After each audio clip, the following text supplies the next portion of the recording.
In a dimly lit cave, drops of dew seeped from the cracks in the cave ceiling and fell one by one. Water droplets fell onto a man's scabbed wound. Every slight movement caused excruciating, tearing pain. Suddenly, a guard opened the cave door, brandished a leather whip, and lashed it mercilessly across the man's calf. Blood instantly soaked through the man's tattered trousers. The man groaned, but his eyes held a numbness. The man's name was Aaya. Due to an accident, he traveled back to the ancient times 3,000 years ago. He thought he could use his modern knowledge to make a name for himself in this primitive world. However, upon arriving in this world, they were captured by a primitive tribe and reduced to slaves, a lowly status. In this era, slaves were not even considered food. Just as Aaya was falling into despair, streaks of scarlet bloodlight suddenly appeared around his body. The bloodlight slowly traveled along his body, eventually outlining a snake-shaped pattern on his body.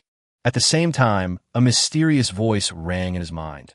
The serpent god bloodline has been activated. It can greatly enhance physical attributes. Seeing this incredible change before his eyes, Aaya's despair gradually subsided. He gazed at the cave that imprisoned him, and a plan quietly took shape in his mind.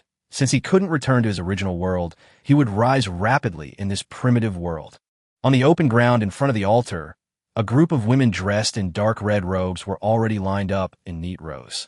The copper bells on their ankles jingled softly with each step, their sounds delicate and sharp, like the prelude to some mysterious ritual. Standing at the forefront was a woman with a cold and aloof demeanor. She stood on 3 stone steps, and the animal bone necklace hanging around her neck gleamed eerily in the firelight. Each bone fragment was engraved with strange and complex symbols.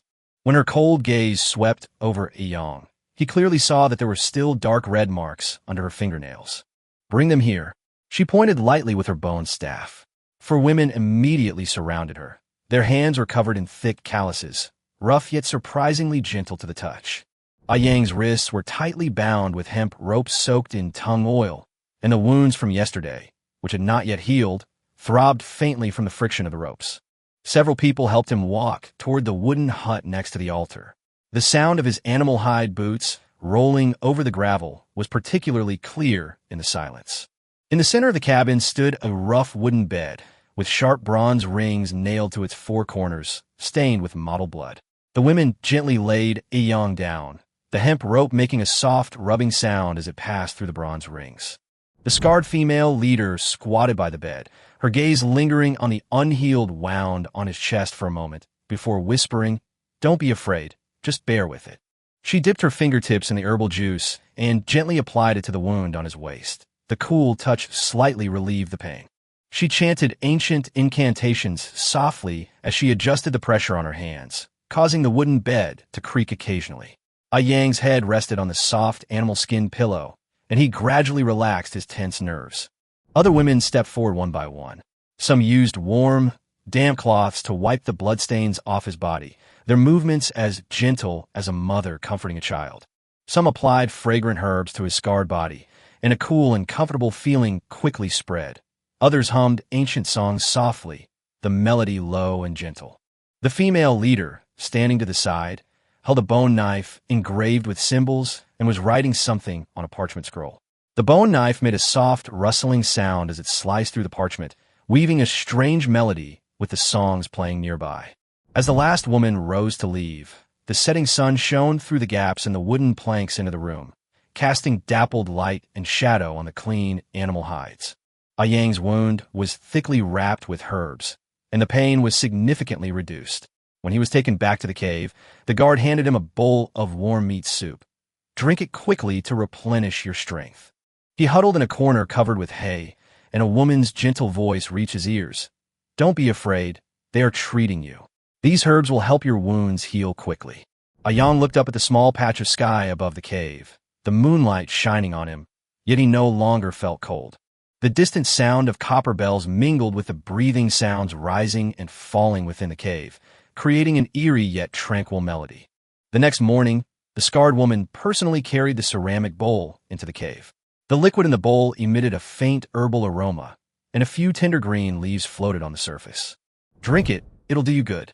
She sat beside him and patiently fed him the medicine spoonful by spoonful. The bittersweet taste spread across his tongue. When they brought him back to the altar, the women's eyes held a hint of concern. They gently touched Aayang's arm, their movements tender and careful. A large bronze cauldron had already been set up in the room, its aroma of herbs wafting out. The scarred woman helped him into the warm medicinal bath, where the warmth of the liquid immediately enveloped his entire body. This medicine can clear the toxins from your body, she explained softly as she scooped up the liquid with a wooden ladle and sprinkled it on his back. The woman at the head of the group sang ancient songs, while the torches around the altar flickered with orange light, reflecting the rare gentleness and serenity on their faces. The rising steam from the medicinal bath blurred his vision. The scarred woman gently draped a linen cloth soaked in the medicinal liquid over Aayang's shoulder. Her fingertips pressed slowly along the curve of his spine, the movement having a strange rhythm, as if playing a silent melody. "Can you feel the warmth?" she suddenly asked. Only then did Aayang realize that as the medicine seeped into his skin, a warm sensation quietly rose from the soles of his feet, slowly traveling throughout his body along his meridians. The pain that had been lurking deep within the wound gradually subsided without anyone noticing. The women beside the altar began to weave straw ropes, their movements synchronized, the copper bells ringing melodiously with the swing of their arms, as if providing accompaniment to this ancient ceremony. When the medicinal bath ended, Aayang felt incredibly light. They dried him with animal hides and then changed him into a brand new coarse cloth shirt. The woman in the lead removed the animal bone necklace from her neck and tied one of the bone pieces, which was covered in runes, to his wrist. "This is a protective talisman. Wear it." The days quietly changed. In the mornings, the women would bring him hot porridge mixed with minced meat, teach him to identify the moss on the cave walls, and point out which ones could be used as medicine and which ones could be used to stop bleeding. In the afternoon, they would sit together weaving rattan baskets and would also share soft grass stems with him, patiently teaching him the most basic weaving techniques. The scarred woman always appeared at dusk. She often led Aayang through winding, secluded passages to a dark river deep within the cave. The river water shimmered faintly in the dim light. She immersed the herbs she had gathered in the water and taught him to observe how the leaves unfolded in the flowing water. Every herb has its own language. She scooped up a handful of river water soaked with medicinal liquid and handed it to him, letting him feel the subtle vibrations from her fingertips. "Listen, what are they saying?" On the night of the full moon, a special ceremony is held in the cave. Women light torches that smell of pine resin and form a circle to chant softly. They sprinkled the powdered herbs into the fire, and the flames immediately burst forth with a mysterious blue-purple light. The scarred woman took Aayang's hand and gently placed a warm pebble into his palm. "Hold it and feel the pulse of the earth." Gradually, Aayang began to notice the details in the cave that he had previously overlooked. The natural patterns on the stone walls, resembling a herd of running deer. The spiderweb in the corner reflected glistening dewdrops in the morning light. Even the belt around the guard's waist was carved with delicate vine patterns. The women taught him to draw on animal hides with charcoal ash, recording the forms of the herbs he collected each day. When his drawings received their praise, a long-lost joy quietly emerged. One day, the woman who was in the lead led him up the stone steps beside the altar. At the end of the steps was a semi-open platform with several wild roses growing along its edge. She picked a budding flower and handed it to him. "You see, even in the darkness, life will find a way to bloom." The setting sun shone through the vines onto her face, making the vermilion marks appear exceptionally soft.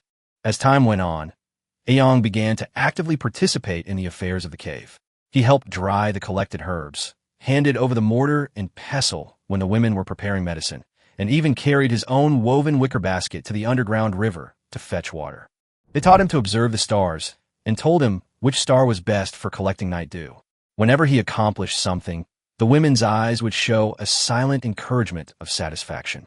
The scar on the woman's abdomen became a question in Aayang's mind. One rainy night, as the two sheltered from the rain in a wooden hut, she took the initiative to unbutton her clothes, revealing the hideous scar. These are not punishments, but marks of rebirth. Her fingertips slowly traced the scar, her tone as calm as still water. He learned to tell the time by the scent of herbs, and to judge the weather by the dampness of the moss on the stone walls. The darkness that had once filled him with despair was now revealing a gentler side. As another full moon rose, The women covered the altar with fresh flower petals. They dressed Aaya in a robe embroidered with herbal patterns and placed vermilion on his forehead, a symbol of new life. The scarred woman hung a necklace made of various herb seeds around his neck. From today onwards, you are also the guardian of this land. In the flickering firelight, Aaya finally understood that what he had once thought were hardships might have been a gift from fate.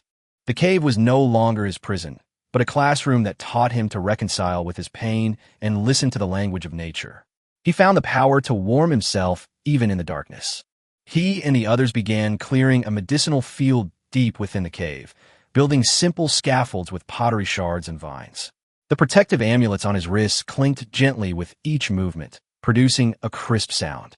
The sound no longer made him tremble. Instead, it was like a familiar melody, constantly reminding him that darkness had never truly devoured the light. It was merely waiting for him to learn to light his own starlight in the shadows. The underground river still flowed gently, and the torchlight still flickered. Aaya, carrying a wicker basket full of herbs, walked deeper into the cave. There, more herbs awaited identification. The medicinal herb field gradually took shape in the recessed wall on the east side of the cave. Aaya and the others used smooth pebbles to build neat ridges and mixed crushed, decaying leaves with river mud to create fertile soil suitable for planting. Every morning, as the first rays of sunlight struggled to pierce through the cracks in the rocks, he would squat by the edge of the field, watching the women carefully dig open the soil with bone knives and bury the dried herb seeds in the moist earth. As the medicinal herb fields expanded, they began to try cultivating plants that were not suited to the cave environment. The leading woman retrieved a pottery urn covered in runes from deep within the altar. The bottom of the urn was filled with dark purple mud. She then evenly spread the mud on the newly prepared seedbed. The ceremony on the night of the full moon grew increasingly grand. Women hung strings of lights woven from firefly wings from the cave ceiling, the twinkling lights intertwining with the warm glow of torches, making the moss on the stone wall shimmer like jade. The scarred woman began teaching Aaya how to blend special herbal incense. As crushed mugwort and rosemary burned in the bronze cauldron, the rising smoke painted flowing totems in the interplay of light and shadow. They also began to record the ecological changes within the cave. Aaya and the women used sharp stone flakes to carve on flat stone slabs. Which day the underground river level rose, which moss changed color under varying humidity, and even the blind fish that occasionally appeared in the crevices of the rock walls had their own unique symbols. The stone slabs were neatly arranged on the west side of the altar, gradually forming a stone wall that recorded the miracle of life. One day, a newly arrived slave pointed to the patterns and asked a question, and Aaya was able to fluently tell the story behind each engraving. As winter arrives, tiny ice crystals begin to drift down from the depths of the cave.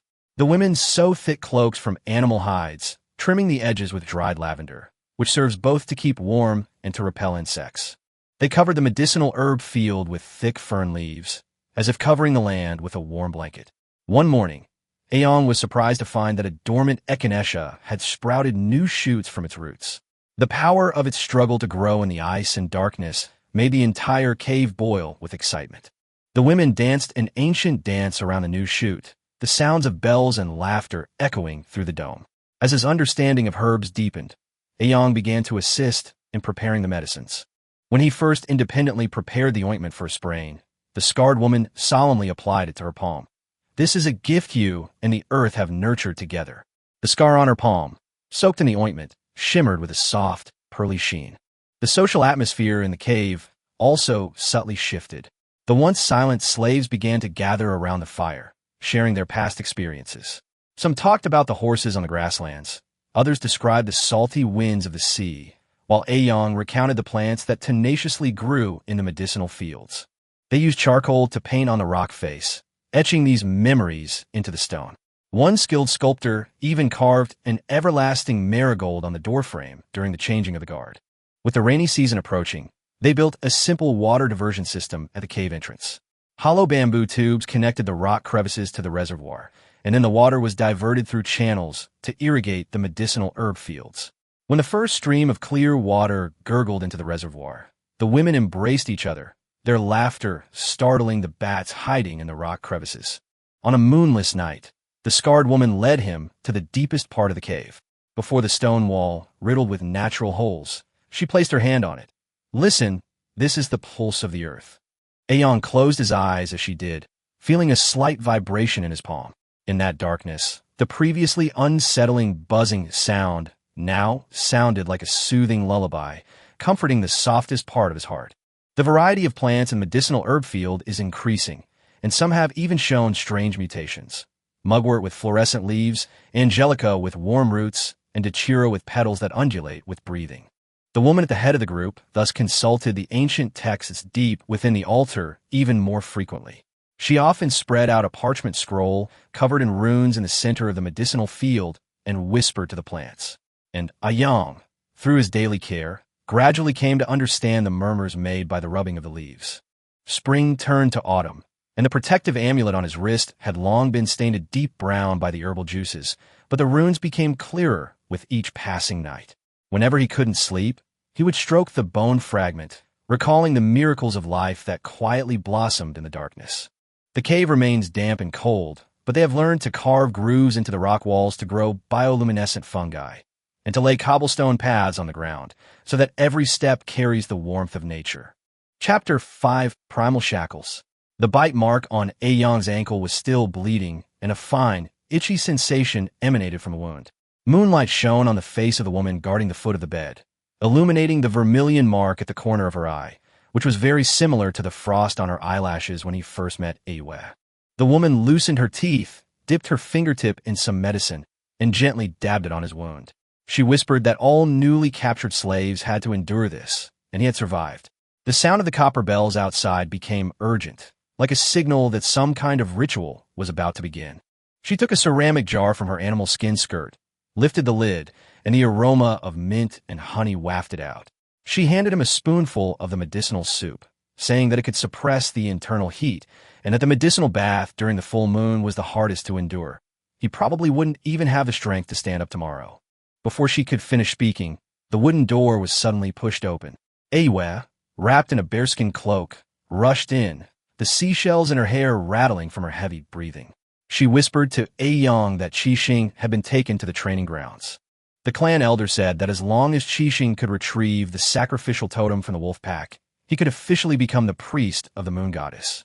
Upon hearing this, Aaya immediately got up, his lower back slamming against the bronze ring at the head of the bed, causing him to see stars in pain. Aaya quickly helped him up, took out a piece of dried venison from her waist, and gave it to him to eat to replenish his strength, saying that she would take them over when the guards changed shifts. 2 young slaves were huddled in the corner, the iron chains around their necks still covered in fresh rust. They traversed damp tunnels, the cold stone walls constantly brushing against Aeon's wounds. Aaya held up a torch, its light flickering on the rock face, which was covered with twisted symbols, some made of charcoal, others that looked like they were scratched with fingernails. As she walked, Aaya explained that these were marks left by generations of mothers. She pointed to one of the deeply carved star characters with the tip of her knife, saying that she had carved it for Qixing 3 years ago. When they arrived at the training grounds, a night wind carrying the stench of blood hit them, and Aeon's legs went weak. Aaya held his hand, her warmth seeping through the animal hide, telling him not to be afraid, that Qixing was stronger than he thought. She even showed him the 3 neat bite marks on the inside of her wrist, marks Qixing had left when he was a child protecting an injured fawn. Just as the moonlight streamed into the training grounds, Qixing was dealing with a 3-headed wolf. He held a flint knife in his hand, his movements much more practiced than he remembered. When a wolf pounced, he suddenly rolled to the side and disappeared into the brambles. The brambles tore at his skin, and the wolf's howl startled the owls in the trees. Aaya's fingernails dug into Aeon's arm, but Aaya noticed that Qixing was secretly stuffing something into his belt while rolling around. He was about to warn him when Aaya immediately covered his mouth, signaling him to be quiet. 3 guards emerged from the shadows, bone spears in hand, the copper bells on their anklets ringing exceptionally clearly in the night. The woman at the head of the group, wearing a bone plaque carved with a snake motif, surveyed the surroundings. The torchlight was suddenly obscured by dark clouds. Taking advantage of that moment of darkness, Aaya pulled Aaya away quickly. The sound of their crunching leaves was masked by the howling of wolves, and they were lucky enough to escape unnoticed. Back in the longhouse, Aaya took a blood-stained animal hide from the bottom of the earthenware jar, saying it was the swaddling cloth that Qixing had been wrapped in when he was a full moon baby. She pressed the hide tightly against her chest, her anklets jingling softly. She whispered that tomorrow, at the sacrificial ceremony, Qixing would light the sacred fire beneath the totem pole. Just then, she heard the footsteps of the guards changing shifts outside, and she immediately shut her mouth and said nothing more.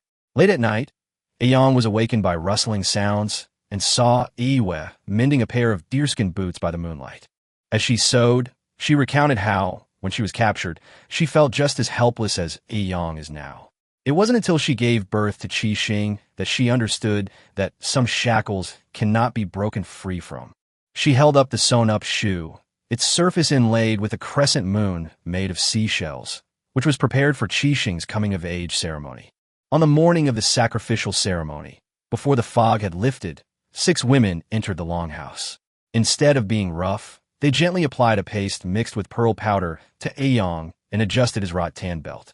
One of them whispered that Qixing had redesigned the sacrificial ceremony, adding a special segment called Bloodline resonance.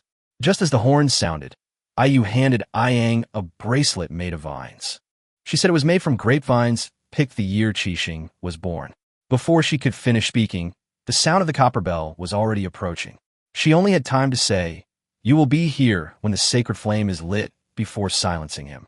As Aaya was led to the center of the sacrificial site, thousands upon thousands of bronze bells rang in unison. Qixing stood atop the 99 steps, wearing a robe made of peacock feathers that fluttered in the wind.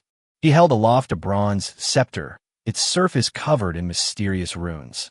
His gaze swept across the crowd, finally settling on Aaya. In that instant, he subtly raised his chin, a signal only they understood. The torches around the altar were instantly lit, illuminating the familiar flint knife at Qixing's waist. Wrapped around the hilt was the blood-stained strip of cloth that he had hidden at his waist the night before. Chapter 6: Blood-packed, intertwined.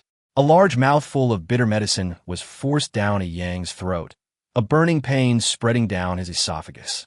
He couldn't help but cough violently, bloody saliva seeping from the corners of his mouth and dripping onto the animal skin bed, instantly filling the room with the stench of blood.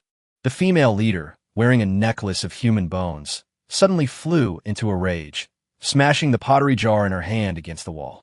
As shards flew, her rough hand grabbed Aayang's chin, and she growled angrily.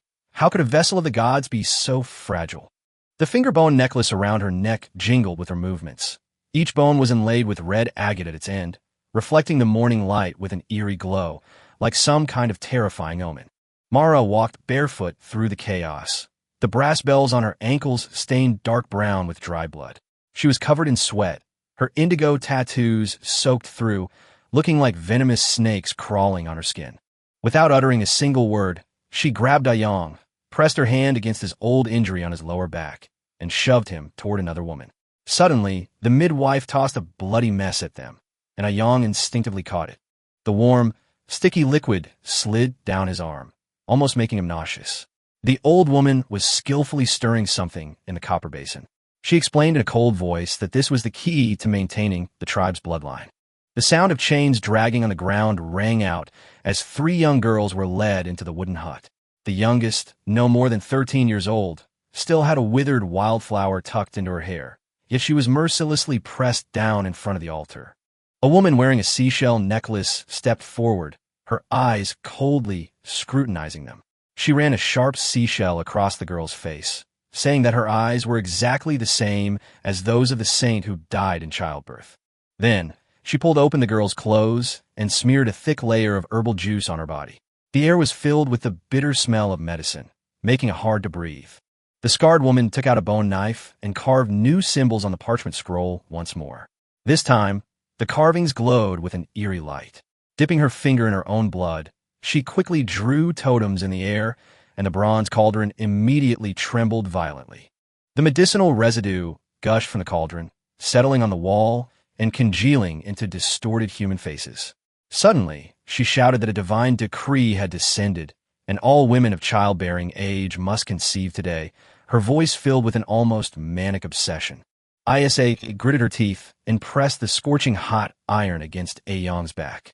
The smell of burning flesh mingled with the aroma of medicine, filling the entire cabin. She whispered, "This is honor, and it's also the choice my mother made back then." Before she could finish speaking, the midwife's copper bell shook violently, pointing to a pale-faced pregnant woman who was vomiting, saying that the fetus's breathing was weakening and the container had to be changed. Soon, another woman was wheeled in. She was still wearing a silver bracelet on her wrist, which had originally been part of her dowry. She whispered an apology to Aaya, and tears streamed down her face. She explained that her husband had died last year at the hands of wild animals, and the elder said that only if she conceived a divine child could his soul find peace. Trembling, she unbuttoned her clothes, revealing a totem branded on her lower back that was exactly the same as the scarred woman's. Suddenly, a rhythm like war drums came from outside. All movement stopped at that moment. The female leader raised the earthenware jar and splashed the green liquid onto the crowd, shouting that it was a divine aphrodisiac. She tilted her head back and took a large gulp, the veins in her neck bulging, declaring that if she couldn't give birth to 10 male infants that day, the entire tribe would perish. Her declaration seemed to ignite the suppressed madness within everyone. Mara pounced on him again, this time stuffing her fingernails full of herbal powder. She smeared the powder under Aayang's nose, saying the scent would make him more vigorous. As her body pressed down, Aayang clearly heard a cracking sound, like her sternum breaking.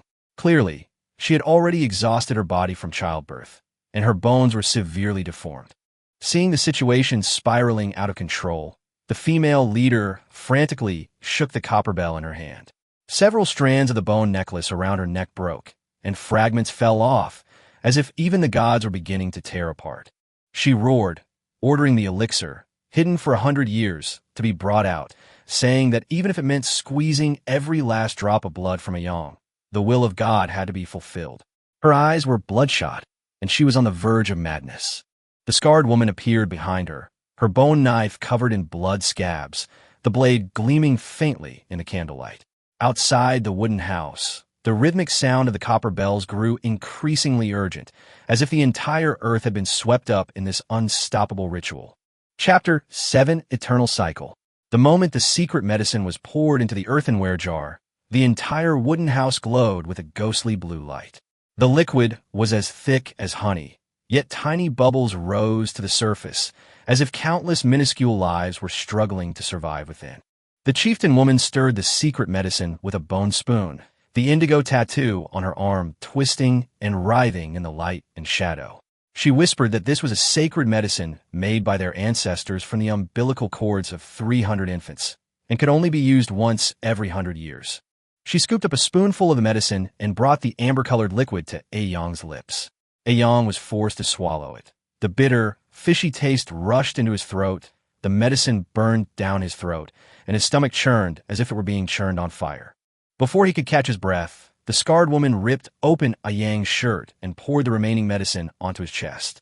The cold liquid touched his burning skin, and Aayang trembled violently, his consciousness momentarily blurring.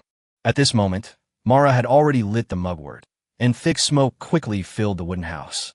She knelt in front of Aayang and slowly wiped his body with a cloth soaked in medicinal juice, her tone surprisingly gentle. She told her not to be afraid, that the medicine would make her feel no pain. Sure enough, when she scratched the wound with her fingernail, the excruciating pain turned into a numb, tingling sensation. Lucy was still humming in the corner, her voice broken, but it formed a strange rhythm with the sound of the bells. Aaya took a pearl necklace from a corner and hung it around Aayang's neck, saying it was a relic left by the saintess. The coolness of the pearls briefly brought Aayang back to her senses, but then the chief woman raised her bronze scepter. The scepter was topped with a serpentine totem, and pale purple smoke suddenly billowed from its mouth. She shouted that the ceremony had begun, commanding all the women to obey the will of God, her tone as if she were under the spell of a divine oracle. The sound of the copper bells suddenly intensified, like a sudden downpour.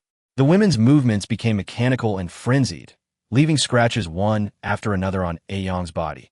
Yet he felt no pain due to the effects of the drug. Mara approached, her indigo tattoos crawling across her shoulders and back like living creatures. She pressed the animal hide against Aayang's back, the cool touch briefly restoring him to his senses. At that moment, a young girl began to struggle violently in the corner. The woman wearing the seashell necklace immediately rushed over, the sharp seashells slicing through the girl's wrist. She roared, "This is your glory!" The girl's blood mingled into a purplish-black liquid, gleaming eerily in the moonlight. Meanwhile, the scarred woman swiftly carved on the parchment scroll, causing the bronze cauldron to tremble and rumble. Without further hesitation, the female leader poured the entire jar of secret medicine onto Aaya. The liquid flowed down his skin into his wounds, burning and freezing him simultaneously. She raised her hands and cried out, "God, accept our sacrifice." Her bone necklace glowed eerily in the moonlight, as if the sacrifice had already elicited a divine response. Aaya lay on top of Aaya, her breathing low and suppressed, the beast-tooth necklace digging into his chest, making it tingle. She said it was her mission, her only way to survive. She herself was trembling, seemingly enduring immense pain. The sound of the copper bells outside the wooden house became rhythmic and orderly, like the cadence of some kind of summoning ritual. The scarred woman's bone knife drew the final pattern, and the medicinal residue inside the bronze cauldron flew up, condensing in the air into a gigantic face. That face was a half-smile, its eyes flashing with a chilling light. "The oracle has been fulfilled." The female leader laughed maniacally, the bone necklace around her neck snapping and scattering, as if she had fallen into utter madness. She waved her arms, urging the crowd to hurry and complete the final sacrifice. Mara's nails dug deep into Aya's shoulder as she cried, saying she didn't understand why they had to endure all this. Her tears fell onto Aya's chest, mingling with the secret medicine to create eerie bubbles. Suddenly, a piercing cry rang out. The midwife held aloft a blood-soaked infant and announced loudly, "It's a boy. The first boy has been born." Her laughter was manic and out of control, like a victory mixed with the apocalypse. The jingling of the brass bells intensified, as if the entire wooden house was swept into an unstoppable, frenzied dance. Aya's gaze swept over the women in the house, their tired, numb, and crazed eyes. He finally understood that they were no longer human, but vessels, tools offered by the tribe to perpetuate their bloodline, sacrifices under divine decree. And at the end of this ritual, not a glimmer of hope could be seen. Moonlight streamed through the cracks in the wooden planks, casting dappled shadows on the blood-stained ground. Mara continued humming that ancient melody. He had never heard it before, yet it felt strangely familiar. Her singing mingled with the sounds of bells, gasps, and the cries of babies, echoing endlessly in the wooden hut. It was as if this was not merely background music for a ceremony, but a lament dedicated to fate. Chapter 8 Years in the Cocoon. The smoke from the mugwort swirled in the air, fermenting with the stench of blood into a nauseating sweetness. The midwife carried the newborn infant toward the altar, but the bronze cauldron suddenly emitted a deep hum, as if some power was about to awaken. Looking at the child's wrinkled little face, Aaya noticed that the birthmark on his neck was exactly the same as Qixing's at birth. At that moment, the bitter medicine in his throat tasted even stronger, as if fate was mocking his inescapable destiny. "Crush the moon goddess grass and apply it to his back," the female leader coldly ordered, tearing off the last agate section of her bone necklace and embedding it directly into the wound on Aya's chest. She said every wound was a mark of the gods. Her calloused fingers brushed against Aya's collarbone with a heavy, forceful touch, as if trying to etch memories into his bones. She said her grandmother had done this 100 years ago, using these same hands to receive the first divine child. Mara suddenly knelt at Aya's feet, the indigo tattoo on her chest undulating with her breath. She opened the deerskin pouch at her waist, and instead of herbs, she poured out several old seashells, exactly the same as those on Aya's anklet. "This is my daughter's keepsake," Mara said softly, placing the seashell in Aya's palm. The cool touch seeped into his skin. She said her daughter was chosen as a sacrifice when she was 5, and before she left, she said the seashell would bring moonlight.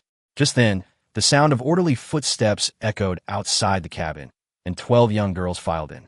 They wore animal hides soaked in medicinal liquid, fresh vermilion painted between their brows, and the wildflowers in their hair had long since withered. The youngest suddenly looked up, his gaze piercing through the thick smoke, meeting Aya's eyes.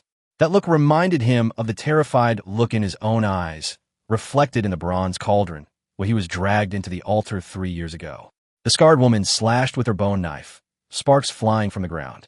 The fluorescent symbols on the parchment scroll suddenly strung together into a galaxy. She said the oracle had changed. All newborns must take the holy medicine tonight. Without hesitation, the female leader smashed the earthenware jar, the thick, secret medicine mixed with drops of blood splattering at the girl's feet. The copper bells rang again, tinged with an eerie purplish black, as if playing amidst a bloodbath. Aaya stepped forward and suddenly ripped the pearl necklace from Aayang's neck. The beads rolled on the ground, reflecting a cold light in the blood. She said it was prepared for the divine child, and personally placed it on the baby's head. The saintess wore it and saw the true face of the moon goddess, she murmured, the animal tooth necklace brushing against Aayang's chin. In the corner, Lucy stopped humming and was licking the remaining medicine stains on the ground. The midwife's copper bell shook violently again. She pointed at the woman wearing the silver bracelet and shouted, "She's still moving." A flicker of disgust crossed the chieftain's eyes. She raised her bone staff to toss the child away, coldly saying, "Unlucky." Before she could finish speaking, Mara suddenly rushed forward and took the infant from her arms. "I'll raise her." Mara wrapped the child in blood-stained animal hide, her hands trembling, her indigo tattoos dancing. She said that since her daughter left, the earthenware bowls in her house could no longer hold moonlight. As she knelt, cradling the baby, the copper bells on her ankles jingled brokenly and heavily. "Please, let me hear the baby's cry one more time," she pleaded, her voice trembling yet resolute. The chieftain stared at her trembling shoulders, her gaze finally settling on the baby girl's tightly clenched fists. She had said that if her bloodline couldn't be confirmed before the first tooth erupted, she would be offered to the blood moon. Mara bowed in greeting, and the baby in her arms suddenly cried out, a clear and loud cry that startled the owls sleeping on the rafters. The sound of the bronze bells gradually subsided, becoming gentler, as if in response to the cry. The girls began to dance around the bronze cauldron. Their skirts swept across the ground, and the herbal juices and bloodstains shimmered like phosphorescence in the moonlight. The youngest was closest to Aayang, her hair still carrying the faint fragrance of morning dew. She applied crushed evening primrose to Aayang's wound and softly asked, "Brother, does it hurt?" That innocent question suddenly ripped open Aayang's memory, as if he were back in a morning when his mother was still alive. He remembered helping his mother pick wild berries. That morning the sun was shining brightly, and the bamboo basket was full of berries reflecting the glow of the sunset. Suddenly, the girl was pulled away, wildflowers from her hair falling and gently touching his chest. The scarred woman's bone knife fell on the parchment scroll again, but this time it carved not symbols, but a blurry human figure. She held it up to the firelight, and the outline perfectly matched the baby girl in Mara's arms. She said that on the day the blood moon rose, the child's umbilical cord would be used to reseal the divine medicine. Silence fell over the room, broken only by the flickering firelight on the figure. Aaya approached Aayang, the beast-tooth necklace dangling from his shoulder. She whispered, "Don't stare at that child anymore." Years ago, her mother had her eyes gouged out for glancing at the divine child. Her hand gently stroked the brand on Aayang's back, saying they were merely a bridge of blood, not the masters of life. At that moment, Aayang felt not only oppression, but also an inescapable sense of fate. A low, mournful horn sounded in the distance. Mara knelt before the altar, cradling the child. Moonlight streamed through the cracks in the roof, illuminating the baby girl's face. Her eyes were still closed, but her breathing was even. Aayang gazed at the child, and a phrase Aaya had once uttered suddenly echoed in his mind. Some shackles cannot be broken free from. And now, new shackles were quietly taking shape. The medicinal residue in the bronze cauldron boiled again, but instead of rising blood, it was shimmering particles that coalesced in the air into an ancient totem, as if the gods were responding once more. The chieftain woman tilted her head back. The bone necklace around her neck was broken, fragments cutting her skin, but she paid no heed. She loudly proclaimed, "The gods are watching. Let the second round of the ritual begin." Mara lowered her head and kissed the baby girl's forehead, tears falling but quickly drying in the moonlight. In the corner, Lucy began to sing that familiar melody again, this time without breaks. She sang a complete lullaby, the melody traversing blood and despair, gently echoing in the cabin like a tender river, yet unable to wash away the sorrow deep in people's hearts. Chapter 9, Endless Cycle. Moonlight spilled into the bronze cauldron, shattering into countless spots of light. At that very moment, the baby girl in Mara's arms suddenly opened her eyes. Those eyes were as clear as obsidian moistened by morning dew, seemingly able to see through the madness filling the room. The midwife froze, the bell in her hand ceasing its ringing. She hunched over, pressing her body close to the baby's face, and uttered a trembling voice. Those eyes, exactly the same as the saintesses from 100 years ago. The chieftain woman slammed her bone staff onto the altar, sparks flying. One spark landed on the baby girl's swaddling clothes, but Mara quickly extinguished it. Her voice was low and menacing as she ordered the child to be taken to the sacred spring to purify her bloodline. Before she could finish speaking, the wooden door was flung open, and a gust of cold wind carrying snowflakes rushed into the room. Standing in the doorway was Aaya, draped in a bearskin cloak. Her hair was covered in frost, her expression grave, as she brought a suffocating message. Qixing encountered danger in the training grounds. A mutated giant wolf had infiltrated the wolf pack. Ayu's words pierced the air like ice picks, each syllable causing a tightness in the heart. Her eyes were filled with unconcealed anxiety and pain. A Yang's heart clenched suddenly. The hemp rope on his wrist dug into his wound, burning with pain. Ayu quickly approached, taking a cloth bag from her cloak. Inside were herbs still warm from her body. Apply it first. The people outside won't care about you for now, she said as she treated his wounds, whispering the information she had overheard. If Qixing could bring back that piece of flesh alive, he could become the youngest high priest. The scarred woman then sliced the parchment with her bone knife, the carved symbols twisting into a ferocious wolf's head in the light. She pointed at Ayu, questioning whether she had used witchcraft to delay the ritual. Without hesitation, Aaya tore open her clothes, revealing a shocking old wound on her body. She calmly replied that it was left 3 years ago to protect Qixing. She was willing to risk her life to guarantee his return. The copper bell rang again, more urgently than ever before. The chief woman stared at the uneasy baby girl in Mara's arms, then abruptly poured the remaining secret medicine onto the altar, announcing the activation of the Bloodline resonance array. Isara pulled a vine covered in copper bells and forcibly tied it to Aayang's wrist. Follow the rhythm of the bells, she whispered, mentioning that her mother had given birth to twins during a blood moon. Her gaze passed over Aayang and landed on a girl curled up in the corner. The girl was weaving a simple cradle out of wildflower stems, her movements clumsy yet focused, as if she were waiting for someone. Mara suddenly handed the baby girl to Lucy, her expression resolute. Take care of her. She turned and rushed out of the cabin, the copper bells jingling violently at her feet like a farewell drumbeat. She said she was going to find Qixing. Aaya tried to stop her, but Mara pushed her away. You stay, she said. Only you can protect this child. Her tone was firm and brooked no argument. The howls of wolves echoed outside, mingling with the sound of snowflakes pattering against the animal hide roof. The scarred woman brandished her bone knife once more, drawing intricate patterns in the air, while thick blood mist rose from the bronze cauldron. God is calling. Her voice was filled with madness. Use your bodies to pave the way for a new bloodline. Amidst the billowing smoke, the girl's animal hide skirts brushed against Aayang's ankles. The ringing of the bell resonated through her veins. The youngest girl approached Aayang, pressed a cool seashell to his lips, and whispered, Brother, I've heard you sing before. Her voice was like the soft sound of snow falling. She said it was a lullaby you sang to a wounded little mouse in the tunnel. Her wildflower hair ornament had long since withered, but now it exuded a peculiar fragrance. Suddenly, the midwife's copper bell rang wildly. She pointed to a pale-faced pregnant woman, saying her pulse was abnormal. Several women immediately surrounded her, applying evening primrose oil to suppress the pregnancy. The old woman placed her hand on the woman's belly and suddenly exclaimed with joy, Twins! She announced the arrival of divine grace. The chief woman immediately sprinkled a secret medicine onto the altar, and the flames instantly turned an eerie purple. Let our bloodlines intertwine, she screamed, raising her hands high, the tattered human bone necklace digging deep in her flesh. She said the blood moon was about to devour the light.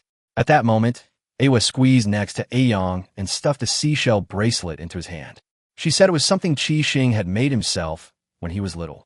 He had vowed to use the silver chain to save everyone when he grew up.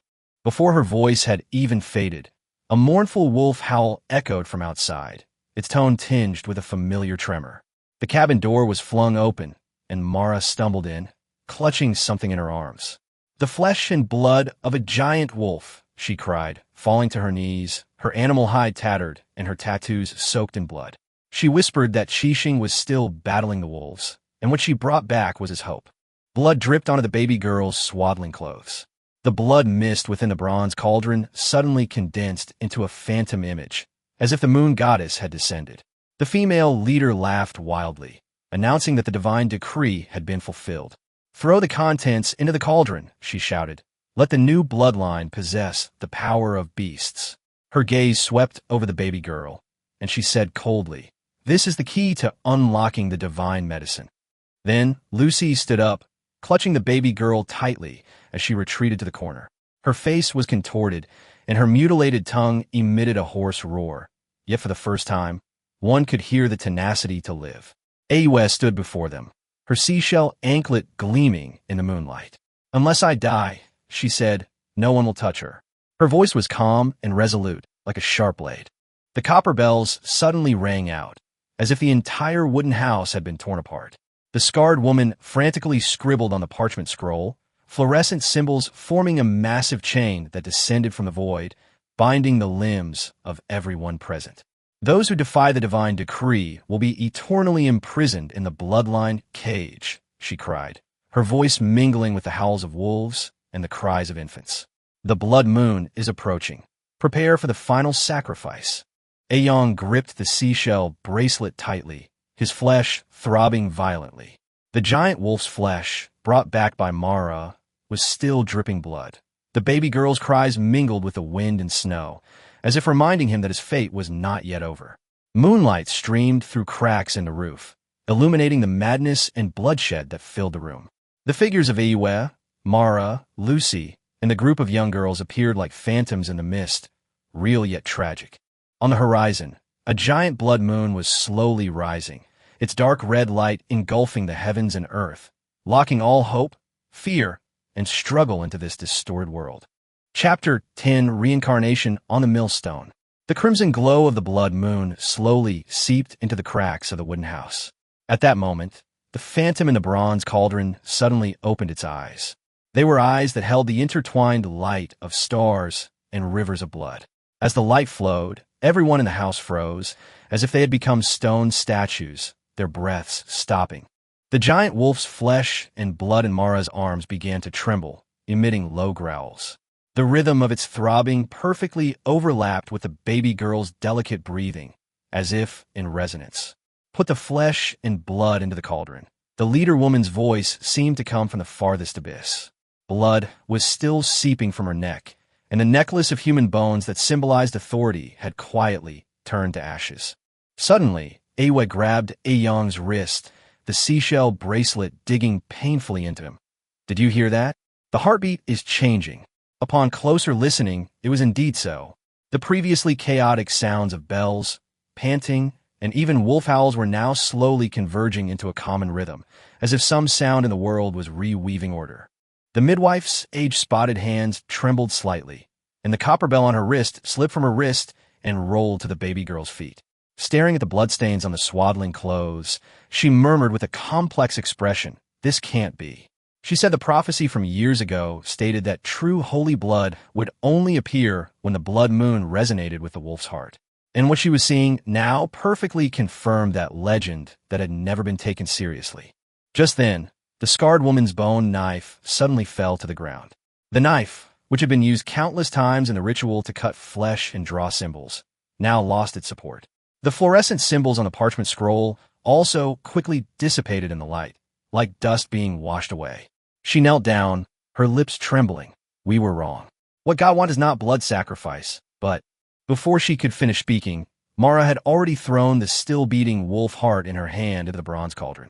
In an instant, the earth trembled violently, and the viscous, muddy medicinal residue inside the cauldron transformed into countless specks of light that shot into the sky.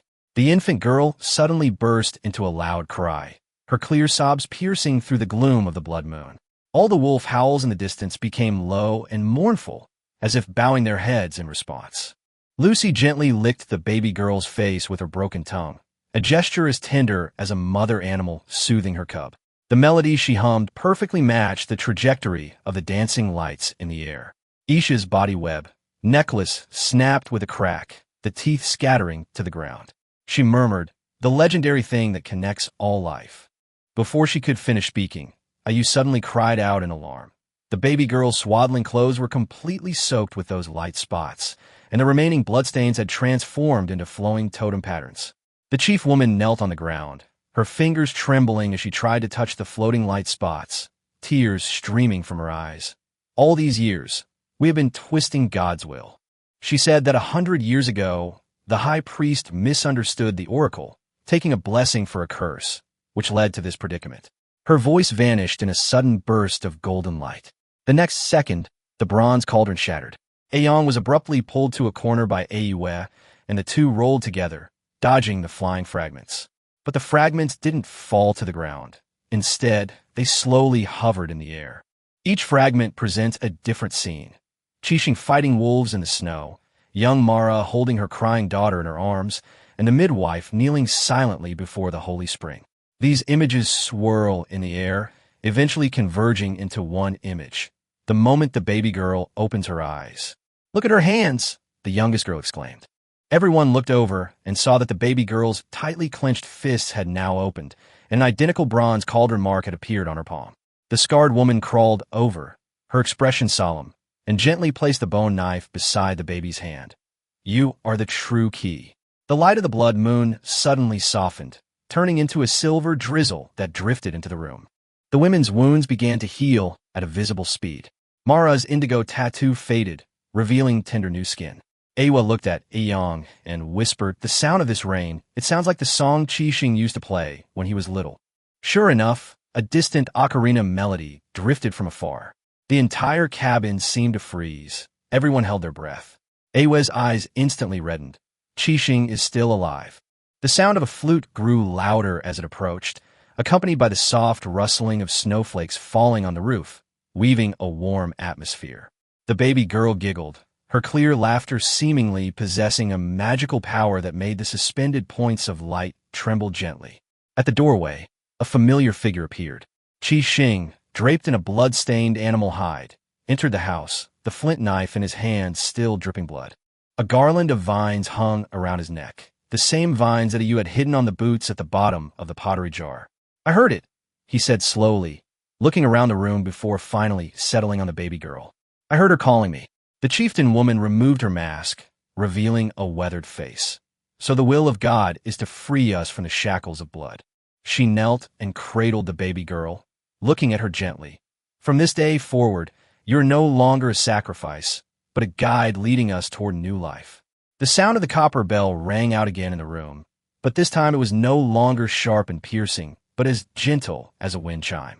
Lucy sang a lullaby and adorned the baby girl's hair with wildflowers. Mara picked up the seashells from the ground, strung them back together to form an anklet, and tied it to the baby girl's ankle. As the first bird song rang out, the child gently wiggled her little feet, the copper bells ringing crisply and melodiously. The sound mingled with the sound of the ocarina and drifted towards the horizon, as if announcing the arrival of a new era. Aaya knew that this long ritual concerning bloodlines, faith, and confinement had finally ushered in the true dawn. Chapter 11: The Real Sky.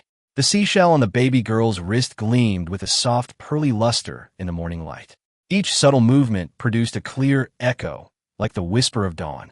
I knelt among the shattered pottery shards, picking up the scattered, glowing herbs.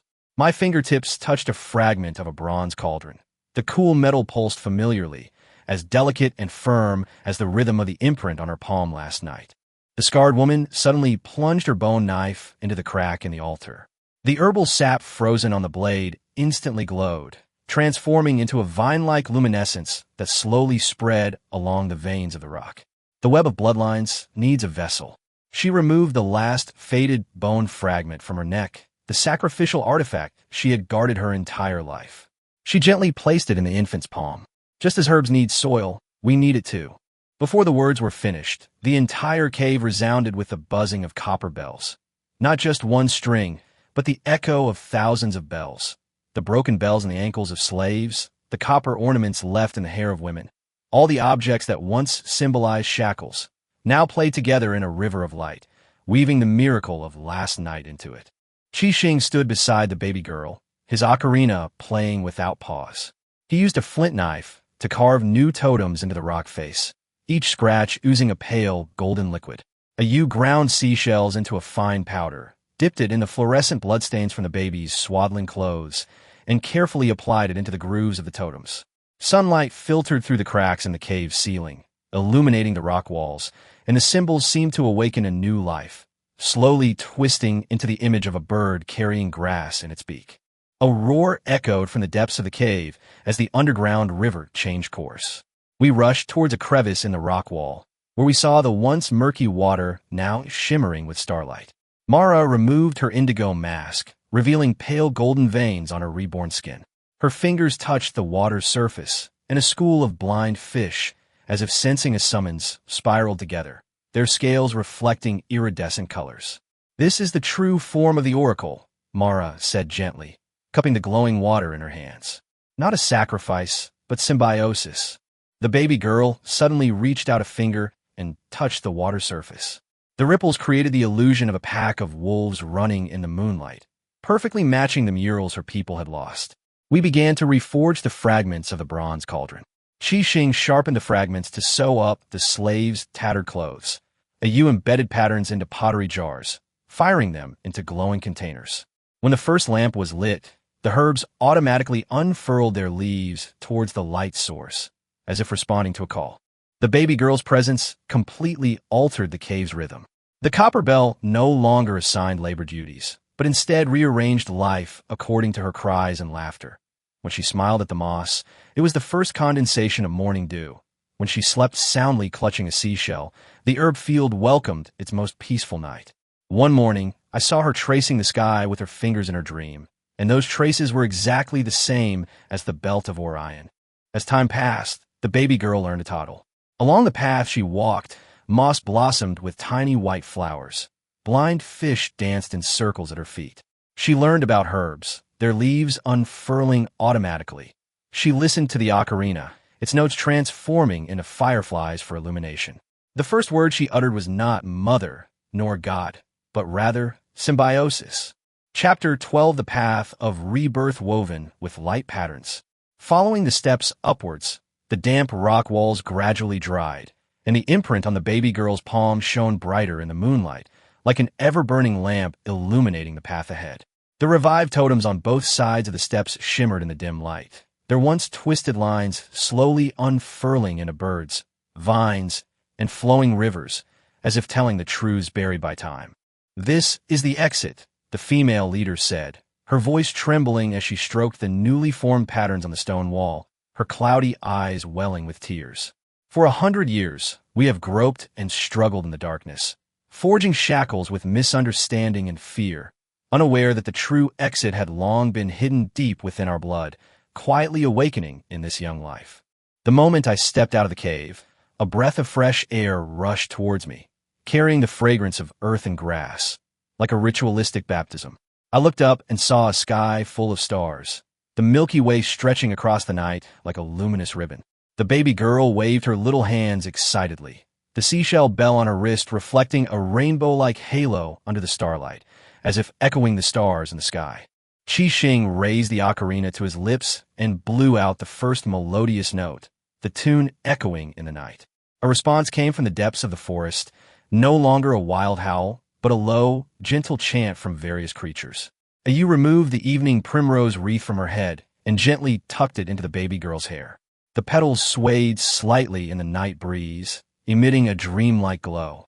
Not far away, a deserted village lay quietly under the starlight.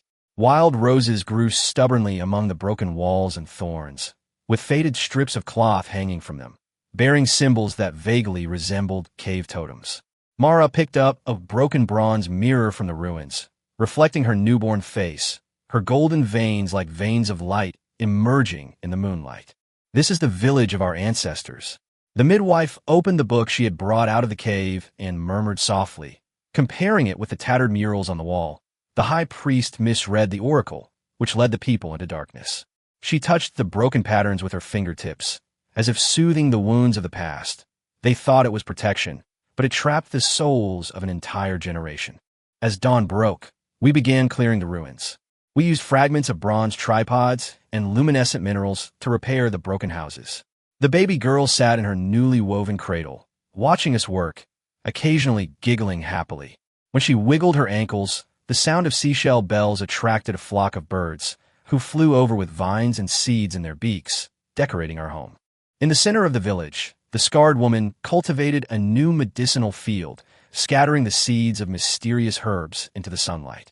Those plants, accustomed to darkness, blossomed with even more vibrant colors in the sunlight: pale purple marigolds, fluorescent green mugwort, and datura swaying with the light, making the entire field seem like a dream. Animals from the mountains and forests began to approach. A lame fox came to the medicinal field at dawn to forage for herbs, and a white egret with an injured wing landed by the window at dusk to await treatment. Most miraculously, the baby girl seemed to be able to communicate with them. As she babbled, the creatures would quietly bend down and obediently rest on her lap. We embedded luminescent minerals into the doors and windows, and when night fell, the village looked like a cluster of stars rising from the valley. Qixing hung a wind chime woven from vines and seashells on the old locust tree at the village entrance. When the wind blew, the clear sound echoed, drifting through the valley along with the baby girl's laughter. Days passed, and the baby girl learned to walk. Strange flowers would always bloom wherever she stepped. These flowers were not only fragrant, but also possessed healing power. Once, a fawn rolled among the flowers in her footprints, and when it got up, its wounds had already scabbed over. We set up a school in the village, using ancient books brought out from the cave to teach the children to recognize medicines, read pictures, and listen to the wind. The baby girl was always the most focused. Her eyes always shone, and the questions she asked often made the elders ponder. On the night of the full moon, we discovered an ancient well in the center of the medicinal herb field. The clear well water shimmered with a faint glow. The baby girl dipped her hand into the water, and scenes appeared on the surface: an ancient priest healing beasts with herbs, and a crowd struggling in the darkness, still gazing up at the moonlight. It is the fountain of memory, the female leader sighed, kneeling. It records our past and future lives. We sat around the well, watching the flowing images, and for the first time truly understood the meaning of the net of Bloodline. It connects not only us, but also the entire mountain forest and the entire starry sky. Today, the village is peaceful and serene. We wake to the sound of Qixing's ocarina and the laughter of baby girls, and fall asleep to Aaya songs and the sound of wind chimes. The medicinal herb fields are becoming increasingly lush, not only healing our bodies, but also restoring the long-lost breath of this land. As the baby girl grew, the imprint on her palm became clearer. Whenever we encounter question, she would go to the fountain of memory and listen quietly to the whispers of all things in the shimmering water. She taught us to listen to the wind, to understand the bird's song, and to observe the stars to understand the nature of the grass. She taught us to let go of our fear of God and to learn to dance with nature anew. At this moment, I stand at the highest point of the village, watching the sunset paint the sky ablaze with fiery light. In the medicinal herb fields, she runs like the wind, fawns and white foxes playing at her feet. Her laughter pierces the twilight, light, warm, and full of boundless vitality. I know this is just the beginning of a new era. On that new path woven with light, countless miracles await us to touch. Countless stories await us to write and sing with our songs and blood. Chapter 13: Tracing the Light and Weaving a Net. The ripples from the wellspring of memory always condense into dewdrops at dawn, adorning the spider webs at the edge of the medicinal field. These webs, woven from firefly silk, shimmer with a pearly luster. Whenever the baby girl tiptoes to touch them, the dewdrops roll down the silk, blooming into pale blue starlight in the soil. The scarred woman says it's the web of Bloodline's awakening, but I prefer to believe it's all things responding to the patterns of light in her palm in their own way. That midday, Qixing discovered strange vines on the old locust tree. The surface of the plants, which twined around the trunk, was covered with silver veins, exactly like the lines on the baby girl's palm. When she reached out to touch them, the vines suddenly unfurled, revealing bronze bells hidden among the leaves, the very same old items that the slaves in the cave had once worn, but now polished smooth as new, with a bird in flight carved on the clasp. They remember. The baby girl turned to look at me, her eyes shining like the surface of a fountain of memory. These bells remember all the sounds buried in the darkness.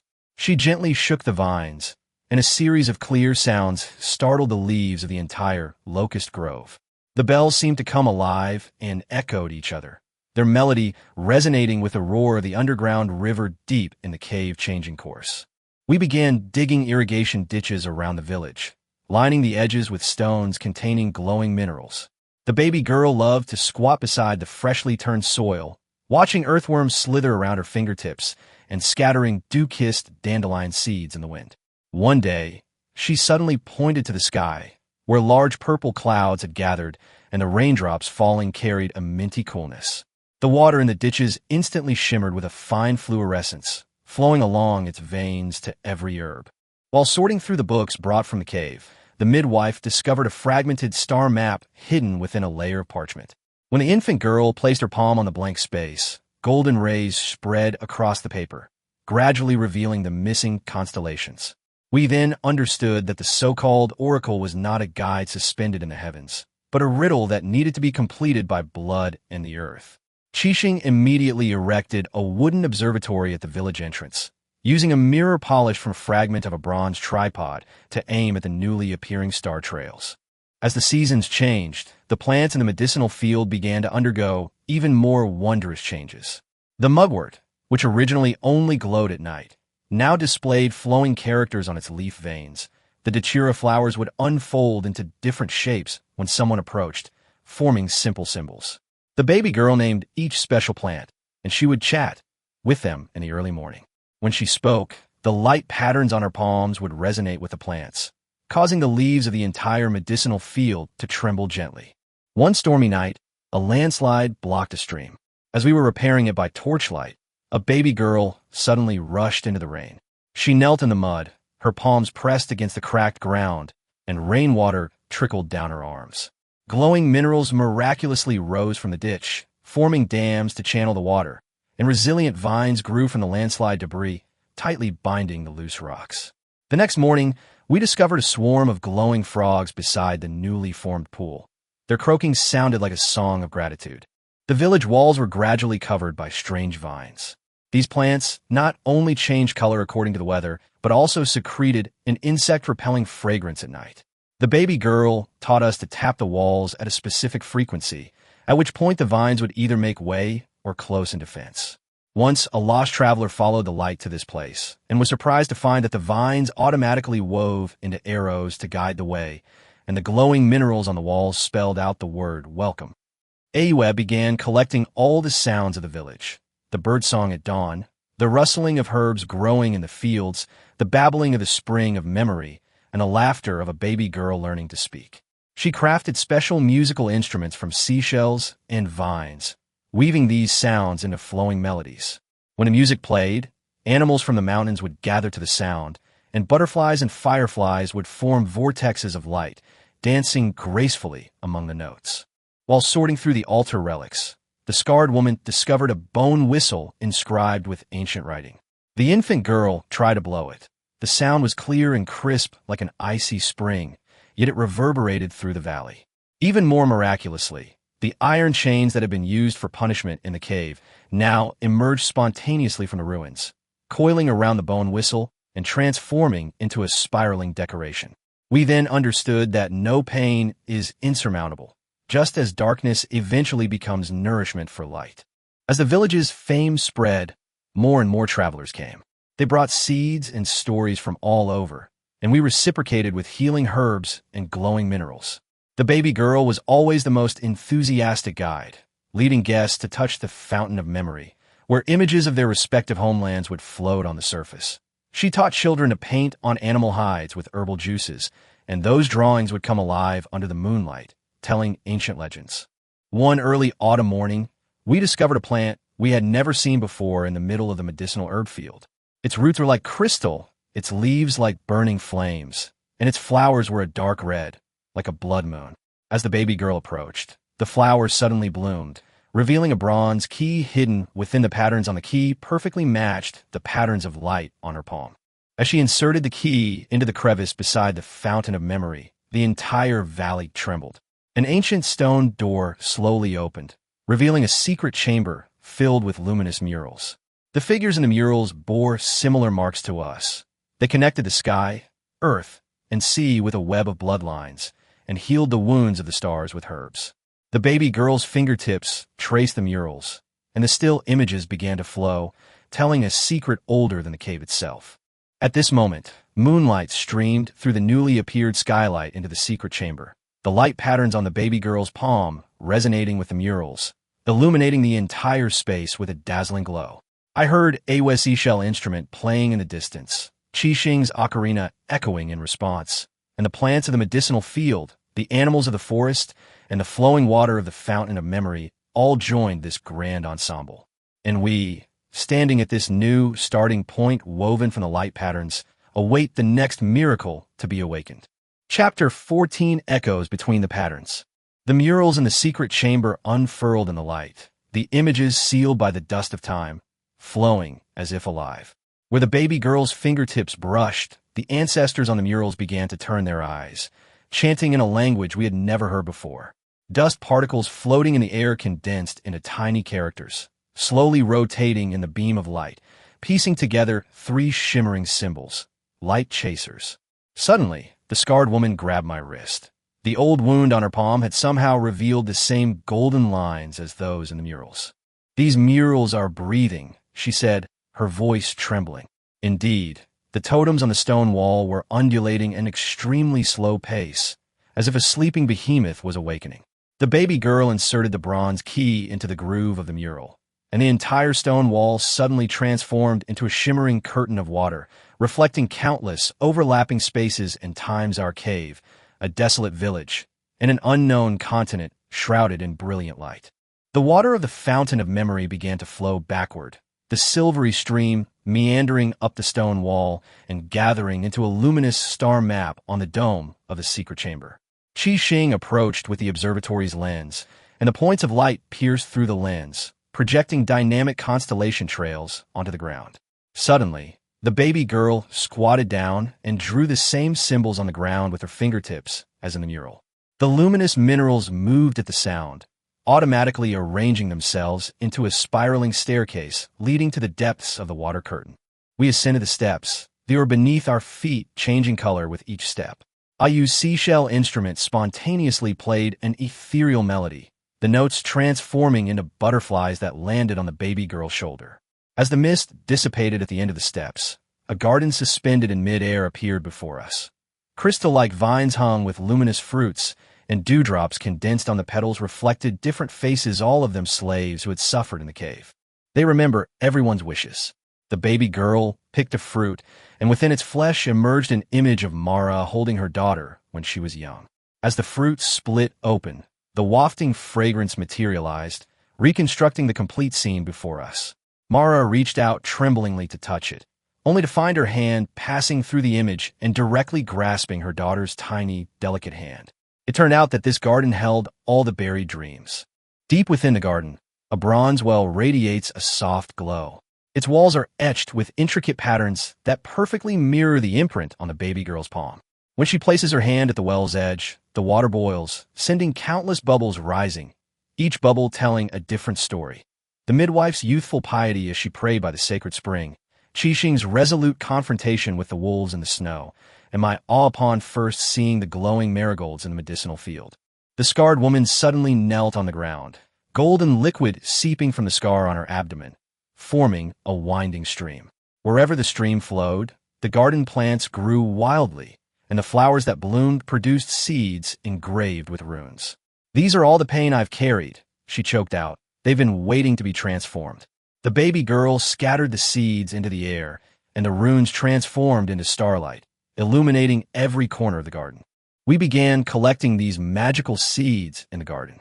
Some seeds were engraved with healing symbols, some shimmered with guiding light, and some emitted a warm hum in the darkness.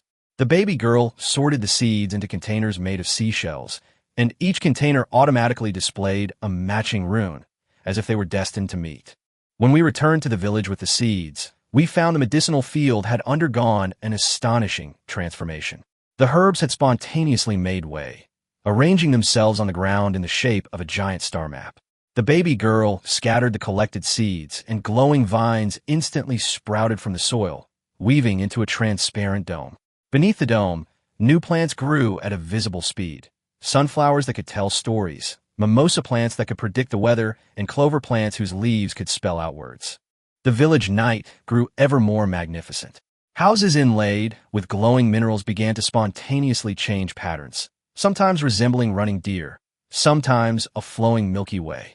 Aaya crafted a large wind chime installation from collected sounds. Whenever the wind blew, the bells of different notes mingled with the rustling of plants and the calls of animals, creating a symphony. The baby girl sat by the fountain of memory, gazing at her reflection in the water, and suddenly giggled her reflection in the water, followed by a procession of ancestors made of light. As the secrets of the garden are gradually revealed, more and more strange phenomena appear in the village.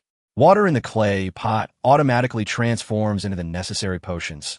Broken tools are restored when touched by the light patterns on the baby girl's palm, and even the clouds in the sky begin to arrange themselves into rune shapes. One morning, we discover that the entire village is shrouded in a semi-transparent net, made of luminous threads, each node connected to a plant, a person, or an animal. While studying rubbings of murals, the scarred woman discovered an even more astonishing secret. The ancient inscriptions recorded that the network of bloodlines not only connects lives, but can also mend rifts in time and space. The luminous patterns on the baby girl's palm were the key to unlocking this power. When she projected these patterns onto broken farm tools, the metal was reshaped as if by flowing water, and the repair tools displayed the same totems as those in the murals. We began to explore how to harness this power. Qixing crafted a special compass from fragments of a bronze cauldron, its pointer pointing to where help was needed. Aaya wove sound into ribbons of light to soothe frightened animals, and the baby girl led us through the mountains and forests to find vein nodes, special locations that resonated strongly with the network of bloodlines. During an exploration, we discovered a forest shrouded in darkness. The trees grew twisted and gnarled, and the air reeked of decay.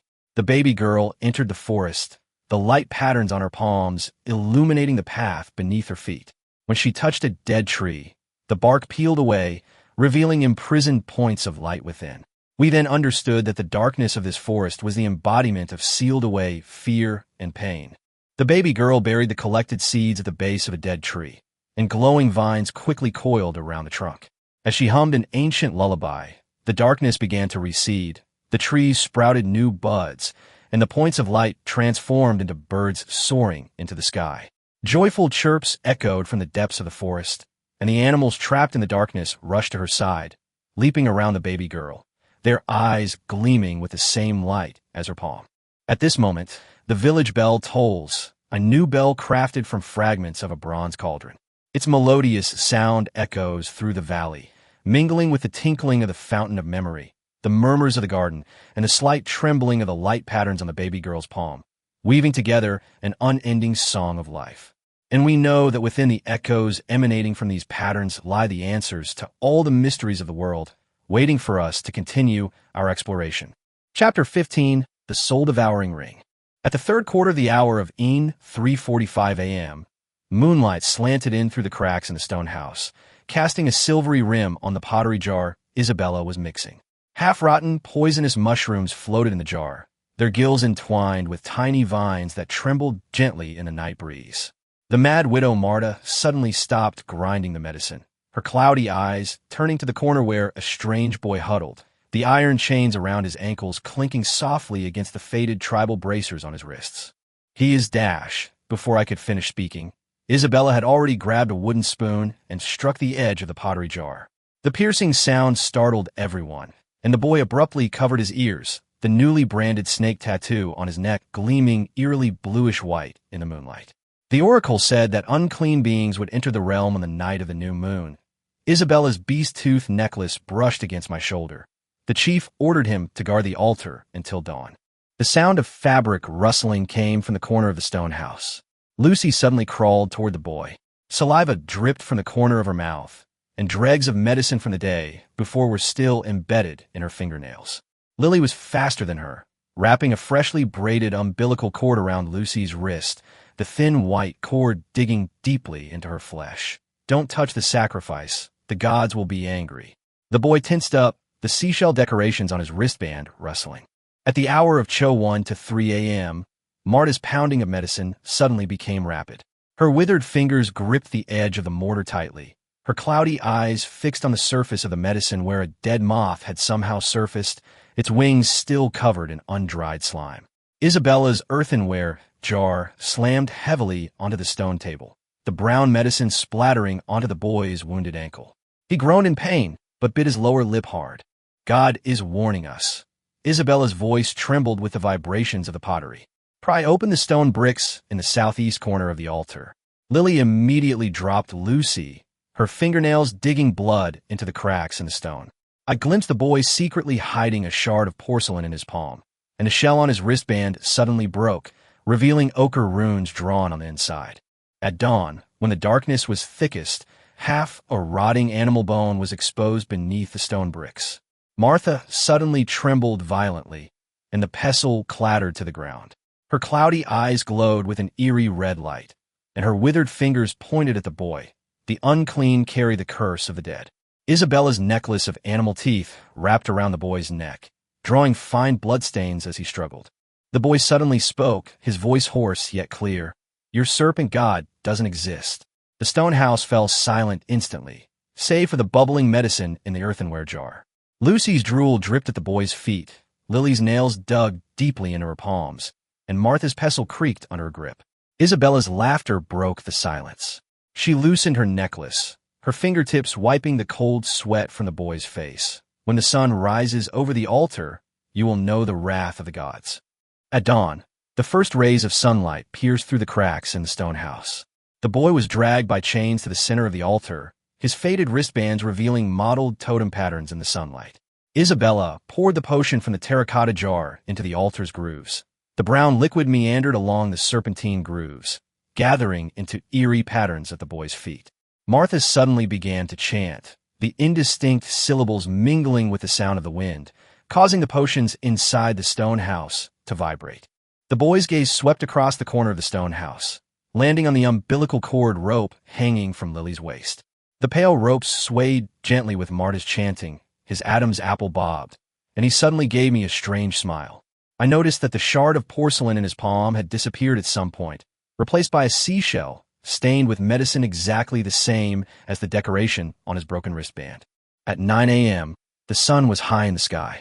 The medicinal liquid in the altar's recesses began to steam, emitting a pungent, acidic smell. Lucy's body suddenly convulsed. Her mutilated tongue twitched around her mouth, and she let out incoherent growls. Lily hurriedly bound her hands and feet with the umbilical cord rope, the thin white cord leaving bluish-purple marks on Lucy's skin. Cold sweat beaded on the boy's forehead, and the skin beneath his faded wristbands began to redden, as if bitten by some poisonous insect. Martha's chanting suddenly turned shrill, her withered fingers pointing to the sky. Everyone followed her gaze and saw that the once clear sky was now covered with dark gray clouds, with faint crimson patterns swirling within them. Isabella's beast-tooth necklace swayed violently, her eyes fixed on the boy with fanaticism. "God is descending." The boy suddenly coughed violently, blood seeping from between his fingers. He swayed and fell towards the altar, his faded wristband slipping off to reveal a newly engraved rune on the inside of his wrist. The rune's pattern was identical to Martha's hand gestures during her chanting, gleaming eerily in the blood. At the same time, the medicine jars inside the stone house shattered, splattering brown medicine all over the walls, congealing into dark red scabs in the sunlight. At the hour of 1 to 3 p.m., the clouds hung even lower. Isabella poured the last half jar of medicine over the boy's head, the thick liquid flowing down his cheeks and into his mouth. The boy's body began to convulse uncontrollably, his fingernails digging deeply into the serpentine grooves of the altar. Lucy suddenly broke free and lunged at the boy, her mutilated tongue licking the medicine from his face. Lily hurriedly tried to pull her away, but Isabella kicked her away. Martha's chanting abruptly ceased. Her cloudy eyes stared at the talisman on the boy's wrist, and her withered fingers began to tremble. The potion in the altar's recess suddenly boiled, emitting a sound like a baby's cry. A non-human roar escaped the boy's throat, his body arching into an eerie curve, the broken seashell decorations reflecting a blinding light in the sunlight. At the hour of Shun 3 to 5 p.m., a rumble of thunder echoed from the clouds. The boy's roar gradually faded, his body slumped onto the altar, the runes on his wrist blurred by the medicinal liquid. Isabella picked up the boy's wristband, the broken seashell twirling between her fingers. The unclean has been purified. She tossed the wristband into the boiling medicinal liquid, pale flames instantly engulfing the broken seashell. Marta suddenly rushed to the altar, her withered fingers dipping into the medicinal liquid. She retrieved half a charred seashell, tears welling in her cloudy eyes. The clanging of chains echoed from inside the stone house as a new offering was wheeled in an old woman carrying a clay pot. Her pot contained freshly picked poisonous mushrooms, their gills still glistening with morning dew. At dusk, Isabella began preparing for the next round of rituals. She sliced the mushrooms the old woman had brought and placed them in a new earthenware jar. Lily rewoven the umbilical cord rope, while Lucy curled up in a corner, gnawing on broken porcelain shards. Martha clutched half a charred seashell, muttering to herself, her cloudy tears dripping onto the stone table, quickly evaporating in the dry air. As the boy's body was dragged out of the stone house, the iron chains around his ankles left long trails of blood on the ground. Fragments of his broken wrist guards lay scattered around the altar, and faded seashells gleamed faintly in the setting sun. Inside the stone house, fresh potion began to bubble, and the animal tooth decorations on the edge of the pottery jar peeked out from the shadows, as if countless eyes were staring into the darkness. At dusk, night fell. Marta suddenly shoved half a charred seashell into my hand, a glimmer of clarity flashing in her cloudy eyes. Go to the back mountain for the full moon. Before she could finish speaking, Isabella's wooden spoon slammed heavily onto the back of her hand. The old woman's mushroom soup was ready. The brown medicinal liquid simmered in the earthenware pot, emitting a nauseatingly sweet aroma. At the hour of high 9 to 11 p.m., the watchman's clapper sounded. Lucy's gnawing suddenly stopped. She raised her head, her mutilated tongue pointing to the corner of the stone house. There, a puddle of water had appeared, its shape resembling the seashell totem on the boy's wristband. Lily's umbilical cord suddenly snapped, its pale strands scattering on the ground like countless dead snakes. At midnight, eerie sounds emanated from the blood pool behind the stone house. Isabella approached the old woman with a freshly brewed potion. Powder made from a baby's skull floated in the earthenware pot. Martha's pounding of medicine began again, this time with a rhythm identical to the incantation chanted by the boy as he died. I held half a charred seashell, feeling its uneven surface, waiting in the darkness for a turning point that might never come. At the hour of Cho 1 to 3 a.m., the moonlight once again slanted into the stone house. The old woman's medicine was almost gone. Her eyes began to roll back, and brown foam spilled from the corners of her mouth. Lucy suddenly crawled to the altar, licking the blood left by the boy with her mutilated tongue. Lily picked up the broken umbilical cord again and began to weave a new pattern. Pale strands spun between her fingers, gradually forming a serpentine totem. Martha's pestle suddenly pointed to the sky, and a red light shone in her cloudy eyes. Everyone followed her finger and saw that the moon in the night sky had inexplicably turned an eerie dark red, its edges wreathed with fine black patterns, much like the talisman on the boy's wristband. Isabella's beast-tooth necklace vibrated violently, and her gaze towards the moon was filled with awe. God's judgment is coming. At dawn, the medicine jars inside the stone house simultaneously began to hum. I gripped the charred seashell in my hand, feeling an unusual heat emanating from its surface. Lucy's body began to convulse. Lily's knitting movements quickened, and Martha's chanting mingled with the watchman's clapper, creating a chilling echo within the stone house.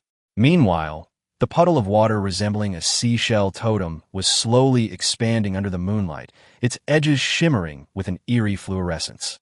Chapter 16: The Flow of the Cursed Contract. At the first quarter of the hour, a faint cracking sound suddenly came from the beams of the stone house.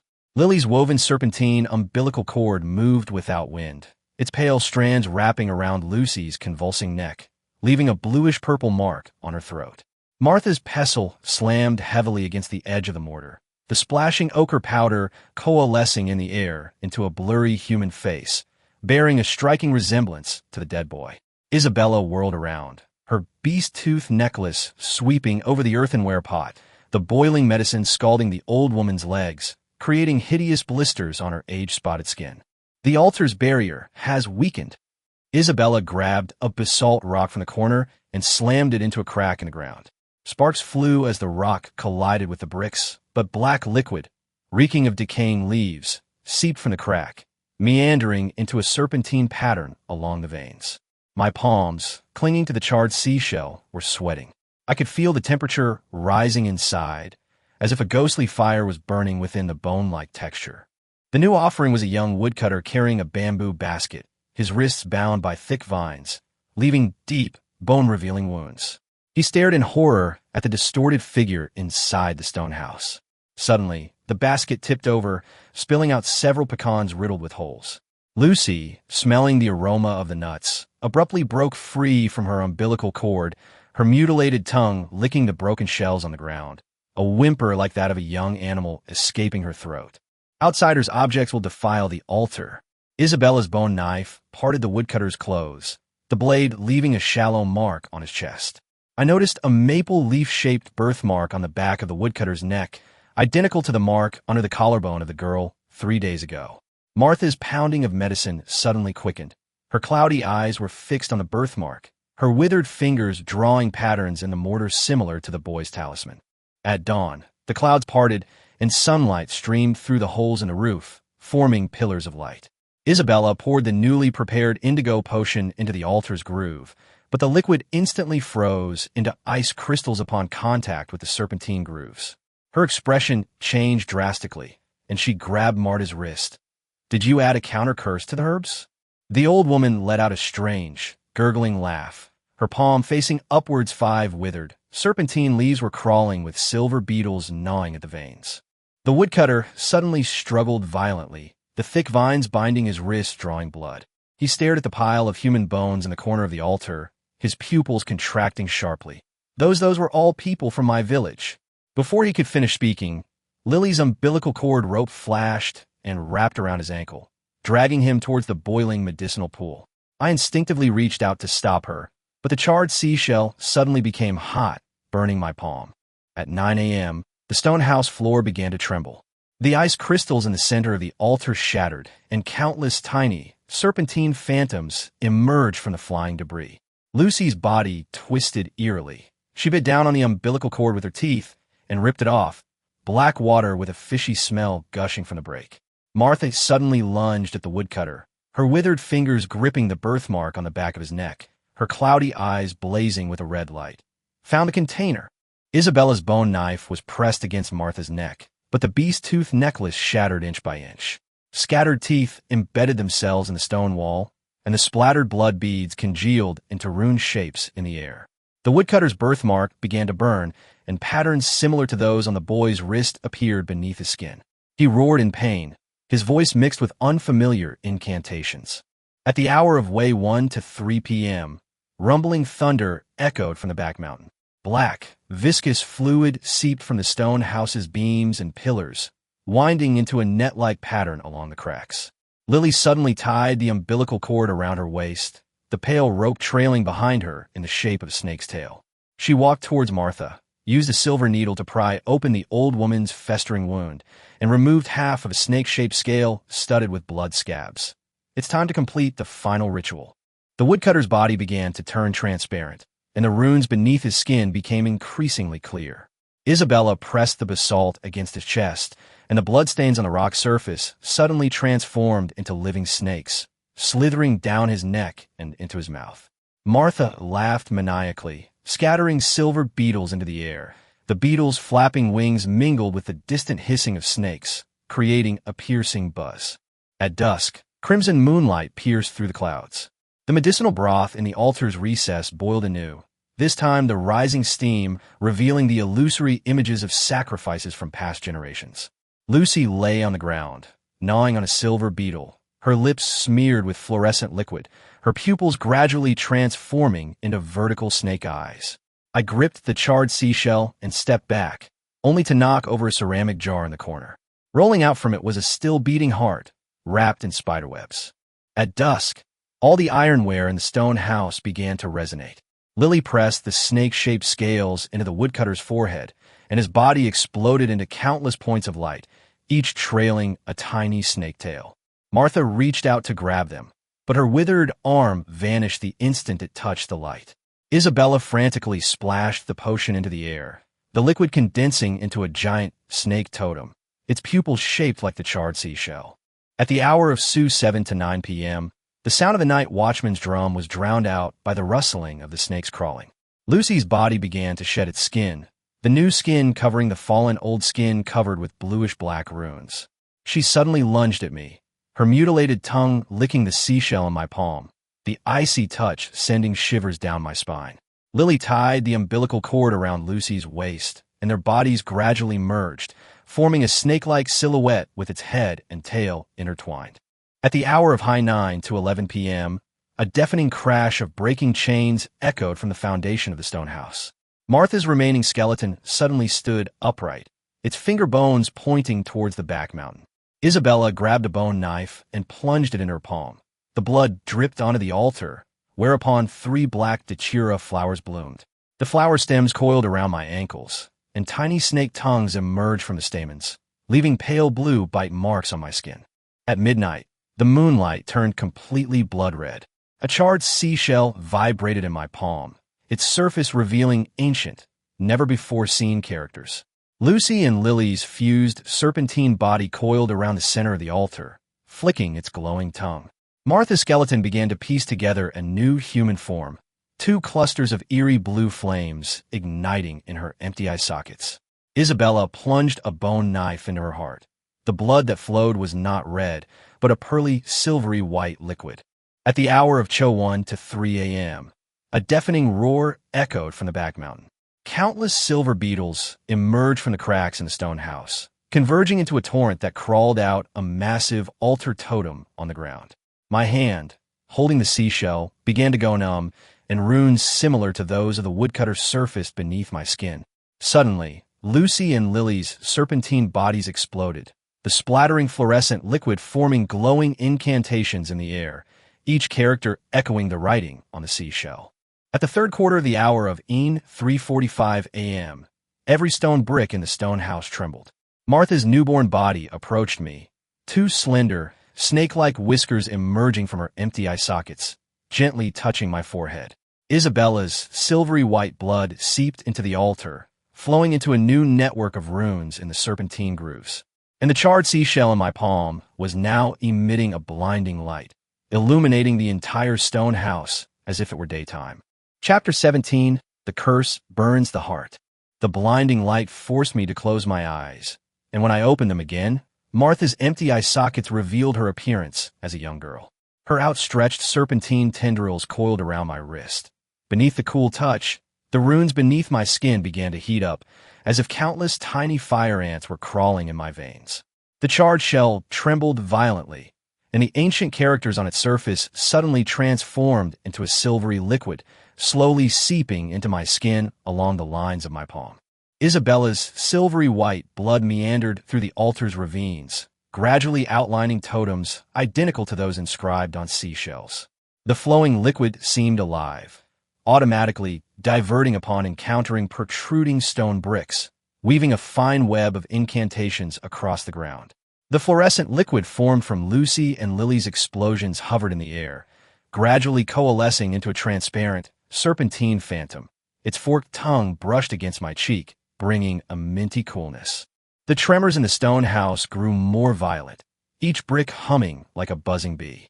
The torrent of silver beetles suddenly changed direction, climbing up the walls and onto the dome, piecing together a massive star map in the darkness. I noticed that the arrangement of the star map was exactly the same as the image reflected in the fountain of memory deep within the cave. Martha's new body pointed her finger at the center of the star map, where a maple leaf-shaped light, identical to the woodcutter's birthmark, shimmered. Bloodline resonance. Martha's voice seemed to come from all directions, a blend of aged and youthful tones. She pointed to the seashell in my palm, This is not a curse, it's a key. As her words fell, the silver liquid on the seashell suddenly stopped flowing, solidifying into raised patterns on my skin, perfectly merging with the original runes within me. The serpentine phantom formed by Lucy and Lily suddenly swooped down and coiled around my arm. The icy touch made me shiver, but I noticed that wherever the snake passed, the runes on my skin glowed with a soft golden light. Isabella's silvery white blood began to boil, and more phantoms emerged from the rising mist. These were the sacrifices that had vanished on the altar, their bodies translucent, their eyes gleaming with the same light as my palm. The black sap seeping from the beams and pillars of the stone house suddenly changed its nature, becoming crystal clear like melted amber. The sap flowed down the walls, forming new grooves in the ground, intertwining with a network of incantations drawn with Isabella's blood. I noticed that the direction of these new grooves was exactly the same as the veins of the glowing vines in the village's herb fields. Martha's new body walked to the edge of the altar and dipped her hand into the boiling potion. The previously murky liquid suddenly became clear, shimmering with a mother-of-pearl luster. She scooped up the potion and sprinkled it into the air. The liquid condensed into tiny runes that slowly drifted towards the illusory figures of the sacrifices. The moment the figures touched the runes, their bodies solidified, and the fear on their faces gradually gave way to astonishment. "We were all wrong," Isabella's voice came from behind me. I turned around and saw the bone knife wound on her chest healing, the flowing silvery blood forming new totems on the ground. The altar is not for sacrifice, but to awaken the dormant power within our blood. She pointed to the seashell in my palm. "You, that woodcutter, and all those with special marks are the key to unlocking the truth." Suddenly, the roar from the back mountain transformed into a melodious chant. The star map formed by the silver beetles began to rotate, and the points of light converged into a pillar of light shooting towards the sky. I felt the runes within my body become clearer under the light, as if a power was coursing through my meridians. Lucy and Lily's serpentine phantoms released my arms, coiled, and merged into the pillar of light, transforming into shimmering stardust. Marta poured the last drop of the medicine into the center of the altar, where a crystal-clear vine suddenly sprouted. The vine was laden with glowing fruits, each containing the memory of a sacrifice. She picked a fruit and handed it to me. The pulp transformed into specks of light in my hand, revealing an image of a woodcutter gathering herbs in the mountains. The walnuts in his basket were medicine used to treat the cough of an elderly man in the village. The tremors of the stone house gradually subsided, replaced by a gentle pulsation, much like the sound of flowing water from the fountain of memory. The fragments of Isabella's beast-tooth necklace began to recombine, this time forming not a murder weapon, but a keychain engraved with runes. She hung the keychain around my neck. "Take these and go find other people who bear the mark." As I stepped out of the stone house, the crimson moonlight had faded, and the east was beginning to lighten with the first hint of dawn. The serpentine silhouette formed by Lucy and Lily's fusion transformed into a beam of light, sweeping across the mountains and forests. Wherever it passed, withered trees sprouted new buds, and the darkness-shrouded forest was once again illuminated. I looked down at the seashell in my palm. Its silver patterns shimmered faintly beneath my skin, echoing the light emanating from the distant village and herb fields. Marta stood at the entrance of the stone house, her body beginning to become transparent, yet a relieved smile graced her face. "Our mission is complete." Her voice grew softer and softer. "Now, it is your turn to reweave the web of bloodlines." Before she finished speaking, her body transformed into countless points of light, merging into the first rays of morning sunlight.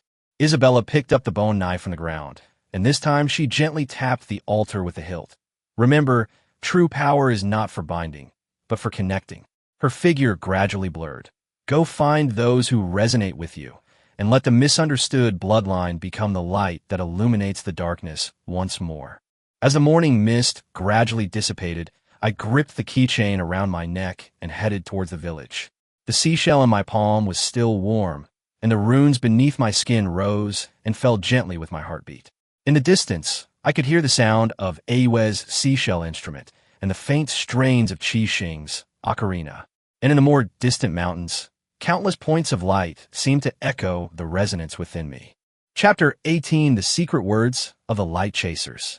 The morning mist condensed into a fine net of light above the medicinal herb field, each dewdrop refracting the shimmering patterns of seashells.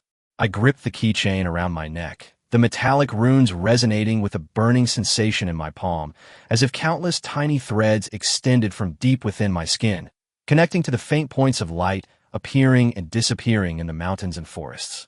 Suddenly, the sound of Aaya's seashell instrument became rapid, the notes transforming into silver-white birds that swept overhead, guiding me toward the old locust tree at the edge of the village. The vines on the tree bark parted automatically, revealing a hidden tree hollow. As I inserted the beast tooth rune from the keychain into the groove, the entire tree began to tremble, and the sound of gears turning came from inside the trunk. From the depths of the hollow, a bronze box engraved with star patterns slowly rose, the maple leaf pattern on the lid identical to the woodcutter's birthmark. Inside the box lay half a tattered animal hide, its edges embroidered with ancient characters identical to those on seashells, using glowing silver thread. "You found it after all." The scarred woman's voice came from behind. New vines twined around the bone knife in her hand, and the blade was no longer stained with blood, but with fragrant herbal juice. "This is the Lightbringer's journal, recording how to mend a fractured world with a web of bloodlines." She stroked the faded patterns on the animal hide, but each generation only dared to leave behind half a scroll, because the complete truth would overturn all understanding. The baby girl appeared under the old locust tree at some unknown time. The light patterns on her palm resonated with the bronze box, and the star map on the box's surface suddenly began to flow, projecting three-dimensional light and shadow. I saw countless luminous threads extending from the palms of different people, weaving into a network covering the entire continent, and at the center of the network was a suspended crystal altar with the same serpentine patterns as the altar awakening in the stone house. Suddenly, the village's copper bells rang in unison, not with piercing warnings, but with soothing chords. When Aaya arrived with the others, the seashells on her wrist automatically arranged themselves into a unique musical scale, resonating with the bells to create visible ripples of sound. Qixing raised the observatory's lens. The beam pierced through the ripples, outlining ancient runes in the air.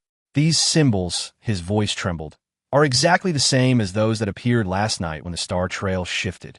We unfolded our animal skin notebooks beside the fountain of memory, the water churning automatically and reflecting the words as suspended shadows of light. It turns out that the so-called sacrifice was actually an anchor point of the Bloodline network. When cracks appeared in the world's veins, those with special marks were instinctively drawn to the altar to activate the dormant power within them through ritual. However, the high priest of 100 years ago misunderstood the essence of the ritual, distorting the activation process into a sacrifice. The baby girl suddenly dipped her hand into the spring water, and the image of the stone altar appeared on the surface. Isabella's remaining silvery white blood was reshaping the ravines. Lucy and Lily's fluorescent fluids wove a new barrier, and the resurrected sacrifice phantoms were repairing the broken spell net with luminous threads. The points of light left behind by Martha before she vanished converged into a star map, pointing in a distant direction. The northern mountains. The scarred woman pointed to the brightest point on the star map. There lie the ruins of the first Lightbringers. Her bone knife suddenly buzzed, and the vines on its blade grew wildly, twining into an arrow pointing north. The plants in the herb field began to turn collectively, the rustling of their leaves forming a strange melody as if bidding us farewell.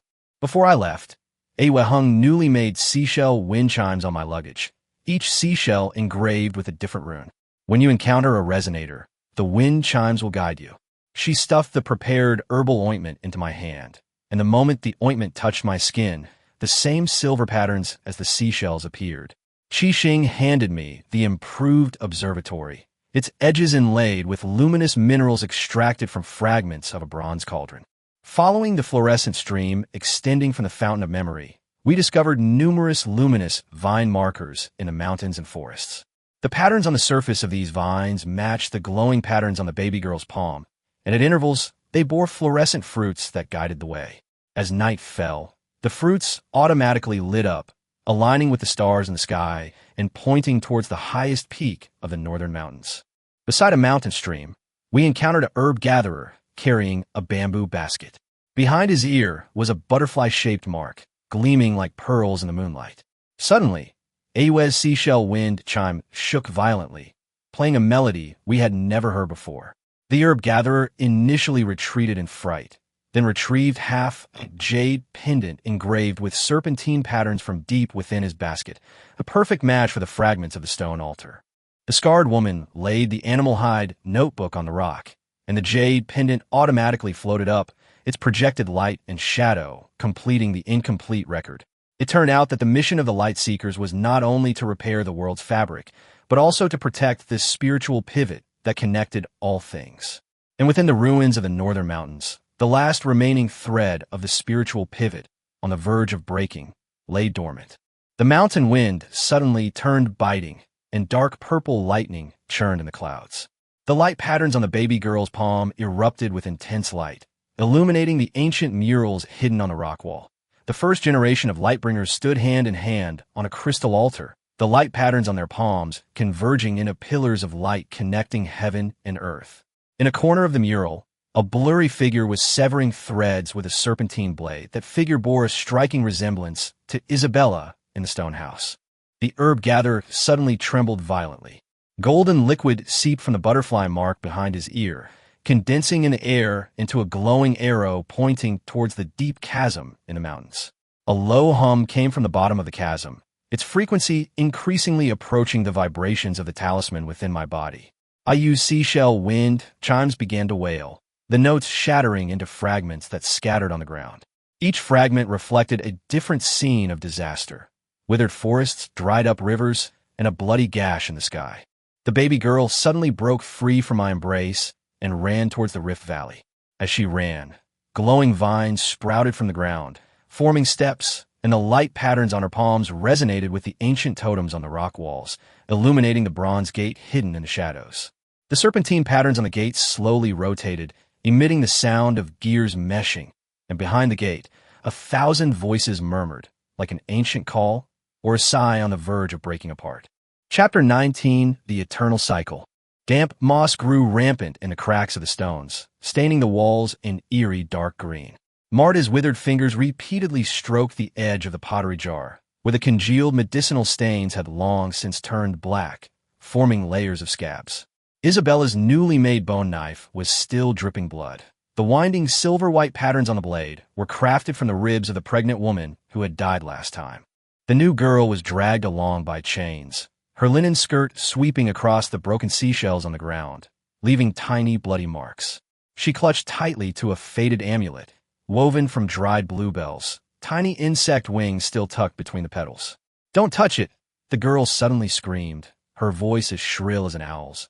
"This was left to me by my grandmother." Isabella sneered, her bone knife precisely severing the amulet's bindings. The bluebells scattered on the ground, instantly devoured by swarms of silver beetles. Lily was processing the placenta left from the previous day's delivery. She used a sharp flint to cut the dark red tissue into thin strips and hung them to dry in a well-ventilated place. The shriveled umbilical cord was soaking in a clay pot, mixed with snake venom and bat droppings, emitting a nauseating stench. Lucy huddled in a corner, biting her newly grown fingernails. With each bite, a pale green sap seeped from her fingertips. Martha's newly concocted potion was an eerie purplish black, its surface floating with tiny scales and the corpses of curled insects. She slowly poured the potion into a bronze container, then suddenly coughed violently, blood seeping from between her fingers mixed with half a broken snake fawn. "The oracle said to add the virgin's tears this time," she said, her voice hoarse as sandpaper scraping, her cloudy eyes turning to the trembling girl in the corner. I pressed down on the girl's shoulders, feeling her frail body tremble violently. Isabella's bone knife was pressed against the corner of the girl's eye. The moment the tip pierced her skin, a tear rolled down her cheek. The medicine, upon contact with the tear, suddenly boiled, the splattering droplets corroding countless tiny holes in the stone wall. Amid the girl's desperate cries, I forced the medicine into her mouth, watching her throat convulse violently, black blood frothy and overflowing from the corner of her mouth. A strange noise came from beneath the altar, like countless creatures rubbing their scales in the darkness. Martha's ears suddenly twitched, and her withered finger pointed to the southeast corner of the altar. "Quick! The runes there are fading." Lily immediately dropped the placenta she was holding and rushed to the corner. She dipped her venom-covered fingers in the girl's blood and redrawn the runes. The blood sizzled and hissed as it seeped into the cracks in the stone, sending up puffs of white smoke. Lucy suddenly let out a non-human roar, her body twisting grotesquely, and bluish-black lines emerged beneath her skin.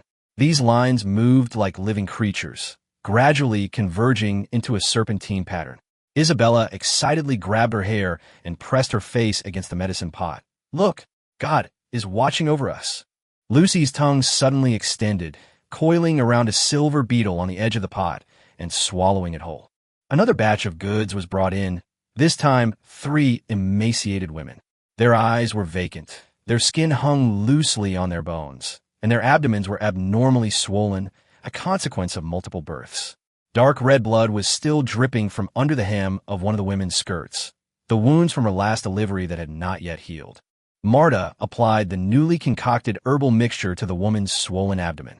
The herbs, a blend of crushed spider eggs and bat brains, emitted a suffocating, fishy odor. "Broken position," she murmured, pressing her withered fingers against the woman's skin. "It needs a hot stone compress." Isabella immediately fetched a red-hot basalt rock and pressed it directly onto the woman's stomach. The smell of burning flesh filled the air, but the woman's screams abruptly ceased. She had fainted from the pain. Lily began preparing her delivery tools. The bronze forceps still bore bits of flesh from the last delivery. She wiped the forceps with a venom-soaked cloth, a sinister smile playing on her lips.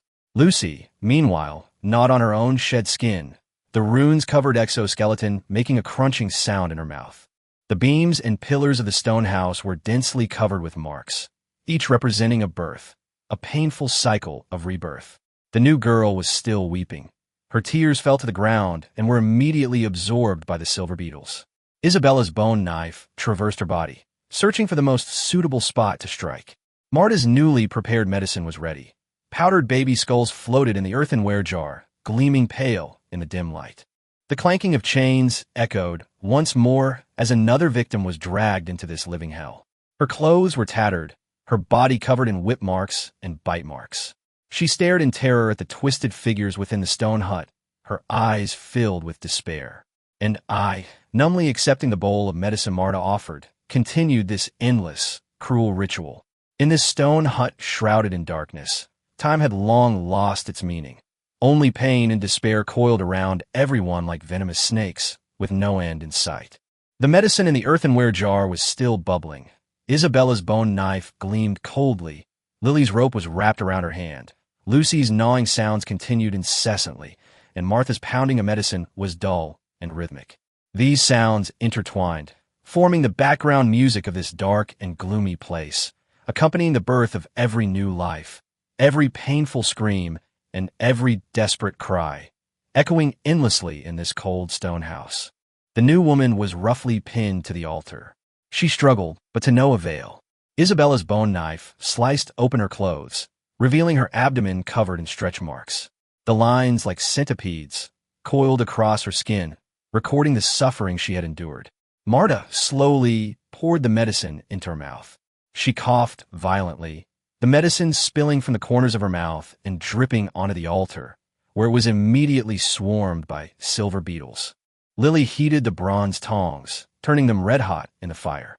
Her eyes held no pity, only mechanical indifference. The moment the tongs touched the woman's body, the smell of burning flesh filled the air once more. The woman's screams were heart-wrenching, yet they failed to evoke any sympathy. Lucy stopped eating, looked up at the altar, and a strange light flickered in her eyes. The stone house floor was soaked in blood, forming a dark red crust. Each footstep creaked and groaned. The new girl had stopped crying. Her eyes were vacant, as if her soul had left her body. She silently awaited her impending doom, like a lamb waiting to be slaughtered. Marta continued mixing herbs, her movements mechanical and practiced. Poisonous plants and rotting animal carcasses were transformed in her hands into life-giving potions. Isabella, meanwhile, carved new marks on the stone pillar, each mark representing the passing of a life or the beginning of a new one. The clanging of chains, screams, the pounding of medicine, the munching of food, these sounds wove together in the stone house into a vast net, enveloping everyone. No one could escape, and no one dared to resist. In this endless cycle, life became cheap and fragile, and suffering became the sole theme. And the serpentine totem on the altar, in the dim light, seemed to come alive, its tongue flicking, watching all that unfold. Chapter 28. Bitter Mist. The herbs in the earthenware jar emitted a sour, astringent steam. I counted the neatly arranged earthenware bowls on the wooden shelf. The bowl in the third column of the seventh row had a chipped rim. It had been broken last week by the violent movements of the fetus. Marta, her back hunched, mixed crushed evening primrose seeds into the warm goat's milk, the earthenware spoon making a monotonous clinking sound as it struck the bowl. It's time to take Seely's medicine. Brownish medicine residue was embedded in her fingernails. She's been vomiting badly this morning. We need to add some perilla leaves. The stone path was covered with last night's dew, dampening the edges of my straw sandals. As I passed the nursery, cries rose and fell from the bamboo cradles, and the nursery workers were soothing the crying babies with strips of cloth soaked in honey. Seely curled up on the animal skin blanket, her swollen belly stretching her deerskin skirt out of shape.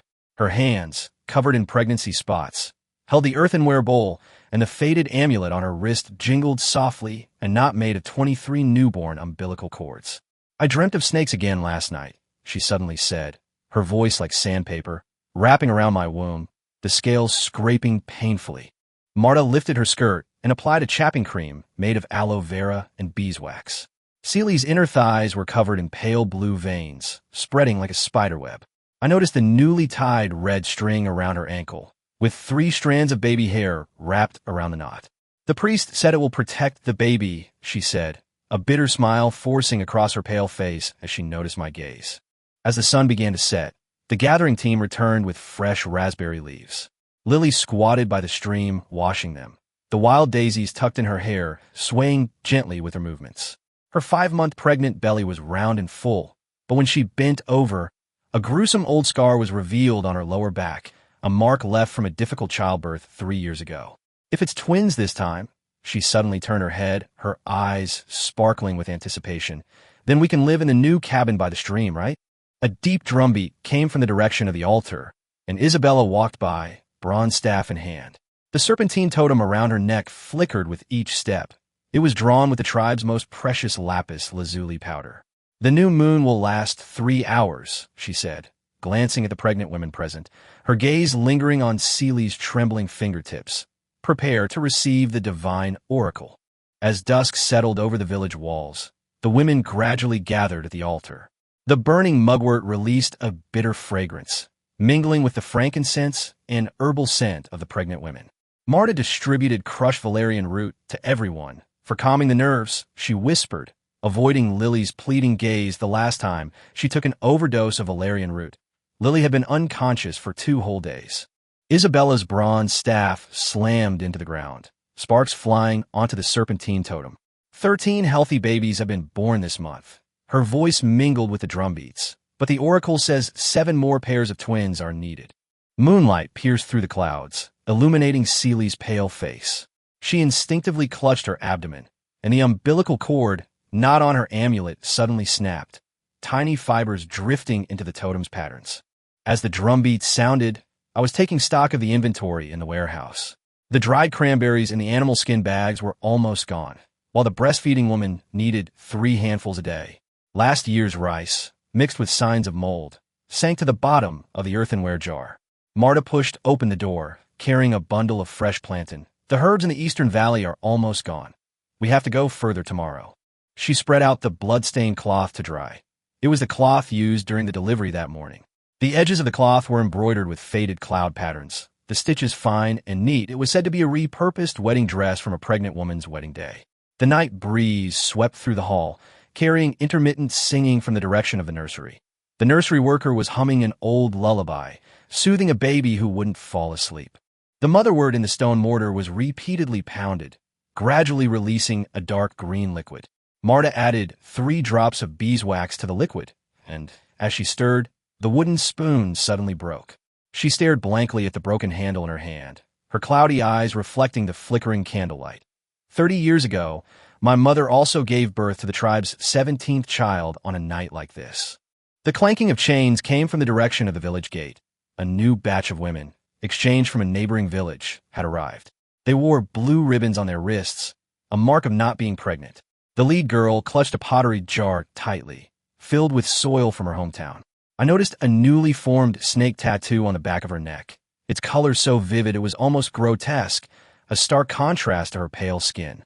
Marta poured warm herbal soup into the girl's earthenware bowl, a few shriveled goji berries floating on the surface. "Drinking this will warm your uterus." Her voice seemed to come from afar.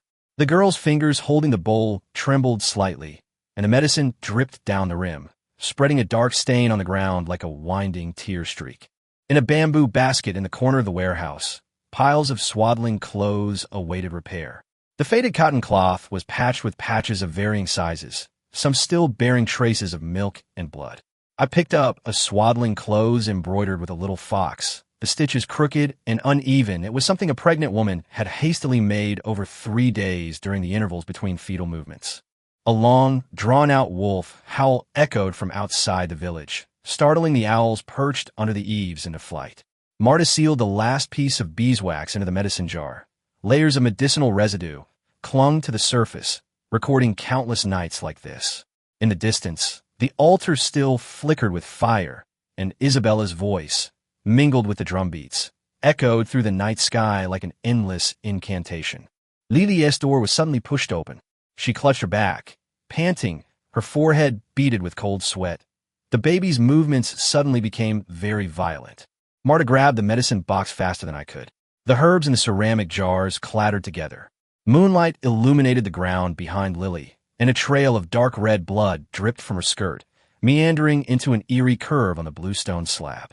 Cries rose and fell from the direction of the nursery, as if sensing something. The nursery worker rushed out with an oil lamp. In the dim light, she held the infant in her arms, clutching the faded umbilical cord not the baby Seely had brought a month ago. The night wind stirred up ashes from the altar, which fell onto Lily's blood-stained skirt, making the serpentine patterns even more crimson. Marta applied crushed ginger to Lily's lower back, the juice flowing down her old scars. Lily's nails dug deeply into my arm with astonishing force. Her gasps mingled with Marta's whispers, echoing in the small room. Suddenly, a ceramic jar in the corner tipped over, spilling medicinal wine infused with angelica root onto the floor. The strong herbal aroma instantly masked the smell of blood. The clanking of chains echoed again from the gate, this time accompanied by heavy breathing. Several men rushed in carrying a stretcher, on which lay the unconscious Seely. Her skirt was soaked in blood, and the umbilical cord, not from her amulet, lay scattered on the ground, gleaming eerily white in the moonlight. Isabella appeared at the doorway, bronze staff in hand, its serpentine totem flickering in the firelight, like countless eyes staring into the darkness. Martha's hands suddenly trembled violently, spilling half of the herbs from the spoon.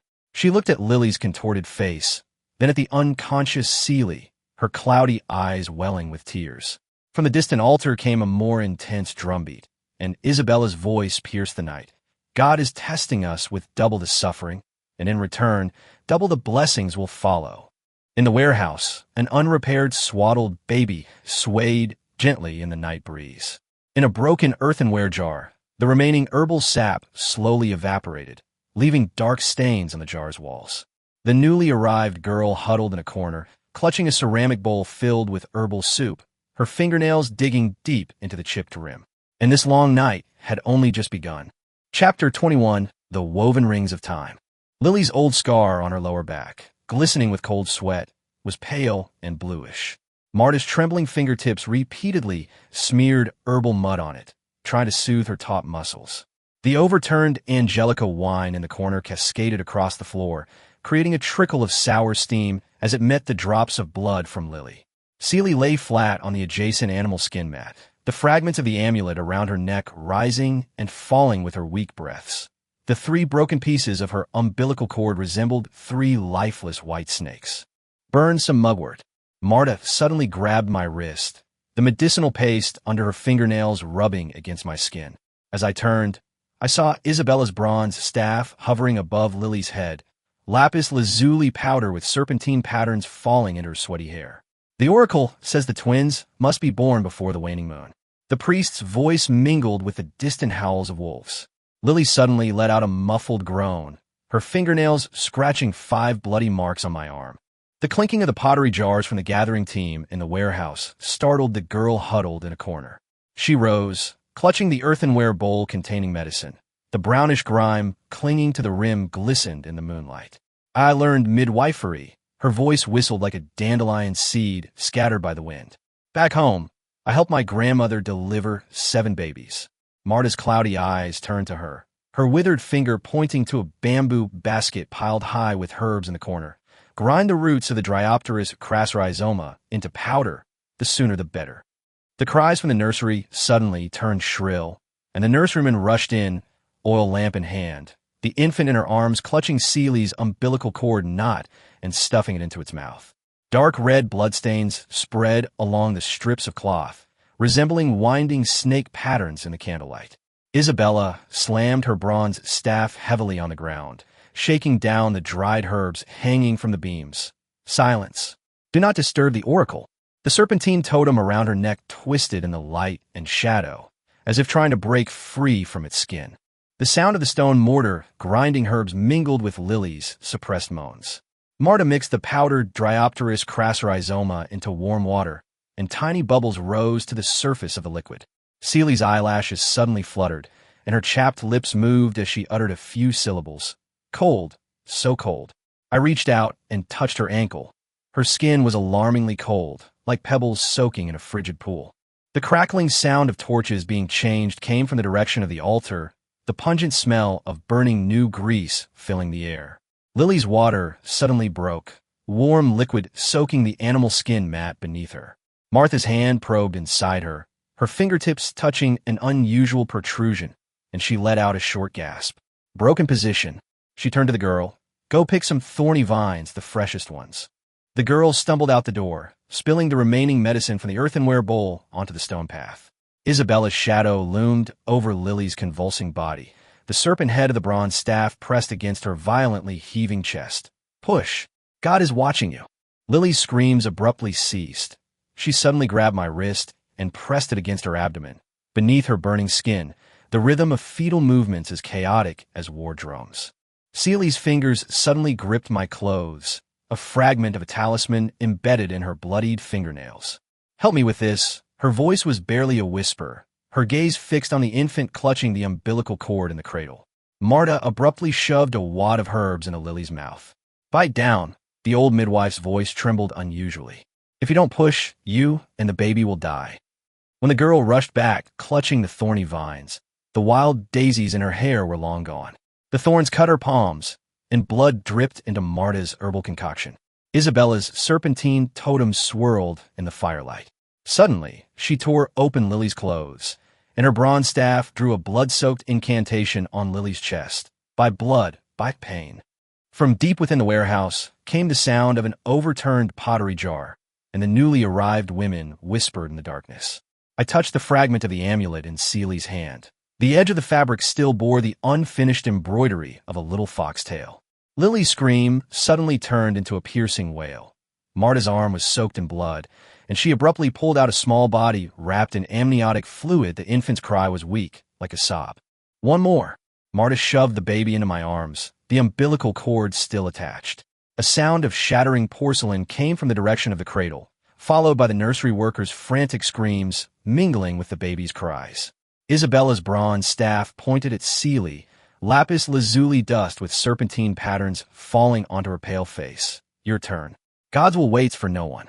Seely's body suddenly arched into an eerie curve, black liquid seeping from beneath her blood-stained skirt. The girl trembled as she offered a strip of cloth soaked in herbs. Blood still dripped from the wounds on her wrists caused by vine thorns. As Marta's hand probed Seely's body, I heard a cracking sound from her knuckles. Lily's second child was finally born. This time, the infant didn't cry, but simply curled up quietly, its skin an unnatural bluish purple. The oil lamp in the nursery suddenly went out, and Isabella's cold laugh echoed in the darkness. Marta fumbled for a spare torch. Its light illuminating Seely's contorted face. Black foam spilled from the corners of her mouth. Her fingers clutched tightly at a fragment of an amulet, the fabric embroidered with a little fox already soaked in blood. Lily's head lolled limply to one side, sweat mingling with tears dripping onto the newborn infant, reflecting shimmering light in the dim firelight.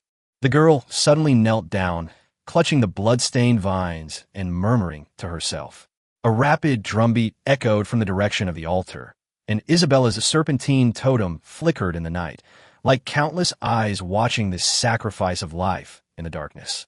Deep within the warehouse, the whispers of the newly arrived women gradually subsided, replaced by suppressed sobs.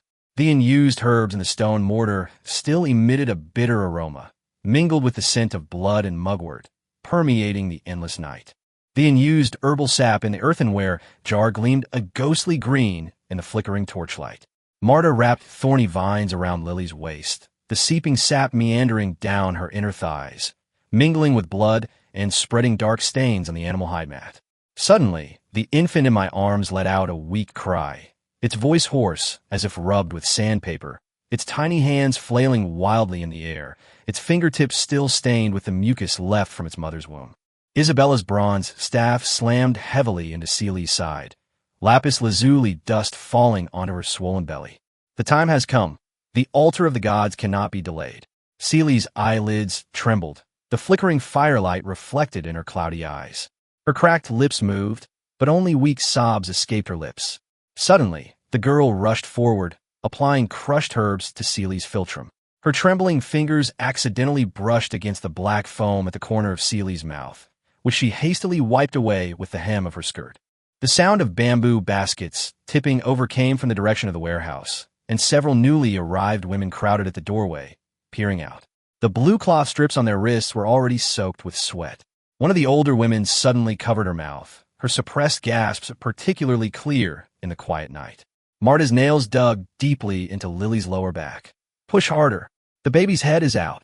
Lily's body convulsed violently, her teeth biting the cloth strip stuffed in her mouth to shreds, blood dripping from the corner of her mouth. The commotion in the nursery hadn't subsided.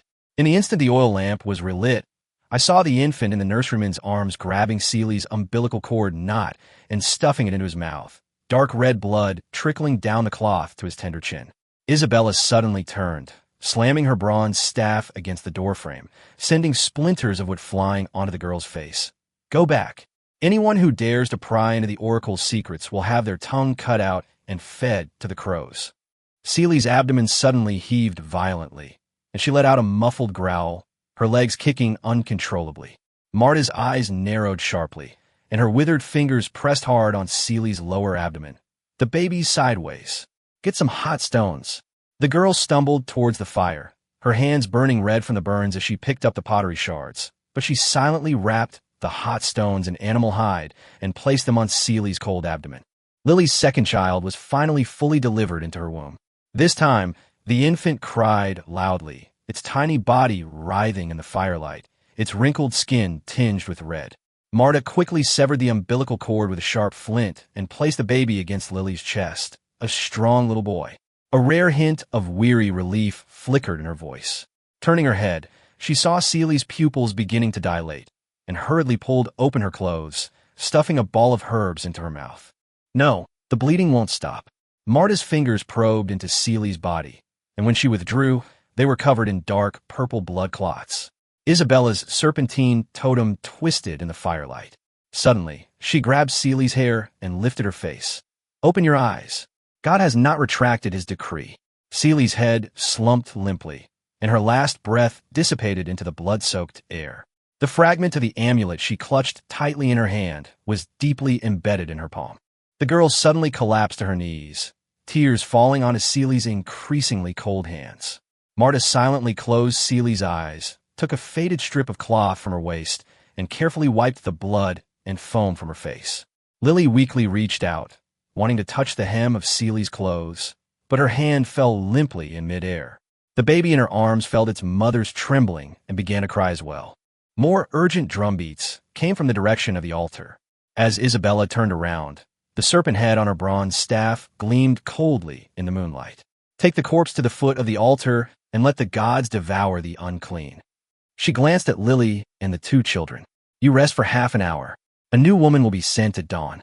Lily's lips moved, but in the end, she simply buried her face in the soft baby hair, her shoulders trembling slightly.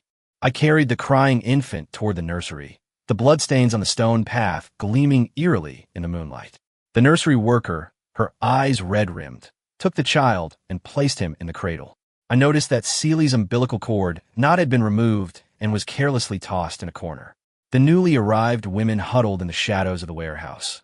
One of the youngest girls was biting the knot of a blue cloth strip with her teeth, large tears falling onto her clothes. Marta began gathering the scattered herbs and blood-stained strips of cloth, tossing them into the fire. The flames crackled as they consumed the fabric, and fragments of the amulet embroidered with a little fox by Seely curled in the fire, the gold thread on the fox's tail slowly melting. The girl squatted to one side, mechanically sorting the remaining herbs by type, her bloodied fingers leaving dark marks on them. A long, drawn-out wolf howl echoed from outside the village, startling the owls roosting under the eaves.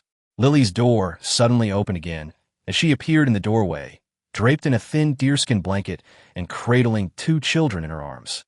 The moonlight outlined her gaunt figure, and an old scar on her lower back was faintly visible in the shadows. "My children, they deserve names." Her voice seemed to drift from afar, carrying an unreal calm. Isabella's laughter suddenly came from the direction of the altar. The serpentine totem flickered in the night, like countless eyes staring into the darkness. Marta added a piece of firewood to the fire, and the flames suddenly leaped up, illuminating Lily's pale face. The girl came over carrying a freshly prepared herbal soup. The liquid in the earthenware bowl shimmered amber in the firelight, with a few fresh perilla leaves floating on the surface. The sound of chains being dragged echoed from deep within the warehouse, and a new batch of women were brought in. Their steps were slow, and the blue cloth strips on their wrists swayed gently in the night breeze. One of the women clutched a bundle tightly in her arms, a corner of a swaddled baby embroidered with small flowers peeking out from the gap in the fabric. Lily suddenly coughed violently, splattering blood onto the baby's soft cheek. Both children were startled and cried out in unison, their cries echoing in the silent night, mingling with the distant drumbeats from the altar. Marta handed the herbal soup to Lily, her gaze sweeping over the newly arrived women. "Bring the weakest one here. Give her the medicine to stabilize the pregnancy first." Her voice was hoarse, as if she had been exposed to smoke for too long. The girl stumbled as she stood up, spilling a few drops of the medicine from the ceramic bowl onto her blood-stained skirt. Isabella's bronze staff struck the ground heavily again, sending lapis lazuli powder with serpentine patterns flying, shimmering like stardust in the firelight. Lily wiped the blood from the infants' faces with the corner of her clothes, her fingers gently tracing their wrinkled little cheeks. The newly arrived woman was shoved forward. The bundle in her arms suddenly fell, revealing a curled-up kitten inside. The kitten let out a weak meow, which sounded particularly jarring in the silence. Isabella's serpentine totem suddenly glowed in the night. She raised her bronze staff and pointed it at the woman. "Unclean thing. Throw it into the fire." The girl suddenly rushed over and scooped the kitten into her arms before the flames engulfed it. The kitten struggled in terror, its claws leaving several bloody scratches on her arm. Marta sighed and pulled a strip of cloth from her waist to bandage the kitten. "Why bother? It's just a little beast." The girl buried her face in the kitten's soft fur, her voice muffled. "It reminds me of a Huang from back home." Suppressed gasps came from the women in the corner of the warehouse, some beginning to sob softly. Isabella's cold laugh pierced the darkness. "Shut up. Prepare to receive God's grace."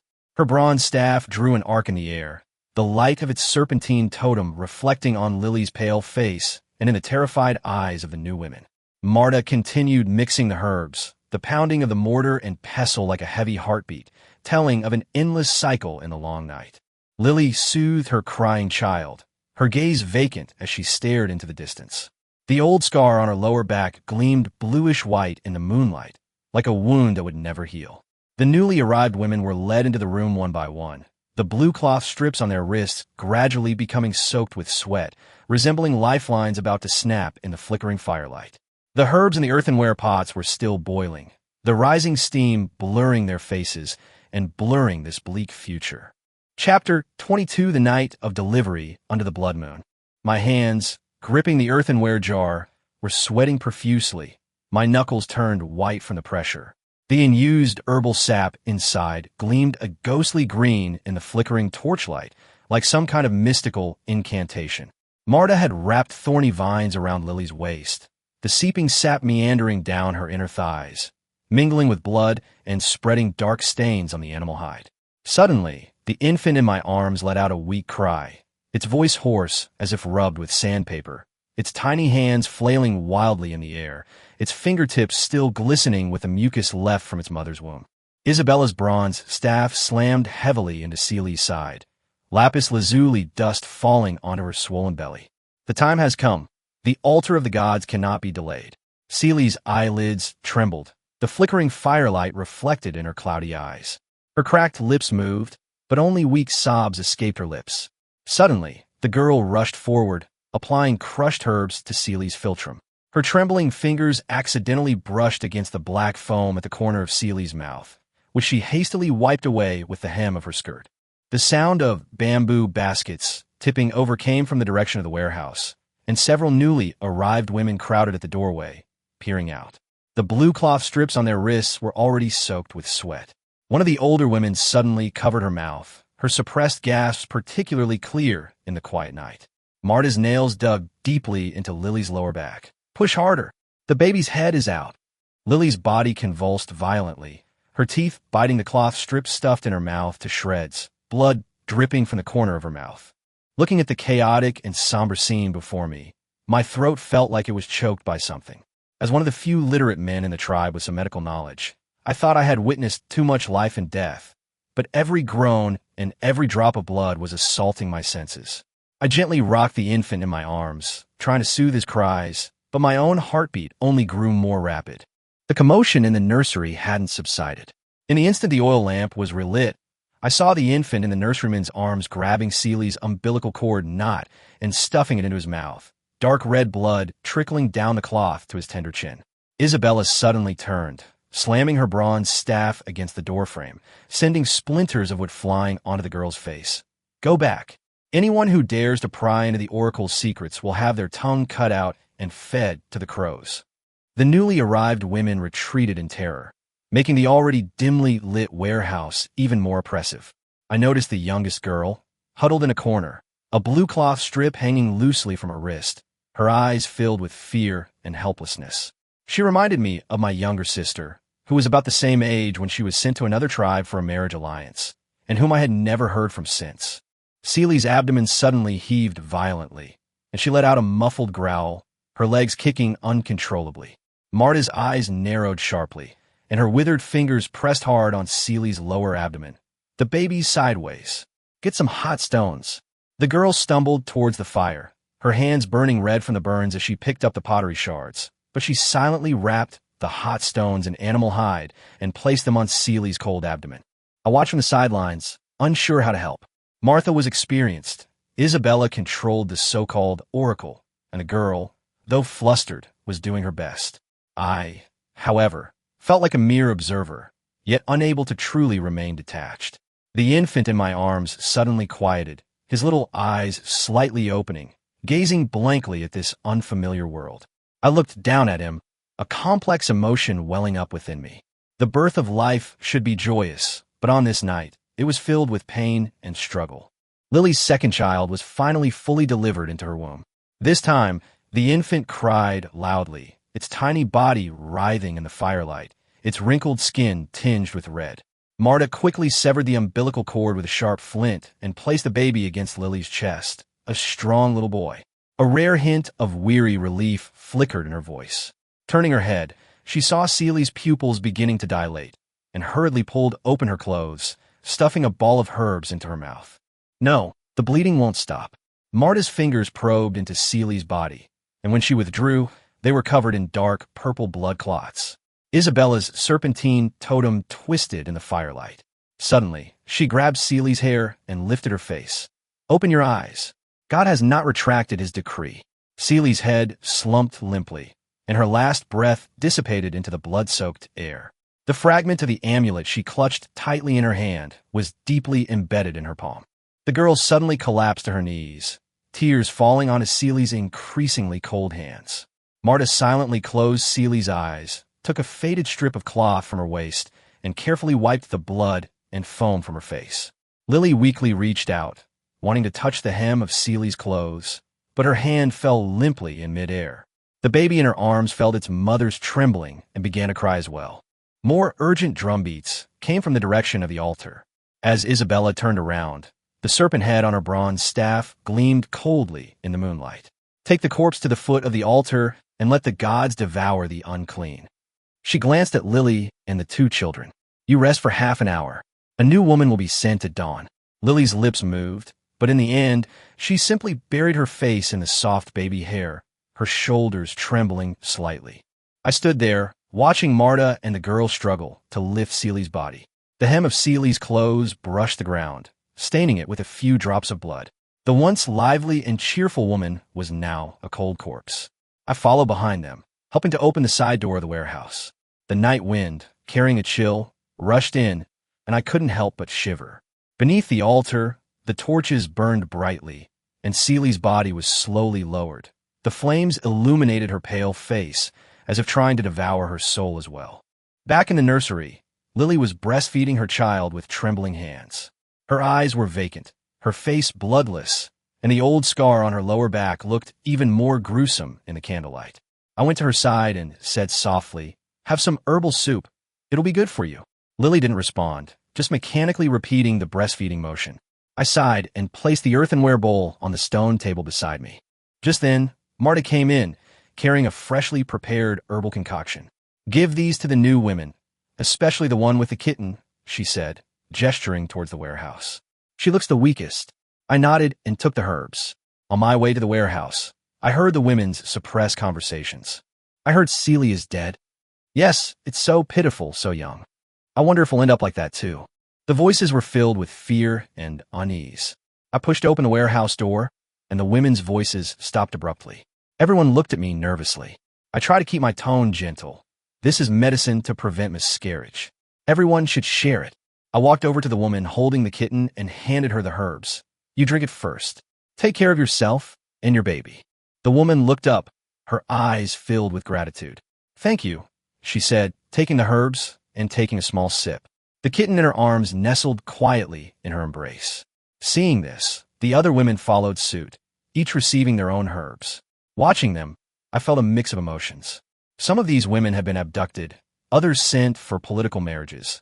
Their fates were sealed the moment they entered this tribe. When I returned to the nursery, Marta was examining Lily's wound. "It's healing quite well, but she still needs to rest," Marta said. "These two children will be a lot of trouble for you in the future." Lily finally looked up and gave a bitter smile. "As long as they can grow up safely, that's all that matters." Night deepened, and the entire tribe gradually quieted down. I sat under the eaves, gazing at the blood moon in the sky. Moonlight spilled across the earth, casting a mysterious and eerie hue over everything. In the distance, the howls of wolves drifted, mingling with the faint sound of drums coming from the direction of the altar. I remembered the news the gathering team had brought back during the day, that nearby tribes were expanding their territory, and our tribe could face war at any moment. War means death and displacement, and now, the women in the tribe have to endure the pain of childbirth. I don't know when this will end. I clenched my fists and silently vowed to do everything in my power to protect these innocent lives, no matter how small my strength may be. Suddenly, a commotion came from the direction of the warehouse. I got up and ran to see what was happening and found a youngest girl crying.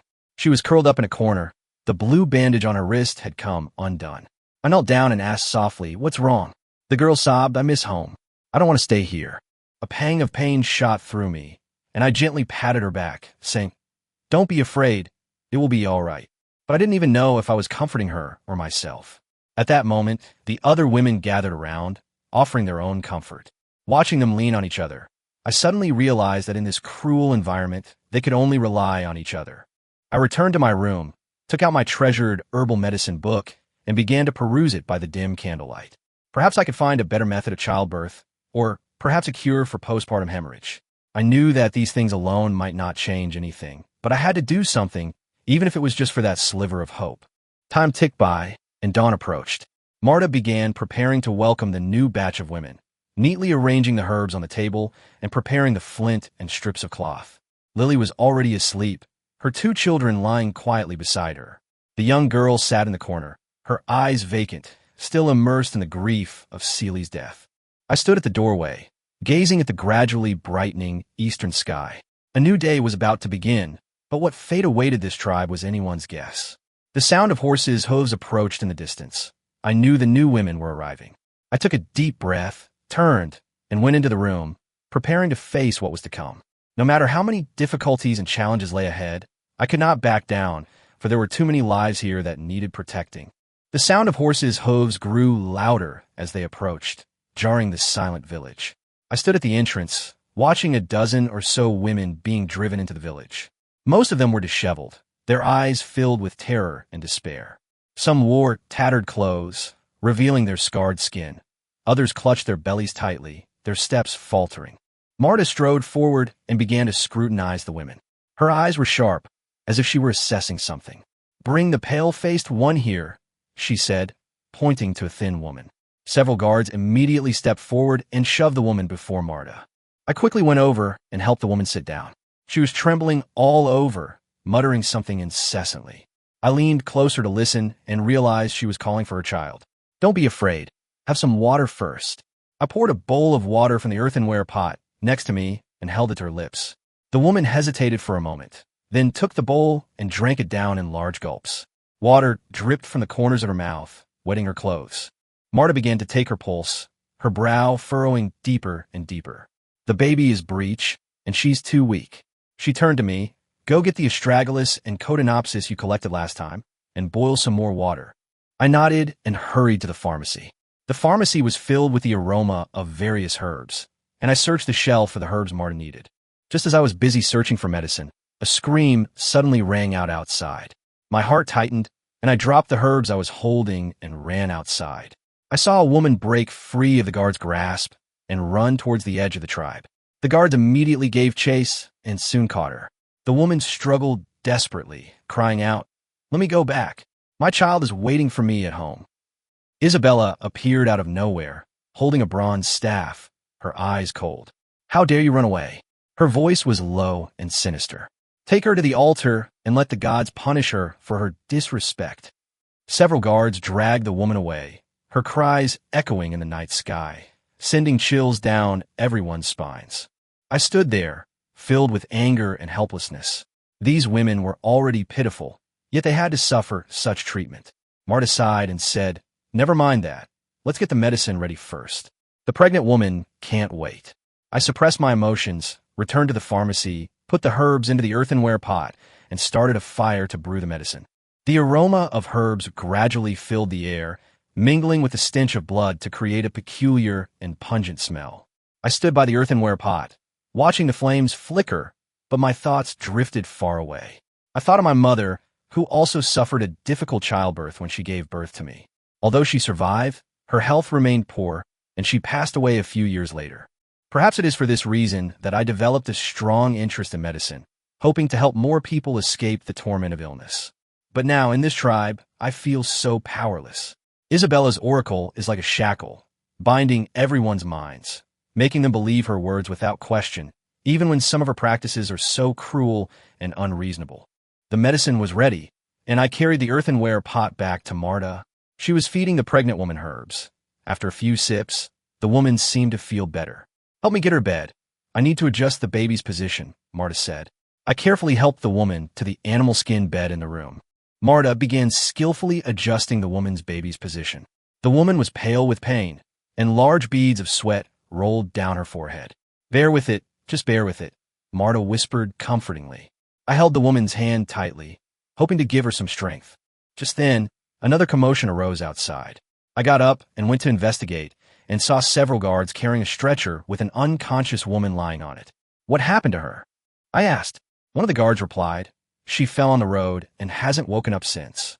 I followed them as they carried the woman into the room. After examining her, Marta said gravely, "She has a head injury. The situation isn't good."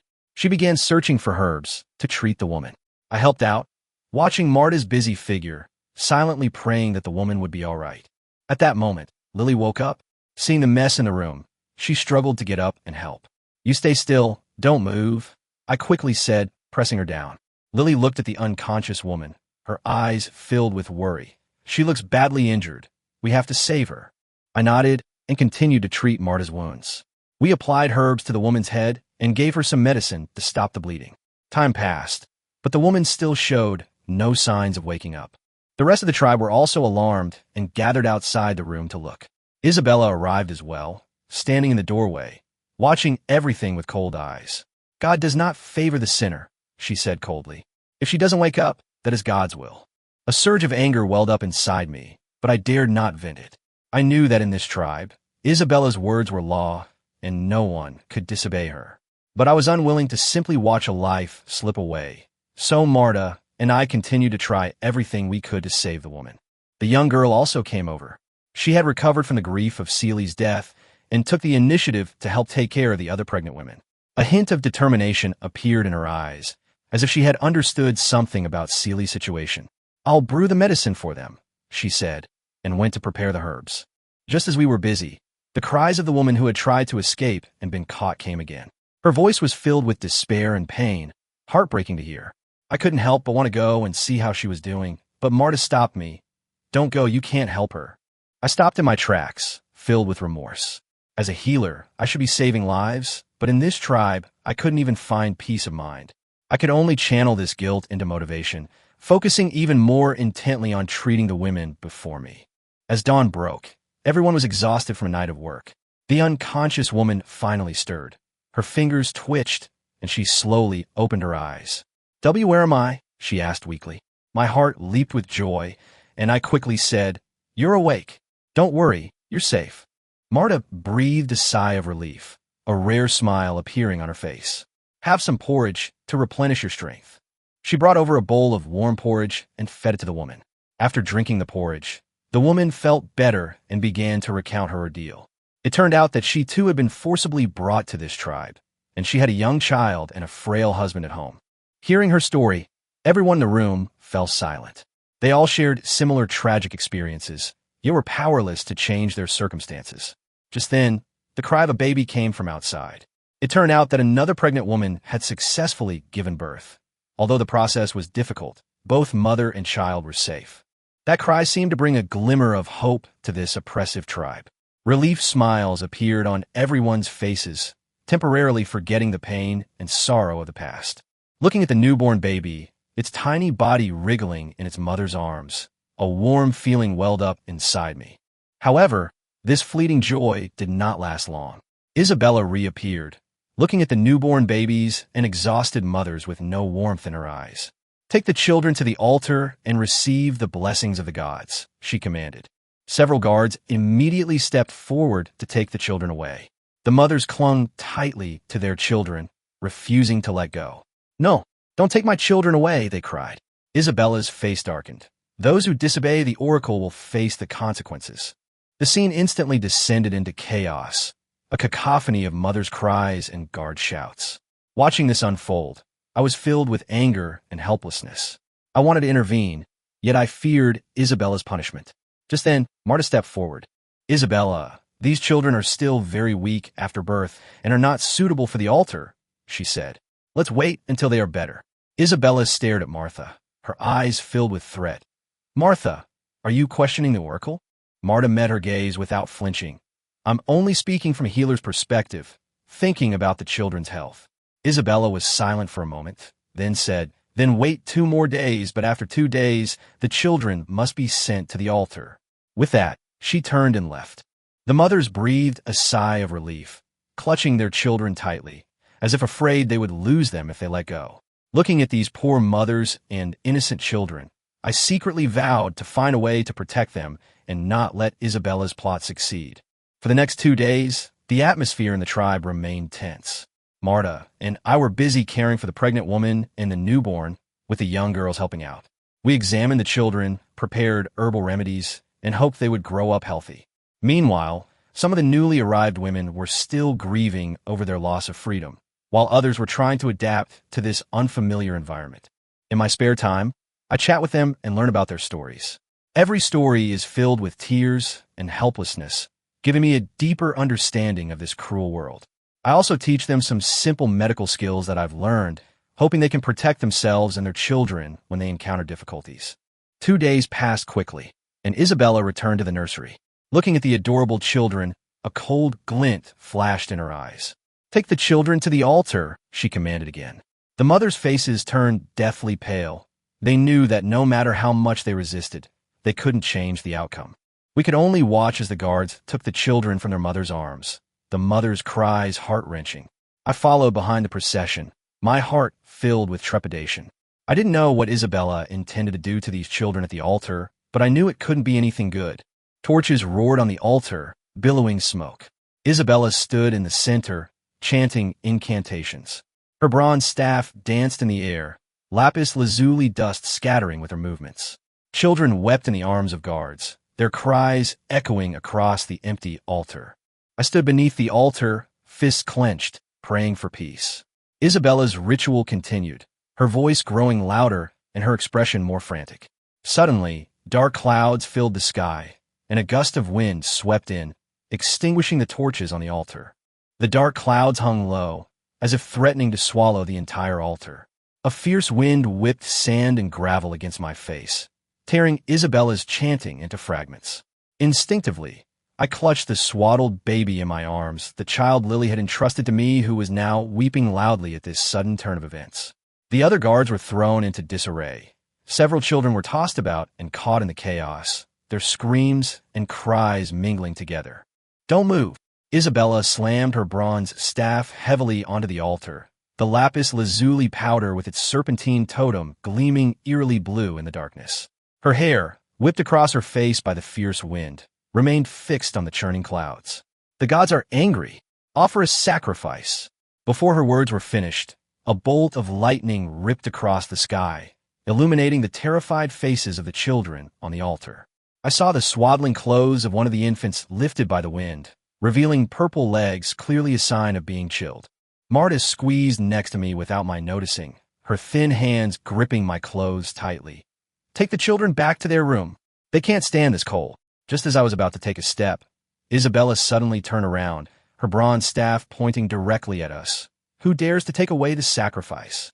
The snake tattoo on her neck rose and fell violently with her breath, appearing almost alive in the flash of lightning. The girl suddenly burst out of the crowd, the kitten in her arms hissing and its fur standing on end, its sharp claws leaving several bloody scratches on her arm. "Please, priest," she cried, falling to her knees in the mud. "The children have fevers, and Martha says they need to be kept warm." Before she could finish speaking, Isabella's bronze staff slammed down beside her, splattering mud all over half her face. "God's will is beyond question." Isabella's voice boomed like thunder. "Place the offerings on the altar." The guards exchanged hesitant glances, but ultimately placed the crying children in the recesses at the edge of the altar. Rain began to pour down, and I watched helplessly as Lily's child was soaked to the bone, its tiny body trembling like a leaf in the wind. Suddenly, Marta broke free from my grasp and rushed into the rain, covering the child with an animal hide. "Martha!" Isabella's roar drowned out the rain. "How dare you defy the oracle?" The old midwife, however, paid no heed. She shakily unbuttoned her clothes, warming the frozen infant with her own body heat. I could no longer restrain myself and rushed into the rain to help, but was stopped by the guards. In the chaos, a fragment of the amulet that Celia had clutched before her death slipped from my clothes and fell onto the wet stone slabs of the altar. The girl suddenly picked up the fragment. Under the rain, the fabric embroidered with a little fox appeared in eerie dark red. "Look," she shouted, holding up the fragment. "This is a warning from God." Isabella's gaze swept over the fragment, her pupils suddenly contracting. The bloodstains on the fabric, blurred by the rain, had outlined patterns resembling snakes. A commotion arose from the newly arrived women below the altar. The woman who had been holding the kitten had somehow broken free, and the kitten was now desperately scratching at the guard's trouser leg with its claws. "Let go of the children," her voice trembled with tears. "Do you want divine punishment to befall the entire tribe?" More women began to echo her, their pent-up emotions erupting in the torrential rain. Several older women even tried to climb onto the altar. Isabella's face turned from pale to ashen. She frantically waved her bronze staff, shouting, "Silence! All of you be quiet." But the sounds of rain, crying, and screaming drowned out her commands. I seized the opportunity to push aside the guards and, together with Marta, lifted the children down from the altar. Lily's child's lips were already turning purple. I unbuttoned my shirt and pressed him against my chest, warming his cold little body with my own body heat. Just then, a deafening roar came from the direction of the warehouse. We turned to look and saw the storehouse where herbs were stored swaying precariously in the gale. Several bundles of mugwort were swept into the air, and smoldering hay landed on nearby wooden huts. "Fire!" someone shouted, plunging the entire tribe into even greater chaos. The guards, ignoring us, rushed towards the fire. Isabella's bronze staff lay in the mud, and as she stumbled to retrieve it, she was knocked down by the out-of-control crowd. Marta dragged me towards the nursery. "Quick, save the baby first." When we rushed into the room, Lily was struggling to get up to help. Bleeding beads of blood seeped from the old scar on her lower back, soaked by the rain. Yet she still trembled as she took the baby to nurse. A young girl followed, carrying a kitten. Her skirt was covered in mud, her hair dripping wet, but her eyes were unusually determined. "I'll go get water." The fire spread rapidly with the help of the wind, and thick smoke poured into the room through the windows. I covered the children's mouths and noses with a damp cloth, and heard Isabella's sharp cry from outside. "Put out the fire!" The wrath of God. Her voice was interrupted by an explosion. The earthenware jars storing Angelica wine shattered in a high temperature, and the burning wine flowed down the eaves, turning the entire warehouse into a sea of fire. The newly arrived women spontaneously formed a human chain to pass the water buckets. The woman holding the kitten handed it to me and turned to join the firefighting team. The blue cloth strip on her wrist, soaked through, was particularly glaring in the firelight. I suddenly noticed that there were bite marks on the edge of the cloth strip. Presumably, she had tried to bite through the restraints in desperation. Marta rummaged through the medicine cabinet for hemostatic herbs, her silver hair smeared gray by the smoke. "Go get the earthenware pot to collect rainwater. Burns need cold compresses." I grabbed the kitten and the pot and rushed out the door, rainwater mixed with ash stinging my face, and the distant squeals of startled livestock echoed. Isabella had disappeared from the firefighting crowd. In her place were several guards organizing the dismantling of nearby wooden houses, attempting to cut off the fire's path. The girl carrying a basin of cold water bumped into my arms, splashing water on the kitten, which meowed and jumped away. "I'm sorry," she said, not bothering to wipe the water from her face. "Lily's wound has reopened, and Marta needs 3 7-pieces. Before she finished speaking, a strong gust of wind whipped up the burning wooden beams and hurled them straight at us. Instinctively, I tackled the girl to the ground, the scorching heat grazing my back. When I looked up, I saw Lily's door engulfed in flames, and Marta rushed out carrying the child, her hair already on fire. "Quick!" I tore off a piece of my shirt to extinguish the flames, but then I heard the suffocating cries of a baby behind me. Someone had been forgotten in the fire. The girl's nails dug deeply into my arm. "I'll go," she yelled, shaking off my hand and rushing into the flames, the kitten meowing close behind. Her violent coughing echoed through the thick smoke. Moments later, she stumbled out, carrying a child covered in soot, sparks still dripping from her hair. Marta, trembling, took the child and examined him. Thank goodness, it was just smoke inhalation. The fire gradually subsided, and the eastern sky began to lighten with the first hint of dawn. Soaked to the bone, people slumped beside the charred ruins, cradling their children, whom they had almost lost. Lily leaned weakly against the doorframe, her twins asleep in her arms. Blood dripped from her lower back, running down her skirt and into the scorched earth, blooming into eerie, dark red flowers. Isabella appeared, her bronze staff covered in mud, a corner of its serpentine totem chipped, but her eyes remained sinister. "This fire is God's punishment for you." No one paid her any attention. The woman holding the kitten was bandaging the injured, tearing off a piece of her skirt to use as a bandage. The kitten sat obediently beside her, its tail wrapped around a piece of charred blue cloth. Marta was clearing away the rubble. She pulled half an intact pottery jar from the ashes, the remaining herbs inside, still steaming. I gazed at the rising sun on the horizon when the kitten in my arms suddenly purred, the sound sending a chill down my spine. The sound of chains being dragged came from the direction of the warehouse, and another group of women were brought in. Their faces were filled with terror as they looked at the mess before them. I noticed a young girl at the end of the line. A brand new blue cloth strip on her wrist fluttered in the wind, and she was clutching a bulging bundle in her arms through the gaps in the fabric, half a furry rabbit ear peeked out. The rising sun cast a blood-red hue over the charred ruins. Isabella trod on the shards of pottery scattered on the ground, her bronze staff striking the earth rhythmically. "Clean this up," she said, her voice like the venom of a snake. "The sacrifice must be completed before midday." Several guards immediately drove the terrified woman to clear the fire, the charred wooden beams creaking as they were dragged. Marta squatted by the ruins, her calloused fingers rummaging through the ashes. "These Dryopteris crassorrhizoma roots are still usable," she said, shaking off the black ash from the stems. "Go wash the mortar. The herbs can't be cut off." Just as I was about to get up, the kitten in my arms suddenly arched its back, its fur bristling as it hissed. Following its gaze, I saw the girl holding the rabbit doll being shoved past by the guards. The doll's threads trembled gently in the wind. "Wait," I called to the guard, took a water pouch from my waist, and handed it to her. "Give her some water." When the girl looked up, I saw fresh whip marks on her neck, as if she had just been injured. Her lips moved, but the guard roughly pushed her away, the water pouch rolling onto the scorched earth, raising a cloud of fine dust. The girl emerged from a corner, clutching half a piece of blackened animal hide in her hand. "I'll go help them gather the herbs." Her eyes still held the fear from last night's fire, but her voice was much calmer.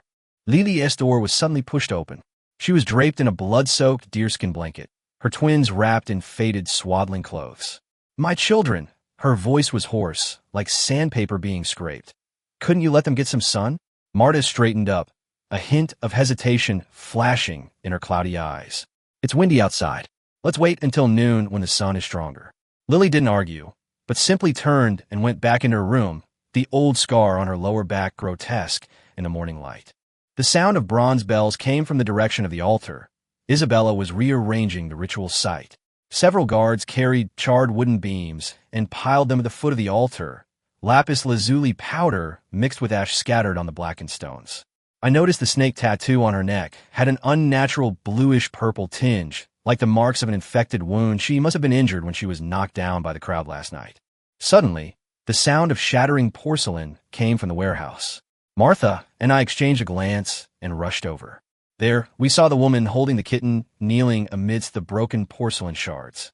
A guard stood before her, whip in hand, while the kitten clung desperately to his trouser leg. "She tried to hide this," the guard exclaimed, pulling out a blood-stained cloth bag from which a few withered wild fruits spilled out. "What is the punishment for hoarding food?" Marta snatched the cloth bag.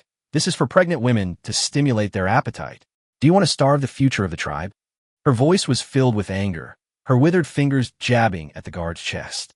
"Go tell Isabella that without herbs and food, these women won't survive until they give birth." The guard cursed and released his grip, and the kitten finally let go, letting out a threatening growl.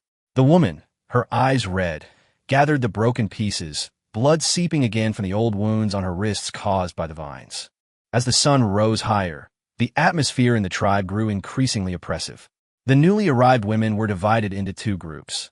The younger ones were taken to clean the altar, while the older ones, under Marta's direction, rebuilt the herb shed. I noticed that the girl holding the rabbit doll always clutched it to her chest, shrinking back like a frightened deer whenever someone approached. "Come help me." Marta's voice interrupted my observation. She was mixing burn ointment, the badger oil in the mortar mixed with crushed aloe vera, emitting a pungent smell. "Take this over to the fire and see if anyone needs their dressing changed." She handed me a clay pot, and "Keep an eye on Isabella. Don't let her cause any more trouble." I walked along the charred eaves and overheard several guards whispering in a corner. "The thunder last night was strange," one of them said in a low voice. "Could it really be a god?" "Shut up," another interrupted him hastily. "What if the priest hears us?" Their conversation stopped abruptly. I pretended not to hear and continued walking. At the edge of the fire, a young girl was changing the dressing of a burned woman. Her movements were gentle, humming an unknown tune as she applied the ointment. The woman gasped in pain, but still managed to smile. "This tune is so beautiful. Is it a song from your hometown?" The girl's hands paused, and the singing stopped. "My grandmother taught me this song. Before she passed away, she said this song could—" Her voice suddenly choked, and she quickly lowered her head to continue changing the dressing. Drum beats came from the direction of the altar. Isabella's ceremony was about to begin. I saw Lily being carried towards the altar by two guards, the child in her arms crying, the sound shrill like a knife slicing through eardrums. The woman holding the kitten suddenly rushed forward, only to be kicked to the ground by a guard. The kitten, its fur bristling, pounced on the guard, its claws leaving 3 bloody scratches on his face. Stop right now. Martha appeared beside me, clutching a thorny vine. The child isn't even a month old yet. Sacrificing him now will anger the gods. Isabella's gaze swept over Martha, the serpentine totem gleaming coldly in the sunlight. Old woman, are you questioning the oracle? She raised her bronze staff, the snake's mouth at the top pointing directly at Lily's child. Just then, a flock of crows suddenly swept across the sky, their dark wings obscuring the sun. The women below the altar gasped in alarm, and Lily seized the opportunity to break free from the guard's grasp, staggering back behind Marta. Isabella's face turned deathly pale, her bronze staff trembling slightly in our tribe's legend. Crows are messengers of death, their appearance a harbinger of misfortune. Today is not the day for sacrifice, Marta shouted, seizing the opportunity. God is warning us. The women watching began to whisper among themselves, and several older women even nodded in agreement. Isabella's eyes flashed with panic, but quickly returned to their sinister gaze. Then let's do it on the night of the full moon. Her voice was filled with gritted teeth and hatred. Anyone who dares to obstruct us again will be considered a traitor to God. The ceremony ended badly.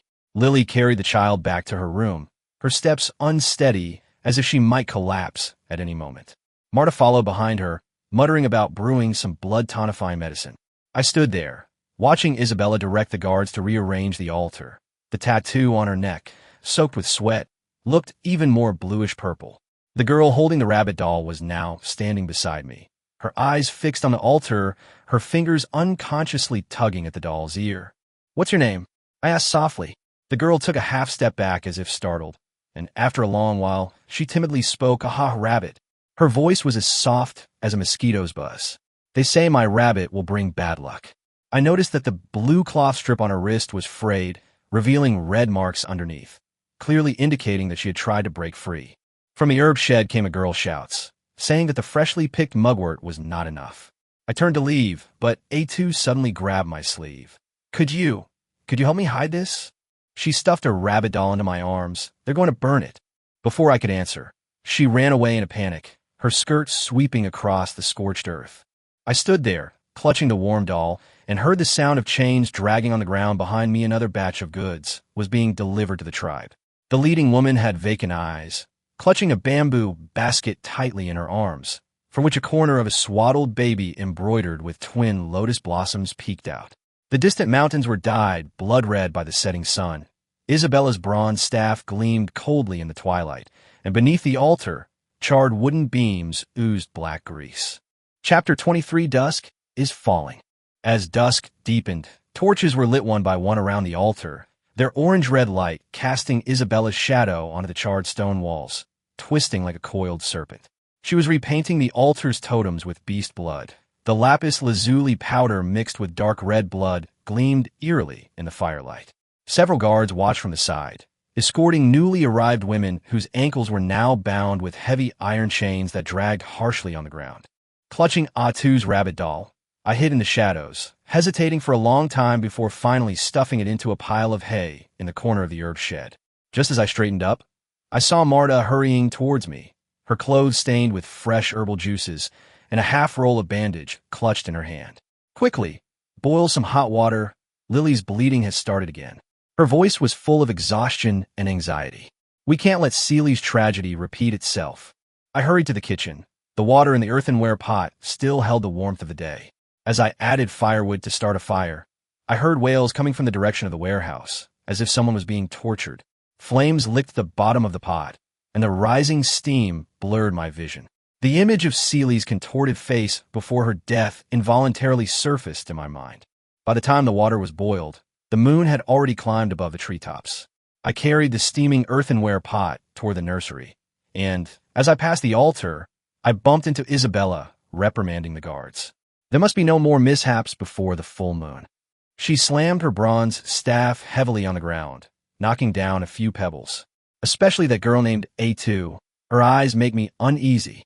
My steps faltered, and the earthenware jar in my arms nearly tipped over. Suppressing my panic, I quickened my pace to Lily's room. Marta was changing Lily's bandages, while the young girl sat by the cradle, gently rocking the crying twins. Lily's face was ashen, cold sweat soaking the animal skin mat beneath her, and the old scar on her lower back was surrounded by an unnatural bluish-purple hue. "Put down the hot water and go get some hemostatic herbs," Marta ordered without looking up. I had just turned around when I heard Lily's weak voice. "Let me hold the babies." She stretched out her trembling hand, and the girl carefully placed one of the infants in her arms. Lily buried her face in the baby's soft hair, and tears silently streamed down her face.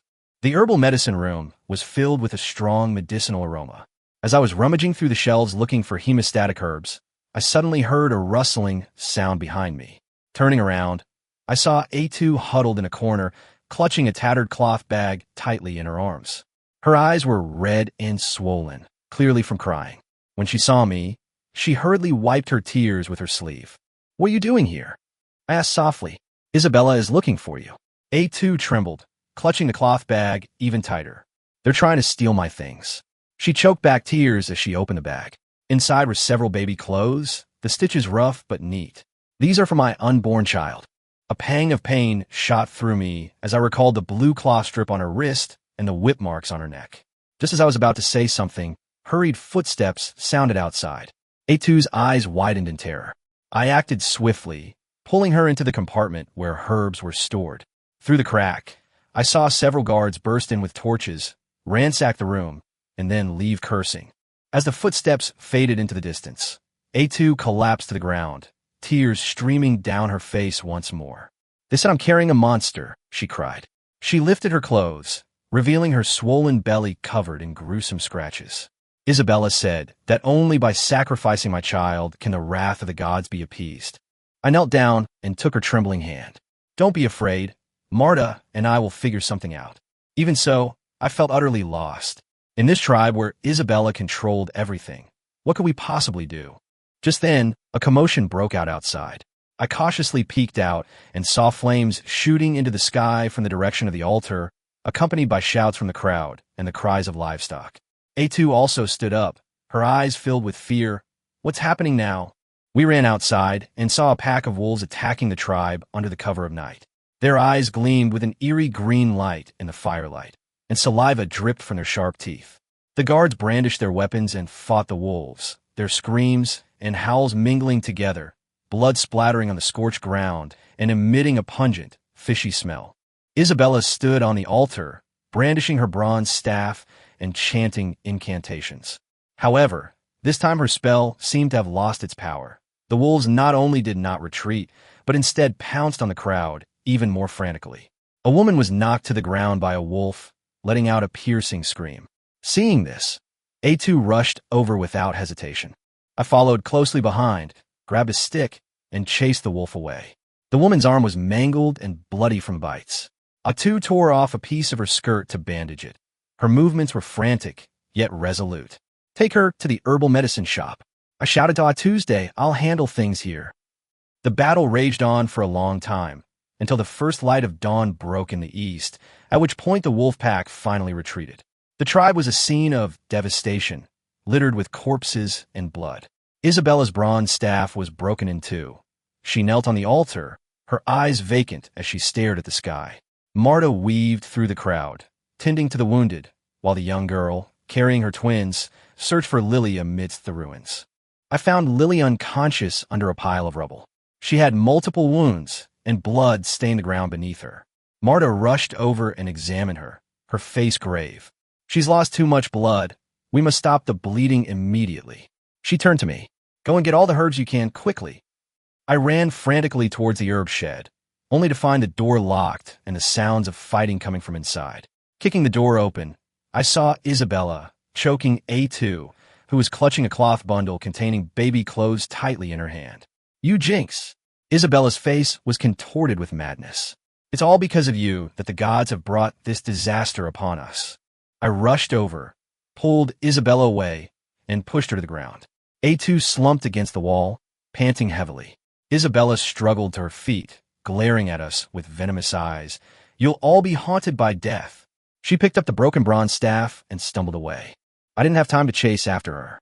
I helped A2 up and asked, "Are you all right?" A2 shook her head and handed me the cloth bag. "Keep this safe for me." Her eyes looked at Lily in the distance. She needs help more. When I returned to Lily's side, Marta had already begun administering acupuncture. The girl stood by, tears streaming down her face.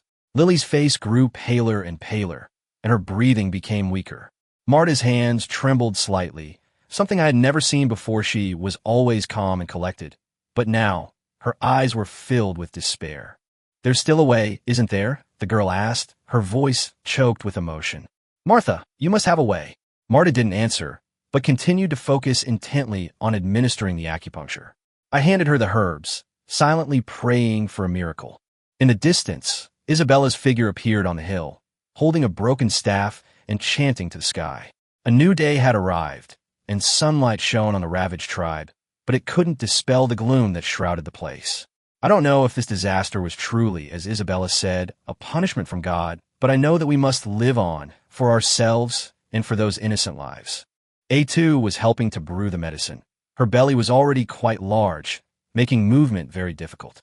But she insisted on doing something, her eyes showing a resolute determination. "After the child is born, I want to take him away from here," she suddenly said, her tone filled with longing, "to a place without oppression, without sacrifices." I looked at her, my heart filled with mixed emotions. Leaving was easier said than done, but seeing the determination in her eyes, I couldn't bear to shatter her dreams. Perhaps it was this hope for the future that sustained her through this dark place. Marta was still desperately trying to save Lily. The scent of herbs mingled with the stench of blood, filling the air. Near the altar, several guards were clearing the battlefield, their movements mechanical and numb, as if they were used to such scenes. Meanwhile, Isabella continued her frantic prayers on the hill, her voice carried on the wind, fragmented and like a delirious murmur. The women of the tribe spontaneously gathered to help care for the wounded. The woman holding the kitten was distributing the last of their food to the children. The kitten obediently sat at her feet, occasionally rubbing against her leg. In this ruin, I saw a glimmer of hope, the light of humanity, stubbornly shining in the darkness. The sun rose higher, casting its light on Lily's pale face. Marta's acupuncture was finished. She sat wearily to the side, her eyes filled with exhaustion and worry. "The rest is up to fate," she murmured to herself. The girl grasped Lily's hand, softly calling her name, tears falling onto the back of Lily's hand. A2 had finished brewing the medicine. I took the earthenware pot and carefully fed it to Lily. The medicine dripped from the corner of her mouth, leaving dark stains on her clothes. I looked at her, silently praying that she would pull through. Just then, the sound of horses' hooves suddenly came from outside the tribe. Everyone tensed up. The guards gripped their weapons, ready for battle. Isabella also stopped praying and turned to look in the direction of the sound. The hoofbeats grew closer, and the dust they kicked up was clearly visible in the sunlight. Who could it be? An enemy or a new disaster? I don't know what will happen next, but I do know that we must face it no matter what. Because here, survival is a never-ending battle. The sound of hooves abruptly ceased, and from the rising dust emerged a dozen warhorses. The riders wore animal hide armor unlike anything seen in the tribe, their chests embroidered with ferocious tiger heads. The leader, a burly man, wielded an obsidian spear, his gaze sweeping over the crowd in the ruins like a hawk's. Isabella charged down the hill, her broken bronze staff jingling violently in her hand. Outsiders, trespassers on the land of the gods dash. "Old priest, how have you been?" The man dismounted, his voice deep, yet carrying an undeniable authority. The string of animal teeth hanging from his waist jingled softly with the movement. "I am Adam of the Tiger Head tribe, sent by the chieftain to negotiate a deal." His gaze swept over Lily's unconscious figure and A2's swollen belly, finally settling on the charred totem on the altar. "I've heard that your tribe's oracle can grant women strong offspring." Marta suddenly stood up and blocked Lily's way. "No trade here." Adam smiled, revealing a set of white teeth. "Old midwife, don't be in such a hurry." He gestured, and the people behind him let out several horses carrying goods, 30 bags of millet, 10 jars of strong liquor, and some wound medicine to stop bleeding, in exchange for your priest's divine oracle secrets.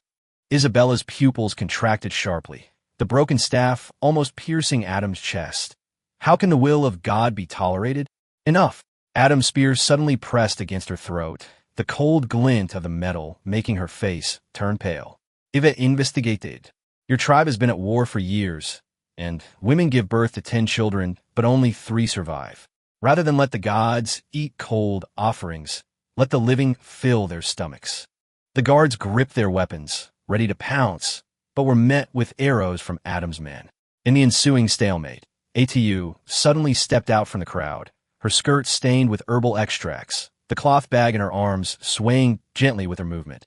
I know how to turn a baby into the correct position. Her voice was soft, yet it drew everyone's attention. Back home, my grandmother taught me to fumigate my feet with mugwort. Marta abruptly turned to look at Atu, a glint of light flashing in her cloudy eyes. Adam looked at the thin, pregnant woman with interest. Continue. Atu swallowed hard, pointing to the remaining mugwort ash in the ruins. Grind the mugwort into powder, wrap it in a hot stone, apply it to the lower abdomen, and then combine it with a specific breathing technique. Nonsense! Isabella shrieked, interrupting her. That's blasphemous. Only priestly spells are sacred. Adam's spear slammed into the ground, sending shards flying. I think your spells are bullshit. Last month, our tribe shaman saved my 3rd sister-in-law from a difficult childbirth with herbs. His gaze swept over the crowd. Better to believe in the living than in gods. Lily suddenly let out a weak groan, her fingers twitching, drawing tiny marks in the pool of blood. Marta immediately knelt beside her, her aged hand pressing on Lily's lower abdomen. Quick, burn mugwort. A2, you teach them the breathing technique. The girl had already rushed over with a stone mortar, stuffing the crushed mugwort into the earthenware pot. A2 knelt beside Lily, holding her cold hand. Inhale, lift it up from your dantian, then slowly exhale. Adam's men surrounded her, some pulling out parchment to record the steps. Isabella staggered backward, her broken staff clattering to the ground. The snake tattoo on her neck seemed to twist, and she muttered curses, but they were drowned out by Lily's sudden outburst of cries. See, Adam kicked the broken staff. Your god can't even save a woman in labor. The smoke from the herbs filled the air. Lily's forehead veins bulged, and her nails dug deeply into the back of A2's hand. A2, however, seemed oblivious to the pain, repeatedly saying, "Push harder, the baby's head is almost out." Marta's arm was once again soaked in blood. When she finally lifted the crumpled little body, the baby's cries suddenly eased the tense atmosphere. It's a girl. Marta's voice trembled as she placed the child against Lily's chest. Lily weakly opened her eyes, a faint smile tugging at the corner of her blood-stained lips. Adam leaned closer to examine her, then suddenly burst into laughter. Good. The Tiger Head tribe is just missing a little she-wolf like this. Old priest, shouldn't we talk about the deal now? He picked up the broken staff from the ground, toying with it in his palm.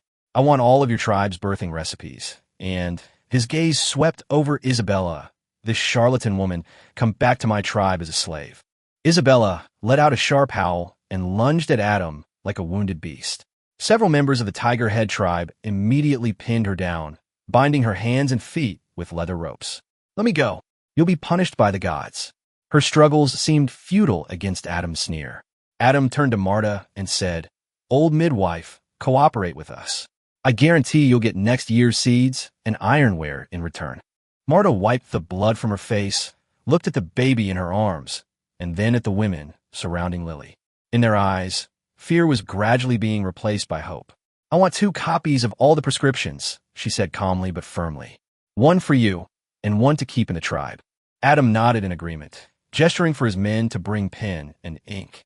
As dusk fell again, new torches were lit on the ruins.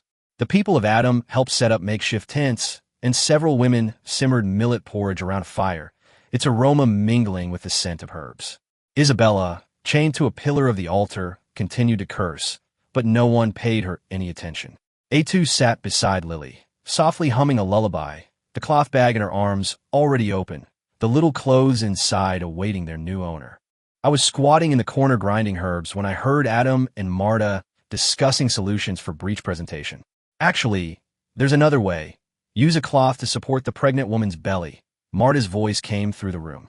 But it has to be adjusted according to the pregnant woman's constitution. Adam's voice, as he took notes intently, mingled with the distant cries of a baby, sounding especially real in the night breeze. Suddenly, the sound of chains being dragged came from the direction of the warehouse. Several people from the Tiger Head tribe escorted anew goods, this time not women, but an ox cart loaded with medicinal herbs. "This is the deposit," Adam said, pointing to the Angelica and astragalus on the cart. "Once we learn all the prescriptions, there will be more." His gaze fell on Atu's swollen belly. "I heard you're about to give birth. I'll have her tribe shaman come and help then." Atu paused, then lowered her head, her fingers unconsciously tracing the edge of the cloth bag. Marta walked over and handed her a bowl of hot soup. "Drink this. It'll help you recover." For the first time, a gentle light appeared in the old midwife's eyes. In the distance, Isabella's curses gradually subsided, replaced by a chorus of voices. "So it turns out you can deliver babies without talismans. That millet is enough to last us until spring. When the children are older, I want them to learn to read and write like them." I gazed at the starry sky. The moon was slowly growing fuller. Whether the changes brought by Adam were a blessing or a curse remained to be seen. But at least for now, Lily's child slept peacefully in her mother's arms. Atu hummed softly while stroking her belly. Marta organized herbal texts by the firelight, and Isabella's broken bronze staff lay quietly in the shadows of the altar, untouched. The howling of wolves echoed from outside the tribe, but no longer instilled fear. Perhaps what could truly save us was never divine intervention, but these living people willing to hold each other's hands tightly. Night deepened, and the Tiger Head tribe pitched their leather tents beside the altar. The campfire cast their shadows onto the rock face, swaying and intertwining with Isabella's contorted figure. Adam untied his flask, tilted his head back, and gulped down a large mouthful of strong liquor. The pungent aroma mingled with the smoky scent of roasted meat. "Old midwife." He gestured with his chin toward Marta. "Teach my apprentice some practical methods, like how to make postpartum women suffer less." Marta was changing Lily's blood-soaked bandages when she heard this. Without even looking up, "Go and boil the motherwort in the earthenware pot into a thick soup, and add 2 handfuls of roasted black beans." Her thin fingers pressed on the old scar on Lily's lower back, where the skin had begun to swell. "Have women drink more of this after childbirth. It will help clear out the blood clots." One of Adam's men immediately took out a carving knife and carved the key points into the birch bark. Atu suddenly stood up, her cloth bag slipping from her knees. She stared at the ox cart at the edge of the camp, her gaze fixed on the half-exposed gray fur in the corner of the carriage the ear of her rabbit doll. "Mine," she began, but Marta grabbed her wrist. The old midwife shook her head slightly, her eyes sweeping over Adam, who was talking to the guard. I quietly circled around to the ox cart, and, when no one was looking, tucked the doll back into my clothes. The fabric still smelled of Adam's men's sweat, but it reminded me of the bright eyes Atu had when she talked about the child. As I turned around, I bumped into a woman holding a kitten. The earthenware bowl in her arms was steaming, containing freshly brewed, fever-reducing herbs. "The child we left for Seely," he started coughing. As we passed through the camp, we heard Isabella screaming beside the stone pillar. "You fools! Without the protection of the oracle, the plague will," before she could finish, Adam's men gagged her with rags. The girl was squatting in front of her, carving something on the ground with a fragment of a broken bronze staff. When she saw me looking over, she hurriedly covered the writing with her skirt, her hair still damp with soot from fighting the fire earlier that day. In the nursery, Seely's baby had a high fever, its little face flushed red. The woman spoon-fed the baby herbs, while a kitten jumped onto a leather mat and curled up at the baby's feet. Marta came in to check on the baby, her expression grave. "Go and gather some fresh buplurum with the roots intact." She turned to me. "Also keep an eye on Adam. I have a feeling his interest in the altar goes beyond just oracle pronouncements." I arrived at the center of the camp, where Adam was carefully examining the remaining totems on the altar with a torch. His shadow swelled and shrank on the rock face, resembling some kind of predatory beast poised to strike. "This pattern," he said, poking at a charred rock with his spear, "is very similar to the stone carvings in our tribe's forbidden area." The shaman behind him leaned closer, the bone necklace around his neck jingling. "Chief," he said, "the patterns look like ancient sacrificial symbols. Perhaps they truly hold something hidden within." Before the words were finished, the sound of rapid hoofbeats came from afar. 3 riders from the Tiger Head tribe galloped in, their backs covered in blood, half a blood-stained animal hide still hanging from the reins. "Chief!" The lead rider tumbled off his horse. "The wolves seem to be driven by something. They attacked our outpost like madmen." Adam's face instantly darkened. He ripped off the animal hide, which was covered in crisscrossing claw marks and strange purple slime. "This isn't an ordinary wolf." He used the tip of his knife to pick up the slime and examined it in the firelight. Witch doctor, take some men and prepare sulfur torches. Old midwife, tell your men to stay inside and not come out. Marta appeared behind him unnoticed, a thorny vine in her hand. Let me check on the wounded. She glanced at the slime on the animal hide, her pupils contracting slightly. These marks are somewhat similar to the black spots that appeared on Seely's body before she died. Adam whirled around, his spear nearly grazing Marta's cheek. What did you say? The camp descended into chaos. Adam's men scrambled to distribute weapons, while the women frantically carried their children into the houses. I found ATU in the crowd. She was hiding behind a herb shed, clutching her cloth bag tightly to her chest. I heard them say, she said, her voice trembling, that something far more terrifying than wolves is coming. Martha's shouts came from the other end of the camp. I ran over and saw her kneeling on the ground, bandaging the abdomen of a rider who had been ripped open. The skin around the wound had an eerie, bluish-purple hue, just like the slime on the animal hide. Quick, get the realgar, she yelled at me, and bring the remaining lapis lazuli powder from the altar. I rushed towards the altar, only to find Isabella had somehow broken free of her restraints. Her face was covered in mud, and she was frantically digging at the stones in the corner of the altar with her broken staff. God's treasure, she muttered to herself. Those fools thought it was a birthing secret. She looked up and saw me, her eyes suddenly turning fierce, and she thrust the broken staff straight at my throat. At the critical moment, Adam's spear flew in, knocking the broken staff away. Old madman, so you were hiding this trick all along. He kicked Isabella to the ground. Keep digging. See what's buried down there. Several henchmen immediately stepped forward, using daggers and stones to pry open the stone slab.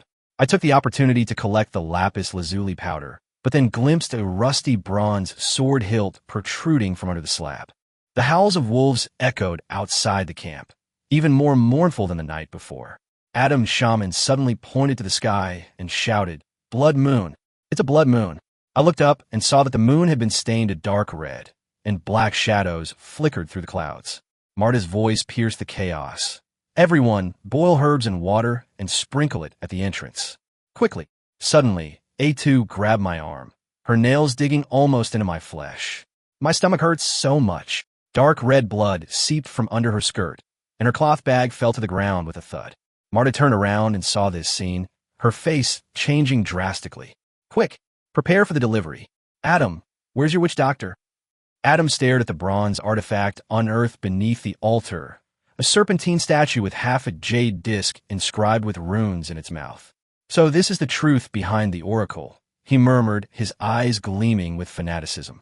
The wolf howls grew closer, while ATU's cries, Martha's commands, Isabella's maniacal laughter, and Adam's whispers mingled in a chaotic symphony under the blood moon. Suddenly, A2 collapsed to the ground, the intense contractions causing her to curl up like a shrimp.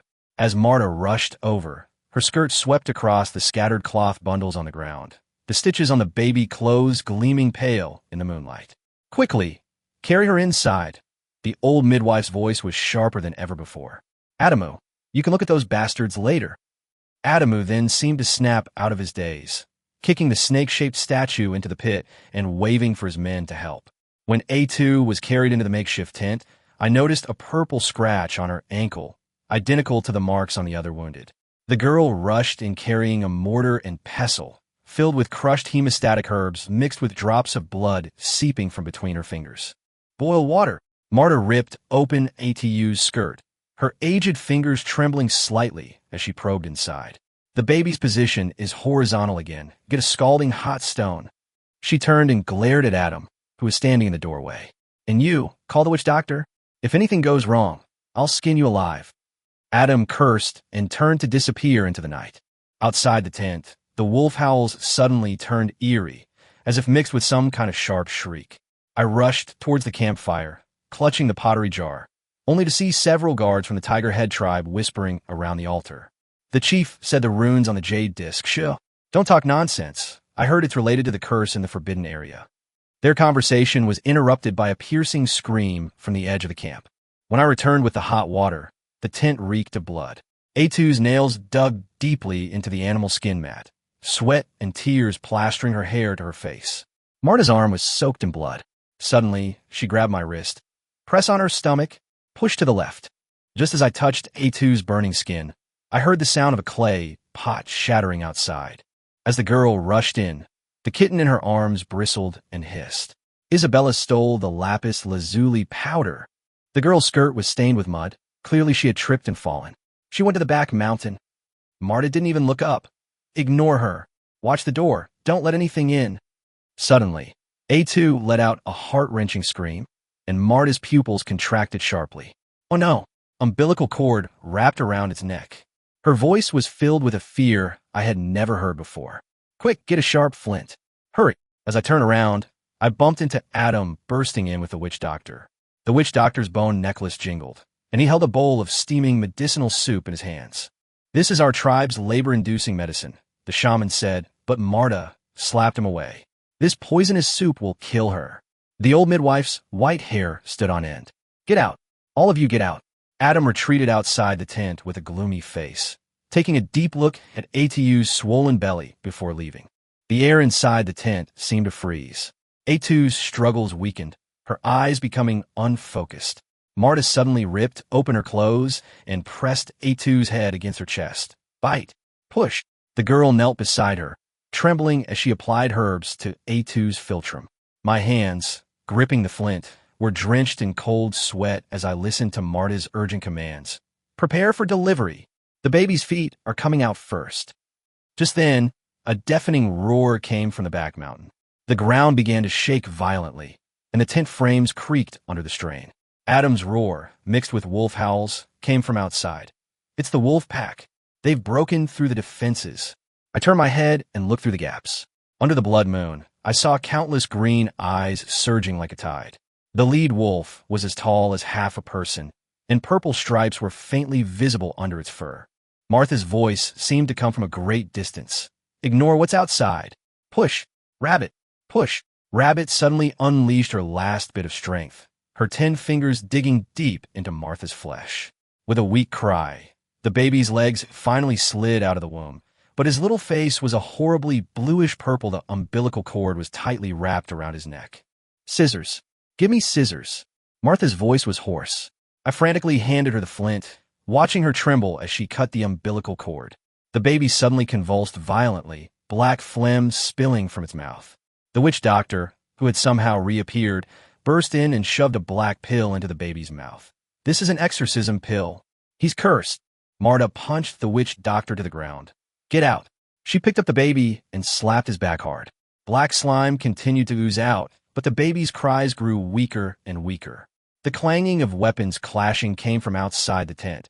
Adam's roar mixed with the howls of wolves. Guard the altar. Don't let them touch the jade. Suddenly, A2 grabbed my wrist, a scrap of cloth embedded in her fingernails from her cloth bag. My child, she whispered, her eyes fixed on the infant. Don't let them dash. Before she could finish, her body arched grotesquely, and black blood gushed from her mouth. Martha reached out to check her breath, her withered fingers hovering in midair, not lowering for a long time. A heavy thud echoed outside the tent. As I rushed out, I saw Isabella laughing maniacally. She was covered in mud, the lapis lazuli powder in her hand gone, replaced by the broken hilt of her serpentine bronze sword. The gods have awakened, she cried, raising the hilt to the sky, the blood moon's light illuminating her face. Behold, this is the wrath of the gods. The pack of giant wolves suddenly stopped attacking and turned to look at Isabella. Their eyes were no longer green, but had turned blood red, like the snake eyes on the sword hilt. Adam's spear grazed Isabella's scalp. Crazy woman, what have you done? Isabella laughed even more maniacally, plunging the sword hilt into the ground, causing the earth to tremble violently once more. The cracks began to spread from the altar, heading straight for our tent. Marta rushed out carrying the baby, the girl close behind, clutching Ada's bundle tightly. Suddenly, Ada's shaman pointed to the sky and screamed, "Look, what's that?" I looked up and saw a gigantic, serpentine shadow emerging from the clouds surrounding the blood moon, slowly opening its blood-red maw.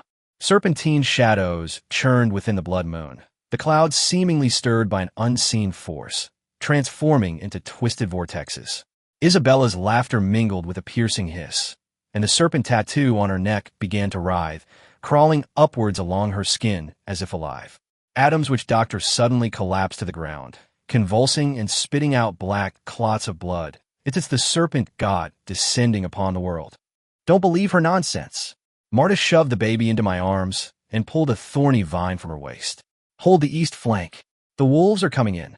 Before she finished speaking, the giant wolves were already charging through the cracked ground, their breath reeking of rotting flesh, their purple markings gleaming eerily beneath their fur. The Tiger Head tribe's guards raised their shields, obsidian spears clashing against wolf fangs, sending sparks flying. I retreated behind the tent ruins, carrying the baby. Suddenly, the little body in my arms trembled violently, and fine purple lines began to appear on its originally bluish-purple skin. The girl tore open A2's cloth bag, pulled out an unfinished little garment, and pressed it to the baby's mouth and nose. Cover it. Don't let him inhale that mist. Only then did I realize that with each breath, the giant wolves exhaled pale, purple smoke, causing the grass and trees on the ground to wither instantly upon touching it. Adam swung his spear, knocking a giant wolf away, but the spearhead was corroded with tiny holes. He wiped the blood from his face and turned to shout, "Witch doctor, quickly, use sulfur torches." There was only silence in response. The witch doctor's corpse was blackened and swollen, with a small snake that had appeared out of nowhere coiled around its neck, its scales shimmering like lapis lazuli. Isabella's figure flickered in and out of the smoke. She raised her sword hilt, pointing it to the sky, and chanted incantations. With each syllable, the serpentine statue beneath the altar emitted a buzzing sound, and black viscous liquid seeped from its cracks, gathering into a winding stream on the ground. A guard from the Tiger Head tribe accidentally stepped into the viscous liquid, screaming as he collapsed to his knees, his skin visibly festering. "Take the children to the river." Marta suddenly grabbed my shoulder, her silver hair stained with blood and mud. "That slime will dissolve in water. Quick!" I was about to take a step when Lily appeared in the center of the camp. Blood seeped from an old scar on her lower back, and she clutched the twins tightly in her arms, her eyes fixed on the hilt of Isabella's sword. "That's the design from Seely's amulet." The girl suddenly grabbed my sleeve, her finger trembling as she pointed to the sky. The serpentine shadow in the clouds grew clearer, its forked tongue flickering, forming patterns identical to the altar's totem. Adam's mount suddenly went berserk, throwing its master off and charging into the purple smoke. Moments later, the horse let out a piercing neigh, emerging with blood-red eyes and its forehooves covered in black slime. A sound of breaking wood came from the west side of the camp, and the shed storing herbs collapsed with a roar. Marta's face changed drastically. "Oh no, Angelica wine." Her words were interrupted by an explosion. The burning wine flowed along the cracks, and the moment it came into contact with the black slime, a huge purple fireball rose up. A wave of heat hit me, and I instinctively turned to protect the baby, but then I heard the sound of tearing fabric behind me. A2's cloth bag had somehow caught fire, and the girl cried as she rushed to save it. The kitten darted out of her arms, grabbed a piece of the still-burnt cloth, and charged toward Isabella. Suddenly, the old midwife grabbed my wrist. "Look at those wolves. They're protecting the sword hilt." I looked closely and saw the giant wolves forming a circle, fiercely protecting Isabella and the altar, refusing to retreat even as the Tiger Head tribe rained down arrows upon them. Lily suddenly lunged at Isabella, the twins' cries piercing the chaos. "Give me back the hilt." Her voice trembled with tears. "Siri, Sissis has been looking for this." Isabella laughed as she turned, the serpentine hilt grazing Lily's cheek, leaving a bloody gash. "Fool! This is the key to the treasury of the gods." Martha's vines suddenly entangled the sword hilt, and she roared as she pulled hard. "God will not protect murderers. Look at these dead children." Isabella's neck tattoo had already climbed to the corner of her mouth. She swung her hand back, and the bronze sword hilt slammed heavily into Martha's chest. The old midwife staggered backward, spitting out a mouthful of blood, but still clung tightly to the vines. The baby in my arms suddenly let out a sharp cry, purple lines spreading to his forehead.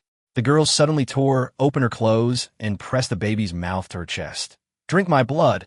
Grandma said that bloodlines can. Her words were interrupted by a wolf's howl, and a giant wolf broke through the defenses and pounced, its sharp claws aimed straight for the girl's throat. At the critical moment, the piece of cloth the kitten was carrying suddenly burst into flames with a strange blue light. The unfinished foxtail embroidered on the cloth came to life, and wherever the blue light touched, the purple smoke began to dissipate. The giant wolf howled in the blue light, the purple patterns beneath its fur bursting open, splattering black blood droplets. Isabella stared in horror at the hilt of the sword in her hand. The runes on it were resonating with the blue light, emitting a piercing, buzzing sound. It's the power of the totem. Adam wiped the sticky liquid from his face. The embroidery on those little clothes. His words were drowned out by a deafening roar from the sky. A serpentine shadow swooped down, and the blood moon illuminated the entire camp as if it were daytime. Isabella raised her sword hilt high, screaming maniacally, "Come, my God, devour these mortals!" Marta suddenly broke free of the vines, grabbed some ash from the ground, and tossed it into the air. Smoke and blue light intertwined, forming a wall of light. Lily seized the opportunity to snatch the sword hilt, but screamed the instant she touched it. The snake's eyes on the hilt suddenly opened, and red light spread down her arm. The cries of infants, the howls of wolves, Isabella's maniacal laughter, and the deafening roar that seemed to tear the sky apart blended together under the blood moon. Chapter 24: The Wall of Light and the Blood Moon. The wall of light clashed violently with the crimson glow of the blood moon, sending ripples through the air. Lily's hand, gripping the sword hilt, bulged with veins, and red light rapidly ascended along her arm, spreading to her shoulder in the blink of an eye. She gritted her teeth, large beads of sweat rolling down her forehead. The twins in her arms, sensing their mother's pain, cried even more bitterly. "Quick, take the sword hilt." Marta wiped the blood from her mouth and struggled to rush towards Lily. But before she could get close, an invisible shockwave suddenly exploded, knocking everyone to the ground. I held the baby in my arms tightly, my back slamming heavily against a charred piece of wood, the pain making me see stars. Isabella seized the opportunity to pounce on Lily.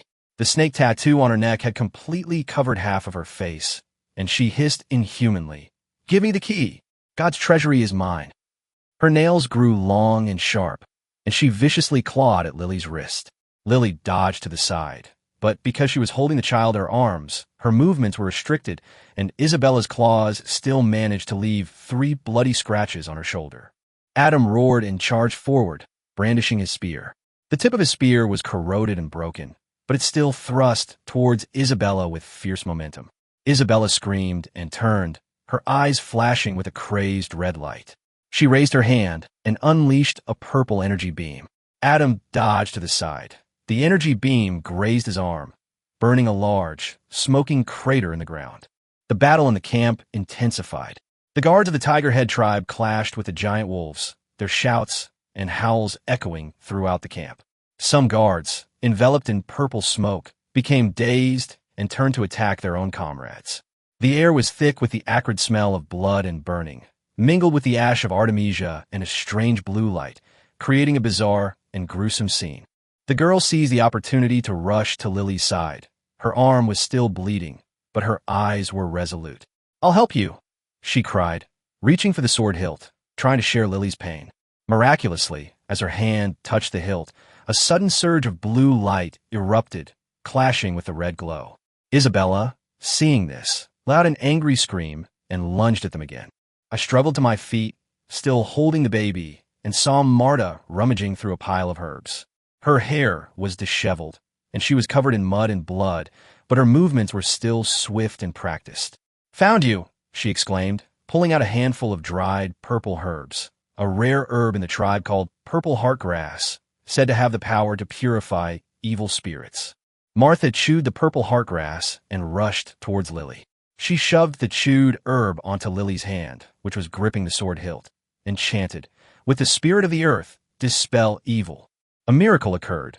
The spread of the red light slowed significantly, and Lily's tense body relaxed slightly. By this time, the serpentine shadow in the sky had descended to a height very close to the ground. It opened its blood-red maw, revealing sharp fangs, as if it wanted to devour the entire camp. Upon seeing this, Isabella laughed maniacally. "The gods have descended. You will all die." She waved her hand sharply, and the remaining giant wolves pounced on the group like a tidal wave. Adam brandished his spear, loudly commanding his guards, "Concentrate fire. Protect the midwife and the child first." His voice rang out clearly amidst the chaos, and the guards quickly formed a defensive formation surrounding us. Obsidian spears clashed repeatedly with wolf fangs, sparks flying and blood splattering. The baby in my arms suddenly stopped crying, his eyes gleaming with an eerie light, and the purple markings on his forehead began to glow. He stretched out his tiny hand and gently waved it at the serpentine shadow in the air. Surprisingly, the serpentine shadow seemed to be struck by something, paused for a moment, and then let out an angry roar. Isabella's smile froze on her face as she stared at the baby in disbelief. Impossible. You bastard. How could you dash? Before she could finish speaking, the girl and Lily simultaneously exerted their strength, snatching the sword hilt from her hand. Isabella, deprived of the hilt, was struck dumb. Her body trembled violently, and the snake tattoo on her face began to fade, replaced by large patches of black spots. Destroy the hilt, Marta shouted. We can't let it fall into anyone's hands. Lily and the girl exchanged a glance and slammed the hilt against the ground. However, the hilt was as hard as a rock, leaving only a shallow mark on the ground. The serpentine shadow attacked again, spitting out a purple beam of light that shot straight at us. Adam's guards formed a defensive line with shields, attempting to block the beam of light. However, the beam was too powerful, the shield shattered, and the guards were blasted away. Just as the beam was about to strike us, A2's kitten suddenly darted out, radiating a dazzling blue light, and collided with the purple beam. Blue and purple light clashed fiercely in the air, forming a massive energy sphere. The sphere expanded continuously, emitting a deafening roar.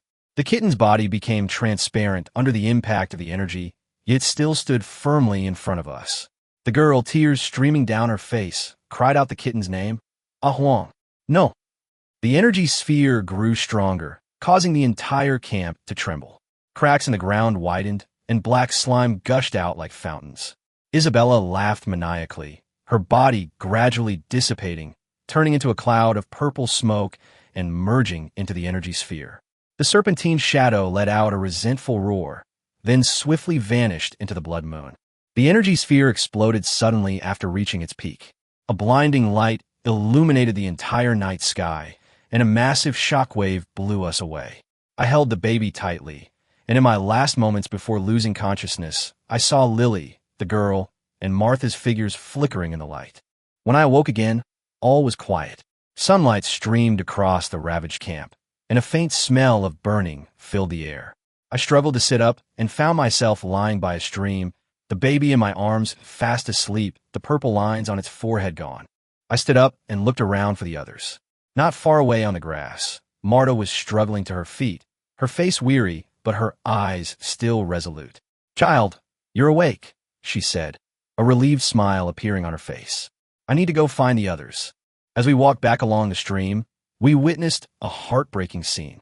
The guards of the Tiger Head tribe lay scattered on the ground, and the carcasses of giant wolves lay strewn about. Beside the ruins of the altar, we found Adam, severely wounded but still breathing. Marta immediately rushed to bandage his wounds. The hilt. Adam weakly grasped Marta's hand. We must find the hilt. We can't let it. Before he could finish speaking, he fainted. Marta sighed and continued to treat his wounds. We continued our search and found Lily under a pile of rubble. She was unconscious, still clutching the hilt of the snake-shaped sword tightly in her hand. The girl was beside her, softly calling her name. Seeing us, a glimmer of hope flashed in the girl's eyes. Quick, save Lily. Marta checked Lily's injuries, then took out some herbs from her medicine bag and applied them to her wounds. She's just exhausted. She shouldn't be in any danger. Marta's words relieved us. But Ahuang was nowhere to be found. The girl, her eyes red, searched everywhere in the camp. Ahuang, where are you? Her voice was filled with sorrow and despair. We helped her search, but we couldn't find any trace of the kitten.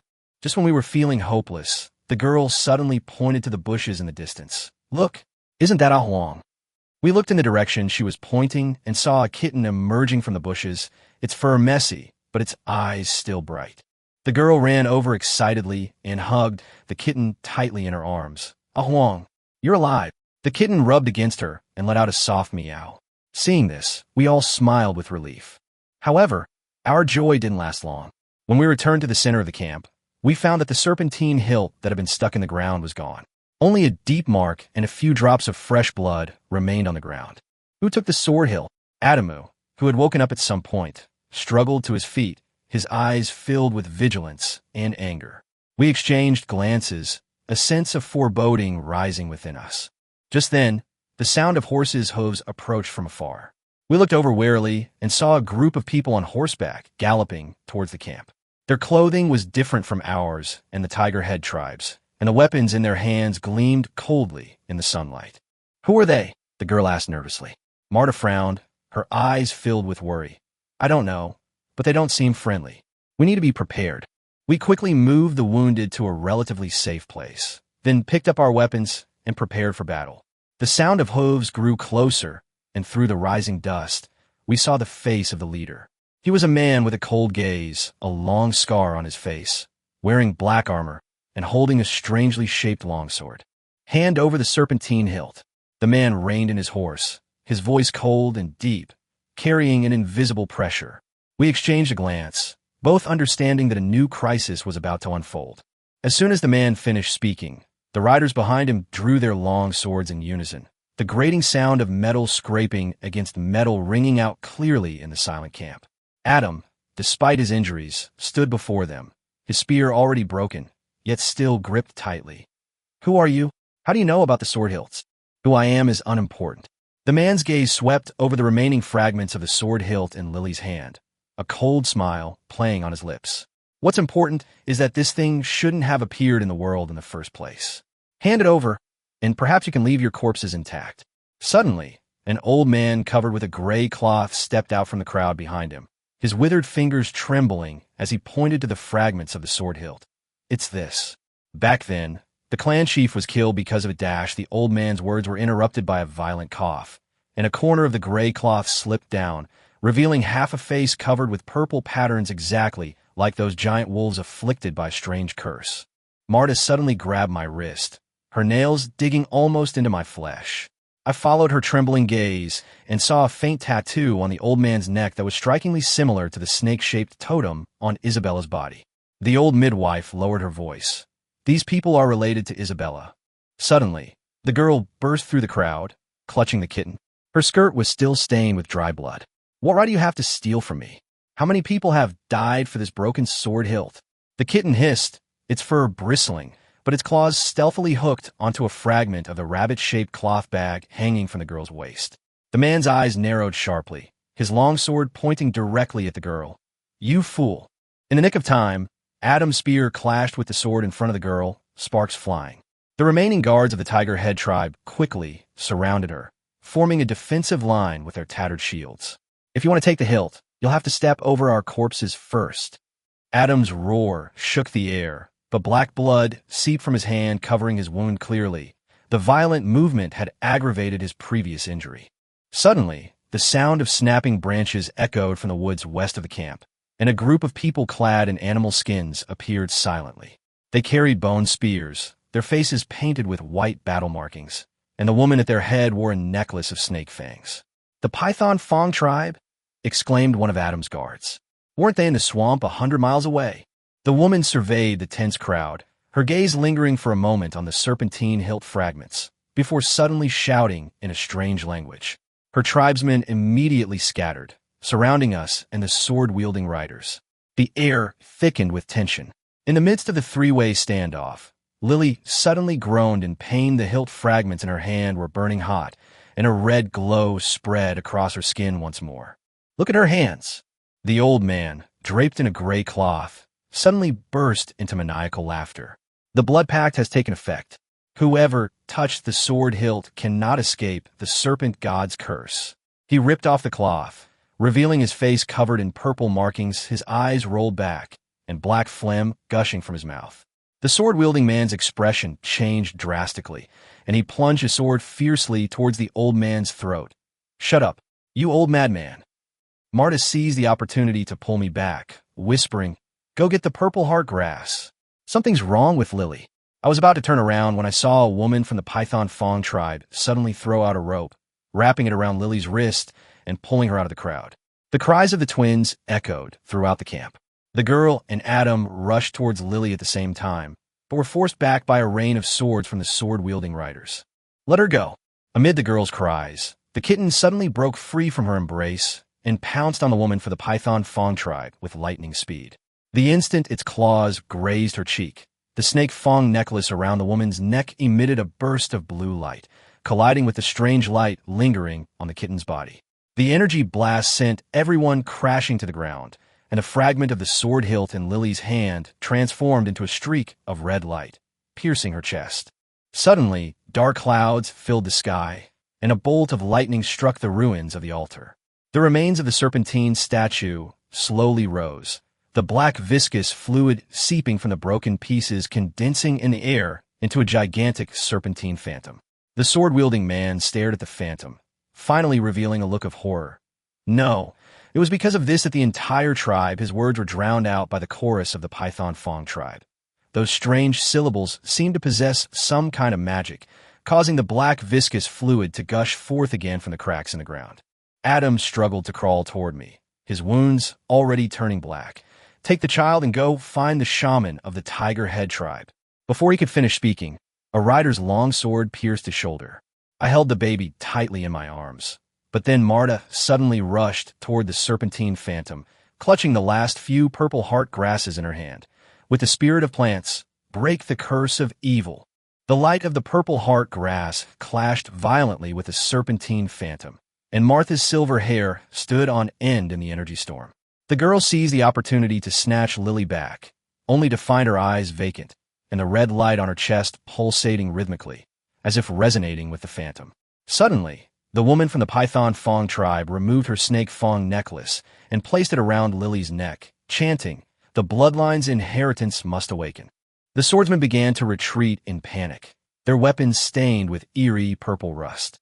The old man's body, draped in gray cloth, had vanished without a trace, leaving only a trail of purple footprints that snaked towards the dense forest outside the camp. Suddenly, the kitten let out a piercing cry, its blue light dimming, while the red light on Lily's chest shone ever brighter, illuminating the entire camp as if it were a living hell. "Those footprints lead to the back of the altar." Marta's voice was ripped apart by thunder. She pointed in the direction the footprints disappeared. "There's a cave there that Isabella was digging before." Her words reminded me that Adam had mentioned that a secret related to the serpentine sword hilt was buried beneath the altar. But before we could make a move, the Python Fong tribe suddenly surrounded us, their bone spears pointed at us, their eyes gleaming with fanaticism. What are they going to do? The girl trembled as she stood in front of Lily. The woman from the Python Fong tribe gave a meaningful smile and said in a stiff language, "Take her to see her true master." As soon as she finished speaking, a deafening roar echoed from the sky, and a serpentine phantom opened its massive jaws and slithered towards the back mountain. The Python Fong tribe immediately forced us forward, while the sword-wielding riders hesitated for a moment before following behind the group. The path behind the mountain was rugged and difficult to traverse, riddled with ravines carved out by the impact of energy. As we passed the cave dug by Isabella, we found fresh claw marks still visible on the soil at the entrance, and a faint sound of dripping water mingled with the low murmurs of some creature emanating from deep within. Marta quietly slipped me a packet of herbs. "There's a powder inside that can induce a state of suspended animation. Find an opportunity." Her words were interrupted by a shout from the Python Fong tribe, and a bone spear slammed heavily into the ground beside my feet. The procession continued forward. The twins' cries gradually faded, and Lily remained dazed, the red light on her chest flickering with her breath. I stared at the increasingly thick fog ahead, clutching the powder tightly in my hand, unaware of what truth awaited us. Deep within the fog, a pair of scarlet eyes watched everything unfold, and the black slime on the ground silently coalesced into a winding serpent, slowly writhing along the path of the procession. The fog was so thick it seemed you could wring water out of it, and every breath carried a metallic, rusty smell. The Python Fong tribe lit torches coated with phosphorescent powder. The eerie green light flickered in the fog, distorting their shadows. Suddenly, the snake Fong necklace around Lily's neck heated up, and a red glow crept up the chain to her cheeks, appearing particularly strange in the eerie green firelight. "Stop!" The swordsman suddenly reined in his horse. His mount pawed restlessly, its front hooves already smeared with black slime. This smells exactly like the forbidden area back then. The riders behind him drew their long swords, the blades whistling as they scraped against the air. The woman from the Python Fong tribe, however, remained unmoved, her snake Fong necklace gleaming coldly on her chest. Afraid? Wasn't your chieftain afraid back then? Before she could finish speaking, the ground suddenly trembled violently. Countless tiny snakes emerged from the cracks, their scales gleaming with a bluish-purple light, their forked tongues flicking as they charged towards the group. "It's curse-eating snakes," Marta shouted. "Don't let them bite you." She quickly pulled a packet of realgar powder from her waist and sprinkled it on the snakes, but they showed no fear, baring their barbed fangs and continuing to pounce. In her panic, the girl fell to the ground, and fragments of A2's cloth bag slipped from her bosom. The kitten darted forward like lightning to catch the fragments, but was then coiled around the hind leg by a cursed snake. "Along!" the girl cried out, rushing forward, her arm instantly slashed 3 times by the snake's fangs. The moment the blood dripped to the ground, an eerie blue light burst forth from the wound, scattering the surrounding snakes. The woman from the Python Fong tribe's eyes suddenly changed. She grabbed Lily's hair and cried out, just as the prophecy said, "The blood of an awakened bloodline." Before she could finish speaking, the swordsman's long sword was already pressed against her throat. "Let her go. You heretics, you used this kind of witchcraft to ruin our entire tribe back then." In the chaos, the baby in my arms suddenly let out a clear cry. All the cursed serpents, as if summoned, ceased their attack and turned to face the infant. Their eyes gleamed with an eerie golden light, and they slowly prostrated themselves on the ground, as if in worship. Seeing this, the people of the Python Fong tribe all knelt on one knee, chanting incantations. The sword-wielding man's hand began to tremble, and his long sword clattered to the ground. "Impossible!" The oracle said only the son of the serpent god could. Marta seized the opportunity to pull me back, her fingers gripping my wrist tightly. "Run towards the cave. These snakes are strange." We had just turned around when we heard a heavy thud behind us. Looking back, we saw Lily floating in the air, serpentine shadows coiled around her body, red and eerie green flames intertwining, outlining a serpentine totem on her forehead. "Stop her! We can't let the serpent god fully awaken," the sword-wielding man shouted hoarsely. His riders raised their bows, but the arrows melted into molten iron the moment they reached Lily. Suddenly, a woman from the Python Fong tribe tore open her clothes, revealing a totem on her chest identical to Lily's. "She is the bloodline inheritor. No one can stop her." A deafening roar echoed from the depths of the cave, and black slime gushed forth like a fountain, solidifying into a massive serpentine barrier in the air. Suddenly, the kitten broke free from the girl's embrace, carrying a fragment of the cloth bag in its mouth, and plunged into the slime. The blue light collided with the black slime, producing a sound like shattering glass. Marta seized the opportunity and shouted, "Follow the kitten. The slime is receding." We stumbled into the cave, the damp stone walls covered in ancient ruins. With each step, we could hear the earth trembling like a heartbeat. Suddenly, one of the sword-wielding man's henchmen pointed at the stone wall and screamed, "Look! These murals are exactly the same as those in our tribe's forbidden area." The murals depicted a group of people inserting serpentine sword hilts into an altar, countless people being swallowed by black slime, and a huge serpentine phantom hovering in the sky. "So this is the oracle Isabella spoke of." Marta's voice echoed through the cave. "They've been searching for a bloodline successor, using human sacrifices to awaken the serpent god." Her words were interrupted by a roar from ahead. In the darkness, a pair of scarlet eyes lit up, and a giant serpent as thick as a bucket coiled deep within the cave, its body wrapped around half a bronze sword hilt, a very one Adam had dug out. Suddenly, the Python Fong tribe pursued from behind, their bone spears emitting eerie hums. The swordsman raised his broken longsword. This time, we must not let this tragedy repeat itself. Before he finished speaking, the giant snake suddenly opened its blood-red maw, and black slime poured down like a torrential rain. The girl shoved the kitten in my arms, picked up a stone from the ground, and threw it at the slime. "You all run. I'll cover your retreat." Marta pulled me along, the baby's cries echoing through the cave. Rounding a bend, we were startled to find a massive stone door at the cave's end, its carved serpentine totem slowly rotating. A faint red light emanated from the cracks in the door, echoing the glow emanating from Lily's chest. The serpent's roar grew closer, and spiderweb-like cracks began to appear in the ground, black slime seeping in and rapidly corroding any stone it touched. The swordsman suddenly appeared in front of us. His armor was tattered, but his face was resolute. "I'll hold off the giant serpent. You open the stone door. Perhaps, there's a way to stop the serpent god from awakening inside." Before he finished speaking, the giant serpent's tail swept across and slammed him heavily against the stone wall. Marta trembled as she stroked the totems on the stone gate. Her aged voice choked with sobs. "My father studied these runes and eventually disappeared at the altar." Her fingers suddenly paused. "This pattern, it's the same as the one on the shard of the sword hilt in Lily's hand." She turned to the baby in my arms. "Try with the child's blood. The oracle says that bloodline inheritors." Before I could react, the woman from the Python Fong tribe rushed forward. She cut the baby's finger, and the moment the blood dripped onto the totem, the stone door roared deafeningly.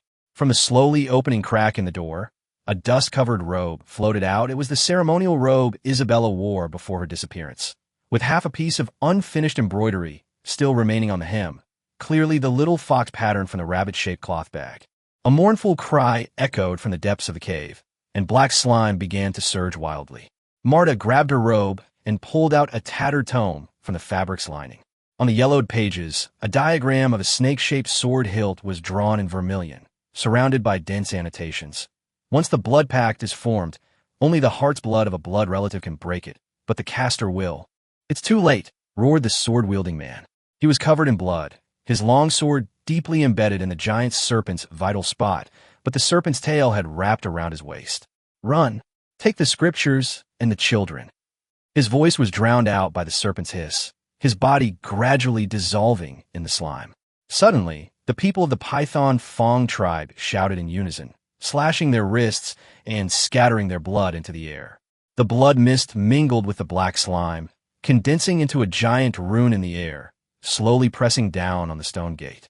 The moment the stone gate fully opened, a blinding red light rushed out.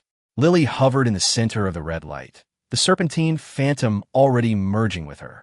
Her empty eyes swept over us, a strange smile playing on her lips. Marta suddenly shoved the tome into my arms and pulled a thorny vine from her waist. "Take the child and the tome and go. I'll hold her off." I grabbed the baby and turned to run, but heard the sound of snapping vines behind me. Looking back, I saw Marta struck by the red light, sent flying and crashing into the stone wall. The girl's cries mingled with the kitten's hiss, echoing through the cave. The stone door began to slowly close. The woman from the Python Fong tribe took one last look at Lily, then suddenly rushed towards the door, using her body to hold the closing boulder shut. "Run. Go deep into the swamp to find the white python priest." The cave ceiling began to collapse, and black slime cascaded down like a waterfall. I stumbled forward carrying the baby when the kitten in my arms suddenly cried out urgently. Following its gaze, I saw a figure huddled in a corner of the cave. Fragments of A2's cloth bag lay at the person's feet, the little foxtail on the cloth gleaming faintly in the red light. Gravel rained down as I stumbled toward the huddled figure. In the firelight, I could see it was a blood-soaked boy, clutching tightly to half of a snake-shaped sword hilt, the very part that had vanished from where the giant snake had coiled. A wooden fox pendant from A2's cloth bag tucked into the boy's hair, now emitting a faint blue light that eerily clashed with the surrounding crimson glow. "Grab him!" The shouts of the Python Fong tribe came from behind. I grabbed the boy, but he suddenly coughed violently, spitting out black blood mixed with scales. "Don't touch me," he said in a hoarse voice. "I'm cursed." Before he could finish speaking, Lily's figure appeared at the entrance of the cave passage like a ghost. Snake-like patterns could be vaguely seen crawling under her skin, and the rock walls crumbled inch by inch wherever she passed. Martha, having risen again at some point, shoved a handful of herbs into the boy's mouth. "Swallow it. It will temporarily suppress the curse." The old midwife's silver hair was soaked with blood, but her eyes remained sharp as an eagle's. The girl, clutching a kitten, pounced, its claws gripping the boy's collar tightly. "He carries A2's scent." A roar like a dragon's cry echoed from the depths of the cave, and the entire mountain began to tilt. Suddenly, the remnants of the sword-wielding man's forces emerged from the side, forming a defensive line with their broken shields. "Quick! We'll hold these monsters off." The lead rider removed his helmet, revealing a half-burned face, the young man who had helped Adam record the midwifery prescription. His gaze swept over the hilt of the sword in the boy's arms, his pupils contracting sharply. So it was with you. The boy suddenly struggled violently, and the runes on the sword hilt glowed with a blinding light. Lily's pupils instantly narrowed to slits. She raised her hand and summoned chains formed from black slime, aiming straight for the boy's throat. At the critical moment, the kitten darted out from the girl's arms. The blue light collided with the chains, and the resulting purple sparks corroded the rock wall, creating honeycomb-like holes. Run towards the ventilation shaft. Marta pointed to the crack above her head. It leads straight to the back mountain. I tucked the baby into the boy's arms, and he instinctively shielded the child with his uninjured hand. Suddenly, the sword-wielding youth threw his spear, which embedded itself in the rock wall, forming a makeshift staircase. I'll cover the rear. Remember, go to the swamp and find a white serpent priest. He has his words were swallowed by the slime, and the youth's figure disappeared into the purple mist. We scrambled up, using both hands and feet, pebbles constantly brushing against our faces. Lily's shrill screams pierced our eardrums. Looking up, we saw she had transformed into a half-snake, her scales gleaming with an eerie metallic sheen. The Python Fong tribe had somehow caught up below. They shouted at Lily in unison, plunging their bone spears into their chests. Blood gushed forth, spewing black vines that grew wildly up the rock face. Here, the girl suddenly ripped open her clothes, tearing off strips of cloth to wrap around the boy's bleeding wrist. Her movements resembled the midwifery and bandaging techniques taught by A2, but her eyes were terrifyingly cold. The kitten jumped onto the boy's shoulder, its tail wrapping around the hilt of the sword around his neck, the blue light forcing back the purple markings on the boy's body. The moonlight outside the ventilation shaft was suddenly blocked out, and a giant python coiled at the cave entrance, its forked tongue flicking, revealing barbed fangs. Marta pulled out the last handful of purple heart grass from her bosom, mixed it with her own blood, and sprinkled it on the python. Look carefully. This is the token of the white python priest. A totem similar to that of the Python Tooth Tribe women appeared on the old midwife's neck. Though faded, it still held a majestic air. The giant python froze, staring down at Martha, then suddenly crouched down.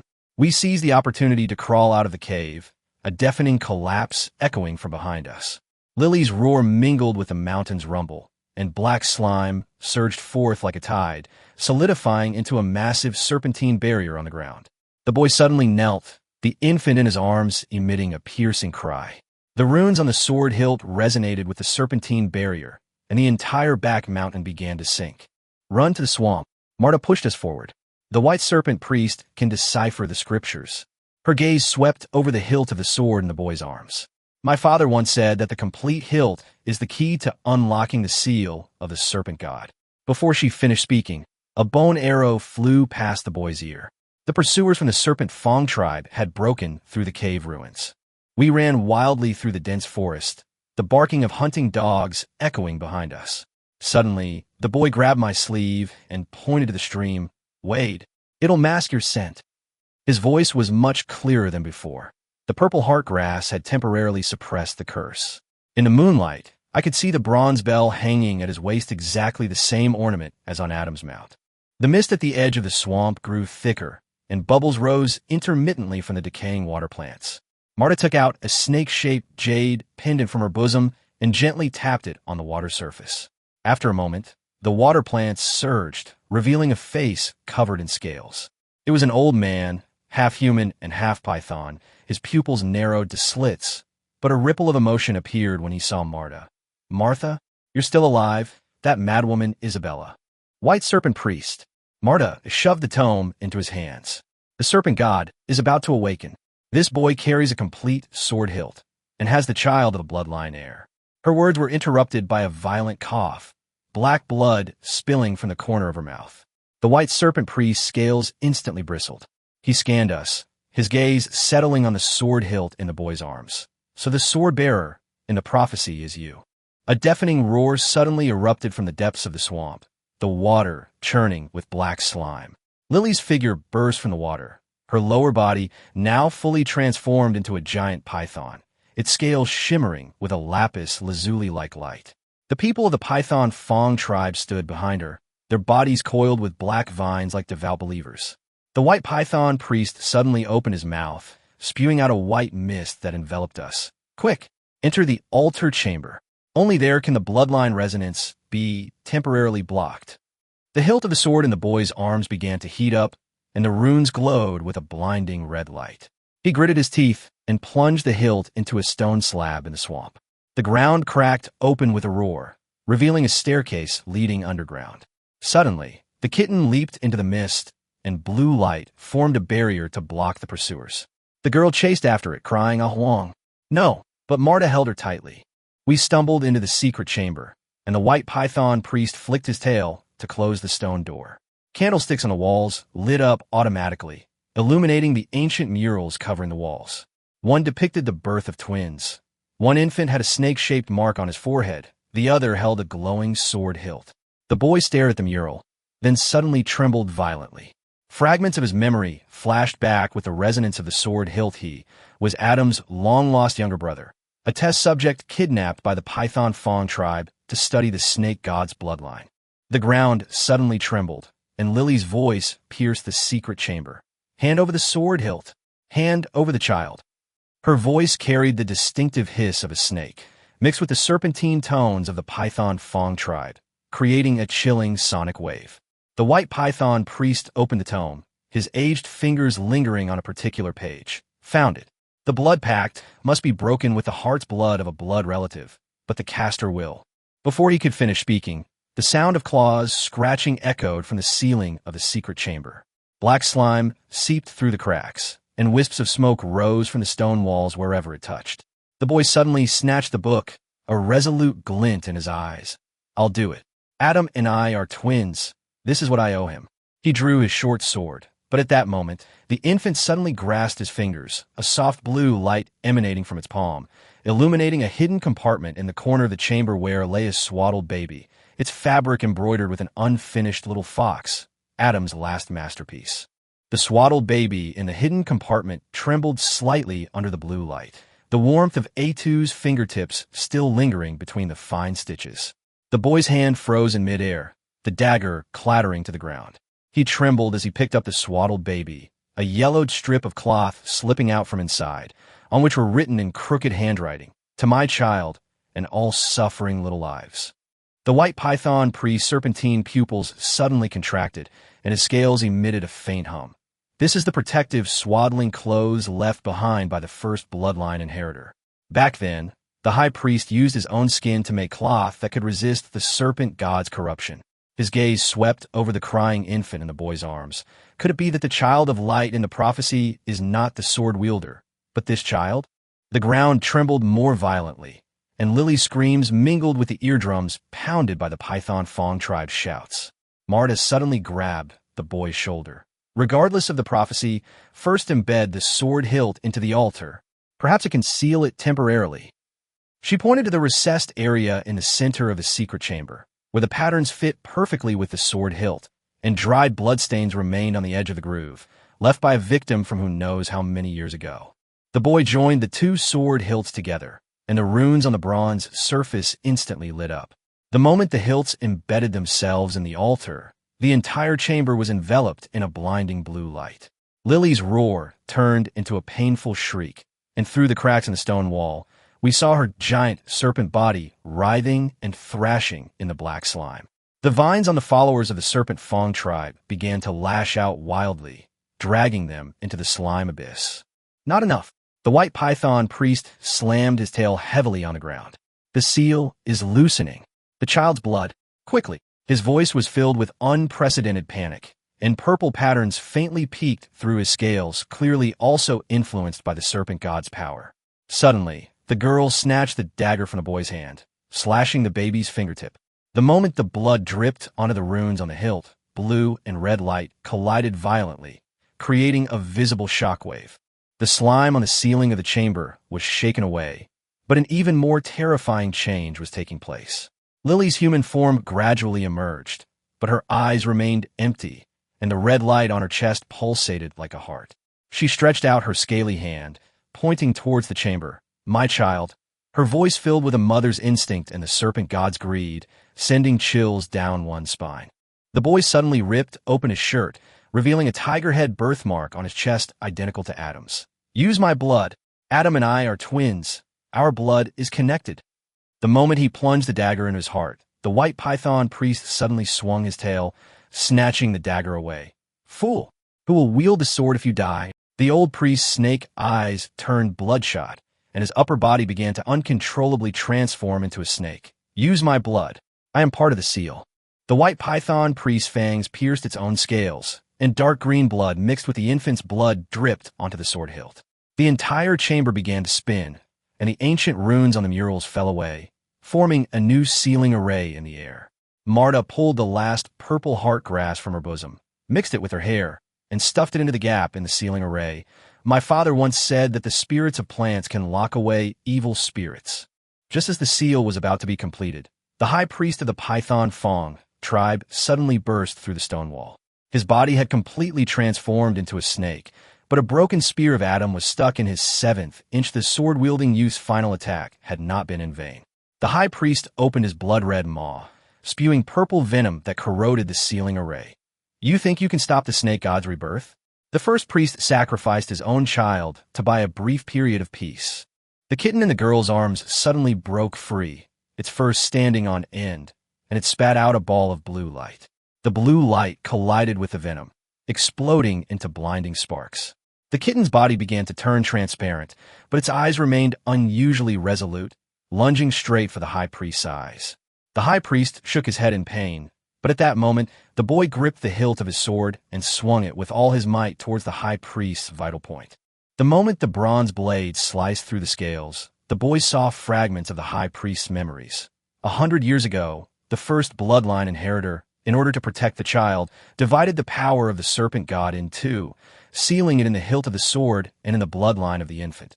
Isabella's ancestor stole the hilt, but went mad because he could not bear the power. The Python Fong tribe has guarded this secret for generations, waiting for the moment when the serpent god is reborn.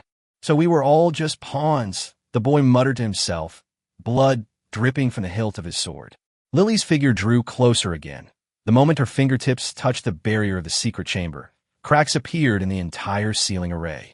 The white serpent priest's body began to dissipate, turning into specks of green light that merged into the sealing array. Take the child to find the true path of balance.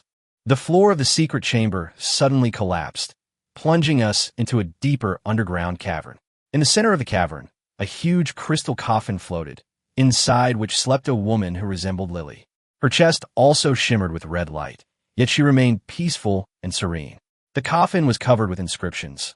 When the children of light and darkness meet, only love can break the eternal cycle. The baby suddenly stopped crying, and his tiny hands emitted a soft light, illuminating a stone platform in the corner of the cave. On the platform lay 7 serpentine jade pendants, which, together with Marta's pendant, formed a complete circle. Marta trembled as she placed the pendant into the groove, and dynamic images appeared on the cave walls. 1,000 years ago, priests from 7 tribes joined forces to seal the serpent god, but greed and fear caused the seal to loosen. This is our last chance. Martha's voice trembled with tears. If we cannot find a balance, the entire continent will become a sacrifice to the serpent god. Her gaze swept over the boy, the girl, and the child in her arms. Bloodline, power, faith. We must rewrite the prophecy. The ground trembled again, and Lily's screams came from above, filled with a desperate rage and longing. The boy gripped the sword hilt tightly. His wounds had miraculously healed, and a faint light flickered from the birthmark. The girl held the kitten to her chest. Its body was almost transparent, yet it still stubbornly purred. And in the baby's eyes, the face of the sleeping woman in the crystal coffin was reflected, as if a dialogue spanning 1,000 years was unfolding. The sound of breaking chains echoed from the depths of the cave. Black viscous liquid seeped into the cracks, only to vanish into wisps of smoke the instant it touched the infant's light. Marta turned the pages of the tome left by the white serpent priest, finding a blood-written annotation on the last page. The true seal lies not in power, but in the human heart. She raised her head, her eyes resolute. We cannot let history repeat itself. Whatever lies ahead, we must move forward with hope. Just then, a crack suddenly appeared in the cave's ceiling, and moonlight poured in, illuminating Lily's twisted, giant serpentine body. A glimmer of clarity flashed in her eyes as she reached out to touch the child below, only to be enveloped again by the black slime.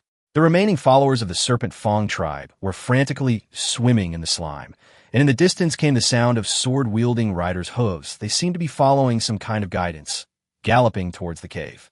The boy plunged the sword hilt into the ground, and blue light mingled with moonlight, forming a pillar of light in the cave. He looked at the two children in his arms, his voice resolute.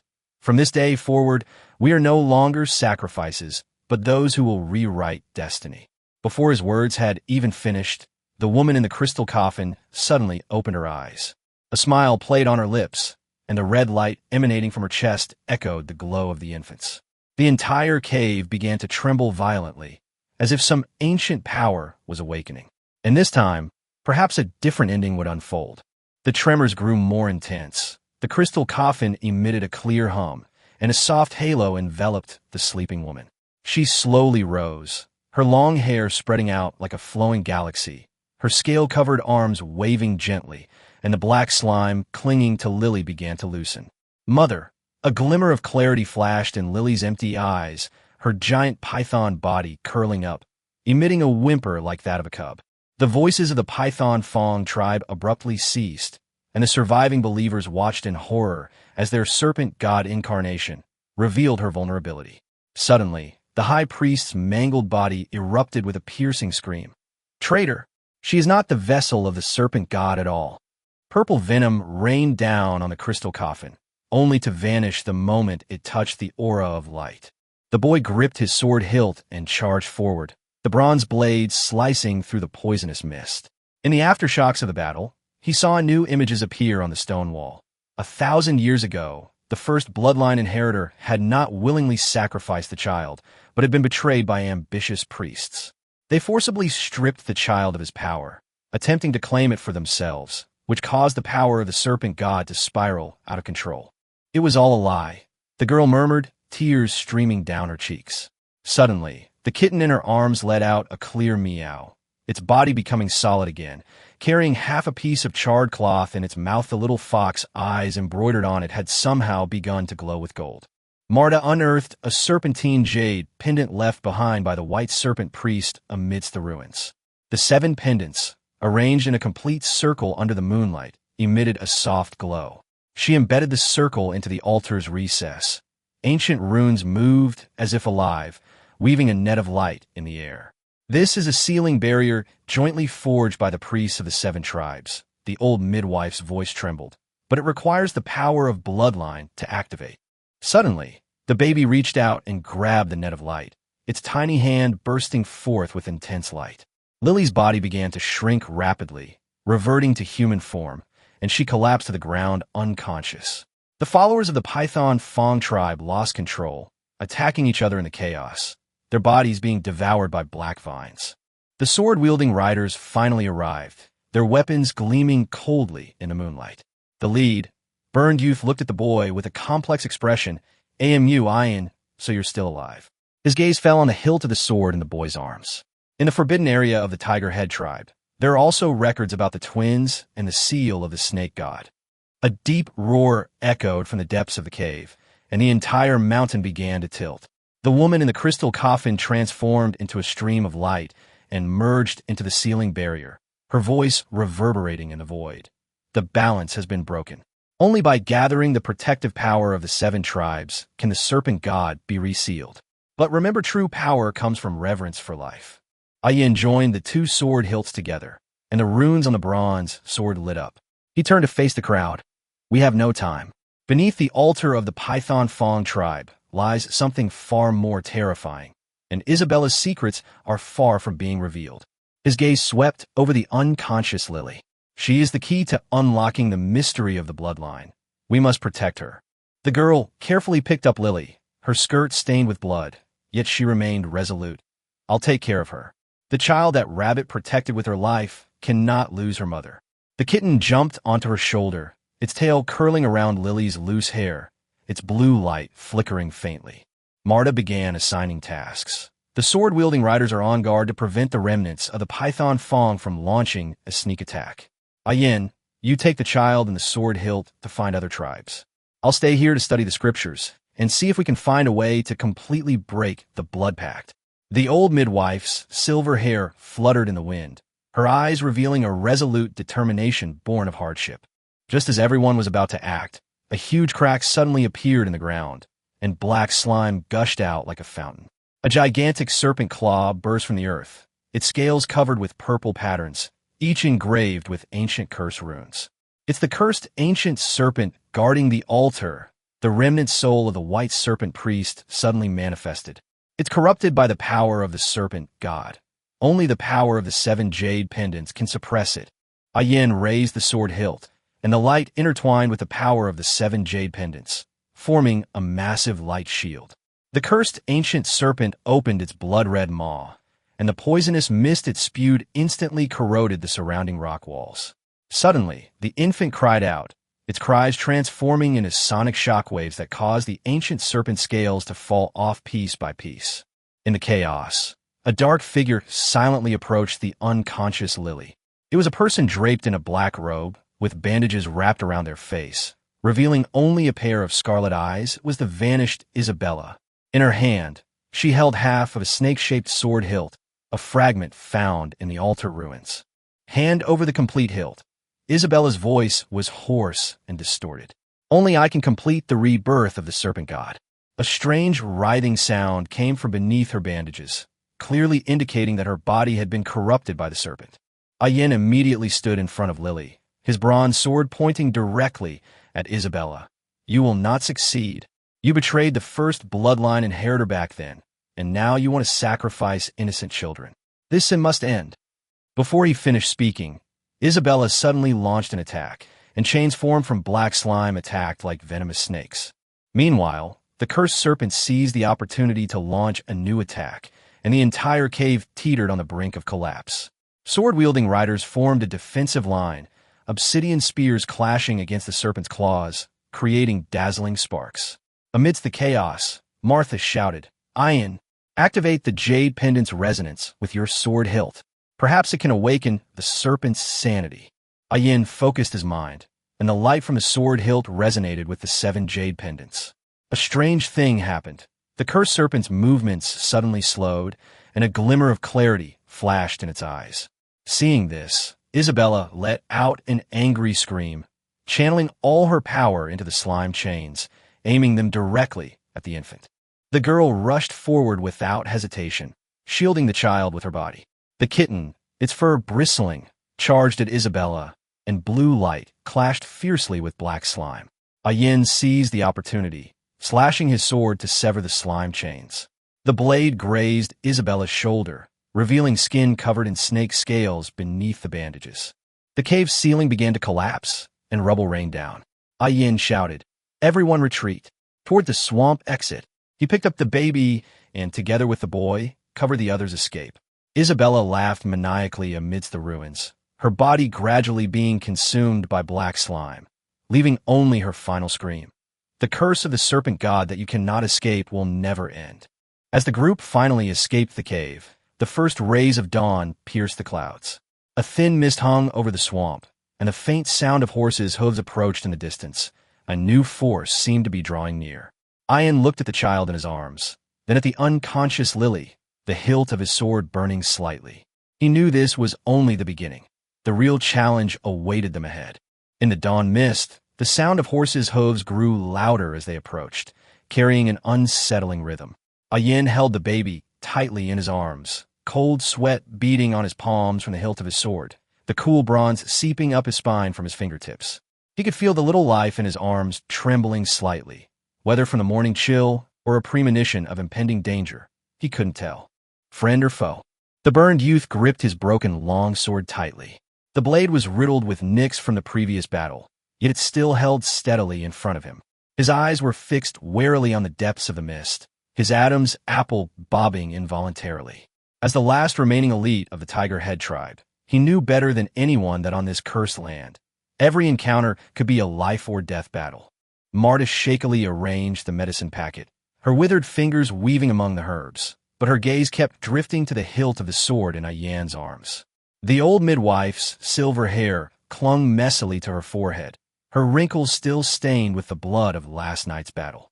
She knew in her heart that the seemingly ordinary bronze sword was now the focus of contention among various forces, and this group, were nothing more than weaklings pushed to the forefront by fate. The girl knelt on the ground, gently wiping the bloodstains from Lily's face. Her movements were as delicate as if she were handling fragile porcelain, but her red-rimmed eyes betrayed her inner fear. The kitten curled up on her lap, its tail occasionally brushing against the back of Lily's hand. The blue light was much dimmer than the night before. "You must wake up," the girl murmured, her nails digging deeply into her palms. Rabbit is waiting for us to take the children home." Ian took a deep breath, forcing himself to calm down. As Adam's younger brother, he had been taught from a young age to remain calm in times of crisis. But at this moment, his heart was pounding so hard it felt like it would burst his eardrums. As the first warhorse broke through the fog, he instinctively handed the baby to Marta beside him, his hand gripping the sword bulging with veins. The newcomers were a group of knights clad in silver armor, their warhorses adorned with blue ribbons in their manes and bearing uniquely shaped bronze horns beside their saddles. The woman at the head of the group wore a snow-white cloak and a half-snake mask, revealing only her amber eyes. She raised her hand to signal the group to halt, her gaze sweeping over them before finally settling on the hilt of Aaya's sword. The rumors are indeed true. The woman's voice was cold as ice, yet carried an undeniable authority. She removed her snake-shaped mask, revealing a scar that ran from the corner of her eye to her chin.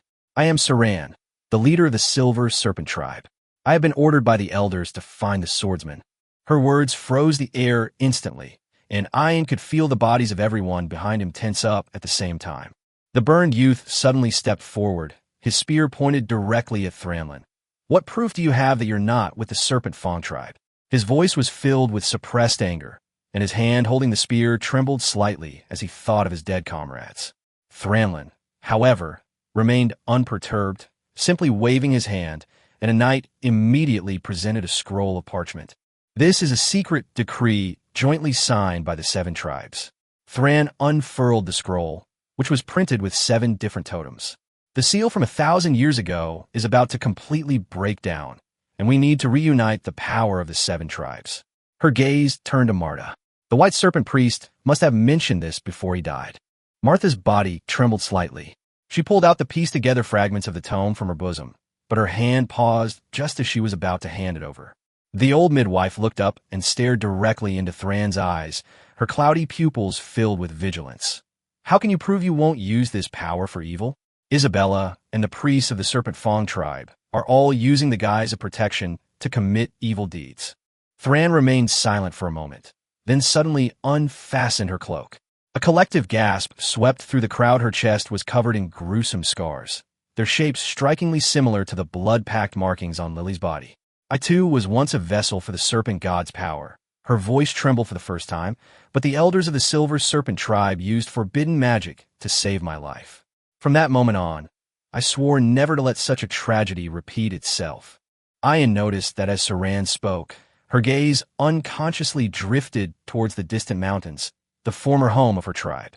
He could sense the sincerity in her words, yet he also knew that in this world filled with lies and betrayal, easily trusting others would only lead to fatal consequences. "Even if I believe you," he gripped his sword hilt, "why should we place our hopes on the 7 great tribes? Wasn't it their greed that caused the serpent god's power to spiral out of control?" Thran didn't answer immediately, but turned and pointed to the sky. The once clear sky had turned an eerie purple, and serpentine shadows could be vaguely seen moving within the clouds. "The serpent god's resurgence is unstoppable," she said, her voice low and urgent. "Can you alone protect this child and the bloodline within Lily?" These words struck everyone like a heavy hammer blow. The girl hugged Lily even tighter, remembering the look in Lily's eyes when she transformed into the giant python last night, tears blurring her vision once more. Martha looked down at the sleeping baby in her arms, recalling the white python priest's last words, and finally nodded slowly. "Perhaps this is our only chance." Ian hesitated.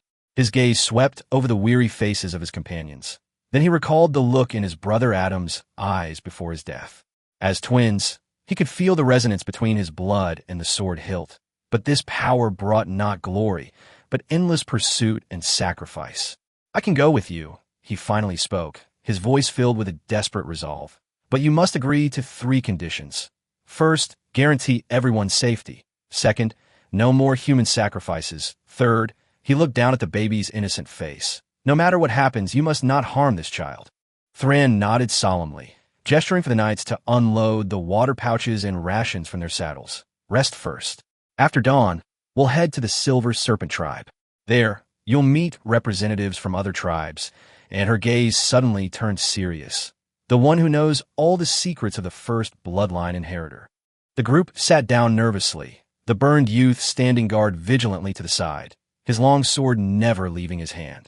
Aaya, carrying the child, walked to Marta's side, watching the old midwife carefully prepare the herbal medicine. "Do you really think we can trust her?" he asked softly. Marta sighed and handed the prepared medicine to the girl. "Child, in this chaotic world, sometimes choosing to believe takes more courage than doubting."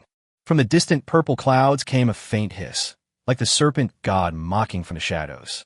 Aaya clutched the infant in his arms, the runes on his sword hilt suddenly growing slightly warm. He knew this journey to the Silver Serpent tribe was destined to be anything but peaceful, and that they had no way to turn back. The morning sun pierced through the clouds, casting dappled shadows across the swamp. Thran's knights methodically set up camp, bronze horns hanging from the highest tree trunks, their serpentine patterns gleaming coldly in the sunlight. Aaya sat on a withered tree branch, his fingers unconsciously tracing the runes on his sword hilt. The raised lines seemed to writhe beneath his skin, subtly resonating with his blood. "Chief, traces of the Python Fong tribe have been spotted to the south." A knight galloped in, his hooves kicking up mud that arced behind him. Thran's pupils contracted sharply. She grabbed her cloak and tossed it over her shoulder, a glint of murderous intent flashing in her amber eyes. "How many?"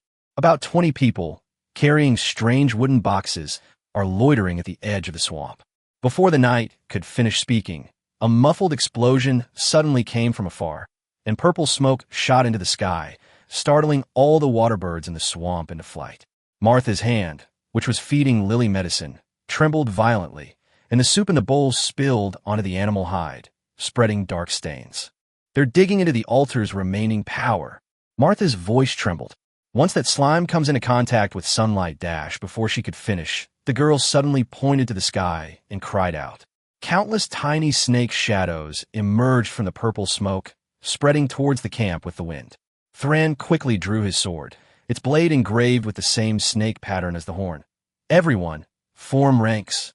Silver Serpent shield guards used cooled hydraulic smoke. The knights formed a circular defensive line with perfect coordination, retrieving specially made bronze containers from their horses. The blue liquid inside poured out, creating an icy mist barrier in the air. The serpentine shadow, touching the mist, emitted a piercing hiss, turning into purple droplets that instantly corroded deep pits on the ground. Aaya, clutching the baby, retreated to the center of the defensive line, only to see the child suddenly reach out. The blue light emanating from the child's palm resonated with the icy mist, forcing the serpentine shadow back several feet. "This child," Saran's voice was filled with surprise. She turned to look at Aaya. His power might be able to completely purify these corrosive substances. Before Aaya could respond, the sound of chains being dragged came from the depths of the swamp, and the people of the Python Fong tribe finally appeared. Their skin was covered in scales, and black slime dripped from the tips of their bone spears. The wooden box at the front was shaking violently, emitting a teeth-grinding scratching sound. "Hand over the sword hilt." The new leader of the Python Fong tribe pulled back his hood, revealing half of his snake-like face. "You think you can rest easy with the protection of the Silver Serpent tribe?" He slammed his bone staff into the ground, causing the wooden box to explode. A giant lizard engulfed in purple flames burst from the earth, its claws slicing through the ice mist barrier, sending sparks flying everywhere. Suddenly, the girl grabbed Aaya's sleeve, looked into its eyes. Isabella's face was reflected in the giant lizard's vertical pupils, clearly being controlled by its remaining power. Aaya felt the hilt of his sword burning hot, the runes glowing brightly. He remembered the white python priest's words, a complete hilt could sever the serpent god's puppet. Taking a deep breath, he entrusted the baby to Marta and charged towards the giant lizard with his sword. The battle was about to erupt. Thran's knights engaged the Serpent Fong tribe in close combat. Amidst the sparks of bronze swords clashing with bone spears, black slime splattered from time to time, causing skin to fester rapidly. Martha hid behind the defensive line, using herbs to stop the bleeding of the wounded, her eyes fixed on Aaya in the center of the battlefield.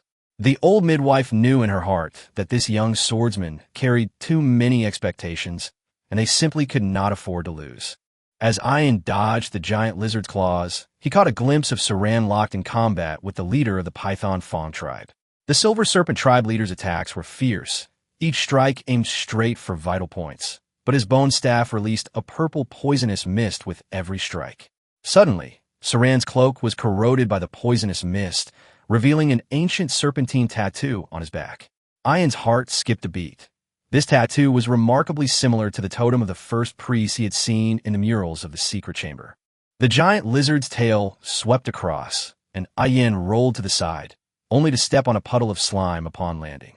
His boots were instantly corroded, holes appearing, and a searing pain shot through his ankle. Suddenly, the hilt of the sword in his arms flew up automatically, hovering in front of him, runes forming chains that bound the lizard's neck. Aaya seized the opportunity to leap, thrusting his sword towards the lizard's vital spot.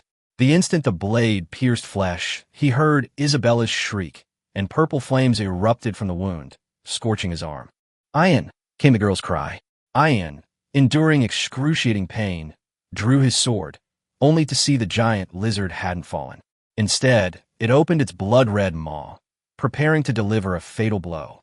At the critical moment, the kitten suddenly darted out of the girl's arms, its body surging with blue light, transforming into a beam of light that shot towards the giant lizard's eye.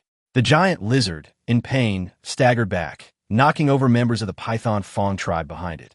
Thran seized the opportunity, his longsword piercing the serpent Fong leader's shoulder.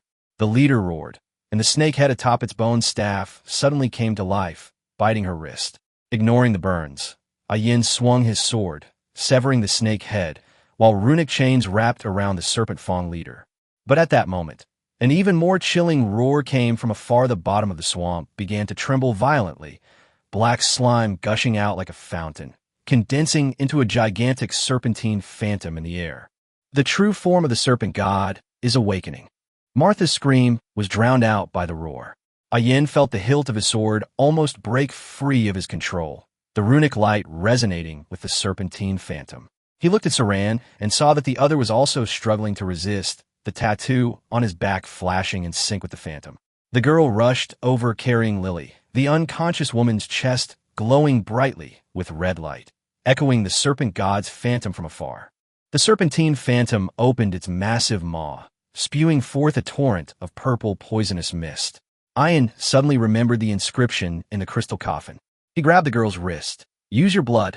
You and ATU are connected by blood." Perhaps before he could finish, the remaining members of the Python Fong tribe suddenly detonated the slime bombs on their bodies. The violent explosion sent everyone flying.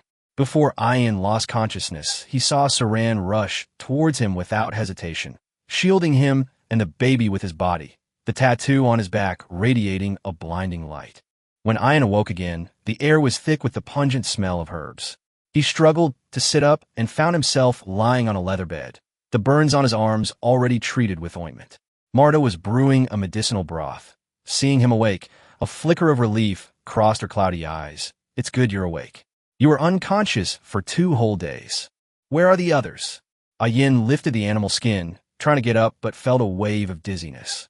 The old midwife pressed down on his shoulder. "Don't move. Saran used her own strength to shield you from most of the impact. She's still unconscious. The girl and Lily are safe for now," but Martha's voice suddenly choked. "The kittenit." Aaya felt a sharp pain in his chest, and memories flooded back. Ignoring the pain in his wound, he rushed outside. The camp was a mess. The Silver Serpent Knights were cleaning up the battlefield, and the air still carried the scent of purple smoke. The girl sat by the campfire, cradling a gradually transparent ball of blue light in her arms, the kitten's last remaining form. Its tail swayed weakly, nuzzling against the girl's hand. "It's been waiting for you to wake up." The girl's voice was hoarse, tears falling onto the blue light, creating tiny ripples. Aaya crouched down beside her, reaching out to touch the blue light. The kitten purred softly. Just then, movement came from Thran's tent, and a knight rushed in. "The chieftain is awake." She wants to see the sword holder. As Aaya stood up, he felt an unusual vibration from the hilt of his sword. Looking down, he saw the runes slowly reforming, forming a pattern he had never seen before. Marta also noticed the change and frowned, saying, "These runes match the pattern that appeared when the serpent god's phantom appeared. This is probably not a good omen." Entering the tent, Thran was leaning against a soft cushion, her face ashen. Blood-soaked bandages wrapped around the wound on her wrist, and the tattoo on her back was faded and lifeless. "You're finally awake," she forced a smile. "While you were unconscious, we received news from other tribes. The prophet of the Windhawk tribe foresaw that the blood moon would reappear in 3 days, and the seal of the serpent god." Her voice suddenly lowered. "May shatter completely under the blood moon." Aaya gripped the sword hilt tightly, the coolness of the metal unable to dispel the sweat on his palms. He recalled the overwhelming, oppressive presence of the serpent god's phantom before he lost consciousness, and the lingering madness of Isabella. "What should we do?" he asked. Saran struggled to sit up, her amber eyes rekindling with fighting spirit. "Go to the Silver Serpent tribe immediately and initiate the forbidden ritual left by our ancestors. But this requires the totem power of the 7 tribes," and her gaze swept over the hilt of the sword at Aya's waist. "The wielder must offer a portion of their bloodline." Suddenly, the cry of a baby came from outside the tent, and Marta rushed over carrying the child. Aaya reached out and took the baby, noticing a faint snake-shaped mark on the infant's forehead, barely visible in the sunlight. Saran's pupils contracted sharply. "This child's bloodline is more special than we imagined. Perhaps he is the key to unlocking everything." At that moment, the distant mountains once again glowed with purple light, and a deep roar shook the ground slightly. Aaya hugged the child tightly, a resolute feeling welling up in his heart. No matter what abyss lay ahead, he would lead his companions down for the deceased Adamu, for Atu's unfulfilled wish, and even more so for all the lives on this cursed land that yearned for peace. Thran struggled to her feet, pulling back the tent flap to gaze at the horizon. In the distance, purple light surged like boiling magma among the mountains, its deep roars making everyone's eardrums ache. Her face grew even paler, and the faint tattoos on her back seemed to glow faintly with the vibrations, as if echoing the distant threat. "We can't delay any longer." She gripped the sword at her waist. "We must set off immediately, reaching the Silver Serpent tribe before the blood moon descends." The knights quickly packed their belongings and placed the wounded on specially made stretchers. Marta, carrying a wicker basket full of herbs, kept glancing at the baby in Aya's arms. The snake-shaped mark on the child's forehead appeared and disappeared intermittently, the little hand unconsciously clutching Aya's clothes, making indistinct babbling sounds. The old midwife's brows furrowed deeper and deeper. She leaned closer to Aya and whispered, "Something's wrong with this child. The power in his bloodline is awakening.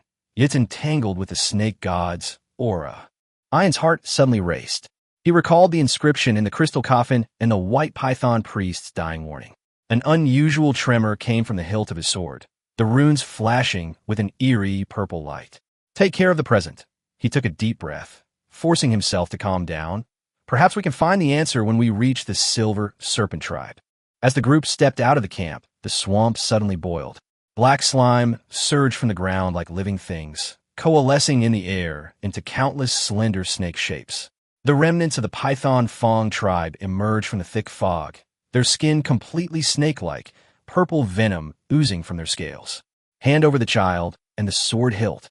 The leader of the snake men brandished a bone whip, the tip wrapped with the broken sword hilt left behind by Isabella. "You think you can escape? The will of the serpent god is everywhere." Saran's eyes instantly turned cold. She raised her hand, signaling the knights to form ranks, her sword flashing a silver light. Silver serpent shield guards formed the mist concealment formation. The knights shouted in unison, pulling out specially made sachets from their waists. As the powder was scattered, a thick white mist spread out, obscuring everyone's figures. Aaya took the opportunity to retreat while holding the child, but felt the baby in her arms suddenly struggle violently, its tiny hand pointing directly at the serpent group. Blue light burst forth from the baby's palm, causing the slime snakes to explode wherever it touched. The snake people hissed in terror, never expecting such power from this seemingly fragile infant. Aaya seized the opportunity, gripping his sword hilt and charging forward. The runic light intertwined with the baby's blue light, forming a sharp blade of light that severed the Snake Man leader's bone whip. The battle intensified, the swamp echoing with the clang of metal clashing, the howls of snake men, and the clear cries of a baby. A young girl sheltered the unconscious Lily behind a tree, the kitten in her arms, now only a faint blue glow remaining, stubbornly purred, trying to protect its master with its last strength. Martha moved among the wounded, the scent of herbs mingling with the stench of blood. Her silver hair was covered in mud, yet she remained focused on stopping the bleeding and bandaging the wounded. Aaya confronted the Snake Man leader, whose eyes flashed with a crazed red light. "You think you can fight the snake god with this little power?" He suddenly ripped open his clothes, revealing blood-packed patterns similar to lilies on his chest. "Do you see? We are all vessels of the gods," and you dash. Before he could finish speaking, Saran's sword pierced him from the side, precisely into his heart. The moment the Snake Man leader fell, all the slime snakes ceased their attack, turning into a pool of black liquid that seeped into the ground. Saran sheathed her sword, but swayed from exhaustion. Aaya quickly supported her, and the instant his touch sent a chill down her spine. Her body was being corrupted by some dark force. "Leave me alone," Thren pushed him away. "Protect the children and the sword hilt. The threat of the blood moon is more urgent than we think." Her words were interrupted by a loud bang from the sky. Everyone looked up and saw a crack open in the purple clouds, through which a huge serpent's eye could be vaguely seen. Crimson light poured down as if it were real, staining the swamp blood red. "It's the true form of the serpent god." Martha's voice was filled with fear. "Its seal is collapsing at an accelerated rate." Aaya felt the hilt of his sword almost break free of his control. The runes flickered wildly, resonating with the serpent's eyes in the sky.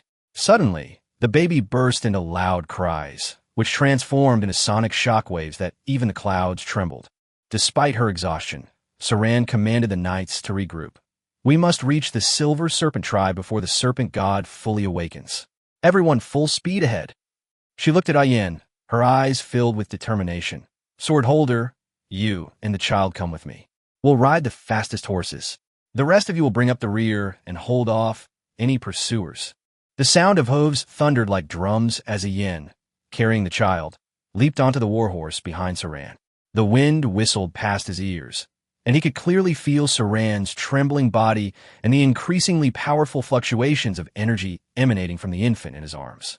Looking back, the defensive line formed by Martha, the girl, and the knights was battling a new wave of serpentine monsters, firelight and blue light intertwining in the blood-red night, like a battle against the apocalypse. A faint light flickered in the direction of the Silver Serpent tribe, a beacon of hope, yet so distant. Aaya held the child tightly, silently vowing, no matter how many hardships and dangers lay ahead, he would carry this hope forward, even if it meant defying the gods. Chapter 25, The Crimson Snake Eyes.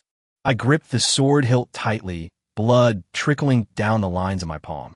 The child in my arms suddenly fell silent, his wet eyes fixed on the crimson serpent's pupil in the sky, his little hand still unconsciously clutching my clothes. Thran's back heaved violently against my chest. Her body temperature was terrifyingly low, as if she had been pulled from an ice cellar. "Hold on tight." She spurred her horse, and it charged into a purple mist-shrouded reed bed with a neigh. The surrounding plants withered instantly upon touching the mist, and black slime seeped from the ground, sizzling under the horse's hooves. I could feel Thran's body tremble uncontrollably with each swing of her sword, severing the tangled, slimy vines. The tattoo on her back had long since faded, replaced by spiderweb-like purple lines that were spreading upwards along her spine. I was interrupted as soon as I started to say, "Your injury. Don't speak." Her voice was like sandpaper scraping against the skin. Her sword severed the head of snake that suddenly lunged out, splattering blood onto the back of my hand, burning me so much I almost dropped it. The child suddenly screamed, and blue light exploded from his palm, causing the slime to boil into white smoke wherever it touched. This power made the hilt of my sword on my wrist begin to heat up, the runes glowing blindingly, resonating wildly with the red light of the snake's eyes in the sky. Shouts of battle erupted behind me. I turned to see Marta, her silver hair smeared with mud, hurling a clay pot full of herbs at a snake man. She was still yelling orders for the wounded to retreat. A girl, clutching Lily, hid behind a fallen tree trunk. The kitten's faint blue light was locked in combat with 3 slime snakes, its glow dimming with each flicker. My heart clenched, and my nails dug deep into my palms. "Don't look!" Thran grabbed my wrist abruptly, and his warhorse reared up.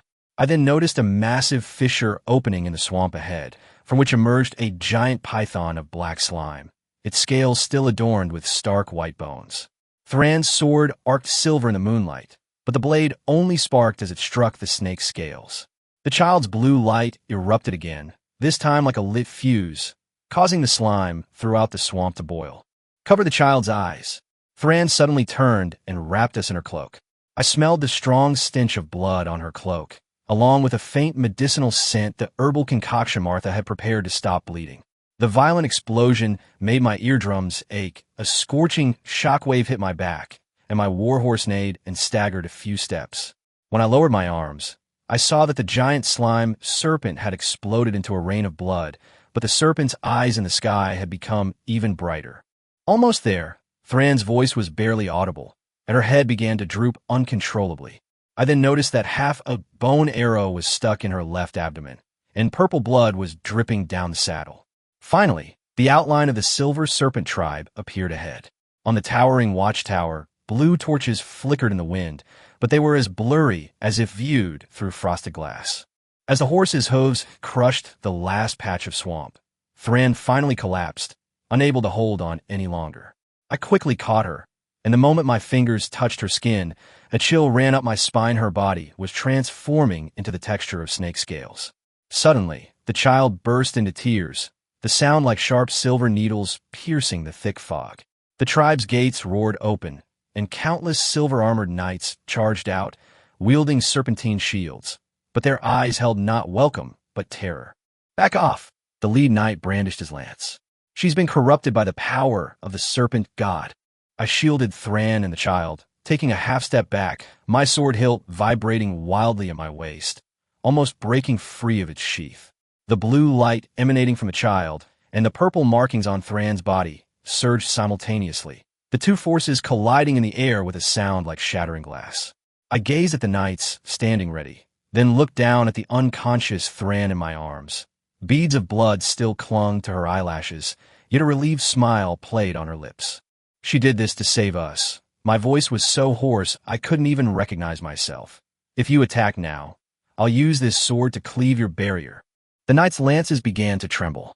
They exchanged bewildered glances, the serpentine patterns on their shields twisting and deforming in the blue light.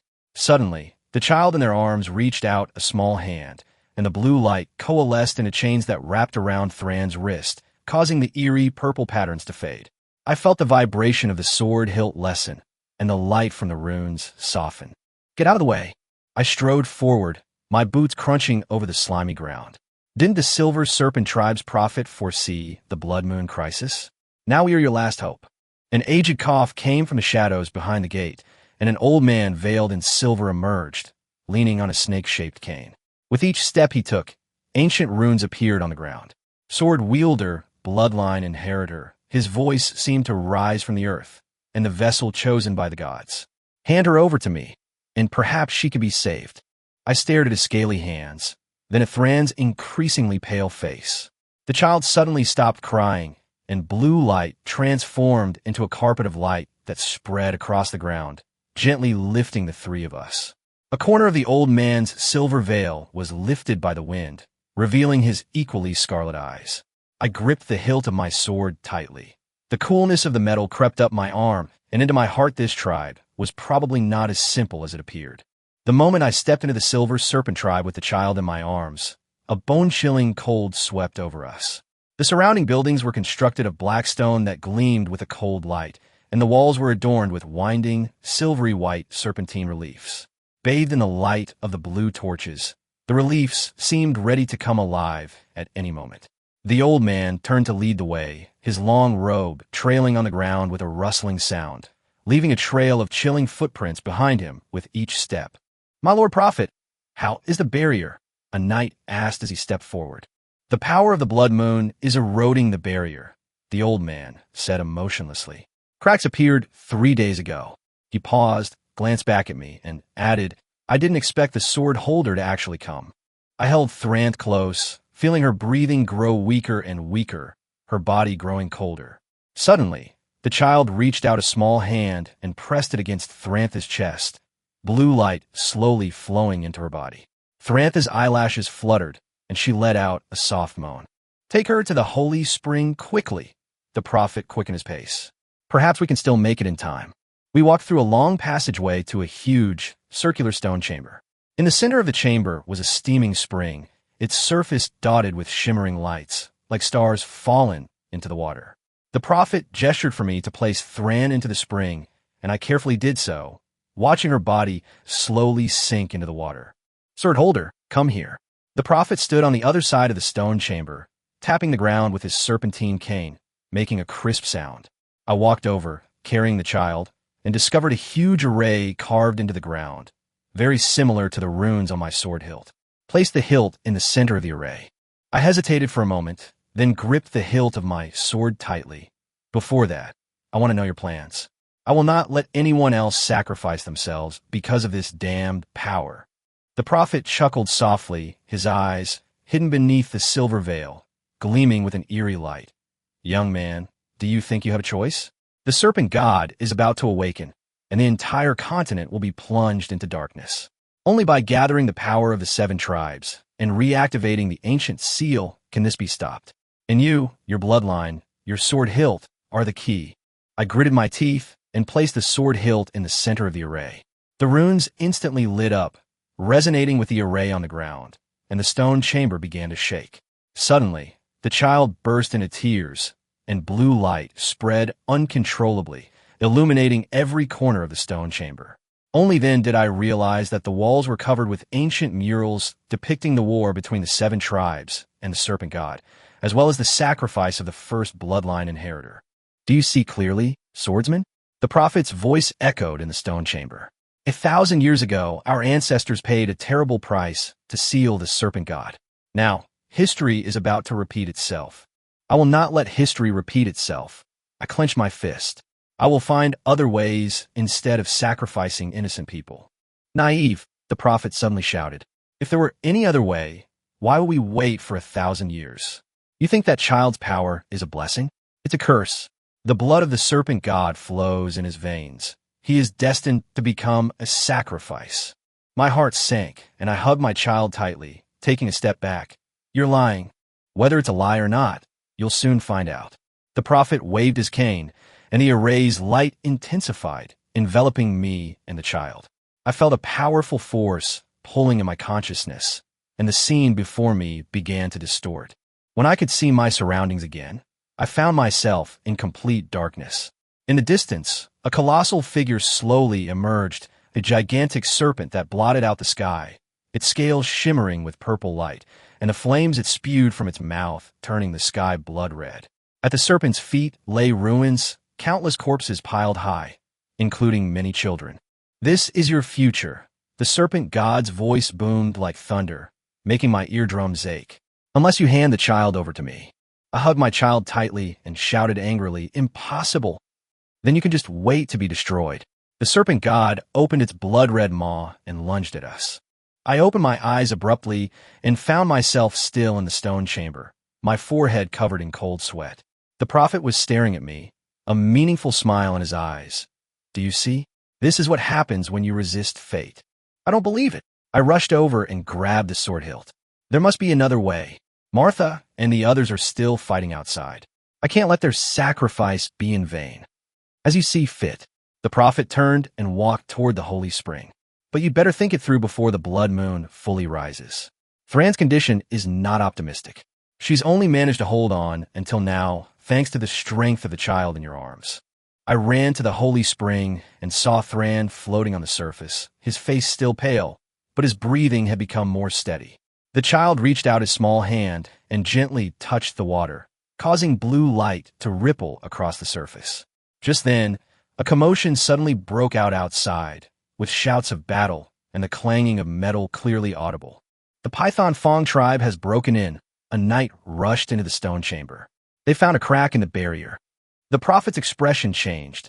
Activate the defense system. Sword holder, Take the child to the altar immediately. That's the safest place. I didn't move, gripping the hilt of my sword tightly. I'm going to fight. Are you insane? The prophet roared. Your mission is to protect the bloodline heirs, not to die. My companions are bleeding, I said, looking him straight in the eye. I can't hide here. I turned and ran out of the stone chamber, the child in my arms letting out a clear cry. Blue light, like a sharp sword, sliced through the dark passageway. I could feel the hilt of the sword growing hotter in my hand, the runes glowing brighter. This was a battle I had to face. As I rushed into the passageway, black sap seeped from the damp stone walls, like disturbed blood vessels. The sword hilt burned in my palm, and with each step, the runes resonated with the distant shouts of battle. Suddenly, the child gripped my clothes tightly. The blue light from his palm illuminated the serpentine relief on the stone wall, making the twisted scales appear to peel away. Swordsman, stop! The prophet's roar came from behind, but I ignored it. As I rounded the bend, I was met head-on by 3 snake men from the Python Fong tribe. Their scales were a rotting, grayish-green, and the venom dripping from the tips of their bone spears carved deep pits in the ground. Instinctively, I swung my sword, and the light from the runes cleaved the snake man on the far left in two. Warm blood splattered on my face, a sweet, metallic taste mixed with the metallic tang of blood. Monster! The snake man in the middle hissed, his bone spear aimed straight at the child.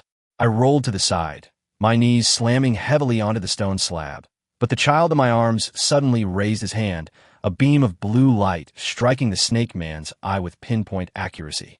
Amid screams, the last snake man circled behind me, its claws grazing the back of my neck, tearing off a few strands of hair.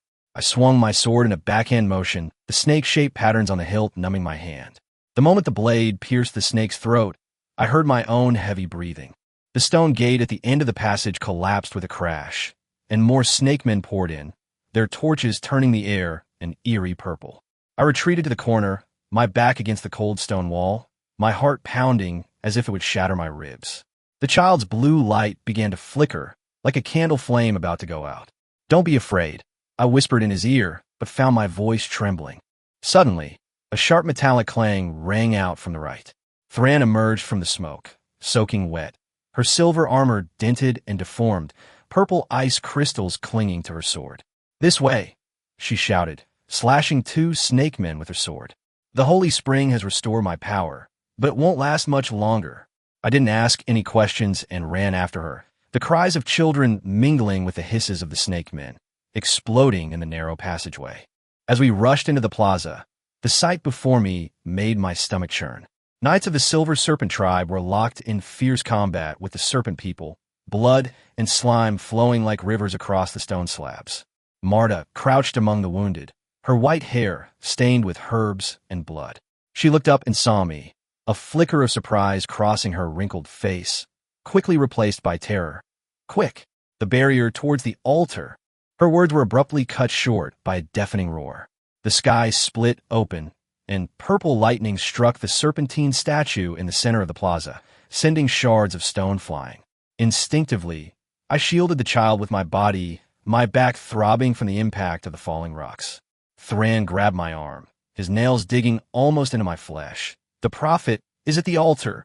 He's going to start the ritual ahead of schedule.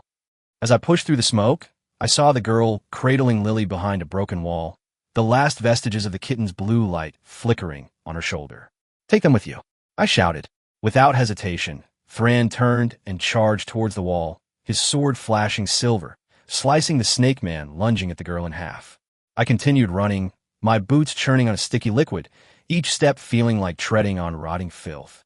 As the altar came into view, the prophet stood in the center of the massive array, his silver veil stained purple by the blood moon, his serpentine staff planted firmly in the ground. The totems of the 7 tribes floated around him, emitting a faint glow. Perfect timing, swordsman, his voice whistled through the wind.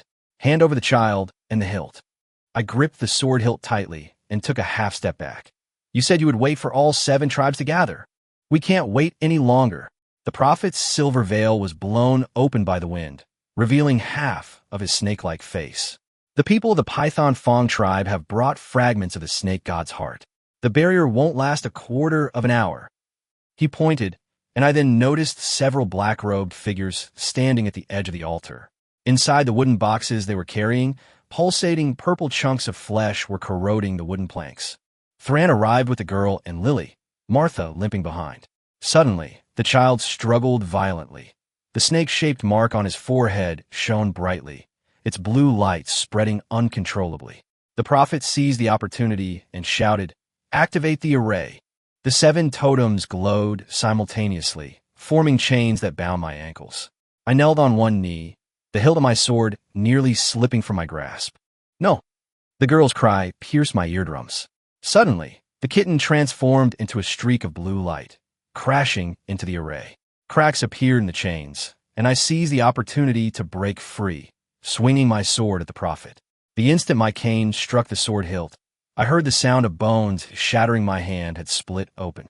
Blood dripped onto the array, runes flashed wildly, and the entire altar began to tilt. "You think you can stop fate?" The prophet's face had completely turned into a snake. He tore open his black robe, revealing a pulsating purple core through a bloody hole in his chest. "I have long been the vessel of the serpent god." He opened his blood-red maw, spraying black slime at the child. In the nick of time, Thran lunged forward, her silver armor corroded by the slime, but she clung tightly to the child, rolling away to avoid it. Marta suddenly raised a clay pot filled with herbs mixed with her own blood. "Use this." The white serpent priest said that the spirits of plants can disrupt the power of the serpent god. I took the pot and splashed it at the prophet. The herbs and blood exploded in the air, forming green smoke. The prophet let out a painful roar, and his body began to disintegrate, turning into countless small snakes that scattered and fled. But an even greater crisis followed. The fragments of the heart within the wooden crate broke free, swelling in mid-air into a gigantic tumor, its surface veins flowing with purple liquid, each pulsation cracking the ground. The child's blue light resonated with the tumor, his cries transforming into inhuman screech. I gripped the hilt of my sword, my nails digging deep into my palms this time. There truly was no turning back. The blood vessels on the surface of the tumor suddenly burst, and purple liquid rained down. I instinctively parried with the hilt of my sword, instantly corroding the metal surface with countless tiny dents. Thran struggled to her feet. Her silver armor was tattered, and her exposed skin was covered with burn marks from the slime. But her eyes remained resolute. "I'll distract it, and you take the opportunity to destroy the core." "No." I grabbed her wrist. "This thing absorbs energy. Your sword will only make it stronger." Before I finished speaking, a flying chunk of purple flesh grazed my cheek, and the burning pain made my vision go black. The child's cries grew shriller, and his body began to float uncontrollably. Blue light and the purple of the tumor intertwined wildly, forming a huge vortex in midair. Marta suddenly grabbed my sleeve, her hands still smeared with a mixture of herbs and blood. "Look at those veins. The core must be in the thickest one. But be careful. The slime contains the serpent god's curse." The old midwife's voice was weak amidst the roar, yet every word struck my heart like a hammer blow. I looked down at the child in my arms. His little face was already translucent in the blue light, and the serpentine mark on his forehead was devouring his pupils. "Take care of him." I handed the child to Marta, gripped my sword hilt, and charged toward the tumor. With each step, the cracks in the ground seemed to come alive, wrapping around my ankles, black slime creeping up my trousers, burning my skin with excruciating pain. I gritted my teeth and swung my sword to sever the restraints. Wherever the runic light touched, the slime emitted a piercing scream. Suddenly, dozens of tentacles sprouted from the tumor, lunging at me like giant pythons. I rolled to the side, the blade slicing off the nearest one, purple blood splattering onto my face, corroding my eyes. In the chaos, I heard Thran shout, "Left! The core is on the left." I wiped the blood from my face and saw a pulsating purple lump of flesh protruding from the left side of the tumor, its surface covered with fine scales. Just as I was about to charge, a tentacle suddenly wrapped around my waist, slamming me violently against the stone wall. The instant my back hit the rock, I heard the crack of breaking ribs, and the blood that welled in my mouth tasted of rust. In a blur, I saw the girl carrying Lily rushing into the battlefield, the kitten's last remaining blue light transforming into a sharp sword, piercing another tentacle. "Don't come any closer." I tried to shout, but my voice was weak like a whisper. The child's cries suddenly became ethereal, his little hands tracing eerie runes in the air, chains of blue light binding the tumor. Martha seized the opportunity to splash herbal blood onto the core, green smoke temporarily obscuring the purple light. I forced myself to rise despite the excruciating pain, gripping my sword hilt as I charged towards the core. Tentacles frantically tried to stop me, their claws leaving deep, bone-revealing gashes on my arm, but I ignored the pain, mechanically swinging and slashing. The moment the hilt finally pierced the core, the whole world seemed to freeze. The purple flesh trembled with resentment, and I could clearly feel the evil power flowing within it. The child's blue light surged in like a tide, colliding fiercely with the power of the serpent god. I gritted my teeth, channeling all my strength into the hilt, causing the runes to blaze and illuminate the twisted blood vessels inside the tumor. Shatter! I roared, twisting the sword. The core shattered with a sound like glass breaking, and purple liquid gushed out. But something even more terrifying happened. The tumor began to shrink frantically, sucking everything around it towards its center. Thran was entangled by tentacles and was being dragged little by little towards the core. Martha clung tightly to the child, swaying precariously in the suction. The girl and Lily were thrown to the ground, about to be devoured. I desperately tried to pull the sword hilt, but it was as if welded to the core, completely immovable. The power of the serpent god backfired through the hilt, and my arm began to serpentine, scales spreading from my fingertips upwards. "Run!" I shouted at Martha, my voice filled with despair. "Take the child and leave." The old midwife stubbornly shook her head, shielding the child beneath her, and pulled the last purple heart grass from her bosom. I couldn't save my father back then, but this time. The tumor reached its peak contraction, and a purple light swallowed all other light. The last thing I saw was the blue light flickering in the child's eyes, and Thran's figure as he desperately swung his sword. A sharp pain spread from my arm to my heart. I felt my consciousness being torn apart. In a daze, I heard the sigh of the woman in the crystal coffin and the dying whispers of the white python priest. True power comes from reverence for life. The instant darkness completely enveloped me. The hilt of the sword suddenly erupted with an unprecedentedly intense light. Blue and purple light collided in the chaos, creating a massive shockwave. Before losing consciousness, I seemed to see the totems of the 7 tribes rearranged in the air, and the cries of children transformed into pure light, dispelling all the darkness. But whether it was an illusion or reality, I could no longer tell. Chapter 26 Land Full of Hope. I awoke with a start from the excruciating pain to find myself lying on a cold stone slab. The hilt of the sword in my arms had long since lost its warmth. The runes were dull and lifeless, and an eerie silence permeated the surroundings. No shouts of battle, no roars of the serpent god, not even the cries of children. I struggled to sit up and found that the snake scales on my arms were slowly peeling away, replaced by a fine layer of cold sweat. "You're awake." A hoarse female voice came from the shadows. Thran leaned against a stone pillar, kneeling on the ground, fragments of her silver armor scattered around her, her exposed skin covered in purple burns. She gripped a broken sword hilt tightly in her hand, her knuckles white from the force. Martha took the child. I staggered as I tried to get up, but she stopped me. They escaped through the secret passage when the altar collapsed. Her gaze fell on the empty scabbard at my waist. The prophet's plan failed, but the serpent god's curse continues to spread. She lifted her sleeve, revealing spiderweb-like purple patterns on her wrist. The Silver Serpent tribe says these are marks of those who have come into contact with the serpent god's power. Heavy footsteps echoed in the distance, and dozens of silver-armored knights, torches in hand, surrounded us. The lead knight's face, half serpentine, was visible beneath his mask, and his lance was pointed directly at Thran. The cursed must be isolated. This is the prophet's final command. The prophet is dead. I stepped in front of Thranlin, but the knight slammed my shoulder hard with the butt of his lance. The excruciating pain made my vision blur, and all I could hear was Thranlin's furious shout. He was nothing but a puppet of the serpent god. The true prophet foretold that the swordsman would bring new life. A new life?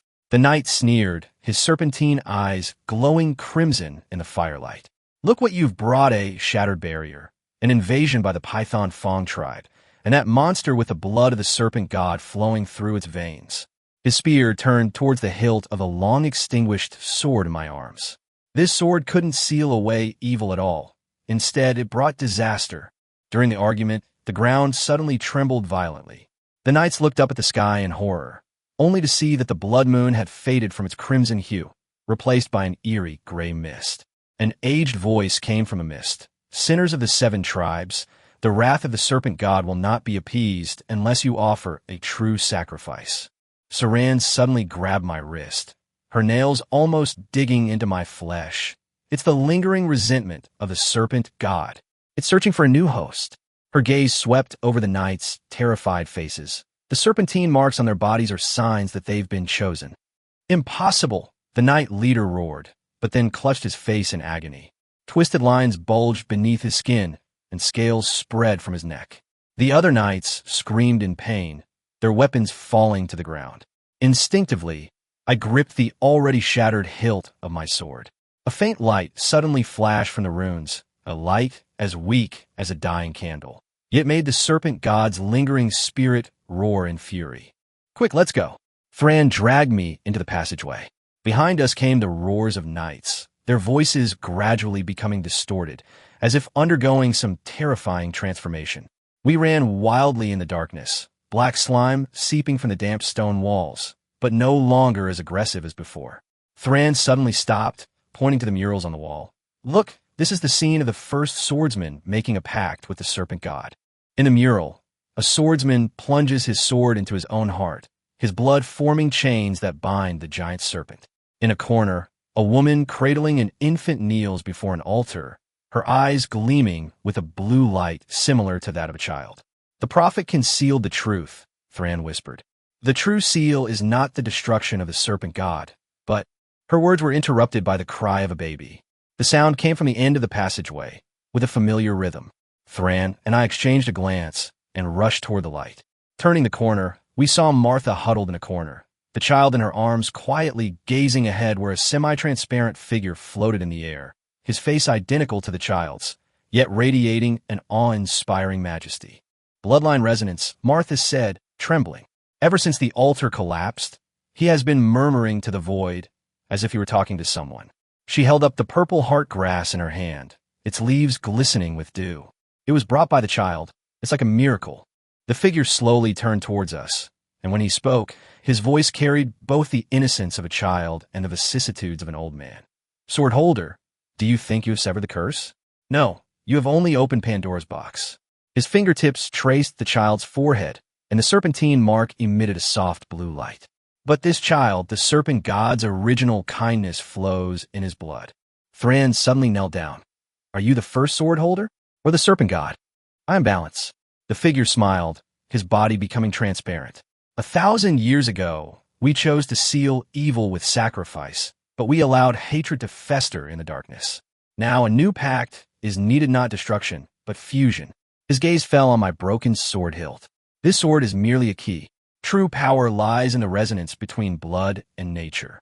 Suddenly, the child stretched out his small hand, and blue light transformed into vines that wrapped around my arm. The remaining snake scales began to fade, replaced by pale green patterns, like newly sprouted plants. Take him to the Emerald Forest. The figure's voice gradually dissipated. That is the origin of the 7 tribes, and the key to breaking the snake god's curse. Before she could finish speaking, the tunnel trembled again. This time, it wasn't a threat from the serpent god, but a resonance emanating from underground. Marta pointed to the ground in surprise. Purple heart grass. They're growing.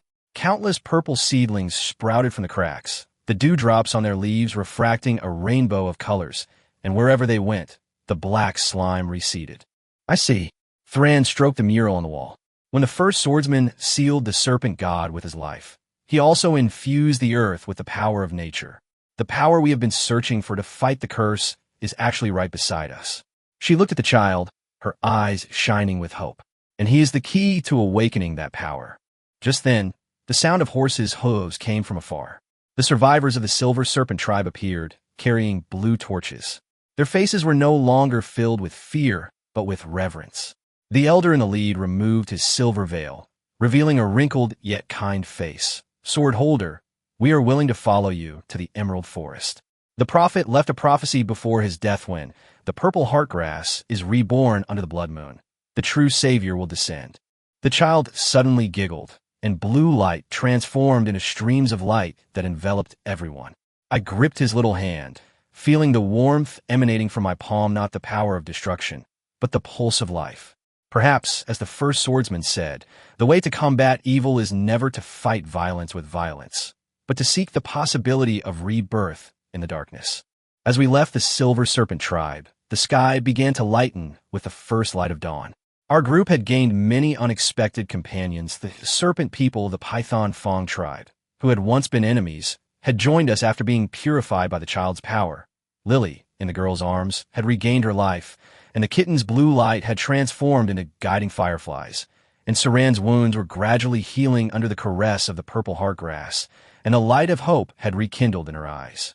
From the direction of the emerald forest, ancient chants faintly drifted. Suddenly, the child's small hand clenched, pointing to the sky where a rainbow stretched across the heavens, completely dispelling the shadow of the blood moon. I knew this was just the beginning. Perhaps more unknown dangers awaited us ahead, but at least for this moment, I felt a peace I had never felt before. As we stepped into the edge of the forest, the trees parted automatically, revealing a path covered with purple heartgrass. With each step, the flowers beneath our feet rustled melodiously, as if playing an ancient song. The child's blue aura resonated with the surrounding natural forces, and the entire forest began to awaken. Ancient trees that had slumbered for millennia opened their eyes. Fish leaped from the water in the streams, and even the wind carried the breath of new life. Look, Marta suddenly pointed into the distance. Deep in the forest, an ancient altar loomed in the distance, and in the crystal coffin at the center of the altar, a woman slept. Her face was exactly the same as the woman holding an infant in the mural, and a sword similar to the hilt of my broken sword was stuck in her chest. Thran gripped her sword tightly. That must be the first bloodline inheritor. The prophet said her sacrifice brought 1,000 years of peace. Her voice suddenly choked with emotion. But if we had discovered the truth sooner, perhaps we wouldn't have had to pay such a price. I gently shook my head. There are no ifs. But now, we have a chance to rewrite the future. I carried the child towards the altar, and with each step, the broken sword hilt resonated faintly. As we stood before the crystal coffin, the child suddenly reached out and touched the lid, and blue light flowed into it like water. The sleeping woman's eyelashes fluttered, and she slowly opened her eyes. Welcome, successor of the bloodline. Her voice was like a whisper of the forest. For thousands of years, I have been waiting for this day when hatred is put aside, when life and nature renew their covenant. Her fingertips traced the child's cheek. And you, little vessel, carry the serpent god's initial goodwill and humanity's hope. The sword in the crystal coffin suddenly flew up and merged with the hilt in my hand. The sword shone with a dazzling light, and ancient characters appeared within the light. Only through acceptance and symbiosis can the curse be broken. The woman smiled and disappeared, turning into starlight and merging into the forest. Just then, the earth trembled again. But this time, it wasn't fear, but the joy of rebirth. Purple heart grass grew wildly, covering the entire forest, its roots penetrating deep into the earth, gradually purifying the serpent god's curse. The child's blue light transformed into a pillar of light that shot straight into the sky, colliding fiercely with the residual power of the blood moon. In the light, I seemed to see the totems of the 7 tribes regain their vitality. They were no longer symbols of conflict, but symbols of protection. This is the true seal, Thran said softly, tears streaming down her cheeks. Not destruction, but embrace. Not sacrifice, but rebirth. She looked at the child in my arms. Perhaps from the very beginning, the serpent god's curse was a test of whether we have the courage to face our inner fears, whether we are willing to put aside hatred for the sake of peace. Outside the forest, people from other tribes arrived one after another. They gazed upon this sacred land covered in purple heart grass with awe and hope. The child's blue light gradually subsided, transforming into countless points of light that scattered upon everyone. I knew then that this long war was finally over. But the new journey has just begun. We need to rebuild our homes. We need to get the 7 tribes to put aside their prejudices, and more importantly, we need to protect this hard-won peace. My child slept peacefully in my arms, a faint smile on his lips, as if he were dreaming of a bright future. I gripped the sword tightly, feeling the warm pulse emanating from its blade. This sword was no longer a weapon of slaughter, but a symbol of peace. In the light of the purple heart grass, I saw hope, a future without hatred, without sacrifice, only life and nature living in harmony. We continued along the path paved with purple heart grass, with a gradually recovering forest behind us and an unknown yet hopeful tomorrow ahead.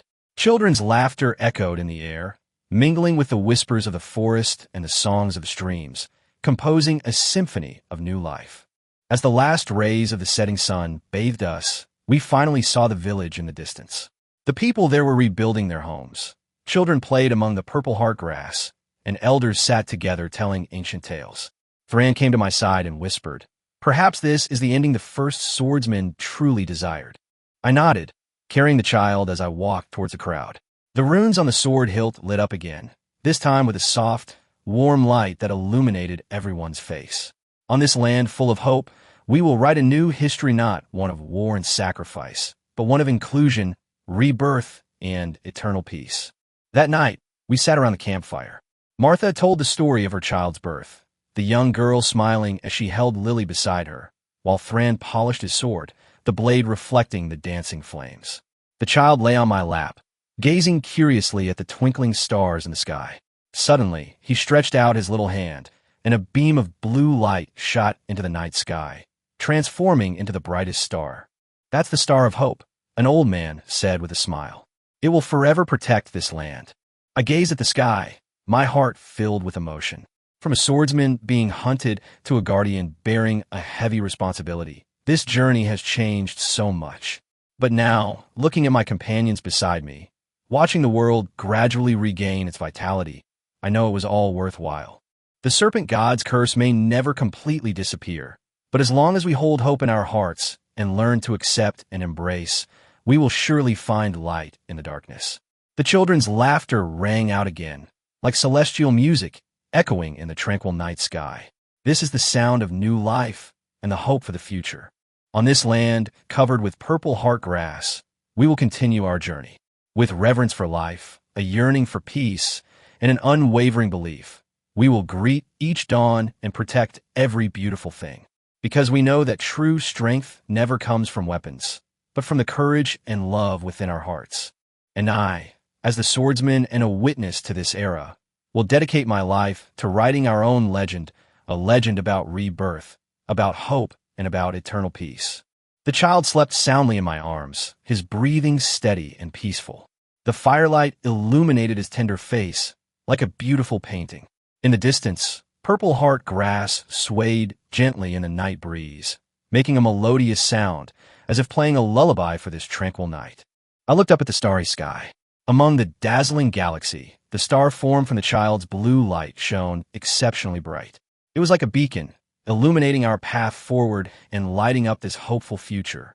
Thran came over and sat down beside me. Her gaze also turned to the sky, and she said softly, "You know what? I used to think that our fate was to die in battle. But now," she paused, her eyes gleaming with tenderness, "now I finally understand that we fight not to destroy, but to protect.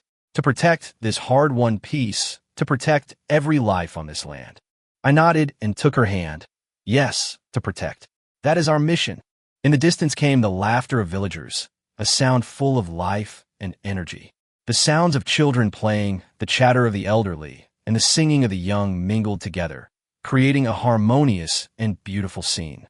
At that moment, I felt an unprecedented peace and contentment. Marta came over and handed me a bowl of steaming soup.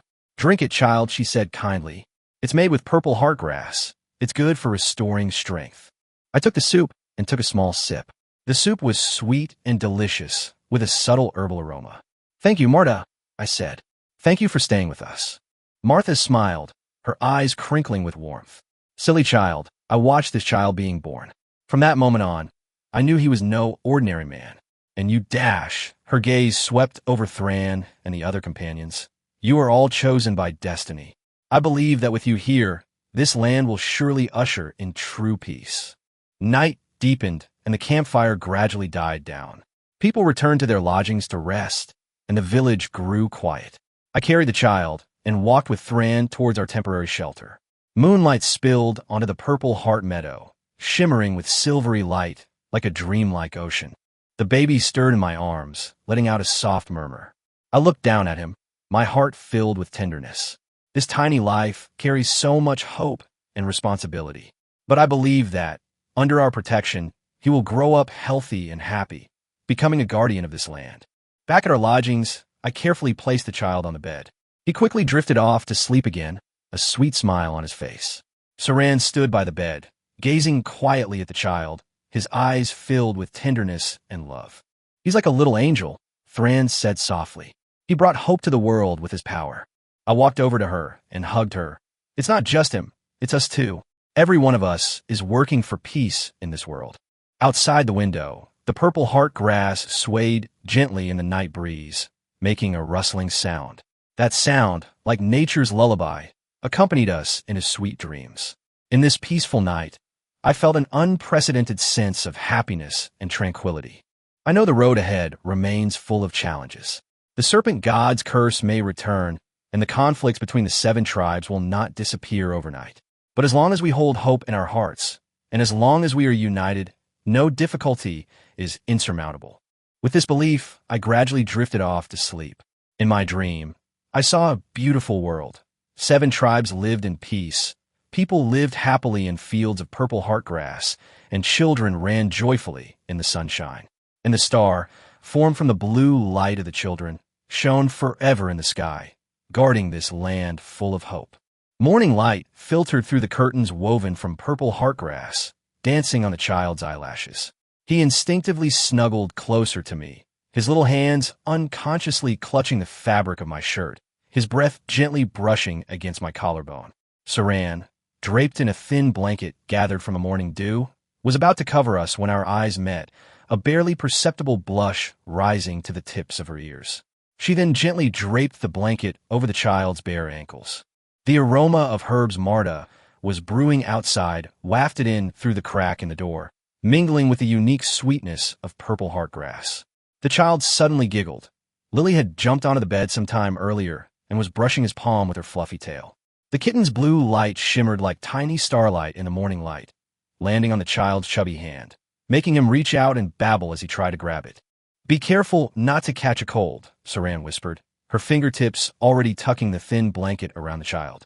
Her silver nails, mended the night before, were still casually draped over the chair back, their stitches fine as a spider web, a tiny purple heart embroidered on the cuffs.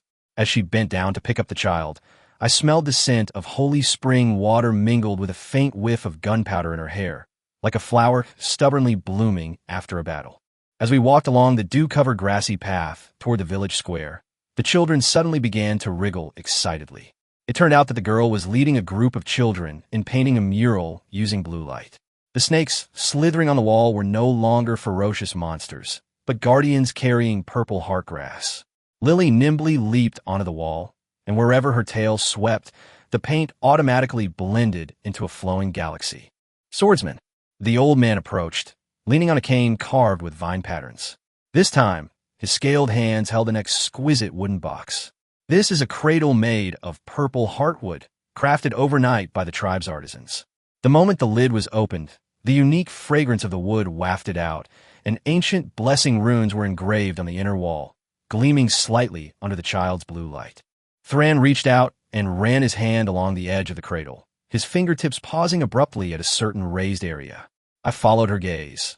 There were 2 intertwined, purple heart-shaped flowers etched there, strikingly similar to our hands clasped by the campfire the night before. A blush crept across her ears again, and she hurriedly picked up the child to change the subject. "Try lying in it?" The child, however, was not pleased. Instead, he reached out and hooked his little hand around my neck, burying his face in the crook of my shoulder. His soft hair brushed against my chin, and his warm breath tickled me. Saran chuckled softly at the sight, his fingertips casually brushing against the back of my hand to tease the child. "You little ingrate, did you waste Martha's goat milk?" The midday sun filtered through the forest, casting its rays onto the grass beside the altar. We sat around the newly erected long table for lunch. Martha magically produced pastries wrapped in lotus leaves from her apron pocket, secretly slipping a purple heart candy into each child's hand. I took the earthenware bowl from Saran, and, as our fingertips touched, she quickly withdrew her hand accidentally knocking over the honey jar beside her. Honey dripped down the edge of the table onto the back of my hand. The child curiously leaned over, his pink tongue licking away the sticky sweetness before I could. I recoiled, tickled by the sensation, only to be met with Saran's suddenly wide-eyed gaze. She hurriedly pulled out a handkerchief to wipe my hand, and our hands intertwined in mid-air, the warmth traveling from our touching skin all the way to our ears. Ahem! Martha's timely cough broke the stagnant air. She put a piece of stewed venison into my bowl. Eat more. Taking care of the children is tiring. As I shoveled rice in my mouth, I heard the girl and Lily giggling not far away. The blue light of the kitten playfully formed a heart shape, swaying behind Thran's ear. The forest in the afternoon was perfect for a nap, but the child was full of energy, crawling through the purple heart grass. Every time he caught a flower, he would babble and hold it up for me to see, his little face covered in grass clippings, full of anticipation. Saran knelt behind him, arms outstretched to protect him, strands of hair falling to cover his flushed cheeks. When the ends of his hair brushed against the back of my hand, a ticklish sensation crept up my spine. When the child finally tired himself out, he curled up on my lap and fell into a deep sleep.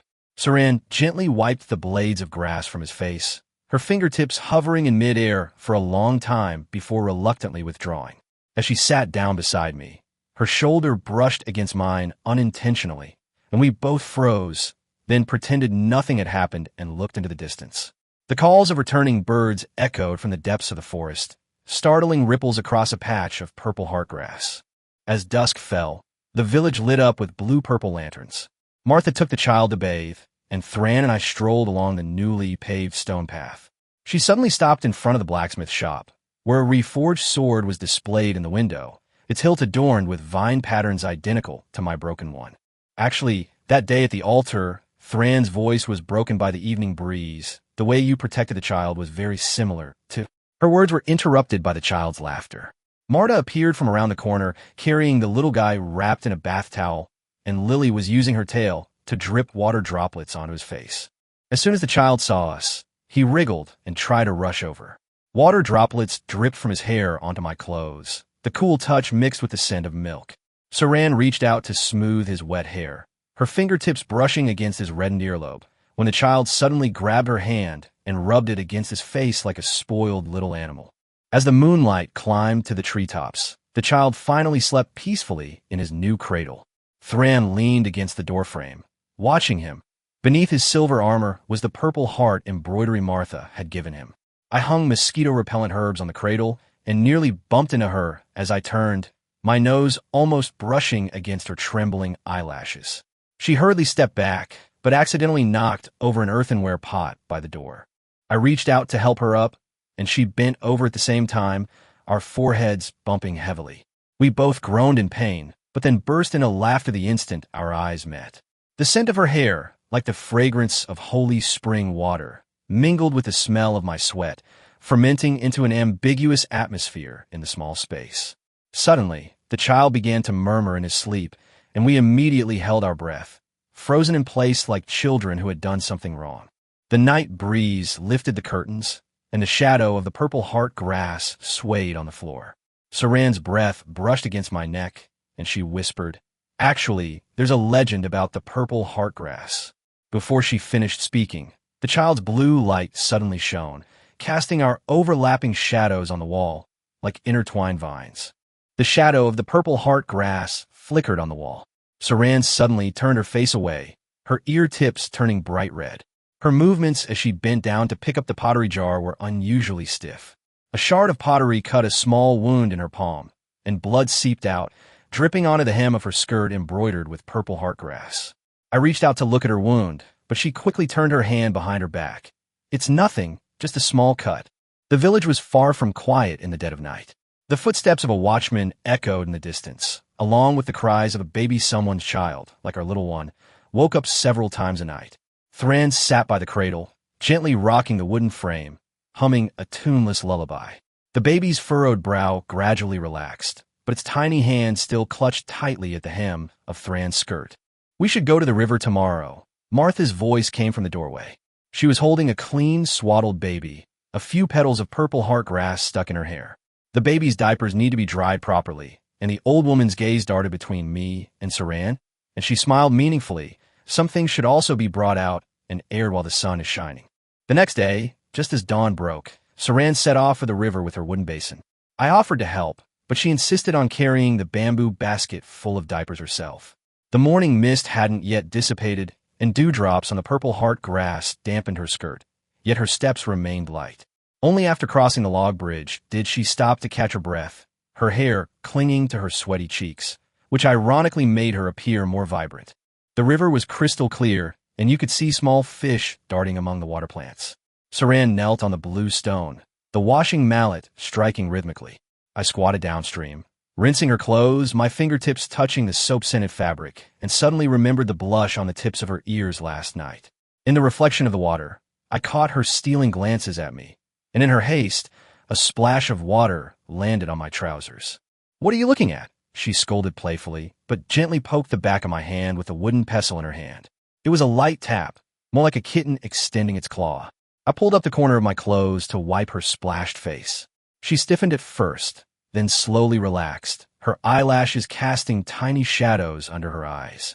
An accident happened while I was hanging diapers out to dry.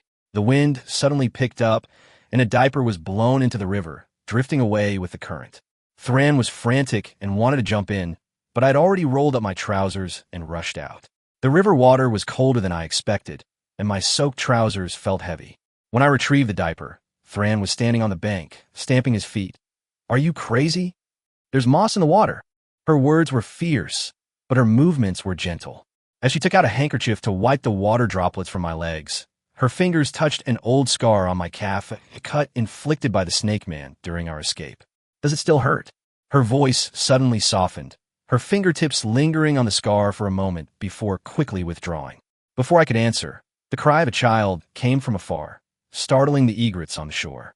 Back in the village, Marta was holding the child under the shade of a tree, trying to soothe him.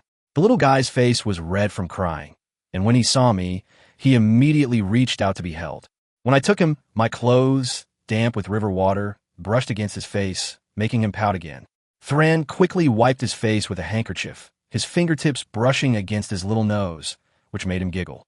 The afternoon was the busiest time. The villagers were repairing houses damaged by the war, and the craftsmen were discussing newly made farm tools. I was pulled aside to help move timber, while Thran took the girls to teach the children to read. On a makeshift blackboard made of purple hard grass, numbers were written crookedly. The children sat on her lap, making a ruckus, reaching for the chalk like kittens chasing butterflies. During the break, Saran brought over a bowl of chilled tea. Her palms were still covered in chalk dust, and she accidentally brushed it onto my sleeve as she handed the bowl. "There's a bonfire tonight," she said, her eyes sparkling. "Martha said she's going to roast purple sweet potatoes. Would you like to sit with us?" As dusk fell, the bonfire in the center of the square was lit precisely on time. Martha produced a cradle from who knows where, woven from purple heart vines and adorned with shimmering pebbles. The child lay inside, curiously reaching out to grab the twinkling lights. Thran sat down beside me, offering me a golden brown roasted purple sweet potato, the steam making her eyelashes moist. "Be careful, it's hot." She wrapped it in a handkerchief and handed it to me, her fingertips brushing against my palm. Laughter erupted from the crowd. It turned out that several young people were having a contest to see who could blow the purple heart grass the highest. The child was also amused, clapping his little hands incessantly, and accidentally knocked over a honey jar next to him. Honey spilled onto the grass between Thran and me, attracting a few fireflies. She tried to block them, but we both bumped into the jar at the same time. Our four hands overlapped, and warmth instantly spread to our cheeks. Suddenly, the child pointed at us, babbling, and blue light gathered into tiny hearts in his palms, making Thran's face even redder than the campfire. Night deepened, and the campfire gradually turned into a dark red ember. The child slept soundly in the cradle, his little hand still clutching the purple heart doll Thran had given him. Thran tidied up the scattered dishes, moonlight illuminating her profile, the shadow cast by her eyelashes trembling gently with her movements. I helped her carry the wooden basin, and the two walked side by side on the way back to their lodgings, their footsteps mingling with the chirping of insects. As we passed the blacksmith's shop, the sword in the window remained quietly displayed. Thran stopped, her fingers unconsciously tracing the design on the hilt. "Actually, that day by the river," she suddenly began, then quickly shut her mouth, her ears burning red. The sound of the night's watch gong came from afar, startling her into a hasty step forward, her hair brushing against the back of my hand, leaving a tingling sensation. Back at our lodgings, Martha had already covered the child with a light blanket. The old woman gave us a meaningful look and slipped a bottle of wound medicine into Thran's hand. "Remember to apply it to the wounds from earlier in the day." The moment the door closed, only our breathing could be heard in the room. Thran bent down, fiddling with the medicine bottle. The candlelight cast her shadow on the wall, slowly drawing closer to mine. Chapter 27: Bloodshot Eyes. I sat bolt upright, my neck soaked with cold sweat through the rough linen pillowcase. The sound of chains being dragged echoed from the depths of the dungeon, mingled with the suppressed sobs of a woman in the next cell. The wounds from the serpent scale knight's whipping last night began to burn again. I instinctively reached for my waist. The empty scabbard had been torn to shreds during my capture. "Awake!" Marta's withered hand reached in from outside the iron bars, her knuckles covered in purple heart tattoos. "Drink some of this." The liquid in the ceramic bowl shimmered with an eerie blue light, the very water from the sacred spring that had been drawn on the day my child was born. I frowned and tried to refuse, but she stubbornly shoved the bowl into my palm. "If you don't drink, how will you have the strength to cope tonight?" The dungeon door swung open with a roar, and moonlight streamed down the steps, illuminating Thran's pale face. Her silver armor had been replaced with a plain white linen dress, but the broken hilt of her sword was still wrapped around her waist, our only remaining keepsake. "It's time to go," she said, her voice rough and abrasive. Her pupils contracted slightly as her gaze swept over the gruesome whip marks on my back. We passed through a dark tunnel, black slime seeping from the damp stone walls. Since the child was brought to the Emerald Forest, the serpent god's curse seemed to have subsided, but the guards still looked at me with wariness. After 3 turns, we were ushered into a moonlit stone chamber, the floor covered with a soft carpet woven from purple heartgrass, and a copper basin filled with herbs placed in the corner. "You know the rules," the serpent scale guard sneered, locking the iron gate behind him. Thran, with his back to me, removed his outer garment, the old, crisscrossing wounds on his back gleaming pale in the moonlight. I clenched my trembling fists, remembering how, 3 days ago, when I was forced to separate from her, she had placed the broken hilt of her sword in my palm, saying, "The child is waiting for us." Steam rose from the herbal water in the copper basin, and Saran handed me a strip of cloth soaked in the medicinal liquid. Her fingertips, still calloused from forging swords, were now as soft as the leaves of purple heartgrass.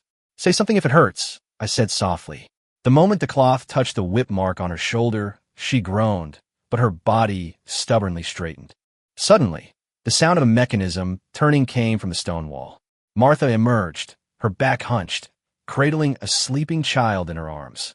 Tears still clung to the little one's eyelashes, but his tiny hand clutched a wisp of blue light, the aura of the Emerald Forest. "The prophet's foretells have been altered," the old woman said, gently placing the child on the blanket. "They want to cause the bloodline to spiral out of control through forced union. The true contract requires." Before she could finish speaking, hurried footsteps sounded outside the door. Saran quickly hid the child in the hidden compartment under the copper basin and pulled my hand to her back. The moment the iron door was flung open, I lowered my head and kissed her trembling lips. Her body stiffened at first, then softened like melting purple heartflower honey, her fingers gripping the wound on my back tightly, pain and warmth churning in her chest. "Enough!" The serpent scale guard roughly pulled us apart. "The prophet wants to see this man." Thran's fingernails left crescent-shaped bloodstains on my arm. As I turned, I saw her secretly slip a purple heart grass leaf into the child's palm. Passing through 12 corridors, I was pushed into a secret chamber adorned with serpentine totems. Moonlight shone through holes in the dome onto the crystal coffin in the center of the altar. Inside lay the first bloodline heir, identical to the one depicted in the murals. "Sword holder, do you think you can break the curse?" A hoarse voice came from the shadows, and a semi-transparent figure slowly emerged. His face was identical to the child's, yet it carried a chilling majesty. "Look at your companions. Their fates are already written on the scales of the serpent god." He raised his hand, and images of Thran and Martha appeared in the air, as guards in the dungeon roughly tore open their garments. I roared and lunged at the altar, only to be thrown to the ground by an unseen force.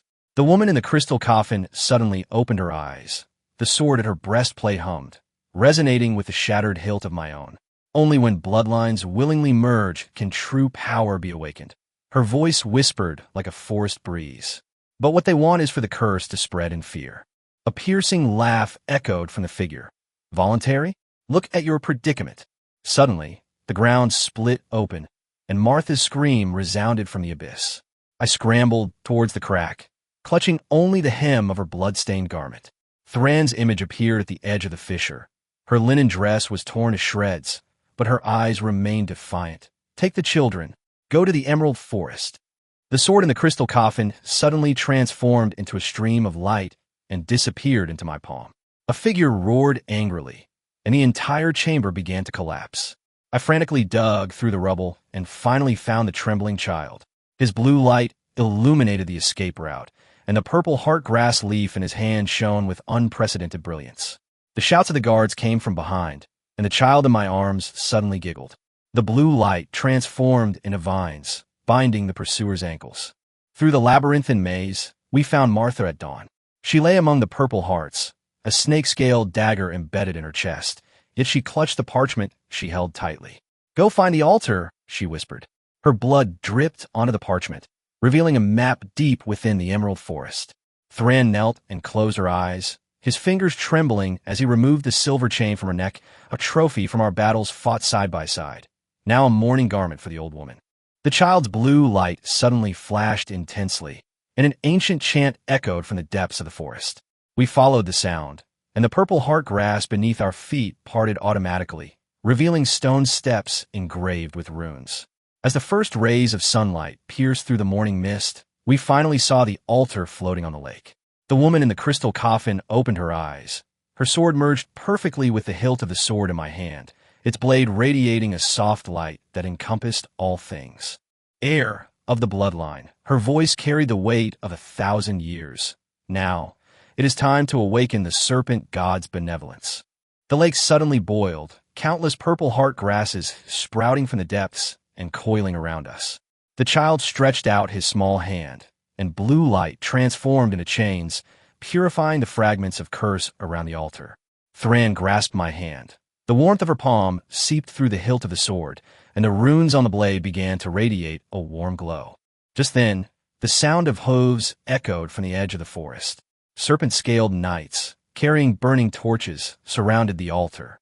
The lead knight's serpentine face, twisted and grotesque beneath his mask, screamed, "Hand over that monster! The prophet says he is the source of all evil." Suddenly, the child broke free from Thran's embrace, and a barrier of blue light enveloped us. His eyes gleamed with ancient wisdom, and his voice, when he spoke, carried both the innocence of a child and the authority of an elder. You are the ones who have been deceived. The woman in the crystal coffin transformed into starlight and merged into the sword, which suddenly rose into the air, hovering above the child's head. Vines of purple heart grass extended from the lake, entwining the knight's weapons. The pact from 1,000 years ago was not for destruction, but for balance. The child's voice echoed through the forest. Look into your hearts. Hatred has long since turned the serpent god's kindness into a curse. The lead knight suddenly clutched his head in agony, his snake-like skin beginning to peel away. The other knights also fell to their knees, the purple markings on their bodies fading, replaced by the pale green of purple heartgrass. The child's blue light transformed into a fine rain, sprinkling upon them, and a long-absent bird song echoed through the forest. Thran gripped my hand tightly, tears welling in her eyes. So, this is true salvation. However, just when we thought the crisis was over, the altar suddenly trembled violently. A huge crack appeared in the sky, from which pitch-black mist poured out the very core power of the serpent god's curse. The child's blue light dimmed, and Thran immediately shielded him behind him. Quick, go to the depths of the forest to find the ruins of the first swordsman. We ran wildly through the dense forest, the roars of monsters echoing behind us. Suddenly, the child pointed to a precipice ahead, where a gigantic ancient tree of purple heart grass grew, its canopy shimmering with the same blue light as his own. As we approached, the tree's hollow opened automatically, revealing the armor of the first swordsman and a blood-stained diary. Martha's parchment scroll suddenly glowed, resonating with the diary. I turned the yellowed pages, revealing a startling truth. The serpent god of yesteryear was not evil, but was sealed away because of human greed and fear. The so-called curse was merely the price of imbalance. The child suddenly reached out and pressed his hand on the diary, blue light infusing the words, and the altered parts gradually revealed their true nature. The roars from outside the forest grew closer. Thran lifted the child onto the branches of an ancient tree. "We'll hold them off. You take the child to the true land of the covenant." She drew her sword, its light intertwining with the child's blue aura. I gripped the armor of the first swordsman, feeling 1,000 years of memories flood my mind. It turns out, true power doesn't come from weapons, but from acceptance and trust. The child's blue light suddenly transformed into countless vines, binding the charging monster. His voice echoed through the forest. "Look into your hearts. Hatred only perpetuates the curse." The leading monster suddenly stopped, a glimmer of clarity flashing in its murky eyes. Thran seized the opportunity, severing the chains binding it with his sword, and the black mist began to dissipate. Just then, a tremendous suction force emanated from the crack in the sky, pulling all the monsters towards the abyss. The child's blue light grew brighter and brighter. He spread his arms, and the light transformed into a barrier, blocking the crack. "Dad, Mom," he suddenly spoke, the first time he had spoken clearly. Thran and I froze, tears blurring our vision. "We're here," we said in unison, rushing towards the swaying child. His blue light merged with the glow of his sword, forming a pillar of light that shot into the sky. The cracks began to heal, and the purple heart grass in the forest grew wildly, completely purifying the final curse. As the first rays of sunlight shone on the earth again, the child fell into a deep sleep in our arms, a peaceful smile on his lips. However, this victory brought no true peace. A deep rumble echoed from the distant mountains, and the ancient scroll of prophecy burned in our hands. The lingering spirit of the serpent god still sought a host, and the conflicts among the 7 tribes were not entirely resolved. Thran gripped her sword tightly, the runes on its blade reflecting her resolute face. Whatever lies ahead, we must protect this hard-won peace. I held my child in my arms, feeling his steady breathing. The fragrance of purple heart grass lingered around us, and ancient songs were softly sung in the wind. This is not the end of the story, but a new beginning. On this land full of hope and challenges, we will continue to move forward, writing our own legend with love and courage. Chapter 28: The Key to Eternal Balance. Morning light seeped through the gaps in the tent woven from purple heartgrass, dancing on the sleeping child's eyelashes. Thran knelt on the animal hide-covered ground, using a silver needle to embroider the last vein of a purple heartgrass leaf into the child's swaddling clothes. The morning light outlined her lowered eyelashes, like 2 butterflies poised to take flight. I reached out to brush away a stray strand of hair. Her ears flushed slightly, but her hand remained steady, the fine stitches winding across the swaddling clothes into a protective totem. "The elders are waiting for us in the council hall." Marta lifted the tent flap, and the purple sweet potatoes in the bamboo basket were still steaming. The envoy from the Python Fong tribe arrived this morning, carrying a jade scepter that is half a person tall. She gently touched the child's cheek with her wrinkled hand, and the little guy smacked his lips and unconsciously snuggled closer to the warmth. We walked through the village, shrouded in morning mist, the cobblestone path still bearing the petals of last night's celebration. Children chased each other, brandishing small swords woven from vines, and gathered around us, chattering excitedly as they showed off their newly learned rune drawings. Thran knelt down to bandage a little girl's scraped knee, half of the purple heart embroidery peeking out from under her silver armor, trembling gently in the morning light. The long oak table in the council chamber was covered with ancient animal hide maps, and the envoy of the Python Fong tribe pointed with his scepter inlaid with snake-eyed gems into the depths of the emerald forest. His scales shimmered with a soft bluish-green hue, clearly purified by the child's power. We discovered an anomaly in the misty swamp. The roots of the purple heart grass suddenly grew in reverse, entangled in the altar dedicated to the snake god. I unfolded the first swordsman's diary, the yellowed pages gleaming faintly in the candlelight. As my fingertips traced the passage about the pact of balance, The child suddenly struggled in Thran's arms, his little hand pointing directly at the abyss of size marked on the map. His blue light swirled in his palm, tinting the surrounding candlelight a gentle purple. That is the point where the bloodlines of the 7 tribes converge. Martha gasped, her tattooed hands trembling slightly. Legend has it that every 100 years on the night of the full moon, the abyss spews out ancient scrolls that record the covenant, but her voice suddenly choked up. The last time it was opened, the prophet altered the truth. Thran handed the child to me, her icy fingertips brushing against my wrist. She drew her sword, its runes resonating with the child's blue light, projecting flowing vine patterns onto the wall. "Let's go," she said, her gaze sweeping over the crowd. "With the seeds of the purple heartgrass, perhaps we can reawaken the memories of the abyss." As dusk fell, our group set off along the ancient path leading to the Lair of Sighs. The child perched on my shoulder, curiously tugging at Thran's braids. Whenever we passed groves of purple heartgrass, his blue light would flash across the tips, awakening the slumbering flowers and causing them to glisten with dew. Martha hummed an ancient lullaby as we walked. Her voice carried on the night breeze, startling a swarm of glowing blue fireflies. The entrance to the abyss of sighs was shrouded in mist. Vines of purple heart grass parted automatically, revealing moss-covered stone steps. The child suddenly clapped his hands excitedly, blue light coalescing into a key shape in his palm. The moment it was inserted into the rock wall, the ancient mechanism whirred as gears turned. A ghostly blue light illuminated the passageway, and the murals on the walls slowly emerged, a complete depiction of the first swordsman signing a pact with the serpent god, completely different from the incomplete version we had seen before. "So," Thran's voice trembled as he ran his fingertips over the human and serpent god embracing in the mural. They were not enemies, but partners who protected nature together. In the corner of the mural, a woman holding a baby was scattering purple heartgrass seeds onto the earth, her eyes shining with the same light as the child's. Suddenly, a deep resonance echoed from the depths of the passageway. The child's blue light flashed intensely, transforming into vines that entwined our wrists. Marta pulled purple heartgrass seeds from her bosom. These seeds, stained with the child's tears, sprouted wildly upon landing, growing into glowing steps. We climbed the steps upwards, and the stone door at the top slowly opened, moonlight pouring down to illuminate the ancient crystal scroll floating in the center.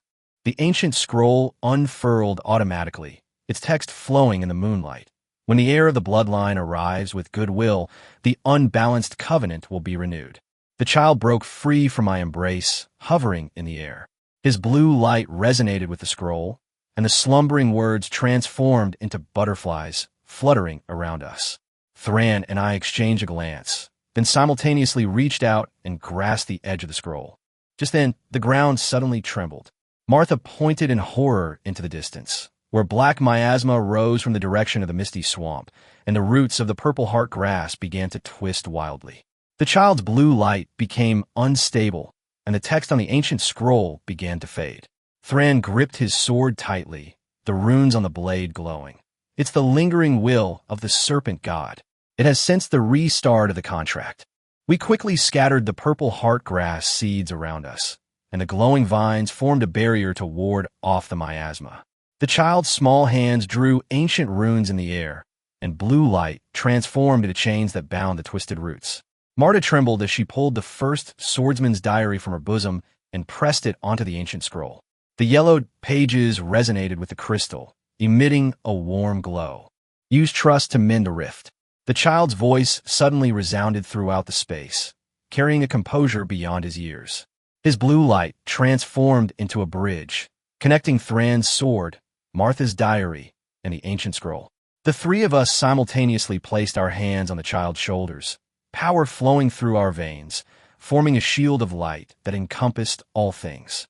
The black miasma roared resentfully before the light shield, then gradually dissipated.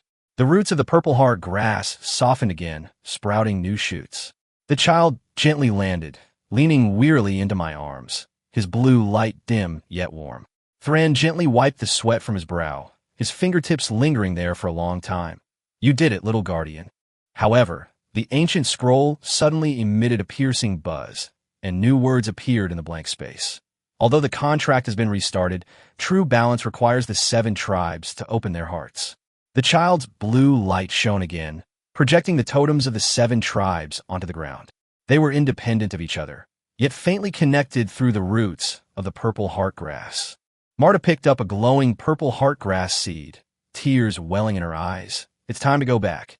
It's time for everyone to know the truth.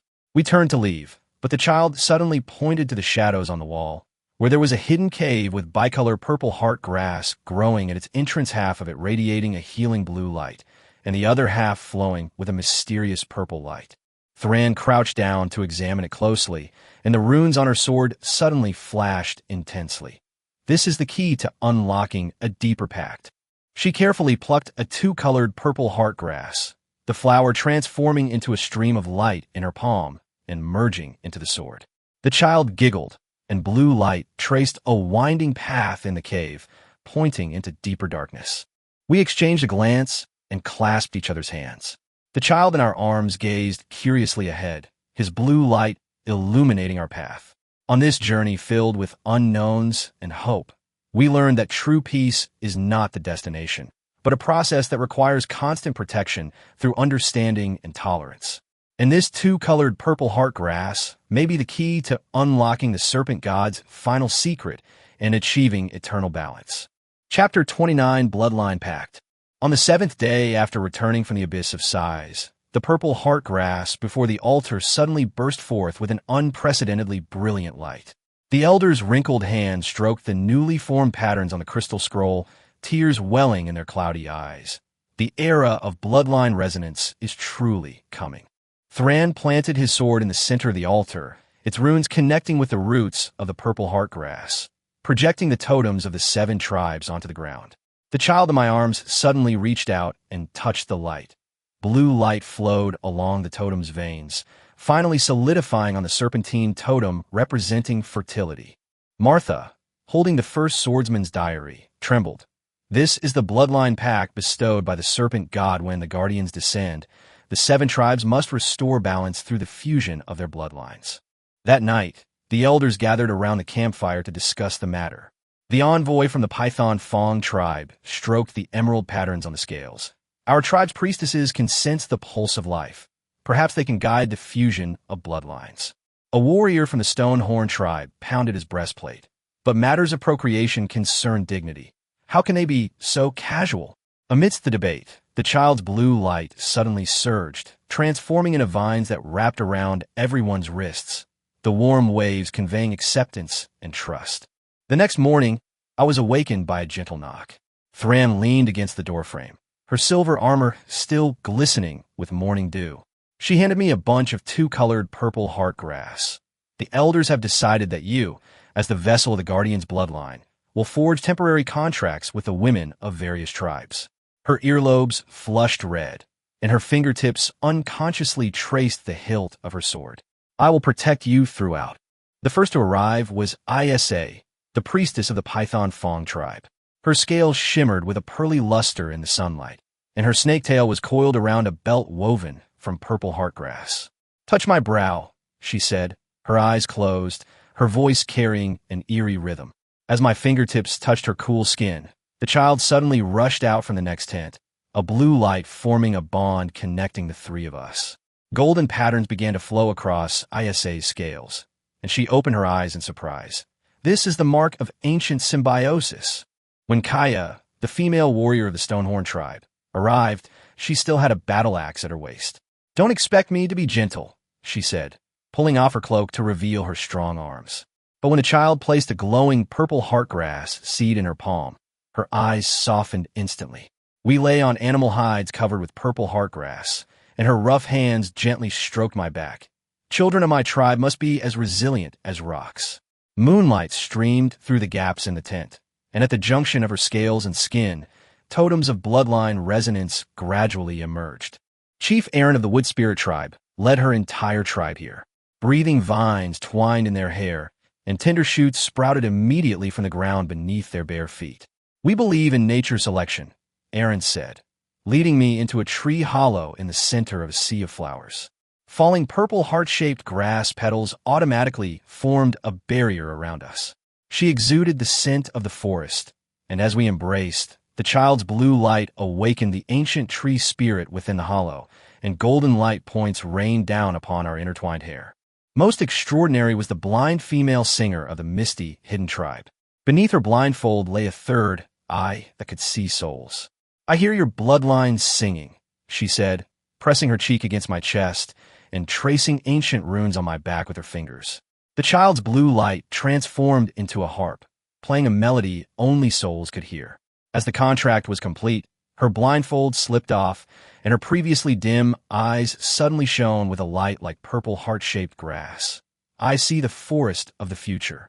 Every evening at dusk, Saran would wipe away the contract totem that kept appearing on my body.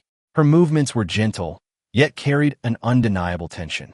Once, the child suddenly used blue light to coil her braids, binding our hands tightly together.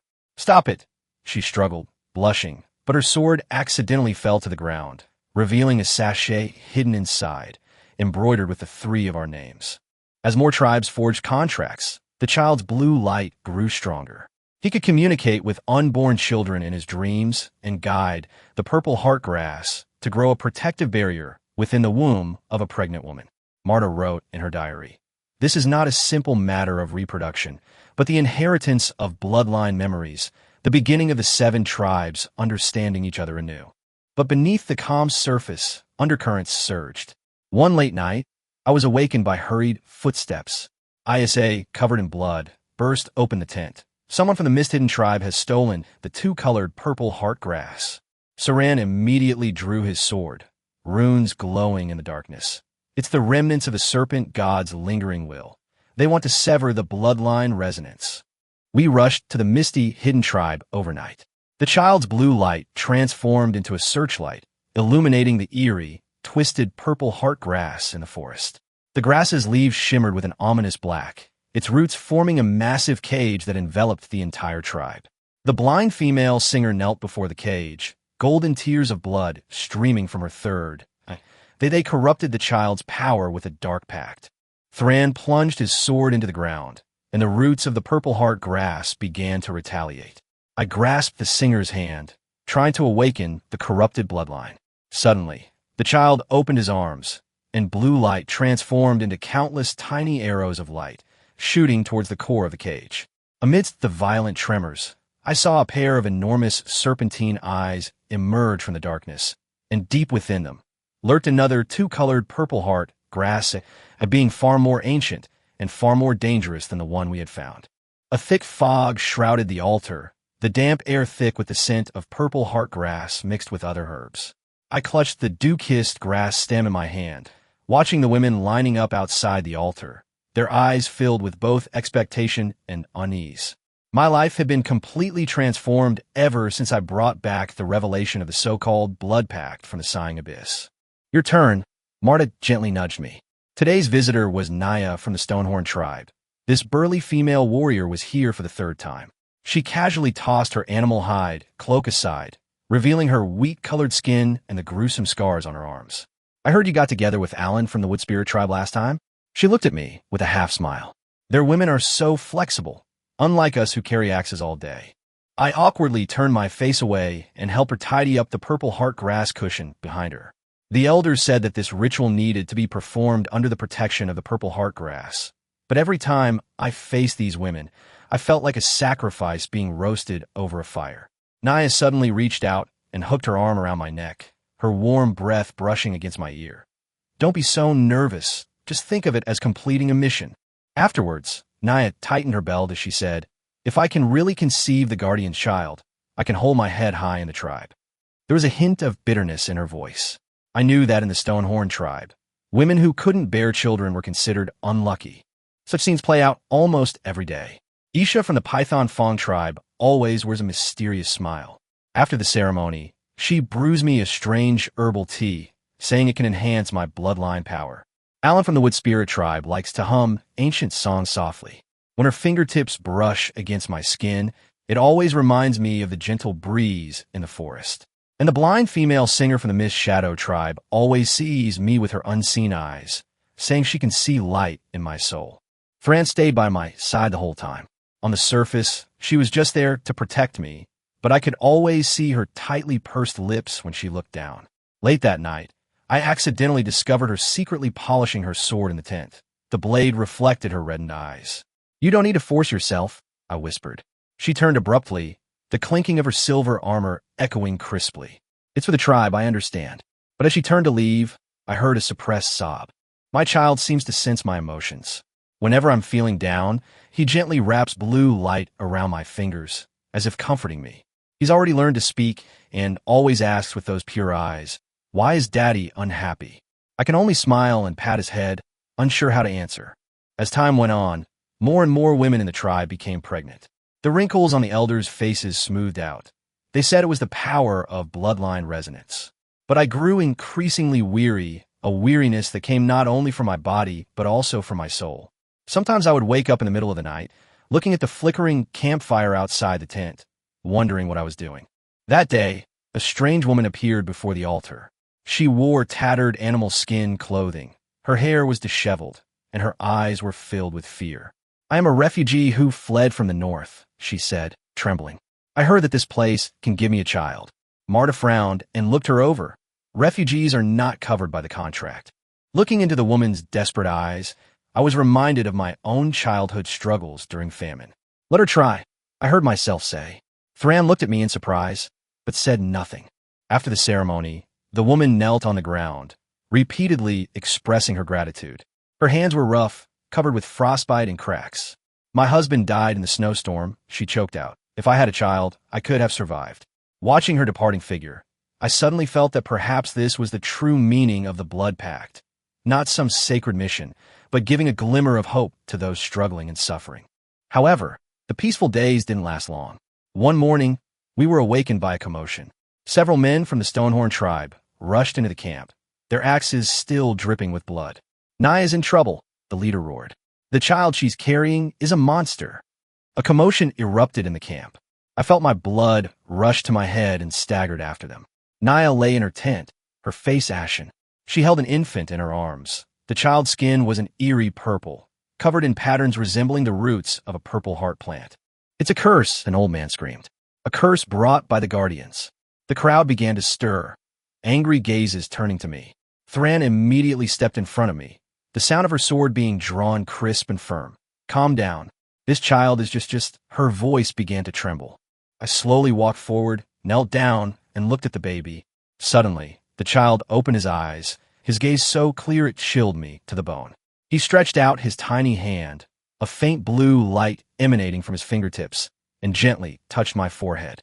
In that instant, I seemed to see a purple heart grass sprouting from the barren earth, bringing life to those in despair. "He's not a freak." I stood up, my voice trembling but unusually firm. "He's new hope." But my words were drowned out by the roar of the crowd. Marta looked at me anxiously. "Hurry up. It'll be too late if we don't leave now." Thran grabbed my hand, and the child clung tightly to my neck. We struggled through the angry crowd, stones thrown and curses hurled behind us.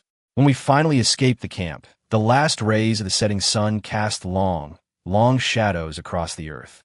"What do we do now?" Thran asked, panting. I looked at the child in my arms, who was gazing curiously at the sunset. In the distance, shouts rose and fell from the tribe. I didn't know what awaited us ahead, but I knew that the truth about the blood pact might only be beginning to surface. The riot in the Stonehorn tribe gradually subsided under the mediation of the elders. The purplish-skinned child in Naaya's arms was ultimately identified as a special manifestation of bloodline resonance. When the blue light from the child's fingertips illuminated the altar, the initially angry crowd gradually quieted down, and the fear in their eyes slowly turned into awe. I stood aside, watching Marta carefully wrap the child in a swaddling cloth woven from purple heartgrass, and suddenly realized that this had long since transcended simple reproduction. The next morning, while dew still clung to the leaves of the purple heartgrass, the messenger from the misty, hidden tribe arrived through the morning mist. This time, it wasn't the blind singer who came, but a young shaman. She carried a wicker basket full of herbs on her back, her eyes filled with a hint of shyness. "The elders say that the women of our tribe have a special constitution, perhaps enabling them to give birth to a pure bloodline." As she spoke, her fingers unconsciously rubbed the edge of the wicker basket, roughening the woven texture. The ceremony took place in a traditional floating bamboo house unique to the misty hidden tribe. Glowing moss hung from the walls, bathing the space in a soft green hue. As the shaman removed the veil from her shoulders, I noticed a butterfly with outstretched wings tattooed on the back of her neck, a totem of peace and prayer for the misty hidden tribe. She lay on a bamboo mat covered with dried purple heartgrass and whispered, "I've heard you can see your child's future in your dreams." I nodded, recalling a dream I had after forming a pact with Aaron of the Wood Spirit tribe, where I saw a forest filled with glowing flowers. The moment our hands touched, the child suddenly appeared at the doorway of the bamboo house. His blue light bathed the entire space in a dreamlike purple, and he murmured incomprehensible incantations. The witch doctor's eyes widened in surprise. The butterfly totem on the back of her neck began to glow, slowly emerging from her skin and transforming into a real butterfly that fluttered within the house. I could feel a wondrous power flowing between us, not merely the fusion of bloodlines, but more like a dialogue between the souls of different tribes. As the days went by, I gradually grew accustomed to this special mission. Every morning, I would wake up accompanied by women from different tribes. Some would prepare a breakfast full of exotic flavors for me, while others would massage me with unique herbs to help me relax. Aaya from the Python Fong tribe began to teach me to identify various herbs that could enhance the power of my bloodline. The female warriors from the Stonehorn tribe would pull me into practicing combat, saying it was to ensure that my future children would have strong bodies, and Aaron from the Wood Spirit tribe would always take me deep into the forest after the ceremony, letting me feel the pulse of nature. Thran remained silently by my side. She no longer resisted as she had at first, but instead began to actively record the physical changes of each woman who made a pact with me. She would carefully observe the pregnant women's eating habits and study the effects of purple heartgrass on different constitutions. Once, I woke up in the middle of the night and saw her by the campfire, perusing the ancient medical books compiled by Martha. The firelight reflected on her focused face, and at that moment, I suddenly felt that she was more beautiful than ever before. The child became the most special presence throughout the entire process. He would suddenly appear during the ritual, guiding us with blue light to the best way to achieve harmony. He could converse with unborn children, conveying knowledge about the growth of purple heartgrass through dreams. Once, he led me and several pregnant women from various tribes into a newly cultivated field, using blue light to cultivate a small patch of purple heartgrass. "I want my younger brothers and sisters to know how life should grow," he said earnestly, looking up at me with his little face.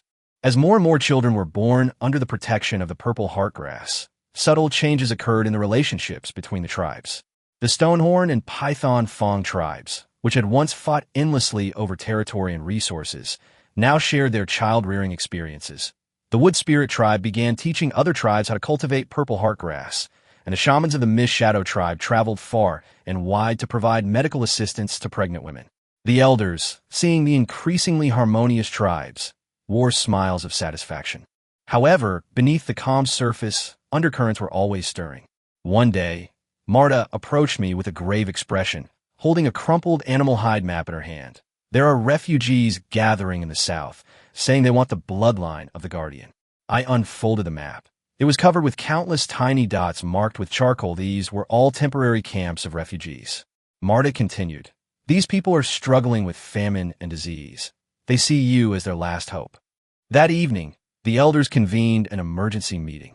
The envoy from the Python Fong tribe stroked his scales and said, "Accepting refugees will consume a lot of resources, and our own people still need purple heartgrass to maintain their health." The chief of the Stonehorn tribe slammed his fist on the table. "Didn't we also start as refugees?"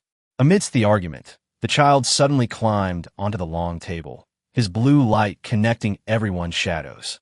"We are all one family," his clear voice echoed in the council chamber. Ultimately, the elders decided to designate a new area to settle the refugees. The next day, I saw Thran lead a group of warriors to build temporary shelters, her silver armor gleaming in the sunlight. Isha and the witch doctors of the Mistfolk tribe began preparing herbs, and Aaron led the Wood Elf tribe to cultivate the wasteland. As for me, I continued to fulfill the mission of the Bloodline Pact, but this time I faced not only the women of the tribe, but also those refugee girls from afar, their eyes filled with longing. During the ceremony for a displaced girl, she trembled with nervousness. I've lost all my loved ones. If only I could have a child, she choked up, unable to continue. I gently held her hand, feeling the roughness and warmth of her palm. A child appeared just then, weaving a small wreath of blue light for her and placing it on her head. Don't be afraid, the child said. A new life brings a new beginning. With the influx of refugees, the blood ties ritual changed. We were no longer confined to fixed locations and forms. Sometimes it took place in half-built wooden huts, sometimes beside newly cultivated fields. Each woman came with her own story, and I was like a container carrying their hopes for the future. At night, I lay on my bed covered with purple heart grass, listening to the distant cries of a baby and the laughter of people. Thran sat beside me, sorting herbs, the child asleep on her lap. Moonlight streamed through the gaps in the tent, illuminating Thran's gentle profile. I knew this special mission would continue, and we were weaving a new future for the tribe with blood and love. However, with more people joining, new problems and challenges were quietly approaching, and the deeper secrets of the blood pact seemed to remain shrouded in mist, waiting for us to uncover them. Chapter 30. He sees through me. Before the morning mist had fully dissipated, the air was already filled with the sweet scent of herbs from the wooden huts in the refugee quarter. I lifted the animal skin curtain and went inside, just in time to see Aaya tiptoeing to hang dried purple heart grass from the rafters, her waistline swaying gently with her movements beneath her coarse cloth skirt. Seeing me enter, she deliberately loosened her grip and leaned back. I instinctively stepped forward to support her waist, feeling a soft touch in my palm. Thanks to you. She looked up at me and smiled, the scent of wildflowers in her hair mingling with her warm breath. Before I could let go, she suddenly reached out and hooked her arm around my neck, her fingertips tracing circles on the back of my neck. Last night, I dreamt that we were picking lotus seeds together by the river, and I woke up feeling feverish all over. I heard Saran adjusting her sword outside the tent, and I hurriedly helped her up. But Aaya wouldn't let it go, and pulled a love knot made of vines from her clothes and stuffed it into my hand. Wear this, and if you miss me, come find me behind the haystack. As she turned around, the hem of her skirt brushed against the back of my burning hand, leaving a faint, sweet fragrance. At midday, while inspecting the fields, Lena from the Stonehorn tribe was leading the women in harvesting purple heartgrass. She walked towards me, her long, wet hair tossing, water droplets still clinging to her bronze skin. Her leather bra, soaked with sweat, outlined her full curves. Take a look at this grass, she said, pulling my wrist and pressing it against the leaves, deliberately letting my fingertips brush against the calluses on her palm. Isn't it fuller than the others? She suddenly leaned closer, her warm breath brushing against my earlobe. I've heard that women who are close to the guardians dream of divine serpents coiled around them at night. As she spoke, she grabbed my hand and placed it on my waist. Feel it. It's beating louder than a war drum. From afar, Martha's voice called to me, and I pulled my hand away as if granted a pardon. Lena chuckled softly behind me. I've reserved the best seat for the victory celebration tonight. As dusk fell, Qingning, the new shaman of the misty hidden tribe, blocked my path, holding a medicine pot. Her thin gauze skirt was damp with night dew, revealing a glimpse of her fair calves.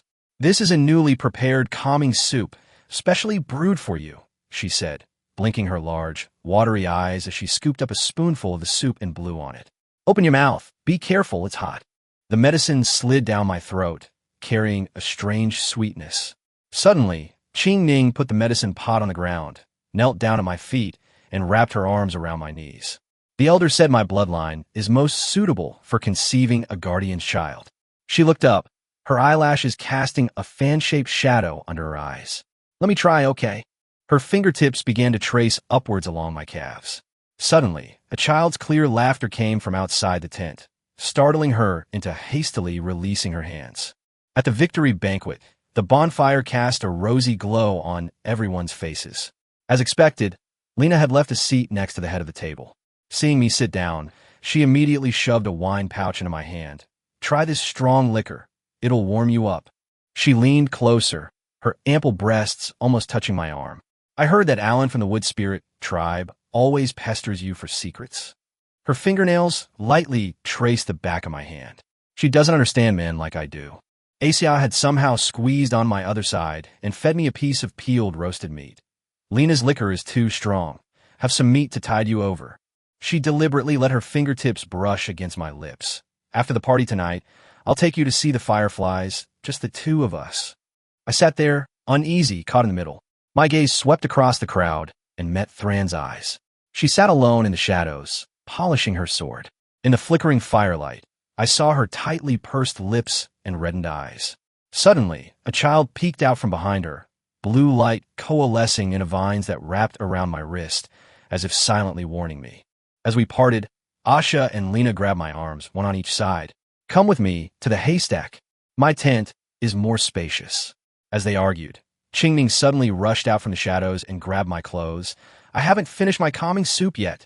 In the struggle, my clothes were torn open halfway, and Saran's sword suddenly drew from its sheath, a flash of cold light, precisely severing the vines that were binding me. Enough. Her voice was as cold as ice. The Guardians have important matters to attend to. The Ashens reluctantly released their grip, not forgetting to throw her flirtatious glances before leaving. Saran turned and walked away, and I jogged to catch up. In the moonlight, the purple heart grass patterns on her silver armor shimmered, but couldn't hide her slightly trembling shoulders. The child's blue light suddenly transformed into ropes, binding my wrists and Thran's together. Sister is unhappy, he said, looking up at me. You two must stay together forever. Thran turned sharply, her eyes brimming with tears. I reached out to wipe them away, but she pulled away. She took off the pearl necklace from her neck and shoved it heavily into my hand. Keep it safe. Don't lose it again. In the stillness of the night, I tossed and turned in bed, unable to sleep. I heard soft footsteps outside the tent. Thinking it was Saran, I lifted the curtain and bumped into Qingning. She was only wearing a thin gauze robe, the moonlight filtering through the fabric and outlining her graceful curves. I can't sleep, she said, slipping into the tent and pressing her warm body against my back. Would you like some more calming soup? Her hands began to unbutton my robe. Suddenly, the sound of purple heart grass growing violently came from outside the tent, and blue light surged in like a tide, pushing her out of the tent. The next morning, I found Saran's pearl necklace beside my pillow, each bead stained pale purple by the juice of the purple heart grass. Marta came to me with a newly arrived list of refugees. At the very top was a foreign woman who claimed to have seen the divine serpent. In her portrait, the corners of her eyes were dotted with vibrant vermilion, and the curve of her lips seemed to see right through me. Chapter 31. Light and Darkness. The list of refugees Martha handed me was damp with morning dew, and my fingers, gripping the corner of the paper, were stained red with vermilion ink. The features of the foreign woman in the portrait always reminded me of the shoulders that were faintly visible beneath the gauze dress when Qingning was pushed away by the blue light last night. The sound of copper bells came from the altar in the center of the camp, and the elders urged again, the Guardians must fulfill their duties. As the scent of freshly dried purple heart grass wafted from Asha's wooden house, I was being dragged deeper into the farmland by Lena. Her bronze arms were wrapped around my waist, the animal hide rope digging painfully into me. The Stonehorn tribe's birth rate is at the bottom again this month, she said, pressing my hand against her lower abdomen. They say the blood of the divine serpent can make the land fertile. Why don't we try it now? The laughter of children chasing each other drifted from afar. I looked at her damp hair and remembered the purple heart grass pattern on Saran's silver armor. The soothing soup with lime always had a cloyingly sweet medicinal smell. She knelt on the straw mat, her thin gauze skirt trailing at my feet, the silver spoon she used to scoop the medicine clinking softly against the rim of the porcelain bowl.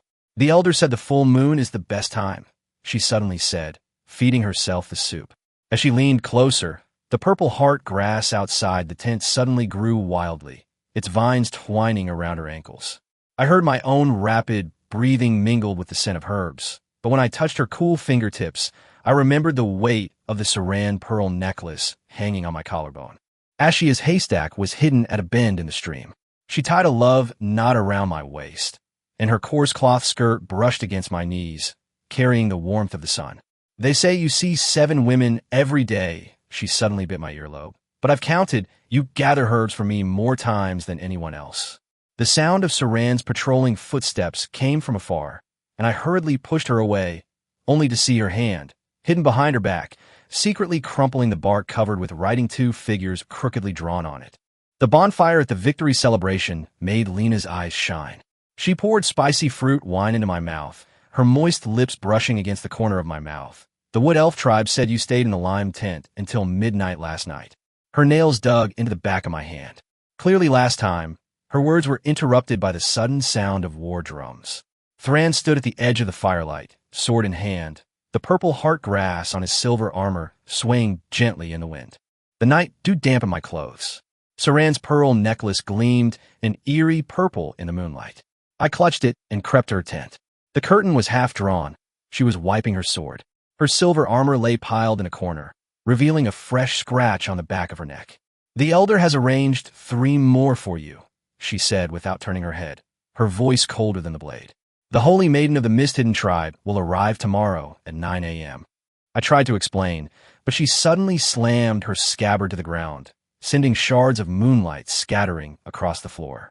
Lights gradually illuminated the wooden huts in the refugee quarter. I walked past the 7th tent, counting the calluses on my palms. The soothing soup from lime was still warm in the earthenware bowl. The love knot from Aaya was worn and frayed, and half of the wine sachet from Lena had leaked onto my clothes. The rustling of purple heart grass growing outside the tent sounded just like the soft tinkling of the pearl necklace falling into my palm when Saran turned around. The Elder's copper bells rang again in the distance, and on the newly arrived list of refugees, the vermilion birthmarks of foreign women flickered in the candlelight. As dawn broke over the tent roof, Marta arrived with the Holy Maiden of the Misty Shadow tribe. She was draped in a white veil adorned with silver bells, fresh purple heart grass tucked in her hair, and blue vines twined around her bare ankles. "This is Yuli," the Elders said her astrological chart indicates. Marta's voice was swallowed by the howling wind outside the tent. Yuli knelt opposite me, morning dew still clinging to her eyelashes, her fingertips unconsciously tracing the runic embroidery on her skirt. I reached out to brush aside her stray hairs, but as I touched the cool, dewy strand, I remembered the averted look in Saran's eyes when he turned away. Suddenly, Yuli grabbed my wrist, her white veil slipping down her shoulder to reveal a pale blue birthmark on her collarbone. When I was little, the shaman said this was a mark left by a divine serpent. Her warmth emanated from my palm.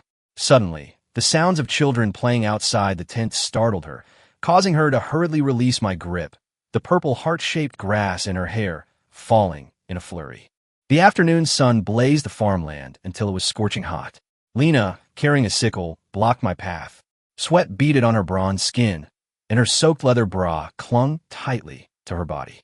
I heard the new saintess knows astrology. She pressed my hand to her lower back, where a dark red old scar stood. "Ask her when this wound will heal." Her breath tickled my ear. "And tell her that the women of the Stone-Horned tribe never cry out in pain during childbirth." From afar, I heard Aaya calling me to gather herbs. Suddenly, Lena bit my shoulder, the force so strong that I groaned. The air in Aaya's herb shed was filled with the scent of dried, purple heart grass.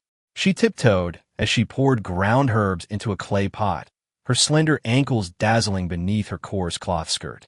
"Martha said you're meeting 3 today."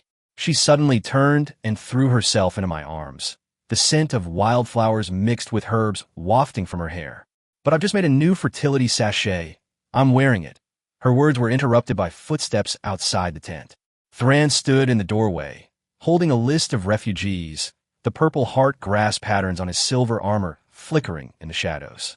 As dusk fell, Qingning waited for me by the stream, holding a freshly brewed, calming soup. Her sheer skirt dipped in the water, revealing half of her fair calves, and a few purple heart flowers floated at her feet. "I added night due to today's soup," she said, scooping up a spoonful of the soup and bringing it close to my lips. "Yuli said you haven't looked well lately." Her voice suddenly choked. "Is it because you don't like the taste of my medicine?" Before I could answer, she poured the soup in her mouth and leaned down to kiss me. Suddenly, the stream surged and blue vines wrapped around her wrists, pulling her away from my embrace. The bonfire crackled at the victory celebration. Lena shoved a piece of charred meat into my hand, her fingertips deliberately brushing against my palm. "Yuli is divining for the Elders," saying she saw a divine serpent coiled up. Her words were interrupted by a glass of fruit wine suddenly offered by Aaya. Aaya sat down next to me, her warm thigh pressed against my side. "Don't listen to her nonsense. The starry sky is especially beautiful tonight. Shall we go to the back mountain?" Her voice was drowned out by the cheers of the crowd. I saw Saran sitting alone in a corner, polishing her sword, moonlight falling on her reddened eyes. The camp was so quiet in the dead of night that you could hear the purple heart grass growing. I clutched Thran's pearl necklace as I walked towards her tent, only to bump into Moonlit halfway there. She was wearing a thin nightgown, her graceful figure vaguely visible beneath the white veil. I knew you would dash. Her words were interrupted by a gust of wind, and blue vines suddenly sprouted from the ground, wrapping around her ankles. I reached out to help her, but then I heard Thran's suppressed sobs coming from inside the tent. The next morning, Marta brought a new list of refugees. At the top was a woman from a desert tribe. Her portrait showed her wearing a golden veil, revealing only her deep-set eyes. She says she's seen the scales shed by the divine serpent, Marta said excitedly. The elders say her bloodline might dash. Her words were interrupted by a distant argument. Lena and Ash were fighting over a purple heart grass. Qing Ning stood nearby, wiping away tears, while Yuli stood quietly outside the crowd, her fingertips unconsciously drawing mysterious runes. I took the list, and a pearl necklace slipped from my sleeve, landing on it. The pale purple beads rolled over the portrait of the desert woman, stopping near the vermilion birthmark at the corner of her eye. The sound of bronze bells rang from the altar in the center of the camp. The elders were summoning the guardians once more. Looking at the densely packed names in my hand, I suddenly remembered the purple heart patterns on Thran's silver armor. Those patterns, I didn't know when, had seeped into my dreams. As I inspected the fields at midday, Lena stopped me again. This time, she wasn't as enthusiastic as usual. Instead, she pointed to the withered purple heart grass in the distance. Ever since you've seen more and more women, the crops have started to decline. Her voice held an unusual worry. The shaman said the power of the divine serpent requires. Her words were scattered by a strong gust of wind. I looked at the fine beads of sweat on her bronze skin and suddenly noticed a few fine lines appearing at the corners of her eyes. In Asha's herb shed, she was sorting through freshly picked herbs. Seeing me come in, she silently slipped a package into my hand. These are calming herbs. Mix them into your soup. She continued sorting the herbs, her voice muffled. Qingning said you've been having trouble sleeping lately.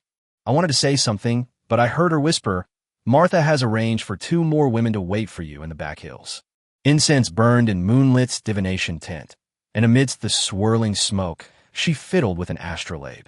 Last night's celestial signs indicated something ominous was approaching, she said, looking up, her eyes reflecting the astrolabe's glow. But there's also new hope. She suddenly grasped my hand, her cool fingertips tracing the lines of my palm. Your fate line dash. Her words were interrupted by a gasp from outside the tent. I rushed out and saw Thran arguing with several refugees. Her silver armor was askew, clearly indicating she had just been in a conflict. Late at night, I came to Thran's tent again. This time the curtain was open, and she sat with her back to me under the lamp, mending her damaged silver armor. The purple heart pattern was worn and gleamed dimly. I called her name softly, and her shoulders stiffened noticeably, but she didn't turn around. I've finished dyeing the pearl necklace, she said, her voice eerily calm. I'll bring it to you tomorrow. I stood outside the tent, listening to the sounds of her mending her armor. In the distance, the faint humming of Qing Ning drifted into my ears. Moonlight bathed the camp, and the purple heart grass swayed gently in the breeze, like countless eyes watching everything unfold. The list Marta had sent was still tucked into my bosom. The portrait of the desert woman seemed to smile from the shadows, while the purple heart grass patterns on Saran's silver armor slowly faded in the moonlight. The morning dew dampened my clothes as I walked towards the newly arranged meeting place. The calming herbs Asha had given me were slightly warm in my arms. Lena's worries, Qing Ning's tears, Yu Li's divination, and Saran's evasive gaze flashed through my mind like a revolving lantern. The sound of copper bells rang from the altar in the center of the camp, and the elders' urging voices drifted on the wind. A new day had begun, and I, once again, was going to meet those women, both strange and familiar, to fulfill my so-called duty as a guardian. I encountered several children chasing and playing on the road, each holding a wreath woven from purple heartgrass. Upon seeing me, the children scattered, but a bold boy ran over and slipped the wreath onto my wrist. Big brother, the sisters are all crying. He then ran off, leaving me standing there, staring blankly at the wreath on my wrist. The sap of the purple heart grass stained my skin, causing a dull ache just like a dull ache somewhere in my heart. Marta was waiting for me at the crossroads again, holding a new notebook filled with detailed notes about each woman. "The desert tribe's woman has arrived," she said expectantly. "They say she brought a way to make the divine serpent appear." I followed her, hearing my own footsteps mingling with the distant sound of copper bells echoing through the empty camp. The desert woman's tent was decorated with strange totems. She sat on a carpet, her golden veil fluttering in the wind. Guardian, her voice carried an exotic air as she extended a hand adorned with golden bells. "I bring the blessings of my homeland." The bells on her wrists jingled crisply, mingling with the rustling of purple heart grass growing outside the tent, weaving a strange yet enchanting melody. I sat down opposite her, watching her lift her veil to reveal a stunningly beautiful face. From somewhere in the camp, the clanging of Thran's silver armor echoed, each strike resonating deep within my heart. The days that followed were like crushed purple heart grass, bitter yet strangely fragrant. Each day, I moved between different tents, hearing similar yet different words, feeling touches of varying temperatures. Lena began teaching me to identify crop diseases, saying it might restore life to the land. Ashia's herb shed always kept my favorite dried fruit, but she was no longer as affectionate as before. Qingning's calming soup grew sweeter with each simmer, yet her eyes grew increasingly dim. Yuli's divination became more frequent, each time uttering prophecies difficult to discern. And Saran, I hadn't seen her without her silver armor in a long time. She always watched from afar, her eyes filled with emotions I couldn't decipher. The population of the refugee quarters was slowly increasing, and the cries of newborn babies echoed throughout the camp. The elders' smiles grew wider, attributing it to the protection of the divine serpent. But as I looked at the crying baby in my arms, I couldn't help but think of the faded purple heart patterns on Thran's silver armor, Ash's hesitant expression, and Qingning's slender figure in the moonlight. Marta brought a new list, this time of women from several islands. In the portraits, they had long, seaweed-like hair and azure eyes. I heard their people lived in harmony with the sea and possessed a mysterious fertility ritual. I stroked the pearl necklace. The pale purple beads had been worn smooth and warm for being caressed, just like the inexplicable feelings between us, which had become complex and subtle with each passing day. The campsite was still bustling at night, the campfire illuminating everyone's faces. Lena sang loudly among the crowd, with Asha softly harmonizing beside her. Qingning's eyes followed me. Yuli fiddled with an astrolabe in a corner, while Saran stood in the shadows, polishing her ever-sharp sword. The purple heart grass patterns on her silver armor flickered in the firelight, like my uncertain future and the tangled emotions I couldn't unravel. Chapter 32, The Arrival of the Tide. When Marta delivered the new schedule, the purple heart grass outside the window was being battered by the torrential rain. The parchment bore the name, Sea Moon circled in vermilion, with a note beside it. Proficient in tidal divination, the ritual must be performed on the night of the new moon. I stroked the pearl necklace left by Thran. The beads, stained with the juice of the purple heart grass, gleamed with a chilling luster in the dim light. The sound of the wooden door being pushed open startled me. Aaya stood in the doorway, draped in a cloak adorned with seashells, her long, damp hair cascading down to her waist, the ends still dripping with salty seawater. Her bare feet trod across the stone floor, the coral bead necklace on her ankles clinking softly. The tide is coming in. As the cloak slipped down, moonlight streamed along the curves of her shoulders and neck, revealing a silver-white wave pattern tattooed on her collarbone. Steam rose from the mugwort water in the copper basin. Aaya knelt opposite me, her fingertips tracing the sea, salt-infused medicine across my wrist. "Our people believe the divine serpent slumbers in the deep sea," she said, her voice mingling with the rain outside the window, her nails tracing the lines of my palm. "It only awakens when the tide washes over the rocks." I gazed at the water droplets clinging to her eyelashes and suddenly remembered Thran's lowered eyelashes casting shadows beneath his eyes as he wiped his sword. The purple heart oil lamp by the bedside suddenly flickered. Aaya untied the fishing net belt around her waist, and her faded linen skirt slid down to the floor, revealing a winding silver scar on her side. "This is from when I was bitten by a shark during my coming-of-age ceremony." She pulled my hand and pressed it to the scar, her body heat seeping through my fingertips. "The elder said this scar will make the divine serpent feel close to me." Thunder roared outside the tent, and she suddenly trembled as she wrapped her arms around my neck, her seaweed-like long hair brushing against the back of my hand. The sound of the midnight tide washed over the camp. Aaya took dried coral powder from the seashell box, mixed it with purple heart grass juice, and smeared it on my chest. The power of the tide will guide the divine serpent. Her earlobe brushed against my shoulder, her breath, carrying the savory scent of the sea, brushed against my neck. The women of our island never stay on land. Her words were torn apart by the howling wind outside the window. I touched the protruding spine on her back, remembering the faint outline of her waistline peeking out from under her coarse cloth skirt when Aaya tiptoed to hang herbs. In the darkest hour before dawn, Aaya suddenly sat up. Moonlight illuminated the double fish tattoo on her back, the lines undulating slightly on her skin. The tide has gone out. She picked up her cloak from the ground and wrapped it around herself, seashells jingling as she moved. Come find me again in 3 days, around the 15th of the lunar month. Her fingertips brushed against the back of my hand one last time, the coolness of the seawater fleeting. When Marta brought over the newly changed purple heart grass bedding, I noticed tiny coral fragments clinging to the pillow.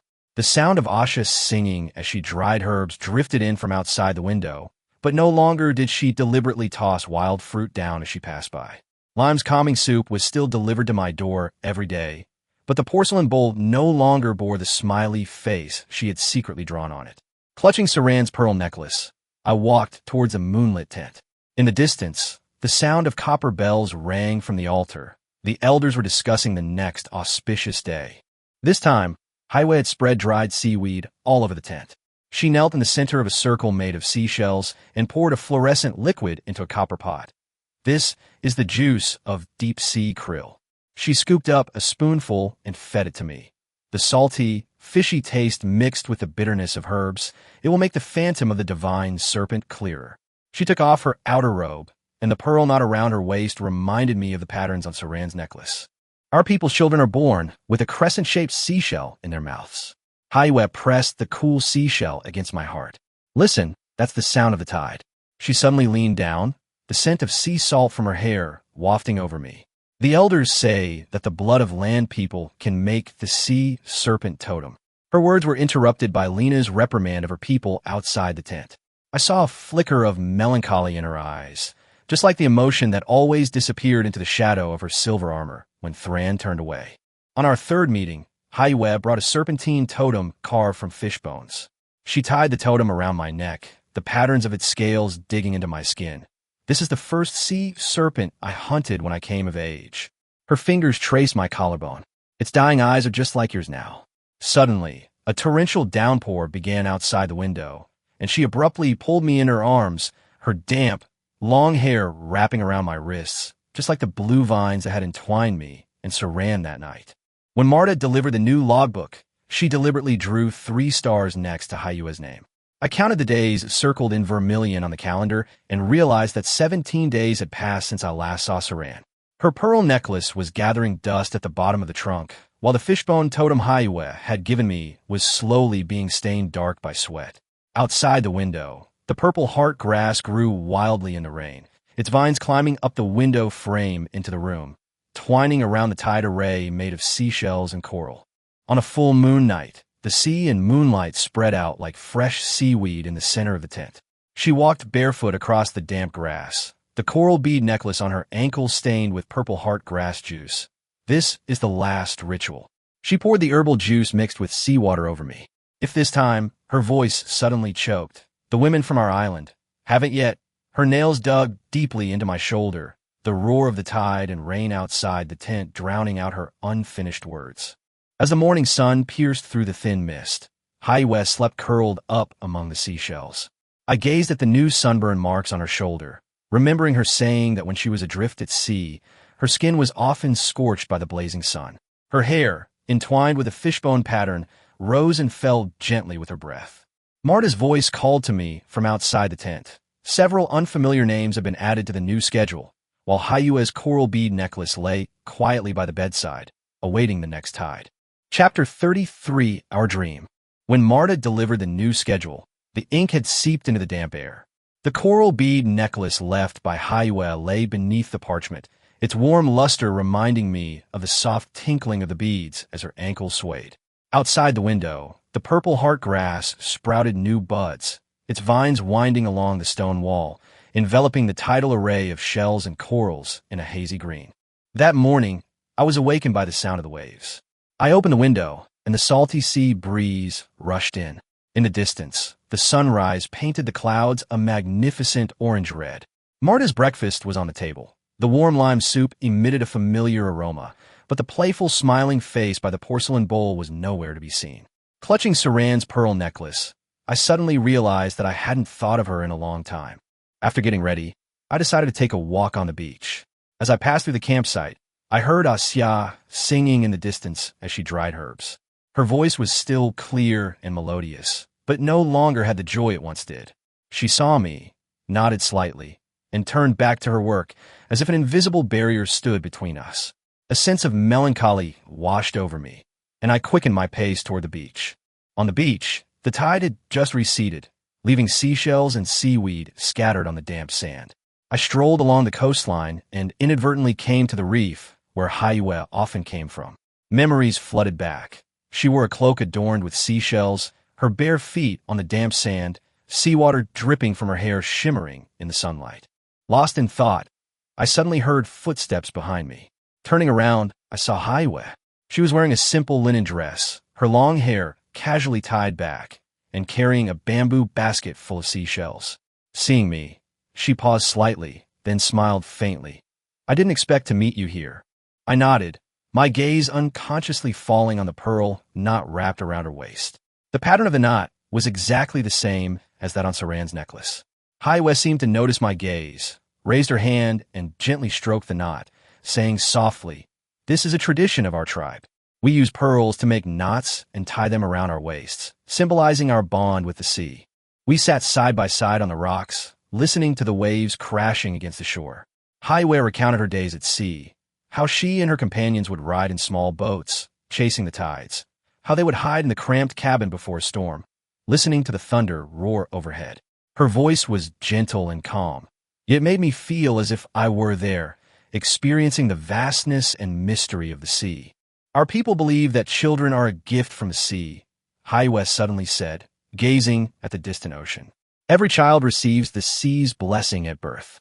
She turned to me, her eyes gleaming with an unusual light. "Would you like to join me in welcoming this gift from the sea?" I gazed at her, my heart pounding uncontrollably. Images of our time together flashed through my mind. Steaming mugwort water in a copper basin, her fingertips tracing the medicinal liquid across my wrist. In a circle of seashells, she feeding me a luminous liquid. On a full moon night, she poured her herbal juice mixed with seawater over me, her voice choked with emotion as she spoke her unfinished words. "I do," I said softly. A radiant smile bloomed on Ayua's face, a smile as warm as the spring sun, dispelling all the gloom in my heart. She took my hand and led me to her tent. Inside, she had already laid out soft, dry grass, sprinkled with fresh purple heart grass petals, emitting a faint, pleasant fragrance. She slowly removed her outer robe, revealing a winding silver scar on her waist. "This scar makes the serpent feel close," she had once said. Now, in the soft light, the scar looked particularly moving. I gently embraced her, feeling her warm body and listening to her rapid breathing. Her long hair cascaded over my shoulders, the scent of sea salt wafting towards me. Our bodies pressed tightly together, as if trying to merge into each other's lives. Her fingertips traced lightly on my back, sending a tingling sensation through me. I lowered my head and kissed her lips, feeling her response, a response tinged with the saltiness of the sea and a burning desire. Time seemed to stand still at that moment, with only our rapid breathing and heartbeats mingling together. Every movement of hers, every glance, captivated me, leaving me utterly mesmerized. I held her tightly, as if afraid that if I let go, she would vanish before my eyes like a bubble. After what seemed like an eternity, we finally calmed down. Aaya nestled in my arms and whispered, "When the baby is born, I want to take him to see the sunrise, teach him to recognize the direction of the tides, and tell him that he is a child of the sea." I stroked her long hair, a warm feeling welling up inside me. Outside the window, the tide began to rise again, the sound of the waves gradually becoming more turbulent. I knew that a new life was about to begin, and I was willing to welcome this gift from the sea with Aaya and to protect this hard-won happiness. Marta's calls drifted over, and I knew that a few more unfamiliar names would likely appear on the new schedule. But at this moment, I didn't want to care about any of that. I just wanted to hold Aaya in my arms, feel her warmth, listen to her heartbeat, and savor this moment of peace and beauty. Aaya got up, put on a light shirt, and began tidying up the items in the tent. She carefully put the seashells and corals into the wooden box, and then laid clean hay back on. Watching her busy figure, my heart was filled with tenderness. She turned back and smiled at me, her eyes revealing shyness and happiness. "Are you hungry?" she said. "I'll go make some fish soup." I nodded and watched her leave the tent. Soon, the aroma of fish soup wafted through the air. She returned carrying a ceramic bowl, the fish soup steaming in it, sprinkled with tender green, purple heartgrass leaves. "Try it." She handed me the bowl, her eyes filled with anticipation. I took a sip. The fish soup was incredibly delicious, with a subtle fishy taste. She looked at my satisfied expression and smiled broadly. We sat there in the tent, drinking the fish soup and talking. She told me about her childhood on the island, her nervousness and excitement about her first time at sea, and her hopes for the future. As the sun set, its afterglow streamed through the gaps in the tent, bathing Ayua's face in gold. She leaned on my shoulder and whispered, "I wish time could just stop right now." I held her close and gently kissed her forehead. The outside world may be full of unknowns and challenges, but as long as she's by my side, I have nothing to fear. The tide continues to rise and fall. The purple heart grass sways gently in the evening breeze, and we, in this little tent, weave our own dreams. The new schedule Marta sent rustled in the sea breeze, and I tucked the coral bead necklace Aaya had left behind into a corner. Outside the window, the purple heart grass stretched its vines in the twilight, entwining around the seashell-built tide formations, shimmering with a deep blue light. Ever since that day at the beach, Ayua's image has always haunted my mind. The salty scent of her hair, the winding silver scar on her waist, and the gleam in her eyes when she spoke of her children. As dusk deepened, I heard soft footsteps outside the tent. Aaya, draped in a thin veil adorned with luminous seashells, stood at the entrance, the scent of the tide mingling with the fragrance of purple heart grass wafting towards me. Moonlight filtered through the veil, outlining her soft curves, the wave pattern on her collarbone appearing and disappearing with her breath. "The power of the tides is most mysterious during the waning moon," she said, her bare feet stepping on the stone slabs, the coral bead necklace on her ankles clinking ethereally. "The elders say it's easier to communicate with the sea at this time." She held a container carved from a seashell, filled with a fluorescent liquid. "This is a juice made from deep-sea plankton." She knelt opposite me, her fingertips dipping into the juice and gently applying it to my wrist. The cool touch made me shiver slightly. It allows your blood to resonate with the tides. Her long hair fell down, the ends brushing against the back of my hand, damp with seawater. The mugwort water in the copper basin had long since cooled, but Aaya suddenly untied the pearl knot at her waist. Her faded linen skirt slid slowly down her body, revealing a winding silver scar on her waist and a double fish tattooed on her back with fishbone detailing. "Look at these patterns," she said, pulling my hand to her back. "They get slightly warm when the tide rises and falls." Her body heat seeped through my fingertips, mingling with the salty sea breeze, making my heart race. The Purple Heart oil lamp by the bedside suddenly flickered, and Aaya slowly poured the liquid from the seashell container onto her shoulder. The fluorescent light flowed down her collarbone, gathering into a small puddle on her chest. "The women of our island pray to the sea in this way." Her voice became hoarse, praying that it will bestow upon us the most precious gift. She suddenly leaned closer, her seaweed-like long hair enveloping me, her breath, carrying the briny scent of the sea, brushing against my neck. The sound of the midnight tide washed over the camp. Aaya took out dried purple heart grass powder from a seashell box and mixed it with deep-sea juice to apply to my chest. "Feel this coolness." Her earlobe brushed against my shoulder. "It feels like being embraced by the waves." Her fingers traced the contours of my collarbone, lingering on the pearl necklace left by Saran. The blood of a land dweller and the power of the sea, when combined, will create miracles. Lena's voice, reprimanding her people, drifted from outside the tent, but Aaya seemed oblivious. She removed her last layer of veil, and moonlight bathed her, outlining her perfect curves. The elders said, "When the tides and heartbeats are synchronized," she began, interrupted by a sudden clap of thunder. She seized the opportunity to wrap her arms around my neck and press her body against mine. "Let's see if our heartbeats can resonate with the sea." Her skin carried the coolness of the seawater, yet it became burning hot the moment I touched her. Her fingertips traced lightly across my back, as if tracing some mysterious totem. "Listen," she said, placing my hand on her chest. "The sound of your heartbeat and the tide, aren't they gradually merging?" Her eyes were fiery and dreamy, like a mermaid bewitched by the tide, possessing a fatal attraction. When Marta brought over the newly changed purple heart grass bedding, I noticed tiny, fluorescent fragments clinging to the pillow. The sound of Aaya singing as she dried herbs drifted in from outside the window, but it no longer held the cheerful tone of the past. Lime's calming soup was still delivered to the door every day, but the porcelain bowl no longer bore the smiling face she had secretly drawn on it. Clutching Saran's pearl necklace, I couldn't help but think of the double fish tattoo on Hayue's back and the mysterious glint in her eyes. The following evening, Hayue appeared in front of my tent again. This time she was wearing a long dress woven from seaweed, the hem swaying gently in the sea breeze. In her hand, she held a bracelet made of seashells, with fresh seaweed still attached. "This is made from materials washed ashore at high tide," she said, placing the bracelet on my wrist. Wearing it, you can feel the call of the sea. She filled the tent with fresh seaweed, filling it with a refreshing ocean scent. "Today, we will perform an even more ancient ritual." She took a snake-shaped totem carved from fish bones from a wooden box and hung it around my neck.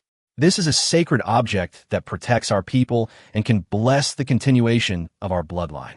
Her fingers traced my collarbone. "Look, the patterns on its scales match your aura perfectly."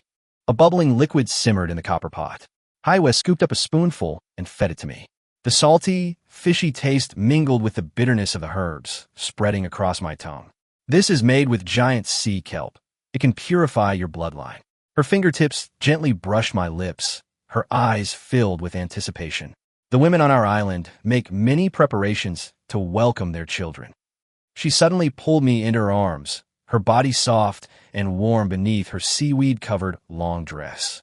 "Feel my warmth," she whispered in my ear, like feeling the embrace of the sea. Her long hair wrapped around my wrist, damp with seawater.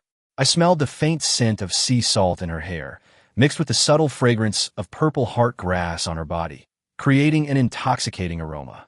The sound of the tide outside the tent grew louder, and Hayue's breathing became rapid. Her fingertips traced patterns on my back, as if searching for some mysterious rhythm. "The power of the tide is surging," she said, her voice trembling. "This is the sea responding to our prayers." Her eyes were filled with longing, as if she wanted to completely merge me into her world. When Martha brought the new logbook, she deliberately drew 5 stars next to Hayue's name. I counted the days circled in vermilion on the calendar and realized that 23 days had passed since I last saw Saran. Her pearl necklace lay dusty at the bottom of the trunk, while the seashell bracelet Hayue had given me was still warm from my body heat.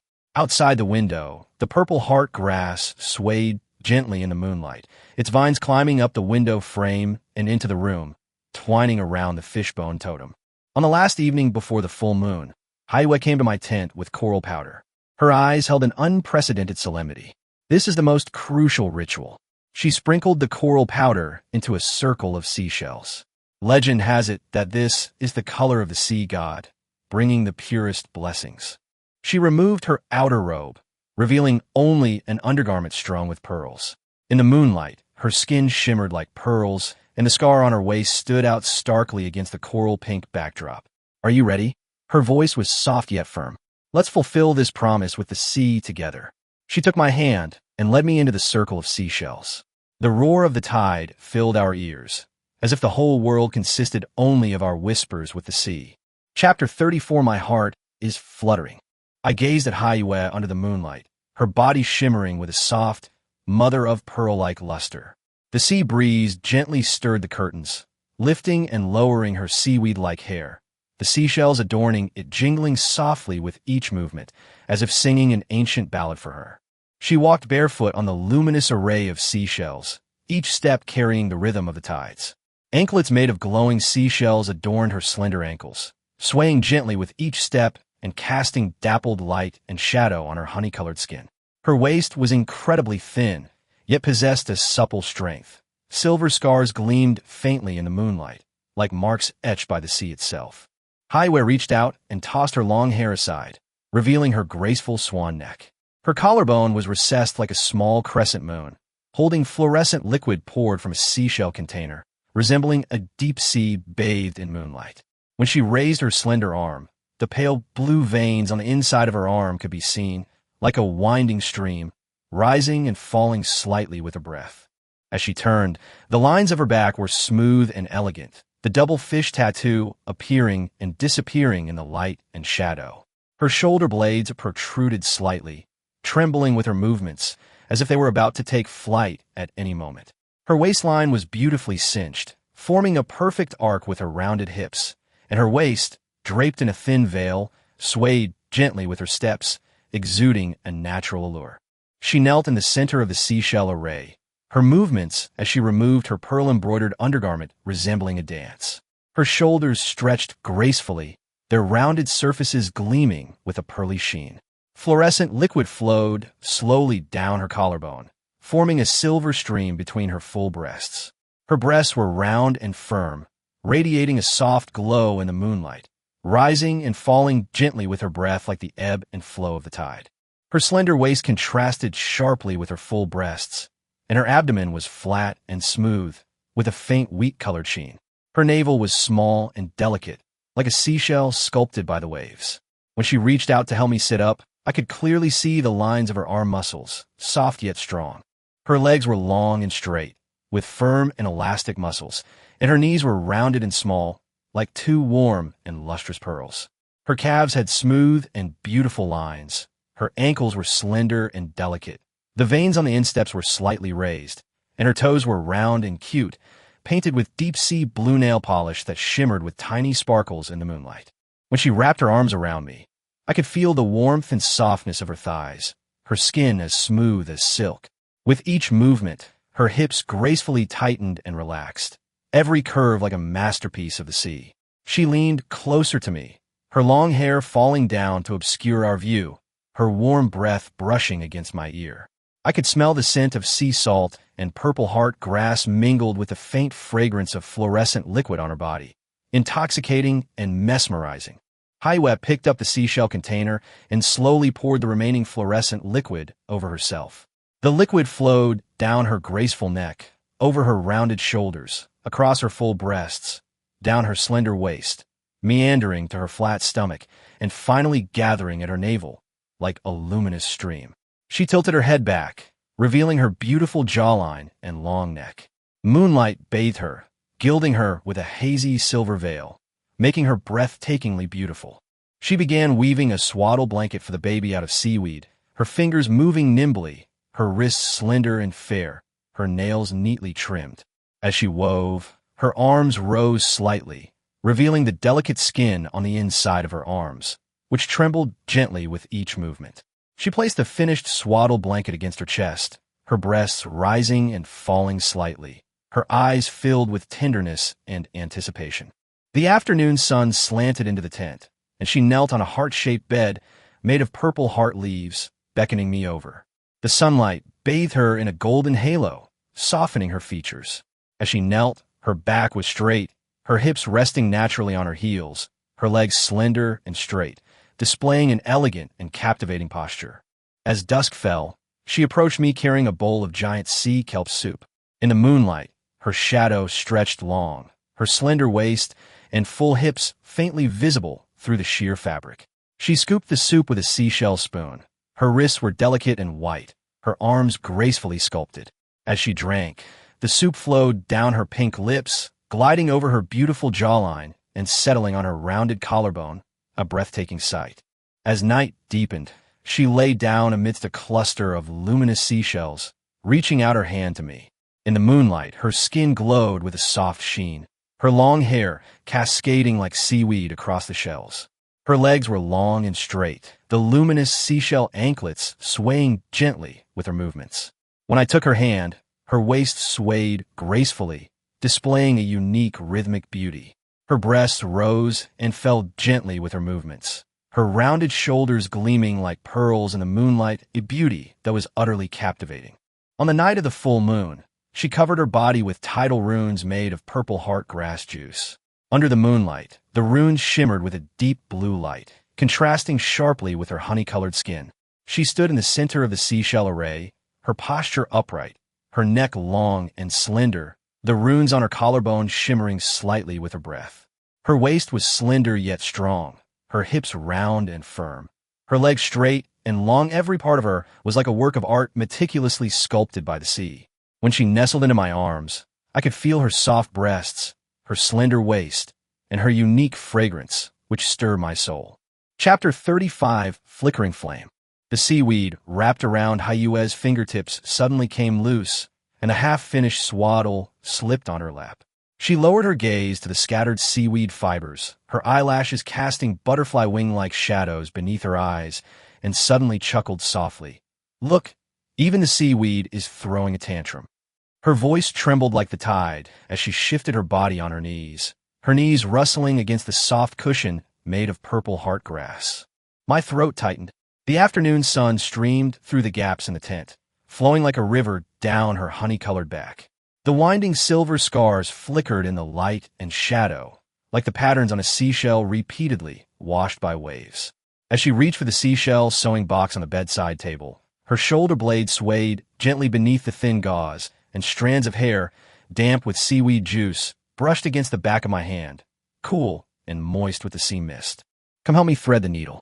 She suddenly turned around, the fluorescent liquid at her collarbone not yet completely dried, refracting tiny iridescent colors in the sunlight. As I leaned closer, the scent of purple heart grass in her hair grew stronger, almost drowning me. She deliberately held the seashell needle in her palm, letting my fingertips brush against her slightly cool skin to retrieve it, her eyelashes fluttering as she looked at me. "Your hand is shaking." The rhythm of her knitting the swaddling clothes had changed. She wrapped seaweed around her fingertips and suddenly pressed my hand to her waist. "Teach me, how do humans mend clothes?" Her body heat seeped into my palm through the thin fabric, and the double fish tattoo on her waistline appeared and disappeared with her breath. I tried to pull my hand away, but she wrapped her wrist with the knitted fabric, the seaweed fibers climbing up my skin like living sea snakes. As dusk crept into the tent, shimmering gold flecks floated in the seashell bowl she held. "Want to try some?" She scooped up a spoonful of deep-sea kelp soup, the broth condensing into trembling droplets on the rim of the spoon. As I opened my mouth, she suddenly withdrew her hand, her fingertip lightly touching my lips with the broth hot. Her thumb brushed against my lips, the cool touch mingling with the salty freshness of the seaweed, the broth in the bowl reflecting the flickering firelight in her eyes. As the luminescent seashells lit up one by one in the circle, she stretched out among the shells, the anklets on her ankles clinking softly. The moonlight gilded her eyelashes, and when she reached out to me, the seaweed wrapped around her wrist still clung to the shimmering fluorescent liquid. The moment I grasped her hand, she used the momentum to sit up, her sheer veil slipping off her shoulders, the seashell strands in her hair brushing against my neck. "Tell me, why does the human heart beat so fast?" She suddenly grabbed my hand and pressed it against her chest. Through the damp veil, I could feel her heart pounding like a drum, gradually merging with the rhythm of the distant waves. She tilted her head and chuckled, her hair brushing against the back of my hand. "Listen, our heartbeats are having conversation." With that, she scooped up some fluorescent liquid with a seashell and slowly poured it down the crescent-shaped indentation at her collarbone. The luminous stream meandered down, spreading out ethereal blue ripples on the veil. The tidal runes drawn with the juice of the purple heart grass shone even brighter on the night of the full moon. As she tiptoed and traced the runes onto my collarbone, her warm breath brushed against my ear. "Now, we are blessed by the sea." Her waist gently pressed against mine, and her nimble fingers, which had been weaving swaddling clothes, were now tracing along my spine. The coolness of the runes and the warmth of her palms intertwined on my skin, creating a strange shiver. The seashell container suddenly tipped over, splashing fluorescent liquid onto her shoulder. She didn't flinch, letting the luminous liquid slide down her rounded shoulder to the cleavage between her breasts. "Look," she tilted her head back, revealing the graceful curve of her neck. "The sea wants to embrace you too." As she spoke, she took my hand and pressed it against her glowing skin. The blue light of the runes and the silver glow of the fluorescent liquid swirled across her honey-colored skin, as if the entire underwater constellation had fallen into her embrace. As she placed the woven, swaddling clothes over our intertwined legs, her fingertips still unconsciously caressed the back of my hand. From now on, her voice murmured like the tide, "Our child will also grow up listening to this kind of heartbeat." With that, she bit my earlobe, the soft rustling of seashells in her hair mingling with her deliberately slowed breathing, weaving an impenetrable net within the tent. Chapter 36. They've caught up. As I was still immersed in the tender embrace of Aaya, a sudden commotion shattered the tranquility. The sharp sound of a conch shell horn tore through the night sky, and torches lit up outside the tent, casting grotesque shadows on the tent flaps. Aaya abruptly stood up, her tenderness instantly replaced by wariness. She quickly threw on a cloak adorned with seashells and shielded me behind her. The tent flap was roughly flung open, and several burly men covered in indigo totems stormed in. They carried bone spears, war belts strung with shark teeth, and their eyes were filled with predatory desire. "See which, the chieftain has ordered that this man be taken away," the burly man at the head of the group said in a deep voice, his eyes scanning me as if I were merely a commodity to be sold. Aaya spread her arms, trying to stop him. "He is my partner. He cannot be taken away." However, her resistance was so powerless in the face of absolute strength. The burly man shoved her aside, and Aaya stumbled and fell into the pile of seashells. I tried to rush over and help her up, but two other people grabbed my arms. In the struggle, my wrists were tightly bound with rough vines, the binding painfully tight. Aaya screamed desperately, trying to get up and stop them, but the others held her back. I was roughly dragged out of the tent like that, and the last thing I saw was Ayua's tearful, desperate struggle. I don't know how long I walked, but when I regained consciousness, I found myself in an unfamiliar place. All around me were simple thatched huts, and the air was thick with a pungent, fishy stench. I was pushed into a dark, damp room where several pale-faced, expressionless men were already sitting. They all bore scars, and their eyes were vacant as they stared at me, as if they had long since lost the will to resist. "From today onwards, you are the breeding slave of our Blue Shark tribe." An old man walked in, a huge fishbone necklace hanging around his neck, making a clattering sound with every step he took. "Here, your only task is to reproduce for the tribe." His words were devoid of any emotion, as if he were stating something perfectly ordinary. I wanted to argue, to question their right to do this, but it felt like an invisible hand was gripping my throat, and I couldn't utter a sound. The days that followed were like a nightmare. Every day before dawn, someone would bring me barely edible food, and after eating, I would be taken to a specific place. There were different women there, all with equally cold eyes. Under the watchful eyes of our tribe, we were forced to do those shameful things. I often think of Aaya, of her long, seaweed-like hair, her unique fragrance and the tenderness in her eyes when she looked at me. Whenever this happens, my heart feels like it's being pierced by 1,000 needles. I try to find a chance to escape, but I discover the entire tribe is heavily guarded, surrounded by either the surging sea or steep cliffs. Once, during a shift change, I sneaked out of my cell, but I hadn't gone far when I was discovered by the patrol. They mercilessly stabbed my thigh with spears, and blood instantly stained my trousers. I was dragged back into the cell, brutally beaten, and then heavy iron chains were put on my ankles, further restricting my movement. Days passed, my body grew weaker and weaker, and my spirit teetered on the brink of collapse. But deep within me, my longing for Aaya grew ever stronger, sustaining me as I clung to life in this dark and hopeless place. I didn't know when this would end, nor whether I would ever have the chance to see Aaya again. On the tribe's sacrificial day, the scene was exceptionally lively. The tribe's people gathered in the central square, singing and dancing, worshiping their sea god. I was led out and placed at the edge of the crowd. Suddenly, I saw a familiar figure in the crowd. It was Aaya.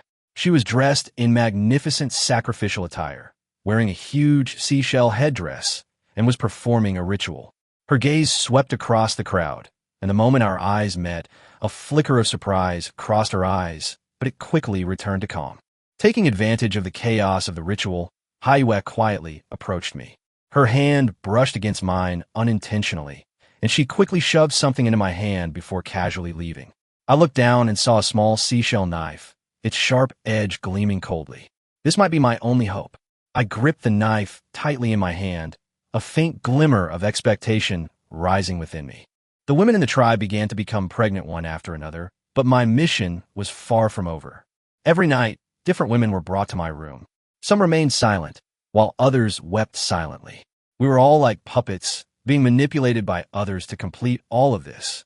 As for me, I could only gaze at the moonlight outside the window in the dead of night, silently longing for Aaya, carving marks on the wall with my fingernails, counting the days I'd spent here. The tribe elders seemed dissatisfied with the progress of our births, and they began feeding us slaves a strange herb. The herb tasted bitter, and after drinking it, my body became unbearably hot, and my consciousness began to blur. In this state, I felt my body was no longer under my control, and I could only act on my instincts. This feeling of losing myself was excruciating, yet I was powerless to resist. As time went by, more and more women in the tribe became pregnant, and I grew numb from the daily torment. But I never forgot the seashell knife Aaya had given me. I carefully hid it under my straw mat, waiting for an opportunity that might never come. One day, a commotion suddenly erupted in the tribe. It turned out that another nearby tribe had invaded, charging towards the Blue Shark tribe with burning torches and shouts. The men of the Blue Shark tribe grabbed their weapons and rushed forward to fight. In the chaos, my guards also left, and I seized the opportunity, taking out my shell knife and forcefully cutting the iron chains binding my ankles. Although the movement was very light, it still alerted a slave in the next room. He gestured with his eyes for me to take him with me, and after hesitating for a moment, I nodded.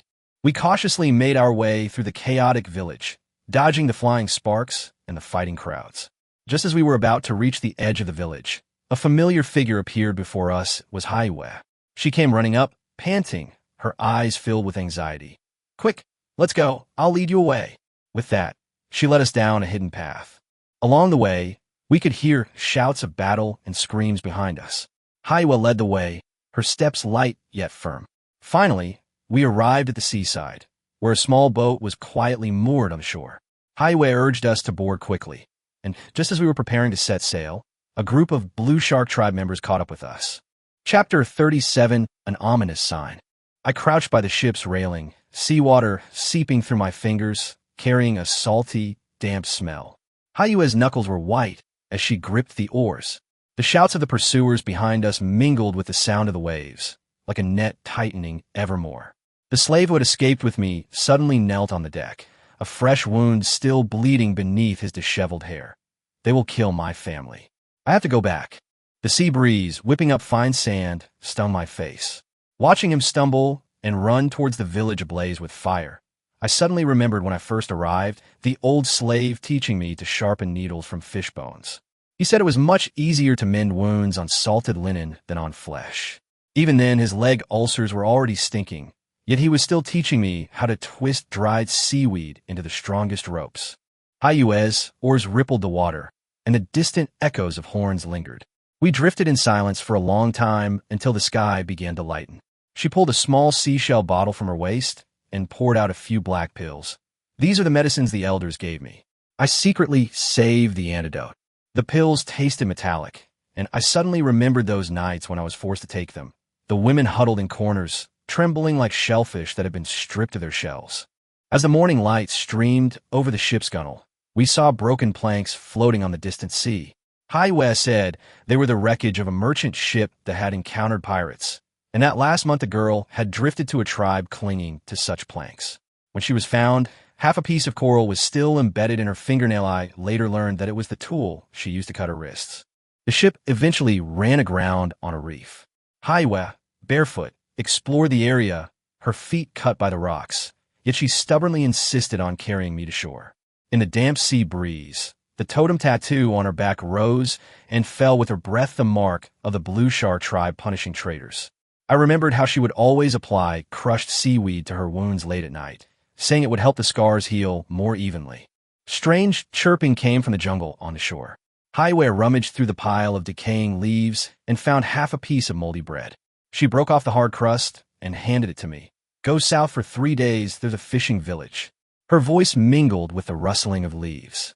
But don't go into the village. Under the third coconut tree at the village entrance, there's a pottery jar with silver coins inside.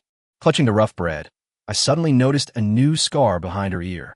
She said it was from yesterday's ritual, when the pendant of her seashell headdress got caught in her hair. But I clearly remembered that spot was exactly where the burly man had pushed her down, causing her to hit her head on a pile of seashells. The tide washed over my ankles, carrying a putrid stench, and in the distance, the faint sound of bells from the Blue Shark tribe drifted in, like an ominous premonition. Aaya's gaze remained fixed on the sea, as if counting the secrets hidden within the waves. We walked along the coastline, and she taught me to identify the edible seaweed on the rocks after the tide receded. The grayish-green leaves, covered in fine sand, had a sour, fishy taste when chewed. Her palm covered the back of my hand, guiding me to avoid the barnacles hidden beneath the seaweed. Those sharp shells had once left her soles covered in blood. As dusk fell, we rested in an abandoned fisherman's hut. Aaya pulled half a bag of damp, brown rice from the corner and set up a stone pot to cook a thin porridge. The firelight reflected on her face, and I saw a faint mark on her neck, the mark left by a heavy seashell necklace worn during a ritual. She sprinkled some dried perilla leaves into the porridge, saying it would mask the musty smell of the brown rice. When there was famine in the tribe, the elders used this method. She stirred the porridge in the pot. But they would also mix crushed fish bone powder into the porridge they drank. A night wind picked up, and the tattered paper windows of the fisherman's hut creaked like sobs. Aaya huddled in the corner, pushing the only tattered quilt she had to me. I heard her even breathing, punctuated by a faint cough, and I remembered how she used to collect dew every morning when she was in the tribe, saying she would boil it into herbs to cure her cough. Moonlight streamed through the window, illuminating the seashell knife beside her pillow, the one she had left me from her adventures, its blade still stained with fragments of vines we had torn during our escape. When we woke up the next day, Aaya was already washing our clothes, which were covered in mud and sand. She hung the clothes on a dry branch and pointed to the mangrove forest not far away, saying, "The bark there can be crushed to dye cloth. We used to use it to make swaddling clothes for newborns." As she spoke, she turned her wrist over, revealing the fine stitches on the inside. Women sew patchwork clothes during pregnancy, and every scar is left for being scratched by seashell needles. We continued walking along the coast, and Aaya taught me to recognize the patterns of the tides. She said that at high tide, natural pools would form between the rocks, trapping fish and shrimp inside. She stepped barefoot into the cool water, her skirt soaked by the waves, and stray hairs fell down the back of her neck as she bent over. I remembered how, back in the tribe, she would secretly bring herbs to the wounded slaves late at night. The wounds from the chains would heal remarkably quickly after she applied her homemade ointment. The midday sun was scorching, and Aaya led me to a coconut grove for shelter. She used a shell knife to cut off the coconut meat, the juice dripping down the blade. "The elders say coconut water is the tears of the sea god," she said, handing me a coconut shell. "But actually, it can cure heat stroke." The scent of coconut lingered on her fingertips. Her nails were neatly trimmed, yet they could be used as weapons in an emergency like that time when she used her nails to cut the strong man's wrist, buying me a moment to escape. At dusk, we encountered fishermen's rafts. Aaya hid far behind the rocks, observing the colors of their sails. "Blue and white stripes are merchant ships, pure black is pirates," she said in a low voice. "These red and yellow ones are from nearby fishing villages." She took out a conch whistle hidden in her clothes and blew a series of distinctive notes. After a while, someone responded from the raft, an old fisherman with a wrinkled face. He recognized Aaya. His eyes filled with a complex expression. An old fisherman brought us a basket of dried fish and fresh water. He sat at the bow, mending fishing nets and sighing, "The Blue Shark tribe has been capturing too many people lately, even the hunters from the north." His gaze swept over me. "Young man, what if you were captured and used for breeding?" Before he could finish, Aaya suddenly coughed violently, interrupting the conversation. The old fisherman pulled a gourd from his waist. "This is loquat syrup. Give a little which some to soothe her throat." At night, Aaya slept on the beach, her pillow wrapped around her arm, the moonlight casting a long shadow. I gazed at the starry sky, remembering the days of imprisonment in the tribe. Women sewed baby clothes under the moonlight, while men wove fishing nets in dark huts. Aaya had told me that the tribe's rule was that one could gain freedom after having 3 children, but very few actually lived to see that day. The morning sea mist shrouded the beach, and fine water droplets clung to Aaya's hair. She scooped up seawater with a seashell to wash her face, her movements as gentle as if she were polishing a fragile piece of porcelain. "There's a lighthouse in the bay ahead," she said, gazing at the faint light in the distance. "The lighthouse keeper is an old friend of my father's. Perhaps he can take us in for a few days." As she turned, her skirt swept across the sand, leaving a trail of shallow footprints that were quickly smoothed over by the rising tide. Chapter 38 Time has stand still. The morning sea mist hadn't yet dissipated, and fine water droplets clung to Aaya's hair. She scooped up seawater with a seashell to wash her face, her movements as gentle as if she were polishing a fragile piece of porcelain. "There's a lighthouse in the bay ahead," she said, gazing at the faint light in the distance. "The lighthouse keeper is an old friend of my father's. Perhaps he can take us in for a few days." As she turned, her skirt swept across the sand, leaving a trail of shallow footprints that were quickly smoothed over by the rising tide. We walked on the damp gravel, the sea breeze carrying the sweet, briny scent of seaweed. Passing a rocky beach, Aaya suddenly stopped. She crouched down, her fingertips brushing against the rainwater pooled in a crevice of the rock. "Look," she beckoned to me. I followed her gaze and saw several tiny, transparent shrimp swimming in the rainwater, their antennae trembling gently with the ripples. She scooped up a handful of water and released the shrimp back into the sea.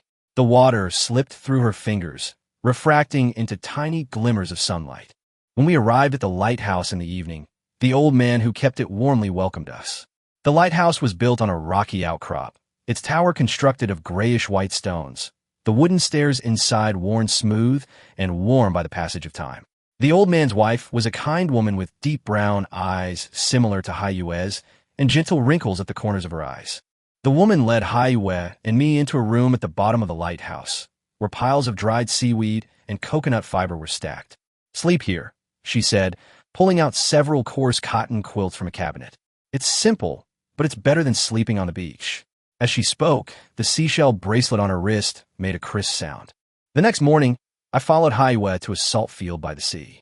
Several women lived there, working barefoot by the salt ponds, wearing wide-brimmed straw hats. Aaya greeted them familiarly, and one of the older women handed her a ceramic bowl. "Try the freshly dried sea salt. It's been dried very well this time." Aaya dipped her fingertip in some salt, put it in her mouth, and nodded with a smile. "Sister is saying salt is still the best." I followed their example, stirring the brine in the salt pond with a wooden rake. Sunlight shone on the water, refracting into a dazzling white light. A young woman came over and taught me how to control the force of the rake. Too light and the brine won't dry. Too heavy and it will stir up the mud and sand at the bottom of the pond. Her hands were a little rough, but they had a warm touch, and she exuded a faint scent of seawater and hay. In the afternoon, we followed the woman back to her thatched hut to rest. The hut was built with coconut tree trunks and thatch, and inside were a few simple pottery pieces. The woman poured cool coconut water from a pottery jar, and then took out small dried fish preserved with sea salt. "Try this. It's the best thirst quencher with coconut water." She handed me the dried fish, with specks of sea salt still clinging to its tail. In the evening, Aaya took me to visit the net-weaving women who lived deep in the coconut grove. These women gathered in a spacious bamboo hut, their shuttles flying up and down, weaving palm fibers and seaweed threads into fine fishing nets. A woman wearing a seashell hair ornament stopped her work when she saw us enter. "Aaya, come and see my new pattern." She unfolded a half-finished fishing net, on which a beautiful wave pattern was woven from colorful seashells and silk threads. Aaya sat among the women, picking up a silk thread and examining it closely. I watched quietly as they exchanged weaving techniques and listened to their stories of recent events. The setting sun streamed through the gaps in the bamboo house, casting a golden glow on them, and bursts of laughter occasionally drifted from inside. At night, the moonlight poured down on the beach like water. When we returned to the lighthouse, the old man's wife was preparing dinner. She set up a stone pot on the stove, poured in the fresh sea fish that the salt-making woman had brought during the day, and added chopped perilla leaves and wild onions. "Try my fish soup. It'll warm you up," she said, handing me the steaming soup. The fish was tender, and the broth had a unique, refreshing fragrance of perilla. Before bed, Aaya led me to the top of the lighthouse. The wind was stronger there than down below, and the sound of waves crashing against the rocks was clearly audible. She pointed to the flickering fishing lights in the distance. Those are fishing fleets heading out to sea. They'll be back before dawn. Her voice, mixed with the howling wind, carried a serene strength. We stood side by side at the top of the lighthouse, gazing at the starry sky and listening to the whispers of the waves. At that moment, time seemed to stand still. Chapter 39. Growing Stronger. The first rays of dawn had just pierced through the window pane when I was awakened by the sounds outside. Aaya was already up, helping the old man who guarded the tower tidy up the fishing nets that were drying. The sound of the wooden shuttle going through the mesh was as rhythmic as the breathing of the ocean tide. They're harvesting their first batch of autumn salt today, and they say they don't have enough manpower. As Aaya turned around, the morning light fell on the newly grown wisps of hair behind her ear. Go help out. You've learned how to make salt. It'll come in handy later. As we walked with her towards the salt fields, dew soaked our straw sandals. Passing the rocky beach, the tiny translucent shrimp we'd seen yesterday were gathered in the puddles. Aaya crouched down to look for a moment, then suddenly whispered, Sister Asang's youngest daughter is sick. She kept getting distracted while drying salt yesterday. She traced faint lines on the rocks with her fingertips. Women here are all like that, she said. They hide even the toughest things beneath their tan skin. In a thatched hut by the salt fields, Asang was decocting medicine in an earthenware jar, the aroma mingling with the salty scent of the sea. Seeing us arrive, she hurriedly wiped her hands with her apron. I wanted you to sleep a little longer. Her voice was a little hoarse, and the redness in her eyes hadn't completely faded. Aaya didn't say much, going straight to the salt pond and picking up a wooden rake. I imitated her, bending down to stir the brine. The rake made a soft, rustling sound as it touched the salt crystals at the bottom of the pond. Last year's typhoon destroyed half of the salt fields, Asang said as she walked over with a bowl of medicine and put a piece of coconut sugar in my hand. If it weren't for Aayu's father helping us build the breakwater back then, we wouldn't even have this little bit of harvest now. She looked at Aayu's back with an indescribable tenderness in her eyes. This child, like her mother, is as meticulous as a grain of salt. At midday, when the sun was at its strongest, a thin layer of white frost formed on the surface of the salt lake. The women gathered under the thatched huts to rest. Some took out needles and thread to mend the hems of their clothes, eroded by the sea salt, while others used seashell combs to tidy their wind-blown hair. Asang's youngest daughter was brought over, her face flushed red. Aaya took the child with the gentleness of a cloud. Let her lean against the mat, Aaya said, unbuttoning her outer garment and wrapping the child inside. My mother did this when I had a fever as a child. The child's breathing gradually evened out. Aaya sat motionless on the bamboo stool, beads of sweat dripping from her forehead onto the back of the child's hand. A young woman named Azu came over and slipped a cool seaweed leaf around Aayu's neck.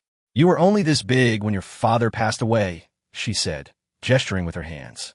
Now you're all grown up and can protect people. Aaya smiled, but didn't speak, only gently patting the child's back. As evening fell and the salt was harvested, the setting sun bathed the salt hems in a golden red hue. The women filled bamboo baskets with the salt grains. Aayu's skirt was frosted with white. As she bent over, I noticed a shallow scar on her lower back. I later learned it was from a cut she made on a reef when she was a child helping her father repair a lighthouse. This salt needs to be divided into small bags, Asang said as she waited. We'll have the boat go in town, take it tomorrow, and exchange it for some medicinal herbs. On the way back to the lighthouse, Aaya suddenly picked up a crescent-shaped seashell on the beach and stuffed it into my hand. Asang said she wants you to come to her house for dinner tonight. She kicked the sand under her feet. It's the custom here that you have to thank someone in person when you receive a favor. The evening breeze lifted the hem of her clothes, and I noticed that she had a newly woven belt around her waist, embroidered with wave patterns in colorful hemp thread. Asang's thatched cottage was tidier than I had imagined, with dried sea fish and seashell wind chimes hanging on the walls. Her husband hadn't returned from sea yet, and her 3 children were gathered around a low table, munching on coconuts. The youngest, seeing the moon reflected in the sea, immediately ran into her arms. Grilled fish and pickled seaweed were laid out on the table, and Asang added a piece of fish belly to my bowl. My husband said he's going to fish in the deep sea next month. If you know how to swim, why don't you go with him? Aaya was feeding the child fish soup when she heard this and looked up at me. He's seasick, she said calmly, yet it made Asang's words fall naturally. I knew she was trying to help me out. Actually, I wasn't seasick, but she probably sensed my inexperience with life at sea. Lying on the bamboo bed in the thatched hut that night, listening to the waves crashing against the shore, I suddenly understood why the women here all possessed a gentle yet resilient nature, like seaweed that remained firmly rooted to the rocks through the ebb and flow of the tide. The next morning, I was awakened by the sound of weaving. Asang's eldest daughter was sitting at her loom, threading indigo-dyed hemp thread through the warp. Aaya sat beside her, holding a bone needle and helping her pick out any loose threads. "We need to weave 10 bolts of this cloth," the girl said, "to make a dowry for Azu next month." Aaya's bone needle moved swiftly between her fingers, and a morning light shone through the straw curtain onto her focused profile, casting a soft shadow on her eyelashes. After breakfast, I followed them in to mend the fishing nets. The meshes worn by the rocks had to be carefully sewn together with coarse hemp thread. Aaya's father's old friend, the old man who guarded the tower, also came. He taught me how to identify the warp and weft of the fishing nets. When women weave nets, they add a seaweed thread every 3 meshes so that it can withstand being soaked in seawater. He pointed to the women drying their nets not far away. Their hands are 10 times more skillful than ours. The midday sun made the beach scorching hot. The women laid out their woven fishing nets on the rocks to dry. Aaya squatted down next to Azu, helping her attach seashells to the corners of the nets as pendants. "Look at the pattern on these seashells." Azu picked one up and handed it to her. "Doesn't it look like the nautical charts your father drew?" Aaya's fingertips traced the spiral pattern on the seashell, and she suddenly whispered, "The day he left, the weather was just as beautiful." The sea breeze came in, wetting their trouser legs. Azu didn't say anything more, but simply stuffed a piece of dried seahorse into Aaya's hand. "Stew it up, it'll nourish your body." Her hands were rough, but her palms were warm. I sat on the reef watching them. The sea breeze lifted a corner of the fishing net, revealing the seashells attached to it, which shimmered in the sunlight like stars scattered on the sea. In the evening, while helping carry newly woven fishing nets to the dock, we passed a coconut grove and saw several women digging for coconut meat, their children chasing and playing around the coconut shells. Aaya suddenly stopped and looked at the tallest coconut tree, saying, "My mother used to weave cradles under that tree." She smiled and said, "She said that when a coconut is ripe, it will fall down on its own, just like life. No matter how hard it is, there will be sweet moments." The old man's wife, who kept the tower, brought over some newly brewed coconut wine. The women sat around on the beach, passing it around in earthenware bowls. Asang sang an old fisherman's song, the melody rising and falling like waves echoing among the rocks. Aaya hummed along softly, moonlight falling on her slightly upturned face. I suddenly noticed a pair of seashell earrings on her earlobes, presumably a gift from some woman. Lying in the lighthouse attic at night, Aaya listened to the old man who kept the lighthouse tell her about her father. "The first time your father took me out to sea," the old man's voice was tinged with alcohol. "The wind and waves tore the sails, and your mother wove a new one overnight, even stronger than the original." Aaya didn't speak, but simply added a piece of firewood to the hearth, the firelight flickering on her face. After some time, the old man fell asleep. Aaya suddenly got up and walked to the window, gazing at the distant sea. "The south wind will blow tomorrow," she whispered. "Asang's man's boat should be back by now." I went to her side and saw that she was clutching a seashell in her hand, the same crescent-shaped one she had picked up yesterday. The sea breeze seeped in through the cracks in the window, carrying the faint sounds of women singing in the distance, like a soft veil gently covering this sleeping bay. The days that followed became as regular as the tides. In the mornings, I would go to the salt field with Aaya. At noon, I would help mend the fishing nets, and in the evenings, I would watch the women weave nets in the coconut grove. Asang's youngest daughter gradually recovered and began to collect seashells with us on the beach. Azu's dowry nets were almost finished being woven, with the corners of the nets densely covered with seashells. The old man's wife, who kept the tower, taught Aaya how to make soap with seaweed, the lather as delicate as the white waves on the sea. One night, I was awakened by thunder and saw Aaya standing on the top of the lighthouse, holding the nautical chart left by my father. When the lightning flashed, I saw the densely packed shipping routes on the chart, like an invisible net connecting this sea to the distance. My father said, her voice was particularly clear in the thunder, that everyone who makes a living at sea has a lighthouse in their heart. After the rain stopped, the sky began to lighten with the first hint of dawn. Aaya suddenly turned to look at me, a glimmer of light in her eyes. Asang said that after the season's salt harvest, she'll teach us how to salt fish. She smiled. She said there's still so much to learn. The waves crashed against the rocks, making a steady sound, as if echoing her words. I knew that this sea and the women here had quietly taken root in my life, like salt crystals slowly growing in the salt flats, silent yet increasingly solid. Chapter 40, The Original State. In the early morning after the rain stopped, watermarks still lingered on the muddy ground of the thatched hut. Asang's 3 children were fast asleep, huddled together on the bamboo mat, the youngest of them clutching a small seashell, fish woven by Aaya. Aaya was curled up on the straw mat near the door, her outer garment draped over her body. The corner of the blanket slipped down to her waist, revealing a shallow scar on her lower back, which looked like a pale ribbon in the morning light. As I tiptoed to my feet, the straw curtain rustled softly. Ayua's eyelashes fluttered, but she didn't open her eyes, instead shrinking further into the straw mat. Smoke drifted from the kitchen. Asang was squatting in front of the earthen stove, adding firewood. The porridge in the clay pot bubbled and steamed, its salty aroma mingling with the scent of salted fish. "Awake?" she asked, stuffing a handful of dried coconut leaves into the stove. "It rained heavily last night. You didn't sleep well, did you?" I helped arrange the pickled seaweed in a bamboo sieve, dew dripping down the bamboo strips and spreading into tiny dots on the muddy ground. "Aaya doesn't sleep until late at night," Asang suddenly said, her eyes fixed on the flickering flames in the stove, "and she's mending your jacket that was torn by the rocks under the lamp." She stirred the porridge with a bamboo spoon.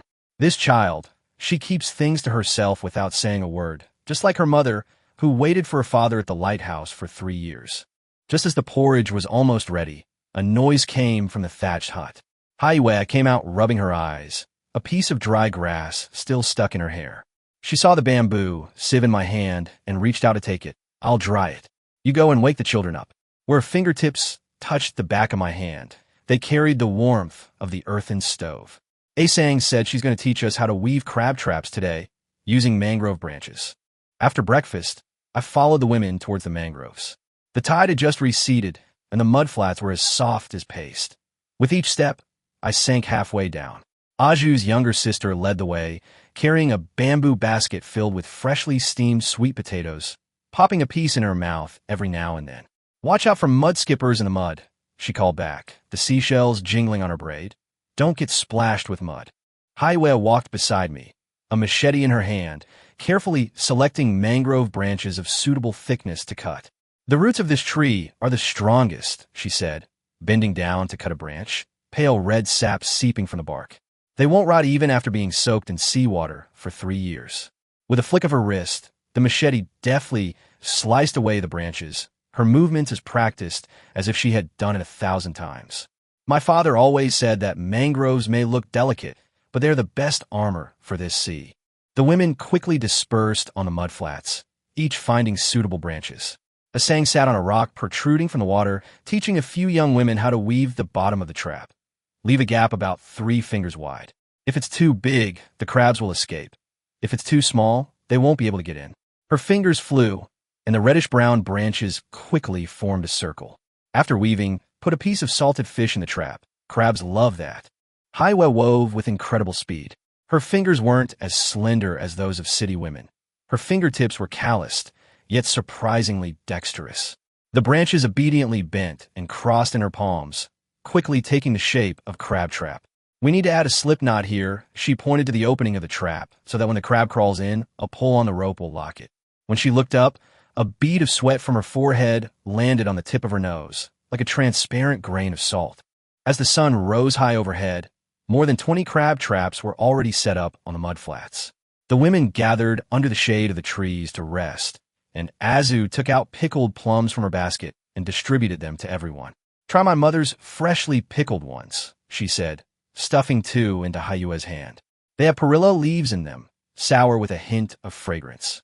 Aaya took a bite, her eyes squinting from the sourness, but the corners of her mouth curved up and the juice dripped from her fingertips onto her clothes, leaving small, dark spots.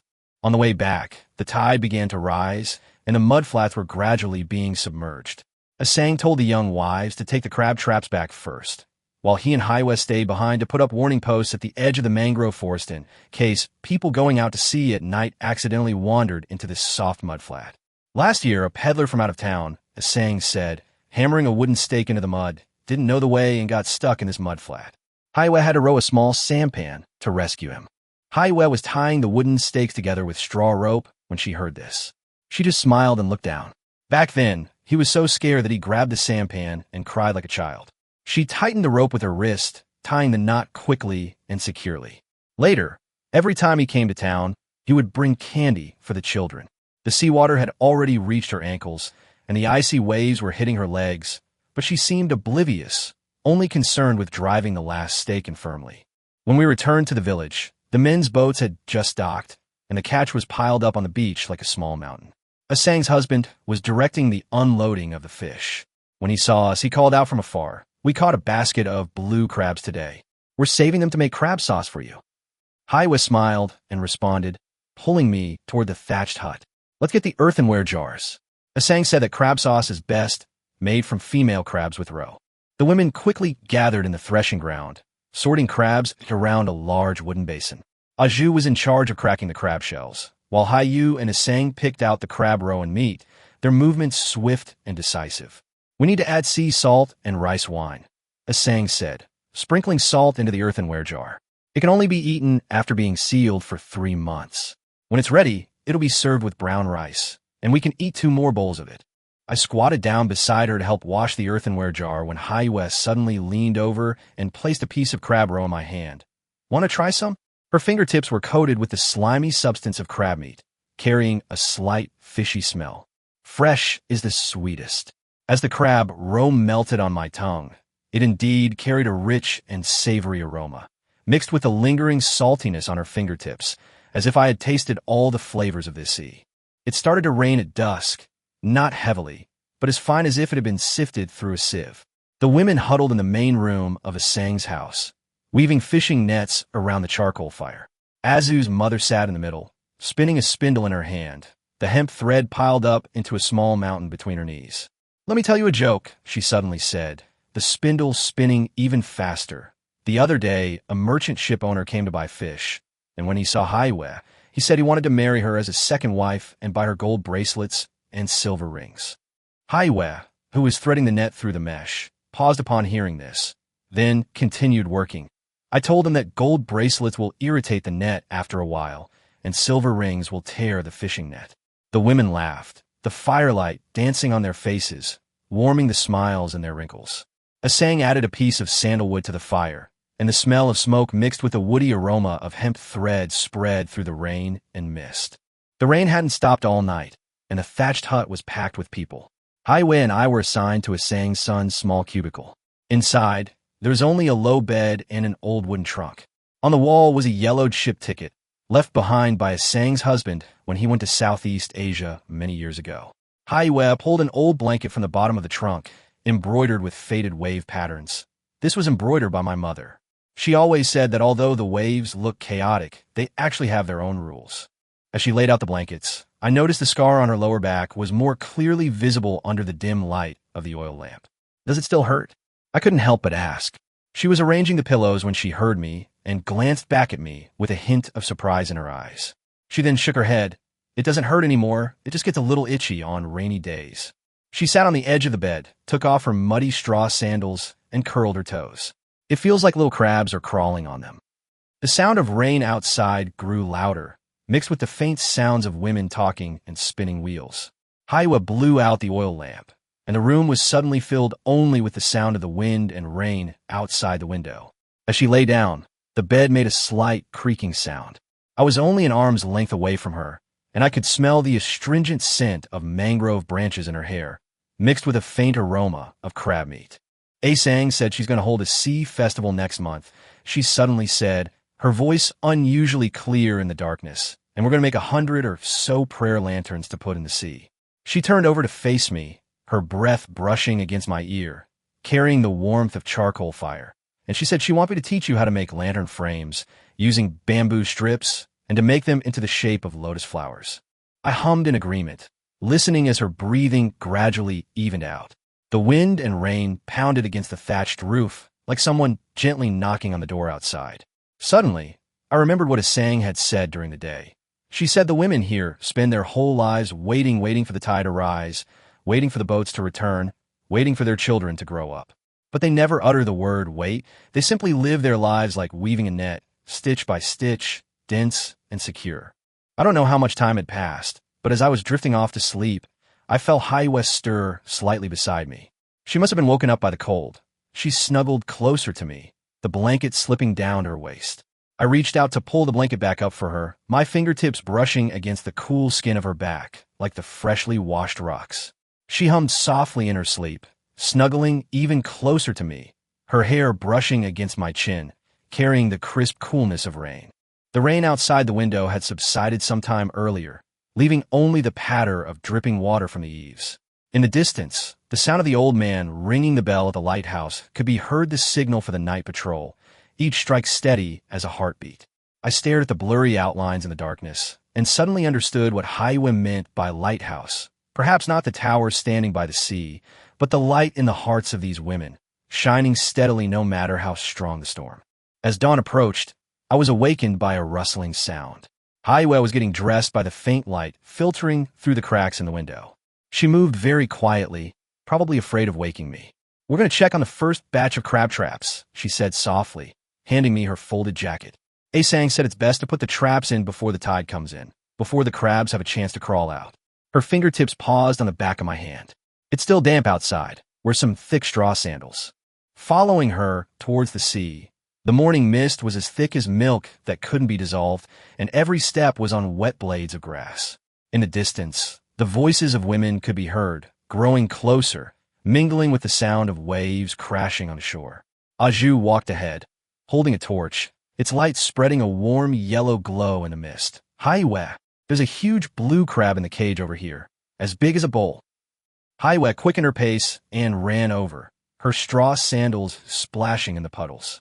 When I caught up, I saw her squatting on the mud flats, carefully emptying crabs from the trap and placing them into a bamboo basket. The crab claws flailing menacingly, but she wasn't afraid, gently pressing down on the crab's back with just 2 fingers. "These blue crabs are the fattest. They're best for making crab sauce." She looked up at me and smiled, her eyes glistening with moisture, like a layer of fine salt on her eyelashes. The women quickly finished collecting the crab traps, and the bamboo baskets gradually filled with bluish-gray crabs, a few occasionally cracking their pincers. Aaya counted the traps and suddenly said, "Today we need to steam a lot of glutinous rice to make crab meat rice balls as provisions for the men at sea." Aaya picked up the bamboo basket and walked back, her steps light as if she were walking on the crest of a wave. "I'll go grind the rice. You help me start the fire." Back in the village, the morning mist began to dissipate, and sunlight shone through the clouds onto the thatched roofs of the houses, casting a damp, golden glow. The women walked home one after another, the crabs in their bamboo baskets making occasional rustling sounds, as if echoing their laughter. Aaya walked beside me, mud from her straw sandals smearing her trousers, but she didn't seem to care. She would occasionally turn to look at me, her eyes warmer than the rising sun. Life flows by slowly, like the ebb and flow of the tide. Weaving crab traps, drying fishing nets, making crab sauce, learning to weave prayer lanterns. The women's laughter mingles with the sound of the waves, becoming the most peaceful background music in this bay. The scar on Ayaa's lower back is gradually becoming less noticeable, just as the hardships of the past have been slowly smoothed out by the daily grind, becoming the true essence of life. Chapter 41. Life became eternal. As the morning mist completely dissipated, the puddles on the mud flats shimmered with sunlight like scattered gold. Aaya squatted in front of a bamboo sieve, turning over the seaweed to dry. Her fingertips traced the salt frost on the leaves, and she suddenly turned around and said, "It's time to plant sweet potatoes." She was referring to the slope behind the village, where last year's sweet potato seeds were still stored in earthenware jars, their skins covered with a fine layer of white frost. Aaya poured the sweet potato seeds, which had been soaking for 3 days, into a bamboo basket, and the women, one after another, carried hoes and walked towards the hillside.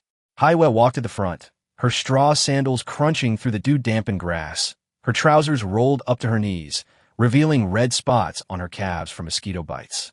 "We need to turn the soil and let it dry in the sun for 3 days first," she said, bending down to pick up a pebble and throwing it by the roadside, "so the sun can force out the impurities from the soil, and only then will the sweet potatoes take root."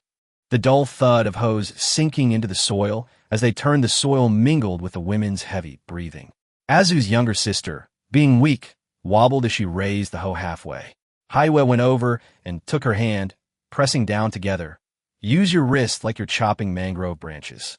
Her palm pressed against the back of Azu's sister's hand, the thin calluses rubbing against her skin. Practice a few more times, and you'll get steady. The midday sun was so intense it made her scalp ache. Asang took out bamboo water tubes from her basket and shared half a tube with each of us. As I took my third sip, Aaya suddenly leaned over and slipped a large tongue leaf down my neck. To block the sun, she said, wiping the sweat from the back of my neck with her fingertips. Last year, Aguway got sunburned and her skin peeled off. She couldn't sleep at night because of the pain. The fragrance of the tongue leaf mixed with the smell of her sweat, and it even felt warm when it wafted into my nostrils. The tide receded early on the day the potatoes were planted. The women lined up to place the seed tubers into the pits, and Aaya was in charge of covering them with soil.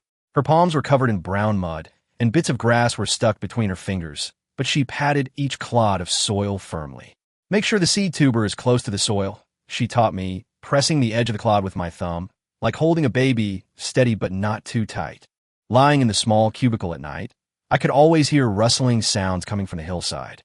Aaya said it was field mice turning the soil. They're helping us loosen the soil, she said, turning over and her breath brushing against my earlobe. When the sweet potatoes grow, we need to leave some in the ground for them to overwinter.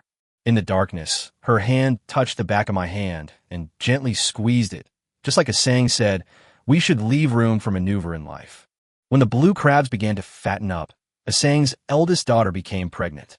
The women gathered in the threshing ground to weave baby cradles, using the softest mangrove branches. Aaya was extra careful when pruning the branches, smoothing out all the sharp thorns. A baby's skin is delicate. Even a tiny thorn can leave a red mark. When she reached the bottom of the cradle, she suddenly stuffed a seashell inside. My mother said that this way the baby will feel like they're listening to the sound of the waves as they sleep. I tried to weave patterns along the edge of the cradle, and my fingers were marked red by the branches. When Aaya saw this, she pulled my hand over and applied some crab oil to the wound. This oil can reduce redness and swelling, she said, her fingertips rubbing my wound repeatedly. Last time, Azu cut her foot on a reef, and it healed in 3 days after applying this. The scent of oil mixed with the warmth of her palm made the pain seem insignificant. A thorough rain fell before the autumn harvest, and the sweet potato vines on the hillside grew wildly. The women went to turn over the vines early in the morning. Dew soaked their trousers, but no one wanted to go home to change. Ayua's braids were stained with grass. She bent down to separate the tangled vines and suddenly exclaimed, "Ah!" A small, purplish-red head popped out from a crack in the soil. "The first sweet potato is ripe," she said, digging away the surrounding soil with her fingers and scooping out the fist-sized sweet potato, its skin still covered in wet mud. "It looks like a chubby baby." She shoved the sweet potato into my hand, my palm twitching from the heat. "Eat it while it's hot," Aaya said, her eyes crinkling with laughter. "It's sweeter when it's a little earthy." As I took a bite, the sweet juice dripped down my chin, and she wiped it away with her sleeve, her fingertips brushing against my chin, carrying a hint of the earthy smell. On the day of the sweet potato harvest, the men's boats returned. Asang's men carried the largest sweet potatoes to the threshing ground, the women following behind, laughing. Aaya picked out baskets of evenly packed sweet potatoes and delivered them to each thatched hut. When she reached the compartment where she and I shared, she suddenly put the basket down and pulled something wrapped in tongue leaves from her bosom. "I saved the best one," she said, unwrapping the leaves to reveal a heart-shaped sweet potato, which I'd been baking in the stove. While we were eating stewed sweet potatoes at night, some oil splattered onto my clothes. Aaya took my jacket and dabbed some rice water on the stain. "This will wash it off," she said, rubbing the fabric with her head down, her hair falling onto the back of my hand. "My mother always said that living life is like washing dirty clothes. You can't rush it." The night Asang's eldest daughter went into labor, the wind and rain were particularly fierce. The women stayed in the main room. Aaya was boiling water, and the copper kettle hummed on the fire. I squatted beside her, adding firewood, and noticed the veins on the back of her hand were bulging. "Don't be afraid," she suddenly grasped my hand, her palms sweaty. "Every woman has to go through this when giving birth, just like a ship has to navigate through a reef." As the baby's cries pierced the rain, Aaya slipped a piece of brown sugar into my hand. "Suck on it," her voice tinged with amusement. It's sweet. I watched her rush into the inner room with the sugar in my mouth, and she quickly came out carrying a red cloth bundle, her face smeared with blood but her smile radiant. It's a girl, her voice like a little conch shell. On the day of the baby's 1-month celebration, the men brought a basket of grouper. Aaya was particularly careful when gutting the fish, removing all the bones. The mother needs to eat more fish, she said, arranging the fish pieces in the earthenware pot so that she will have enough milk. Asang squatted beside her watching, and suddenly said, Aaya should have a child of her own too. Ayua's knife paused, her ears turned red, and she added a bundle of firewood to the stove. That night, lying on the low bed, neither of us spoke. The sound of the waves outside the window was exceptionally clear, as if they were counting something. Ayua's breathing gradually evened out, but she suddenly leaned closer to me, placing her hand on my waist. Asang said that spring is a good time to raise children. Her voice was very soft, as if afraid the waves would hear. The mangroves will sprout new buds, and there will be many fish. I took her hand in mine. The small cuts from when she gutted the fish were still visible. Her fingers twitched, and she gripped mine tighter and tighter. In the darkness, I could smell the tongue oil in her hair, mixed with a faint milky scent. Her clothes were stained with it from helping to breastfeed the baby during the day. As spring arrived, Ayua's waistline gradually thickened. When she needed to sit on a low stool while weaving crab traps, the women would save the thickest branches for her. Asang made her a new jacket, made from dyed mangrove bark fibers, with light yellow fish patterns embroidered on a dark blue background. This way, her belly won't get cold, Asang said, loosening the belt slightly as she helped her tie it, and the baby will be comfortable inside. I tried massaging Ayua's legs. Her calves were a little swollen, leaving a dent when I pressed them. Don't press too hard, she said, looking down at my hands, her eyes as soft as mudflats. Like kneading dough, you have to move it slowly. Suddenly, she grabbed my hand and placed it on her stomach, where a small, hard lump was moving. Look, she said, it's waving hello. During the days of highest tide, Aaya began to experience contractions. I stayed by her side, wiping her sweat and feeding her rice porridge. She gripped my hand tightly in pain, her nails digging in her flesh, but she gritted her teeth and remained silent. Asang burned mugwort nearby, the smoke filling the air. Bear with it, she said, placing a towel on Ayua's forehead. The child wants to see spring in the mangroves. The baby was born at low tide. Aaya was soaked to the bone, but she smiled as she watched me hold the baby. Just like you, her voice was hoarse, bright eyes. I looked down at the wrinkled little face and suddenly noticed that his little hands were clenched, as if holding some treasure. I pried them open and saw a small seashell, which Aaya had tucked under her pillow sometime during the night. The women took turns caring for Aaya, bringing her fish soup and steamed sweet potatoes. Azu's sister held the baby tightly, refusing to let go. When he grows up, I'll teach him to catch mud skippers. Aaya smiled and patted her hand. Teach him to recognize mangroves first, she said, touching the child's forehead. That's our foundation. When I made the cradle for my child, I specially wove a layer of netting at the bottom using the finest hemp thread. Aaya nodded in approval. It's breathable this way. She stuffed a dried mangrove flower into the mesh. My mother said that the scent of flowers and plants can calm nerves. As she held and rocked the child, the scar on her lower back was faintly visible in the sunlight. That light-colored ribbon now seemed to hold the entire spring in its place. The threshing ground after the autumn harvest is always bustling with activity. Women turn over the grain to dry, while children roll around among the piles. Ayua's child, who can already crawl, always loves to crawl into the bamboo basket filled with dried sweet potatoes. Aaya chases after him and pulls him out, but he grabs a piece of dried sweet potato and stuffs it into his mouth, drooling all over his face. Like his father, Asang says with a smile, putting a clean piece into the child's mouth. He's always loved sweets. During the days of weaving fishing nets, Aaya always carried her child on her back. Her movements were never slow. Her fingers darted through the netting, and the child on her back swayed and giggled. He likes this sound, Aaya said, looking down at the child, her eyes brimming with laughter, like being rocked on a boat. One day, at the end of the workday, they discovered that one of their child's little shoes was missing. The women searched the mudflats with torches, but Aaya wasn't worried. She said, the tide will bring it back. Sure enough, the next day, after the tide receded, the shoe was found hanging on the roots of a mangrove, covered with seaweed. Aaya washed the shoe clean and laid it out to dry in the sun. Look, she said to her child. Things from the sea always recognize their home.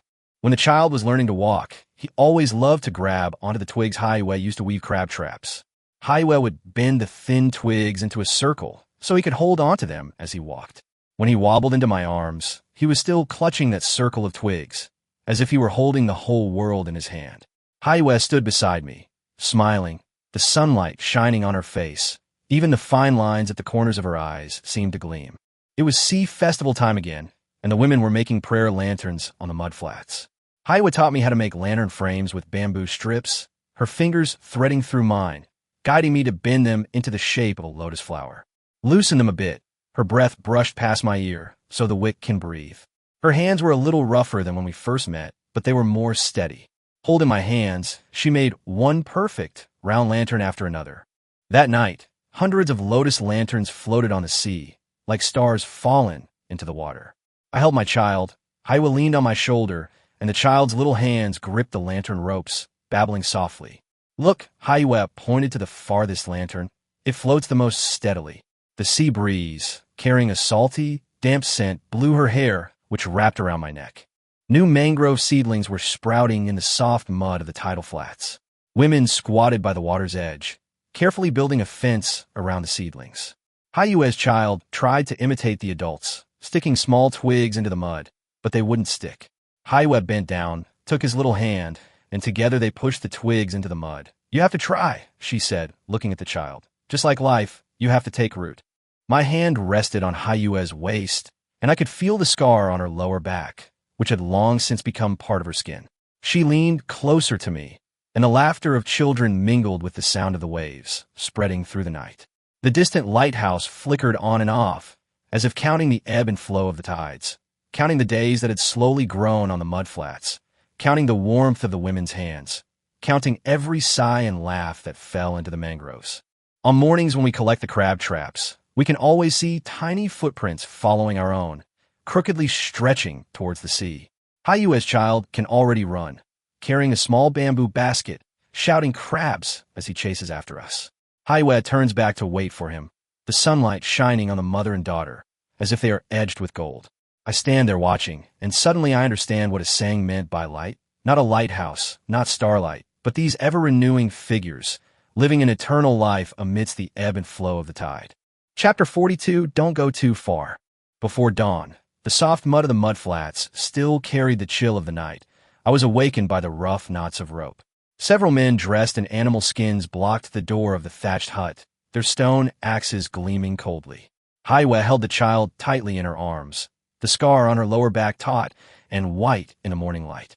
I tried to rush forward, but a wooden stick struck me on the back of my knee, causing my knees to buckle, and I collapsed to my knees on the muddy ground. The tribe is going to have a new member. The leader's voice was like a polished reef. He grabbed my hair and dragged me outside. Aaya's cries, mixed with the screams of children, pierced my ears. I saw her being pushed into a pile of bamboo baskets as she rushed over. The newly woven crab traps were scattered all over the ground, and mangrove branches were broken into pieces.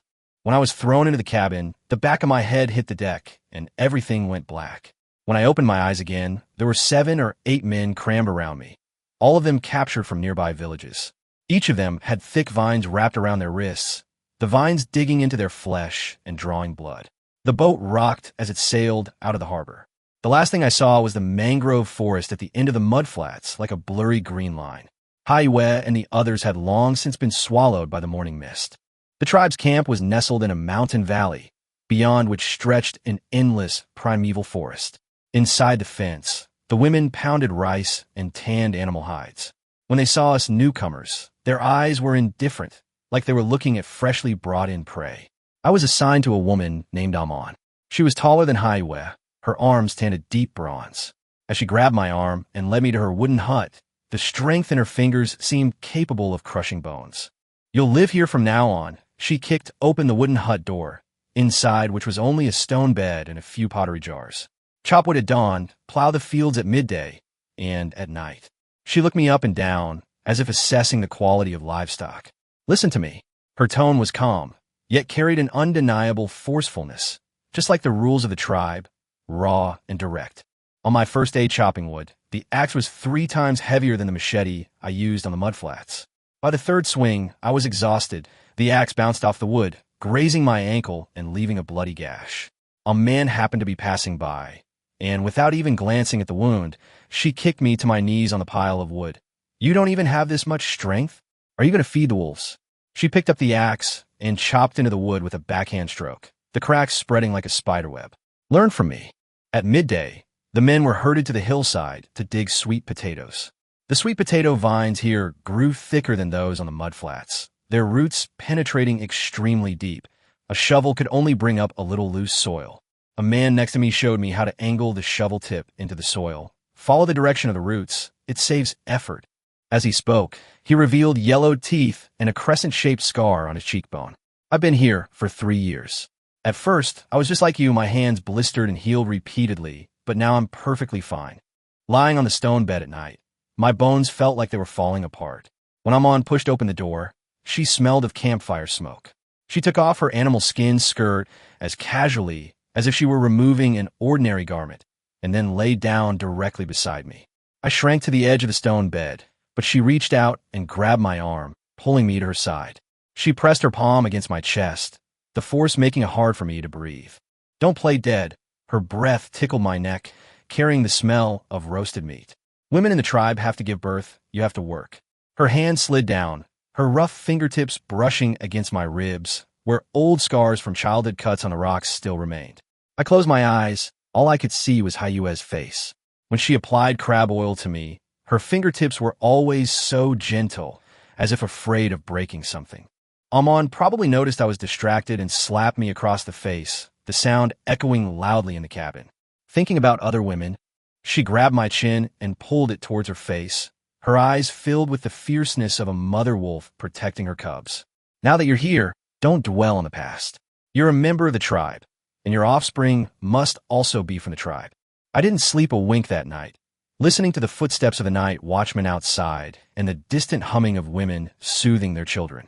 It was completely different from the tune Hayue used to soothe her child. The tunes here were harsh, like they were being struck with stones. As dawn approached, Amon turned over and put her arm around my stomach. Her body temperature was very high, like a ball of fire, burning my skin. Life was like a millstone, turning monotonously and heavily. Every morning, I was awakened by the sound of horns outside the fence. When chopping wood, the handle of the axe wore down my palms until they were calloused. When tilling the land, the shovel struck the stones, making my hands numb. Occasionally, the women would bring me food, usually half-burnt roasted game and raw sweet potatoes. When they handed it to me, their eyes were either numb or scrutinizing, as if they were checking if the tools were any good. One day, while plowing the field, the shovel suddenly struck something hard. Digging it out, I found it was a seashell, its edges worn smooth. I secretly tucked it into my pocket, and, at night, I took it out to examine it. The inside of the shell shimmered with a pearly sheen, like the sea moon tucked into a baby's cradle. When Amon discovered it, she snatched it away, threw it on the ground, and crushed it to pieces with her foot. Useless trash from the seaside. The broken shells pierced her soles, drawing blood, but she didn't even flinch. 3 months later, Amon's belly swelled up. She stopped making me chop wood and instead had me go with her to pick wild fruit. The forest paths were difficult to walk on. She walked ahead, pushing aside the thorny vines with her hands. Her movements were slower than before, but she was still more steady than me. Once I tripped over a tree root. She glanced back at me, but didn't help me up. She just said, "Hurry up, we have to get back before dark. There are wild animals at night." As we passed a stream, she squatted down to drink water. I noticed a heart-shaped birthmark on the back of her neck, like the heart-shaped sweet potato Hayue had shown me. Lost in thought, she suddenly turned around. "What are you looking at?" I hurriedly lowered my head, but she walked over, raised her hand, and touched my face, her fingertips lighter than usual. "After the baby is born, if you dare to slack off," she didn't finish her sentence, but the warning in her eyes was clear. In the tribe, women give birth in their own houses without anyone helping them. On the day Amon went into labor, she was cooking sweet potatoes on the stone stove outside. When the pain became unbearable, she would squat down, leaning on the stove for support, sweat dripping from her forehead into the pot, splashing small droplets. I stood beside her, wanting to help, but she yelled, "Get out of the way, don't get in my way." It wasn't until evening that she finally walked into the wooden house, leaning against the wall.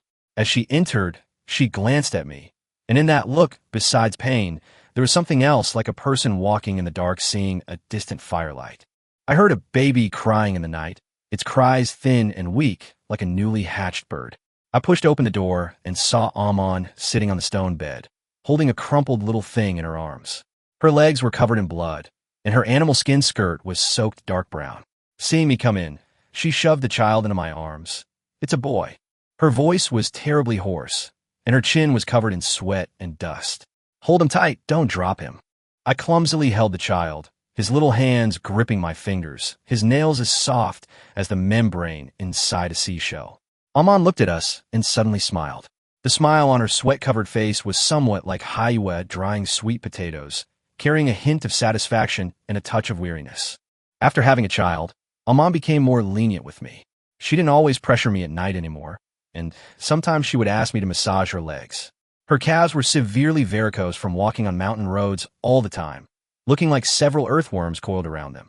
As I massaged her, she would fall asleep, her breathing lighter than usual, but her brows would still be furrowed, as if she were struggling with someone in her dreams. According to tribal custom, when a woman gives birth, the man gets an extra piece of animal meat. I always tear the meat into small pieces, put it in a clay pot, and cook it into soup for Amon to help her recover. At first, she refused to drink it, saying, "Men need to drink it to have the strength to work." But later, seeing that I always save some, she started drinking it. After finishing, she would push the clay pot towards me, saying, "I'll cook some more tomorrow. The baby doesn't seem to have eaten enough." On the day the baby turned 1 month old, the tribe slaughtered a wild boar, and everyone gathered around the campfire to share the meat. The chief threw the best tenderloin to Amon, who took it, tore off a piece, and put it in my mouth first, then fed the baby a few bites before eating the rest herself. The women next to her laughed and teased. "Amon, now you know how to care for a man." Amon glared at them, but didn't curse them like before. She just slipped another piece of rib into my hand. When the child could crawl, he always loved to grab my trouser leg and swing around the house. When Amon went to plow the fields, he would put him on the stone bed, tying a vine to his ankle and the other end to the bed leg. When I came back from chopping wood, I often found the child crying on the edge of the bed, the vine stretched taut. Once I untied the vine, picked him up, and spun him around the house. He giggled, and warm drool dripped on my shoulder. When Amon came back and saw this, he didn't say anything, but the next day he changed the vine to be a little longer. The following spring, the tribe brought another group of people from the seaside. Among them was a young man who refused to go into the house with a woman assigned to him, and the chief beat him until his face was covered in blood. Amon pulled me to see, pointing at the man on the ground and saying, "See, this is what happens when you don't obey." Her son was riding on my shoulders, his little hands grabbing my hair, giggling as if he were watching something amusing. That night, Amon suddenly asked me, "Were your ex-girlfriends good to you?" I was stunned for a moment, remembering how Aaya had stuffed Polonia leaves around my neck, and how she had taught me to cover the soil with earth, saying, "You have to hold her like a baby." My heart felt like it had been hit by something, a dull ache. Seeing that I didn't speak, Amon sighed. "Never mind, there's no point in asking." She turned over, her back to me. "We should make a new leather coat for the child tomorrow. Autumn comes early in the mountains." She began to teach me how to tan animal hides, soaking freshly skinned hides in lime water and repeatedly pounding them with a wooden mallet. "The pressure must be even," she said, pressing down on my hand, the mallet striking the hide with a thud. "Too light and the hair won't come off properly. Too heavy and it will tear." Her palm rested on the back of my hand, softer than when we first met, probably for being constantly soaked in water. The calluses weren't as prickly. When a child learns to speak, the first word he says is "mama." Amon was so happy that she lifted him high above her head and spun him around several times. The child was frightened and cried loudly, so she quickly picked him up and comforted him. Half a month later, he finally uttered "Dad" in a garbled voice. I was chopping wood that day when I heard the sound and almost dropped the axe. Amon stood at the door, smiling. "Did you hear that? He's calling you." Sunlight shone on her face, and a few rays of light fell into the fine lines at the corners of her eyes, like scattered seashells. The men in the tribe have one chance each year to go into the mountains with a hunting party. It's called hunting, but really it's to familiarize everyone with the terrain so they don't get lost. I went 3 times, and each time I saw how vast the world outside the fence was. The forest was bottomless, and the mountain wind carried the scent of pine resin, completely different from the salty smell of the sea. Once I saw a river in the distance, its water so clear you could see the pebbles at the bottom. I suddenly thought of the puddles on the mudflats, and those mornings filled with sunlight like scattered gold. When I returned, Amon looked at me with more wariness. She tightened the vine around my wrist. Don't even think about running away. Her fingertips traced the old scar on the back of my hand, where the axe had grazed it. It had healed, leaving only a faint white mark. There are bears and poisonous snakes in the mountains. Running out will only lead to your death.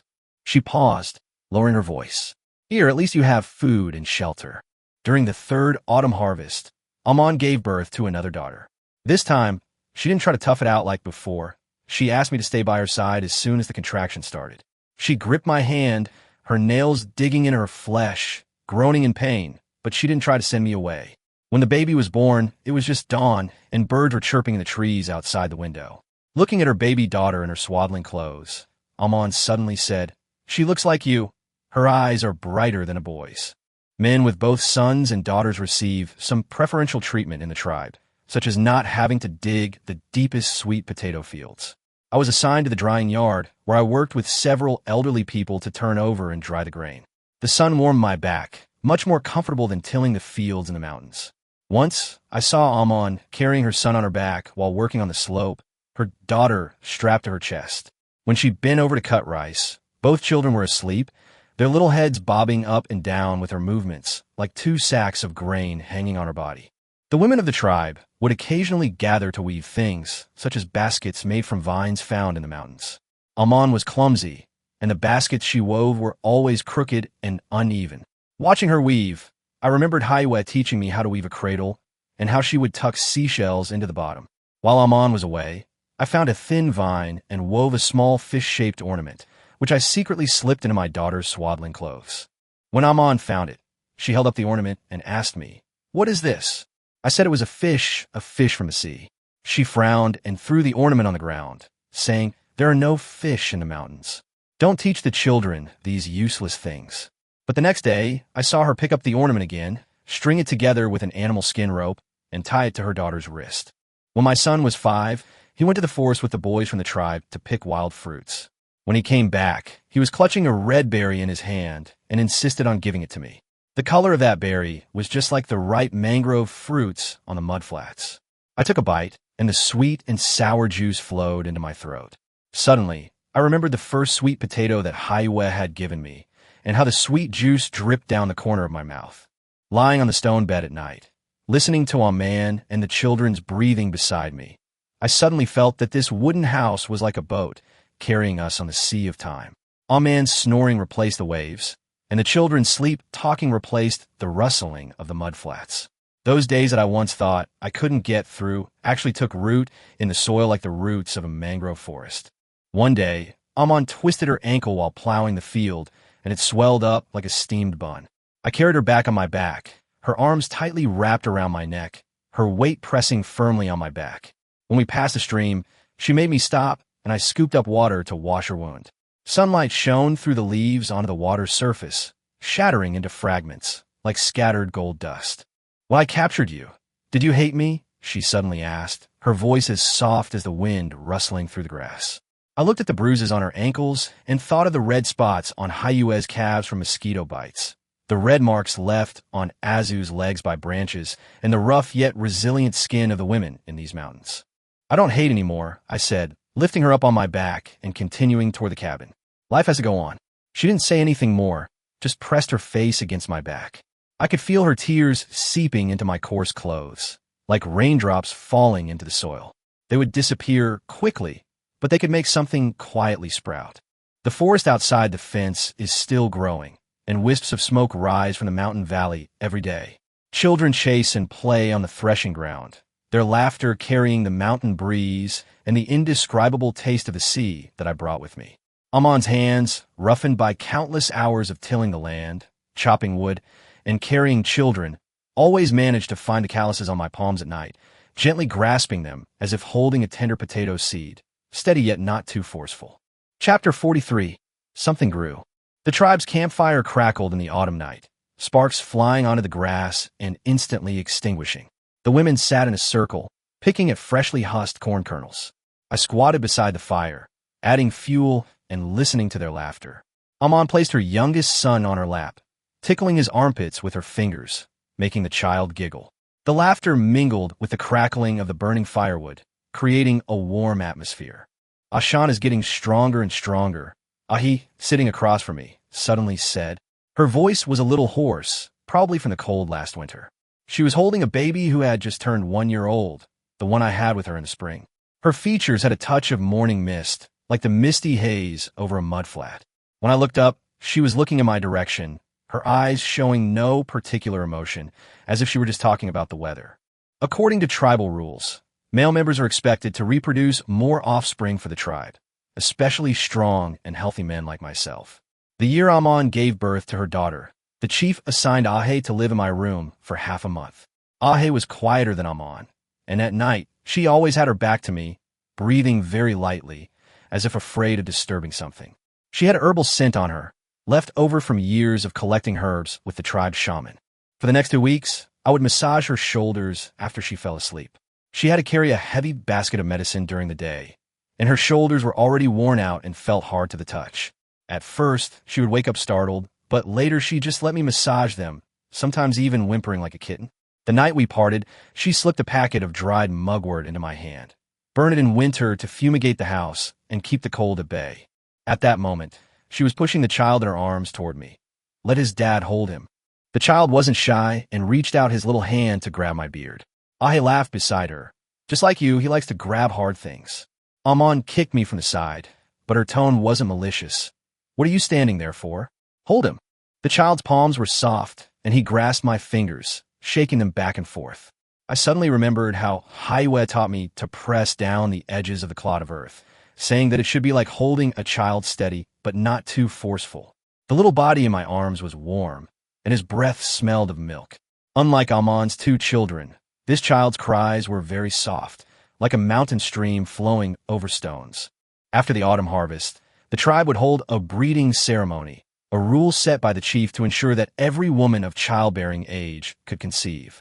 When it was Azu's turn, I felt a little apprehensive. She was the youngest woman in the tribe, only 16 years old, 2 years younger than Amon's eldest daughter, and her eyes shone like freshly peeled chestnuts. When I went to her cabin the night before, she was sitting on the stone bed weaving straw sandals. When she saw me come in, her hand trembled and the straw ropes scattered all over the floor. She hurriedly went to pick it up, her ears turning as red as ripe wild fruit. I squatted down to help her pick it up, and when my fingers touched her fingertips, she recoiled as if burned. My mother said we should go along with you. She lowered her head, her voice as soft as a mosquito's hum. Looking at her thin shoulders, I remembered the way Aju's younger sister swung a hoe for the first time, and suddenly I felt weak. That night, I just lay down beside her, listening to her heartbeat for half the night, feeling like I was holding a frightened rabbit. The next day, when the chief asked, I only said that her body was still tender and we should wait a little longer. The chief frowned but didn't say much. After that, whenever Aju saw me, she would always avoid me, but she would secretly bring me water while I was chopping wood, placing it on a rock not far from me, and then run away quickly. The sound of her straw sandals on the ground was like the leaping of a deer.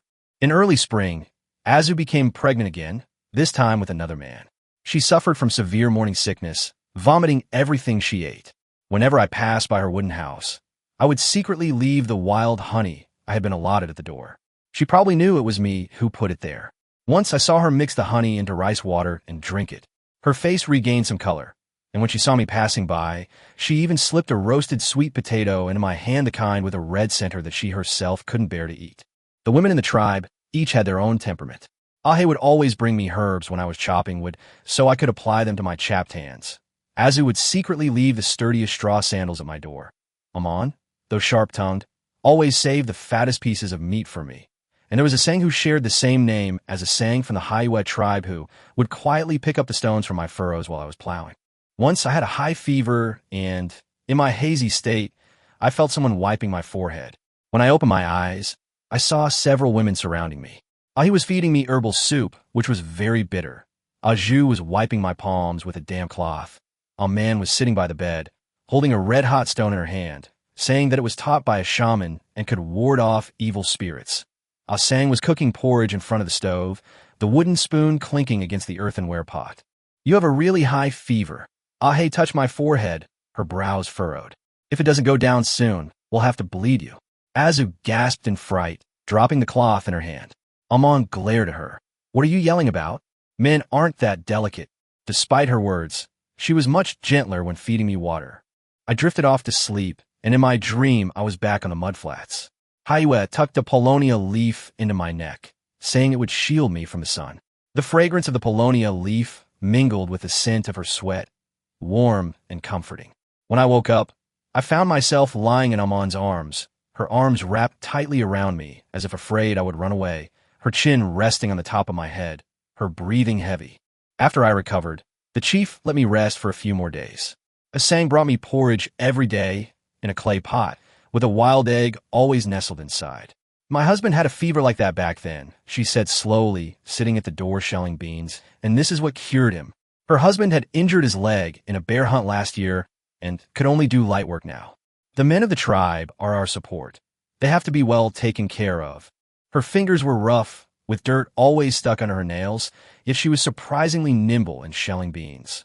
Looking at her profile, I recalled Aaya and the others weaving cradles in the threshing ground. The women gathered together, busy with their work, chatting about everyday things, their voices like waves crashing against rocks unhurried, yet resilient. Asang's belly gradually grew bigger. It was my child. She wasn't as flamboyant as Amon, nor as shy as Azu. She would just come to my room every day to sit for a while, sometimes mending my torn clothes, and sometimes just sitting quietly watching me chop wood.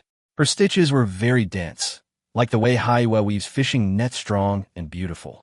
After the baby is born, teach him to weave bamboo baskets, she suddenly said, her needle and thread piercing through the coarse cloth.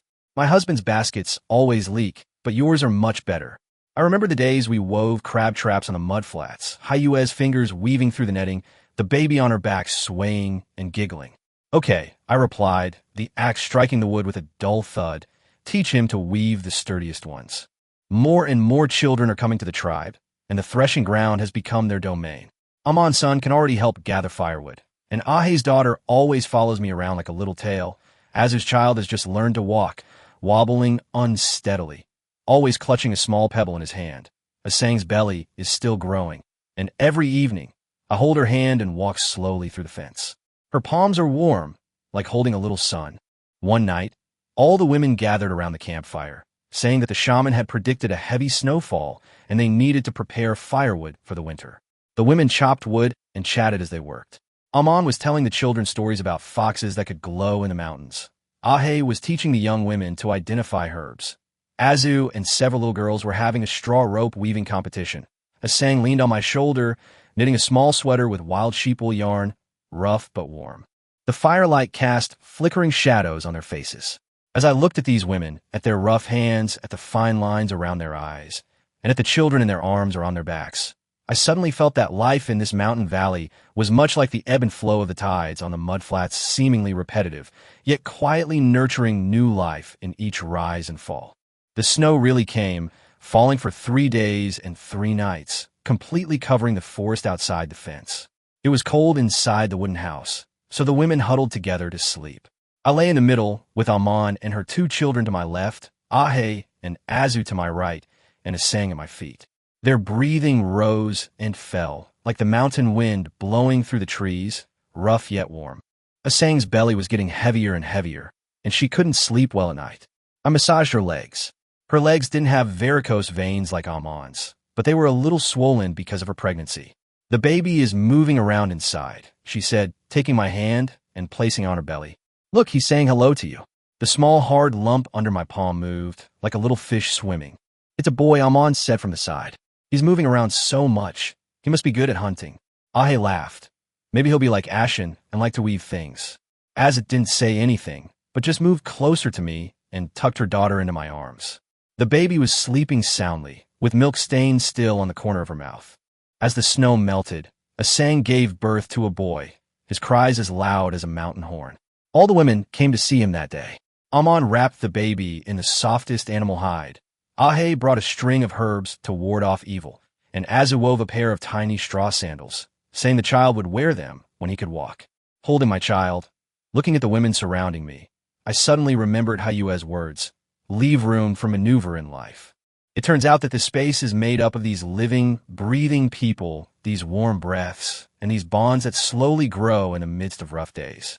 The forest outside the fence is still there, and the mountain wind is still biting, but the warmth of the cooking fires in the wooden house, the laughter of the women, and the cries of the children are like a thick cocoon, enveloping us so that we are neither cold nor panicked. When spring came, the land inside the fence was plowed again. The women carried hoes and walked up the slope, with the children running behind them, holding newly sprouted branches. I walked in the middle with Aman on my left and Asang on my right, followed by a group of chattering children like a long procession, sowing seeds in the soil and planting new hope in the days to come. Aaya's herbs were drying all over the eaves of the wooden house. Azu's straw sandals were hanging in a row on the fence, and Aman was chopping firewood, the dull sound of the axe hitting the ground mingling with the children's laughter. The sunlight shone on everyone as if they were edged with gold. Unlike the scattered gold sunlight on the mudflats, the light here was deeper and more solid, like a seed falling into the palm of your hand. If you hold it tight, something will grow. Chapter 44, The Tribe's Blessing. The spring rains fell for 3 days straight, turning the freshly turned earth into a muddy mess. The women wove straw ropes inside, while children chased each other around a campfire. The wooden hut was filled with the damp, musty smell and the fresh scent of herbs. When the chief lifted the curtain to enter, raindrops dripped from his raincoat, splashing small puddles in the mud. "Ashan," he said, hanging his wet straw hat on the wall, his voice still damp with moisture. "It's Ah Chiao's turn to breed this year." I was massaging Asang's lower back. She was 3 months pregnant with her second child and kept complaining of back pain. Hearing this, I paused. Ah Chiao was a woman who had been exchanged from a downstream tribe last year. I heard that her original tribe had been hit by a flash flood, leaving her all alone. The day she arrived, she huddled in a corner, her eyes as timid as a frightened deer, clutching a chipped earthenware pot tightly to her chest. I wanted to say that Ah Chiao was still weak. She had been seriously ill last winter, and her cheekbones were still sunken. But the chief didn't give me a chance to speak. He patted my shoulder, harder than usual. The tribe's granary depends on the new recruits. You know the rules. Asang patted my leg, signaling me not to be stubborn.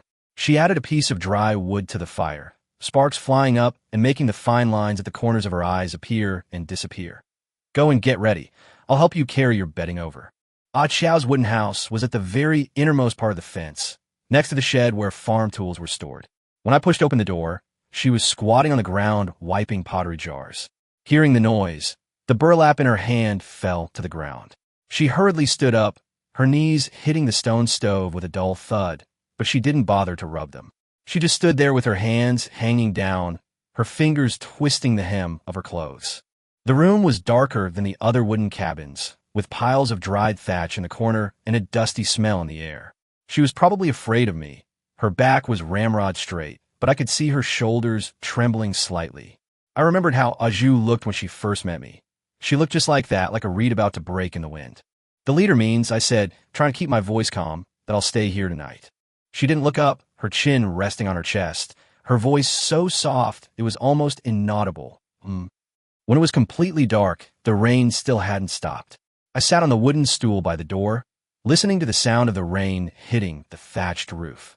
Ah Chiao had laid out a new layer of dry straw inside the house, the blades still damp with dew. She lay down with her back to me, curled up like a shrimp, breathing so lightly as if afraid of disturbing something. A wind picked up at night, making the wooden door creak. I got up to close it, and in the darkness I kicked something hard. Bending down, I felt it was her chipped earthenware pot. The rim was still warm, probably from boiling water.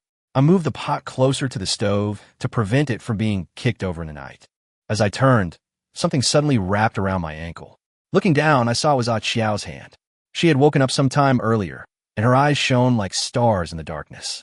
"Don't close the door," she said, her nails digging into the flesh of my ankle. "I'm afraid of the dark." I didn't close the door again, but sat on the threshold, listening to her breathing gradually become even. The rain stopped in the latter half of the night, and the moon peeked out from behind the clouds, shining on her ankles that were sticking out of the haystack, as thin as a newly sprouted twig. I remembered when Asang was pregnant with her first child, her ankles were so swollen that they looked like steam buns, and she had to hold onto the wall to walk. As dawn broke, Ah Chiao was already up and cooking wild vegetable porridge on the stove. When she saw me awake, her hand trembled, and the porridge ladle fell into the pot, splashing some scalding porridge onto her hands. She didn't say a word, but quickly wiped her hands on her apron, her ears turning bright red. "Did you get burned?" I went over to look and saw a red blister on the back of her hand.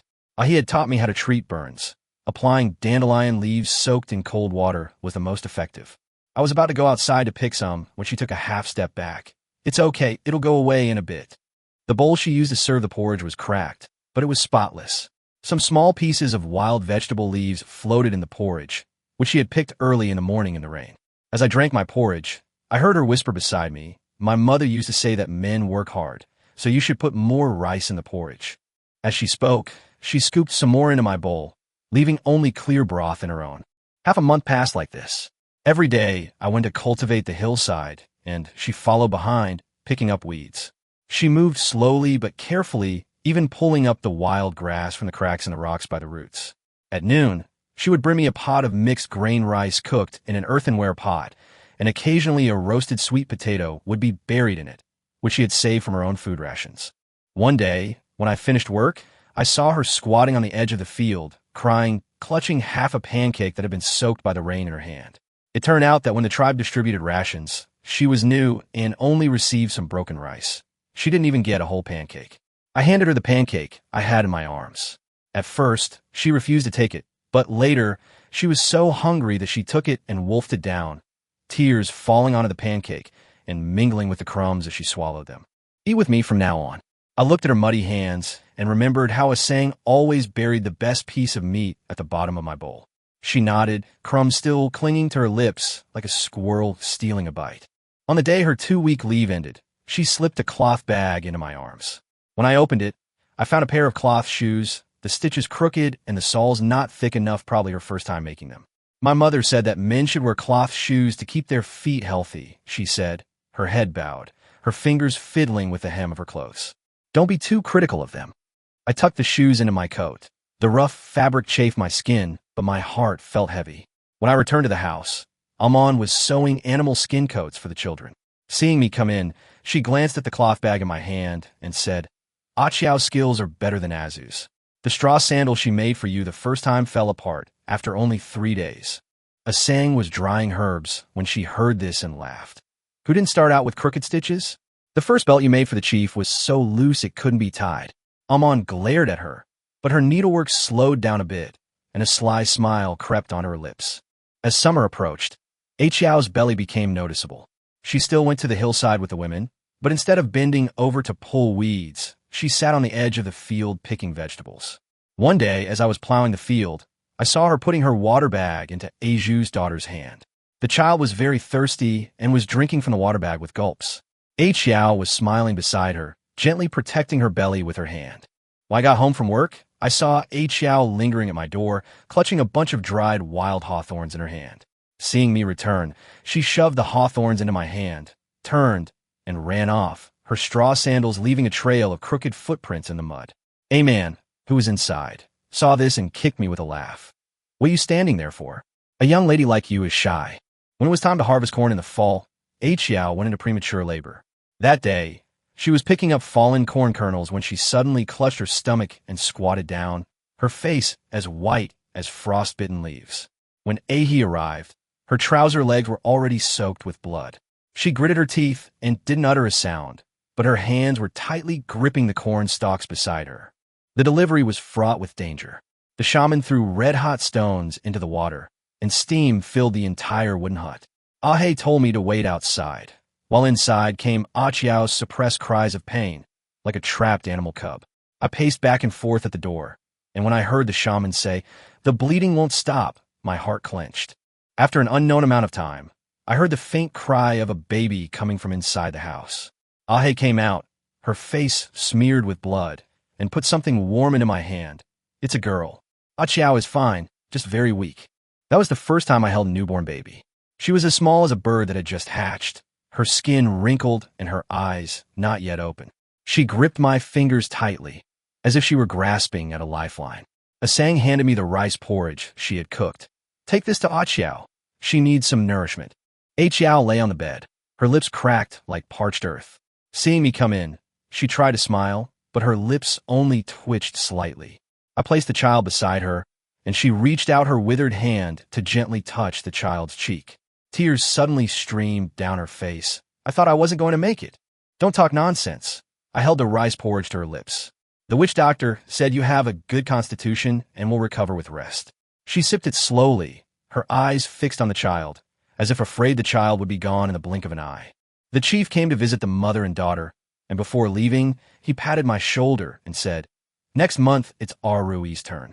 Arui was the strongest woman in the tribe, capable of carrying half a wild boar, and her laughter was like the sound of a gong. Looking at the weak Achiao on the bed, I felt like my throat was blocked with a lump of grass.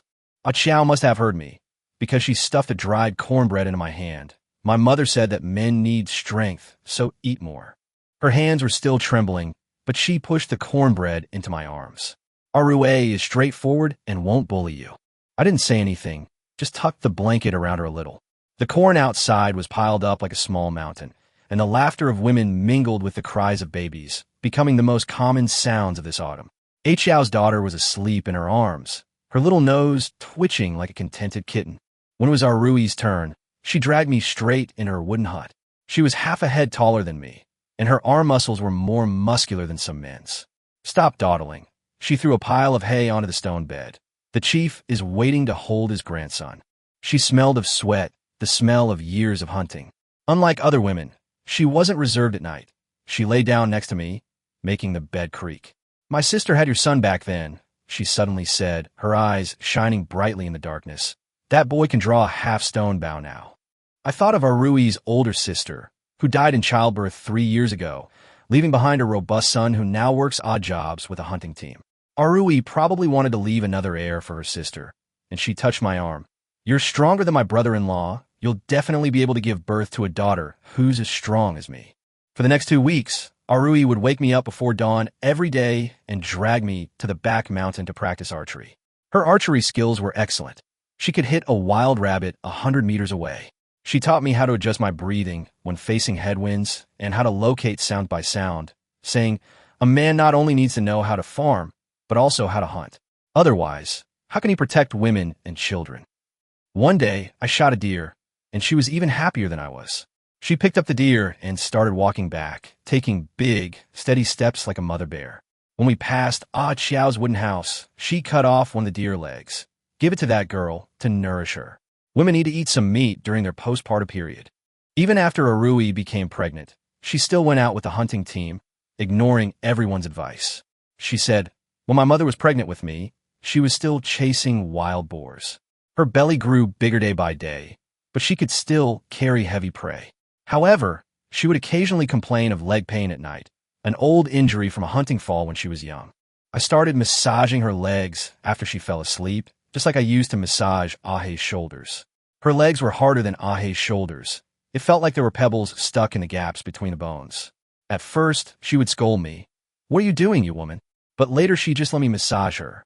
Sometimes, when it hurt badly, she would grab my arm, her nails digging into her flesh, but she would grit her teeth and not make a sound. When the first snow of winter fell, Arui gave birth to a son, his cries so loud they seemed to pierce the wind and snow. She tried to get out of bed right after giving birth, but Aaya held her down. "If you move again, I'll break your legs." She chuckled and shoved the baby into my arms. "Look at this little guy, all strong in his arms. He'll definitely be a good hunter someday." When the chief came to announce the next name, I was making bone broth for Arui. He said, "It's Aji's turn after spring. She's not very healthy, so please take care of her." Aji was an embroiderer in the tribe. Her eyesight wasn't very good, so she always squinted. She spoke softly, as if afraid of disturbing someone. As Arui sipped her soup, she suddenly said, "Aji's embroidery is beautiful. Have her embroider a tiger head hat for the child." She scooped a spoonful of bone marrow into my bowl. "Don't keep it bottled up. Women aren't tigers. They can't eat you." In early spring, forsythia bloomed in front of Aji's wooden house, a vibrant yellow expanse. When I entered, she was embroidering a piece of animal hide with a crookedly shaped deer on it. Seeing me come in, the bone needle in her hand fell to the ground, and she groped for it, but couldn't find it. I picked it up for her and handed it to her. Her fingers were slender, but the tips were covered with thick calluses from years of holding a needle. "My eyesight isn't good," she said softly. her head bowed. I embroider slowly, and the chief said he'd ask you to be more lenient. It's all right, I said, sitting on the wooden stool next to her. I'll help you thread the needle. The thread she used for embroidery was dyed with plants. The red was like blood, and the green was like grass. She told me which flowers could produce blue dye and which tree bark could produce brown dye. And as she talked, her eyes began to shine. She didn't talk much at night, just leaned against me and embroidered. Moonlight streamed through the window, revealing tiny downy hairs clinging to her eyelashes. Once, I woke up in the middle of the night to find her mending my clothes, the stitches as fine as a spider's web. The light isn't good during the day, she smiled, her eyes squinting, but the moon is bright at night, so I can see more clearly. For the next 2 weeks, I helped her chop wood and carry water every day, and she embroidered me a new animal skin vest with a running wild boar on it, which was Arui's favorite pattern. She said, Arui always says your vest is old, so I'm getting you a new one. On the day we parted, she slipped a cloth bag into my arms. Inside were a dozen or so bone needles, each thread of a different color neatly wound. So you won't always lose your thread, she said softly. My mother said that men are clumsy and need someone to think of these things for them. After becoming pregnant, Aaya experienced severe morning sickness, vomiting everything she ate and quickly losing weight. Aaya came every day to brew herbal medicine for her. Aaya brought her a soft straw mat she had woven herself, and Amon laid out the softest animal hide in her house for her to use on her bed. Whenever I passed by her wooden house, I would always see the women gathered inside, chatting and laughing, like a flock of birds building their nest. One day, I saw Aaya embroidering a little garment by the window. Her stitches were crooked, but she was very serious. She heard my footsteps, smiled, and held up the garment. Look, doesn't it look like a little fox? The sunlight shone on her face, and you could see the fine downy hairs. Although her eyes were squinting, they shone as if they contained starlight. When the chief came to announce the next name, I was helping Aaya dry herbs. He said, after the autumn harvest, it's Akin's turn. Akin was a silent woman. Her husband died while hunting 2 years ago, leaving behind a 3-year-old son. Every day, besides working, she would sit in front of her husband's grave in a daze. I remembered Achin's husband, a cheerful man who always shared the best prey with everyone. Last winter, during a heavy snowfall, he froze to death in the mountains while searching for his lost child. When Achin found him, he still had a piece of candy he had saved for the child in his pocket. After the autumn harvest, I went to Akin's wooden house. Her house was very clean, and her husband's bow and arrows hung on the wall, polished to a shine. She sat on the stone bed, holding her son in her arms. The child was asleep, with drool still at the corner of his mouth. When she saw me come in, she didn't say anything, but simply moved aside to make room for me. The night was quiet. The only sound was the baby's even breathing. Akin lay down with her back to me, her body tense. I remembered how her husband, when he was alive, always loved to make her laugh, saying her serious expression was like a stone. In the middle of the night, the baby cried, and she got up to breastfeed, her movements so practiced it was heartbreaking. Let me take him. I took the child and patted his back like a Sang had done. The child wasn't shy and quickly fell asleep in my arms again. Ashen looked at me and suddenly said, his father used to hold him like this too. Her voice was wet, like it was about to rain. For the next 2 weeks, I took her son to pick chestnuts every day. The child was very well behaved, following behind without making a fuss, and stuffing the plumpest chestnuts he found into my pocket. Achin watched from afar, knitting a sweater in her hands, the sunlight shining on her as if she were covered with a halo. Once, the child fell and ran crying to Achin. She hugged the child, but instead of comforting him like other women would, she simply said, boys shouldn't cry. They should be strong like your father. The child nodded as if he understood and wiped his tears with his sleeve. The day we parted, Akin slipped a handful of roasted chestnuts into my pocket. She had slowly roasted them over charcoal, and they were fragrant and sweet. The boy says he likes you, she said, her head bowed, her fingers twisting the hem of her clothes. Come visit him often when you have time. I nodded, watching her lead the child into the house. The child even turned back and waved at me, his chubby little hands like freshly baked buns. A man saw this from behind and laughed, saying, you're lucky. Wherever you go, children are always eager to be with you. Winter came early. When the first snow fell, Aaya gave birth to a daughter. Her eyes were like Aaya's, always squinting, yet very bright. Akin's son often came to my room to play, using a small wooden stick as a bow and arrow, chasing after Arui's son while shouting, "Fight the tiger." The chief came to announce a new name again. This time, it was Aaya.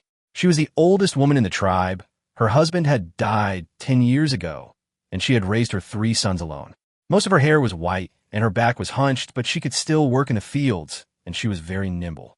"Aunt Gue is getting old," I said to the leader, wondering if we could find someone else. "How about?" The chief interrupted me, adding fuel to the fire. "The tribe's rules cannot be broken. She bore 3 sons for the tribe when she was young, and the fact that she can still have children is a blessing to the tribe." Chapter 45, The Ordinary Taste. The chief's hand rested on my shoulder, like a stone soaked in snow. I looked into the flickering fire in his eyes, the light reflecting off his deeply wrinkled face like ancient talismans etched on an altar. "Rules are rules," he said. "They've been like this since your father's generation. That's how the tribe has survived the mountain torrents." As 2 young men carried me toward Ague's wooden house, snowflakes were burrowing down my neck. Asang stood outside the crowd, holding my little daughter in her arms. The child was crying her heart out for some reason, her little hands flailing wildly in her swaddling clothes.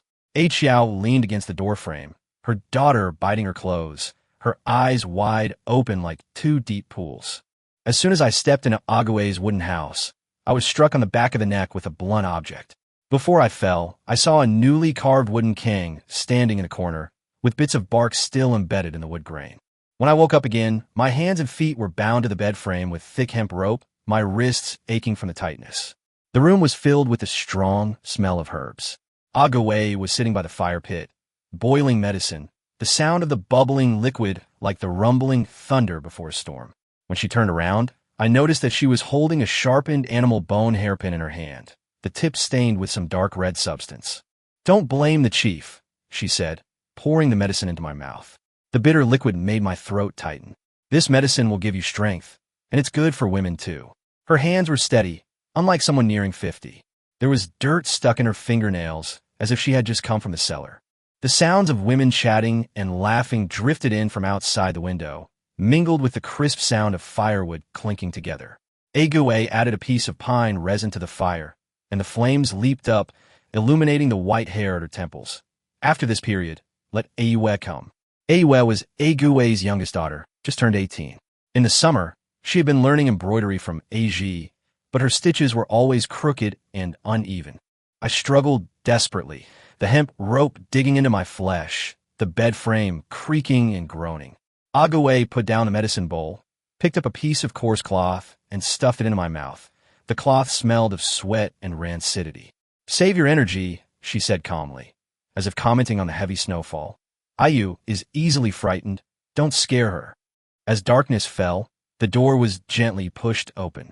Aaya stood in the doorway, her shadow stretched long by the torchlight, clutching a half-embroidered handkerchief tightly in her hand. When she saw me bound, she recoiled sharply, the handkerchief falling to the ground, revealing a half-embroidered mandarin duck, a new pattern Aaya had taught her. "Mother said," her voice trembled like a spider web in the wind. "That's how it should be." She squatted down to pick up a handkerchief, her knees tapping softly on the threshold, but she didn't bother to rub them, only using the handkerchief to wipe the reddened corners of her eyes. Ague pushed her towards the bedside, then retreated to the doorway to stand guard, clutching the animal bone hairpin in his hand. The firelight flickered on Ayu's face. Her lips were pursed white, and the tip of her nose was red from the cold, indicating she had probably run in from outside. She reached out to touch my face, but her fingertips recoiled abruptly, as if burned. "I embroidered a peace charm," she said, pulling a cloth bag from her bosom and stuffing it into my hand. Aaya said wearing it will reduce the pain. The contents of the bag were hard, probably a rounded piece of animal bone with crooked symbols carved on it. The snow fell heavier and heavier throughout the night, making the thatched roof creak. Aaya curled up at the foot of the bed, her back to me, her breathing as light as a feather. I could feel her shivering, not from the cold, but from fear. In the latter half of the night, she was so sleepy that she leaned her head against my lap, the herbal scent from her hair mingling with the chill of the snow, like newly sprouted mint in spring.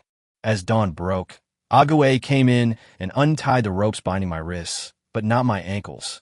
"Move around a bit," she said, stuffing a hot pancake into my hand. "Aaya will be here at noon." Aaya was Asang's younger sister, 5 years younger than Asang. She had lost her husband last year and was pregnant with a child, but unfortunately, she lost the baby. Aaya massaged my numb wrist. Her fingertips were hot. There were still bits of grass clinging to her fingernails, probably from when she'd been fetching winter radishes for ague from the cellar before we came. My mother said she bit her lip, that in the spring, she'll have you teach me archery. I didn't speak, but simply placed the amulet into her hand. Her fingers suddenly gripped mine tightly, with a strength unlike that of a young woman just coming of age. Don't hate me. Her tears fell onto the back of my hand, burning hot. I didn't want to, but the tribe. Before I could finish speaking, Ague interrupted me. She came in carrying a bowl of medicine and stuffed a piece of brown sugar into Aaya's hand. This is to help you recover. Brown sugar was a rare commodity in the tribe at that time, and only women who had given birth were entitled to eat it. Aaya held the piece of sugar, and sugar crumbs leaked from between her fingers, landing on the back of my hand, sweet yet bitter. When Aaya arrived, snow still clung to her shoulders. She had just returned from the river, carrying a bucket of water frozen solid. Seeing me, she slammed the bucket down, splashing ice that landed on her patched trouser legs. "Asang asked me to bring you a new mattress," she said, spreading it on the bed with the efficiency of someone tidying their own room. "She said you always kick off the covers." She was much calmer than Aaya. When she untied the rope around my ankle, her fingers paused on the marks on my ankle. Then she took out a ceramic pot from her bosom and poured some warm herbal juice onto my leg. This was brewed by Asang. It can reduce swelling. The juice had a ginger smell and burned my skin slightly, but strangely, it relieved the numbness. "When I was pregnant last year," she said softly, massaging my legs, "I kept dreaming that river water was pouring into the house, and I couldn't fall back asleep after waking up." Her hands were strong, with the power of someone who had been chopping wood for years. Asang said that you could make women feel more secure, unlike those hunters who are always thinking about running away. The night wind whipped up snowflakes that lashed against the window, sounding like wild beasts scratching at it from outside.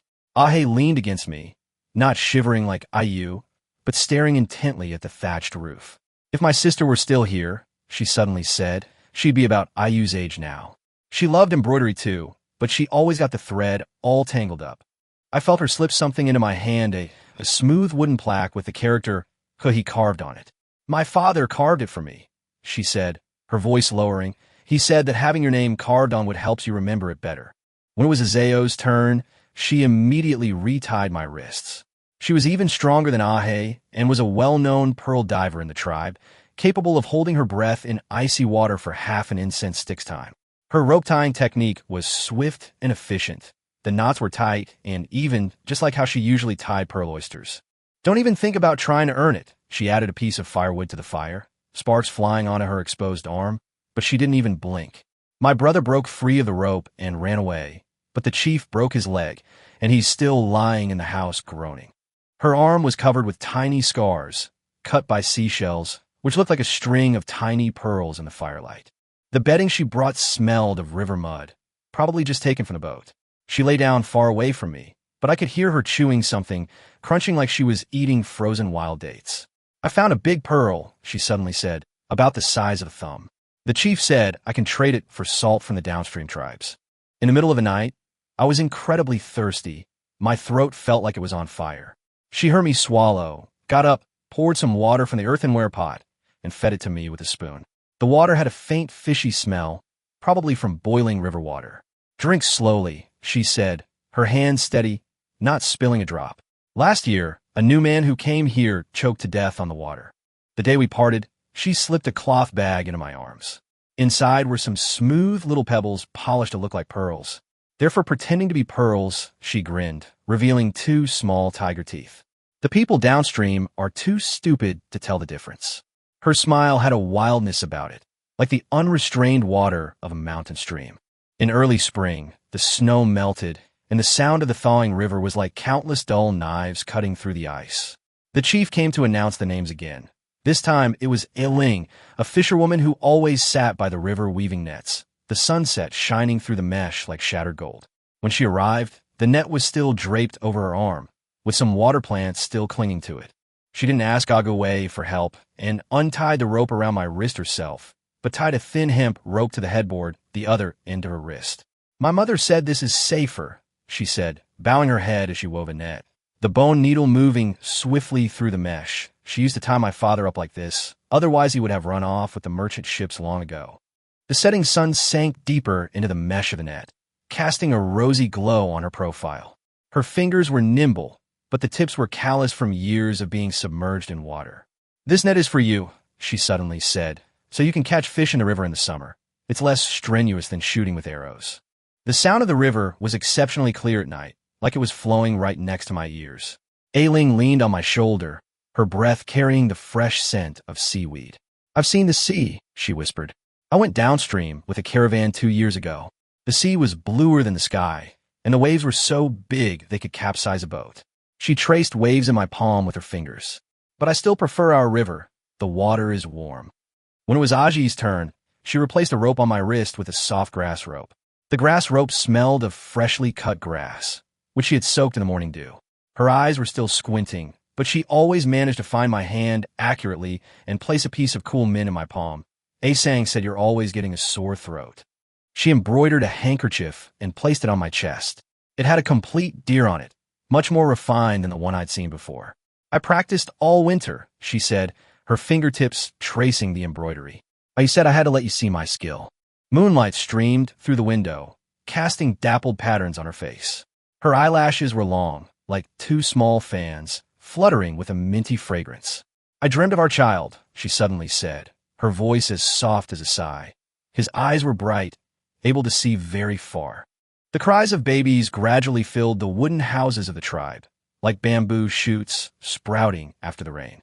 Asang's little daughter could crawl now and always circled around my legs, grabbing my trouser leg and asking for a lucky charm. Ayu's embroidered handkerchiefs were plentiful, covering half a wall, with pairs of mandarin ducks on them, looking very affectionate. When the chief came to announce the next name, I was helping Ailing mend her fishing net. He said, "It's Atao's turn. She just fled from the famine in the south and is still weak." I had seen Atao before. She always sat by the threshing ground picking beans. Her fingers were long and slender, not like someone who had done rough work. She spoke with a soft southern accent. When Atao arrived, she was carrying a small wooden comb, 2 of its teeth broken. Her hands trembled as she untied the straw rope from my wrist, the comb teeth scraping my skin and leaving fine red marks. "My mother taught me to comb my hair." Her voice was as soft as cotton, saying it makes it more comfortable. Her hair was long, hanging down to my chest, carrying the fresh scent of soap. She gently combed my hair with that broken-toothed wooden comb, her movements so light as if afraid of breaking something. "The wheat in the south is ripe," she suddenly said, golden yellow, reaching above my knees. Her tears fell into my hair, tinged with salt, but I still prefer our millet. The flour it makes is sweet. The river outside the window was still flowing, and the baby's cries inside the house rose and fell, like a lullaby that would never end. Atao buried her face in the crook of my neck, her breath soft, like a feather falling on my heart. The amulet in my hand was warmed by my body heat, and the engravings on it were smoothed by rubbing, like the pain and warmth that gradually melted into my days. The snow started falling again, this time spring snow, melting as soon as it touched the ground, carrying a damp, earthy scent. The chief's footsteps sounded outside, probably to announce the next name. I looked at Atao's sleeping face, her lips slightly upturned, probably dreaming of the wheat fields to the south. The soft straw rope on her wrist was still there, the scent of grass mingling with the soapberry fragrance in her hair, like the most ordinary smell of spring. Chapter 46, carrying her body warmth. The spring rains had just stopped, and water was still dripping from the thatched roof of the wooden house, forming small puddles on the muddy ground. When the chief lifted the curtain and came in, his trouser legs were covered with some newly sprouted grass shoots. Behind him were 5 women, Aaya, Aling, Iji, and Atao, standing in a row like newly planted rice seedlings on a field ridge. "There's enough new grain in the granary." The chief added a piece of firewood to the hearth, sparks flying up and making the wrinkles around his eyes appear and disappear. "The breeding rules have been changed this year. You guys will stay together to save yourself the trouble of going back and forth."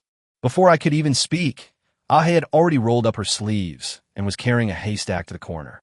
She was strong. She lifted half a bundle of hay as if it were a chicken, and the water droplets on the hay fell onto her patched trouser legs. "I'll sleep here," she said, stomping the haystack down with her foot, closer to the hearth, so I can keep an eye on things and add firewood at night. Ailing tossed the fishing net onto the roof beam, the sound of the net catching on the rafters startling the sparrows in the corner of the house into flight. I brought some freshly dried fish, she said, pulling a ceramic jar from her basket. Enough for 3 days. After that, I'll go back to the river to catch more. The cloth covering the jar was covered in fish scales, shimmering in the sunlight. Aaya fumbled to hang a handkerchief on the wall, the embroidered deer and mandarin ducks swaying gently in the breeze. She paused when her fingers touched my arm, then slipped a piece of mint into my hand.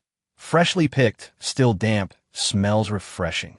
Her fingertips were stained with indigo dye, used for dyeing thread, and it looked like a tiny blue flower on the back of my hand. Aaya came in carrying a wooden basin filled with neatly folded animal hides, each embroidered with half a camellia. Aaya taught me, she said, spreading the hides on the bed frame, her face as red as a freshly dried hawthorn, that together they form a whole camellia, and she said it's auspicious. Aaya was the last to come in, clutching the broken wooden comb in her hand. Seeing the straw rope on the bed frame, her lips turned pale. She shrank back into the corner, leaning against the earthenware jar storing grains, like a frightened rabbit. Aaya nudged her foot. Come and spread out your bedding. It's warmer against the wall. As darkness fell, the rain started again. 5 women huddled together on the same Kong-heated brick bed, their breaths rising and falling like the wind rustling through different plants. I was tied in the middle, the straw rope on my wrist replaced with a new one, soaked in mint water by Aaya, which had a cool, itchy feel. Aaya stuffed a piece of dried fish into my mouth. The salty, fishy taste mixed with the smoky aroma of charcoal. Chew it up and swallow it, she said in a low voice. If you wake up hungry at night, no one will care about you. Her knee pressed against my leg, hard as a rounded stone. Ailing suddenly laughed out loud, the fish scales in her hand shimmering in the firelight. Aaya's camellia embroidery is crooked. The left petal has half a petal more than the right one. Aaya pinched her arm, the movement so loud that the straw rope creaked. Your fishing net is the one that's leaky. A 2-pound carp escaped yesterday. In the darkness, Aaya groped around and loosened the straw rope for me. Don't tighten it too much. It'll be swollen tomorrow. Her fingers touched Atao's hand, and the girl recoiled as if burned, knocking over a ceramic jar in the corner, scattering grains all over the ground with a clattering sound. Are you scared? Aaya moved closer to her, making room for half of the warm straw mat. We don't eat people. Did your man beat you before? Atao didn't speak, but her shoulders trembled like a leaf. After a long while, she said softly, he thought I couldn't have children, so he hit my head with his pipe. The firewood in the hearth crackled, and Ailing suddenly said, our tribe is different. Even if you can't have children, no one will beat you. You can still join the pearl digging and net weaving, and you'll have food to eat. She stuffed a piece of grilled fish into my hand. Eat more, so you'll have strength tomorrow. The fish meat had the aroma of charred charcoal, and she had picked all the bones out. In the latter half of the night, I was terribly thirsty. Atao groped for the earthenware pot, but her foot slipped on the grains, and she fell to the ground. She didn't say a word. When she got up, she was still clutching the water bag in her hand, her fingertips covered in dirt as she handed it to me. The well water in the south is sweet, she said, her voice trembling with tears. The water here is always a bit bitter. Aaya took the water pouch and fed me, her wrist touching my chin, feeling cool and refreshing. I added mint, she said softly, to mask the bitterness. The water flowed down my throat, carrying a cool and sweet taste, like spring water from a mountain stream. As dawn broke, Aaya noticed that the straw rope was half loose, and her eyes widened. Who loosened it? Aaya added firewood to the fire, and sparks flew onto the back of her hand. I did it. How can I work if it's too tight? She patted my leg. Get up and move around. Atao cooked some mixed grain porridge. A few wild vegetable leaves floated in the porridge, picked by Atao early that morning in the rain. She squatted by the hearth, slowly combing her hair with a broken wooden comb. The morning light shone through the window lattice onto her hair like scattered gold dust. My mother said that combing your hair can calm your mind, she suddenly said, her voice more steady than last night. Before she could give birth to a younger brother, she combed her hair 100 times every day. Ailing was sharpening a needle to mend a leak in the fishing net. On her knees lay a piece of animal hide embroidered with a crooked lotus flower, a southern pattern taught to her by Atao. Look at these petals, she held up to show Aaya. They're easier to embroider than camellias. No need for outlining. Aaya stuffed the dried herbs into my arms. Asang said you have a rash on your back. Boil these in water and wipe it on your back. It will be better in 3 days. The herbs had an earthy smell. She had dug them up on the hillside that morning, and the roots were still covered in wet mud. Aji touched the handkerchief on the wall and suddenly said, "It's time to embroider a bib for the child. Use red cloth." Ateo said that children in the South all wear this. Her fingers rummaged through the pile of cloth and pulled out a piece of red cloth that Ayu had dyed, the color of which looked like freshly picked hawthorn. Half a month passed like this, and the 5 women grew up like symbiotic plants, their roots intertwined in the soil. He always got up before dawn to add firewood, the temperature of the hearth just enough to warm all 5 of them.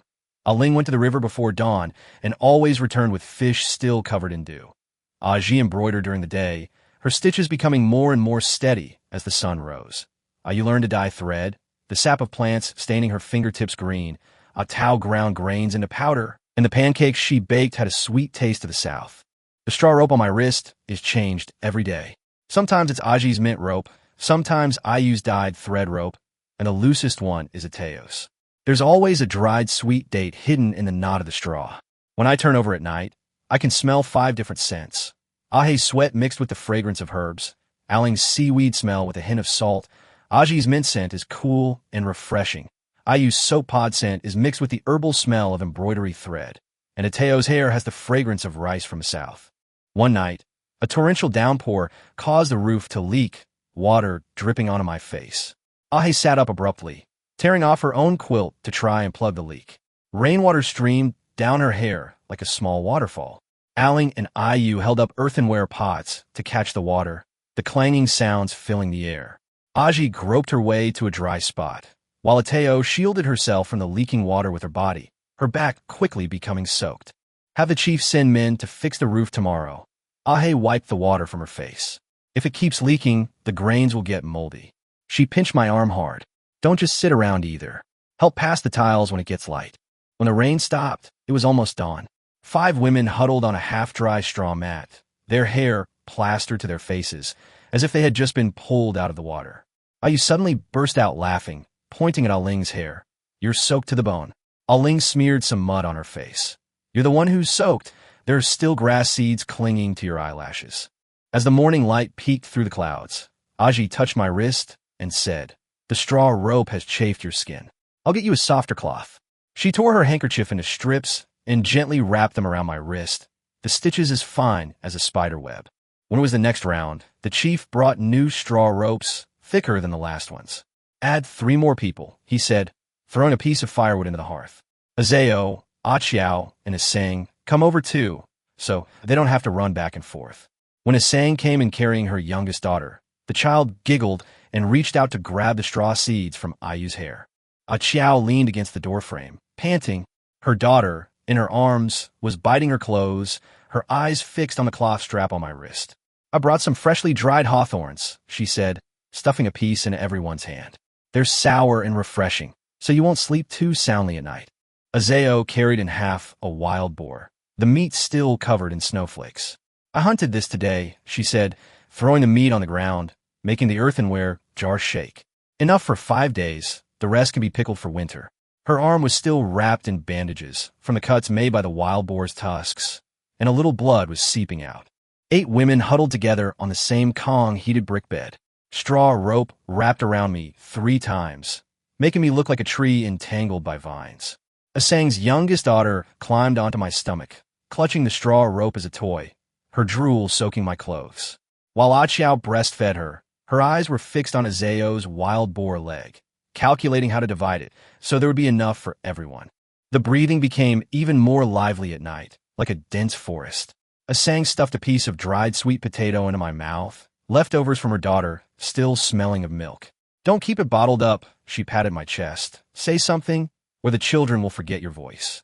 Azeo's knees were hard against my back. "Tomorrow I'll teach you how to butcher a pig." Her voice was like sharpening a knife. "We can't let women carry half a pig around every day." She stuffed a pig bone into my hand. "Gnaw it clean, it'll help you get calcium." Achiao's daughter was asleep beside my legs, her little fists clutching my trouser leg. She covered me with a thin blanket, made from her daughter's old swaddling clothes, still stained with milk. "It's chilly at night," she said softly. "Don't get cold." The firewood in the hearth was gradually running low. When Aaya got up to add more, she kicked Ateo's foot. "Move over a bit." Her voice was sleepy. "You'll fall if you move any further out." Ateo leaned closer to me, her hair brushing against my chin, carrying a faint scent of rice. When the moon came out, it shone through the hole in the roof and onto the ground like a piece of broken silver. Aji groped around and covered everyone with the corner of the blanket. She paused when her fingers touched my face. "You should get some sleep too. You'll need strength to fix the roof tomorrow." I closed my eyes, listening to the rhythmic breathing around me. The marks left by the straw rope ached faintly, yet strangely, they brought a sense of peace. The river outside the window continued to flow, the women's sleep-talking mingling with the baby's babbling, like a never-ending lullaby. As dawn approached, I felt someone place something warm in my hand. It was Asang's youngest daughter who had given me her tiger head shoes, the soles still warm from her body. The threshing ground was scorching hot after the autumn harvest. The freshly cut straw was piled up like small mountains, golden and smelling of sunshine. The women took advantage of the fine weather to turn the straw over and dry it. Amid the crisp sound of wooden pitchforks clashing together, Ahe suddenly slammed the pitchfork into the ground. "Let's rest in the threshing ground tonight, so we don't have to run back and forth." Ailing was squatting by the haystack picking grass seeds when she heard this. She straightened up and laughed. "You just want to be lazy and avoid walking a few steps, don't you?" She stuffed the grass seeds into her apron pocket even tighter. They were snacks for the children. Aaya came over carrying a bundle of fresh hay, her face sunburned, a wild chrysanthemum tucked into her hair, picked at midday on the edge of the field. "The haystack is soft, more comfortable than the Kong-heated brick bed," she said, lying down on the haystack, the straw rustling. "It's just a little prickly." As the sun sank behind the western hills, the threshing ground gradually quieted down. The women dug a small niche in the haystack, using bundles of straw to block the wind, and laid a layer of freshly dried soft straw in the middle, making it look like a huge bed. Asang came over carrying her youngest daughter, who was already fast asleep, with milk stains still on the corners of her mouth. "I brought a mattress," she said, spreading it on the haystack, the coarse cloth worn smooth and shiny. "It won't feel itchy." Ah Chiao brought a clay pot filled with warm mixed grain porridge, its aroma mingling with the scent of straw. "Have something to eat first," she said, ladling a bowl for everyone. The rough porcelain bowl had a chipped rim. "Working at night is hard work." She rubbed her hand on the haystack, and bits of straw fell down, landing in Ayu's hair. Azeo carried a bundle of firewood over and threw it by the haystack. Sparks flew up, making the scars on her arm appear and disappear. "Burning a fire drives away the dampness," she said, adding a handful of pine needles to the fire. Blue smoke carrying pine, resin drifted away. Last year, someone caught a cold on the haystack and had to lie there for half a month. By the time it was completely dark, 8 women had already crowded onto the haystack. Aaya and Atao were near the edge of the haystack, where the grass was softest. Ahi and Azo were by the fire, adding firewood every now and then. Asang was curled up in the middle, holding her child, whose little feet were kicking her legs. Iji and Achiao sat on either side, picking at the remaining grass seeds. The haystack sank under the weight, making a soft, rustling sound, like silkworms nibbling on mulberry leaves. Ailing moved closer to me, the scent of seaweed mixed with pine, resin wafting from her hair. Her hand rested on my arm, her fingertips slightly cool from washing grass seeds. "The moon in the river is shattered," she suddenly said, her eyes fixed on a puddle by the threshing floor, like a handful of silver beads scattered. Aaya shoved a roasted sweet potato into my hand, so hot it made my fingertips go numb. "Asang roasted it," she said with a laugh. "It's so sweet it sticks to your teeth." The sweet potato juice dripped down my fingers, and Atao took out a handkerchief to wipe it for me. The lotus flowers embroidered on the handkerchief were stained with sugar, like drops of morning dew. Aji's hands groped through the haystack, finding a smooth blade of grass, which she wrapped around my wrist and played with. The grass stem was warm from the sun, and her fingertips occasionally brushed against my skin, like a feather. "I'll make a grass ring for the children to play with," she said. "Asen's daughter always snatches my handkerchief." The firewood crackled in the hearth. Ahe tossed a leather vest onto my lap. It was newly embroidered by Ozzy, the deer head on it crooked but spirited. "It's chilly at night," she said, her knee pressing against my back. "Don't be like Azeo, shivering and still stubborn." Azeo snorted beside me. adding a thick piece of firewood to the fire, sparks landing on her trouser leg, but she didn't notice. Aaya stuffed a piece of dried hawthorn into everyone's hand. It was so sour that everyone squinted. "Wake up," she explained, her eyes fixed on the child in Asang's arms, who was smacking his lips, probably dreaming of nursing. "By this time next year, there will be several new babies," she said softly, drawing circles on the haystack with her finger. "The granary will need to be expanded further." The dew came down in the middle of the night, making the haystack damp and carrying a crisp, earthy smell. Ailing moved closer to me, using a bundle of hay to shield herself from the wind. "My mother said that if dew gets on your body, you're more likely to get pregnant," she said in a low voice. She got me on a haystack back then. Aaya suddenly laughed out loud, the grass ring spinning in her hand. "Aji's grass stems are woven wrong. They should turn to the left, but you turn them to the right." Aji touched the grass ring, her face turning as red as a dried hawthorn. "Anyway, it doesn't matter if the child wears it to play with." Aaya threw a handful of mint into the fire, and wisps of smoke rose up, carrying a cool, refreshing scent. "People in the South do this," she said, "to repel mosquitoes and calm the nerves." Her hand found mine in the haystack, and she gently squeezed it, the calluses on her fingertips tickling my palm. Asang's child woke up, whimpering for milk. As she unbuttoned her clothes, her eyes gazed at the distant mountain silhouette, which looked like a crouching beast in the moonlight. "Your father used to say that there were vast wheat fields over there," she suddenly said softly. 10 times bigger than our threshing ground, with piles of straw big enough to build a house. We pressed the haystack into a deep dent, like a lump of dough softened by the sun. Aaya threw some dry straw onto the haystack, spreading out a softer patch of ground. "Move over here, it's damp underneath." She had a strong grip, pulling my arm and dragging me onto the new haystack. Straw clippings got into my collar, tickling me and making me want to laugh. As dawn broke, Aji finished weaving the grass wreath, which looked crooked and twisted like a flower. She put the wreath on Asang's daughter's head, and the child giggled and reached for the embers in the fire pit.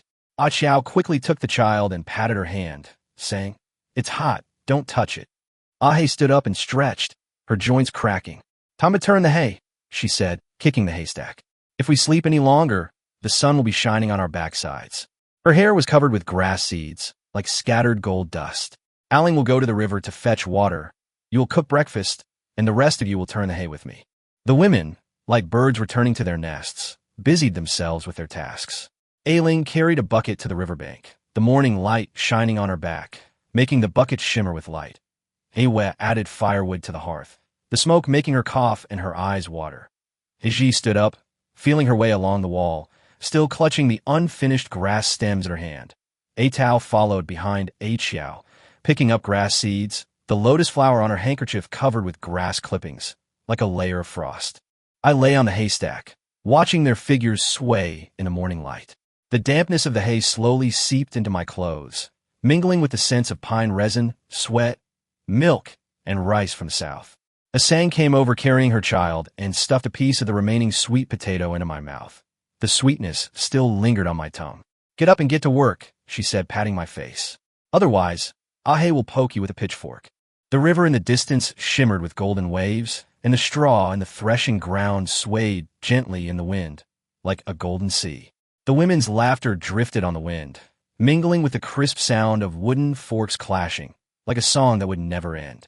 I knew that when the sun climbed high overhead, they would return with freshly dried haystacks. The hearth would be relit, and the sweet aroma of sweet potatoes would once again fill the air, like fireworks that would never be extinguished on this land.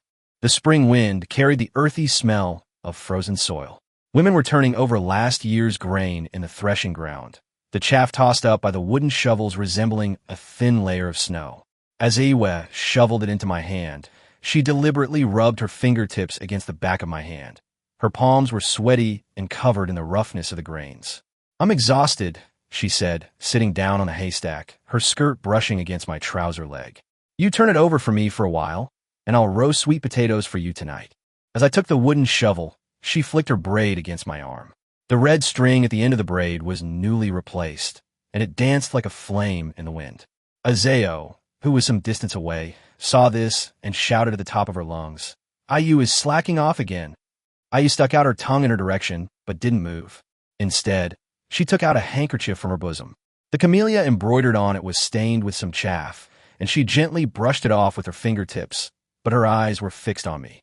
As the sun climbed overhead, Aaya came to deliver water, carrying a clay pot. She tucked the water pouch into my arms, her fingers pausing on my chest as if testing something. I added dried hawthorn. Her voice was softer than usual. The sourness will whet your appetite. The cloth strap of the water pouch brushed against my neck, carrying the scent of soap from her hair. As I tilted my head back to drink, her gaze fell on my bobbing Adam's apple, like a deer eyeing its prey. Asang was breastfeeding her baby by the haystack, the child's little hands clutching my trouser leg, giggling. She patted my leg, gesturing for me to sit down. The baby's feet pressed against my waist, warm and cozy. Aaya embroidered a new bib, she suddenly said, glancing towards the haystack. It's red cloth. They say wearing it makes it easier to conceive. Aaya, who was drying herbs over there, heard this, her ears turning as red as ripe hawthorns, and half a basket of herbs fell from her hands. The fire in the hearth burned brightly at night, and the women sat around twisting straw ropes, their fingers flying among the straw stems like a flock of birds. Ailing moved closer to me, her knees pressing against my legs. She had just finished catching fish from the river. Her trouser legs were still dripping wet, carrying the sweet, fishy smell of algae. My mother says men have to eat live fish, she said, placing a small, shimmering silver fish into my hand, raw, to replenish strength. The fish's slime clung to my palm, cool and refreshing. As she wiped it away with her fingertips, river mud was still embedded under her fingernails. Aaya was roasting chestnuts by the fire, their sweet aroma wafting from the cracks. She picked the plumpest one and handed it to me, her fingertip deliberately brushing against my lips like a feather. The chestnuts in the south have thinner shells. Her voice was as soft as a mosquito's buzz. You have to use a stone to crack them open here. Her fingernails pinched open the chestnut shell, revealing golden yellow flesh.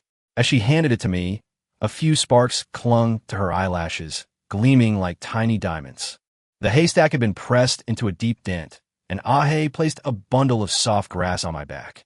Don't hurt yourself, she said, pressing her hand firmly on my shoulder. I still have to chop firewood tomorrow. Her palms were calloused, feeling like sandpaper against my skin, yet carrying a reassuring warmth. The firelight shone on her face, revealing a scar on her cheekbone, cut from a wild boar she'd been given last year. She said it made her look like a capable woman. Aaya's hand groped in the darkness, found mine, and placed something warm in my palm. It was a mint root she had just warmed, still damp with the scent of earth. It's cool at night. Her voice was as soft as a sigh. Holding this will warm your hands. Her fingers drew circles in my palm, as if writing something. I guessed it was a symbol she used to keep track of her embroidery. As dawn approached, Aaya suddenly snuggled into my arms. Her arm was still bandaged, from a cut she'd gotten from a clamshell while pearl diving a few days earlier. Cold, she mumbled, almost in her sleep, but you're warm. Her hair brushed against my chin, carrying the wild scent of sweat. I could feel the old wounds on her back, like a rough map, recording the wild boar she'd hunted, the pearls she'd collected, and the icy rivers she'd waded through. The next day, while washing rice seeds by the river, Aaya deliberately splashed water on me. The water splashed onto my chest, but she laughed like a cat that had just stolen some cream. Feeling cool, she said, flicking her braid at my face, the red string at the end catching on my collar. That's how my brother got pregnant by Aaya last year. He got pregnant after being splashed with water by the river. Aaya was there, pounding clothes. Hearing this, she pounded the mallet on the stone even louder, splashing water all over Aaya's skirt. Ailing tossed the fish she had just caught into my bamboo basket, their tails slapping against the bamboo strips with a pattering sound. Eat more, she said, bending down to pick up the fish, a drop of water from her collar dripping onto the back of my hand. My mother said that children born to men who eat fish have bright eyes and can see fish in the water. Her eyes were indeed bright, like obsidian submerged in water, always able to find the biggest fish in the murky river. During our midday rest, Aaya fed me a mouthful of porridge with a piece of tenderly stewed meat hidden inside. Aaya hunted this wild boar, she said, her lips close to mine, her breath carrying the aroma of meat, to nourish you so you won't be weak at night. Her eyelashes were long, hanging down like a curtain, obscuring the light in her eyes, yet I could feel her trembling slightly, like a reed in the wind. Asang was sewing shoe soles beside her, holding the child, the needle rustling through the thick cloth. She suddenly laughed. You girls are even more impatient than when I was chasing your father. Aaya threw a handful of grass at her.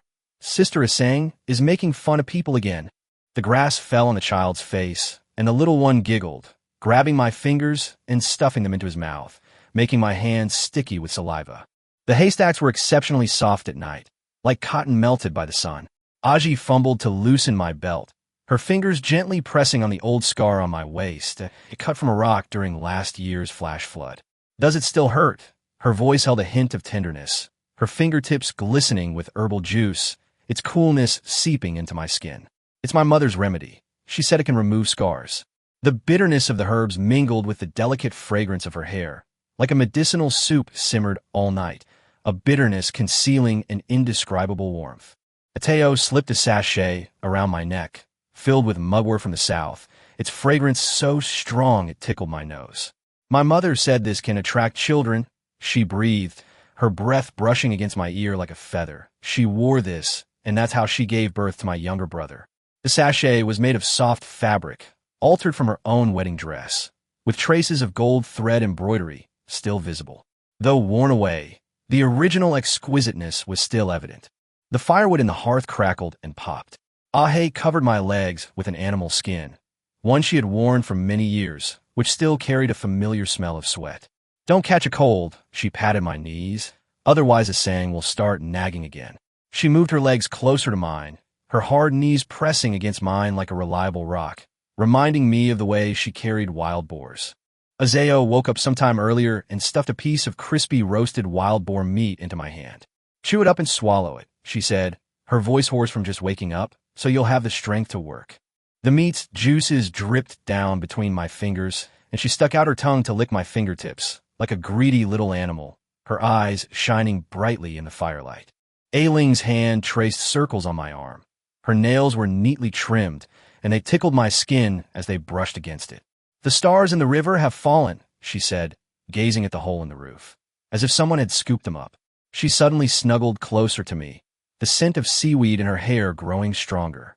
I want to have a daughter like the stars, with bright, sparkling eyes.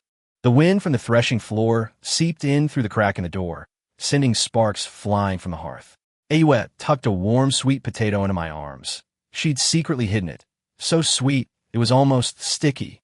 Eat it quickly, she said with a laugh. Don't let Aaya see. She always steals mine. The sweet potato's syrup dripped on my chest, which she licked away little by little with the tip of her tongue, like a little kitten stealing candy, her eyelashes glistening with sugar stains. As dawn approached, the haystacks were packed tightly together, like a well-fermented dough. The women huddled together, their breathing rising and falling like a quiet forest. Asang's child woke up in my arms, his little hand grasping my fingers, babbling in a language no one could understand. Asang rubbed her eyes and sat up, slipping a piece of dry food into my hand. Have something to eat. We still have to turn the soil when it gets light. The first crow of a rooster rang in the distance, and the dew on the threshing floor glistened like scattered silver. The women gradually awoke, rustling as they dressed, grass clippings falling from their hair and hems like a fine snowfall. Aaya helped me straighten my clothes, her fingertips pausing in my collar as if confirming something. I put today's herbs in your basket, she said. Remember to steep them in water. Aaya stuffed a roasted sweet potato into my bamboo basket, wrapped in a cloth to keep it warm. You can have it hot when you get back tonight, she said, flicking her braid across my face. I'll wait by the hearth. Aaya carried her wooden shovel outside, and as she passed me, she slapped my bottom. Hurry up. Don't dawdle. The slap wasn't light, but it carried a hint of inexplicable affection. As I carried my bamboo basket up the slope, the laughter of women drifted from the threshing ground, mingling with the sound of wooden mallets beating clothes, like an endless morning song. The herbs in the basket emitted a bittersweet fragrance. The sweet aroma of roasted sweet potatoes wafted from the cloth bag, and the mint roots of azasai and the mugwort sachets of Aaya intertwined in the wind, creating an indescribable scent, like the life on this land, bittersweet, rough yet warm. The soil on the slope has loosened, and last year's stubble is sprouting green shoots. As I wield my wooden shovel, I think of the women's faces at night, the warmth of their fingertips, the fragrance of their hair, the tentative whispers in their words. Suddenly, I realized that the seeds beneath this frozen earth are probably being warmed and nurtured in the same way before they finally sprout in spring. The river flows merrily in the distance, as if counting the days.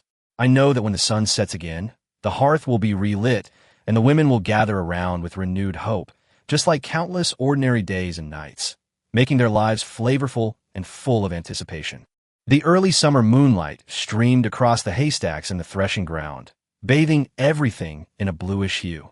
The women had just finished harvesting the last batch of rapeseed. Their sweat-soaked clothes clung to their backs like a transparent membrane.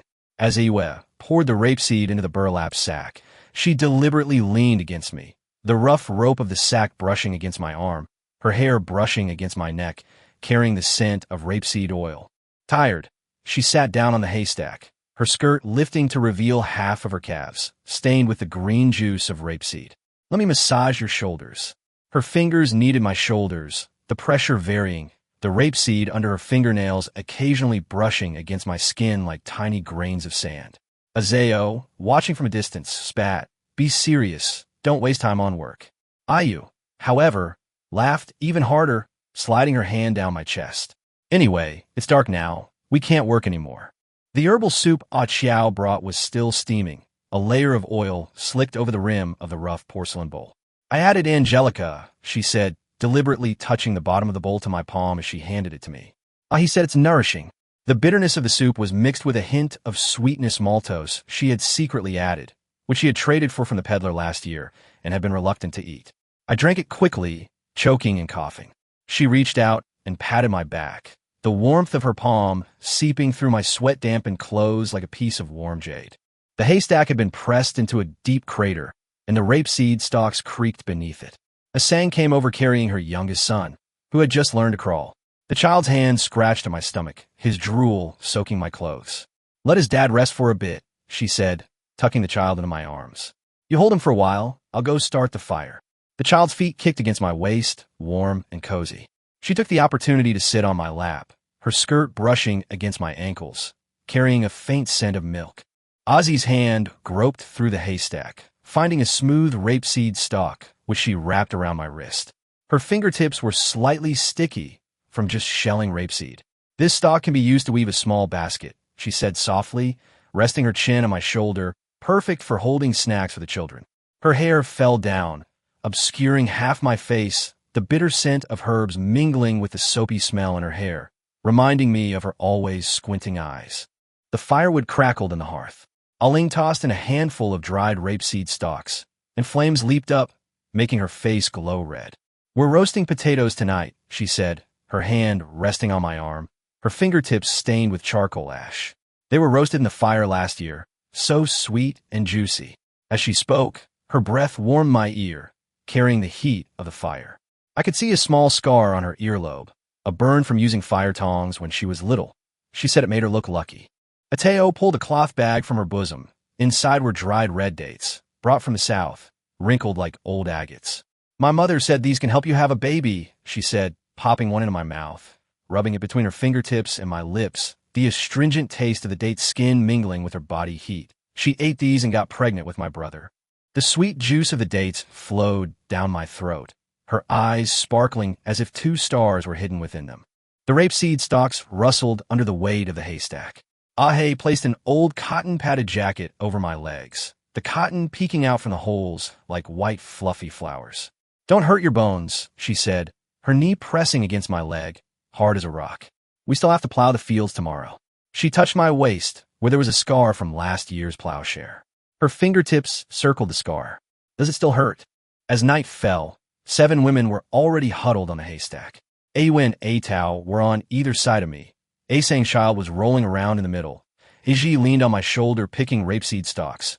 Achiao stuffed roasted potatoes into everyone's hands, and Ailing and tended the fire pit, adding firewood. Sparks occasionally splashed onto us, burning us and making us shiver slightly. Aya's hand slipped inside my shirt, the rapeseed juice on her fingertips brushing against my chest, cool and refreshing. "Look at the stars," she whispered, her lips close to my ear. "Don't they look like the wild grapes we picked last year?" Her braid wrapped around my arm, the red string gleaming like a little snake in the moonlight. I could feel her heartbeat, pounding like a drum through my sweat-dampened clothes. When Xiao handed me the roasted potatoes, they were so hot, I almost dropped them.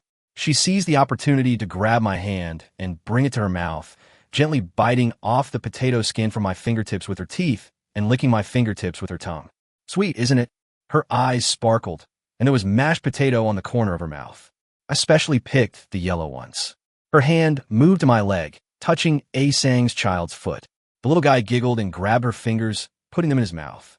Aji was halfway through weaving the rapeseed stalks when she suddenly leaned closer to me, her face pressed against my chest, and I could hear my pounding heartbeat.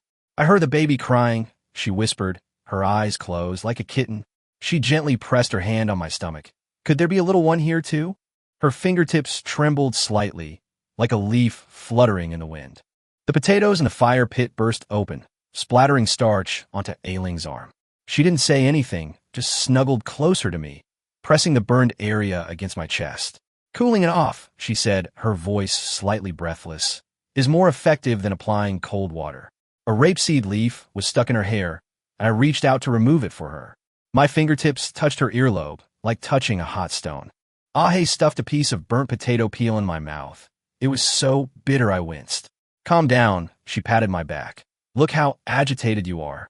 She settled more firmly on my lap, her knees digging into my bones beneath her skirt, but it reminded me of her carrying a hoe and walking along the ridges of the fields, so reassuring.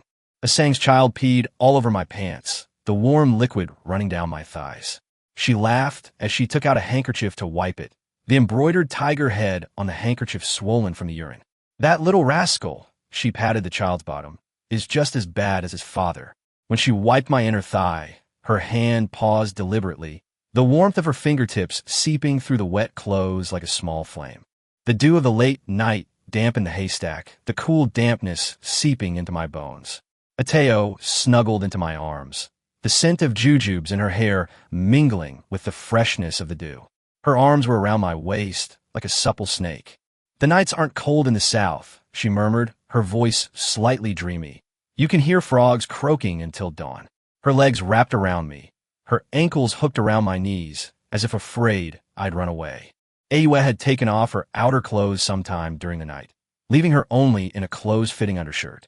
2 buttons at the collar were undone, revealing half of her collarbone, which was speckled with rapeseed. It's hot, she said, snuggling into my arms, the fabric of her undershirt rubbing against my chest. Can you blow on it for me? She brought her neck close to my mouth, her skin burning hot. I could see the fine beads of sweat in the hollow of her collarbone, like tiny diamonds. As dawn broke, the haystacks were already packed down, and the rapeseed stalks beneath had turned a deep green. The women lay sprawled out. Aaya's legs were draped over my stomach. Atao's head rested on my arm, and Asang's child was curled up between my legs, milk stains still clinging to the corner of his mouth.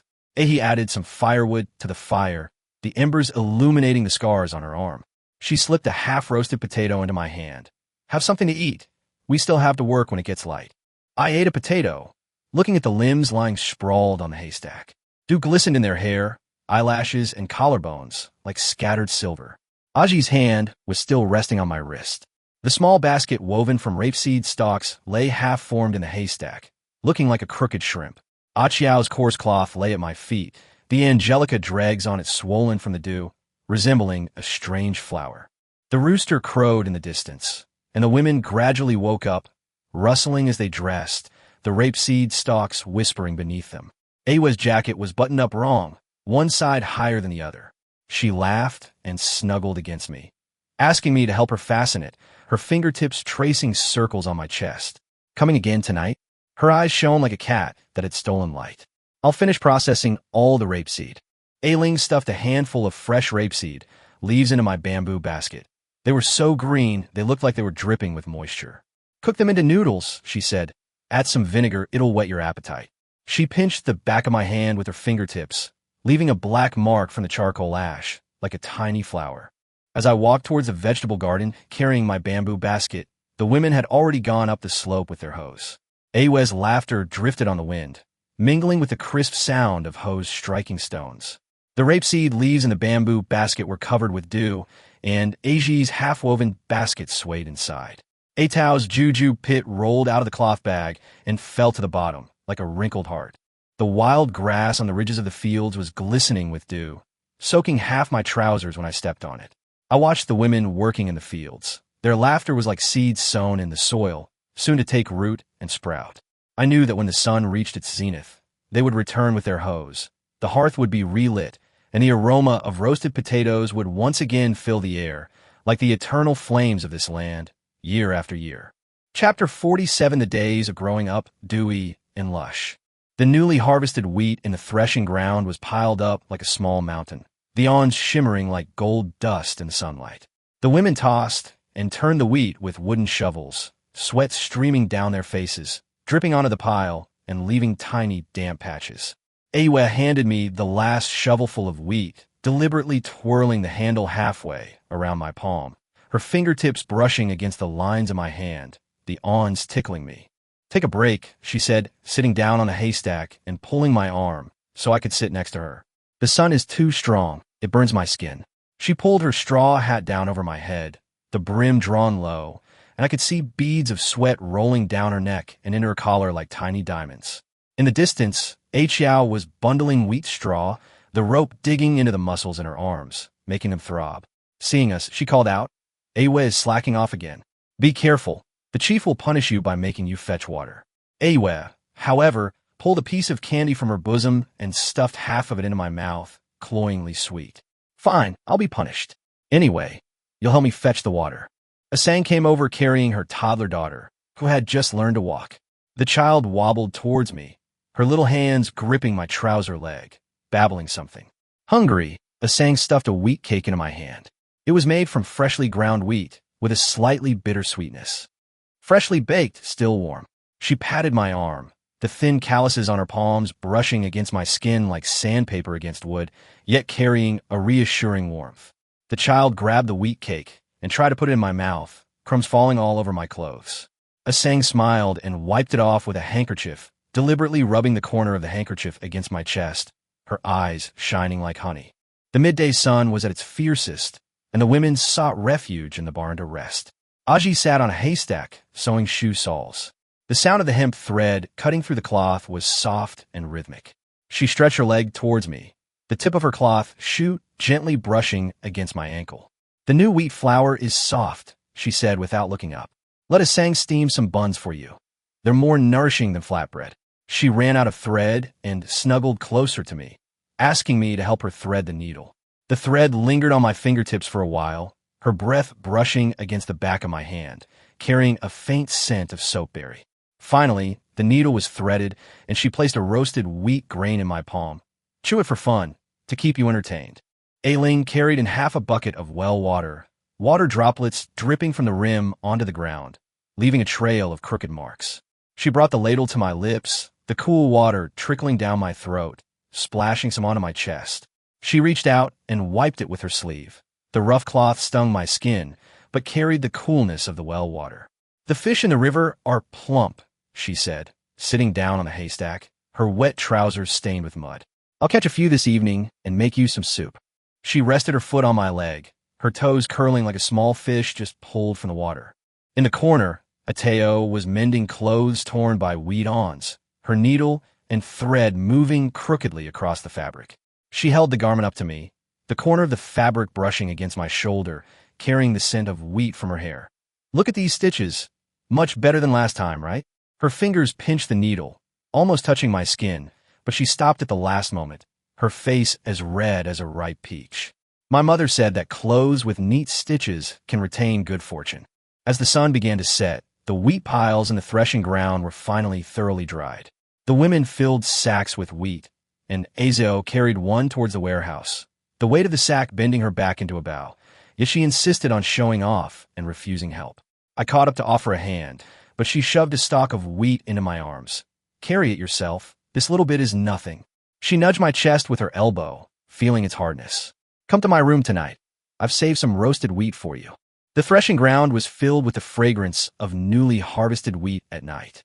Women gathered around the fire pit, rubbing the wheat grains together. The grains fell into bamboo trays, rustling like rain. Aaya stuffed a handful of freshly rubbed wheat grains into my hand, telling me to blow off the husks. Her palms were covered in chaff, making my palms itch. They're crunchy, she said, more chewy than roasted ones. She moved closer to me, her knee pressing against my leg, as hard as an old block of wood. The chief said he's going to expand the granary next year, so we need to plant 2 more acres of wheat. You're strong, so the plowing work will be yours. Ailing scooped up a few crucian carp from the river and roasted them by the fire pit, the fish oil dripping into the flames and sparking. She fed me a charred fish tail, having carefully removed all the bones. It'll give you strength, she said, rubbing her fingertips against my lips, the fish oil still slippery. My mother says men need to eat more fish to have the energy to work. The fishy aroma mingled with the scent of seaweed in her hair, like the cool, refreshing moonlight just pulled from the river. Aaya handed everyone a piece of freshly steamed wheat cake, sprinkled with sesame seeds. She had traded them for the sesame seeds she had saved up. When she handed it to me, she deliberately scratched my palm with her fingers, as if making a mark. Sweet, isn't it? Her voice was as soft as a mosquito's hum. Wheat cakes in the South are served with osmanthus sugar, but we don't have any here. Sesame seeds are just as fragrant. Her eyes were fixed on me as I ate, and when she saw sesame seeds on the corner of my mouth, she reached out and wiped them off for me. The warmth of her fingertips made my cheeks tingle. The haystack had been pressed into a deep dent. Aaya lay to my left, playing with my braid in her hand. She insisted on braiding it for me, using a newly changed red string, saying it would tie in good fortune. She put her feet on my lap, the sweat on her soles making my skin sticky. I dreamt that the granary was piled high with wheat, golden and dazzling. She suddenly snuggled into my arms, and I also dreamt that you were holding a chubby little boy, as precious as the haystack. Aaya's hand groped in the haystack to my right, found a plump ear of wheat, and stuffed half of it into my mouth. The awns tickle my lips. It's sweet even when it's raw. Her voice was a little hoarse, probably from shouting too loudly during the day. My mother loved to eat this when she was pregnant with my little brother. She gently pressed her hand on my stomach, as if testing something. If there's a little one here, it will definitely love to eat the new wheat too. The firewood in the hearth crackled and popped. A sang placed the sleeping child in my arms. The little one's hands gripped my clothes, and drool dampened my chest. Hold him for a while, she said, snuggling closer to me. I'll go add more firewood. Her elbow touched my waist, still warm from nursing the baby. This child is just like you were when you were little, always clinging to people's clothes to sleep, probably to keep from falling. Aaya groped in the dark and slipped a pair of newly sewn cloth shoes into my hand. The soles were thickly sewn, and the stitches were as fine as fish scales. The new wheat has been harvested. It's time for new shoes, she said softly, almost as a sigh. I sewed them tightly. They're durable. They can last until next year's wheat harvest. She gestured over my feet, the thin calluses on her fingertips brushing against my ankles like feathers. Don't always go barefoot. The stones in the ground are sharp. They'll cut your feet. As dawn approached, the scent of wheat mingled with the morning light wafted into the barn. The women had already gotten up and headed to the fields to sow the remaining wheat seeds while it was still cool.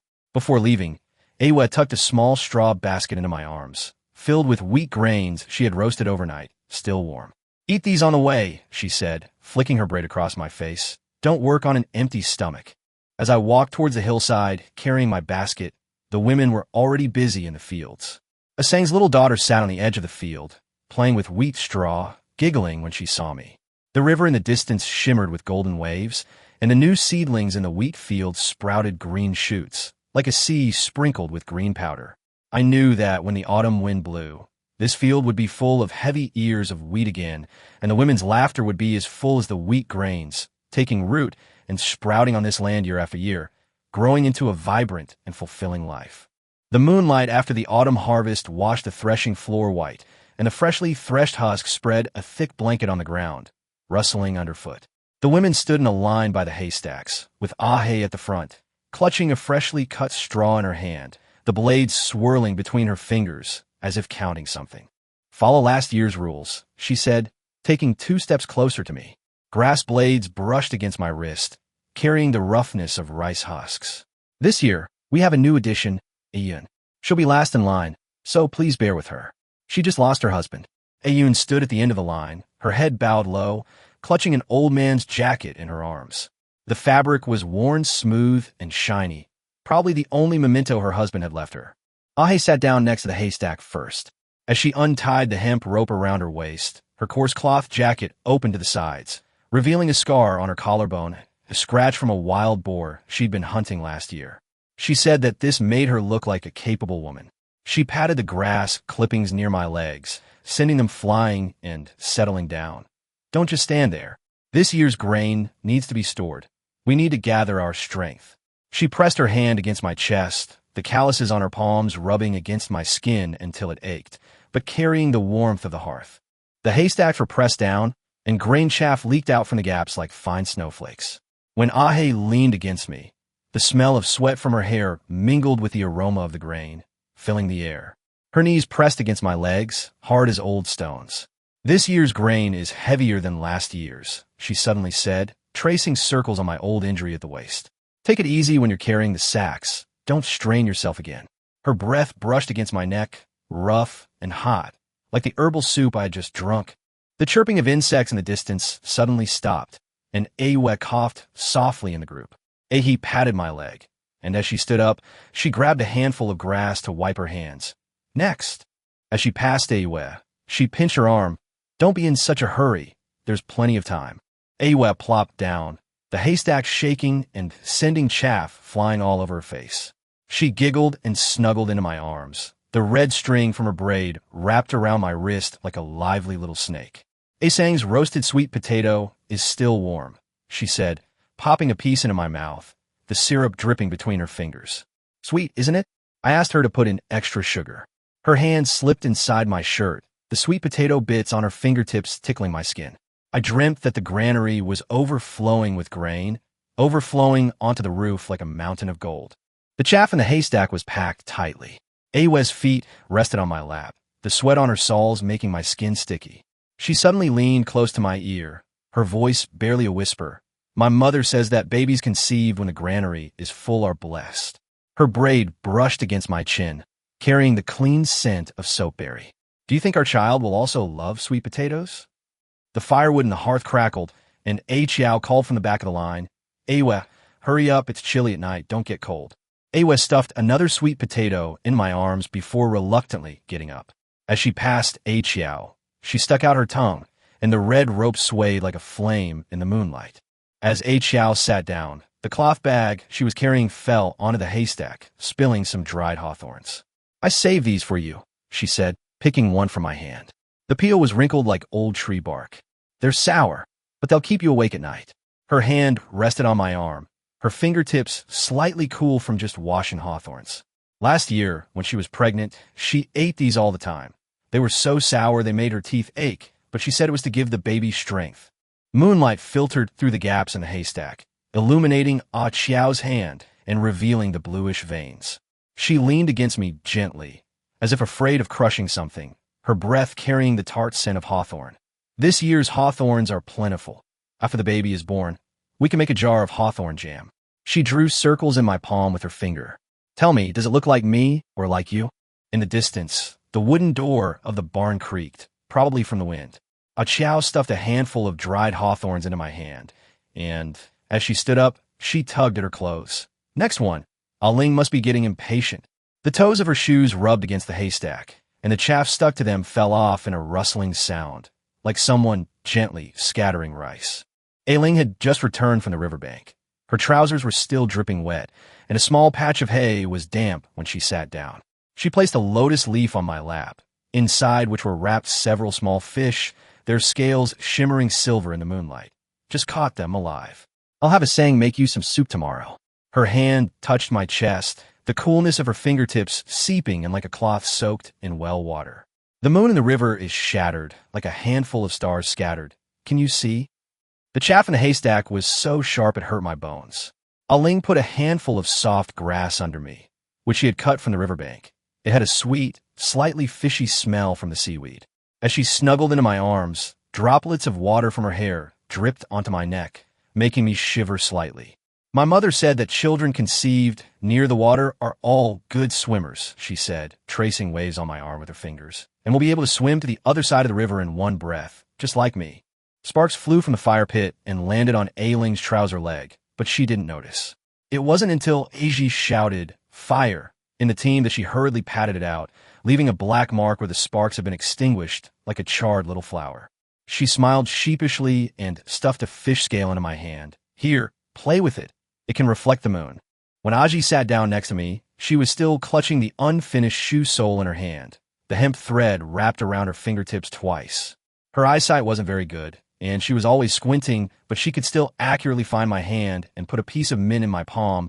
Just picked, it was damp at night, it smells refreshing. Her fingers groped on my wrist, trying to tighten the loose straw rope, but she always managed to tie a knot that wouldn't hold. I made a pair of little shoes, she suddenly said, her voice as soft as a sigh. The cloth was given to me by a saying.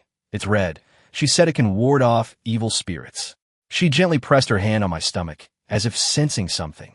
If I have a baby, its feet will definitely be the same size as yours, so I'll have to prepare shoes early. The chaff in the haystack crawled into her sleeve, and she shook her arm, but didn't stop her work. The rooster crowed for the first time in the distance, and Aji stuffed a pair of half-finished shoe soles in my hand. Hold this for me. Don't lose it. When she stood up, she bumped into Aaya behind her. The girl jumped to the side like a startled rabbit, and the cloth bag at her arms fell to the ground, rolling out some osmanthus sugar from the south.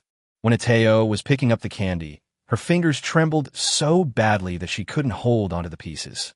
When she sat down next to me, she was quite a distance away, but her knee still accidentally touched my leg like a hot iron. This is candy from the south, she said, popping a piece into my mouth. It was sickeningly sweet. My mother said that eating sweets makes it easier to conceive a daughter, as obedient as candy.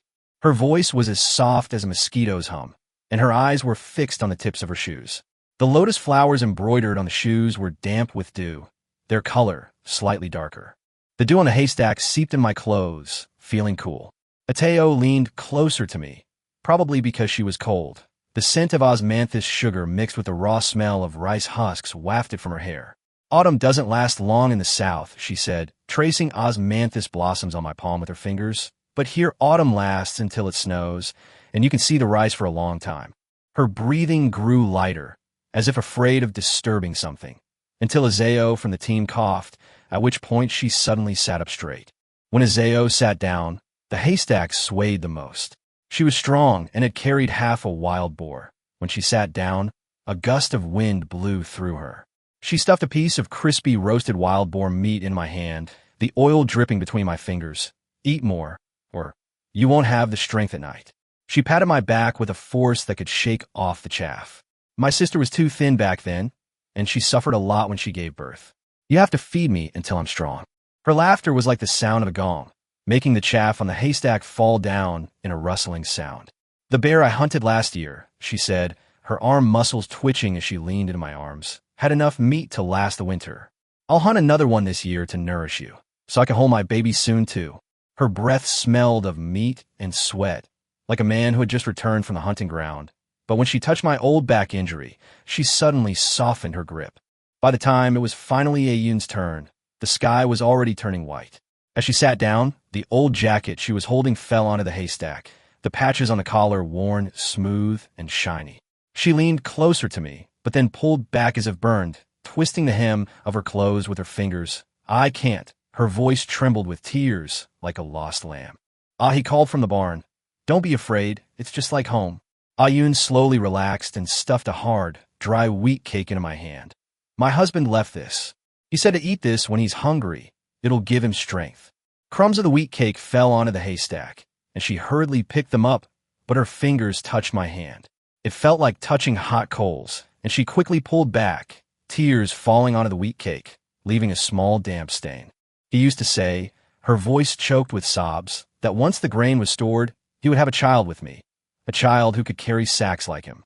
She touched my chest, as if sensing something. Now that he's gone, can you? Her words were interrupted by the crowing of a rooster. Dawn was approaching. Aayun stuffed the old jacket into my arms. Here, wear this. His size is about the same as yours. When she got up, she left a faint mark on the haystack, like someone sighing softly. The women walked in a line toward the barn, their silhouettes stretched long in the morning light, like strings of moving ears of grain. Aaya turned back and called out, "Hurry up, it's time to dry the grain." I watched their figures disappear at the barn door, the chaff on the haystacks still falling softly, like countless unspoken hopes. The river in the distance shimmered with golden waves, the The wooden doors of the barn creaked, and the aroma of new wheat wafted over, mingling with the sweat, sweetness, and mint scents left by the women like the ever-present smoke rising from this land. I knew that when the sun reached its zenith, they would come out carrying sacks, and the haystacks would be pressed down again, creating deep dents, just like countless ordinary days and nights, living their lives with flavor and hope. Chapter 48. Two men gripped the hemp rope. As the last rays of autumn sunlight sank behind the western hills, the haystacks in the threshing ground still steamed. The women tossed the last bundle of rice into the barn, the shovels scraping against the stone ground with a harsh sound. The chief stood at the barn door, tapping his pipe against his palm, while two men behind him gripped hemp ropes, the ends swaying gently in the wind. The rules cannot be broken. The chief's pipe tapped against the sole of his shoe, and sparks landed on the freshly swept chaff. This year's new wheat needs the help of the new recruits. You should be sensible. His gaze swept over my wrist, where the red marks from last year's binding still remained, like a scar that hadn't fully healed. As Aaya approached, the hemp rope in her hand twirled between her fingertips. Rice husks were embedded in her fingernails, feeling like fine sandpaper as they brushed against my arm. Don't be stubborn. Her voice was deeper than usual. Last year, Ashen refused to come, and he was tied to a pillar for 3 days, almost not surviving the winter. She gave me a push on the waist, quite forcefully. Go inside, so the men won't have to do it. The barn was filled with the pungent smell of new wheat, and in the corner were piles of old straw mats left over for previous years. The women stood in a line around the straw mats. Aayu's braid was still tied with ears of grain. Aaya was holding a cloth bag in her arms, which probably contained dried hawthorns prepared for me, and Aji's hands were twisting in her sleeves, probably touching the half-braided straw rope again. The chief tapped his pipe on the doorframe. Begin, don't be late.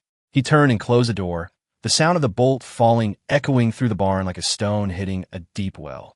Aaya was the first to come over. When she unbuckled my belt, she deliberately tightened her fingers, making the buckle hurt my lower back. Don't even think about struggling, she said, pulling me onto the straw mat. Her coarse cloth jacket brushed against my arm. The pillars of this barn are made of old pine wood.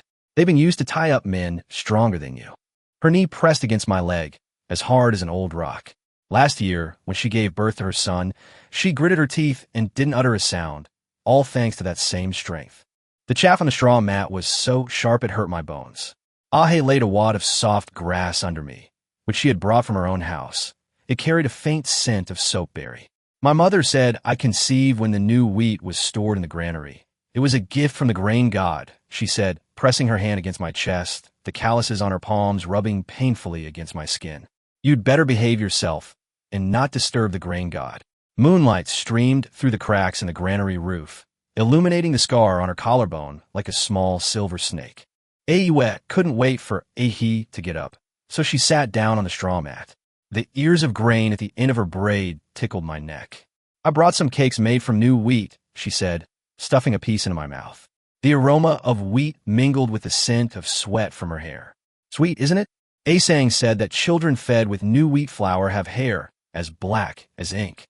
Her hand slipped inside my clothes, the bran on her fingertips tickling my skin. It was the same last year when she secretly slipped me cakes. Her eyes shone like stars. The straw mat was pressed down, and chaff leaked out from the gaps like fine snowflakes. Aaya's feet rested on my legs, the sweat on her soles making my skin sticky. Suddenly, she leaned close to my ear, her voice barely a whisper. Don't hate us. Her tears fell onto my chest, burning me. The chief said that if no new babies are born this year, the 3 of us youngest will be exchanged for downstream tribes in winter. Aaya coughed lightly beside her, and Aayu reluctantly got up. As she passed Aaya, she slipped a piece of cake in her hand, probably worried that Aaya might be hungry. When Aaya sat down, the cloth bag in her arms fell onto the straw mat, spilling some dried hawthorns, which were as red as beads of blood. I saved this for you, she said, popping a hawthorn into my mouth. It was so sour it made my teeth ache. I ate this when I was pregnant with my daughter. They said it would give the baby strength. Her hand rested on my arm, her fingertips a little cold from the hawthorn she had just washed. Last year, she had a difficult childbirth, and she chewed on this, breaking 2 of her teeth to give birth. The sound of wind rustling through the haystacks outside the barn drifted in, like someone softly singing. Aaya leaned against me gently, as if afraid of crushing something. Her breath carried the sour scent of hawthorn. My husband used to say that people are like seeds. They have to be buried in the soil to grow new ones. She drew circles in my palm with her fingers. Just think of yourself as a seed, and you'll get through it. Aaya groped her way to sit down.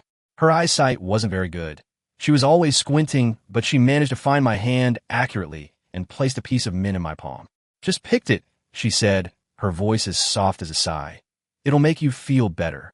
She tied a loosely braided rope around my wrist, probably to avoid hurting me. This rope is made from fresh wheat straw. It's soft. More moonlight streamed through the cracks in the barn roof, illuminating the fine downy hairs on Aaya's hands. As she leaned closer to me, the scent of herbs mingled with the aroma of wheat wafted from her hair. I can't see the moon, she suddenly said, her fingers tracing lightly across my chest. Tell me, is the moon full tonight? Ever since her husband was swept away by a flash flood last year, she had always asked whether the moon was full or not, as if she could see something within it. Ailing grew impatient and sat down on the straw mat, creating a gust of wind. She had just finished catching fish from the river, and her trouser legs were still covered in mud, carrying the fishy smell of algae. My mother said that the moon in the water and the moon in the sky can be aligned, she said, placing her hand on my leg, the coolness of her fingertips seeping in like a cloth soaked in well water. The moon must be full tonight, otherwise the fish in the river wouldn't be so lively.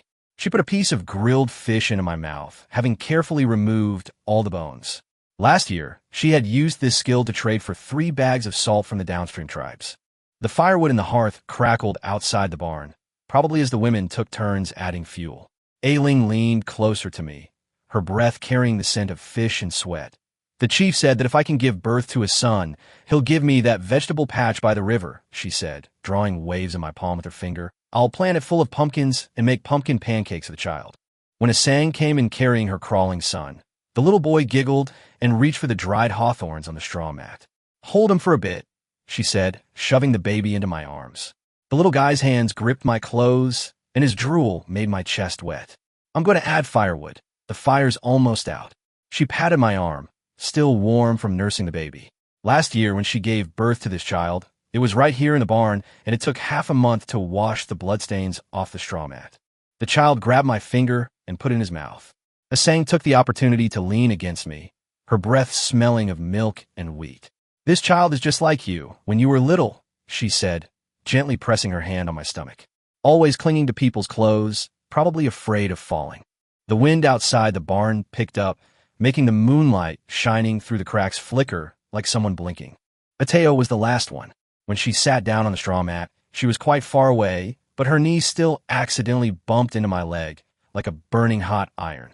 She stuffed a piece of osmanthus candy from the south into my hand. So sweet, it was cloying. My mother said that eating sweets makes people feel better. Her voice was as soft as a mosquito's hum. Her eyes fixed on the tips of her shoes. The lotus flowers embroidered on them were damp with dew, their color a little darker. People in the South are like that, even on the hardest days. Chewing a piece of candy makes it pass. The moonlight in the barn gradually shifted, shining on the chaff on the straw mats like scattered silver. The women's breathing rose and fell, like the wind blowing through different grasses and trees, some heavy, some gentle, but all carrying a sense of anticipation. I knew that when the sky began to lighten, the chief would pull the latch, and the women would go to the fields with their hoes, as if nothing had happened. The hearth would be relit, and the aroma of new wheat would once again fill the air, like the eternal flames of this land, year after year. The rooster crowed for the first time outside the barn. Aay's child was asleep in my arms, his little hand still clutching my clothes. The women began to tidy up the straw mats. Aaya stuffed a leftover wheat cake into my mouth. Aaya picked up dried hawthorns from the mat. Aaya groped in the dark for her straw rope, and Aling carried an empty fish basket outside, probably hoping to catch a few more fish before dawn. I lay on the straw mat, the chaff digging into my bones, the warmth of the women still lingering on my body, the fragrance of their hair, and the helplessness hidden in their words.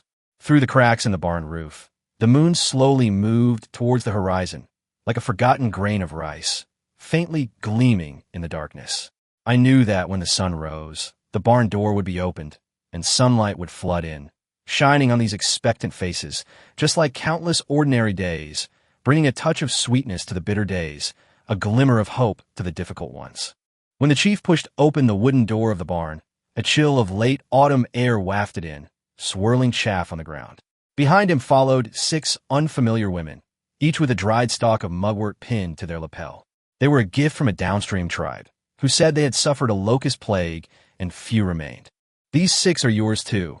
The chief threw a piece of firewood into the hearth, sparks landing on his straw sandals. The granaries downstream are empty. We need new recruits to continue the family line. He tapped his pipe against the doorframe, ash falling at my feet. You all know the rules. I don't need to explain. Among the new women was one named Chunya, whose braid reached her waist, with a red ribbon tied to the end, a keepsake from her mother, who hadn't thrown it away during their escape. As she stood by the straw mat, her foot slipped on the chaff, and she hurriedly grabbed my arm. The calluses on her fingertips rubbed against my skin, causing itching the result of years of weaving. Aaya added a handful of freshly cut grass to the straw mat. It was damp with dew. Come here, everyone, she clapped her hands, as if calling chicks, arranged them by age. Chunya, you're the youngest, so come last. Watch and learn first. Chunya's face flushed red, and she shrank back into the crowd, the red rope swaying like a flame in the chaff. The first to arrive was a woman named Shioge, with a burn scar on her face, which she said she got from saving the grain warehouse during the locust plague. When she sat down on the straw mat, her back was ramrod straight, like a never-bending carrying pole. My husband died in the locust plague, she said, stuffing a hard, dry cake into my hand, made with clay. I'm the only one left. I can have children, don't look down on me. She pressed her hand against my chest with the force of kneading dough. It was with this same strength that she had carried half a sack of seeds from downstream last year. The straw mat was pressed down, and chaff leaked out from the gaps like fine snowflakes. Chiogue placed a piece of burlap sack under me. It was one she had brought from home, worn smooth and still smelling of her husband's sweat. My mother said that being pregnant during hard times is a gift from God. Her voice was rough like sandpaper rubbing wood. You have to behave yourself and not cause trouble. The firewood in the hearth crackled, casting flickering light and shadow on the scars on her face, like dancing maple leaves. The second one was named Donglian, carrying a chipped earthenware jar filled with dried dandelions, which she said could cure headaches. As she sat down on the straw mat, the jar bumped against my leg, sending a shiver down my spine. My husband is a doctor, she said, popping a dandelion into my mouth, its bitterness numbing my tongue. He says this reduces internal heat, so don't be restless at night. She gently pressed my temples, her fingertips cool with the herbal medicine. During our escape, she had used this massage to exchange for some dry rations. Moonlight streamed through the cracks in the barn roof, illuminating Dolian's hand and revealing the blue veins.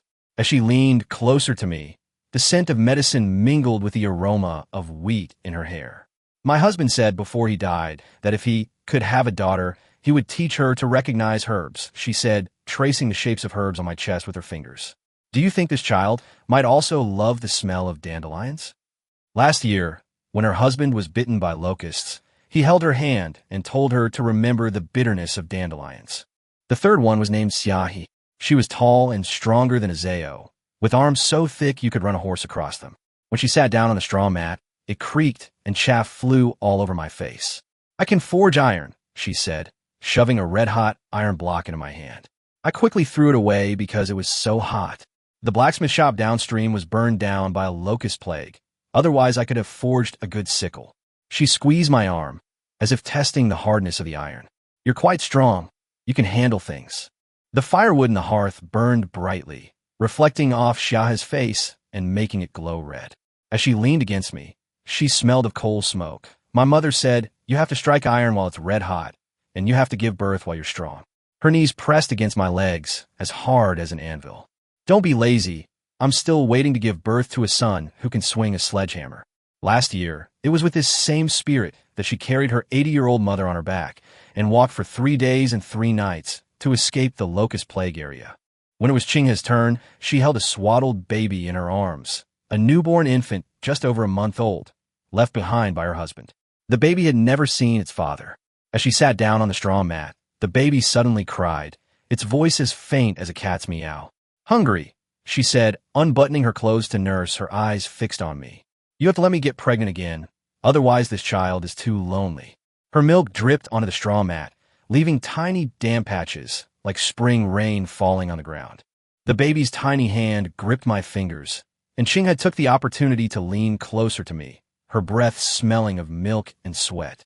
"My husband always said that two children can keep each other company," she said, gently pressing her hand on my stomach. "Do you think this baby might be a girl? Like me, she can embroider." Aaya, who was by the fire pit, heard this and chuckled. "Qinghe, you can embroider? I don't believe it." Qinghe's face turned bright red, but she didn't let go, pressing her fingertips harder and harder on my skin. The last one was a woman called Wan Yang, whose hair was mostly white, and the wrinkles at the corners of her eyes could trap a mosquito. She said they were from crying while fleeing the disaster. When she sat down on the straw mat, her back was bent like a shrimp. She coughed for a long time before pulling out a cloth bag from her bosom. Inside were some roasted soybeans, so hard they could break your teeth. "Here'll help you recover," she said, stuffing one into my mouth. The raw smell of the soybeans mingled with the dusty smell of her hair.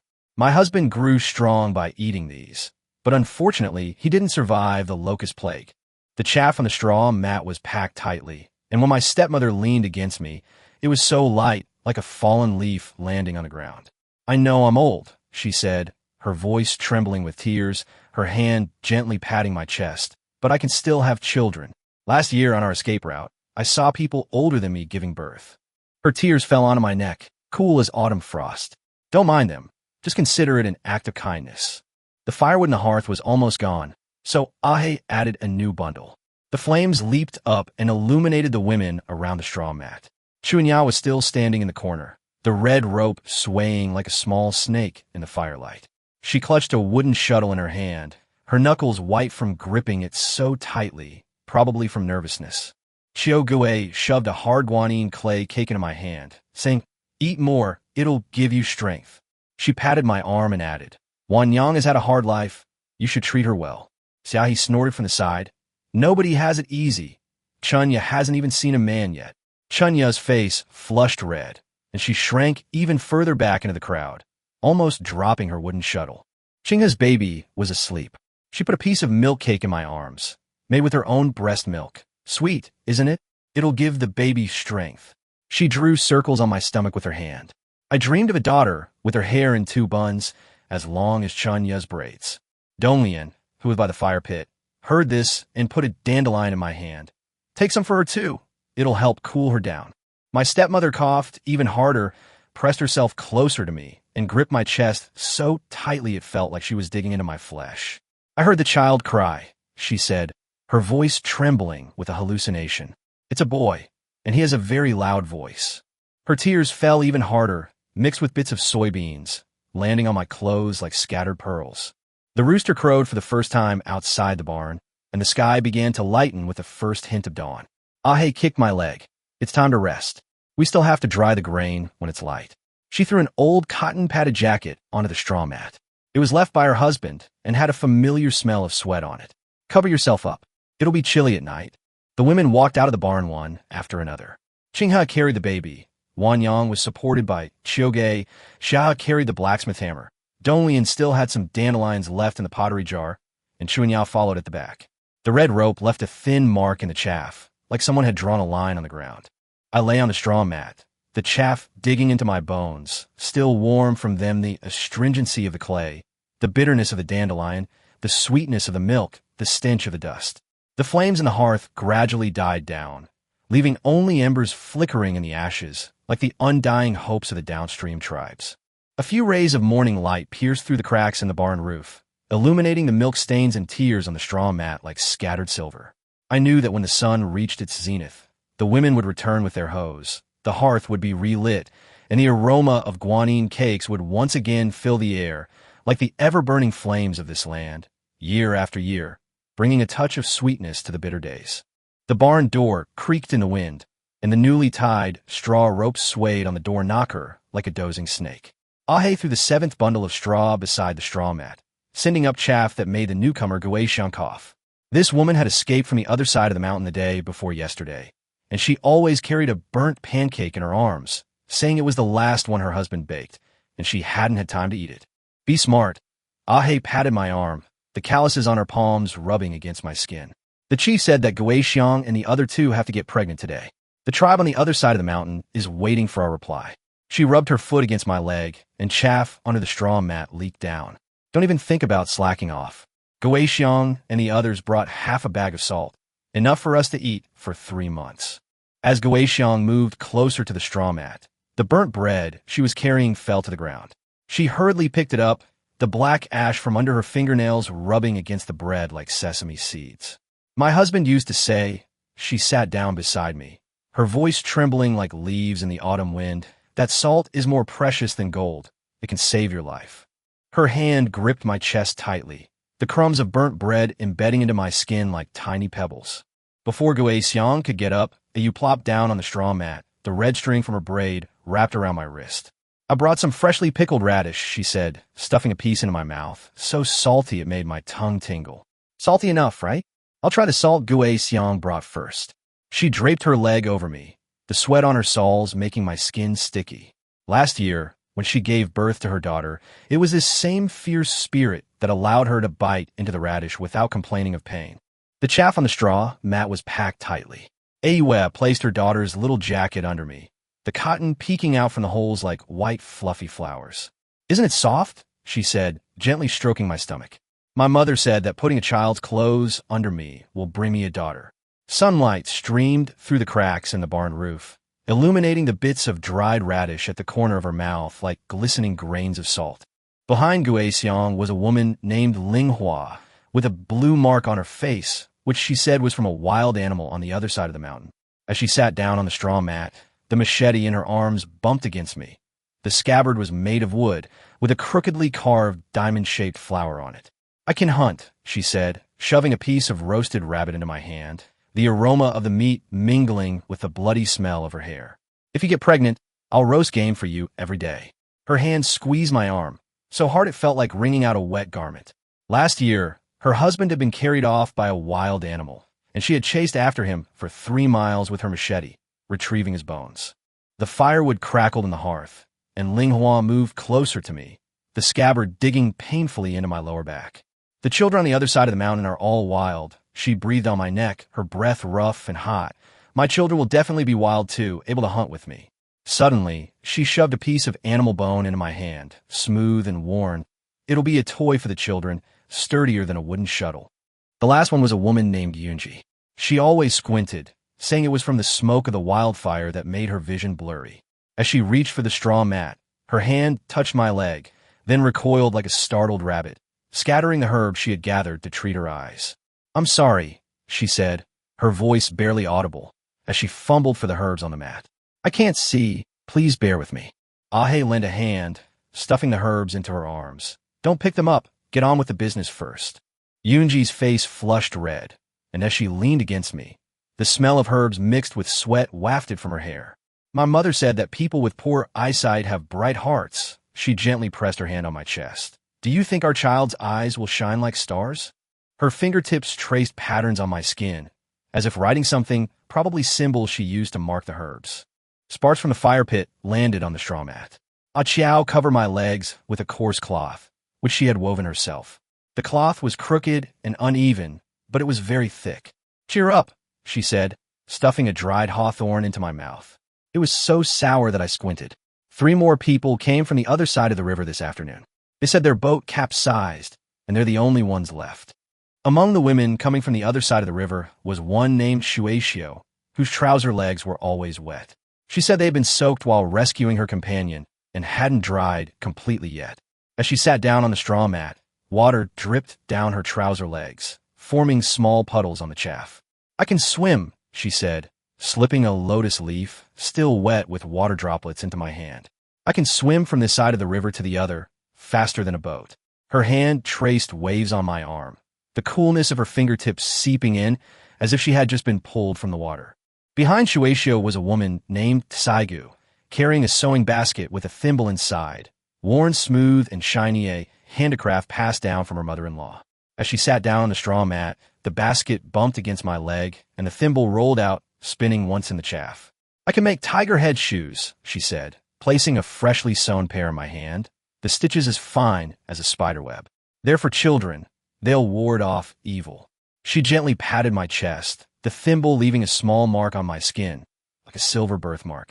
Finally, There was a woman named Sherlon, whose arms were thicker than a man's. She said she trained by carrying stones all year round and could lift half a wild boar. When she sat down on the straw mat, it creaked as if it were about to fall apart.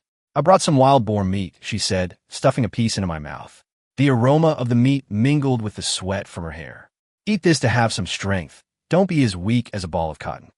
Her knees pressed against my legs, as hard as old rocks. Last year, her husband died in a flash flood, and she was the one who carried his coffin to the cemetery all by herself. As the sun climbed high above the barn, the women began adding water to the pots, and wisps of smoke, like slender white snakes, wafted out from under the door. A Sang came in carrying her child, the little one grabbing my fingers and putting them in his mouth, drool making my hands sticky.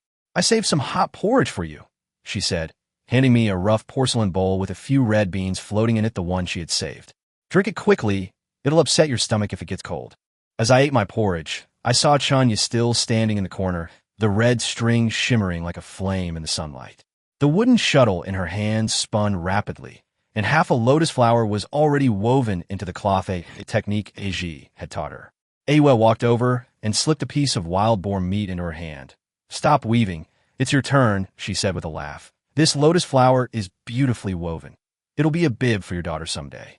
Chanya's face flushed red, and the wooden shuttle fell to the ground with a crisp sound, like a heart dropping to the ground. The chaff in the barn was trampled more and more firmly. The straw mats were replaced 3 times, and piles of firewood burned in the hearth. The new women gradually became less reserved. Xiao Gui would stuff guanyin cakes into my mouth, Dong Lian would massage my temples, Xia he would teach me how to swing a sledgehammer, and Xing he would hold a baby and sing me songs from the other side of the mountain. As the sun began to set, the chieftain arrived again, followed by a woman with a limp who had been beaten by bandits. She clutched the half-sack of seeds in her arms tightly. This is the last one, he said, tossing a piece of firewood into the hearth. You have all the seeds. She needs to get pregnant, or we won't be able to plant next year's crops. As the lame woman sat down on the straw mat, her crutch rested against my leg, the coolness of the wood seeping in. These are wheat seeds, she said, pouring some into my hand. The grains rolled around in my palm like tiny crescent moons. My husband risked his life for them. You have to let me give birth to a son who can grow wheat. She gently pressed her hand against my chest, the pressure light but with a resilient strength, like the seed she protected, buried in the soil, always managing to sprout. The flames in the hearth gradually died down, casting a warm glow on everyone's faces. The women's breaths mingled together, like the wind blowing through a wheat field, gentle yet resolute. I knew that when the moon rose, they would continue to line up, the hearth would be relit, and the fragrance of wheat seeds would once again fill the air, like fireworks that would never be extinguished on this land, year after year, planting life in the soil and growing new hope. Chapter 49, Life Goes On. The late summer heat was intense, and the oak leaves in the mountain valley were brittle from the sun, rustling underfoot. The women carried bamboo baskets up the mountain to pick wild fruits. Aya's basket was already half full of hawthorns, red like flames, with branches sticking out from the side of the basket, occasionally catching on my trouser leg. This way, Aaya said, clearing the way with her machete, cutting through the thorns blocking her path. The grass under the old oak tree is soft and sheltered from the sun. Her trousers were rolled up to her knees, and there were several bloody scratches on her calves from when she was chopping firewood that morning. She had rubbed them with soil from the hearth, saying it would stop the bleeding. The old oak tree, with its lush foliage, cast a shadow that covered half the valley. Ailing spread a piece of coarse cloth on the ground, which she had traded for a fishing net. The edges were patched, but it was washed until it was faded. I just touched it, she said, patting the grass on the cloth. There are no stones underneath, it's soft. A willow leaf still clung to her hair, picked up when she crossed the river, carrying a faint fishy smell. Aji took a ceramic jar out of the basket. Inside was newly brewed rice wine, made from wild grapes, with a faint purple hue. Drink a little, she poured into everyone's wooden bowls, to bolster your courage and warm your body. Her fingers paused when they touched the rim of my bowl, and she added more to mine. You always say you're cold at night. Ateo slipped a roasted sweet potato into my hand. It had been roasted over a wildfire, its charred skin cracked open to reveal the golden flesh. Sweet, isn't it? She dabbed some mashed sweet potato on her fingertip and rubbed it against my lips. saying said that children conceived in sweet potato fields have skin as smooth as sweet potatoes. Her eyes glanced at the distant sweet potato field, where the vines were climbing vigorously, hiding many plump tubers. As the sun climbed high overhead, the valley was quiet except for the rustling of oak leaves in the wind.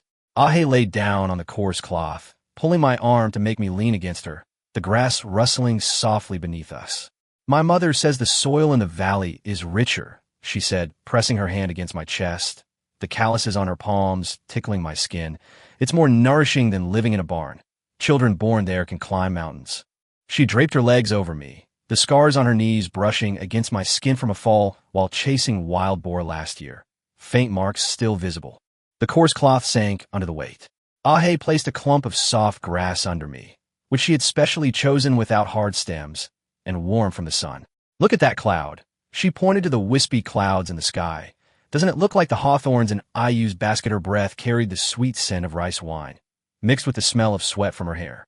Last year, when she gave birth to her son, it was under this kind of sun that she ate wild jujubes without uttering a sound. Aaya couldn't wait for Aaya to get up, so she sat down on the coarse cloth. A hawthorn branch fell out of the basket and hit my face, making me squint from the sourness. "Let me wake you up," she said with a smile, popping a hawthorn into my mouth. After the sourness came a faint sweetness. I dreamed that our child was running on the mountain, faster than a rabbit, clutching a handful of wild fruit. Her hand slipped inside my clothes, the hawthorn juice on her fingertips making my skin sticky, like mountain dew on my body. The wind in the valley was a little cool, seeping in through the gaps in the oak leaves, making the edges of the coarse cloth sway gently. Aaya draped one of her coarse cloth jackets over me, stained with the red juice of hawthorns, like a few small flowers. "Don't catch a cold," she said in a low voice. "Otherwise Aaya will have to brew you herbal medicine again, which is so bitter it will make you cry." As Aaya sat down on the coarse cloth, the medicine basket in her arms wobbled, and the mugwort inside fell out, rolling around on the grass leaves. "I picked some motherwort," she said, placing a handful in my hand. The leaves had a slightly bitter fragrance. Aaya said this is good for women's health. Her hand rested on my arm, the coolness of her fingertips seeping in from just washing the herbs. My mother relied on this to regulate her body when she was pregnant with my younger brother. The call of a pheasant came from afar, and Aaya suddenly laughed. "Did you hear that? The pheasants are urging us on." She put a wild chestnut in my mouth, cracked open with a stone. The kernel was plump and carried a fresh, wild fragrance. "Eat this to have energy. Life in the mountains depends entirely on strength." She moved her legs closer to me, her belly slightly protruding, indicating she was newly pregnant. Yet she still came up the mountain to gather herbs, saying that more movement was good for the baby. When Ailing sat down next to me, the scent of seaweed mingled with the aroma of rice wine wafted from her hair. She slipped a grilled fish into my hand. It had been caught in the river that morning and marinated with wild Sichuan peppercorns, making my tongue tingle. "My mother says that men who eat fish will have children with bright eyes," she said, gently tracing a line across my eyelid with her finger, able to see fish in the water and also see paths in the mountains. She rested her feet on my lap, the mud from her soles brushing against my skin like a faint painting. The shadows in the valley gradually lengthened, and the oak leaves cast shimmering spots of light on the ground, like scattered silver. Ailing placed a large lotus leaf under me, picked from the mountain stream, still cool with dew. "It's softer this way," she said. "I was on this very leaf last year." Before she could finish, Aaya interrupted her, stuffing a hawthorn into her mouth. "What are you saying? Don't set a bad example." As Aaya sat down on the coarse cloth, she still clutched the unfinished straw rope in her hand-knee pads for her child, the straw stems carrying the resilience of the mountains. "The rocks in the mountains are sharp," she said, gently patting my knees. "The child needs to wear these when learning to walk, otherwise they'll easily get hurt." Her breath carried the fragrance of herbs, mixed with the sweetness of rice wine, like a medicinal soup simmered all night, bitter yet warm. She leaned against me gently, as if afraid of crushing something. Her fingers lightly pressed on the old wound on my chest, where a rock had hit me last year, and it still ached on rainy days. "Aaya's herbs are almost gone," she said. "I'll go to the back mountain tomorrow to look for more. The Angelica pubescens grows very well there." Her hair fell down, covering half my face, and bits of straw rope fell onto my neck, tickling me and making me want to laugh. A sang brought over her toddler, who had just learned to crawl. The little guy grabbed my shirt and popped a wild grape into my mouth. It was so sour I winced. "Let his dad have a taste," Aaya said, sitting down beside me. The baby's little feet kicked against my legs, warm and cozy. "This child is just like you. He loves sour things. He'll definitely be able to climb mountains someday." She gently pressed her hand on my stomach. "If I get pregnant again, it would be best if it were a daughter like Aaya, who can embroider." The mountain wind grew stronger, rustling the oak leaves like someone singing in the distance. Aaya draped a fur vest over me. It was made from the hide of a wild boar that Aaya had hunted. The fur was worn short, but it was still warm. "It's chilly in the mountains at night," she patted my back. "Don't be like last time, curled up in a ball, and still stubbornly saying you weren't cold." Aaya was the last one. As she sat down on the coarse cloth, her knee accidentally brushed against my leg like a warm piece of jade. She slipped a piece of osmanthus candy from the south into my hand, one she had kept hidden away for a long time. It was cloyingly sweet. "My mother said that eating sweets can brighten one's heart," she said, her voice as soft as a mosquito's buzz. "Life in the mountains is hard. We have to rely on something sweet to get through it." She traced the shape of osmanthus flowers on my palm with her fingers, and the sugar stains on her fingertips clung to my skin like tiny crystals. The light in the valley grew dimmer, and the distant peaks were dyed golden red by the setting sun, like huge gemstones. The women's breathing gradually became even, like the wind blowing through different plants, some heavy, some soft, but all carrying the solidity of the mountains and fields. Aaya stuffed a handful of wild walnuts into my hand. She had cracked them open with a stone, and the kernels were plump. "Eat these if you get hungry at night," she said, squeezing my arm. "Don't always think about saving them for the kids. You need to be strong, too." A wolf howled in the distance. Aaya moved closer to me. "Don't be afraid. I'm here. My machete is fast." As the moon climbed over the mountain, the valley was bathed in silvery light. Dewdrops on the oak leaves sparkled in the moonlight, like a handful of stars scattered on the ground. The women began to pack their things. Aaya stuffed the remaining hawthorns into my pocket. Achao's medicine basket was filled with freshly picked herbs. Aiji's straw rope had been braided longer, and Atao had only one piece of osmanthus candy left. As she put it in my mouth, she gently rubbed it between her fingertips and my lips. I lay on the coarse cloth, the fresh scent of grass mingling with the women's fragrance, the sweetness of rice wine, the sourness of hawthorn, the bitterness of herbs, and the aroma of osmanthus, all intertwining in the mountain valley into an indescribable aroma. The river in the distance was still flowing. The howling of wolves was fading into the distance, and only the rustling of the wind through the oak leaves was like an endless ballad.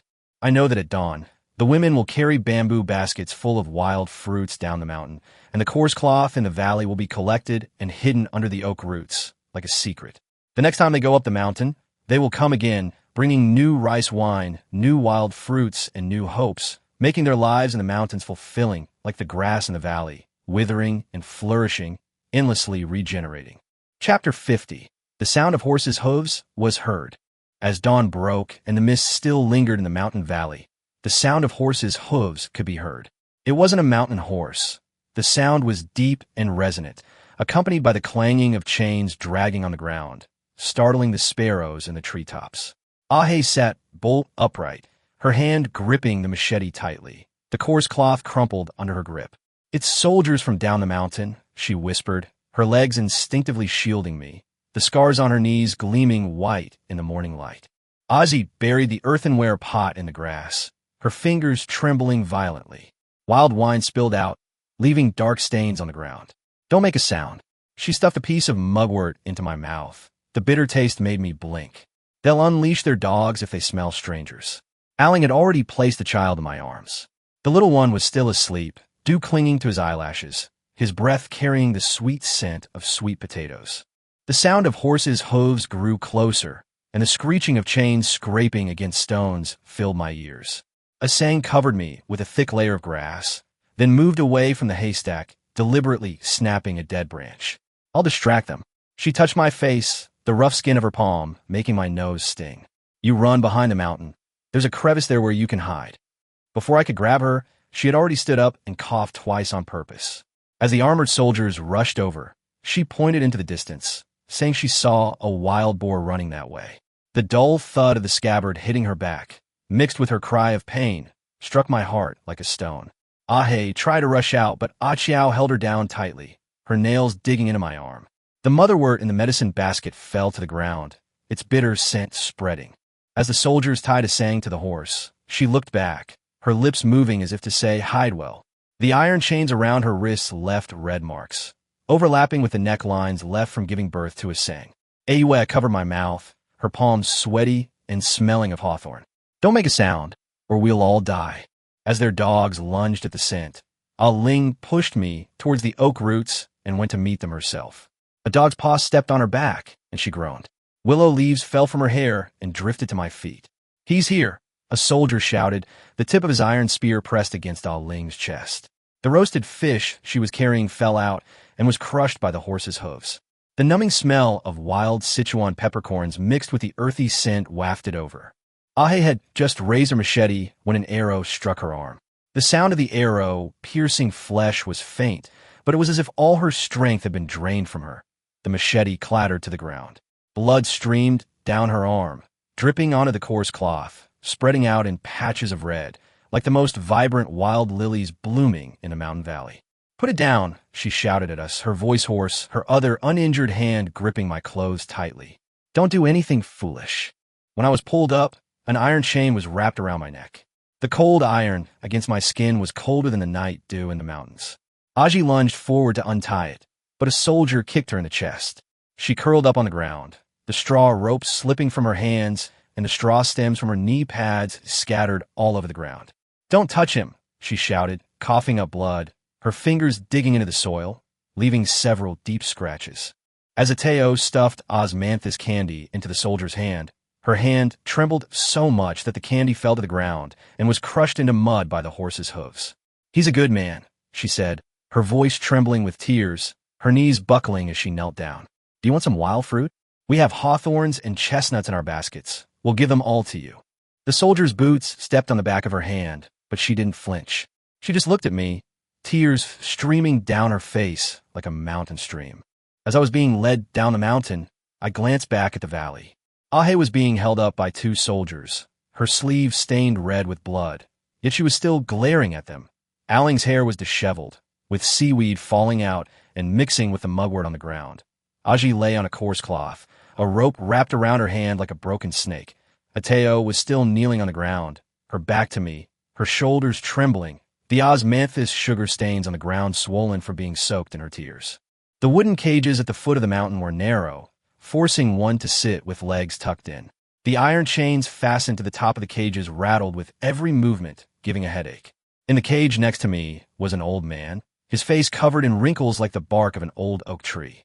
"Are you here to conscript men?" he asked, his voice hoarse. "They took my son last year, saying he was going to build the city wall, and he hasn't come back." He shoved a hard, dry biscuit into my hand. "Eat something. Once we get to the camp, we won't even get this." The carriage had been traveling for 3 days, and the stench inside the cage grew increasingly foul, a mixture of sweat, excrement, and urine that made one nauseous. A young man tried to peek out from under the cage, but was whipped by soldiers and rolled on the ground, blood dripping from the cage's seams onto the dirt road churned by the carriage wheels. The old man shoved me into a corner. "Don't mess with them," he patted my arm. "We people are cheap. We have to endure it." The day we arrived at the camp, the sky was overcast, threatening rain. The wooden cages were opened, and we were herded into an open area, lined up according to height. A man in leather armor, holding a booklet, looked us over one by one, like selecting livestock. His gaze lingered on my chest, then he pinched my arm. "Keep this one." He stamped a red mark on my body. The ink was cinnabar mixed with tung oil, impossible to rub off, and smelled slightly fishy. 3 other young men were also left behind with me, their heads shaved, their scalps a stark blue. The soldiers shoved us into a mud house, where some dry grass was spread on the floor and a few tattered clothes were piled in the corner. "You'll live here from now on," one soldier kicked the door. "Work during the day and rest at night. If you disobey, you'll be fed to the dogs." He cracked his whip on the ground, sending dust flying and blinding me. The next morning, someone knocked on the door. It was an old woman, her face wrinkled and matted like dried orange peel. She held up a coarse cloth garment to me, saying, "Wear this." The garment smelled of medicine, as if it had been worn by many people. She touched my waist and then pinched the back of my neck. Your health is still good.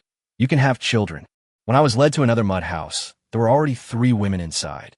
One was sitting in the corner sewing shoe soles, the thread stretched so long that it made her fingers turn white. Another was drying herbs on the ground, the leaves crushed into pieces, the bitter smell filling the room. And the third was breastfeeding her child, the baby suckling at the nipple, but its eyes were fixed on me like a frightened fawn. This is for you all. The old woman pointed at me, then said to the 3 women, take good care of them. If you can't get pregnant by the end of the year, you'll all have to go dig river mud. When she left, she locked the door from the outside, and the iron chain rattled twice, as if casting a spell on the house. The woman sewing shoe soles put down her needlework and moved closer to me. Her knuckles were badly swollen, as if they had been frostbitten. My name is Chuanya, she said, shoving a cloth into my hand. Wipe your face. You probably didn't wash properly on the way. The cloth smelled of soap, a fragrance rarely found in the mountains. Her gaze lingered on the red mark on my chest. They gave you that red mark because they wanted you dash. She trailed off, swallowing her words, and lowered her head to continue sewing the shoe soles, tightening the thread even more. The woman sorting through the herbs was named Chiogue. She pushed the herbs toward me, saying, this is perilla. It's good for preventing colds. She ran her hand across my arm where there was a bruise from being beaten by soldiers. Apply some of this, it'll heal faster. A blade of grass was tangled in her hair, the kind I'd seen in the open space yesterday, the kind that stops bleeding. The woman breastfeeding didn't speak, but simply pulled the baby closer to her chest. After the baby finished feeding and burped, she wiped the baby's mouth with the corner of her clothes. There were red marks on her wrists, as if they had been tied with rope. The new flesh was just growing back, tender and pale. Chunya said her name was Dongshue, that she had been arrested last year, and that she had given birth here. She herself couldn't say who the father was. The mud house was crowded at night. Chunya and Chiogue slept on one side, Dongshui and I slept on the other, with the child sandwiched between us. Dongshue's body was shivering, as if she had a chill. I moved closer to her, trying to warm her up, but she moved away, startling the child awake, who burst into tears. She quickly patted the child's back, humming an off-key tune, her voice trembling like grass in the wind. Don't be afraid, I whispered, I won't hurt you. Her body stiffened, but she didn't speak, only hugged the child tighter. The child's crying gradually subsided, and his breathing became even, like a kitten. I could smell the scent of Dongshue's hair, somewhat like wild chrysanthemums in the mountains, faint and delicate, yet with a resilient quality. At daybreak, the door was opened and 2 soldiers came in, carrying chains. Come out. They led me into the courtyard, with Chunya, Chiogue, and Dongshui following behind. The child was tied to Dongshue's back with a cloth strap, his little head swaying back and forth like a gourd hanging on her body. There were already many people standing in the courtyard, men and women, holding hoes and sickles, as if they were going to work in the fields. A soldier was calling out names from a roster. Whoever's name was called had to step forward and stand in a line. I was assigned to Chunya's line and followed them to the vegetable garden. The vegetable garden was planted with cabbages, radishes, and some other vegetables I couldn't name. Chunya taught me how to weed, saying that the weeds on the roots had to be pulled out completely, otherwise the vegetables wouldn't grow strong. Her hands were turning over the soil, her fingernails full of mud, but she was faster than anyone else. Slow down, she glanced back at me. Don't tire yourself out. Your health is precious. Chiogue was watering fertilizer in another plot of land, the stench of which made people wrinkle their noses. But she seemed used to it, scooping the fertilizer onto the vegetable roots 1 spoonful at a time, with even movements. This fertilizer has to be watered along the roots, she shouted. Otherwise it will burn the seedlings, and we'll all go hungry. Sweat was all over her forehead, streaming down her cheeks and dripping into the soil, leaving small puddles. Dongshue carried her child on her back as she picked green beans in the field. The child's little hands gripped the bean vines, occasionally plucking a leaf and stuffing it into his mouth. She quickly pulled the leaf out of the child's mouth and gently patted his bottom. You can't eat it. These leaves are astringent. Her voice was very soft, as if afraid of frightening the child, or perhaps afraid of disturbing something. At lunchtime, we squatted by the vegetable garden, munching on hard flatbreads and some pickled radishes. Chunya put a piece of pickled vegetable in my flatbread. It was homemade and a bit spicy. Eat more, she said, glancing at my stomach. Working hard takes time. You need to nourish yourself. Chiogue broke half of her flatbread and gave it to Dong Shue. You have a child with you. You need to eat even more. Dong Shue didn't refuse, but instead slipped a wild jujube into Chiogue's hand. It was picked from the roadside that morning. It was so sour it made your eyes squint. In the afternoon, the head maid came. She held a clay pot in her hand and handed it to me. Drink this. The medicine in the pot was dark and smelled bitter. This is good stuff, she said, staring at me. It will help you get pregnant sooner. Chunya took the pot and poured some into my bowl. Drink slowly. I prepared a piece of candy for you. The candy was made of malt and was cloyingly sweet, which just masked the bitterness of the medicine. That night, after drinking the medicinal soup, I felt feverish, as if I were being roasted by a wildfire. Dong Shue placed a damp cloth on my forehead. Its coolness provided some relief. Chunya sat beside me, constantly fanning me, the breeze carrying the scent of soapberry from her. Chiogue took out some herbs, pounded them into powder in a stone mortar, and applied them to my arm. The bitter smell filled my nostrils, making me a little more awake. That's how this medicine is, Chunya sighed. Last year, when I gave it to Lanji, she also had a fever for half the night. Lanji was Chiogue's name. She nodded. It'll be fine after the fever. I'm pregnant now, aren't I? She touched her stomach and smiled, like a wildflower blooming after the rain. Before long, Dong Shue also started drinking the medicinal soup. While she drank it, the child sat on her lap, his little hands clutching the hem of her clothes, watching intently.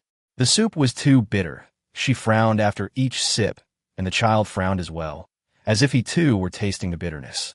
Chiogue's belly grew bigger every day, and she worked slower. Chunya took over all the heavy work, weeding and watering, keeping her feet constantly on the ground. You should rest. Chunya wiped her sweat. It would be a loss if you disturbed the fetus. Chiogue didn't try to be strong, but just sat down to pick vegetables, keeping the tenderest hearts for me to make soup. Dong Shue's child started learning to walk, wobbling like a newly hatched chick. He always loved to come close to me, grabbing my clothes and babbling in a language no one could understand. Dong Shue was afraid he would cause trouble, so she would always pick him up and take him away, but as soon as she put him down, he would run back. This child, Dong Shue smiled helplessly, he just clicks with you. One night, I woke up shivering. The windows of the mud house weren't properly sealed, and the wind was howling in like wolves. I reached out and felt around. Dong Shue and the child were huddled together, the child's feet sticking out, icy cold. I pulled my blanket over them, and Chunya rolled over and snuggled closer to me. It's chilly at night. Snuggle up close to keep warm, she said, gently patting my back like soothing a child to sleep, or perhaps offering some comfort. The day Chiogue gave birth, it was snowing. She cried out in pain, clutching Chunya's hand so tightly her nails almost dug into her flesh. Chunya gritted her teeth, wiping her sweat, feeding her water, and constantly murmuring, "It'll be soon, it'll be soon." Dong Shue held the baby, standing at the door, hoping the midwife would arrive soon. I was boiling water in the kitchen. The firewood in the hearth crackled, casting flickering shadows on the wall like a group of dancing ghosts. When the midwife arrived, Chiogue was too weak to shout, only groaning. The midwife put a piece of ginseng in her mouth, given to her by the head maid, who said it would replenish her energy. She touched and pressed Chiogue's stomach. Push. Chiogue gritted her teeth. Her body arched like a shrimp, beads of sweat dripping down her hair and onto the straw mat, leaving dark stains. The snow had just stopped when the baby was born. It was a boy, his cry loud and clear, like a wolf cub from the mountains.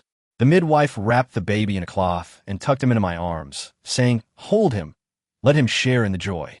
The baby was warm, with a milky smell, his little hands clenched tightly, as if he were clutching some precious treasure.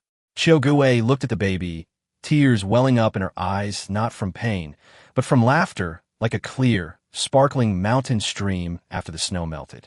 When the old woman in charge came to see the child, she smiled a little. She slipped a piece of brown sugar into Chiogue's hand, saying, "Take good care of her, and have another one next year."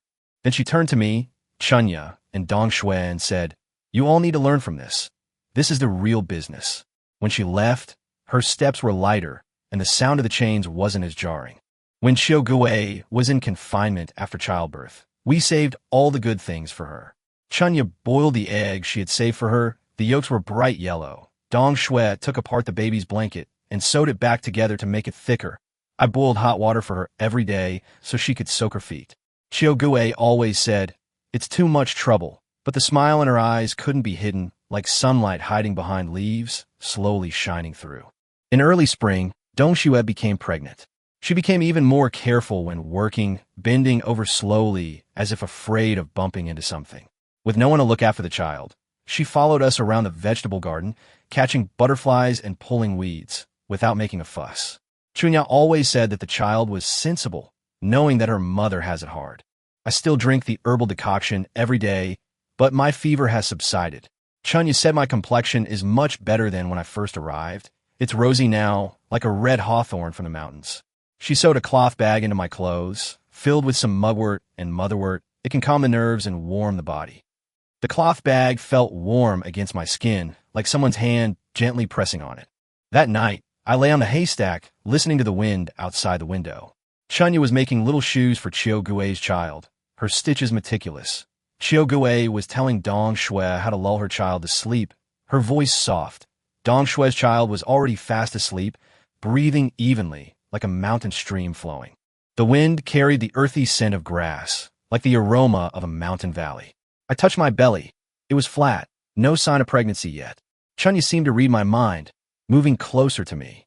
"Don't worry," she said, gently patting my belly. "What's meant to come will come." Her hands were warm, rough from sewing shoe soles, yet they gave me a sense of reassurance. Qiugui added a piece of firewood to the hearth, and the flames flickered, illuminating the smile on her face. "When you get pregnant, I'll make a tiger head hat for the child." Dongxue nodded in agreement.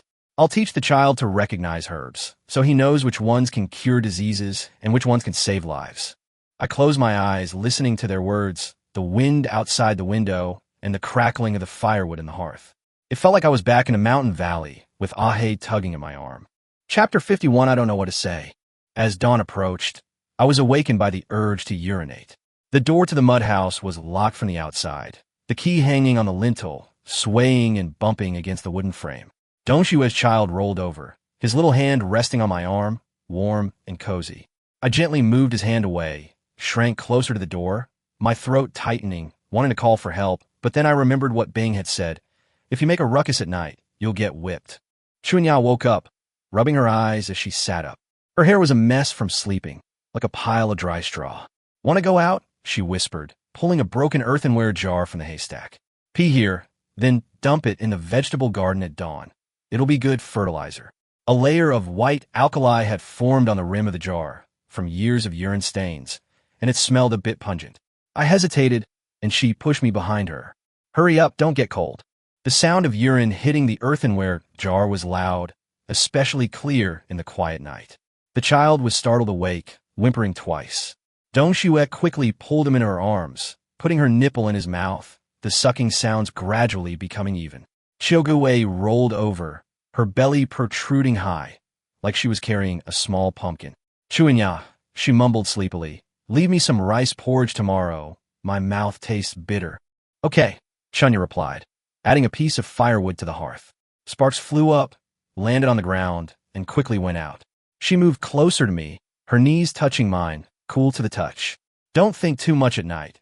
Her voice was as soft as a mosquito's hum. For people like us, thinking too much won't help. As I lay down, my nose brushed against her hair. It smelled of smoke, mixed with the lingering scent of soap. Her breath fell on my neck, warm and comforting. I thought of Aaya in the mountain valley. Her hair always smelled of mugwort, coarse and stiff like hemp thread. Chunya's hair was softer, feeling like dried corn silk. As dawn broke, the door rattled loudly as the iron chain was pulled. The old woman in charge stood at the door with her hands on her hips, spitting far and wide. "What are you dawdling for? The sun's already high in the sky. Do you want a whipping?" She slapped the wrought tan cane on the ground, sending dust flying, which landed on Dongshue's child's face. The little guy sneezed, opened his mouth to cry, but Dongxue quickly covered his mouth. We lined up to wash at the well. A thin layer of ice covered the well platform, making it very slippery. Chunya drew a bucket of water first, poured it onto the stone, and used a cloth to wipe her face. The icy water ran down her neck, making her flinch, but she didn't utter a sound. Qiugui couldn't bend down, so Dongxue drew water for her and handed it to her. I imitated them, wiping my face. The cold made my teeth ache, but cleared my head considerably. Breakfast was a thin rice porridge, so watery you could see your reflection in it, eaten with half a hard flatbread. Chunya scraped all the sesame seeds off her flatbread and sprinkled them into my rice porridge, saying, "Eat more, you'll have strength." Her fingernails were still stained black with the thread from yesterday's shoemaking. Chiogue had an egg poached in her rice porridge, a gift from her grandmother. She poked the egg with chopsticks, letting the yolk flow out. She scooped half a spoonful for Dongshue's child, who smacked his lips and ate it, getting yolk all over his face. After breakfast, the soldiers led me to another mud house. Inside was a wooden plank bed covered with a layer of dry straw, and a few faded clothes were piled in the corner. "Take them off," a soldier said gruffly, tapping his whip against the wall. I hesitated for a moment, then Chunya pushed me from behind and whispered, "Hurry up and take them off. Don't make them angry." Her hand touched my back. It was chilly. I took off my clothes and stood naked on the ground, shivering with cold. Chunya picked up some clothes from the corner of the wall and draped them over me. "Wear these for now, so you don't get cold."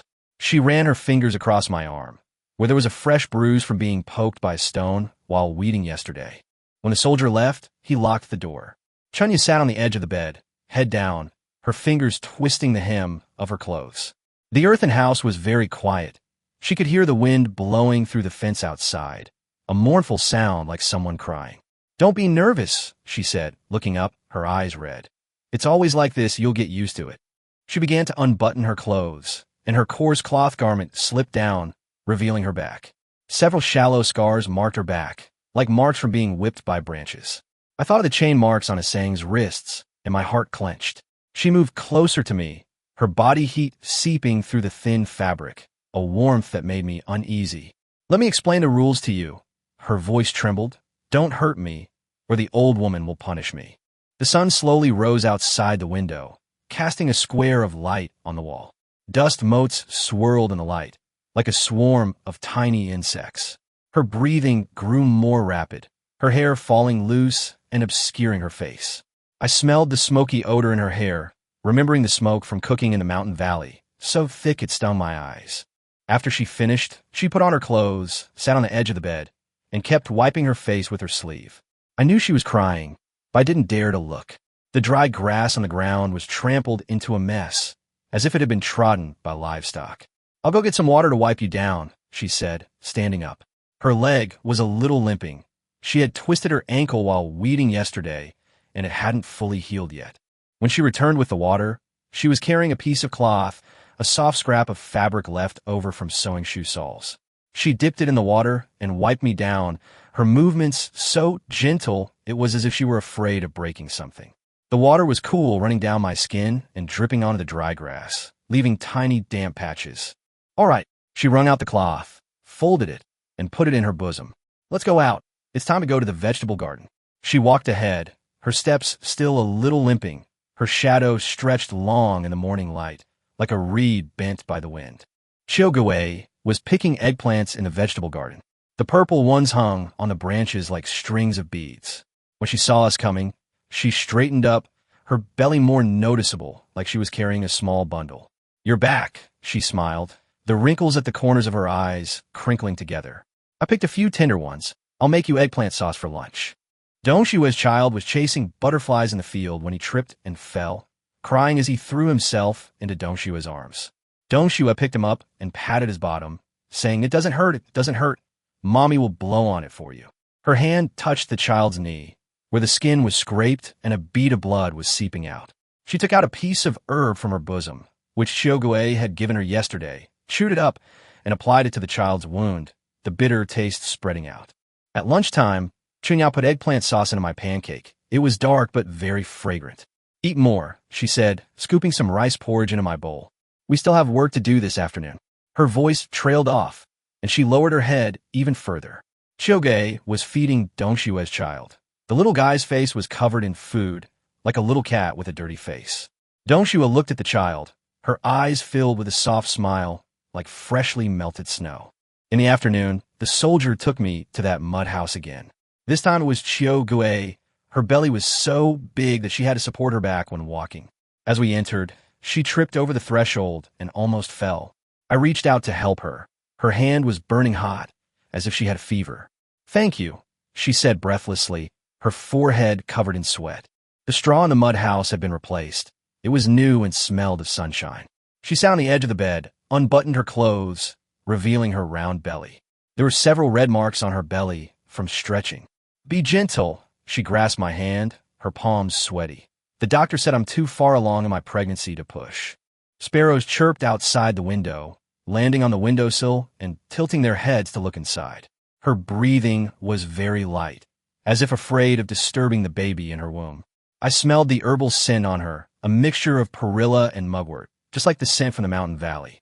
Suddenly she exclaimed, "Oh dear," and touched her belly. He moved, look. I looked down and saw a small bulge in her belly, like little fish swimming inside. A sudden unease gripped me, like I had a rabbit in my stomach. A smile appeared on her face, like a wildflower blooming. She's mischievous, always moving around. After we finished, she lay down for a while before getting up, saying she felt dizzy. I wanted to help her, but she shook her head. No need. I'll be fine after resting for a while. When she was getting dressed, she couldn't button her clothes because her belly was so big.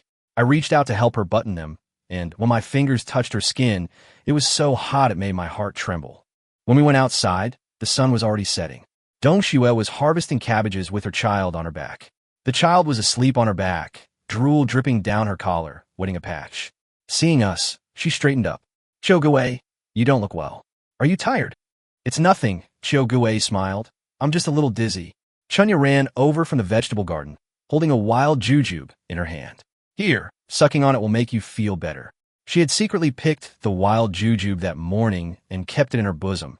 It was still warm from her body. Dinner was sweet potato porridge, thick and slightly sweet. Dong Shue's child snatched my porridge, poking at my bowl with his little spoon and spilling it all over the floor. Dong Shue slapped his hand, and the little guy burst into tears, his face covered in tears and snot. "Don't hit him," I said, pouring some of my porridge into his bowl. He immediately stopped crying, picked up his bowl, and ate with gusto. Dong Shue looked at me with a little embarrassment in her eyes. This child is spoiled. Chunya put a piece of sweet potato in her bowl. Kids are all like that. Chogue touched her belly and smiled. When mine comes out, it might be even more mischievous than his. I was awakened by my child's crying in the middle of the night. Dong Shue's child had a fever. His little face was flushed red, and his lips were dry and chapped. Dong Shue was so anxious that tears streamed down her face. She held the child and paced back and forth, humming that off-key tune. Chunya got up and took out a cloth bag from her bosom. Inside were herbs she had collected. This can bring down a fever. I've used it before.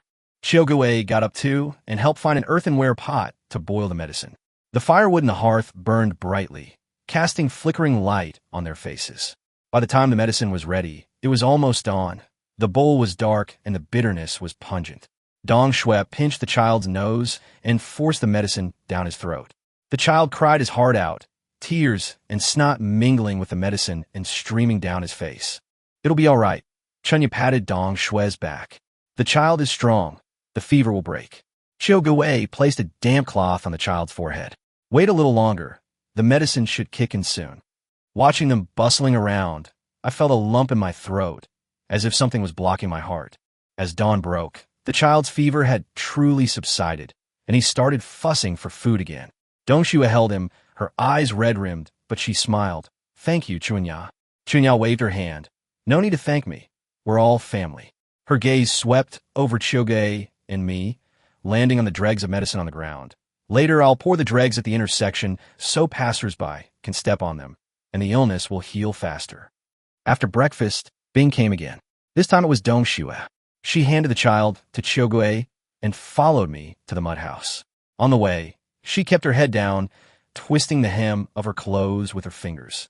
The wild chrysanthemums in her hair had long since fallen, leaving only a bare grass stem. "I'm a little scared," she said, her voice as soft as a mosquito's hum. "Don't be afraid," I said, remembering what Chunya had said yesterday. She looked up, her eyes red like a rabbit's. "I'm pregnant, and the doctor said I can't push too hard." She touched her belly, which wasn't showing yet, it was flat. The straw in the mud house was a little damp, probably from the rain last night. She sat on the edge of the bed, unbuttoned her clothes, revealing red marks on her wrists. The fresh flesh had turned light brown, like faded scars. "Be gentle," she said, grasping my hand, her palms sweaty. "I'm afraid of hurting the baby." The rain started falling again outside the window, a soft patter against the paper window pane. Her breathing was light, like raindrops falling to the ground. I smelled her milky scent, mixed with a hint of sweat, warm and comforting. Suddenly, she leaned closer to me, her head against my chest. I miss my mother. Her tears soaked my clothes, warm to the touch. I thought of Ailing from the mountain valley.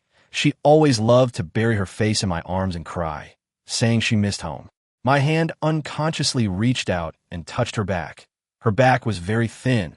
Her bones fell hard against it. After she finished, the rain still hadn't stopped. She sat on the edge of the bed, wiping her tears with her sleeve. My mother always said that when I grew up, she would find me an honest and hard-working farmer, have 2 children, and live a peaceful life. Her voice trembled. Now it's all good. I have children, and I have you all. I didn't say anything, not knowing what to say. She stood up, straightened her clothes, and walked towards the door. Let's go, it's time to go to the vegetable garden, otherwise the old woman will scold us again. Her steps were very light, as if she was afraid of hurting the rainwater on the ground. Chiogue and Chun, you were building a shed in the vegetable garden to prevent the rain from ruining the vegetables. Seeing us, Chun shouted, come quickly and help. It looks like the rain is going to get heavy. Dong Shui quickly ran over, picked up bamboo poles, and started building the shed, her movements very nimble. I also helped, tying the ropes tight. When the wind blew, the shed swayed like a bird spreading its wings. The rain grew heavier, pattering loudly against the shed. We huddled under the shed, watching the rain slant down, soaking the vegetable garden. Chiogue rubbed her belly. This rain is good. The vegetables will grow faster. Chunya snuggled closer to me. It's a bit cold. Stay close to warm up. Dong Shui held her baby, who was asleep in her arms, a smile still on her lips. When the rain stopped, the sun came out, and a rainbow hung in the sky like a colorful bridge. Winter Snow's child woke up and pointed at the rainbow, babbling excitedly. That's a rainbow, Winter Snow said, pointing at the rainbow. When you grow up, Mommy will take you to see a real bridge. The child nodded, seemingly understanding, clapping his little hands and giggling. Dinner was pumpkin soup, sweet with a hint of pumpkin fragrance. Chunya ladled a piece of pumpkin into my bowl, saying, eat more, this pumpkin is good for you. Chiogue had a piece of meat in her bowl, a reward from her mother-in-law. She tore the meat into small pieces and fed it to Dong Shui's child, who ate it with gusto. At night, I lay on a haystack listening to them talk. Chunya was making shoes for Chiogue's child, saying she wanted to finish them before winter. Chiogue was telling Dong Shui how to change the baby's diapers, saying to use soft cloth. Dong Shui was humming that off-key tune to lull the baby to sleep. A gust of wind slipped in through the cracks in the window, carrying the dampness of the rain. I touched my arm. There were still faint marks from Chunya's pinching yesterday. I touched my chest again. The spot where Chiogue had leaned against was still warm. I thought of Dong Shui's tears, salty, like mountain spring water. As dawn approached, I was woken up again by the urge to pee. This time, Chunya didn't say anything. She just moved aside to make room for me. I picked up the earthenware pot, and the sound of peeing inside was still loud, but no one was awakened. They were probably all exhausted and sleeping soundly. After I finished urinating, I lay down, and Chunya leaned closer to me, her knees touching mine. Her breathing was even like the mountain breeze. I closed my eyes, smelling the smoke in her hair, listening to Chiogue's snores and Dong Shui's childish babbling. Suddenly, I felt a sense of peace, as if I had found a place to settle down. The soldiers came again the next day. It was the same mud house, the same hay, the same rules. Only the people were different. Sometimes it was Chunya, sometimes Chiogue, sometimes Dong Shui. Their scents were different. Chunya smelled of cooking, Chiogue of herbs, and Dong Shui of milk. Their voices were different too. Chunya's were rougher, Chiogue softer, and Dong Shui's delicater. But they would all say, be gentle. They would all silently wipe away their tears afterward, and they would all chat with me about everyday things on the way to the vegetable garden. Chunya said that her family grew wheat, and every year during the wheat harvest, the fields were covered in golden yellow. Chiogue said that she used to be able to embroider, and the mandarin duck she embroidered could attract real birds. Dong Shui said that when she was a child, she herded cattle by the river, and the cattle would carry her across the river. I listened without saying a word, just listened. Sometimes I thought of Aaya, Ailing, and a saying in the mountain valley, wondering how they were doing, whether they were still there, whether they were still waiting for me to come back. But most of the time, I thought of the vegetables in the garden, the porridge for dinner, the shoe soles that Chunya had sewn, the herbs that Chiogue had gathered, and the children that Dong Shue had. When Chiu Gui gave birth to her second child, it was a daughter. She had eyes and eyebrows like Chiu Gui and fair skin. The old woman in charge wasn't very happy, saying that the little girl was useless, but she still gave her a piece of brown sugar. Chunya held the baby, smiling from ear to ear. That's wonderful. We have a son and a daughter, making a perfect family. Dong Shue's belly was also big, and she walked unsteadily like a clumsy penguin. Dong Shue gave birth to a son, even stronger than Chiu Gui's son, whose cries could shatter the paper windows. The head maid was overjoyed and gave her 2 jin of flour, telling her to nourish herself. Dong Shue held her child, her eyes crinkling into slits with laughter. Now you have someone to play with, she said, pointing to Chiu Gui's son. Chunya still wasn't pregnant, and she was getting increasingly anxious, unable to sleep at night, tossing and turning. Chiu Gui comforted her. Don't worry, it's just not your time yet. Dong Shue shared some of her herbs with her. This can help regulate the body. I've tried it, and it works. Looking at her increasingly haggard face, I felt a pang of sadness, but didn't know what to say. Chapter 52, I haven't smelled it in a long time. On the day Chiu Gui's daughter turned 1 month old, the head housekeeper, unusually, didn't urge her to get up early and even gave her an extra half spoonful of rice porridge.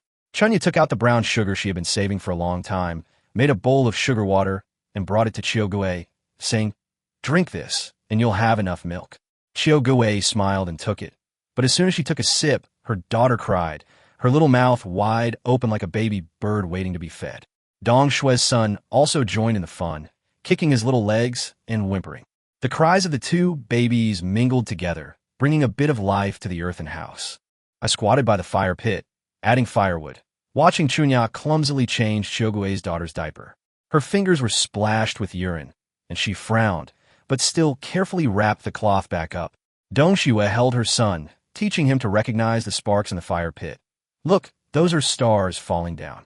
The little guy giggled and reached out to grab them, but Dong Shue quickly stopped him. It's hot, don't touch it. Just as things were getting lively, the iron chain outside the door suddenly rattled, more urgently than usual. The old woman in charge didn't stand at the door and yell as usual, but instead called out, "Hey, you newbie, come out here." Her voice sounded strange, not as fierce as it usually was. I paused for a moment, and Chunya nudged me from behind. "They're calling you. Hurry up." Her hands were still cool, and the thread under her fingernails had deepened. Chiu Gui also looked up at me, her daughter in her arms nibbling on her fingers. "Don't make them angry." Dong Shue pulled her son closer to her, saying nothing, but her eyes followed me toward the door. As I was leaving, I saw 2 soldiers standing behind the old woman, carrying rifles on their backs, the butts of the rifles clattering against the ground. The old woman didn't urge me to go to the mud house as usual. She just nodded in another direction and said, "Go with them. There's a new place to go." I glanced back at the doorway of the mud house. Chunya was clinging to the doorframe, half her body sticking out. Chiu Gui stood beside her, holding her child, and Dong Shue's head peeked out from behind Chunya's shoulder. The 3 heads huddled together, like sparrows nesting under the eaves. I wanted to say something to them like, "It's time to pick the eggplants in the garden," or "Chiu Gui's herds are almost gone," but Bing pushed me, "Hurry up." Even after walking quite a distance, I could still hear Dong Shue's son crying, like a small Swana horn drifting in the wind. Chunya and the others must still be standing at the door, not going back until they can no longer see me.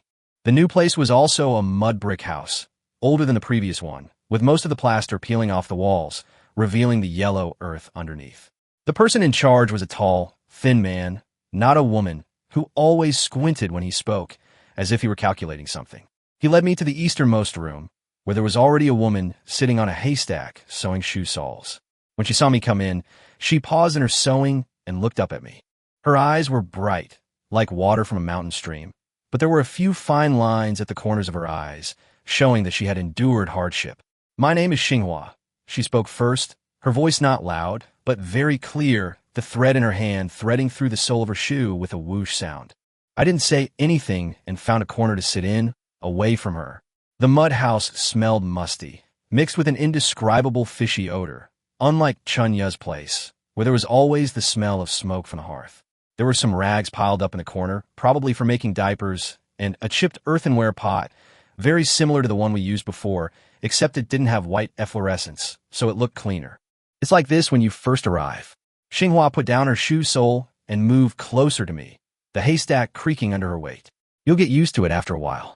Her hair was neatly combed and tied with a blue cloth strip, unlike Chuanya's, which was always messy, or Chiogue's, which was always covered in herbal residue. As darkness fell, the man brought food, 2 bowls of wild vegetable porridge with a few grains of rice mixed in. Xinghua picked out all the rice from her bowl and put into mine, saying, "You're young. Eat more." Her nails were trimmed very short, and her fingertips were covered in calluses, thicker than the calluses Chunya had worn from sewing shoe soles. Lying on the haystack at night, I couldn't fall asleep, my ears filled with the sounds of Chunya and the others. Chunya was probably sewing little clothes for Chiogue's daughter, her stitches dense and even. Chiogue was probably breastfeeding her 2 children, the older one always trying to snatch the younger one. Dong Shue's son had probably wet the bed again, and she was humming that off-key tune to soothe him. Xinghua probably wasn't asleep either. I could feel her turning over, very lightly, like a cat. "Can't sleep?" she suddenly asked, her voice sounding exceptionally close in the darkness. I replied. "Thinking about people from the past?" she asked again.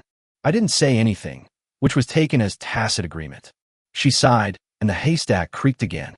"There's no use thinking about it. People like us have no choice in our bodies, and our hearts have to move with us." She paused. "I used to work for a bricklayer. The tiles he made were more beautiful than the sunset. Then he died, and I was sold here. I thought of Aaya from the mountain valley. Her father was also a bricklayer, but the tiles he fired always cracked.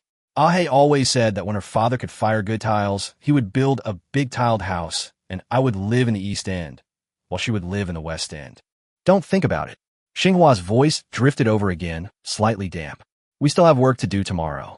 The next morning, the man knocked on the door, not with an iron chain, but with a wooden stick, making a thump-thump sound like drumming. "Go to the mill and grind that bag of beans." He threw a carrying pole on the ground, with an empty basket hanging from each end. "When you're done grinding, carry it back. Don't be lazy." The mill was far from the earthen houses, at the foot of the mountain. Inside was a large stone mill, as big as a well. Xinghua first poured the beans into the water to rinse them. A layer of ash floated on the surface. She scooped it up with her hands and threw it on the ground. "These beans are old. They need to be rinsed several times," she said as she rubbed the beans, her fingers quickly turning yellow. I pushed the millstone, and she added beans to the millstone. Water flowed down the millstone, mixing with the bean juice and forming small puddles on the ground. The millstone was heavy, and it creaked and groaned as I pushed it, like an old donkey grunting. Xinghua's hands were precise when adding beans, just enough to grind a fine paste. "Have you done this kind of work before?" I asked, panting. She smiled, the wrinkles at the corners of her eyes deepening. "I used to grind cornmeal at home. It was much more tiring than this." She slipped a piece of hard candy into my hand. "Suck on it. It'll give you strength." The candy was orange-flavored, sickeningly sweet, reminding me of the sesame seeds Chunya gave me, which were very fragrant. It wasn't until noon that we finished grinding the beans. Xinghua used a cloth to filter the soy milk and put it into 2 large earthenware jars for me to carry. She carried an empty basket herself and followed beside me, occasionally helping me adjust the carrying pole, saying, "Move a little to the left, the road is flat over there." On the way back, we had to cross a small river. The wooden bridge across it was just 2 logs, swaying precariously. Xinghua went across first, then stood on the other side and reached out to me, saying, "Slow down, step carefully." I carried my load up the bridge. The logs were bent like bows, and the river flowed, gurgling beneath them, as if laughing. Just as they reached the other side, the carrying pole suddenly felt lighter. Xinghua snatched a clay pot from her. "Let me help you carry a section. Your face is all pale." She carried the pot forward, her steps steady, the carrying pole swaying on her shoulder like a butterfly fluttering its wings. Dinner was soy milk with wild vegetables, thick and a bit fishy. Xinghua sprinkled some salt in, saying, "It tastes better this way." She didn't eat much herself, always saying she wasn't hungry. I saw her secretly pour the remaining soy milk into an earthenware pot and hide it under a pile of hay, probably to save it for tomorrow. The man came again that night, but stood at the door without coming in. He only said, "Don't forget the rules." Then he left, his footsteps echoing in the alley for a long time. Xinghua adjusted the oil lamp, the flame flickering and casting a yellowish glow on her face.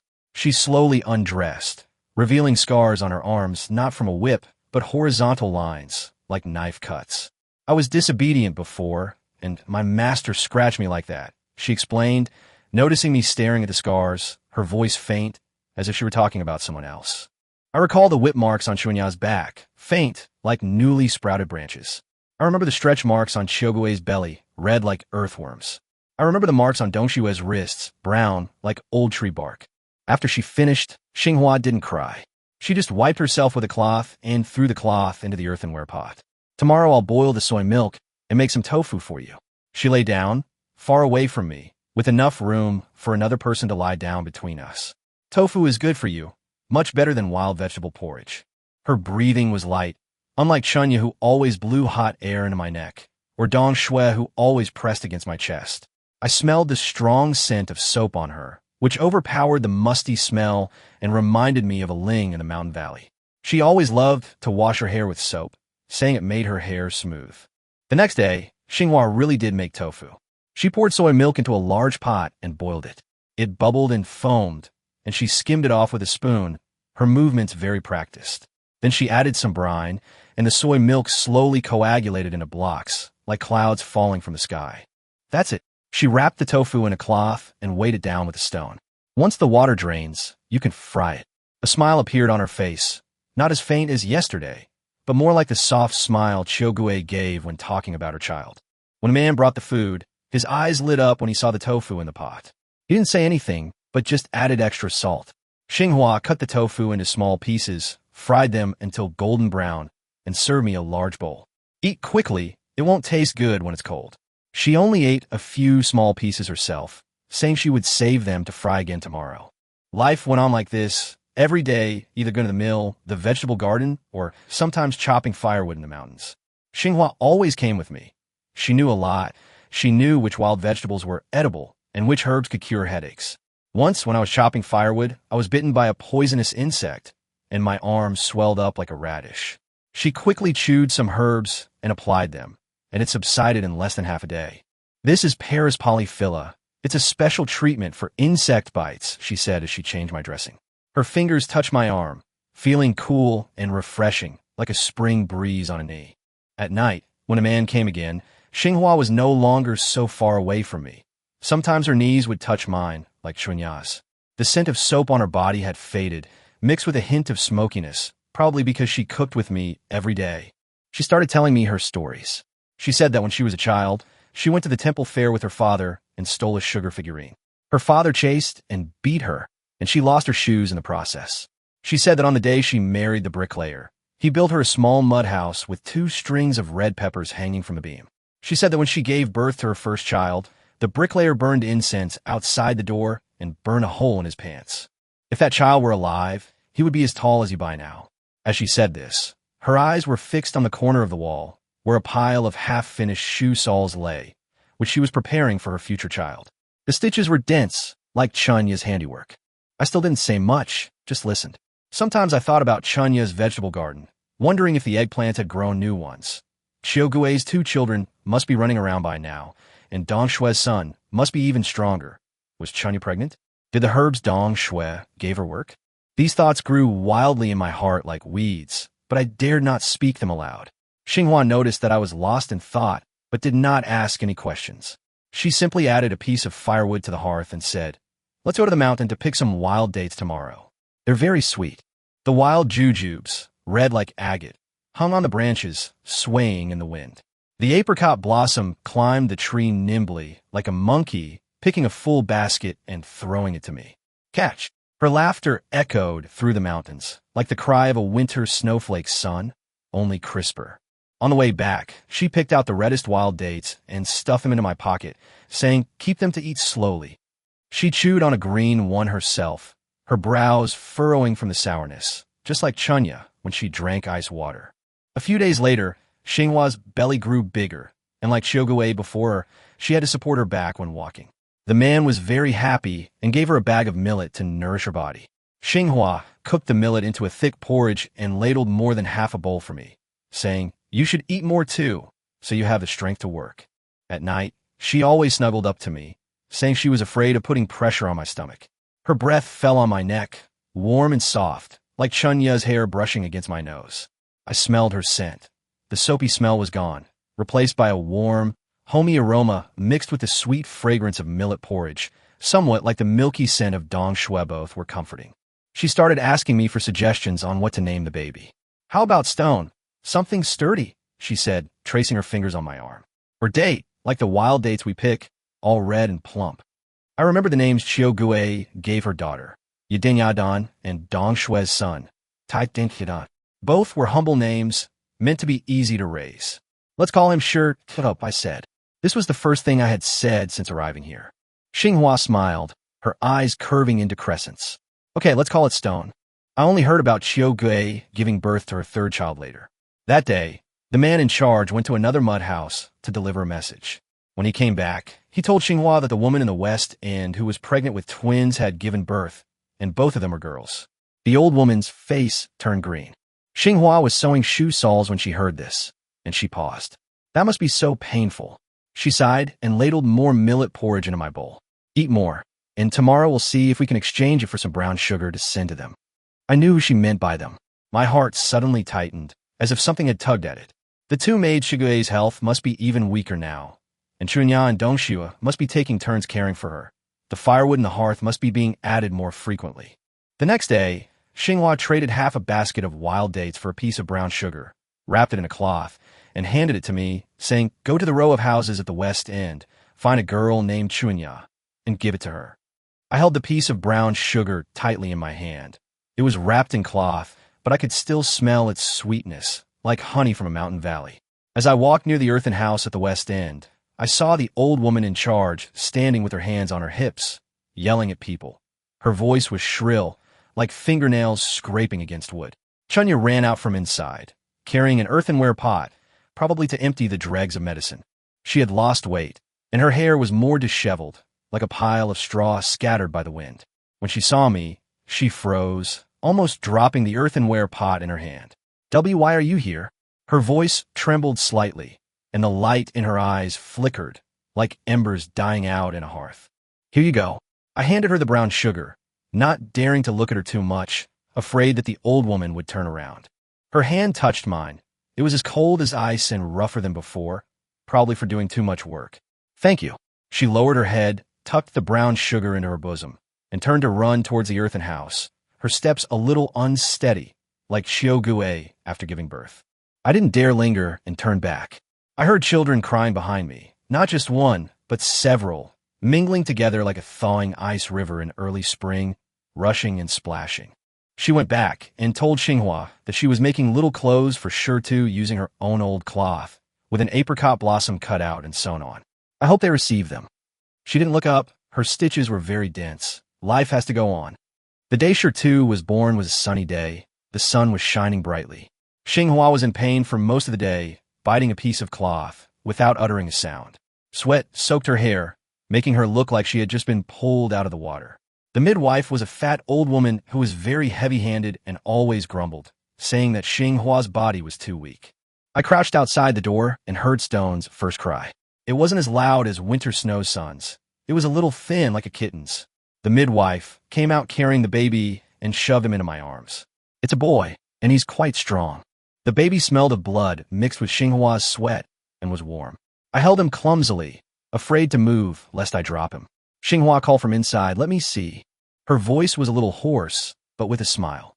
As Xinghua held Shirtu and breastfed him, her eyes shone like stars. She gently stroked his face with her fingers, saying, "Look at his nose, it's just like yours." Shida's mouth moved, making smacking noises, just like Chogue's son when he was little. The man brought over some flour and 2 eggs, saying they were to help Xinghua recover. Xinghua boiled the eggs, peeled them, and gave me half, saying, "You must be exhausted too." On the day of Stone's full moon, the man in charge came again, followed by 2 soldiers who looked very much like the ones who had taken me away before. "You go with them." The man pointed at me, his squinting eyes wide open this time. "A few new ones have arrived over there, and they need you to breed them." Xinghua was changing Shida's diaper when she heard this. Her hand paused, and the diaper fell to the ground. She didn't pick it up.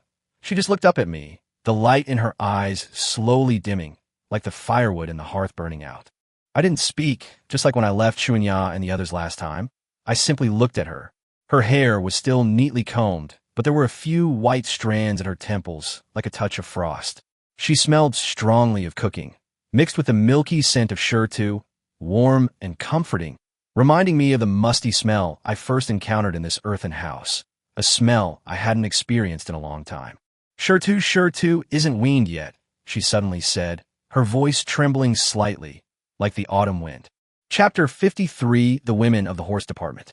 As I left, Xinghua was putting the dried herbs into a clay pot, her fingertips brushing against the perilla leaves, leaving behind tiny green fragments.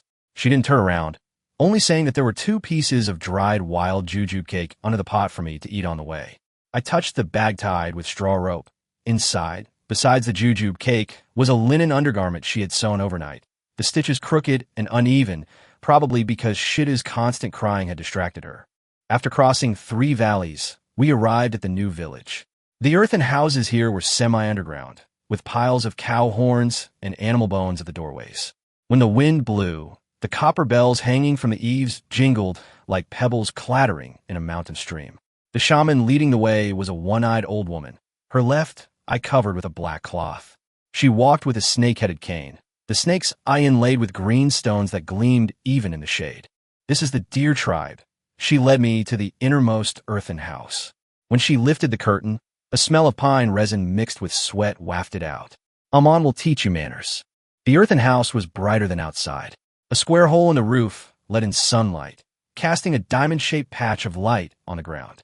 A woman was squatting by the hearth with her back to the door, whittling a wooden hairpin with a bone knife. Hearing the noise, she turned around. Her cheekbones were high, her brow bones were prominent, and her eyes were like those of a hawk. She stared at me for a long time before saying, "I am Amon." Her voice was rough and hoarse, as if it had been sanded. The wooden hairpin in her hand was almost finished, with a deer carved at the top, its antlers forked into 7 branches. The pine wood in the hearth crackled, and sparks fell onto the animal hide at her feet, but she didn't move. She simply held the hairpin up to the light and asked, "The shaman said you came from my tribe?" I nodded. She suddenly laughed, a deep line appearing at the corner of her mouth. "Are all the people in the wheat tribe as fair-skinned as you?" she said, reaching out to touch my arm. Her palm had a thick callus that stung my skin. "We people in the deer tribe spend the summer chasing deer in the forest, getting as tanned as charcoal." Her hair wasn't braided. It was just loose and wavy at the ends, with pine needles clinging to it. She wore a deerskin coat, the collar worn smooth and shiny, revealing a scar on her collarbone, a light brown, crooked mark, as if she'd been scratched by some wild animal. The first night, I stayed in the mud house next to hers. The ground was covered with a thick layer of dry grass, mixed with dried mugwort, which smelled quite refreshing. In the middle of the night, I heard some noise outside. I peeked through the crack in the door and saw Amon carrying a bow and arrows and walking into the woods. The moonlight shone on her back, and the shadow of her deerskin coat stretched long, making her look like a real deer. She didn't return until dawn, carrying a small muntjac on her back. Blood dripped from the animal hide onto the ground, leaving dark red spots. She tossed the muntjac at my door, saying, "Skin it, we'll roast it tonight." I copied her and used the stone knife to cut open the muntjac's belly. A fishy smell wafted out of its internal organs, and I almost vomited. Amon squatted down beside me watching and suddenly laughed out loud. "Even the people of my tribe don't know how to do this." She snatched the stone knife, twisted her wrist, and the tip of the knife severed the muntjac's aorta. "Watch carefully, cut from here, and the blood will drain completely." Her fingers were steady, with distinct knuckles, and the stone knife seemed alive in her hands. She deboned the fish without even cutting through the tendons. I remembered how Chunya always closed her eyes when cleaning fish, and she couldn't cut through the fish's belly even after trying for a long time with the knife. In the end, Chiogue took over, saying that Chunya was too soft-hearted. While roasting the muntjac meat, Amon threw a handful of wild Sichuan peppercorns into the fire, and the aroma mingled with the meat's fragrance, wafting far and wide. She tore off a hind leg and handed it to me, saying, "Eat, people of the deer tribe. Strength comes from what you eat." The meat was roasted until crispy on the outside and tender on the inside, and the numbing sensation of the Sichuan peppercorns exploded on my tongue, making me cough. She then handed me a ceramic pot filled with sour plum juice, so sour it made my eyes squint. "The shaman made you stay here, so you could have children with us," she said suddenly, licking the oil off her fingers, her eyes still fixed on the fire. "But the women of the deer tribe aren't just about having children." She pointed to the bow and arrows hanging on the wall. I can shoot through a deer's eye from 30 paces away. Then she pointed to the earthenware jar in the corner. My sour plum drink can make the shaman live 10 years longer. I remember Qinghua always saying that all she knew how to do was grind tofu, and Chunya saying that she didn't know how to do anything except sew shoe soles. Suddenly, I felt that Amon's smell was very different. It wasn't the smell of smoke or herbs, but the smell of pine resin mixed with sweat, like freshly split wood, with a kind of vitality. During the day, Amon would go into the woods to set traps, and I would follow her, learning which plants were poisonous and where snakes were likely to be. She walked very fast, her footsteps barely making a sound as she stepped on the fallen leaves, and I could never keep up. So she would stop every now and then to wait for me, playing with a sharpened pebble in her hand. Are all the men in my tribe as slow as you? We grow wheat, so we don't have to travel all the time, I said. This was the first thing I said after arriving in the deer district. She raised an eyebrow, tossed a pebble, and it hit a squirrel that darted by right on the leg.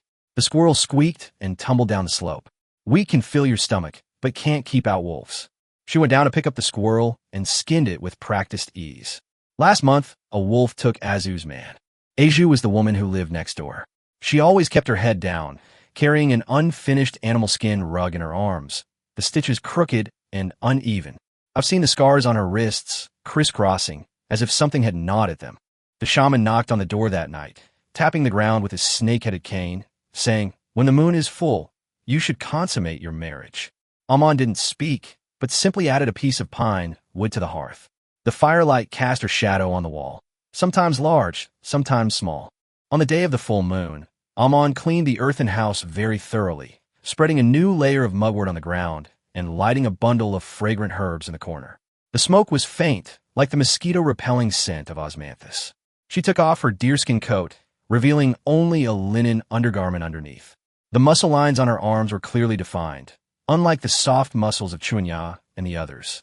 "It's the rule of the deer tribe that men can't be too stupid," she said, her scent of pine resin growing stronger as she leaned closer.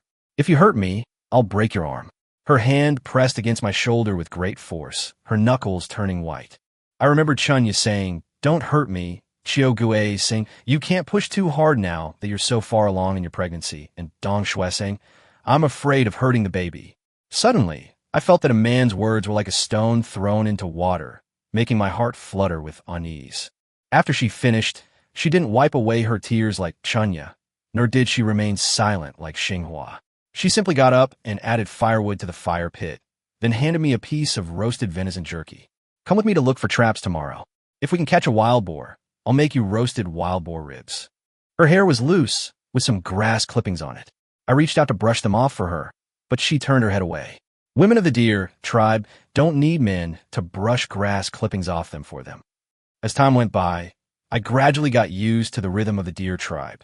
I would get up before dawn to check the traps with Amon, come back at noon for plum juice, and in the afternoon, she would teach me how to sharpen wooden arrows with a bone knife. In the evening, we would roast the game together. Sometimes she would take me to see the shaman. The old woman always liked to touch my arm and say, "Good bones, you'll give birth to a good son." Amon would just sneer from the side and say something to the shaman in the deer language. The old woman would glare at her, but say nothing more. Aju would occasionally come over, bringing some hemp thread she had woven. Her eyes would always glance at me, but she wouldn't say anything. A man said her husband had been dead for half a year, and the shaman had wanted her to consummate the marriage with me. But she refused, saying she wanted to wait for her husband's soul to return. "The people of the deer tribe believe in this," a man said, whittling a wooden arrow. "If you have a knot in your heart, you can't give birth to a healthy child." Once, during a heavy rain, the rope in the trap snapped, and a nearly adult wild boar escaped. Amon was so angry that she kicked a tree trunk, chipping off a piece of bark. On the way back, she didn't say a word, soaked to the bone, her hair plastered to her face like a drowned eagle. I handed her my linen shirt. She hesitated for a moment, took it, and put it on, but still didn't say anything. That night, she suddenly developed a fever, her face burning like a hearth. I remembered the herbs from Xiaogue and wanted to go to the woods to find perilla, but she stopped me, took a small earthenware pot from under her pillow, and inside were some kind of dried herb roots. "Boil this, it'll work better than perilla." I started a fire and boiled the herb roots into a brown soup. She frowned as she drank it, lay down for a while, and then suddenly said, "That's how my mother died. a fever, and no medicine. Her voice was soft, unlike her usual rough one. I suddenly remembered the scar on her collarbone. Was that a wolf's claw? She said with her eyes closed. When I was 12, I went into the woods with my mother, and we encountered a hungry wolf. She pushed me away and was carried off. She turned over, her back to me. I chased it for 3 miles and blinded the wolf with a stone before I was able to get her bones back. The fire in the hearth was almost out, so I added a piece of firewood. I heard her breathing gradually become even, like the wind blowing through pine needles. I remembered Chunya saying that her family's wheat field was golden and there were no wolves or traps. Suddenly, I realized that every place has its own hardships, only the way the hardships are different. After the rain stopped, Amon recovered and took me deeper into the forest, saying she wanted to find wild honey. She climbed an old pine tree, moving more nimbly than a monkey, and rummaged around in a tree hollow for a while before dropping down a ceramic jar filled with golden honey, speckled with beeswax. "This is sweeter than plum juice," she said, jumping down from the tree and dusting her hands. "Here, have a taste, as a thank you for taking care of me last night." The honey was indeed sweet, cloyingly sweet, like brown sugar hidden among apricot blossoms. I handed her a piece. She licked it, and suddenly smiled, the wrinkles at the corners of her eyes softening. "Are all the people from Ibu like you, unable to say anything nice? We're growing wheat. If we talk too much, it will disturb the crops," I said. She laughed again, this time even harder, clutching her stomach as she squatted on the ground. "Startle the crops? You people from the wheat tribe are more timid than deer." That night, the shaman came again, bringing a new woman, whom he said was exchanged from the Xiong tribe on the other side of the mountain. Her name was Achiao. The woman was short and had dark skin, but her hands were very skillful. As soon as she entered the room, she used a bone needle to embroider a flower on an animal's skin, the stitches as fine as the soles of Chunya's shoes. "The women of the bear tribe can embroider," the shaman said, pointing at Achiao with his snake-headed staff. "Have her consummate her marriage with you, and have more children so that the deer tribe can prosper." Amon didn't object, but shared half of her plum juice with Achiao. "She's even dumber than you," she told me. Last time she pricked her hand with an embroidery needle and cried half the night. Achiao was indeed timid. The first time we consummated our marriage, she trembled all over like a rabbit in the cold wind. I remember Dong Shui saying, "I'm a little scared," and my hands unconsciously softened. After we finished, she took out a handkerchief embroidered with a crooked deer on it from her bosom and handed it to me, saying, "Here you go." A man said men like this. Her voice was very soft, like a mosquito's hum, and she had a herbal scent, not perilla, but a more bitter one, like a fever-reducing soup made with osmanthus. Life went on like this. Sometimes I would go to the woods with Amon, and sometimes I would learn embroidery from Achiao. Amon still always said I was clumsy, but she would save the tenderest part of the roasted deer leg for me. Achiao was still timid, but when I was whittling wooden arrows, she would secretly hand me the sharpened bone arrowheads. The shaman would come every month to ask, and seeing that Amon and Achiao's bellies were still empty, she would frown and scold them. "Useless things, you can't even get pregnant." Amon would argue with her, and Achiao would lower her head and cry. I sat next to her, looking at the flames in the hearth, thinking of Xinghua's stone and Chunya's children, and suddenly felt an emptiness in my heart, as if something had been taken away. One day, Amon returned from the forest, holding a bunch of blue flowers in her hands. The petals were like small bells. She said they were called forget-me-nots, and that the people of the deer tribe used them to remember the dead.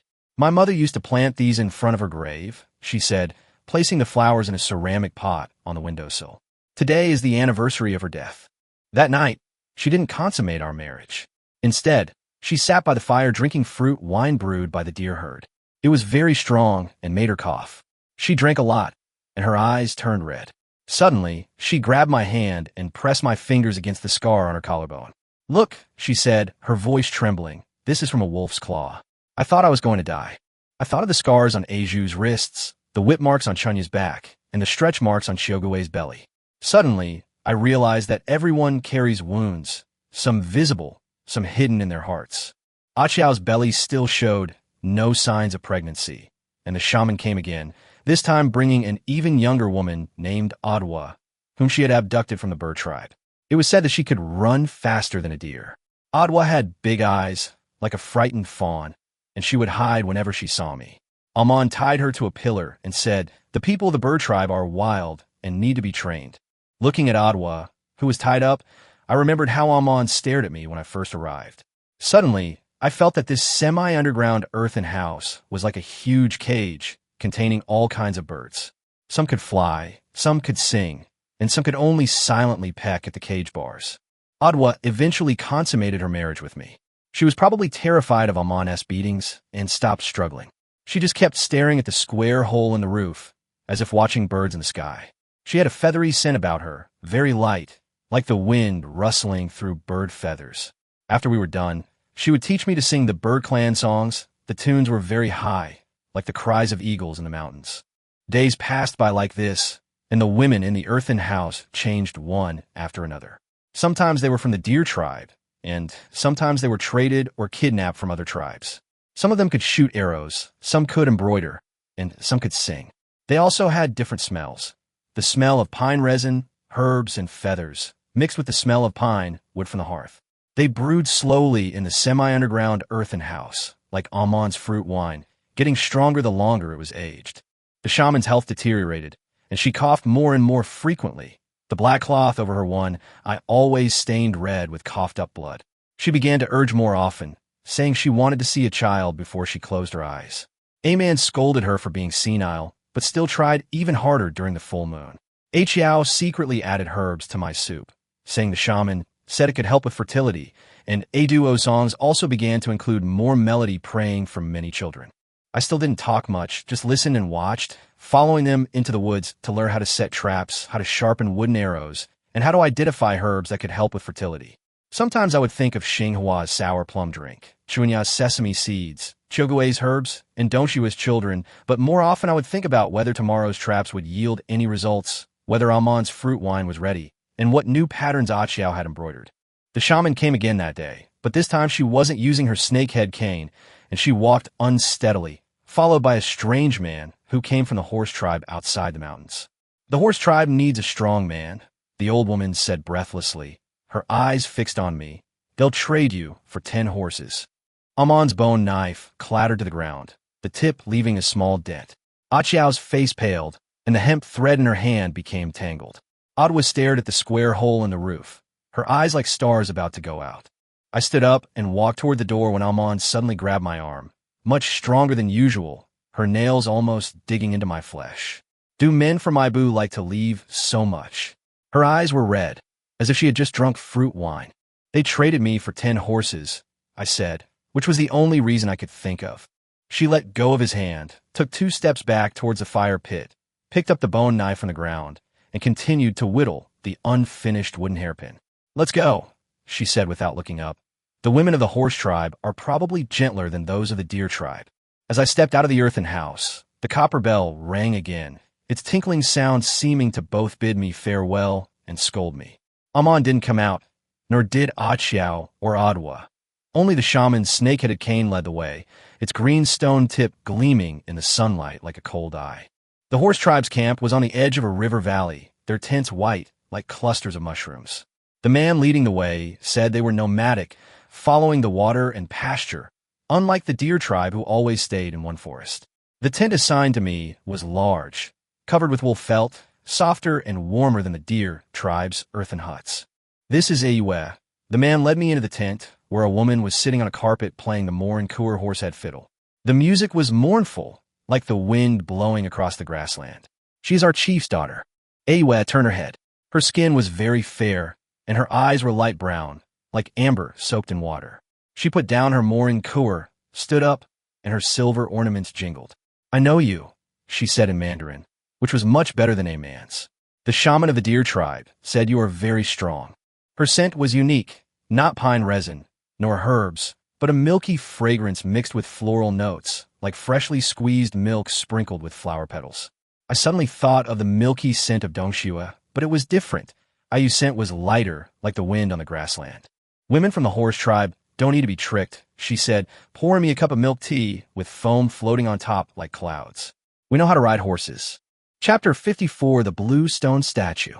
Aaya's tent always burned a kind of incense, benzoin, which was traded from the western regions.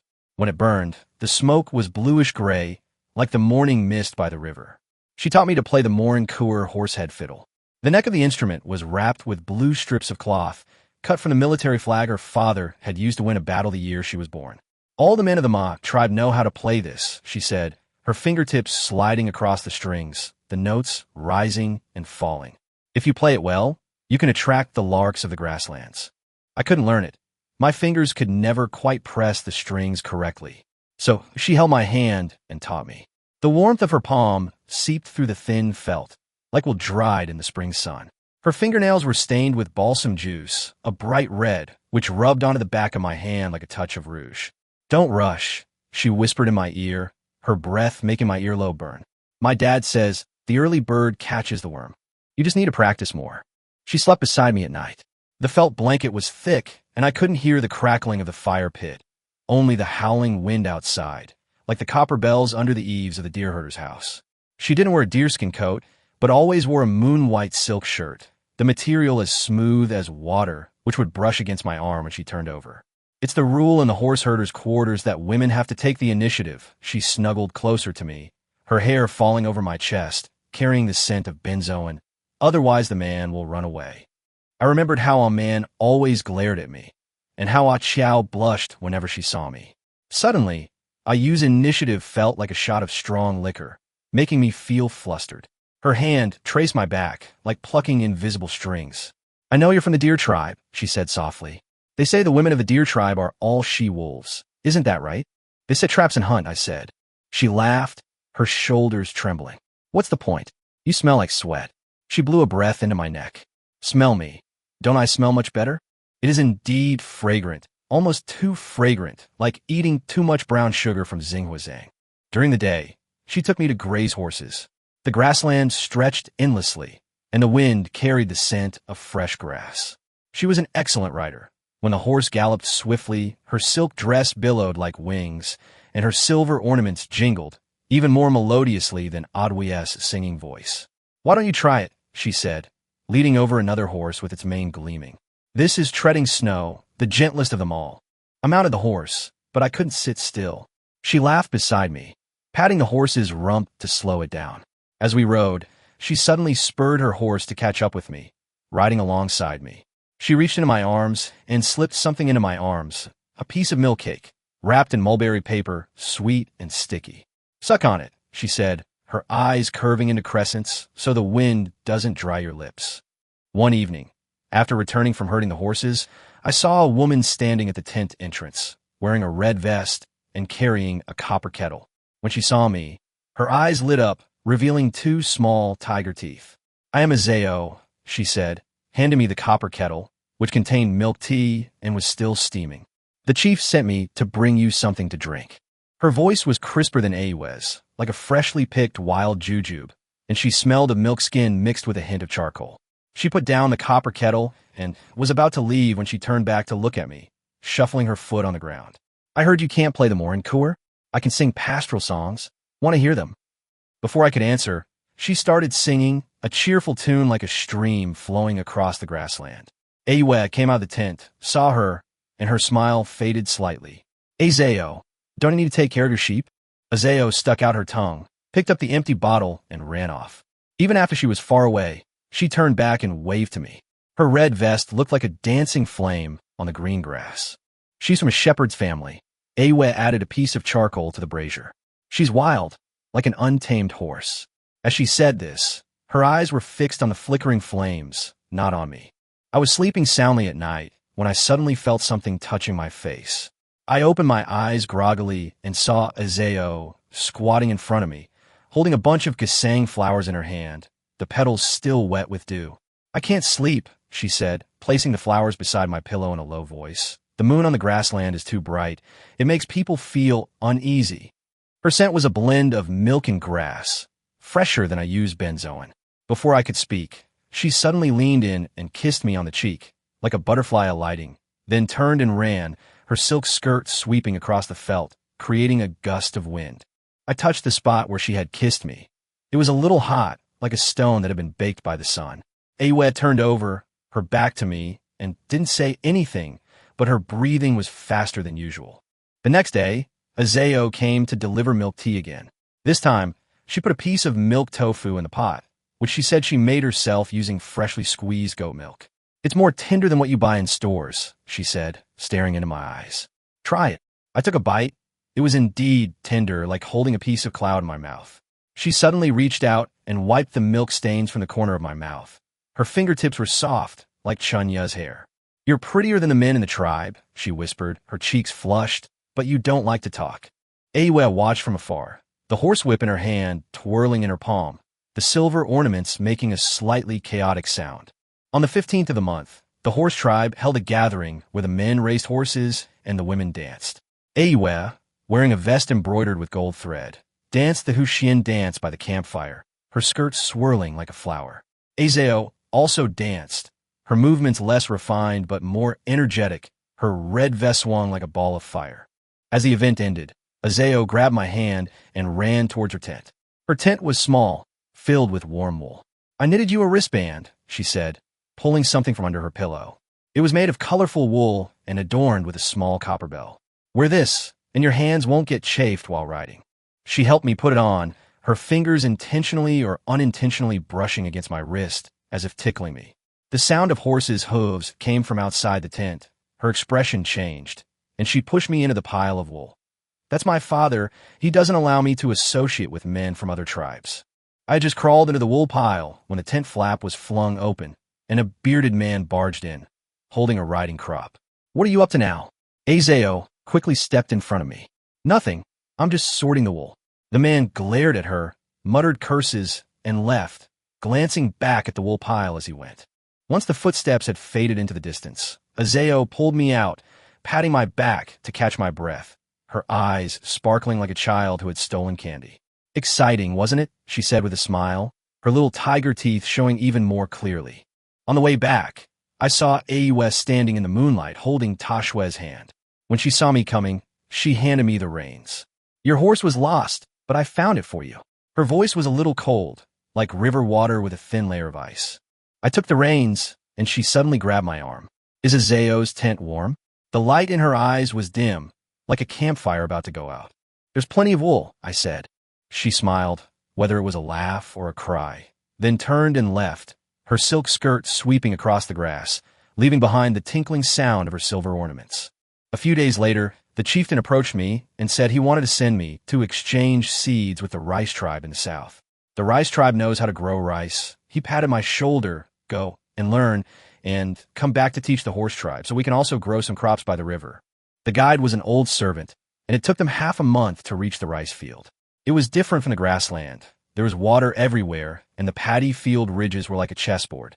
The women all wore straw hats and blue cloth shirts, and when they planted rice seedlings in the fields, their backs were crooked and twisted, like reeds in the wind.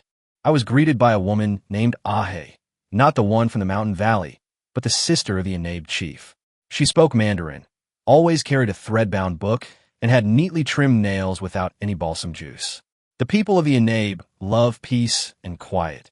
She poured me a cup of tea, the tea leaves floating on the surface like small leaves, unlike the bustling Mabe. Her tent was made of bamboo, and a straw mat was laid on the ground, giving off a fresh bamboo scent. She slept beside me that night, wearing no silver jewelry or perfume, only the smell of soap like freshly washed clothes.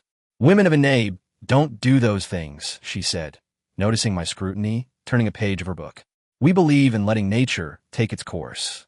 She kept looking at her book as she spoke, never at me, until the candle was almost out. Then she put down her book, moved closer to me, and her soft hair brushed against my arm. I heard you're from Mabu, she said softly, like a mosquito's hum. Are all the women there like flames? Some look like them, some don't, I said. She smiled, revealing two shallow dimples at the corners of her mouth. So what do you think I am? Like water, I said. She didn't say anything, but leaned closer to me, her breathing as even as the water flowing in a field. The next day, I went to the fields to watch the rice planting. I noticed a woman in a green cloth shirt who kept looking in my direction. Her straw hat was pulled low, revealing only her chin, which was as white as jade.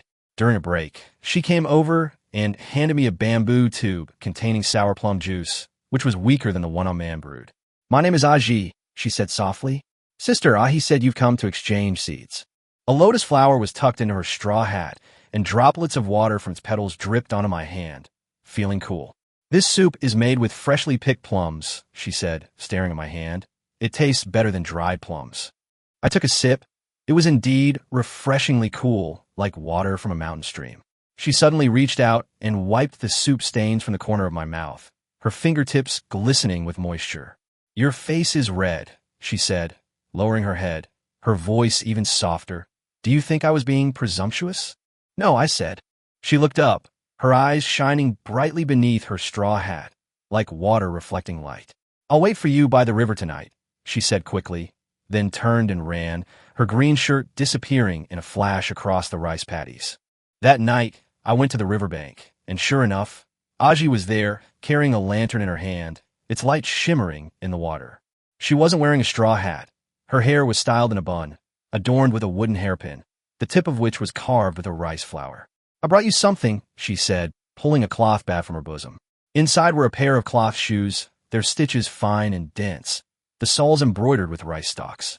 Women in the rice-growing region all know how to make these. They're slippery when you go to the fields. She helped me put it on, her fingers pausing at my ankles as if measuring something. The wind is strong by the river, she said, draping a raincoat over my shoulders. It's my father's. It'll keep you warm. The raincoat smelled of tung oil, mixed with the scent of soap on her body, quite unique. She suddenly leaned closer, her head against my chest. I know you're from the Ma tribe, her voice trembling. When you leave, can you take me with you? I don't want to spend my whole life planting rice. I thought of Azao's red vest and Aayu's silver jewelry, and suddenly felt the lantern in my hand was a little heavy. I'm just here to exchange for seeds, I said. She didn't speak, but her tears soaked my clothes, warm like rain on the prairie. The day before I was to leave after exchanging the seeds, Aaya came to see me, holding a sketchbook with strange flowers and plants drawn on it. These are herbs from the Inari tribe. She pointed to a page. They can calm the nerves. You can take them back. She turned to the last page, where there was an unfinished lotus flower, the ink still wet.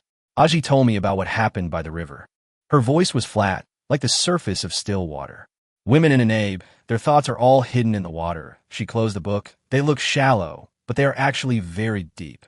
I didn't say anything and stuffed the cloth shoes into my bag. The rice ears on the shoes were flattened by the pressure.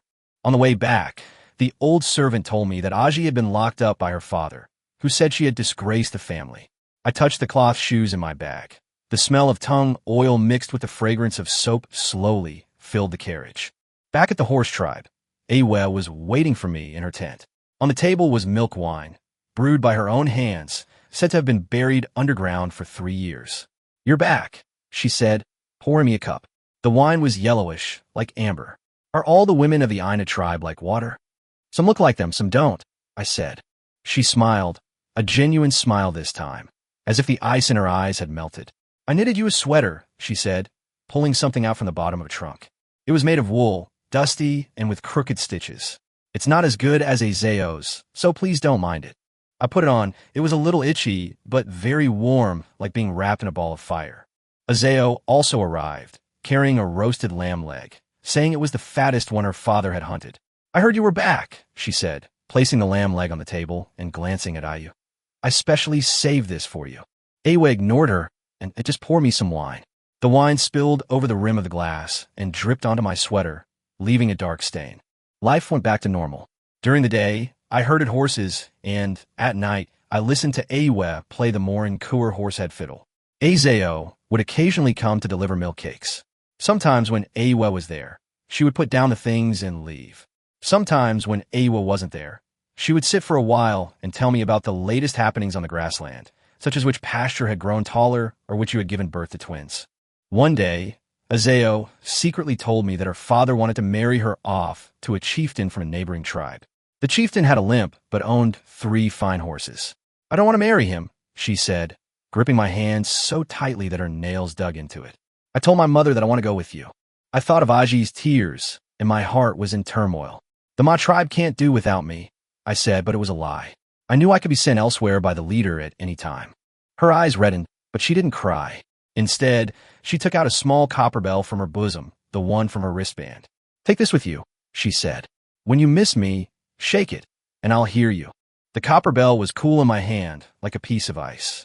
Not long after, The chief indeed sent me to the stone tribe in the west, saying that they had good stone there and that I should go and see if I could exchange some to build a large tent for the tribe. Shibu is located in the mountains, surrounded by stones. The houses are all made of stone, and the women, dressed in coarse cloth trousers and with headscarves wrapped around their heads, move stones in the quarry, their strength surpassing that of the men. I was greeted by a woman named Aaya, with a round face, calloused hands, and a tiger tooth that appeared when she smiled, somewhat resembling a Zeo.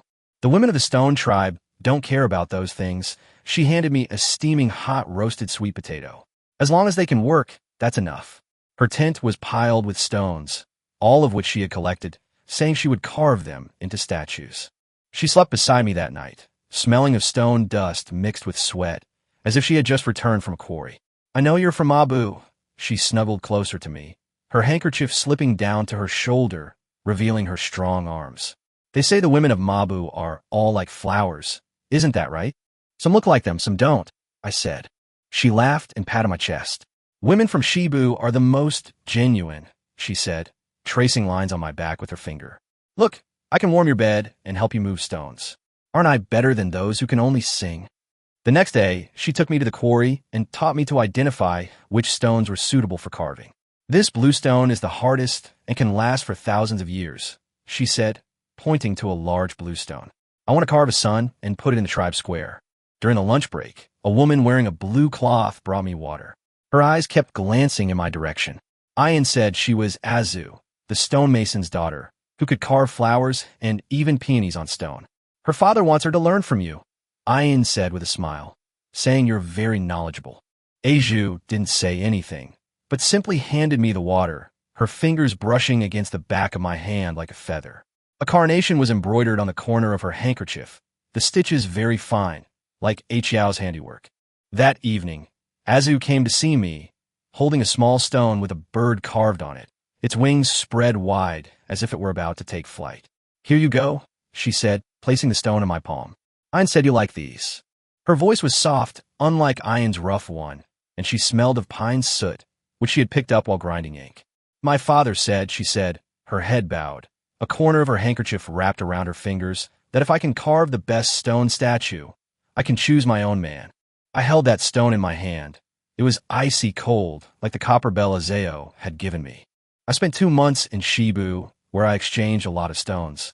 Ayan helped me load the stones onto the cart, and before I left, she gave me a stone carving of a deer. It was roughly carved, but it was very lifelike.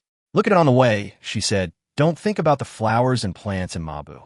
Aju came too, and gave me a cloth bag containing a pair of stone chopsticks, polished very smooth. Use these to eat, she whispered. They're sturdier than wooden chopsticks. On the way back, I touched the stone deer. The smell of stone powder mixed with pine, smoke slowly filled the carriage. I knew that when I arrived in Mabu, Ayu would play the morinkur for me, and Azeo would bring me milk cakes. As for Ayin and Azu in Shibu, they would be like those blue stone statues, slowly blown away by the wind into shadows in my memory. But I also know that no matter which tribe I go to, there will always be. Chapter 55, Until Dawn. When I returned to the horse quarter, most of the grass had turned yellow, and the wind swirled withered leaves past the tents like someone dragging rags on the ground. Benzoin was still burning in Ayue's tent, the bluish-gray smoke curling around the top, fainter than the last time I saw her. She was mending a wool vest, the silver thread moving crookedly across the fabric. Seeing me enter, her stitches paused, but she didn't look up. The stones in the stone quarter are hard. Must they be uncomfortable? I placed the little deer carved by Ayan on the table. The stone's surface was as cold as ice. It's all right, I said. They can carve patterns on stone, which is more durable than embroidery. She finally looked up, her eyes sweeping over the stone deer before falling back on me, her gaze lingering on my worn-out sleeve. Azeo got married last month. Her new husband gave her 5 fine horses and 2 cartloads of cheese. I fiddled with the frayed edge of my sleeve, saying nothing. The wind outside suddenly picked up, whipping the tent flap around and making it rustle like someone was banging on it. Ayue got up to tie the flap, her fingers wrapping 3 times around the knot before tightening it, her movements slower than usual. She cried the day she left, she said, her back to me, her voice slightly muffled by the wind, saying that if you were here, you would definitely stop her. The charcoal on the hearth crackled, sparks flew into the ashes, and the fire went out. I took out the stone chopsticks that Azu had carved from my bag and placed them by the hearth to warm them. The stone surface slowly began to glow. The chief want me to go to the river region in the south, I said. They've built a new irrigation canal there, and I need to go and learn how to draw water to irrigate the land. Aaya turned around, the silver thread looping between her fingers before suddenly snapping. Leaving again? She asked, her voice devoid of emotion, as if she were talking about the weather. It will probably take about 3 months, I said, touching the stone deer's antlers, the edges of which I had worn smooth. I'll bring you lotus seeds from the Habu region when I come back. I've heard they can calm the nerves. She lowered her head and continued mending the vest, the stitches a bit messier than before. Winter comes early to the horse tribe, so bring a thicker felt jacket. On the way to the river tribe, the old servant said that the women of the river tribe were good swimmers. In the summer, they could chase fish in the water, and in the winter, they would sit in front of the loom and weave reed mats. Their fingers were more skillful than those of the women of the horse tribe, but they were quiet and reserved, and would only answer 3 out of 10 questions. But they can make a kind of sugar, the old servant smacked his lips, made from reed roots. It's sweet with a slightly bitter taste, like herbs. The river tribe's tents, woven from reeds, were pitched along the riverbank, rustling softly in the wind like the gentle ringing of bells. I was greeted by a woman named Aten, the chief's niece, who was responsible for teaching me how to navigate the irrigation canals. She always wore a gray cloth skirt, the hem stained with mud, and her hair was styled into a thick braid that hung down her back, the end of which was tied with a river clam that would gently bump against her back as she walked. The irrigation canal must follow the terrain, she said, squatting on the edge of the field and drawing lines in the mud with a twig. If it's too high, the water won't be able to pass through. If it's too low, it will flood the field. Mud was embedded in her fingernails like a little bit of yellowish-brown paint. Look at this bend. It has to be gentle, otherwise the water flow will be too fast and it will wash away the bank. I squatted down beside her, smelling the scent of her hair like water dried in the sun, mixed with the slightly fishy smell of reeds. She finished drawing, looked up at me, her eyes bright, like the reflection of light on a river. "Did you understand?" she asked, her voice crisper than Aaya's, but deeper than Azayo's. "Pretty much," I said, like a horse running along the undulations of the grassland. She smiled, a slight, not radiant, but genuine smile. "You're right," she said, tossing the branch into the water. "Everything has its own way." She slept next to me that night on a stiff reed mat, not as soft as the felt mats used by the horse tribe. She didn't have any particular smell, except for the dampness of the river on her faded gray cloth skirt. "Women from the river tribe don't sleep close together," she said, shifting to the side to leave half a foot of space, for fear of rolling over and crushing the other person. I touched the copper bell at my waist. It was a gift from Azayo, and it was digging into my back, making it hurt a little. "I heard you can weave reed mats," I asked, trying to break the silence. "I've known how to do it since I was little." She turned over, her back to me, the seashell at the end of her braid swaying. "My mother said that weaving a mat requires a steady mind. If you make a single mistake, the whole mat will be crooked." The next day, I went to check on the irrigation canal and saw a woman in a blue cloth shirt washing clothes by the river. The wooden mallet struck the stone slab with a steady, rhythmic thud. When she looked up and saw me, she paused, then continued pounding, water splashing on her trousers and leaving a dark stain. Ating said she was Aaya, the best reed mat weaver in the river region, capable of weaving fish patterns into her mats. Her husband died last year, Ating said in a low voice. He was swept away while he was picking lotus seeds in the river. During our midday break, Aaya brought over 2 bowls of porridge in earthenware pots. They contained lotus seeds and fox nuts, and were thick like paste. "Ating said you came here to learn about irrigation canals," she said, placing the bowls in front of me and wiping her fingers on the rim of the pot. "This porridge will keep you full and give you the strength to work." Her voice was soft, like the wind rustling through reeds, and her eyes were always looking down, afraid to look up. I took a sip of the porridge. The lotus seeds were cooked until very soft, and the sweetness did indeed have a hint of bitterness, just as the old servant had said. "The mat is woven so well," I said. "The fish look like they're swimming in water." Her face suddenly turned red, like a peach that had been baked in the sun. She turned and left, leaving the mallet on the stone slab, where it lay all alone. That night, Aiding went to check the water level in the irrigation ditch and told me to go to sleep first. I lay on the reed mat, listening to the sound of the water outside like the wind in Mabu, but softer and gentler, clinging to the outside of the tent. Suddenly, I heard someone gently lift the curtain. I thought it was Aiding returning, but when I opened my eyes, I saw Aaya standing at the door, holding a reed mat in her hands. The moonlight shone through her shadow, casting a fine net-like pattern on the ground. "I wove this for you," she said, placing the mat at my feet. A water bird with its wings spread wide was woven into the mat. "The ground gets damp at night, so this will make it more comfortable to sleep on." She smelled of soapberry, stronger than Aaya's, mixed with the fishy smell of the river.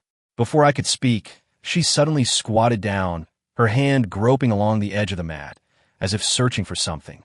Aiding said, "You're leaving next month." Her voice trembled. Could you stay a few more days? "I'll teach you how to weave reed mats." I thought of Azao's red vest, Aji's cloth shoes, and Azu's stone chopsticks, and suddenly felt a lump in my throat. "Once you've learned how to use the irrigation canal, you have to go back," I said. "The chief is waiting for news." She didn't speak, but instead picked at the edges of the mat with her fingers, breaking off several reeds. After a while, she stood up and walked towards the door. The silver ornament at the end of her braid, which she later learned was left by her husband, dragged on the ground with a soft, rustling sound. "Take this mat with you," she said, her voice so soft it was almost inaudible, "to use as a mat on the way." When Aiding returned, she saw me looking at the mat. She didn't say anything, but simply added a piece of firewood to the fire pit. "Aaya's life is hard," she said, staring at the flickering flames, "but she's skillful and thoughtful. She just doesn't dare let anyone see." I touched the water bird on the mat. The patterns on its wings were so dense, it looked like it actually had feathers. "Is winter cold in Habu?" I asked. "It's cold," Aiden said. "The river freezes over, the reeds wither, and all we can do is sit in the tent and weave mats. We can weave one mat a day and exchange it for some food." I spent more than 2 months in Habu, drawing 3 full volumes of blueprints for the irrigation canals. Ating marked all the bends and slopes that needed attention, and even clearly wrote down where water was likely to accumulate and where stones needed to be placed. Before I left, May brought me another mat, this time woven from reeds, so that when the wind blew, it looked like waves were moving. "This can be laid on the carriage," she said, rolling up the mat and tying it with hemp rope. "It's more moisture-proof than felt." I took the mat. It was heavy, as if it were covered with a layer of river water. "Thank you," I said, the first time I had ever spoken more than 2 words to her. Her face flushed again, and she turned and ran towards the river. Her blue cloth shirt looked like a flower about to wither in the withered reeds. On the way back, the old servant touched the reed mat and exclaimed in amazement, "This craftsmanship is worth 10 bolts of fine cloth." He suddenly lowered his voice and said, "What do you think of Ating?" The chief said that if you want someone to stay in the river region, he can make the decision. I looked out the car window at the grassland rushing past. The grass had turned completely yellow, like a layer of gold leaf. "The irrigation canals and the horse quarters are waiting for me to come back and paint them," I said. The old servant sighed and didn't say anything more. When I returned to Mabu, the snow was already half a foot deep, covering the tents in a layer of white, like they were wrapped in cotton. Inside Aayu's tent, the smoke from the benzoin was thicker than before, a bluish gray that had darkened the felt on the tent roof. She was brewing milk tea, the copper kettle bubbling on the fire. Seeing me come in, she threw in a handful of salt. "The water in Habu is cold. Are you all right?" I placed the lotus seeds on the table. The paper package was slightly damp from the snow, revealing a hint of deep green. "Here you go," I said. "They'll calm your nerves." She poured me a bowl of milk tea, the steam blurring her face. "The chief said that the stone from the stone tribe is of good quality, and he wants you to go again in the spring to exchange for more, as we need it to build the large tent." I took a sip of milk tea. The saltiness was mixed with a hint of milk, like winter in Mabu, cold yet warm. "Aiding taught me how to look after the irrigation canals," I said. "In the spring, we can clear a field by the river and plant some beans." She suddenly smiled, her eyes curving into crescents, looking prettier than usual. "Then I'll teach you how to make soy milk, using freshly harvested soybeans. It'll be sweeter than milk tea." After spring arrived, I didn't go to the Shur tribe. The chief changed his mind and said that we should build the irrigation canal first so that the people of the Ma tribe would have food to eat in the winter. Aaya helped me draw the blueprints. Her fingers were thicker than Ating's, and she couldn't hold the fine charcoal pencil. so she helped me stretch the paper. Occasionally, her silver ornaments would touch the charcoal pencil and draw a crooked line on the paper. The bend here is too sharp. She pointed to the blueprint. It looks like a Zayo running. It's not stable. I adjusted the charcoal pencil back up, making the curve gentler, just like Aiden had said. That's more stable, I said. The water won't breach the embankment. She ran her fingers along the gentle curve of the canal, as if touching a smooth stone. Once the canal is repaired, I'll plant some balsam flowers by the river and use them to color your nails. I looked at her hands. The balsam juice on her nails had long since faded, revealing a faint pink tinge, like an unripe fruit. Men don't look good with painted nails, I said, but she laughed, took a charcoal pencil, and drew a small flower on the back of my hand. The charcoal smudged on my skin, making it a little itchy. The irrigation canal took an entire spring to repair. The men of Mabu dug the canal, and the women moved stones. Every day, Aaya would bring milk tea in a copper kettle, always with a piece of homemade milk curd inside, which was softer than Azayo's. Azayo would come occasionally, riding a small pony, her red vest swaying in the crowd like a flame that hadn't been extinguished. She no longer brought milk cakes. She would just stand at a distance and watch for a while. When she saw me looking over, she would wave, turn her horse around, and ride away, the sound of her silver bells scattered by the wind. Chapter 71. He found a cave to hide in. I stuffed the herbs that Su Xn had taught me to recognize into the animal skin bag. There was hemostatic grass to stop bleeding, mosquito-repellent flower to repel mosquitoes, and a few bewitching grass that Su Xn said could temporarily paralyze trackers. That I also carefully tied the small bamboo box that you had given me last time on my waist. The box contained her newly dried wild fruits. Taking a bite, I could taste the sweetness, just like tasting the days I spent with her by the river. Lying on the haystack in the earthen house at night, Lanji, pregnant, breathed heavier than usual. Chiotao and Shaya huddled together, whispering, probably hoping things would get better after the baby was born. Sushin sat in the corner, polishing a shard of porcelain by the moonlight, with something she had secretly hidden when Shurhu smashed the bowl.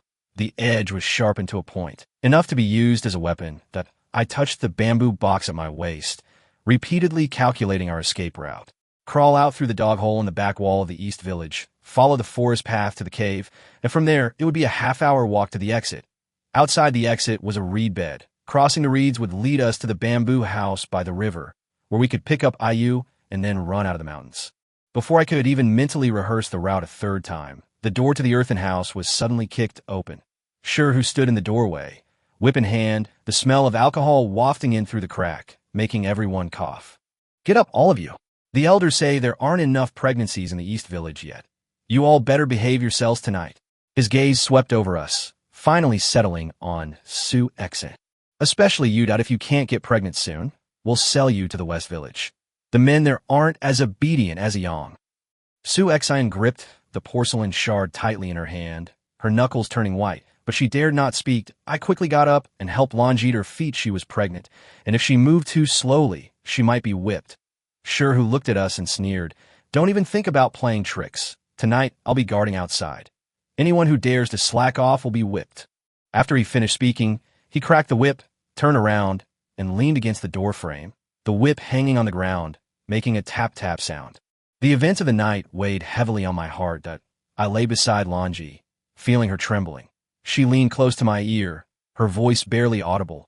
Aang, are you trying to escape? My heart skipped a beat, and I was about to deny it when she continued, I've noticed you've been staring at the dog hole in the back wall lately, and Sushin keeps running into the woods. If you two really manage to escape, could you please pass a message to my brother? He's a slave in Nanjai. His name is Little Stone. I was stunned, looking at the light in Lanji's eyes, a light filled with expectation, unlike her usual numbness. How did you know we wanted to escape? I asked softly. I've thought about escaping before. Lanji sighed. Last year, a man tried to help me escape, but we were caught as soon as we left the village. That he was beaten to death, and I was beaten for half a month. That I know it's hard to escape, but I still want my brother to know that I'm still alive. I nodded. If we can escape, I'll definitely pass on your message. Lanji didn't say anything more, but just moved closer to me, probably to keep warm. That I touched the bamboo box at my waist, and suddenly felt a heavy weight in my heart. It turned out that it wasn't just Aaya and me who wanted to escape. Everyone here longed to leave this place. The next morning, Shurhu called us into the courtyard and pointed to the two new men, saying, These are from Beijai. From now on, You'll work together. If either you slacks off, don't blame me for being ruthless. One of the new men was named Ollie, a tall man with a scar on his face. The other was named Amu, who looked young but had a timid look in his eyes. Ollie had probably had enough of being mistreated in BI's. As soon as he stood still, he glared at Shirhu and said, "We're human beings too, not livestock for breeding." Shirhu flew into a rage upon hearing this, and his whip lashed out at Ollie. With a sharp crack, Ali's animal hide was torn and blood seeped out. "Livestock, you slaves, you're lucky to be alive. And you dare talk back to me?" His whip lashed again and again at Ollie, who gritted his teeth, not uttering a sound, but offering no further resistance. Mu, terrified, knelt on the ground, pleading, "I'll obey, I won't talk back, please don't hit me." Looking at the blood on Ali's body, I remembered the whipping I received when I first arrived at Beijai, and my heart felt like it had been pricked by a needle.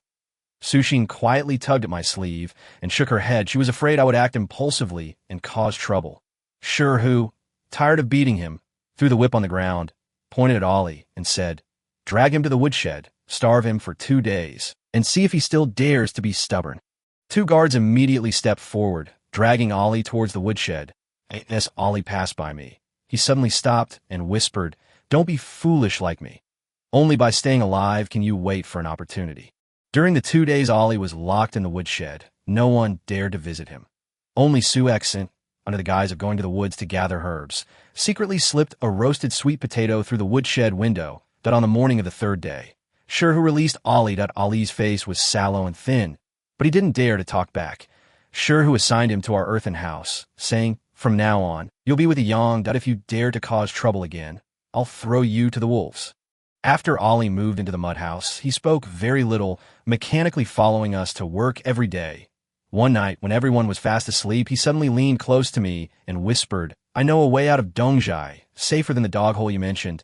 Last year, when I went with the guards to transport timber in the forest, I discovered a drainage outlet on the back mountain of Dongjai that leads into the forest."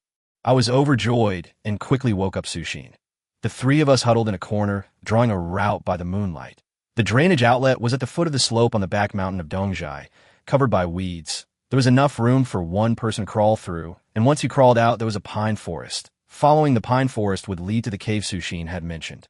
"Will there be guards at the drainage outlet?" I asked. "There are guards only at the beginning of the month when they transport timber," Ollie said. "Tomorrow is the beginning of the month, and the guard will go to the forest to prepare the timber. There will be no one guarding the drainage outlet." Sushin nodded. "Then we'll escape tomorrow night. I'll go check out the drainage outlet during the day. Ayang, you go prepare some dry food.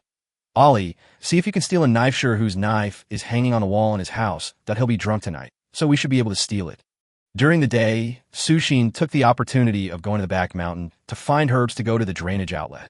When she came back, she said that the weeds at the drainage outlet were denser than she had imagined, just enough to hide a person, but there was some silt inside. So she should prepare some dry grass to line the area beforehand. That I took the opportunity of going to the kitchen to get some dry rations and took 2 extra roasted sweet potatoes and a bunch of wild vegetables. The old slave in the kitchen probably took pity on me and didn't say much, but he secretly slipped me a cloth bag containing some fried rice.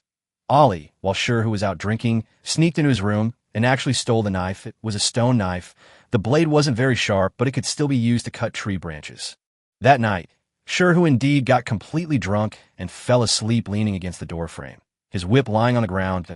Suxn went to the door first to check, and only after confirming that Shirhu was fast asleep did she wave to us. We quickly got up, and Lanji, Chiu Tao, and Xiaoya also woke up.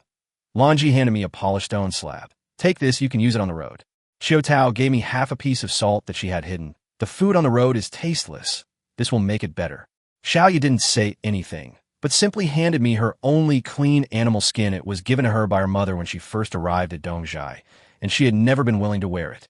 I received these things, feeling a mix of sadness and warmth in my heart. Sushin opened the dog hole in the back wall, and we bent down and crawled out. Ollie walked in front, holding a stone knife and cutting the weeds along the way. Sushin followed behind, carrying a torch made of pine resin and dry grass, enough to light the way for half an hour. I walked at the back, glancing back every now and then in the direction of Dongjai, afraid that Shirhu might suddenly wake up and catch up. Reaching the bottom of the hill behind, Ollie parted the weeds, revealing a hole about half a person's height that was the drainage outlet. Sure enough, It was filled with silt. Sushin spread some dry grass she had prepared beforehand on the ground, and we climbed in along the grass. The hole was dark and narrow, forcing us to stoop. The stench of silt mixed with mold filled our noses, making us feel nauseous. After walking for about 15 minutes, light finally appeared ahead that was the outlet of the drainage system. We climbed out and found that it was indeed a pine forest. Moonlight filtered through the pine branches, casting dappled shadows on the ground. Ollie leaned against a pine tree, panting heavily. I didn't expect we actually escaped. Su-Xin extinguished the torch and said, "Don't be too happy yet. Sure, he'll definitely send people after us if he finds out we escape tomorrow morning. We need to hurry to the cave. IT will be safer inside." We followed the pine forest toward the cave, encountering several night birds along the way, which frightened us so much that we quickly hid and only dared to continue after the birds flew away. After walking for about an hour, we finally saw the cave. The entrance was covered by vines. Sushin parted the vines, and inside it was pitch black with the sound of dripping water. After entering the cave, "You must follow me," Sushin said. "There are several forks in the road inside. If you take the wrong one, you'll be trapped inside." We followed Sushin into the cave. She took out a flint from her bosom and relit the torch in the firelight. We could see many scratches on the cave wall, probably from previous visits. After walking for half an hour, we suddenly heard footsteps ahead. We quickly blew out our torches and hid behind a large rock. The footsteps grew closer, and by the faint moonlight, I saw 2 guards carrying spears patrolling. "I heard a slave escape from the north village, and the elders told us to keep a close eye on them," one guard said. "So what if he escaped? It's all wasteland outside the mountains. Haven't many slaves starved to death there?" Another guard laughed. Only after they passed by did we dare to relight our torches and continue onward. Su-Xin said, "We'll reach the cave entrance in another 15 minutes. Outside is the reed marshland, and through the reed marshland we can walk to the river." We quickened our pace and finally saw the cave exit. A faint light shone outside. The morning sun that we stepped out of the cave and found ourselves surrounded by reeds, taller than a person, rustling softly in the wind. "If we cross the reeds, we'll reach the river," I said excitedly, thinking about how soon I would see Aaya. We had only taken a few steps into the reeds when shouts suddenly came from behind. "Stop! Don't run!" We turned around and saw Shur, who leading a dozen guards, spears in hand, running towards us. It must have been those 2 patrolling guards who alerted us. Su-Xin said through gritted teeth, "Ollie, you take Aaya and run to the riverbank. That I'll hold him off." "No, we have to go together," I said quickly. "There's no time." Su-Xin shoved the knife in her hand into my hand. "After you find you, head out of the mountain, keep going, and don't look back."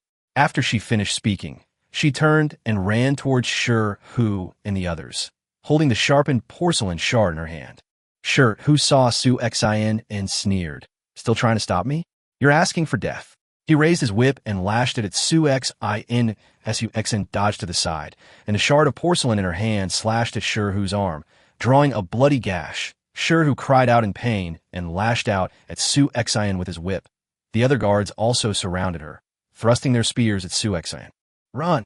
Ollie grabbed my arm and ran deeper into the reeds that I glanced back and saw Sushin lying on the ground, pierced by a spear, Shur, Hu's whip lashing her repeatedly. I wanted to go back to save her, but Ollie held me back tightly. "Going back won't help. Sushin wants us to escape with hope." I gritted my teeth, tears streaming down my face, and could only follow Ollie deeper into the reeds. The reeds brushed against my face, leaving streaks of blood, but I couldn't care less about the pain. I had only one thought in my mind. I had to escape. I had to get Aaya out of the mountains, and I couldn't let Su-Xin's sacrifice be in vain. After running for about an hour, I finally saw the riverbank. The water shimmered, and the bamboo house was not far away. I excitedly ran toward the bamboo house, calling out Aaya's name in my heart. But when I got to the door of the bamboo house, I froze. The door was open, and the house was emptied. Aaya's woven bamboo basket was scattered on the ground, and a small bamboo box was thrown at the door, with dried wild fruits scattered all over the ground. "Aigreku! Aigreku!" I shouted, rushing into the bamboo hut, but no one was inside. I ran to the riverbank, calling Aayu's name, but only the sound of the river answered me. Ollie followed behind me, picking up the bamboo box from the ground. Could the elders have taken her away? My heart skipped a beat, and I quickly ran towards Nanjananjai, was closest to the river. And if Aaya was taken away, she would likely be imprisoned there. I hadn't run far when I saw Uncle Shui emerge from the woods. His face was ashen, and when he saw me, he sighed, "Aayang, you'd better not go. The well was sold to Shijai by the elders. She just left yesterday." "West Village." I grabbed Uncle Shuei's arm. "Where's West Village? I need to find her." "West Village is on the other side of the mountain. It takes 3 days and 3 nights to get there," Uncle Shuei said. "Moreover, West Village is even more ruthless than East Village. Few slaves there can survive for more than a year." I let go of Uncle Shuei's arm, staggered back a few steps, and looked at the bamboo house by the river, feeling as if my heart had been hollowed out. Ollie came over and patted my shoulder. "Let's find a place to hide first, and after we escape Shuru's pursuit, we'll go to Shijai to find you." I nodded, picked up the bamboo box from the ground, and gathered the scattered dried wild fruits one by one, putting them into the box. The sunlight shone on the river, so bright it was hard to open my eyes. Looking at the river, I silently vowed, no matter how far Shijai is, no matter how dangerous it is, I must find Aaya. I must help her escape. We promised to live by the river for the rest of our lives, and I cannot break my promise. We hid in the reeds by the river. Ollie went into the woods to find some wild fruit. While I took the herb Sushin had taught me to recognize and search for hemostatic herbs in the reeds, they might come in handy if we encountered pursuers of the tea night. We leaned against the reeds, listening to the sound of the river. Ollie suddenly said, "I once heard an old slave say that there's a place called Qingyang City outside the mountains. There are no slaves there, and everyone can farm their own land and build their own houses without being forced to reproduce." Looking at the bamboo box in my hand, I thought of Aaya. Once we find Aaya, we'll go to Qingyang City and we'll build a bamboo house there, just like by the river, and catch fish together and eat fish soup together. Ollie nodded. "Okay, let's go to Qingyang City together." Before we could hide in the reeds until the next morning, we heard the sound of horses' hooves. It was Shuru with his guards, riding horses and carrying spears, patrolling around the reeds. "Aayang, let's run to the other side of the river," Ollie said. "The woods on the other side are denser, and they won't find us easily." We jumped into the river. The water was so cold it made our teeth chatter. We swam toward the other side, the sound of horses' hooves growing closer. I could hear Shuru shouting, "Surround the reed marshes. Even if we have to drain the river, we have to find them."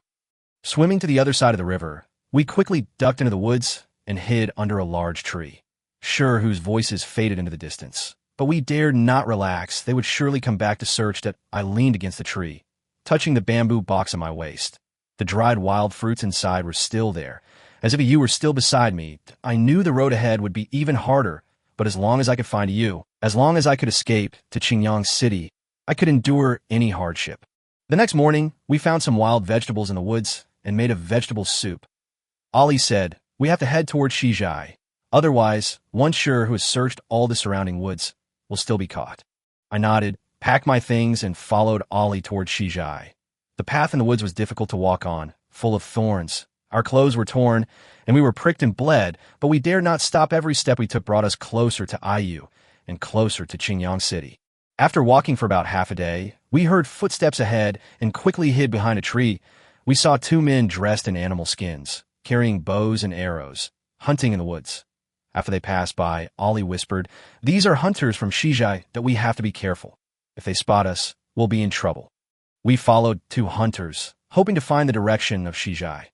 After walking for about an hour, an open area appeared ahead, with several earthen houses that must be the outer perimeter of Shijai. We hid in the woods, watching the guards around the earthen houses, and plotted how to get in to find Aaya. Just then, I suddenly heard a woman crying coming from the mud house, and my heart tightened, and I quickly went to the edge of the woods and looked towards the mud house. I saw a woman dressed in coarse cloth being dragged by 2 guards toward the mud house. Her hair was disheveled, and there were handprints on her face. She was shouting, "I don't want to go. I don't want to go with those men." My heart clenched as I thought of Aaya. Could she, like this woman, be forced to do things she didn't want to do? I gripped the stone knife in my hand, wanting to rush out, but Ollie pulled me back. "Don't be impulsive. If we rush out now, we won't be able to save her, and we'll only get ourselves killed." I gritted my teeth and watched as the woman was dragged into the earthen house, tears streaming down my face. Ollie patted my shoulder. "Let's find a place to hide first, and then sneak into Shijai tonight. Maybe we can find Aaya." I nodded and followed Ollie back into the woods, finding a cave to hide in. The cave was dark. I sat on the ground, touching the bamboo box at my waist, silently calling Aaya's name over and over again. Ollie had placed something at the cave entrance. Chapter 72. The sound of fighting came from outside the cave. The damp, earthy smell of the cave filled my nostrils. I leaned against the cold rock wall, my fingers repeatedly tracing the grain of the bamboo box at my waist. It was woven by Aaya, the edges of the bamboo strips smoothed by her touch, still retaining a trace of the warmth of her fingertips. Ollie had piled some dry grass at the cave entrance, both to block the wind and to allow us to hear any sounds outside. When he turned to look at me, there was a hint of hesitation in his eyes. Why don't we rest for a while? We need to conserve our energy to get into Shijai tonight. I didn't answer, just stared blankly at the shadows of the trees outside the cave entrance. The woman I had seen at the edge of the forest earlier, her crying kept echoing in my ears that I couldn't help but wonder if Aaya were imprisoned in Shijai. Would she cry like that too? Would she also be forced to do things she didn't want to do? Her hair, being pulled, my heart felt like it was blocked by something, suffocating me. That my fingers unconsciously clenched, and the handle of the stone knife hurt my palm. I don't know how long we sat there, but it was completely dark by then. The chirping of insects in the forest gradually subsided, leaving only the rustling of leaves in the wind. Ollie parted the hay a little and looked out. The guards are about to change shifts. Let's take this opportunity to go around to the back gate of the West Village. There are fewer guards there. As he spoke, he took out the wild fruit he had picked during the day and gave me two. Have something to eat. Once we go inside, we might not have a chance to eat anything. I took the wild fruit, took a bite, and it was so sour it made my teeth numb, but I still forced it down. I followed Ollie toward the western village, the pebbles under my feet hurting, but I dared not slow down. Every step I took brought me closer to Aaya, and this thought was like a rope pulling me forward. Sure enough, there were only two guards at the back gate of Shijai, dozing off against the doorframe, their spears leaning diagonally against the wall. Ollie took out some sleeping grass he had hidden earlier from his pocket, crushed it, and held in his hand, then used the wind to pass it to the guard. Suxen had said that the scent of sleeping grass could make people sleepy, and if the concentration was high enough, it could make the guards sleep for half an hour. Soon, the two guards' heads began to nod off, eventually leaning together and emitting soft snores. Ollie gestured for me to go, and we crouched down and slipped through the back door, walking along the wall. The West Village was smaller than the East Village, with earthen houses side by side, most of them dark, with only a few still lit, from which came the sounds of men's laughter and women's soft sobs, making one's heart tighten. If Aaya is captured, she will most likely be assigned to the new house, Ollie said in a low voice. It's the rule in Shijai that newly arrived slaves live in the new house first, and are then assigned to other houses after they are mated. As he spoke, he pointed to a mud house with a light on not far away. That's the new house. Let's go take a look. We shuffled along the wall to the window of the new house. The window wasn't closed tightly, leaving a crack. I peered inside. There were two earthen beds, and 4 women were sitting on them, all with their heads down and their hair disheveled. One of them, dressed in coarse cloth, looked somewhat like a Dashu Dunham. My heart leaped into my throat. I was about to call her name when Ollie covered my mouth. Don't make a sound. Ollie's voice was very low. There are guards inside.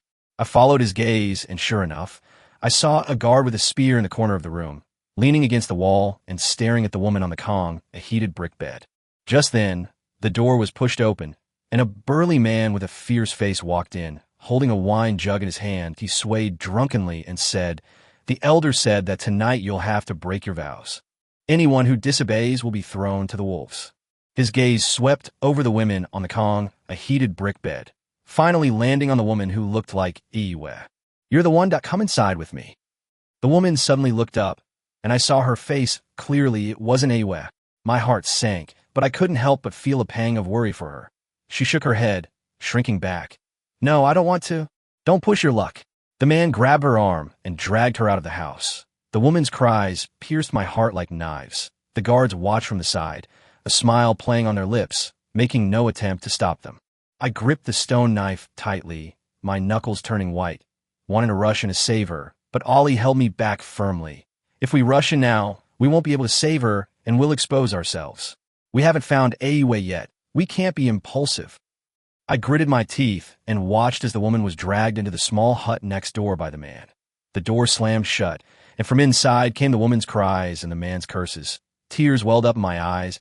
I thought of my days in Dongjai, of Lanji, Chiotao, and Sushin. Were we slaves to them? "Let's check the other rooms." Ali's voice was a little hoarse. "Maybe you was in another room." We looked along the wall at several more rooms, but we didn't see you anywhere. Just when I was about to despair, I suddenly heard a familiar voice not far away, trembling with tears. I really don't know where that slave went. Please don't hit me. It was Aaya. My heart leaped into my throat. I ran towards the sound, with Ollie calling after me, "Be careful." I reached a mud house, and the voice was coming from inside. The window was closed, so I pressed my face against the door and peered through the crack. Aaya was tied to a pillar, her hair disheveled, with handprints on her face and blood trickling from the corner of her mouth that a guard was whipping her. "Will you talk or not? Did that Aaya conspire with you to let him escape?" The guard's whip lashed Aaya again and again, tearing her clothes and drawing blood, but she still shook her head. "I don't know, I really don't know." Still being stubborn, the guard raised his whip, about to lash her again, that I couldn't hold back any longer. I kicked the door open, pointing my stone knife at the guard. "Stop! Don't hit her!" The guard paused for a moment, then turned around and saw me, that he was surprised at first, then sneered. "Oh, the main character has arrived. Perfect. I'll capture you and report back to the elder." He put down his whip, picked up the spear beside him, and thrust it at me. I dodged to the side, and the stone knife slashed at his arm. He cried out in pain, and the spear fell to the ground. Ollie rushed in, picked up the spear, and pointed it at the guard. "Don't move. Move again, and I'll stab you to death." The guard looked at us with a hint of fear in his eyes, but still stubbornly insisted. "You can't escape. There are guards everywhere in Shijai. Even if you rescue her, you won't get out. Whether you can get out or not is none of your business." I walked to Aaya's side, untied the ropes binding her, and she threw herself into my arms, crying and trembling all over. "Aaya, I thought I would never see you again." I hugged her, gently patting her back, tears falling on her hair. "I'm sorry, I'm late. I've made you suffer." Just then, footsteps sounded outside, and someone shouted, "There's movement over here. Come quick." Ollie's expression changed. "Oh no, the guards are here. We have to find somewhere to hide right away." He looked into the house and pointed to the cellar in the corner. "Quick, get into the cellar. People can hide there." I held you in my arms and followed Ollie into the cellar. The cellar was small, only big enough for 3 people. We squeezed together and could hear each other's breathing. The footsteps outside grew closer and closer. The door was kicked open, and someone shouted, "Where are they? Where did they go?" Then came the sound of things being rummaged through, and someone poking at the cellar lid with a spear. The thump sound was like a hammer blow to my heart. "Could it be hidden in the cellar?" one voice said. Another voice said, "Open it and see." I gripped the stone knife tightly. Aaya snuggled closer to me, and Ollie raised his spear. We were all ready for battle. Just as the cellar lid was about to be opened, a chaotic shout suddenly came from outside. "It's bad. The slaves of Dongjai have rebelled. They've broken in." The guards inside were stunned for a moment, and then they heard someone shout, "Go out and provide support. Don't let them in." The footsteps gradually faded away, and the room returned to silence. We breathed a sigh of relief. Ollie carefully pushed open the cellar lid and looked outside. "The guards are all gone. Let's find a safe place to hide while we can." I carried Aaya and climbed out of the cellar. Her legs had been tied for too long, and she couldn't stand steadily, so I had to support her. We walked along the wall towards the back gate of the West Village. We didn't encounter any guards along the way. They were probably all busy fighting off the slaves from the East Village. Just as we were about to reach the back gate, we suddenly saw a familiar figure ahead. It was Su Xin. Her clothes were stained with blood, and she was holding that sharpened piece of porcelain in her hand, leaning against the wall, panting. "Su Xin, you're not dead," I exclaimed in surprise. She was taken aback when she saw us, then smiled. "I'm lucky that I was saved by an old slave, and I even turned the tables with the slaves from Dongjai. Did you find Aaya?" I nodded and helped Aaya to her side. Suxen looked at Aaya's injuries and frowned. "Let's find a place to treat her wounds first. It's not safe here. We'll figure out a way to leave after the slaves from the East Village and the guards from the West Village have fought each other to a standstill." We followed Su Xin and hid in the cave we had discovered earlier. Su Xin took out some blood-clotting herbs from her bosom, chewed them up, and applied them to Ayu's wound. "This herb can stop the bleeding. It will be healed in a few days." Ayu leaned against me and whispered, I'm so scared. I thought I would never see you again." I patted her head. "Don't be afraid. I'm here. I will never let you suffer again." The sounds of fighting and shouting came from outside the cave, but we didn't care as long as we were together. As long as we were alive, that was better than anything else. Ollie sat at the cave entrance, listening to the commotion outside, occasionally glancing back at us with a slight smile. Su Xin leaned against the rock wall, still clutching the shard of porcelain in her hand, but the wariness in her eyes had faded, replaced by a sense of peace. I held Aaya in my arms, feeling her warmth, and thought, no matter what we encounter in the future, no matter if we can escape to Qingyang City, as long as we are together, that's enough.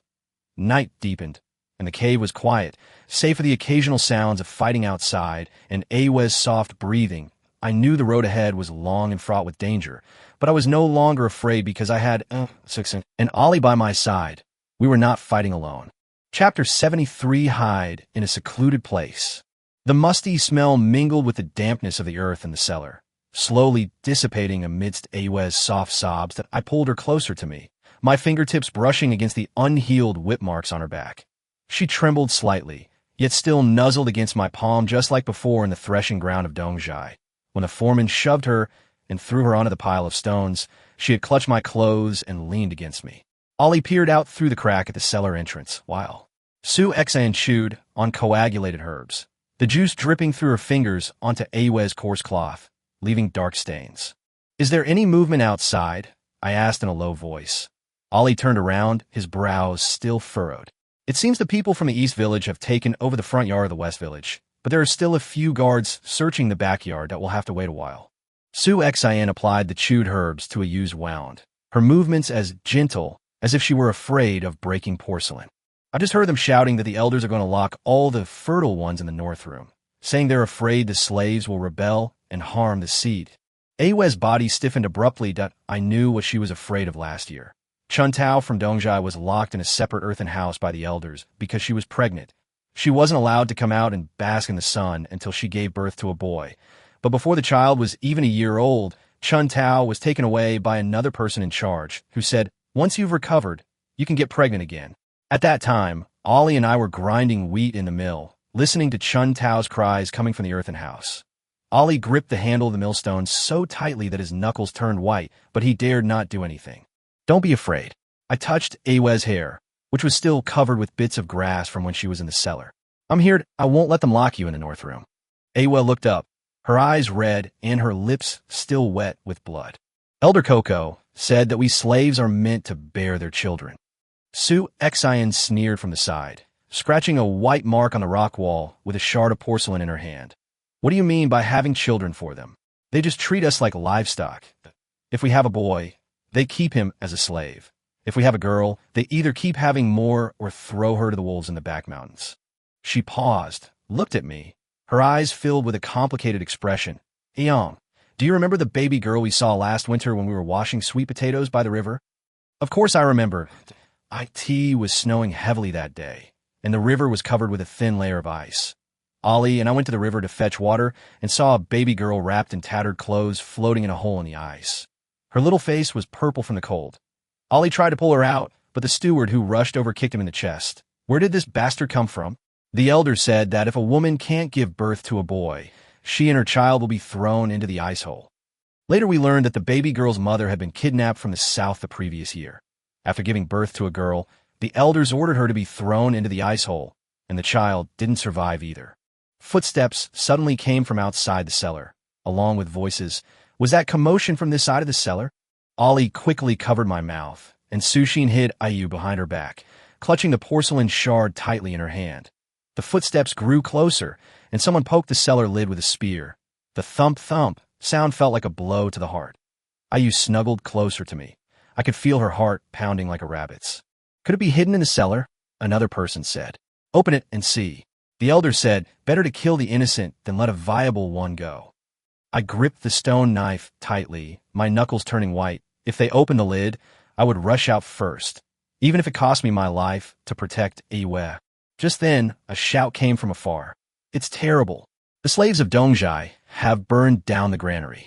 Hurry and put out the fire." The footsteps outside paused, and then someone shouted, "Go put out the fire first. If the granary burns down, we'll all go hungry." The footsteps gradually faded away, and Ollie breathed a sigh of relief, slumped to the ground, his forehead covered in sweat. Su Exan pushed open the cellar lid and looked outside. "Let's hide in the woodshed next to the north house while we have the chance. The north house is heavily guarded by the elders. They won't suspect we're hiding in the woodshed." I helped you climb out of the cellar. Her legs were still weak, and she swayed with every step, so I could only half carry her. The woodshed was piled with hay and some chopped firewood. Suxian found a corner for you to sit down and then surrounded us with hay, making it look like a little nest. Aaya nestled against me and whispered, "Ayang, I'm a little cold." I tucked her hands inside my clothes. Mine were thin too, but I still wanted to keep her warm. Just bear with it a little longer. Maybe by dawn, the people from the East Village will be able to take over the West Village. I comforted her, though I wasn't entirely sure myself. The East Village had many slaves, but they didn't have any decent weapons. Most carried stone knives and wooden clubs, while the West Village guards had spears, and a few of the foremen had iron knives. Suxian had placed some dry grass at the entrance of the woodshed so that anyone coming would hear her. She came back, sat down next to us, took a wild fruit from her bosom, and handed it to Aaya. "Eat some, to replenish your strength." Aaya shook her head and pushed the wild fruit to me. "Ayang, you eat it. You must be tired from fighting with the guards just now." I broke the wild fruit in half, gave one half to Aaya, and stuffed the other half into Suxian's hand. "Let's eat together." Just as we were eating wild fruit, we suddenly heard a woman crying outside the woodshed, along with a man's shouts. "What are you crying for? The elder is giving you face by letting you go to the north room. If you cry again, he'll throw you to the back mountain to feed the wolves." Suxian quickly covered our mouths, signaling us to be quiet. I peeked out through the gaps in the dry grass and saw two guards supporting a woman as they walked towards the north room. The woman was already showing her pregnancy, and she was limping, her face covered in tears. "It's that woman from Nanjai," Sushin whispered. "She was kidnapped last month, and I heard she's 3 months pregnant.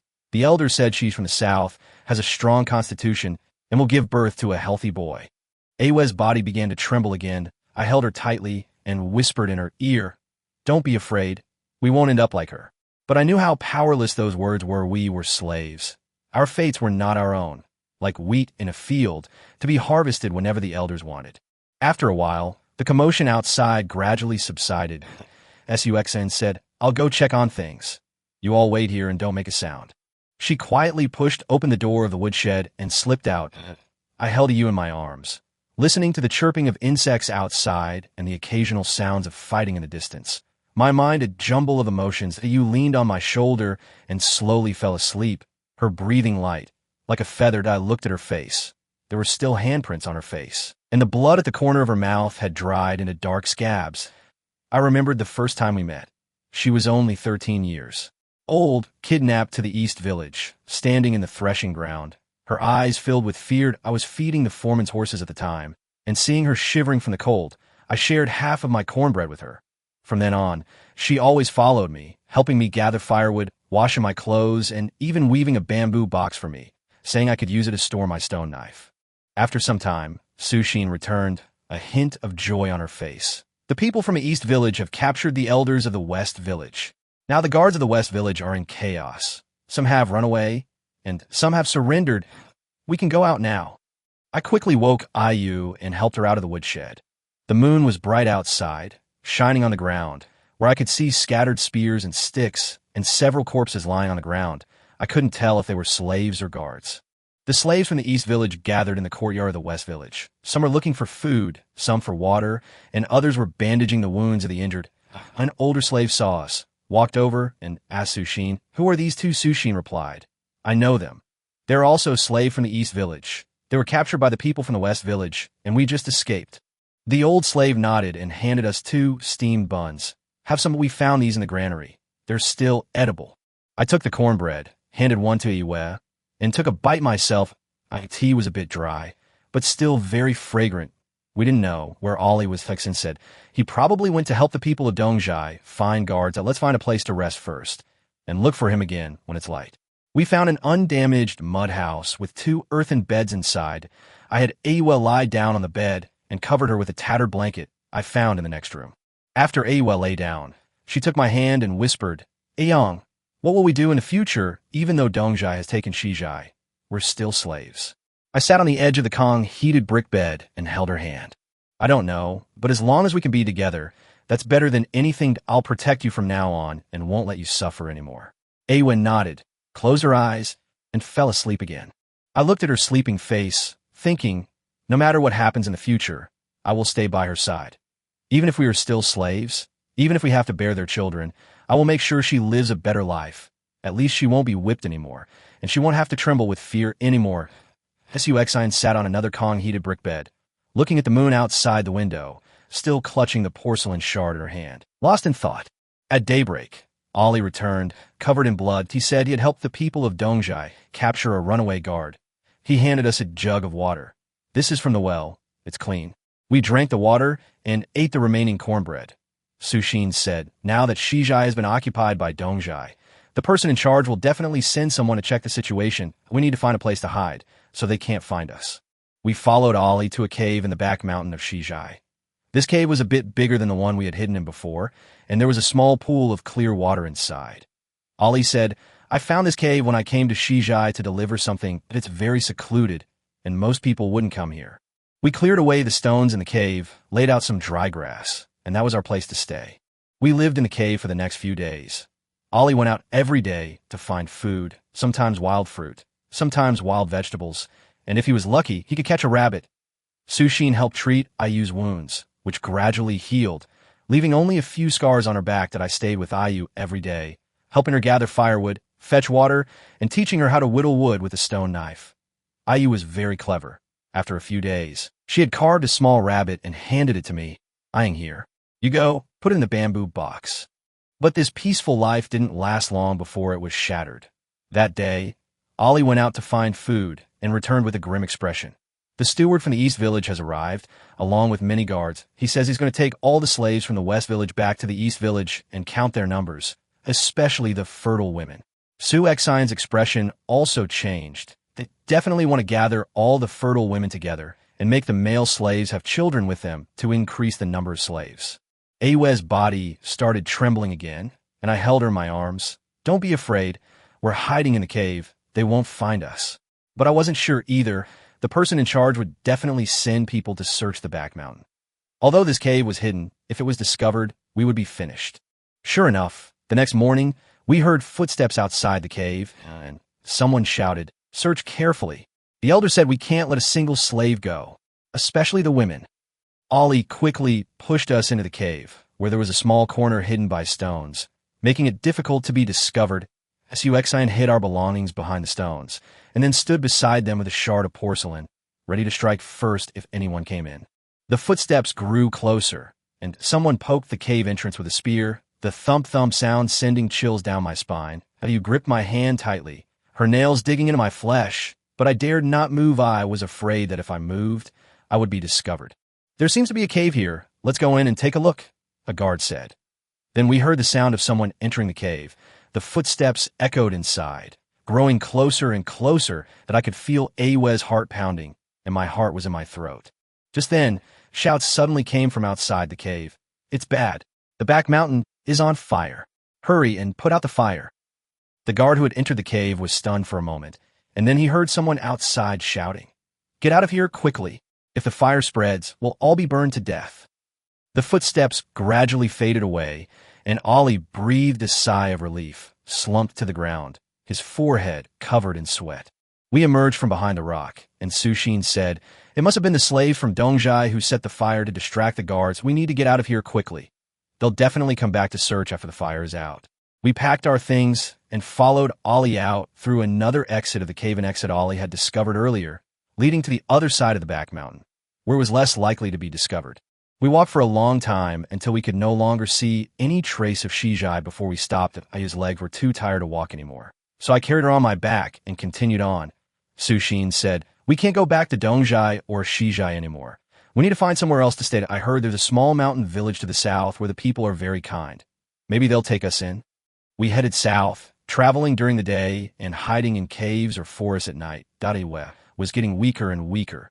Sometimes she couldn't walk far before she was exhausted. I was very worried about her, but we had no medicine and could only find wild vegetables for her to eat. One night, we were hiding in a cave when Aaya suddenly said, Ayang, I feel a little unwell. I touched her forehead.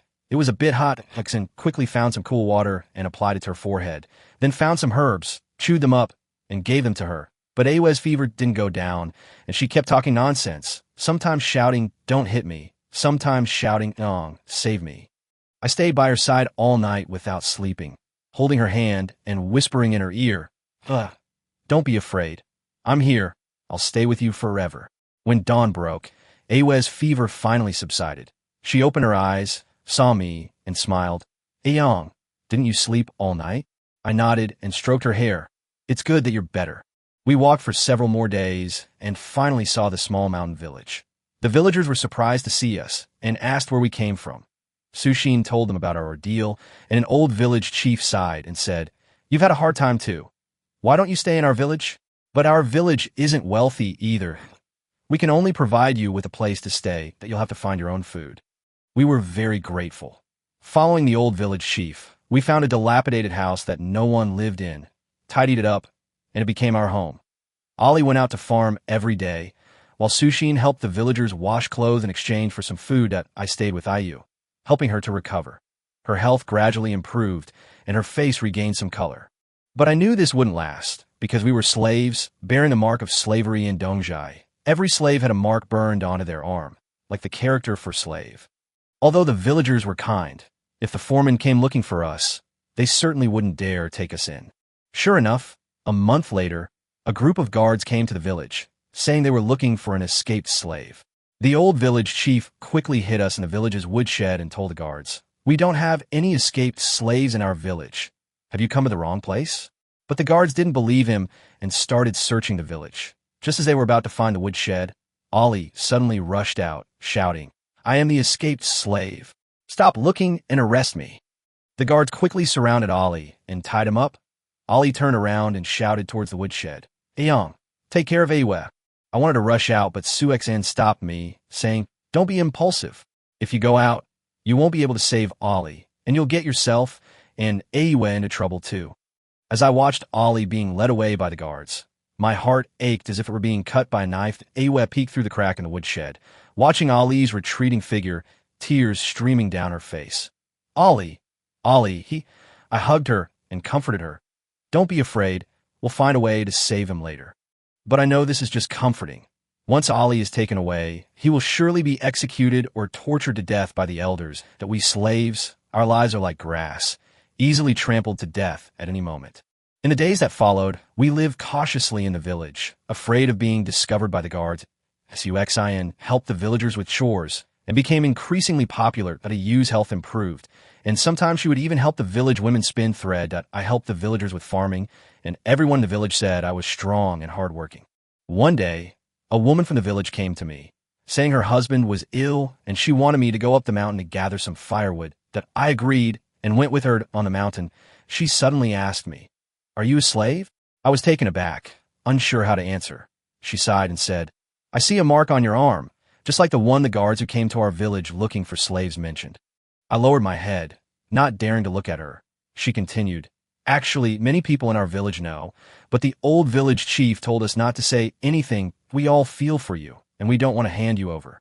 I was very grateful and said to her, "Thank you." She smiled and said, "No need to thank me. Just be careful.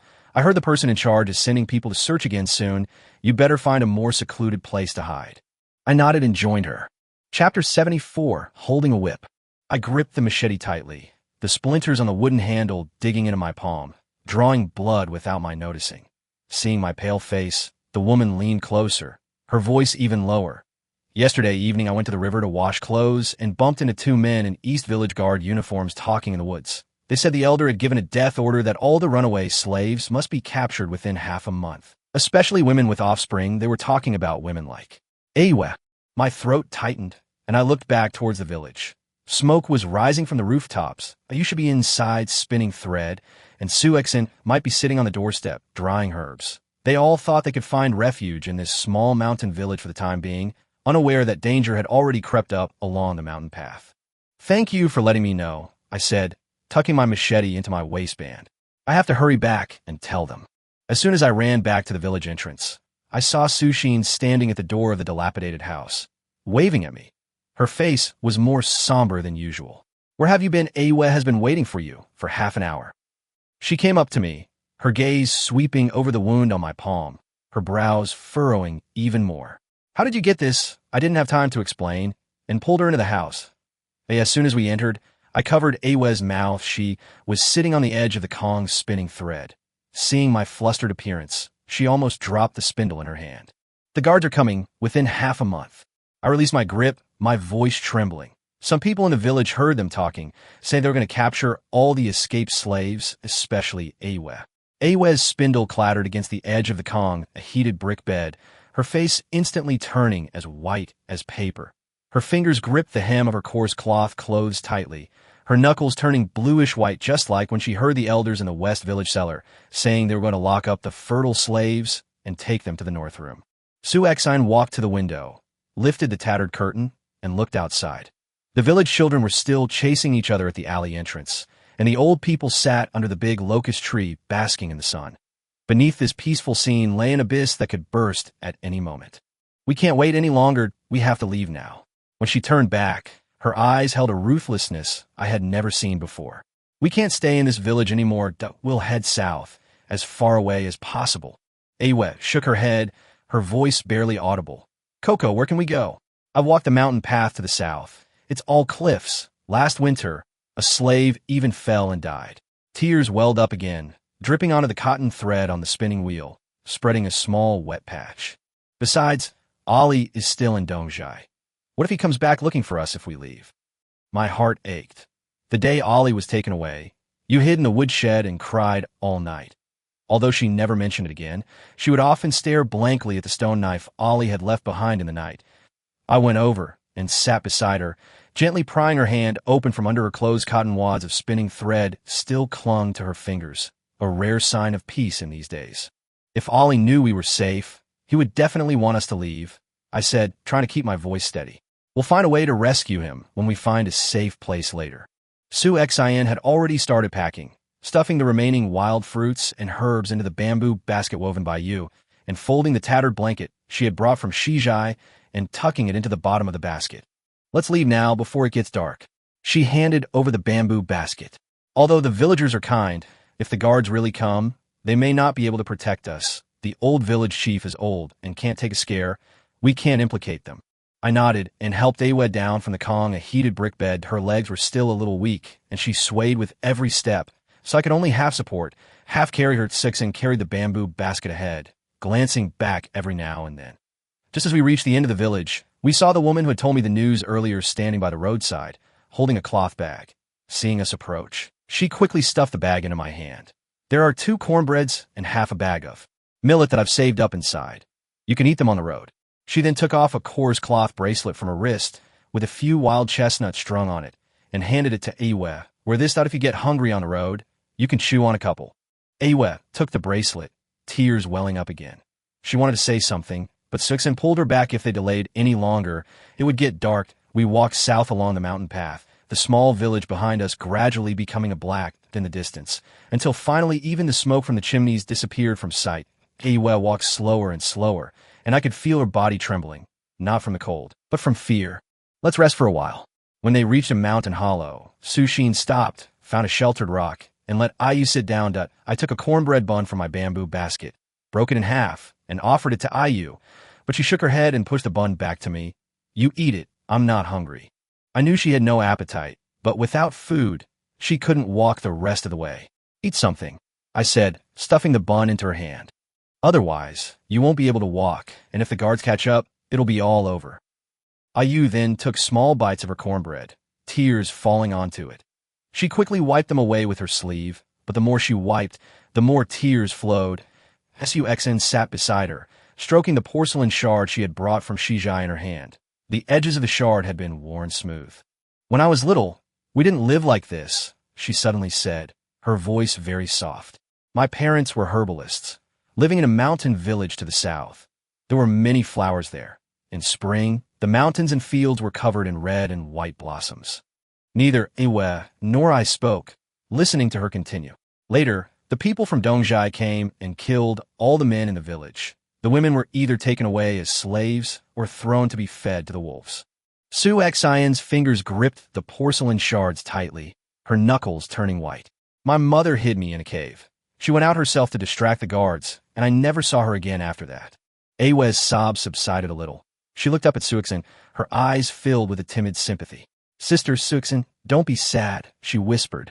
From now on, the 3 of us can be together like a family. Suxin paused, a faint smile appearing on her lips, but her eyes remained cold.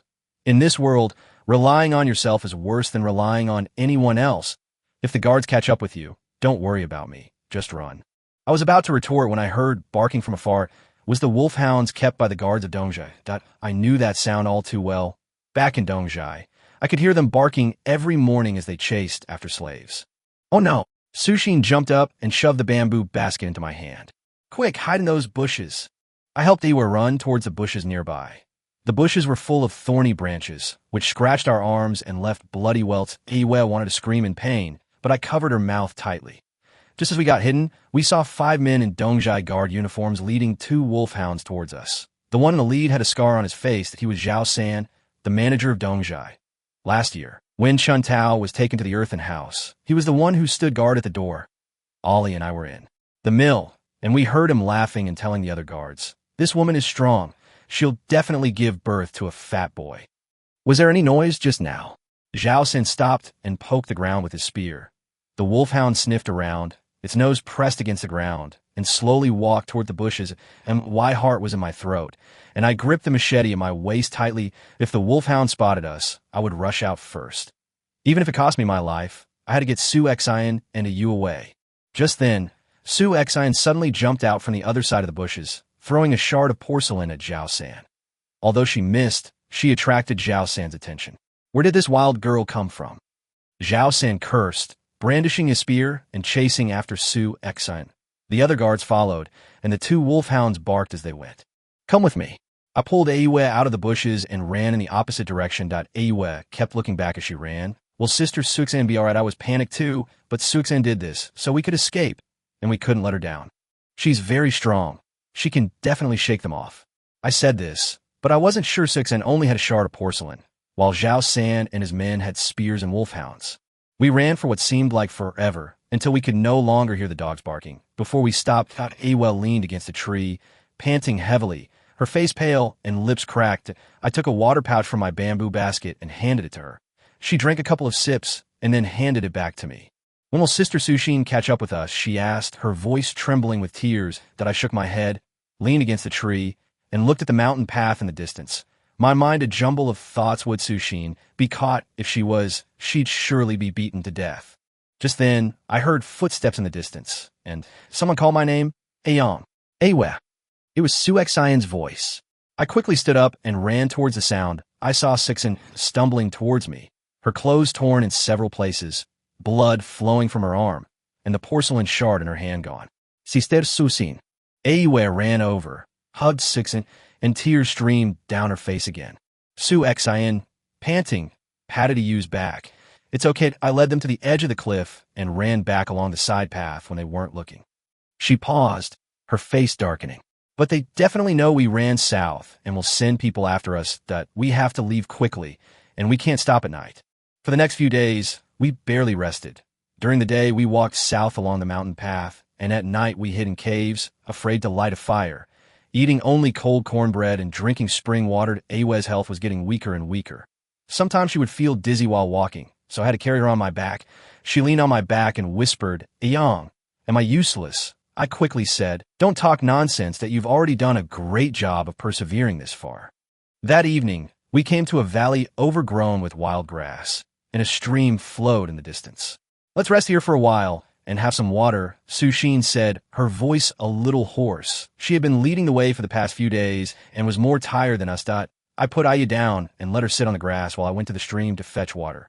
Sushin, on the other hand, looked for wild vegetables to give us some nutrition. Aaya sat on the grass, watching the sunset in the distance, and suddenly said, "Aaya, do you remember the threshing ground in Dongjai in the spring? Lots of wheat would be drying there, and the wind would carry the scent of wheat." I walked over, sat down beside her, and nodded. "I remember. You even helped me pick up some wheat back then, but the foreman saw you and scolded you." Aaya smiled, but there was no light in her eyes. If only I could smell the scent of wheat again, even just a whiff. Su Xian came over with the wild vegetables. Hearing our conversation, her face darkened. "Don't think about those things. What we need to do now is survive." She placed the wild vegetables on a stone and wiped them with her hand. "These are bitter herbs. They're edible, though a bit bitter, but it's better than starving." We had just chewed and swallowed the bitter herbs when we heard the sound of hooves in the distance, not the sound of human footsteps, but the sound of horses. Only the elders and a few stewards of Dongjai had horses, and they had actually ridden them after us. Oh no! Sushin suddenly stood up. Quick, hide in the cave ahead. I helped Aaya run towards the cave. Just as we reached the entrance, we saw 3 men on horseback entering from the valley. The one in the lead, dressed in black, was the elder of Dongjai. Why would he come in person? My heart tightened, and I quickly pushed Aaya into the cave. Blocking the entrance myself, Sixen stood beside me, clutching a stone in her hand. The elder reined in his horse, his gaze sweeping across the valley before finally settling on us. A cold smile curled at the corner of his lips. Run. Why aren't you running anymore? I thought you could run much further. 2 guards behind him dismounted, spears in hand, and approached us step by step. Aayang, if you know what's good for you, hand over that woman, and I might spare your life, the elder said, his eyes fixed on Aaya inside the cave. I gripped the machete tightly, my voice trembling but firm. I won't hand her over to you. The elder smiled, took a whip from his horse, and cracked it. You won't listen to reason, so you'll have to drink the penalty cup. Get her, grab that woman, and break this man's legs. 2 guards rushed over, and I swung my machete at them, but one of them blocked my attack with a spear. The spearhead grazed my arm, drawing blood instantly. As Suexan picked up a stone from the ground and threw it at the other guard. Hitting him on the head, he cried out in pain, and the spear fell from his hand. Aaya, run along the path behind the cave. I shouted and swung my sword at the guard again, but he kicked me in the chest, and I fell to the ground, dropping my machete. The guard raised his spear, about to thrust it at me, when Suexan suddenly pounced on him, grabbed his leg, and shouted, Aaya, run. Aaya stood in the cave, tears streaming down her face. Yet she dared not move. She knew that if she ran away, Suexan and I would be finished. I won't run, she cried. We'll go together. The elder spurred his horse forward, pointing his whip at Aaya. Were you all standing there for? Grab her.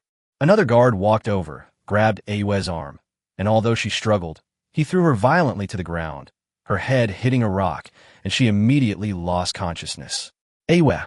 I tried to get up, but the guard stepped on my chest, making it hard to breathe. Suexan was still clinging to the guard's leg, and he hit her on the back with the shaft of his spear, making her spit out blood, but she still didn't let go. Tie them all up and take them back to the East Village, the elder said, his tone full of impatience. The guards took out ropes, tied me and Sushin up, and then carried the unconscious Aaya on their shoulders, heading towards the horses. That I looked at Sushin. Blood was still trickling from the corner of her mouth, but she looked at me with a hint of apology in her eyes. I'm sorry, I didn't protect you well. I shook my head, tears falling. It was my fault for not protecting them. I was useless. We were tied to the back of the horses and followed the elder back. On the way, Aaya woke up, saw herself tied up, and then saw Suexan and me. She cried, Elder, I'll go back with you. Please don't hit them. The elder turned around and sneered. Now you know how to beg for mercy? Too late. When we get back to Dongjai, I'll show you what happens to runaway slaves. The horse moved very fast, dragging us along the ground. Our arms and legs were chafed, raw and bleeding, but I felt no pain. The pain in my heart was far greater than the physical pain. That I watched the sunset in the distance, gradually sinking, just like our hopes slowly disappearing. After walking for an unknown amount of time, we finally saw the outline of Dongjai. The gate was tightly shut, but the guards quickly opened it when they saw the elder return. We were dragged into the village. The slaves on the road all kept their heads down, not daring to look at us. Only a few children secretly watched us, their eyes filled with fear. The elder led us to the open space in front of the north hut, the place where Chun Tao had been locked up. Lock that woman in the north hut and keep a close watch on her. Don't let her escape, the elder said, pointing at you, then at me and Suexan. Tie them to the pillars. Tomorrow morning, let all the slaves see what happens to those who try to escape. The guards dragged Aaya into the north room, locked the door, and then tied Suexan and me to a pillar in the courtyard. The night wind blew in, carrying the musty and bloody smell unique to Dongjai. That I looked at the door of the north room, thinking of Aaya. How was she? Was she scared? Was she in pain? Suexan leaned against the pillar, her face pale, but she still looked at me and said, Don't worry, Aaya will be all right. I nodded, but I knew this was just to comfort her. The elder would not let Aaya go. He would make Aaya of children, one after another, until she could no longer have any more.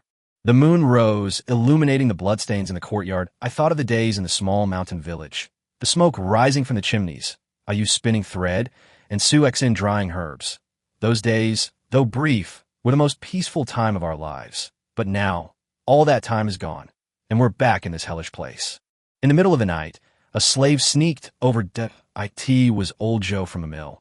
He had helped Ollie and me grind wheat there before. "How are you?" he asked softly, holding a cornbread bun in his hand. He wanted to hand it to us, but was afraid the guards would see. "I'm fine," he whispered. "What about you? Is she all right in the north room?" Old Joe sighed. "There are 2 guards watching the north room. I don't know what's going on inside, but they probably didn't beat her." He put the cornbread bun on the ground. "Eat it when no one's around. Tomorrow morning, Sai." With that, he quickly left. Suexin and I exchanged a glance, neither of us speaking. Tomorrow morning, the elder will have all the slaves watch us being punished. He wants to make an example of us. To deter the other slaves from escaping again, that I looked at the north hut in the distance, thinking to myself, even if it means death, I will protect the Yud. I can't let her end up like Chun Tao, trapped here for the rest of her life. As dawn approached, the guards began herding the slaves into the courtyard. Soon, the courtyard was packed with people, including Ollie. When he saw Sushin and me tied to the pillars, his eyes reddened instantly. He tried to come over, but the guards stopped him. "Ollie," I called to him. He stopped, looked at me, his lips moved, but he didn't speak. He just clenched his fists, his knuckles turning white just like when he heard Chuntao crying in the mill. The elder stepped forward, holding a whip in his hand. Chapter 75, In These Mountains. The elder emerged, a whip in his hand. The leather whip, heavy with morning dew, snapped with a sharp crack when he struck the ground, startling several children in the crowd who shrank back behind their adults. He slowly walked up to me, his boots grinding against the grass clippings on the ground. His gaze, like hooks, scraped across the chafed wounds on my arm. "Ayang, I picked you up from the mass grave, gave you food. And what did you do? You dared to run away with people." I gritted my teeth and didn't speak, my saliva tasting of blood. My gums were broken last night when I was dragged by the horse. Suexin coughed twice beside me, a little more blood trickling from the corner of her mouth, but she tilted her head back, staring straight at the elder. "Give us food, and we're just treated like livestock? Just watch Chun Tao die in the north room." The elder's face darkened, and the whip lashed across Suexin's shoulder, tearing her coarse cloth clothes instantly, blood trickling down her shoulder blade. "Stubborn fool," he sneered. "Today I'll show you what happens when you're stubborn." He was about to raise the whip again when a commotion suddenly erupted in the crowd. Ollie lunged forward 2 steps, only to be firmly held down by 2 guards. He struggled, shouting, "Don't hit them! Punish me! I was the one who persuaded them to run away." The elder turned to look at Ollie, a hint of amusement in his eyes. "Oh? You're quite the loyal one. Very well. Let your lover see how the person you're protecting will be punished today." He waved his hand, and 2 guards carried over a sharpened wooden post, still stained with the bloodstains from last year's spring peach, which gleamed dark brown in the morning light. A low gasp rose from the crowd. Several female slaves turned their faces away. Old Joe clenched his fists in the back row, his knuckles turning white. The elder walked to the wooden pillar and tapped the top of it with his whip. "Ayang, didn't you want to protect Aaya? Today I'll tie you to this pillar and make you watch the door of the north room. Let's see how you protect her." The guards came up to untie my ropes. The ropes had been digging into my flesh for most of the night, and as soon as they were loosened, a gush of blood gushed out. I was in so much pain that my vision went black, but I still stubbornly said, "If you dare to touch Aaya, even if I become a ghost, I will not let you off." "A ghost?" The elder laughed. "A slave like you won't even become a ghost after you die. You'll only be food for the wild dogs behind a village." He winked at the guards, who then tied me to a wooden post. Thick hemp ropes were wrapped around my chest and arms, each tightening, causing excruciating pain in my wounds, like they were being burned. Suexin called my name from the side, her voice trembling with tears, but I didn't dare turn around. I was afraid that if I did, I wouldn't be able to hold on any longer. Just as they were tied up, the door to the north room creaked open, and 2 guards carried Aaya out. Her hair was disheveled, and there was a bruise on her face, probably from the fall the night before. She walked with a slight limp, but still managed to lift her head, her eyes searching for Ollie in the crowd. When she saw Ollie being pinned to the ground, she suddenly struggled and shouted in Ollie's direction, "Ollie, don't worry about me." The elder walked over, reached out, and pinched Aaya's chin, forcing her to look at me on the wooden pillar. "Look at your Ayang. Doesn't he look like a dog waiting to be slaughtered? If you behave and have a baby in the north room, I can make him suffer less." Aaya's tears fell onto the elder's hand, but but she suddenly turned her head and bit the elder's hand on the tiger's mouth. The elder cursed in pain and shoved her hard to the ground. Aaya's head hit the stone steps, and before she passed out, she reached out her hand towards me. Aayang, don't worry about me, run. Rebellion. Truly rebellion. The elder, clutching the teeth marks on his hand, turned pale with rage. He grabbed the spear from the guard and was about to stab Aaya. I screamed frantically, struggling desperately to break free of the ropes that I rubbed off the scabs on the wooden post, letting fresh blood flow down. Just then, a shout of battle erupted from behind the crowd. Someone yelled, "The people from Shijai are attacking. The people from Shijai have stormed in." The elder hesitated, his spear hovering in midair. A deafening roar came from the direction of the gate, followed by the screams of the guards. Chaos erupted instantly. Slaves scattered in all directions, and guards frantically ran towards the gate. Taking advantage of the chaos, old Joe rushed forward, pulled a sharpened stone from his pocket, and began cutting the ropes binding me. "Quick! The people from the West Village are here to rescue us." I was stunned. West Village? Wasn't West Village burned down by the elders last winter? How could there still be people there? Just then, I saw a group of people dressed in coarse cloth and short jackets rush in, carrying machetes and spears. The leader was a man with a scar on his face that he saw me on the wooden pillar and shouted, "Save Aayang and Suexian first. There are still people in the North House." Suexian's ropes were also cut by Lao Zhou. She helped me slide down the wooden pillar, and as soon as she stood up, she ran toward you, hugged her in her arms, and called her name. Ali also broke free from the guards and rushed over to help the people of the West Village fight off the remaining guards of the East Village. He was cut in the arm, but he didn't feel it at all, only staring in the direction of the North House. "How is it you? Is it you all right?" In the chaos, the elder tried to escape to the back of the village, but was struck in the knee by a spear by the leader of the Western Village, and fell to his knees with a thud. The man stepped on his back, his voice as cold as ice. "When you burned down my Western Village and killed my people, did you ever think of this day?" I supported Suexian, staring at the scene before me, my mind still reeling. Old Joe, panting beside me, said, "Not all the people from Shijai are dead. Last winter, they hid in the back mountains, and for the past 6 months they've been gathering their strength just to come and rescue us today." As they were talking, Aaya snorted and slowly opened her eyes. When she saw Ailey, tears fell again, but she reached out and touched the wound on Ailey's arm. "Where did you get hurt?" Ailey squatted down, took her hand in his, and said in a trembling voice, "I'm fine. I will never let you suffer again." The people of Shijai quickly took control of the guards of Dongjai and released all the slaves imprisoned in the cells. The leading man walked up to us. His name was Shurjin, and he was a former hunter from Shijai. He looked at Ayu and then at Sushin. "Come with us. There are sheds we've built on the back mountain, where you can stay for now." Suexian stood up, holding Ayu in her arms. Her gaze swept over the bloodstains in the courtyard, then looked at the elder tied to a pillar in the distance. There was no satisfaction in her eyes, only a deep weariness. "Let's go. Let's leave here." I held Sushin's arm. Ali carried Ayu and followed Shurjin out of the village. The slaves in the crowd hesitated for a moment, then followed us out. They had been afraid for too long, and finally dared to take this step. As we passed the North House, I glanced back. The mottled wooden door was open, and the inside was empty, with only the straw on the ground still stained with blood, just like how Chuntao had lay there. As we left Dongjai, the wind from the back mountain carried the scent of pine needles, much more pleasant than the musty smell of Dongjai. Aaya leaned against Ali's chest and slowly fell asleep. Suexian walked beside me, her steps still a little unsteady. She suddenly said, "If Chuntao could see this, that would be wonderful." I nodded, my eyes welling up with tears. The morning light filtered through the pine forest and fell on us, and my wounds still ached, but I felt a sense of relief. We had finally escaped. Although we didn't know what the future held, although the elder was still alive, and although the mess in Dongjai was still there, at least for now, we were free.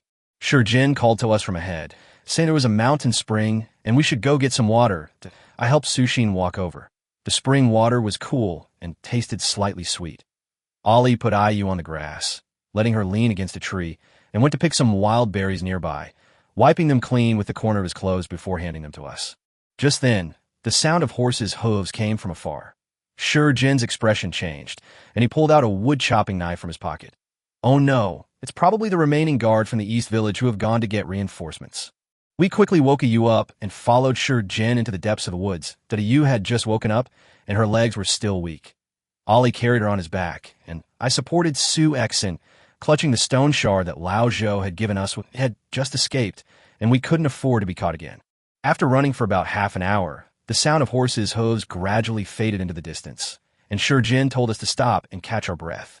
Everyone leaned against the trees to catch their breath, and Aaya, clinging to Ali's back, whispered, "How much longer do we have to run?"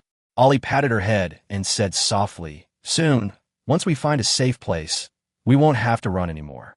Su Exine sat on the ground, looking at the distant woods, and suddenly said, "I want to go find my parents' graves." I was taken aback for a moment, and she continued, "My parents died in a cave in the back mountain of Shijai, and I want to erect a monument for them." Shurjin said from the side, "After things settle down for a while, I'll go with you. I know the back mountain of Shijai well." Su Exine nodded, a glimmer of light appearing in her eyes that I looked at her, then at Ali and Aaya, and suddenly felt a surge of confidence. No matter how long we had to run, no matter how many dangers we faced, as long as we were together, we could always pull through. That afternoon, we followed Shurjin to the cave where the Shijai people were hiding. The cave was large, lined with dry grass, and several female slaves were cooking wild vegetable soup. When they saw us come in, they all stood up to greet us. An older female slave came over and brought us a bowl of wild vegetable soup. There were a few wild beans floating in the soup, a rare treat that had been taken for the past 6 months. Aaya drank a small bowl of soup.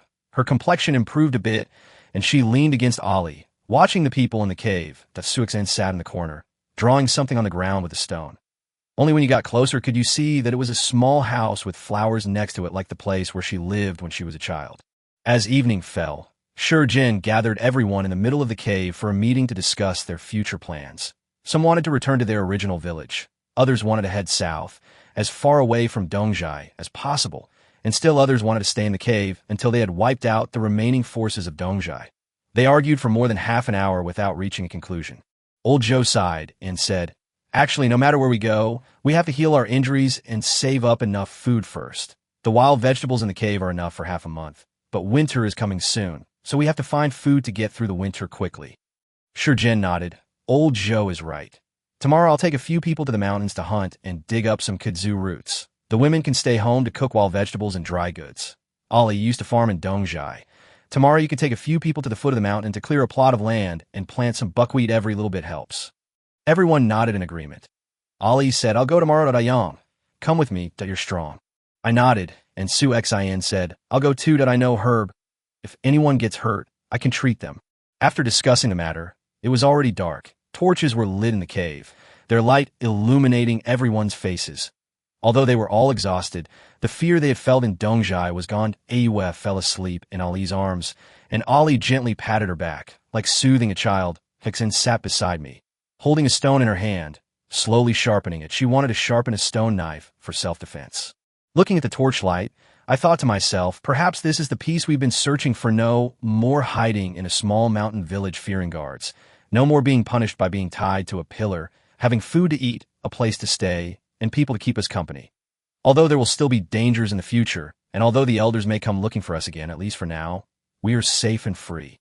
The next morning, just as dawn broke, we split up. Ali led me and 2 other male slaves to the foot of the mountain to clear land. The soil at the foot of the mountain was loose, so digging with stone hoes wasn't too difficult, except for the abundance of stones, which we had to pick out one by one. Sushin followed beside us, digging for herbs and helping us pick up stones. Her hands were rubbed raw by the stones, but she didn't utter a single word of pain. At noon, Shurjin and the others returned, having hunted 2 rabbits and several pheasants. They cooked rabbit soup in the cave, and everyone received a bowl. After drinking the soup, Ayu's face finally regained some color. In the afternoon, Ali taught us how to turn the soil and how to sow the buckwheat seeds. He said, "Buckwheat grows quickly. It will sprout in a month, and we should be able to harvest a crop before winter."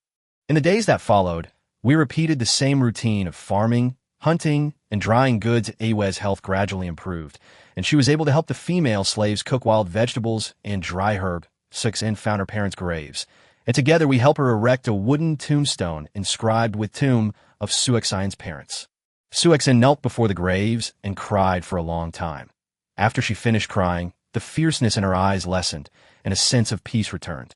Every day, Lao Zhou would go out on the mountain road to keep watch. Sometimes he would bring back news that many of the remaining guards of Dongjai had fled, and some had surrendered. Jin had taken them back to the cave and made them work the land with him after all. More people meant more strength. A month passed in the blink of an eye, and the buckwheat at the foot of the mountain sprouted, a lush green expanse that brought a sense of peace. Jin had hunted a lot of game and dried a lot of meat, while the female slaves dug up a lot of kudzu root and wild vegetables, which they dried into goods enough to last us through the winter. That evening, a small celebration was held in the cave. Pheasant soup was cooked, and sweet potatoes were steamed wild sweet potatoes that Ollie had found at the foot of the mountain. Everyone sat around the torch, chatting and laughing. Aaya leaned against Ollie, holding a piece of sweet potato in her hand, eating it in small bites. Suexan sat next to me, drinking chicken soup, a long-lost smile on her face. Looking at the scene before me, I suddenly felt that perhaps we didn't need to run anymore. Perhaps this cave, this land at the foot of the mountain, and these people around us were our home. Although there would still be unknown dangers ahead, and although the elder might not be dead yet, as long as we were together, as long as we could still farm, hunt, and have food to eat, we could always make it through. The torchlight shone on everyone's faces, warm and bright. I took a sip of chicken soup, its warmth flowing down my throat and in my heart. I knew this was just the beginning of our new life, and many difficulties lay ahead, but I was no longer afraid because I wasn't alone. Died Sushin, Ollie, Aaya, and everyone else in the cave. We escaped the hell of Dongjai together, and we'll definitely be able to live well together in these mountains. Chapter 76 reinforced the fence with 2 more layers. I gripped the wooden spoon and took another sip of chicken soup, the steam making my eyes a little moist. From outside the cave came Ali's gruff voice shouting, "Everyone, give it your all. Before it gets completely dark, reinforce the fence 2 more times." I peeked out and saw Ollie shirtless, his bronze skin covered in sweat. He was directing several young men to wrap vines around a wooden stake. Ollie's build was like that of a burly black bear. The muscles in his arms bulged with each swing of the hammer, and beads of sweat dripped onto the ground, leaving small, dark stains. "Ollie," I called to him, "take a break and have some soup." Susin kukta ukipot. Ollie wiped his face, revealing his sun-darkened gums with a smile. "No rush. Once these posts are firmly anchored, wild animals won't be able to get in. Look at Aaya. She's even crazier than me."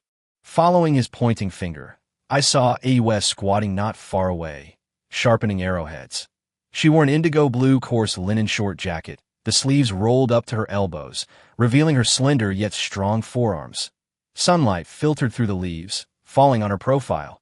Her wisps of hair clung to her skin with sweat, but her eyes shone like polished stone. The stone knife in her hand whittled the wooden arrow shafts with swift, steady movements. "I use skills," Suexan said, standing beside me at some point.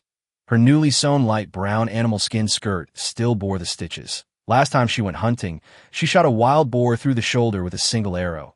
She was even more accurate than Ollie. Suexan's voice was soft, yet carried a certain confidence.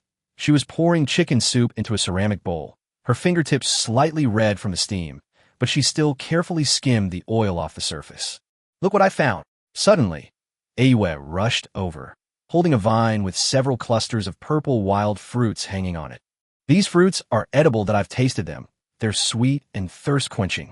She ran so fast that the hem of her short jacket fluttered in the wind, revealing a slender waist with a few blades of grass still clinging to it. Ollie straightened up, rubbed his large hand on his pants, and leaned in to smell it. "Is it really edible? Maybe it's a poisonous fruit.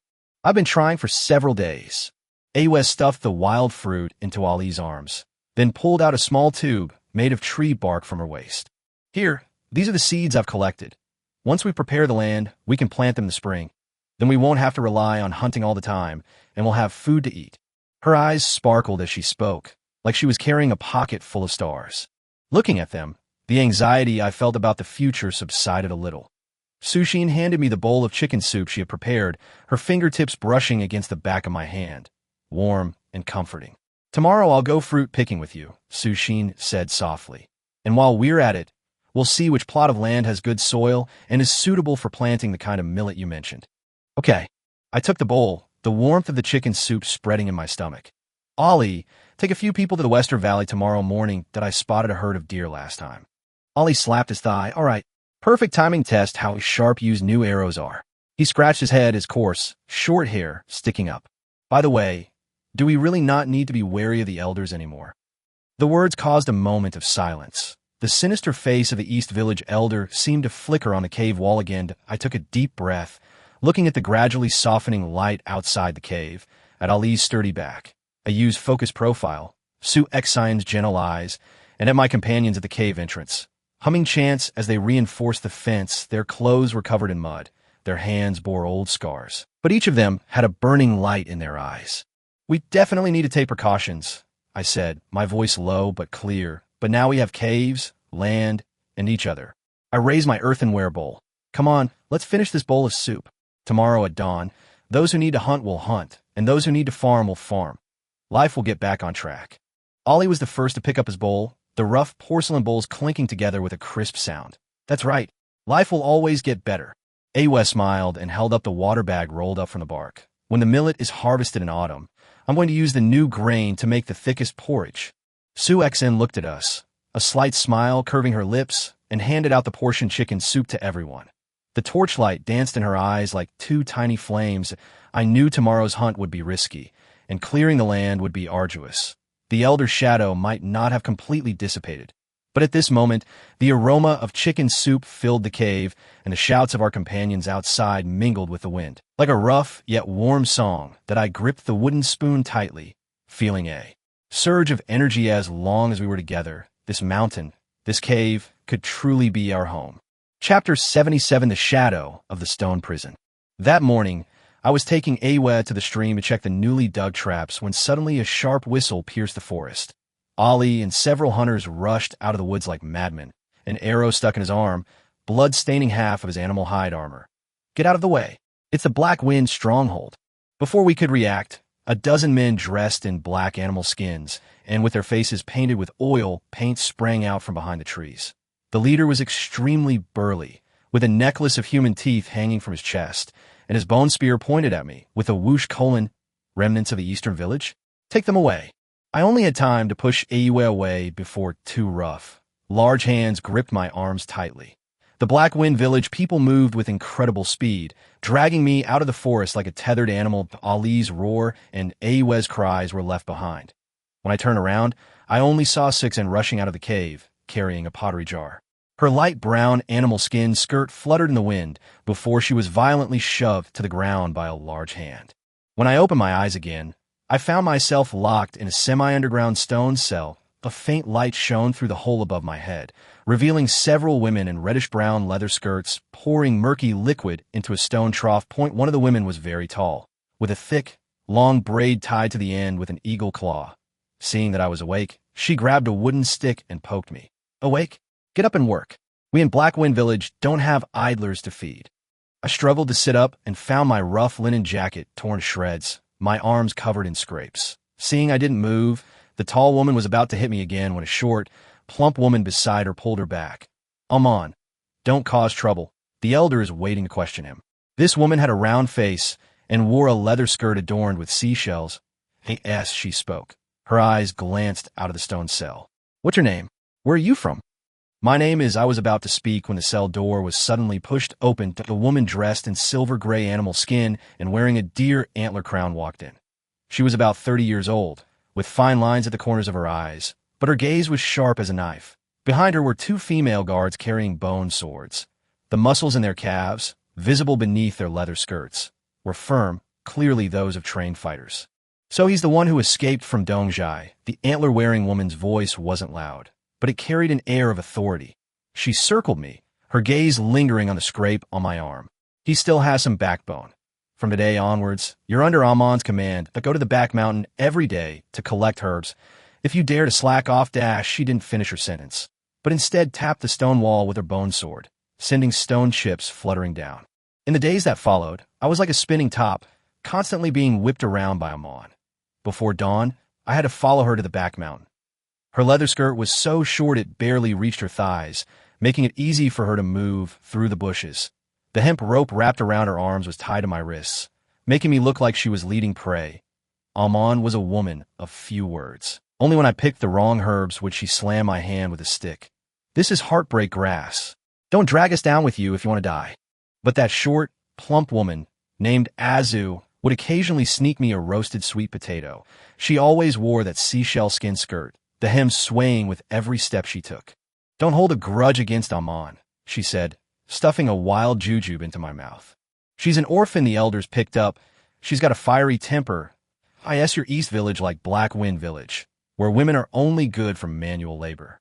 As I chewed on the wild jujube, I thought of Sue Xian's focused profile as she sewed animal hides, and of Yu's shining eyes as she sharpened arrowheads. I shook my head. We are not the same. Different. Amon appeared behind me at some point, her arms crossed, her braids hanging down her chest.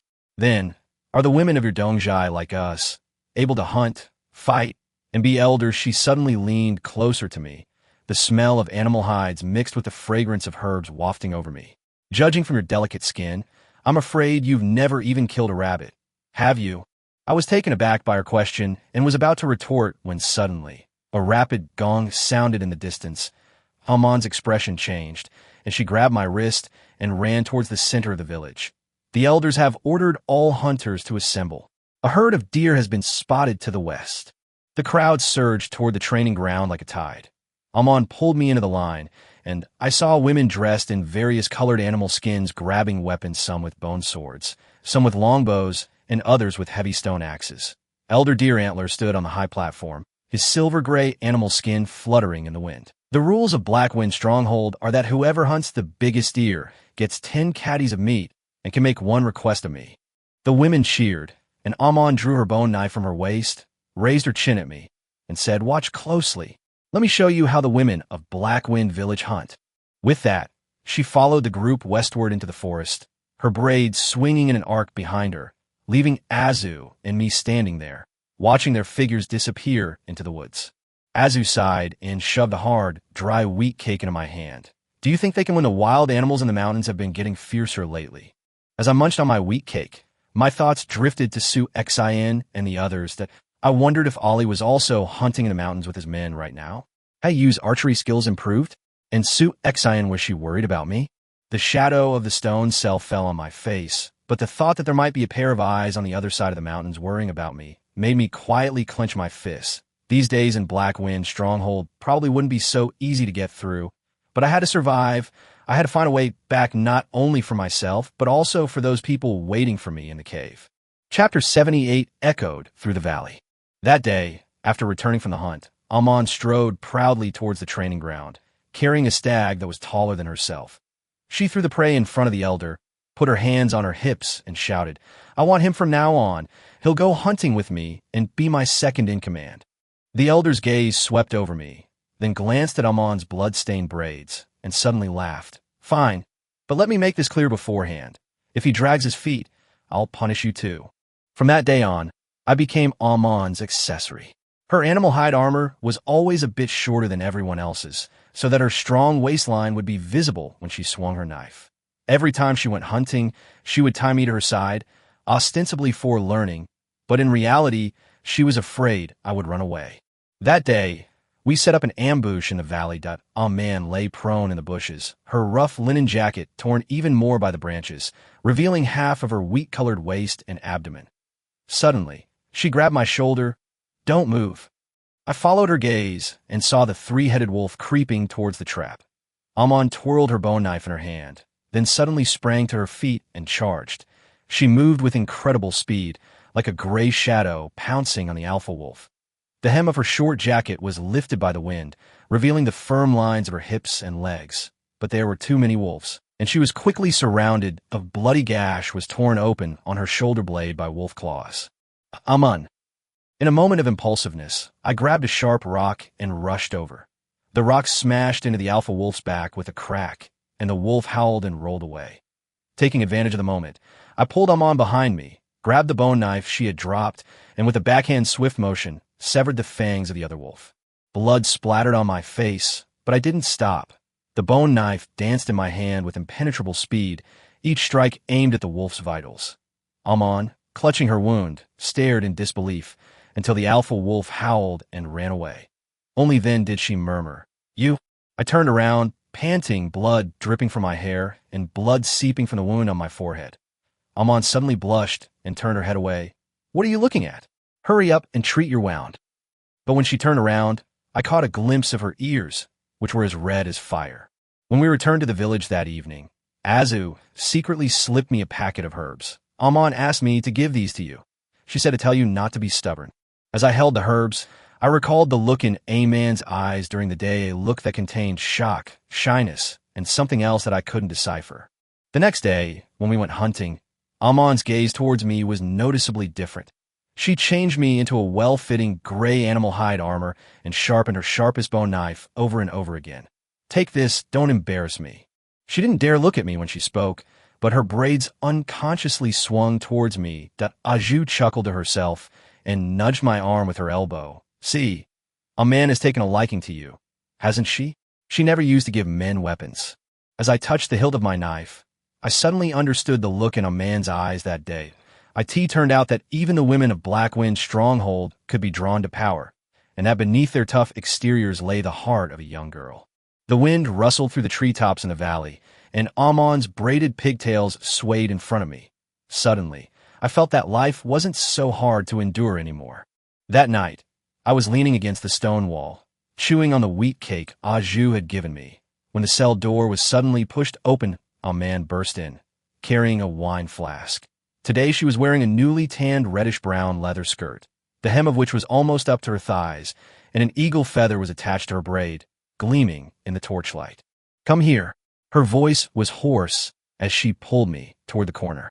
She pressed me against the stone wall, and I could smell the strong odor of alcohol and a faint scent of animal hide emanating from her. Amon's hands were burning hot, yet the grip on my arm was strangely loose. That day, she suddenly leaned closer, her breath on my face. Did you think I was weak? I could see the redness at the corners of her eyes and the taut waist and abdomen exposed because her leather skirt was too short. No, I said, my heart pounding. You're amazing. Then she suddenly stood on tiptoe, her lips, reeking of alcohol, brushing against my chin. Do you like strong women? My mind went blank for a moment, and just as I was about to push her away, I heard footsteps outside the cell door. A man jumped back, as if she had been burned, adjusting the hem of her leather skirt. But the tips of her ears were so red they looked like they were about to bleed. The elder arrived. Her silver-gray animal skin skirt gleamed coldly in the torchlight. Her gaze swept between me and Amon. Amon, take him with you when you go hunting in the northern ridge tomorrow. Amon suddenly looked up. Elder, he just... Bring it if I tell you to. The elder tapped the ground with his bone staff. I need a live snow leopard pelt to make sacrificial robes for the tribe's shaman. The wind in Biling was like a knife the next day. Amon wore a thick leather armor, but her short jacket still couldn't hide her sharp shoulder line. She pushed me behind a rock. Stay put.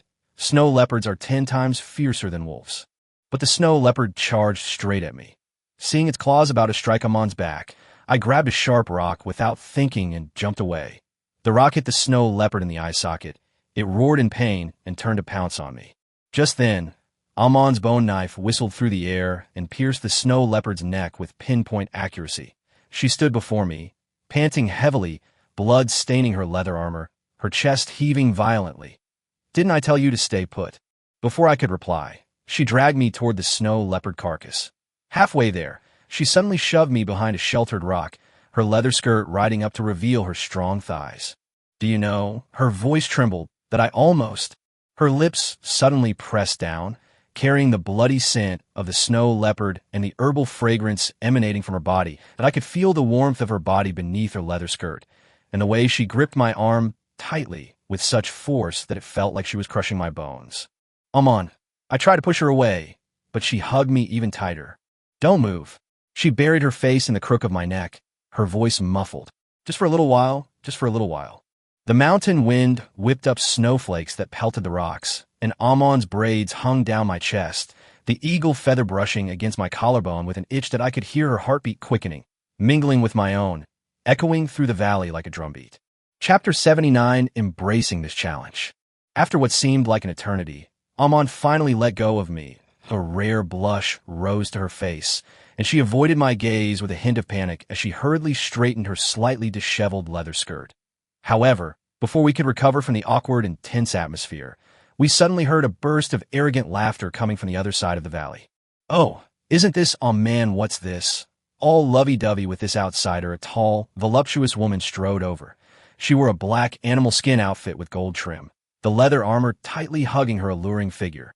The skirt had a very high slit, almost reaching her upper thigh, revealing her long, straight, beautiful legs as she walked. Her hair was tied up high, secured with a magnificent bone hairpin, and several colorful feathers were inserted in her hair, swaying gently with her movements. Behind the woman followed several female hunters, all dressed in ornate leather armor. They were all arrogant and cast disdainful glances at me and Amon. Aru, stop talking nonsense. Amon immediately reverted to her usual shrewish self, standing in front of me and glaring at the woman named Aru, her eyes full of vigilance and hostility. Aru's lips curled into a mocking smile. She slowly walked up to Amon, looking her up and down with disdain in her eyes. Humph, look at you in such a sorry state. Going hunting is fine, but why bring a man along? Do you want him to be a burden to you? Or is it that you, Amon, can't live without a man anymore? Amon clenched her fists in anger, her knuckles turning white from the force. Aru, don't go too far. I have my reasons for bringing him out, and you have no right to interfere. Aru, however, paid no attention to Amon's anger. She turned to look at me, her eyes filled with blatant provocation and amusement. You're the kid from Dongjai? I heard you're quite capable. That Amon looks at you differently. But in my opinion, you're nothing special, just a spineless coward who relies on a woman for protection. I frowned, about to retort, but Amon interrupted. Aru, if you're so capable, stop talking nonsense, and let's see who hunts more prey first. If you lose, shut your stinking mouth. Aru sneered. Let's compete. Do you think I'm afraid of you? But if you lose, you'd better avoid me from now on. Don't get in my way. Also, hand over this kid. I want to see what he's got to charm you. Amon was trembling with anger, but she still gritted her teeth and said, Okay, it's a deal. After saying that, she turned to look at me, her eyes filled with a hint of worry and determination. Don't listen to her. Stay close to me in a bit, and we'll show her that we're not easy to bully. I nodded gently, looked into Amon's eyes and said, Don't worry, I won't hold you back. The wind in the valley grew stronger, whipping our clothes wildly. Dark clouds began to gather in the sky, gradually darkening the once bright daylight, as if foreshadowing the unknown and danger that lay ahead. Amon and Aru stared at each other, their eyes almost igniting the gloomy weather, while I, too, gripped my weapon tightly, preparing to meet the challenge. As soon as Amon and Aru set up their duel, the atmosphere around them instantly became tense. The female hunters that Aru brought also began to stir, their eyes filled with ill intent as they looked at me, as if I were already theirs for the taking. The sky grew increasingly gloomy, with heavy, leaden gray clouds pressing down on the valley. A cold wind howled through the narrow valley, chilling everyone to the bone. Aru crossed her arms, her ample breasts accentuated by her tight leather armor. She smiled smugly. From now on, the competition officially begins. Amon, let's see how you beat me this time.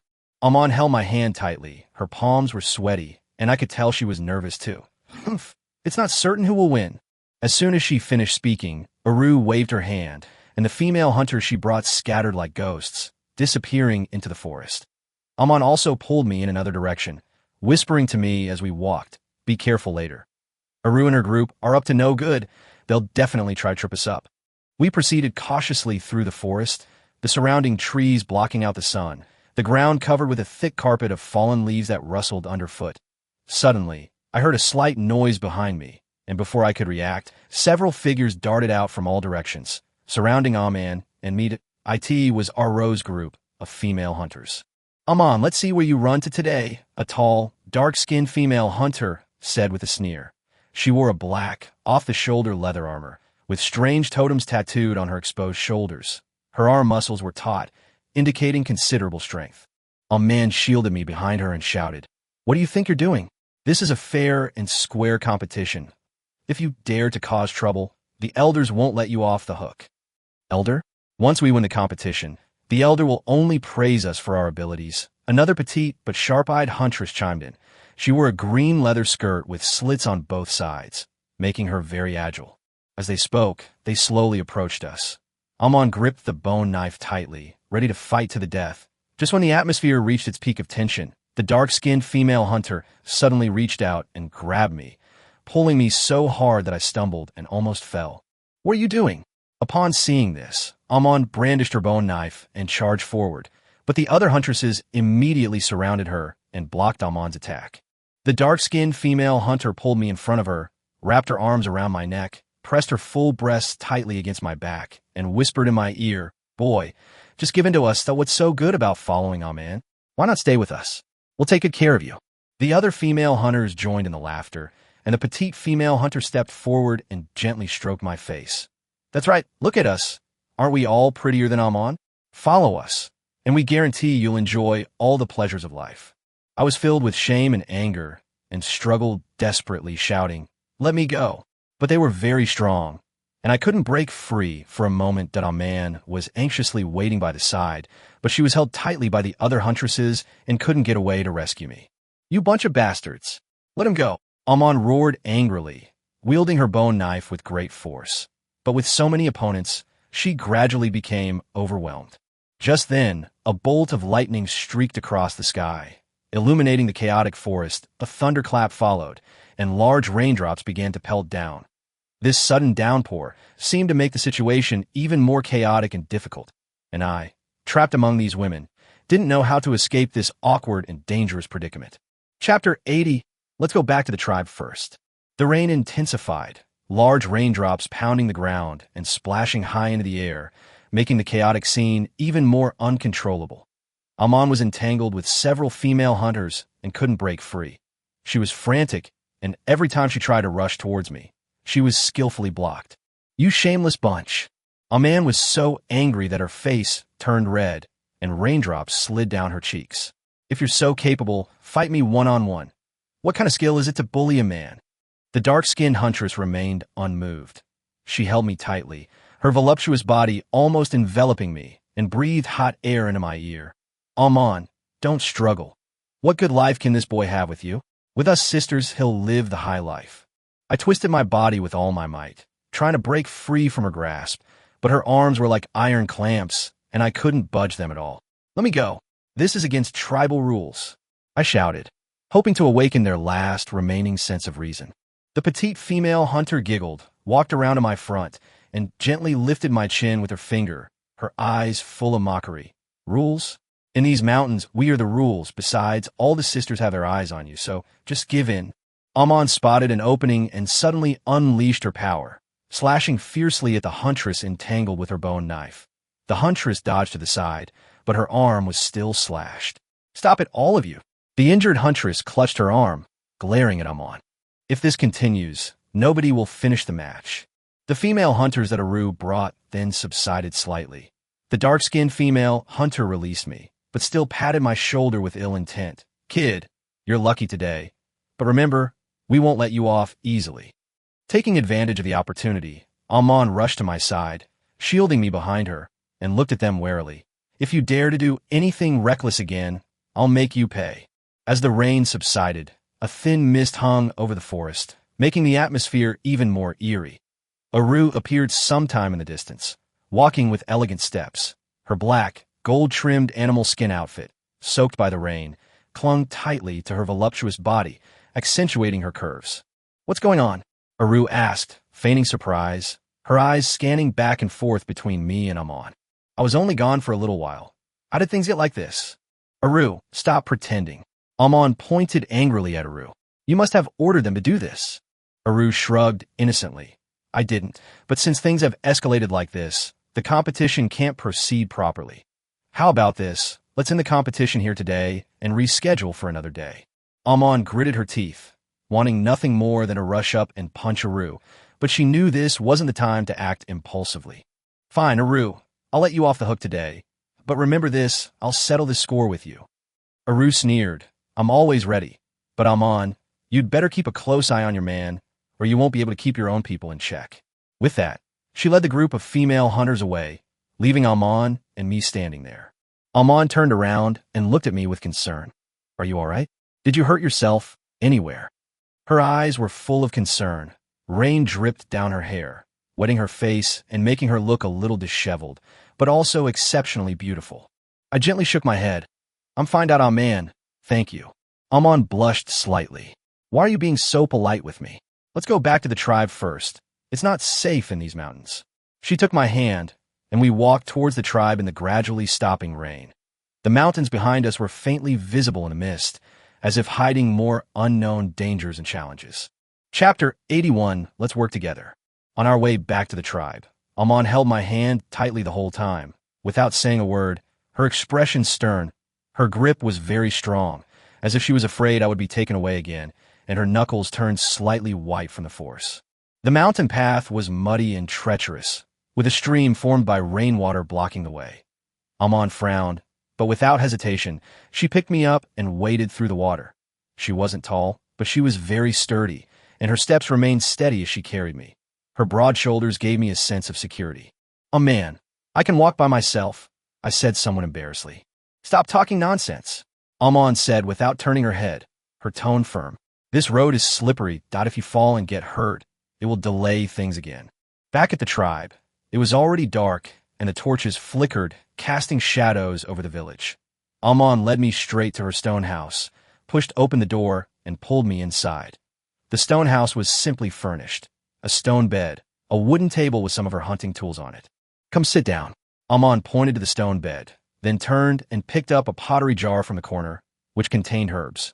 She sat down next to me and somewhat roughly pulled up my arm to examine the scratches left from our earlier scuffle. "Ouch!" I instinctively pulled my arm back. "Bear with it." Amon glared at me, but her movements became gentler. She crushed the herbs and applied them to my wound, muttering, "Those bastards were really ruthless. If I see them again, I won't let them off easily." After applying the medicine, Amon looked up at me with a firm gaze. "Listen carefully. In this tribe, no one but me will dare to bully you if they dare to lay a hand on you again. Don't be afraid. Just fight back. I'll take responsibility if anything happens." Looking at Amon's earnest expression, a warm feeling welled up inside me. "Amon, you're so good to me, but I don't want you to get into a conflict with them because of me. What if you get hurt?" Them." Amon snorted disdainfully, stood up, and patted his muscular chest. "Me, Amon, afraid of them? I grew up in this tribe. Hunting, fighting, have I ever lost to anyone? If you dare to touch you, you're messing with me." Amon paced back and forth inside the stone house, her steps firm and powerful. The firelight cast long shadows on her, making her appear taller. "Aro has always disliked me and has been causing me trouble before. Now she set her sights on you. But don't worry, with me here, she won't be able to cause any trouble." I looked at Amon and mustered up my courage to say, "Amon, actually I don't want to be protected by you all the time, that I want to become strong and face these things with you." Amon stopped and turned to look at me, a hint of surprise flashing in her eyes, followed by a relieved smile. "Good. I knew you weren't a coward. Starting tomorrow, I'll teach you hunting skills and how to fight those with ill intentions." After saying that, Amon walked to the door and slammed the stone house door shut, as if to keep all dangers out. She turned around, looked at me, and her eyes were full of determination and expectation. "Let's work together and see who dares to look down on us again." Inside the stone house, the atmosphere became both heated and subtle because of Amon's resolute words. Amon stood in the doorway, the firelight illuminating her and outlining her curvaceous yet agile figure. She slightly raised her chin, her eyes revealing an undeniable confidence. Her tight-fitting animal skin tunic clung to her full breasts, which rose and fell slightly with her breath, and her long, straight, and powerful legs were visible beneath the hem of her skirt. She walked slowly towards me, each step carrying a unique rhythm, as if stepping on my heart. When she reached me, she bent slightly, placing her hands on the stone bed on either side of me, trapping me between her arms. Her face was very close to mine, her warm breath gently brushing against my cheek, carrying a faint herbal scent. "Starting tomorrow, you'll have to listen to me, or else," she deliberately dragged out her words, a sly and teasing glint in her eyes. "I can't guarantee I'll go easy on you." Her voice became exceptionally deep, like a soft whisper in my ear, sending a tingling sensation through my entire body. I swallowed nervously, my gaze meeting hers, unable to look away. Her eyes shone like brilliant stars in the firelight, possessing a wild beauty. "I definitely will try my best," I stammered, my face flushing involuntarily. Seeing my shy expression, Amon couldn't help but chuckle softly, her laughter clear and melodious. "Look at you so shy, it's really funny." She reached out and gently pinched my cheek, a seemingly casual gesture that made my heart race instantly. "Let me tell you, learning to hunt and fight is not easy. It will be very tough." As she spoke, she slowly slid her fingers down my arm, the movement gentle yet teasing. "You need to have enough perseverance. or you'll end up complaining and making me look down on you. I took a deep breath and tried to calm myself down. I won't. Oh man, I will definitely work hard to become stronger and not hold you back. Amon straightened up, nodded in satisfaction, but her eyes still held that elusive smile. Very good. I believe you. She turned and walked to the stone table, picked up a bone knife, and tossed it around in her hand. Tomorrow we'll start with the basics and teach you how to use this thing. I watched Amon's retreating figure, her swaying silhouette captivating me. This strong-willed woman, who occasionally displayed such alluring charm, truly stirred my heart. I secretly resolved to strive to keep up with her and face the future alongside her. Inside the stone house, the warm firelight continued to flicker, as if cheering for the new journey we were about to embark on. Amon toyed with the bone knife, then suddenly turned around, staring intently at me with a meaningful smile playing on her lips. She walked back to me with light, yet somewhat wild, steps.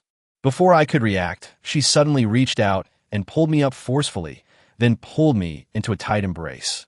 Her arms were as strong as iron clamps, holding me firmly against her chest, and I could clearly feel her full and firm breasts pressed tightly against me, rising and falling slightly with her breath, radiating warmth. Do you know? Amon's voice whispered in my ear, trembling slightly. Ever since you came to the tribe, my heart has been in turmoil.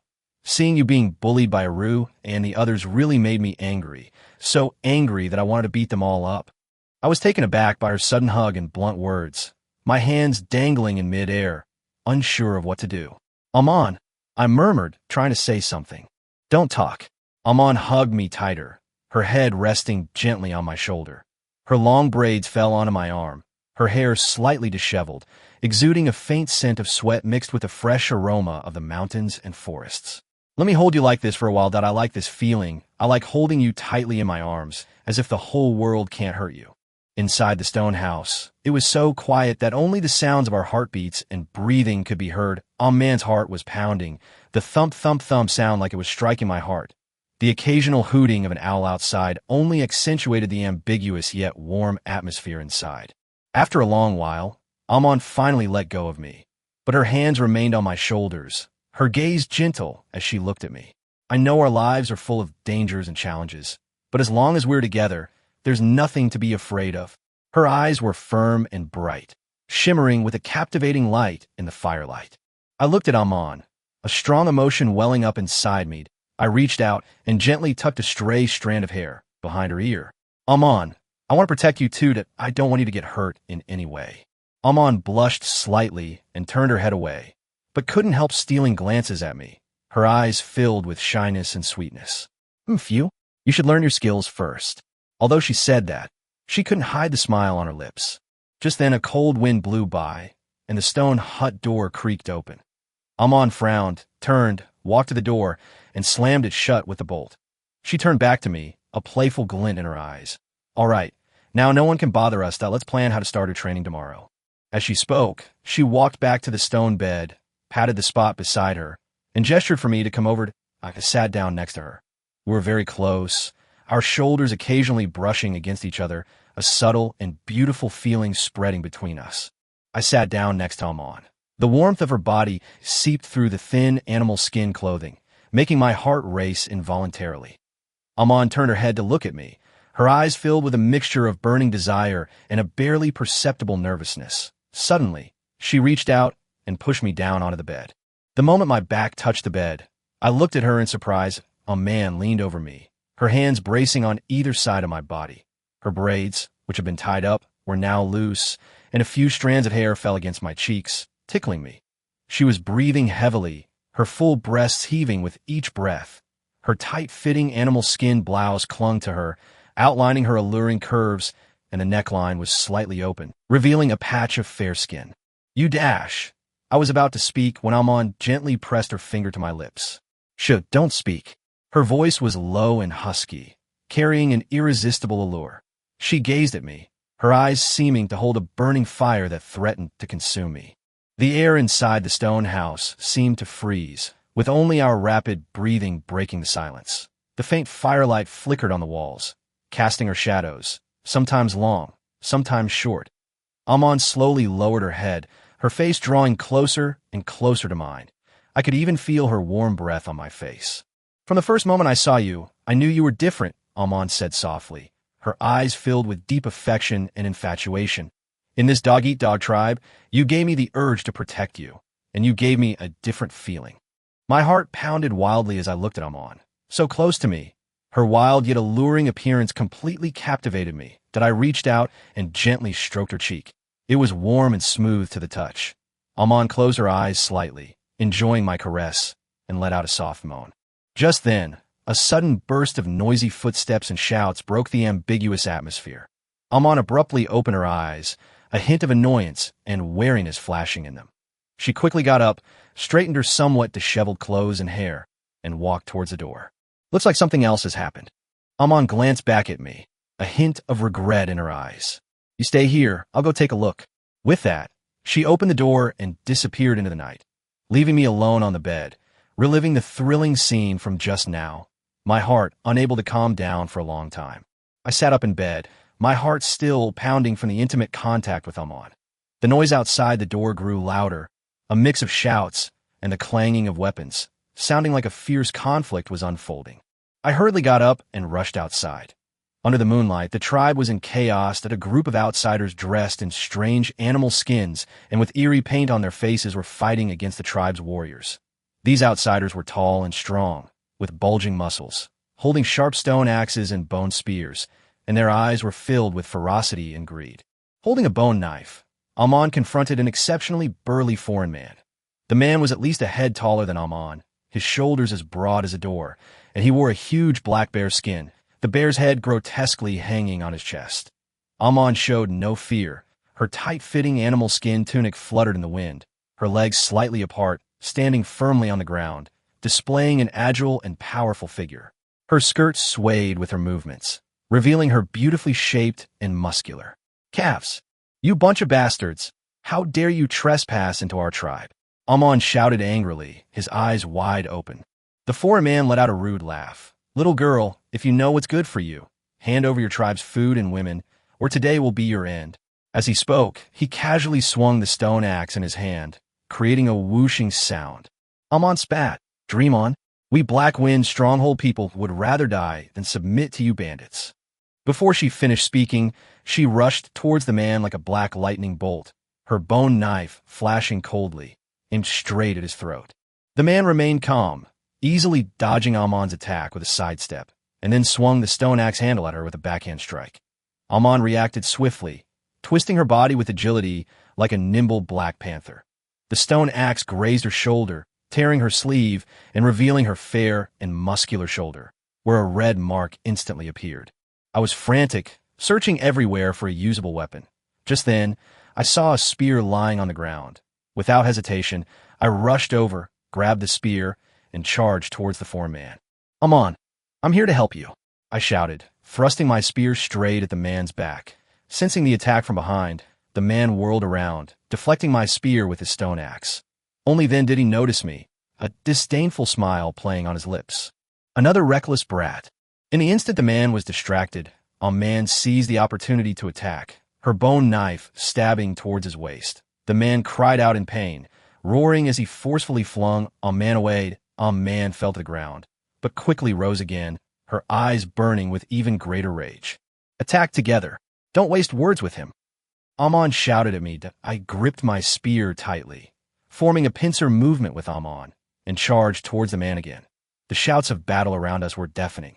The fight between the tribe's warriors and the foreign bandits had reached a fever pitch. Blood splattered on the ground, casting an eerie glow on the moonlight that we knew that we could not afford to lose this battle to defend our tribe. Moonlight spilled across the battlefield, reflecting the splattered blood and casting a grim atmosphere over everything. Amon and I stared intently at the burly foreign man before us. He gripped his stone axe tightly, blood still dripping from the blade, his eyes filled with ferocity and disdain. Just the two of you think you can stop me? The man laughed wildly, revealing a set of uneven, yellow teeth. The black bear skin on his body swayed with his movements, as if the bear itself was baring its teeth and claws. Amon snorted coldly, flicking the stray strands of hair that had fallen across her face behind her ear. Her eyes were resolute and sharp, like a female leopard poised to pounce. Although she wasn't as tall as the man before her, her agile figure was full of explosive power. With a light touch of her toes, she charged towards the man again, raising her bone knife high, drawing a cold glint in her hand. Not to be outdone, I gripped my spear tightly and circled around to the side, waiting for the right moment to attack. The man sensed my intention but remained calm. He swung his stone axe, forcing Amon to retreat a few steps. Just then, he suddenly turned and brought the stone axe down on me. I quickly dodged, the axe grazing my arm and tearing my clothes, sending a burning pain through my arm. "Watch out!" Amon cried out anxiously upon seeing this. Taking advantage of the moment when the man was attacking me, she quickly circled behind him and thrust her bone knife into his back. The man sensed the danger behind him and, unable to turn around in time, could only lunge forward with all his might to dodge the fatal blow. Amon's attack missed, and his body lurched forward a few steps due to inertia. The man seized the opportunity, turned sharply, and swung his stone axe toward Amon's back. My heart tightened, and I shouted, "Amon, behind you!" Hearing my shout, Amon rolled to the side at the last second, the stone axe striking the ground and kicking up a cloud of dust. Amon quickly stood up, exchanged a glance with me, and our eyes were filled with determination that we knew that facing such a powerful opponent, we needed to cooperate even more closely to AT this moment. The battle around us was still raging, with the tribe's warriors and the foreign bandits locked in a fierce and evenly matched fight. Shouts of battle, screams of agony, and the clashing of weapons mingled together, echoing throughout the entire tribe. Amon took a deep breath, lowered her body, and charged at the man again. This time, she was faster and more agile. The man swung his stone axe, trying to block Amon's attacks, but Amon moved like a ghost, weaving through the gaps in his attacks. I seized the opportunity, gripped my spear, and thrust it towards the man's leg. The man sensed the attack on his leg and tried to dodge, but Amon's bone knife was already close to his throat. Helpless, the man could only abandon his attempt to dodge my attack and use his stone axe to block Amon's bone knife. With a thud, my spear pierced the man's leg and blood gushed out. The man roared in pain and shoved his stone axe at Amon. Amon, unable to withstand the force, stumbled back several steps. Taking advantage of the moment, the man turned, dragging his injured leg, and lunged at me, raising his stone axe high, intending to take me down with him. I gripped my spear, bracing myself for the man's attack. At that crucial moment, Amon shouted, "Look this way." The man instinctively turned to look at Amon. In that instant, I thrust my spear forward, piercing straight into the man's chest. The man froze, the stone axe clattering to the ground. His eyes widened in disbelief as he stared at me, then slowly collapsed, crashing heavily to the ground. Amon and I both breathed a sigh of relief as we watched the man's body fall. This moment, the battle within the tribe was drawing to a close. The foreign bandits, seeing their leader dead, began to flee. The tribe's warriors cheered, celebrating their hard-won victory. In the moonlight, Amon's figure appeared exceptionally beautiful. Her face radiated the joy of victory, and sweat soaked her clothes, clinging tightly to her curvaceous body, outlining her perfect figure. "We did it!" Amon exclaimed excitedly, her eyes sparkling as she walked towards me. Looking at Amon, my heart was filled with joy and emotion. We fought side by side, protecting the tribe together, which deepened our bond on this land stained with war and blood. Our friendship was as unbreakable as steel. The tribe was filled with the joy of victory after the battle, yet a subtle tension and solemnity lingered. The bonfire blazed, casting flickering light on everyone's faces. The tribe's elders gathered together, their expressions serious as they discussed something. Amon stood beside me, her animal hide, clothing stained with blood, sweat mixed with dust, clinging to her lithe and curvaceous body. Her chest rose and fell with her breath, and her eyes still held the resolute determination of battle. After a while, an elderly elder, leaning on a bone cane, slowly walked up to us. His gaze swept over Amon and me, and he said in a heavy tone, "Although we won this battle, the tribe suffered heavy losses. Many of our young warriors were killed or wounded. For the continuation of the tribe, we need new lives." My heart tightened, and I vaguely guessed what he was going to say.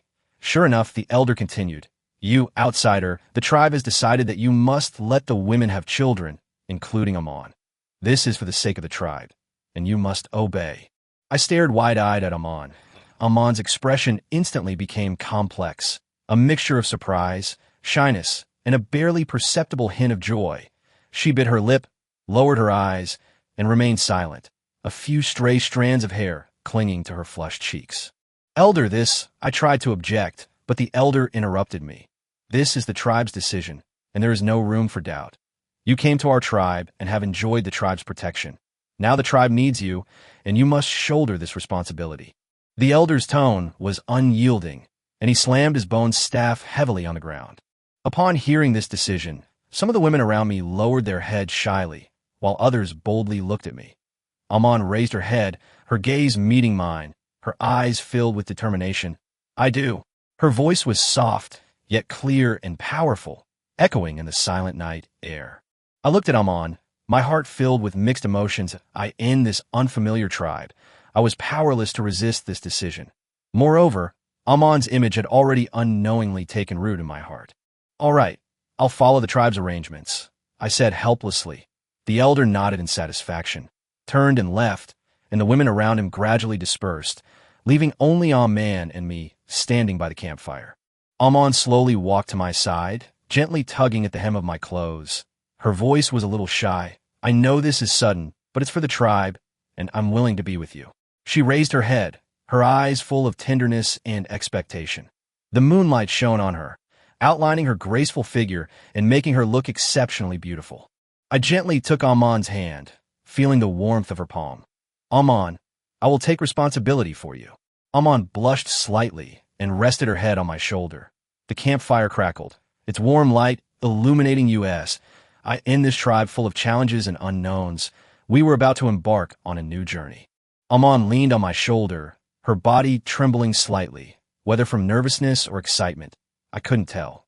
After a moment, she slowly straightened up, a resolute glint in her eyes, and with a sudden burst of strength, pushed me down onto the bed. Before I could even react, Aman pressed herself against the bed. Her eyes were fixed on me, burning with a wild blush. Her full breasts heaved with her rapid breathing, stretching her tight animal skin blouse and revealing large expanses of snow-white skin at the neckline, a sight that stirred my heart. "Since this is the tribe's decision, let's not waste time." Amon's voice was slightly hoarse, but it carried an unyielding force. Her hands were on either side of my body, and her long braids hung loosely beside my cheeks. The strands of hair tickled me, yet somehow created a sense of ambiguity. The stone house was dimly lit, with only a few rays of moonlight filtering through the cracks in the roof, casting dappled shadows on Amon and adding to her mystery and allure. She lowered her head slightly, her warm breath brushing against my face, her lips almost touching mine. "You know, I've known for a long time." Amon's voice trailed off, tinged with an unprecedented shyness. Her eyes became unfocused, as if she were lost in some inescapable emotion. I was taken aback by Amon's sudden action, and my hands instinctively went to her waist, touching her firm and elastic skin. "Amon," I whispered, my heart filled with both nervousness and anticipation.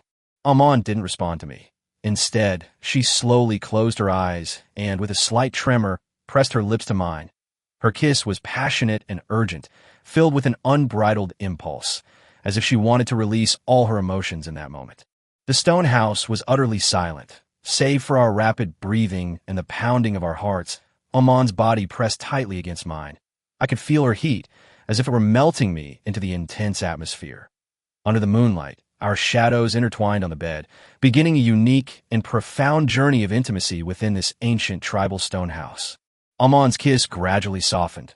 She raised her head slightly, her dreamy eyes gazing at me, a captivating blush on her face. Her hand gently slid down my shoulder, slowly moving down my arm, feeling the firm muscles on my arm. I didn't expect that someone who looked so lean would feel so strong.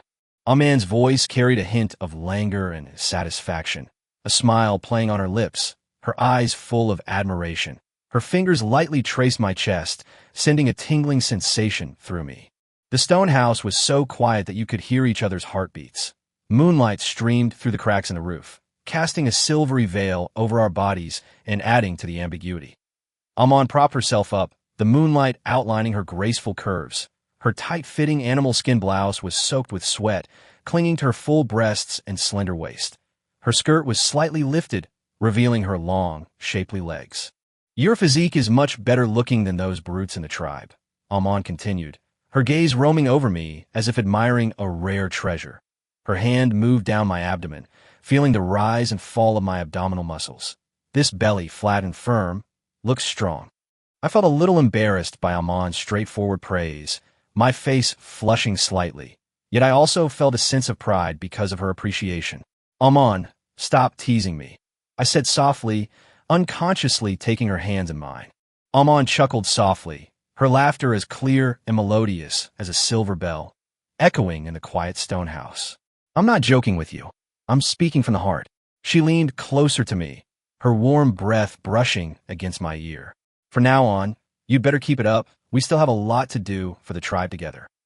As she spoke, Amon slowly laid down again, resting her head on my chest, listening to my heartbeat. I put my arm around her shoulder, feeling the warmth of her body. This moment, the atmosphere in the stone house was warm and beautiful, as if the outside world had nothing to do with us, and only our existence existed. The moonlight still gently shone on us, witnessing this moment full of love and appreciation. We embraced, savoring this tranquil and beautiful moment. Amon's fingers traced random circles on my chest, sending a tingling sensation through me. Suddenly, she looked up, her eyes sparkling like jewels in the moonlight. You know, I used to think that only men who were good at hunting and could protect the tribe were capable. Amon tilted her head, her eyes full of laughter. But now, I think you not only have strength, but also an indescribable gentleness, which is rare among men in the tribe. I looked down at her in the moonlight. Her face was breathtakingly beautiful. Her high, straight nose, slightly pouting lips, and the few strands of hair clinging to her cheeks, damp with sweat, all exuded a unique charm. Her figure was simply perfect. Her slender waist was incredibly thin, contrasting sharply with her full breasts. Her long legs were crossed, radiating an aura of wildness and allure. Amon, you are unique in my heart. I gently stroked her hair. Your courage, strength, and straightforwardness fascinate me. Amon's cheeks flushed, and she said coquettishly, you're just good at saying nice things. But she couldn't hide the smile on her lips. She sat up, wrapped her legs around my waist, and the moonlight shone on her back, outlining her perfect body shape like an ancient Greek statue. Then tell me, what is it about me that fascinates you the most? Amon placed her hands on my chest, tilted her head, and looked on expectantly. I thought for a moment and said earnestly, your eyes, every time I look into them, I feel like I can see the whole world. There is determination, gentleness, and a love for life in them. I reached out and gently took her hand. Of course, everything about you touches my heart. Amon laughed happily, her clear and melodious laughter echoing in the stone house. She suddenly leaned close to my ear and whispered, then you'd better remember what you said, that if you treat me badly in the future, I won't let you off the hook. Don't worry, I'll always be good to you, I said, looking earnestly into her eyes. Amon nodded in satisfaction and nestled back into my arms. We held each other quietly, enjoying this peaceful and beautiful moment. The gentle moonlight bathed us, as if blessing our love. Outside the stone house, the occasional chirping of insects added to the tranquility and beauty of the moment. Chapter 82 is intertwined. From then on, the tribe would become lively as usual every day at sunrise. But for me, it marked the beginning of a different and complicated period. The morning sunlight filtered through the cracks in the stone house, casting its glow on the bed. I had just woken from my sleep when I heard a soft knock on the door. A man rolled over beside me, muttering, "So early?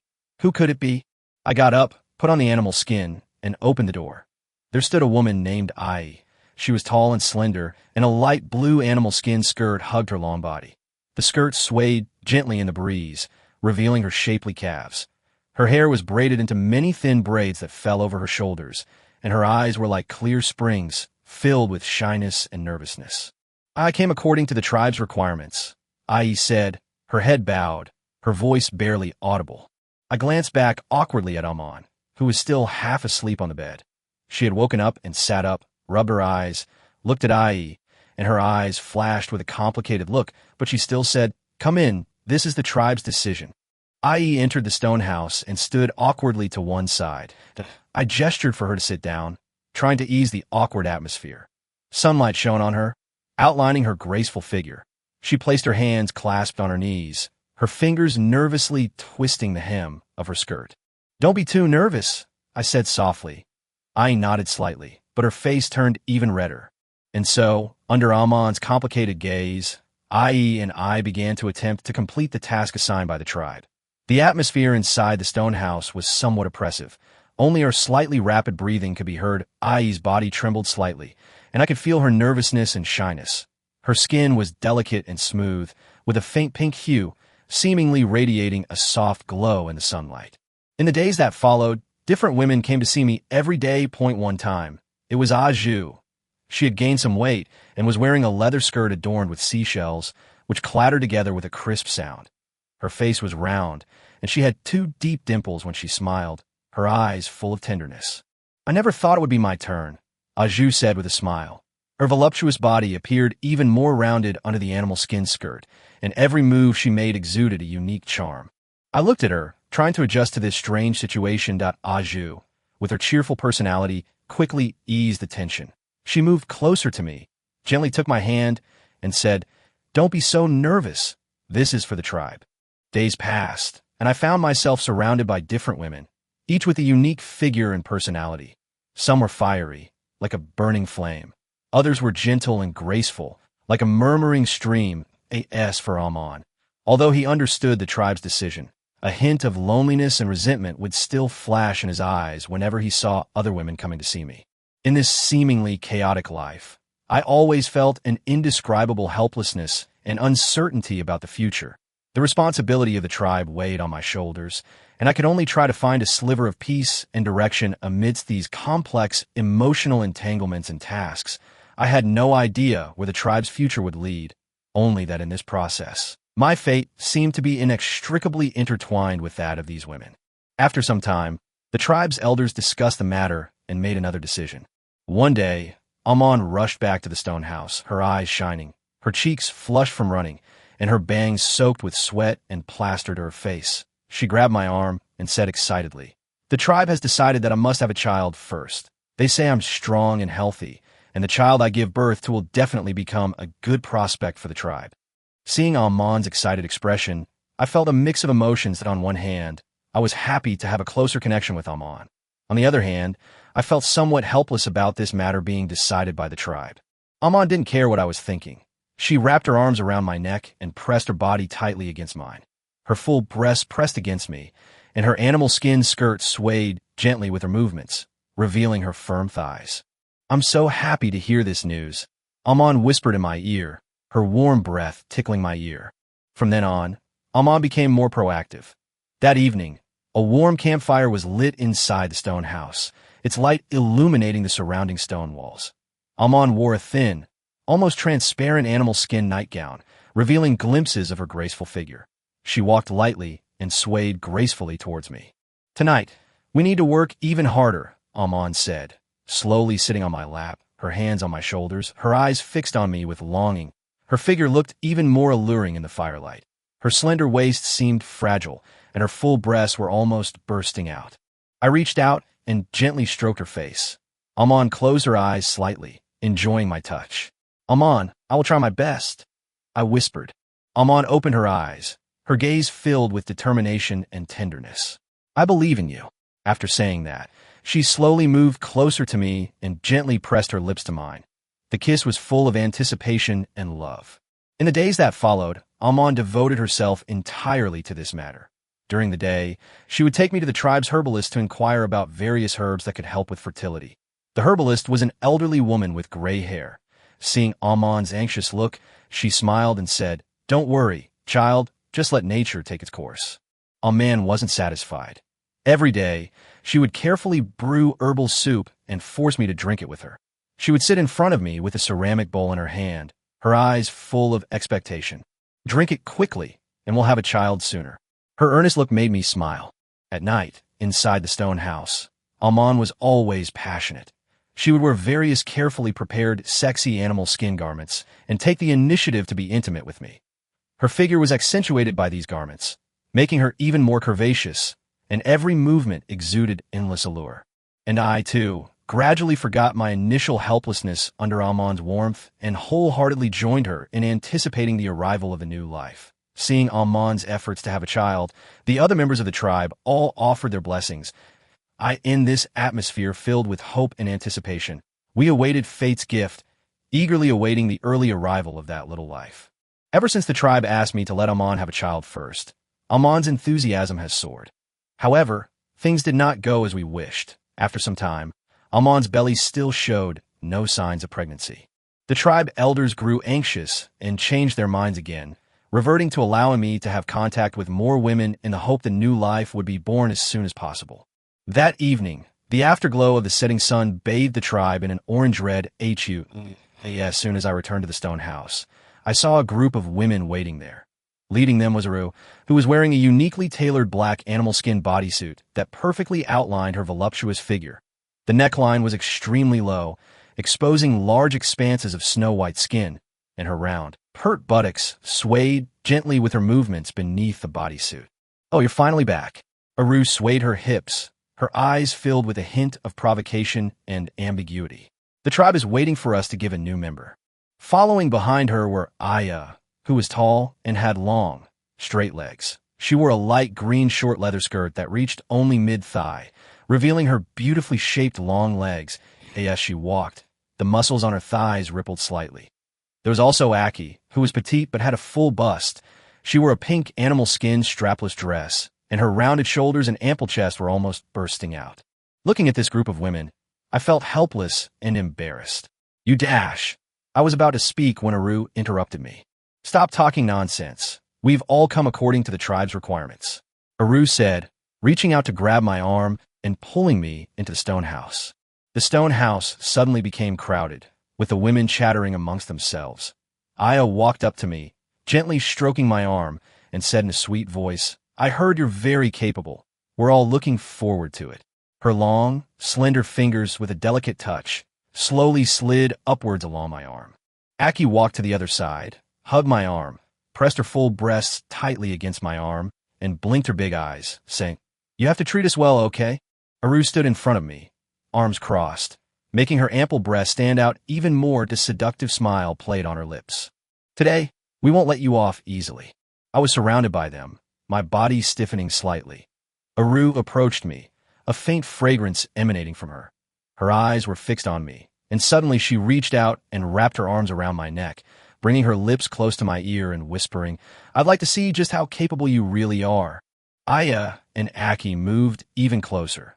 Aaya placed her hand on my waist, while Aki gently tugged at my clothes. The setting sun's light streamed through the cracks in the stone house, casting shadows on the women and making the scene even more ambiguous and unsettling. That I knew this was the tribe's demand, and I couldn't refuse. I could only passively face it all in this chaotic and awkward atmosphere, secretly hoping that these days would end soon.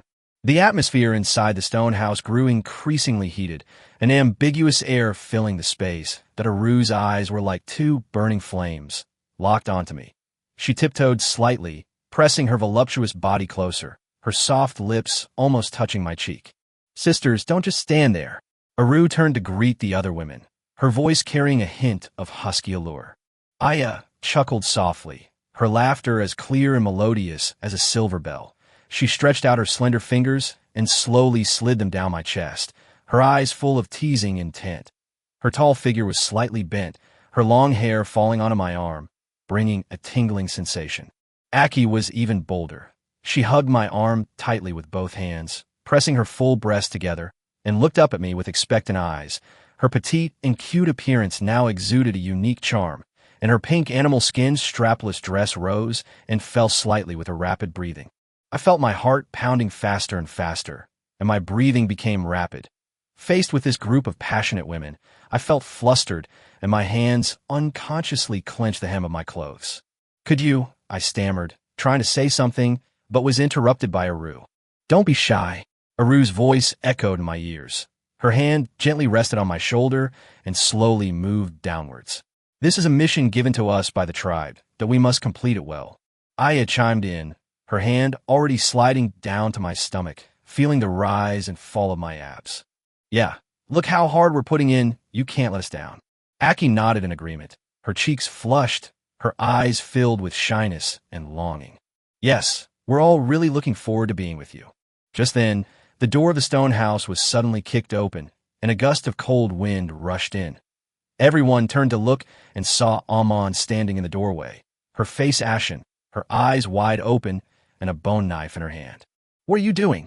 Amon roared, her voice echoing inside the stone house. She was wearing her usual tight-fitting animal skin outfit for hunting, which accentuated her lithe figure. Now, her chest heaved violently with anger, radiating a chilling aura. Aru released me and looked at Amon defiantly. What? Amon, this is the tribe's decision. You don't want to disobey, do you? Amon gripped the bone knife tightly, stepping into the stone house, her eyes filled with anger and resentment. I don't care what decision he makes, he's mine. Amon shouted, her voice firm and powerful. Aaya and Aki hid behind Aru in fear, but Aru was fearless. She straightened her chest, making her full breast stand out even more. Amon, don't go too far. This is for the tribe.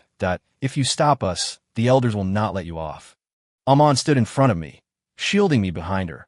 She turned to look at me, her eyes filled with complex emotions, anger, grievance, and a hint of helplessness. I won't let you touch him, Amon said again, the bone knife in her hand trembling slightly. The atmosphere inside the stone house instantly became tense, as if a conflict was about to erupt.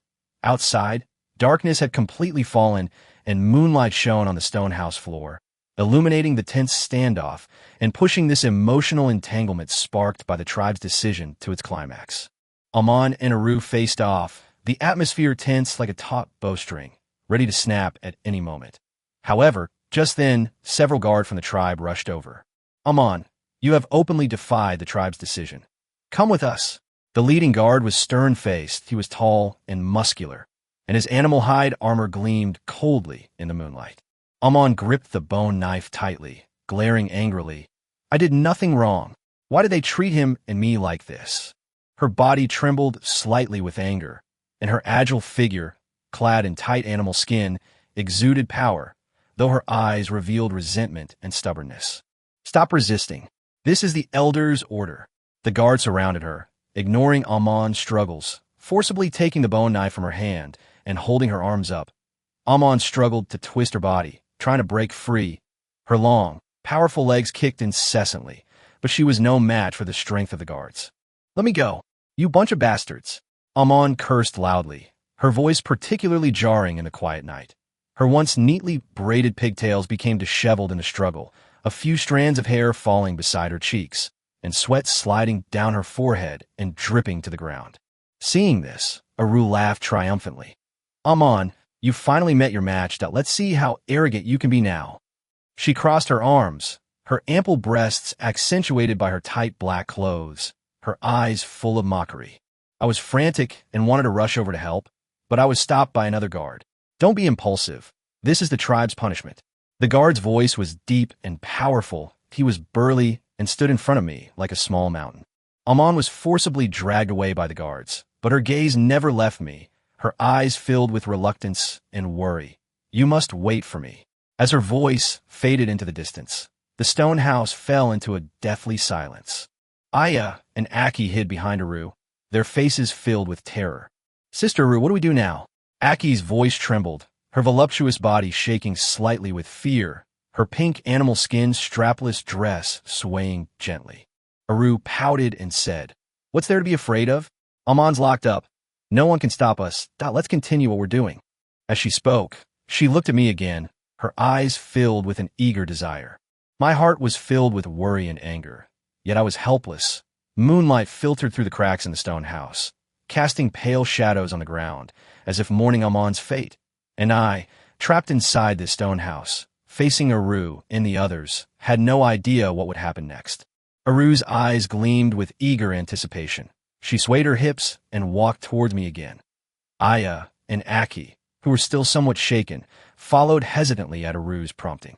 Aru walked up to me, gently placing her hand on my shoulder. Her fingers were long and warm, sliding slowly down my shoulder and across my arm. Now no one can bother us. We can complete the mission the tribe assigned us. Her voice was soft and seductive, her eyes carrying a blatant hint. Aaya approached, her tall figure standing beside me. Her light green short leather skirt swayed gently with her movements, revealing her shapely long legs. She bent slightly and whispered in my ear, Don't worry about Amon. She disobeyed the tribe's orders. She deserved it. We'll treat you well. Her breath was sweet, and her words carried a hint of seduction. Aki then hugged my arm from the other side, her full breasts pressed tightly against my arm, and said in a sweet voice, "Yes, we are all looking forward to it." She raised her head, her eyes watery, and the pink animal skin strapless dress made her look even more charming. But at this moment her expression carried a hint of deliberate coquettishness. My heart was filled with resistance and disgust. I forcefully shook off Aru's hand that was on me. "Don't do this. Amon did nothing wrong. You can't go this far just because of the tribe's decision," I said loudly, scanning the three of them with my eyes, trying to bring them to their senses. After I shook off her hand, Aru's expression changed, and a hint of anger flashed in her eyes. "Don't be ungrateful. This is the tribe's decision. You dare to disobey it? Or is it that you only have Amon in your heart and look down on us at all?" She put her hands on her hips, her full breasts heaving violently with anger, making the curves of her body under her black bodysuit even more prominent. Aaya and Aki were also a little angry. Aaya frowned and said with dissatisfaction, "In what way are we inferior to Amon? She's just a barbaric woman who only knows how to brandish knives and swords. We're much gentler with you than she is." Aki pouted and said coquettishly, "That's right. If you cooperate obediently, we guarantee we'll make you satisfied. Otherwise, when the elders find out, you won't get away with it either." I looked at them, feeling both angry and anxious. In this seemingly primitive tribe, filled with absurd rules, I felt trapped in an inescapable cage. The air inside the stone house seemed oppressive. Moonlight filtering through the cracks cast eerie shadows on the ground, as if sighing at this absurd scene, and I, under the women's pressure, didn't know how to escape this predicament, while simultaneously worrying about Amon, who was imprisoned there. What would she encounter in that cold place? Seeing my resistance, Aru's face grew even darker, a glint of ruthlessness flashing in her eyes. "Looks like you're going to have to suffer the consequences." She waved her hand, signaling Aaya and Aki to take action. Aaya and Aki exchanged a glance, gritted their teeth, and pounced on me from either side. Aaya, tall and slender, used all her strength to grab my arms, holding me tightly. Her long legs wrapped around mine, making it impossible for me to move. Aki, on the other hand, reached out and tugged at my clothes, her voluptuous body pressed tightly against me, muttering, "Don't struggle, just be a good girl." I twisted and turned desperately, trying to break free from their grasp, but Aaya was incredibly strong.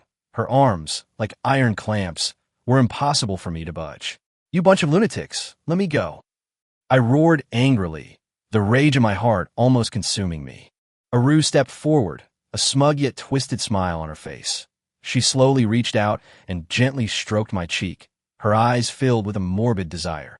"You can't escape. Today you must do as we say." As she spoke, her hand slowly slid down, across my neck, and landed on my chest. I turned my head away from her hand, my heart filled with despair and helplessness. In this cramped stone house, facing these three crazed women, I seemed utterly powerless to resist. The walls of the stone house seemed to be relentlessly pressing down on me, and the faint moonlight filtering through the cracks cast dappled shadows on the floor, but could not dispel the suffocating darkness. What you're doing goes against humanity. Even if it's a decision made by the tribe, it can't be this cruel. I roared, hoping to awaken a shred of conscience in them. Aru remained unmoved. She moved closer to me, her warm breath hitting my face. "Enough nonsense. In this tribe. The tribe's decisions are everything." With that, she ripped off my shirt, revealing her muscular chest. Seeing this, Aaya and Aki tightened their grip on me. Aki's hands groped haphazardly over my body, making strange noises that I closed my eyes tightly, my heart filled with humiliation and anger. The image of Amon kept flashing through my mind. If she were here, she would never have let me suffer like this. But now, she was locked up somewhere, and I could only struggle in this abyss of despair, not knowing when this nightmare would end. In the end, they succeeded. The stone house was filled with a nauseating stench. I was exhausted, both physically and mentally, and collapsed on the bed like a lump of mud, staring blankly at the ceiling. Aru, Aaya, and Aki wore expressions of satisfaction and pride. Aru walked to the bedside, looked down at me, her eyes filled with both the pleasure of conquest and an undeniable air of command. "From now on, you have to live with us. The tribe wants us to have children as soon as possible, so you'd better cooperate obediently. If you dare to resist again, you'll be in big trouble." Aaya chimed in, gently tossing her long hair as she said sweetly, "That's right. We'll take good care of you. You won't be able to escape our grasp from now on." Her tall figure stood ramrod straight, her light green short leather skirt swaying gently with her movements, highlighting her long, slender legs.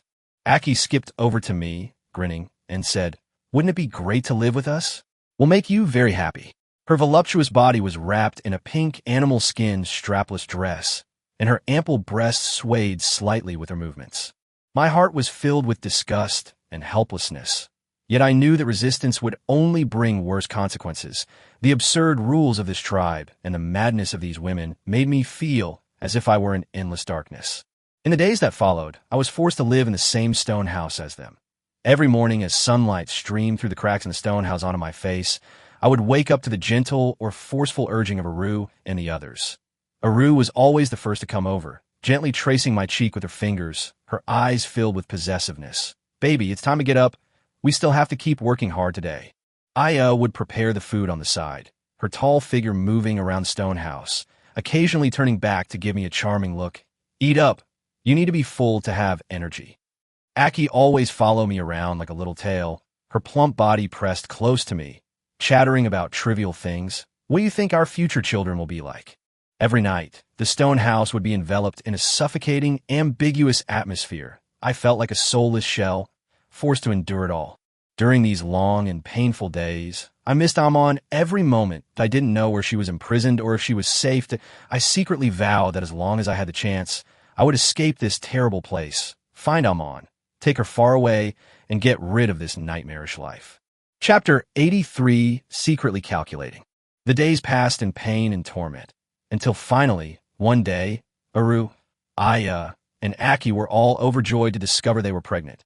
The tribe rejoiced upon hearing the news, for the birth of new life meant the continuation and growth of the tribe. Meanwhile, the elders felt that Amon's punishment was sufficient and decided to release her. When Amon was led out of the dark and damp place of confinement, she looked somewhat haggard, but her eyes still revealed resilience and stubbornness. Her animal skin clothing was tattered and clung tightly to her thin, yet still agile body, outlining her curvaceous figure. As soon as Amon was released from her confinement, she went straight to the stone house where Aru and I were staying. When she stood at the door, Aaya and Aki were surrounding me inside, their faces beaming with the joy of soon-to-be mothers. Amon suddenly pushed the door open, and a gust of cold wind rushed in, causing everyone's eyes to turn to her. "You guys," Amon's voice trembled slightly with excitement. Her gaze swept over Aru and the others, finally settling on me.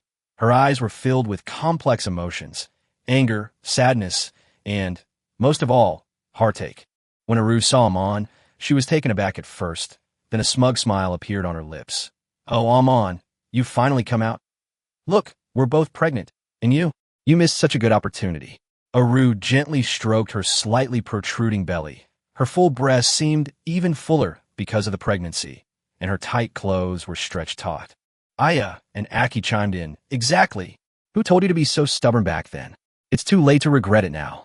Aaya, with her pregnant belly, had a more graceful figure thanks to her pregnancy, and her light green maternity dress hugged her slender frame. Aki pouted, touching her belly, her fuller figure appearing even rounder, and her pink maternity dress swayed gently with her movements. I broke free from Aru and the others, rushed to Amon's side, and held her hand tightly. "Amon, you're finally out. I've missed you so much these past few days." Seeing Amon's haggard appearance, my heart ached as if it were being torn apart. Amon looked at me, tears welling up in her eyes, but she held them back. "I'm fine. Seeing you like this," she turned to Aru and the others, her eyes filled with hatred. "I won't let you get away with anything you did to him." Aru scoffed. "What can you do now? We're both pregnant with his child, and everyone in the tribe treats us like treasures. If you dare to do anything reckless, the elders won't forgive you." Aman gritted her teeth, her body trembling slightly with anger. I held her tightly, afraid she might do something foolish in a moment of impulse. "Aman, don't be impulsive. We'll find a way. Now that you're out safe and sound, that's the most important thing," I whispered to comfort her, while secretly plotting how to get Aman out of this dangerous place. The atmosphere inside the stone house was extremely tense. Amon and Aru glared at each other, while I was caught in the middle, worried that Amon might be hurt, and also feeling incredibly angry at what Aru and the others had done. The sky outside was overcast, as if it too was suppressing the complex and chaotic situation, and a larger storm seemed to be brewing. Amon took a deep breath, trying to suppress her anger. She turned her gaze away from Aru and the others and looked at me, her eyes filled with exhaustion and helplessness. "We can't leave the tribe. This is where we grew up," and she lowered her head slightly, gently stroking her belly, a complicated expression on her face. "I'm also carrying your child." I stared at Amon in shock, speechless for a moment. When Aru and the others heard this news, their smugness froze instantly, replaced by surprise and jealousy. "What did you say?" Aru stared wide-eyed at Amon in disbelief. She instinctively covered her stomach, her full breasts heaving with her rapid breathing. "How could you be pregnant? Weren't you locked up all this time?" Amon raised her head, a hint of pride flashing in her eyes. "We already had a child before we were imprisoned. This is his and my flesh and blood, and no one can take it away from us." Aaya and Aki exchanged worried glances. Aki couldn't help but mutter, "What can we do? She's pregnant now. What will her status be like in the tribe?" Aru gritted her teeth and said fiercely, "So what if she is a child? Are the three of us afraid of just one of her?" At this moment, the atmosphere inside the stone house grew increasingly tense, as if it could explode at any moment that I looked at Amon, feeling a mix of emotions, joy at the arrival of a new life, yet also troubled by the complicated situation before me.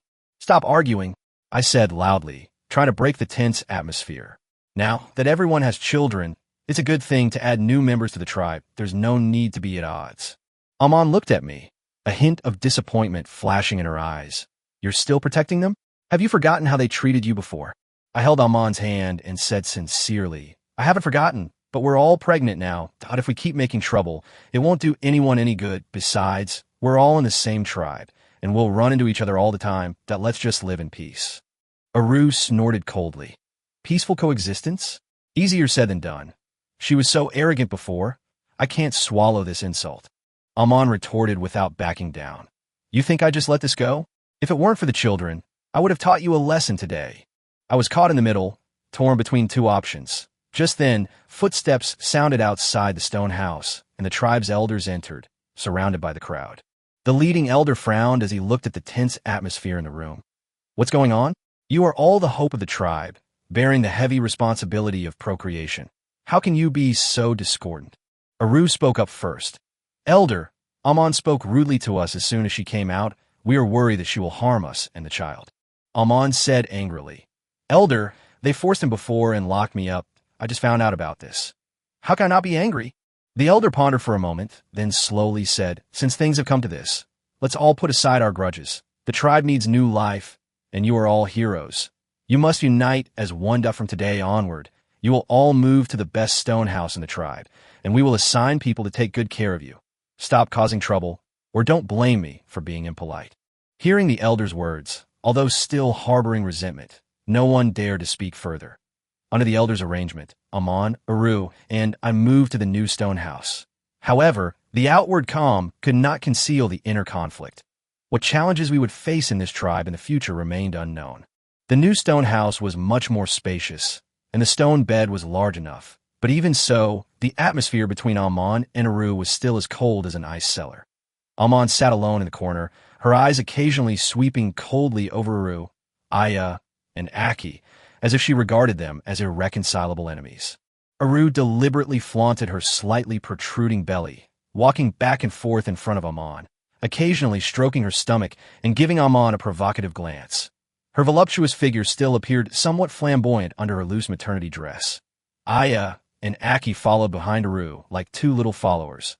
Although they didn't dare to be as blatant as Aru, their eyes also carried a hint of smugness. Caught in the middle, I tried to ease the tension by walking over to Amon and saying softly, "Amon, don't be like this. We'll all be living together from now on, and the child needs a stable environment too." Amon looked up at me, her eyes filled with grievance and anger. "How can you expect me to stay calm? They did such terrible things to us, and now they're still provoking us like this." Her hand unconsciously rested on her stomach, as if protecting the little life inside her. Hearing our conversation, Aru said sarcastically, "Oh, feeling sorry for her? Don't forget, we're carrying your child too." I glanced helplessly at Aru and was about to speak when Amon suddenly stood up, took a few steps to Aru, pointed her finger at Aru's nose, and said loudly, "Don't go too far. If it weren't for the elder's sake and the child's sake, I would never let you go today." Amon was physically strong, and even though she was pregnant, her aura was in no way inferior to Aru's. Aru was startled by Amon's sudden action and took a step back, but she quickly regained her composure, straightened her back, and said defiantly, "What do you want? To lay a hand on me? You dare to touch me and try it if you hurt me and the child. The elders will not forgive you." Seeing this, Aaya and Aki quickly ran over and stood behind Aru. Aaya said, "Amon, calm down and don't be impulsive. If you hurt everyone's harmony, it won't do you any good either." Aki nodded in agreement. "Exactly. Can't we all just get along well?" I rushed forward, pulled Amon behind me, and said to Aru, "Don't upset Amon anymore. We're all mothers. We should think about the children." Aru snorted and turned her head away. Amon was trembling with anger behind me. I gently patted her hand and comforted her. "Don't get angry and hurt yourself. The baby is the most important thing." Just then, soft footsteps sounded outside the stone house. The women from the tribe who were responsible for caring for the pregnant women came in carrying food and water. "Ladies, it's time to eat," they said respectfully as they placed the food on the stone table. Looking at the food on the table, Amon had no appetite whatsoever.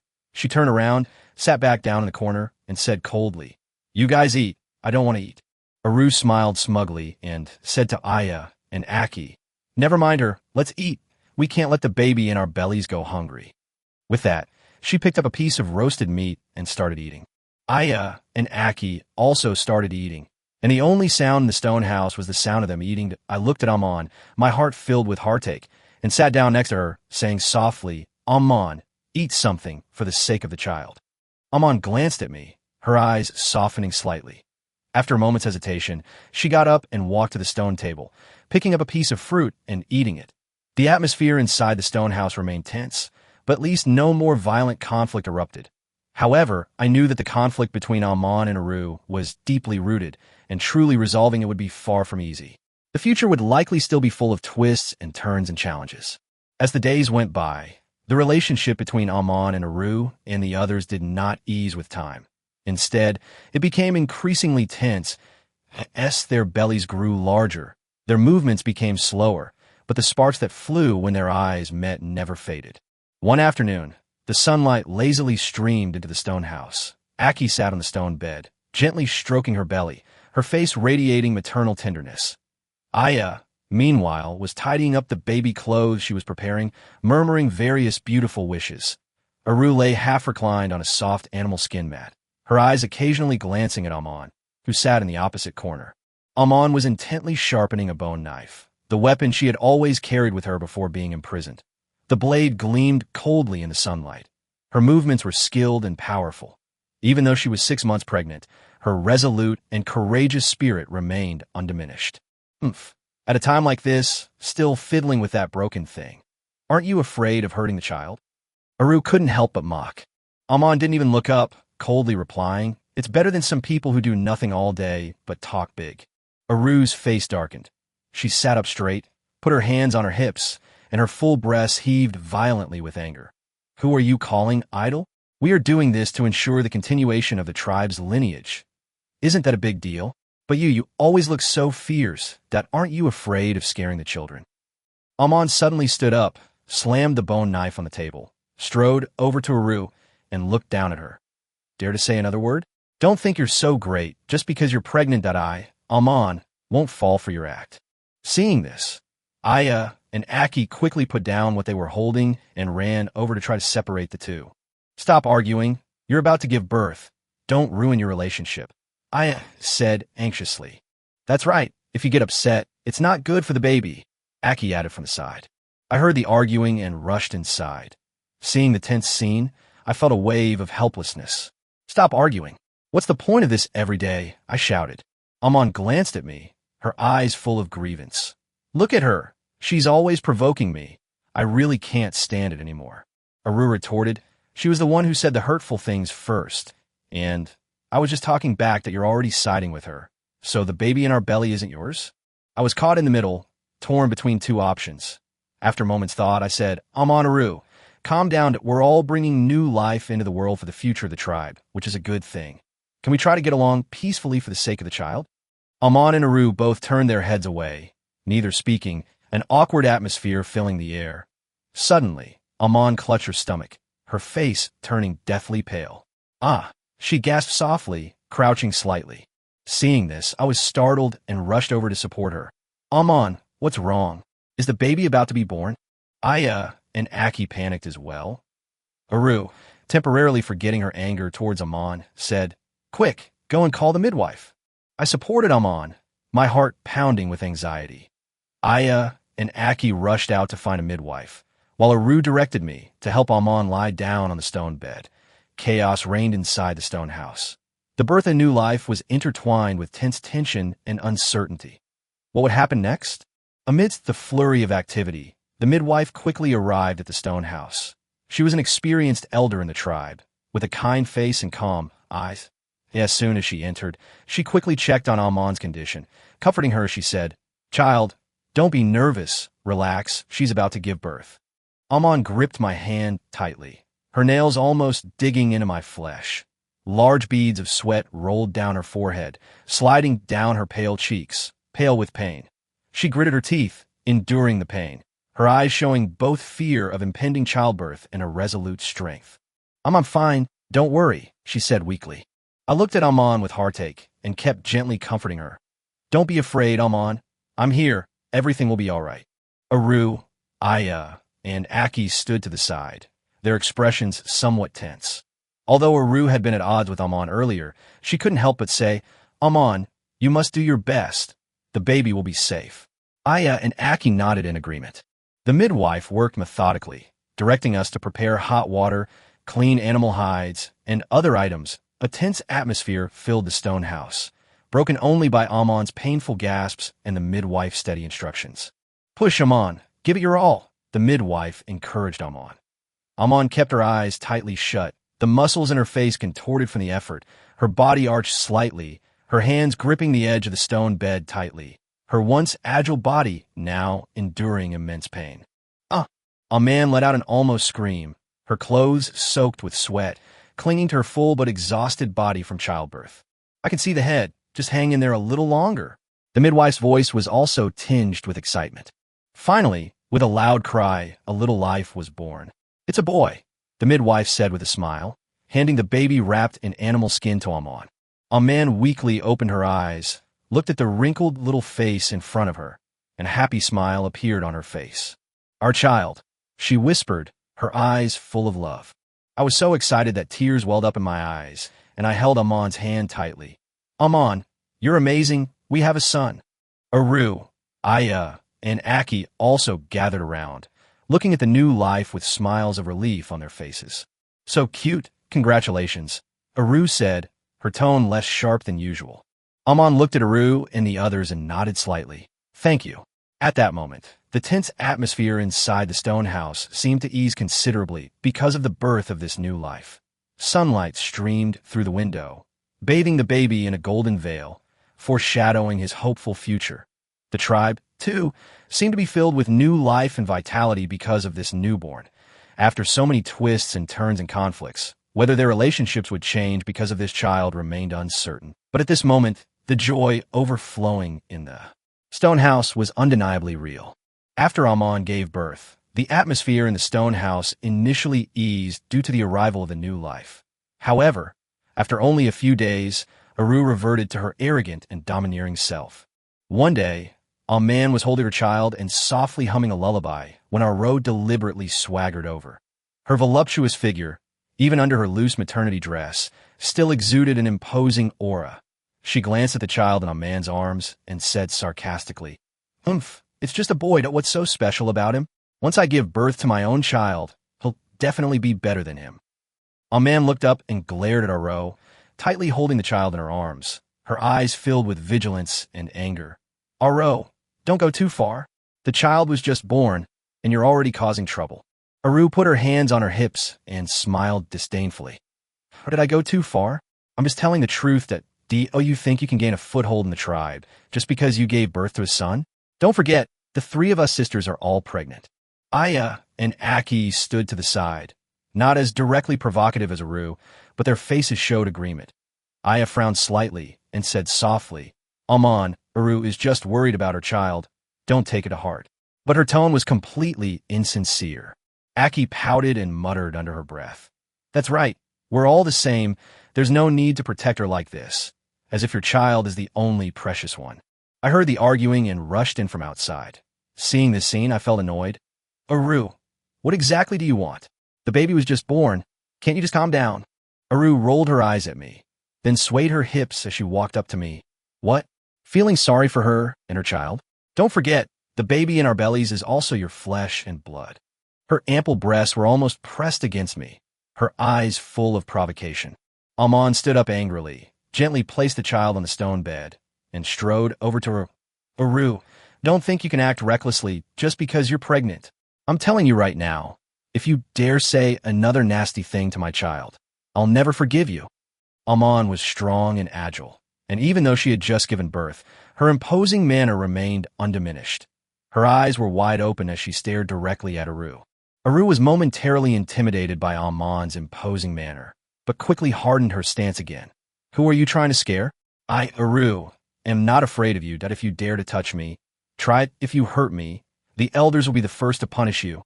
The atmosphere inside the stone house instantly became extremely tense. Aaya and Aki looked at the two nervously, unsure of what to do. I was caught in the middle, extremely anxious, fearing that they would actually start fighting and hurt each other and the child. Sunlight streamed through the cracks in the stone house, but it couldn't dispel the suffocating tension. A conflict seemed imminent. Just as the two sides were deadlocked, a commotion suddenly came from outside the stone house. It turned out that the tribe's elders, surrounded by a crowd, had come to visit the newborn. As soon as the elders stepped into the stone house, they immediately sensed the tense atmosphere inside. The leading elder frowned, his gaze sweeping back and forth between Amon and Aru, and asked sternly, What's going on? A new life has just arrived, which should be a joyous occasion, yet you two are so hostile. Aru spoke first, feigning grievance. Elder, you must stand up for us. Amon just gave birth, and she's been so cold and sarcastic towards us. We only said a few words, and she's acting so fierce, and even tried to hit us. As she spoke, she squeezed out a few tears, her full breast trembling slightly with each sob. Amon was so angry that her face turned red. She retorted loudly, Elder, don't listen to her nonsense. It was clearly Aru who deliberately provoked me and spoke ill of my child. I was just trying to protect my child, so I argued with her. The elder looked at the child in Amon's arms, his expression softening, and said, The child is innocent. We are all working for the continuation of the tribe, and we should live in harmony. Amon, Aru is pregnant, and you have just given birth to it is not good for you to get angry. Aman bit her lip, suppressing her anger, and said, Elder, I don't want to cause trouble either, but our row has provoked me time and time again, and I simply can't tolerate it anymore. At this moment, Aaya and Aki chimed in. Elder, Sister Aru is just worried about the child. She doesn't mean anything else. That Amon's reaction is too much.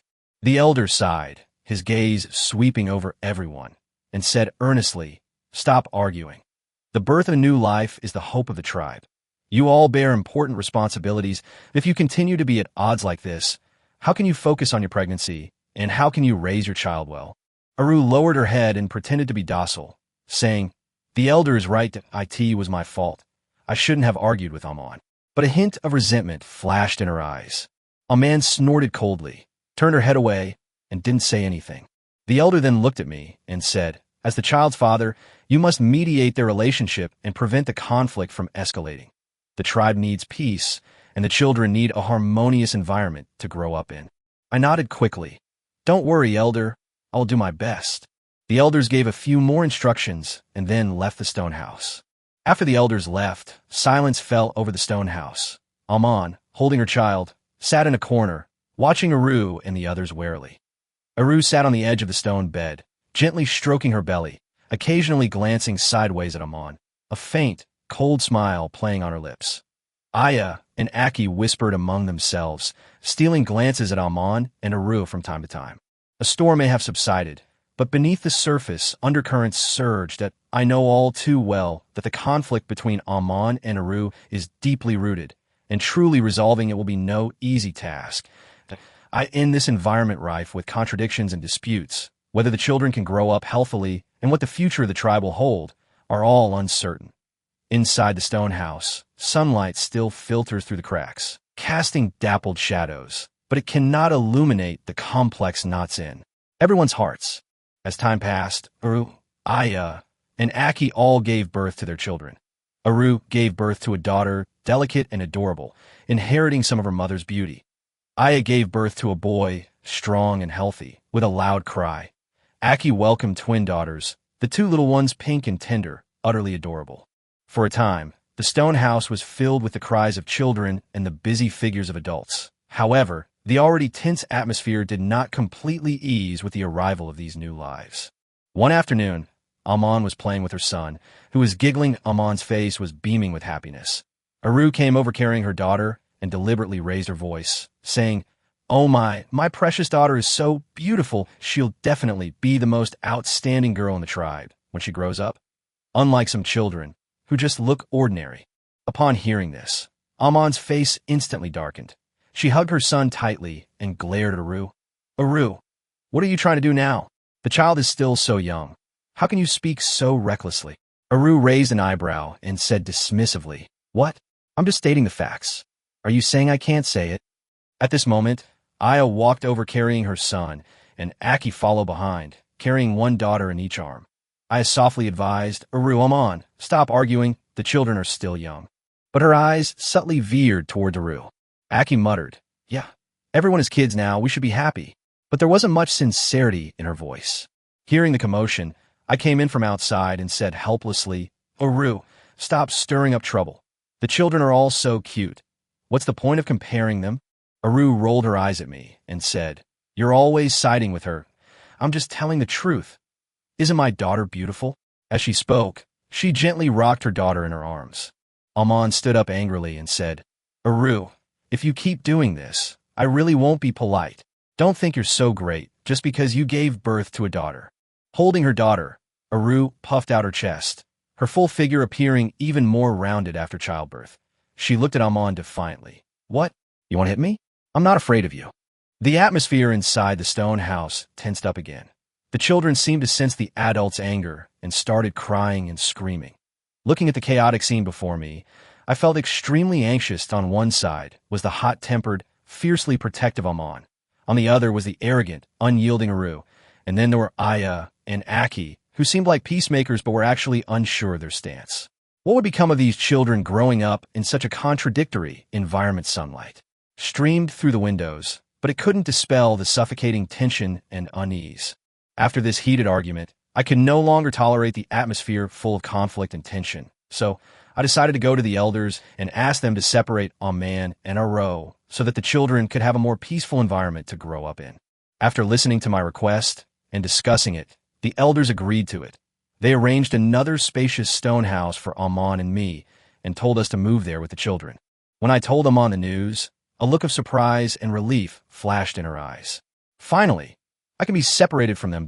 I've had enough of this kind of life, Aman said as she packed the children's clothes and belongings, her face full of anticipation for her new life. When Uru learned of this news, she flew into a rage. Why? Why should they move away? We've given birth to so many children for the tribe, yet we're being treated differently. Uru's face turned red with anger, her full breasts heaving violently, and her daughter in her arms cried loudly in fright. Aaya and Aki chimed in. That's right, it's not fair. But no matter how much they argued, the tribe's decision had been made and could not be changed.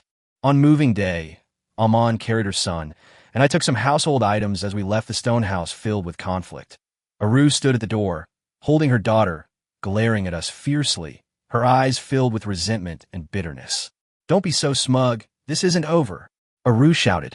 Aman ignored her and walked forward without looking back. After moving to the new stone house, Amon's mood improved significantly.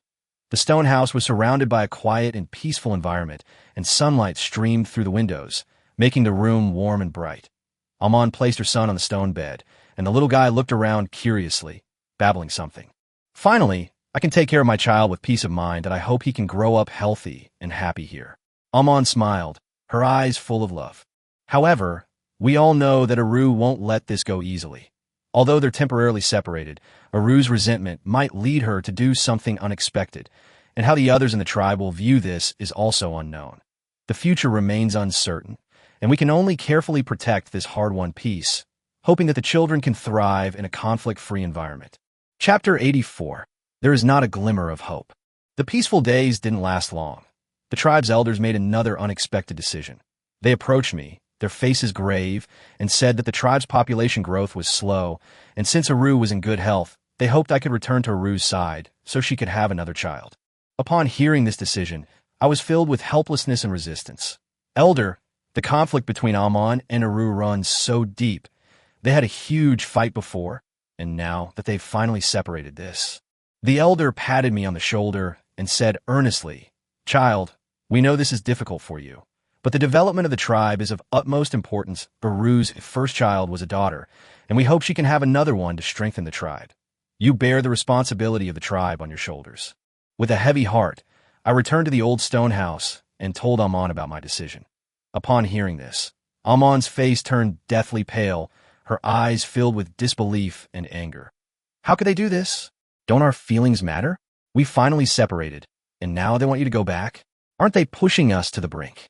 Amon hugged her son tightly, her body trembling slightly. I looked at Amon with heartache and hugged her and her son. Amon, I don't want this either, but it's the tribe's decision, and I can't refuse. Amon looked up, tears welling in her eyes. Then what should we do? If you go back to her, she will definitely bully us again that I can't let our son suffer. Seeing Amon's heartbroken state, my heart ached, yet I was helpless. Left with no other choice, I had to bite the bullet and go to Aru's stone house. When Aru saw me, a hint of smugness flashed in her eyes. What? The elders are looking for you, aren't they? You still have to listen to the tribe's arrangements. As she spoke, she handed her daughter to Aaya, her voluptuous figure still exuding charm under her loose clothes. Aaya and Aki chuckled to themselves, with Aki muttering under her breath, Amon is out of options now. I looked at Aru, my heart filled with mixed emotions. Aru, I hope you can stop targeting Amon and our son for the sake of the child. Aru walked up to me and gently stroked my face. If you behave and let me give birth to my second child smoothly, I might consider not causing them any trouble. There was a hint of cunning and smugness in her eyes. From then on, I was forced to stay with Aru. Aru kept a close watch on me, almost never letting me see Amon and my son. Amon, raising her child alone, felt her resentment and anger growing daily for me. Every day was agonizing with Aru, worrying about Amon and my son while also dealing with Aru's various demands. The tribe's decision made the already complicated situation even more chaotic, and the future seemed shrouded in darkness, with no glimmer of hope in sight.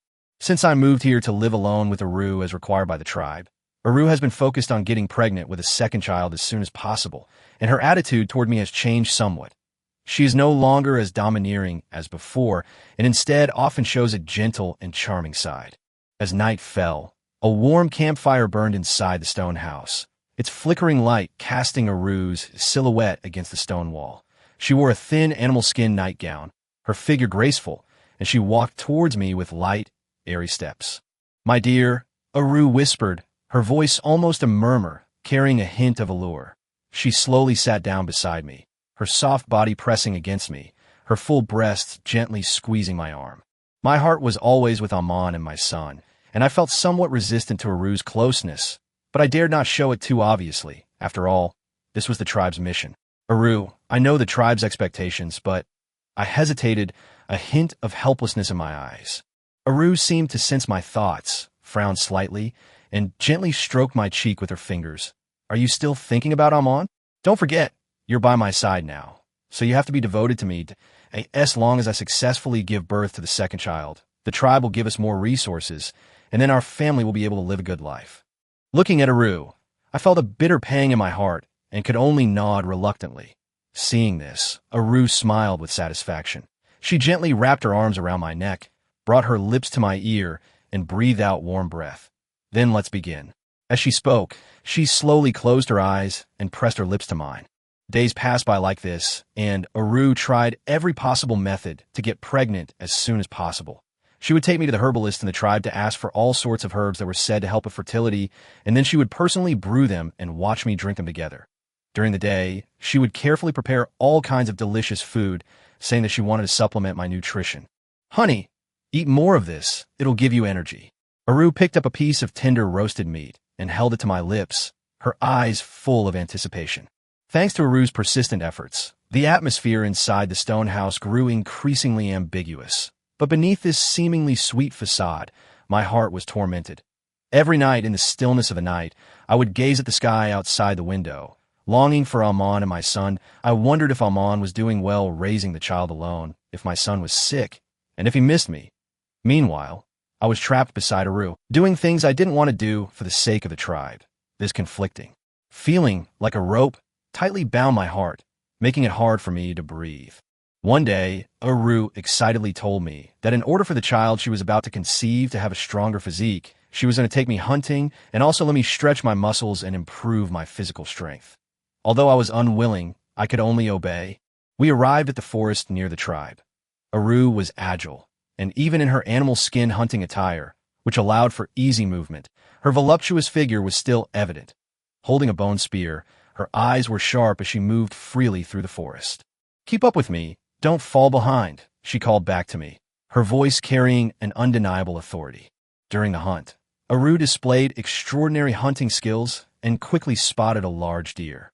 She gestured for me to cooperate, and we stealthily approached the prey. At the opportune moment, Aru swiftly hurled her bone spear, accurately striking the deer. The deer struggled a few times before collapsing to the ground. Aru excitedly ran over, her face beaming with the joy of victory. "Look, this is our spoils. We can have a proper celebration tonight." By the time we returned to the stone house, night had fallen. Aru had the venison prepared. Some was distributed to the other tribespeople, and the rest was reserved for celebration. A bonfire was lit inside the stone house, and the aroma of roasting meat filled the air. Aru sat beside me, her eyes slightly tipsy. Tonight, she had specially changed into a more revealing animal skin dress, the neckline of which was very low, almost spilling out her full breasts. "Today's hunt was a great success. Our child will surely be as brave as we are," Aru said, resting her head on my shoulder and gently stroking my chest. "Darling, let's keep trying tonight, and maybe the baby will arrive tonight." Her voice carried a hint of languor and allure.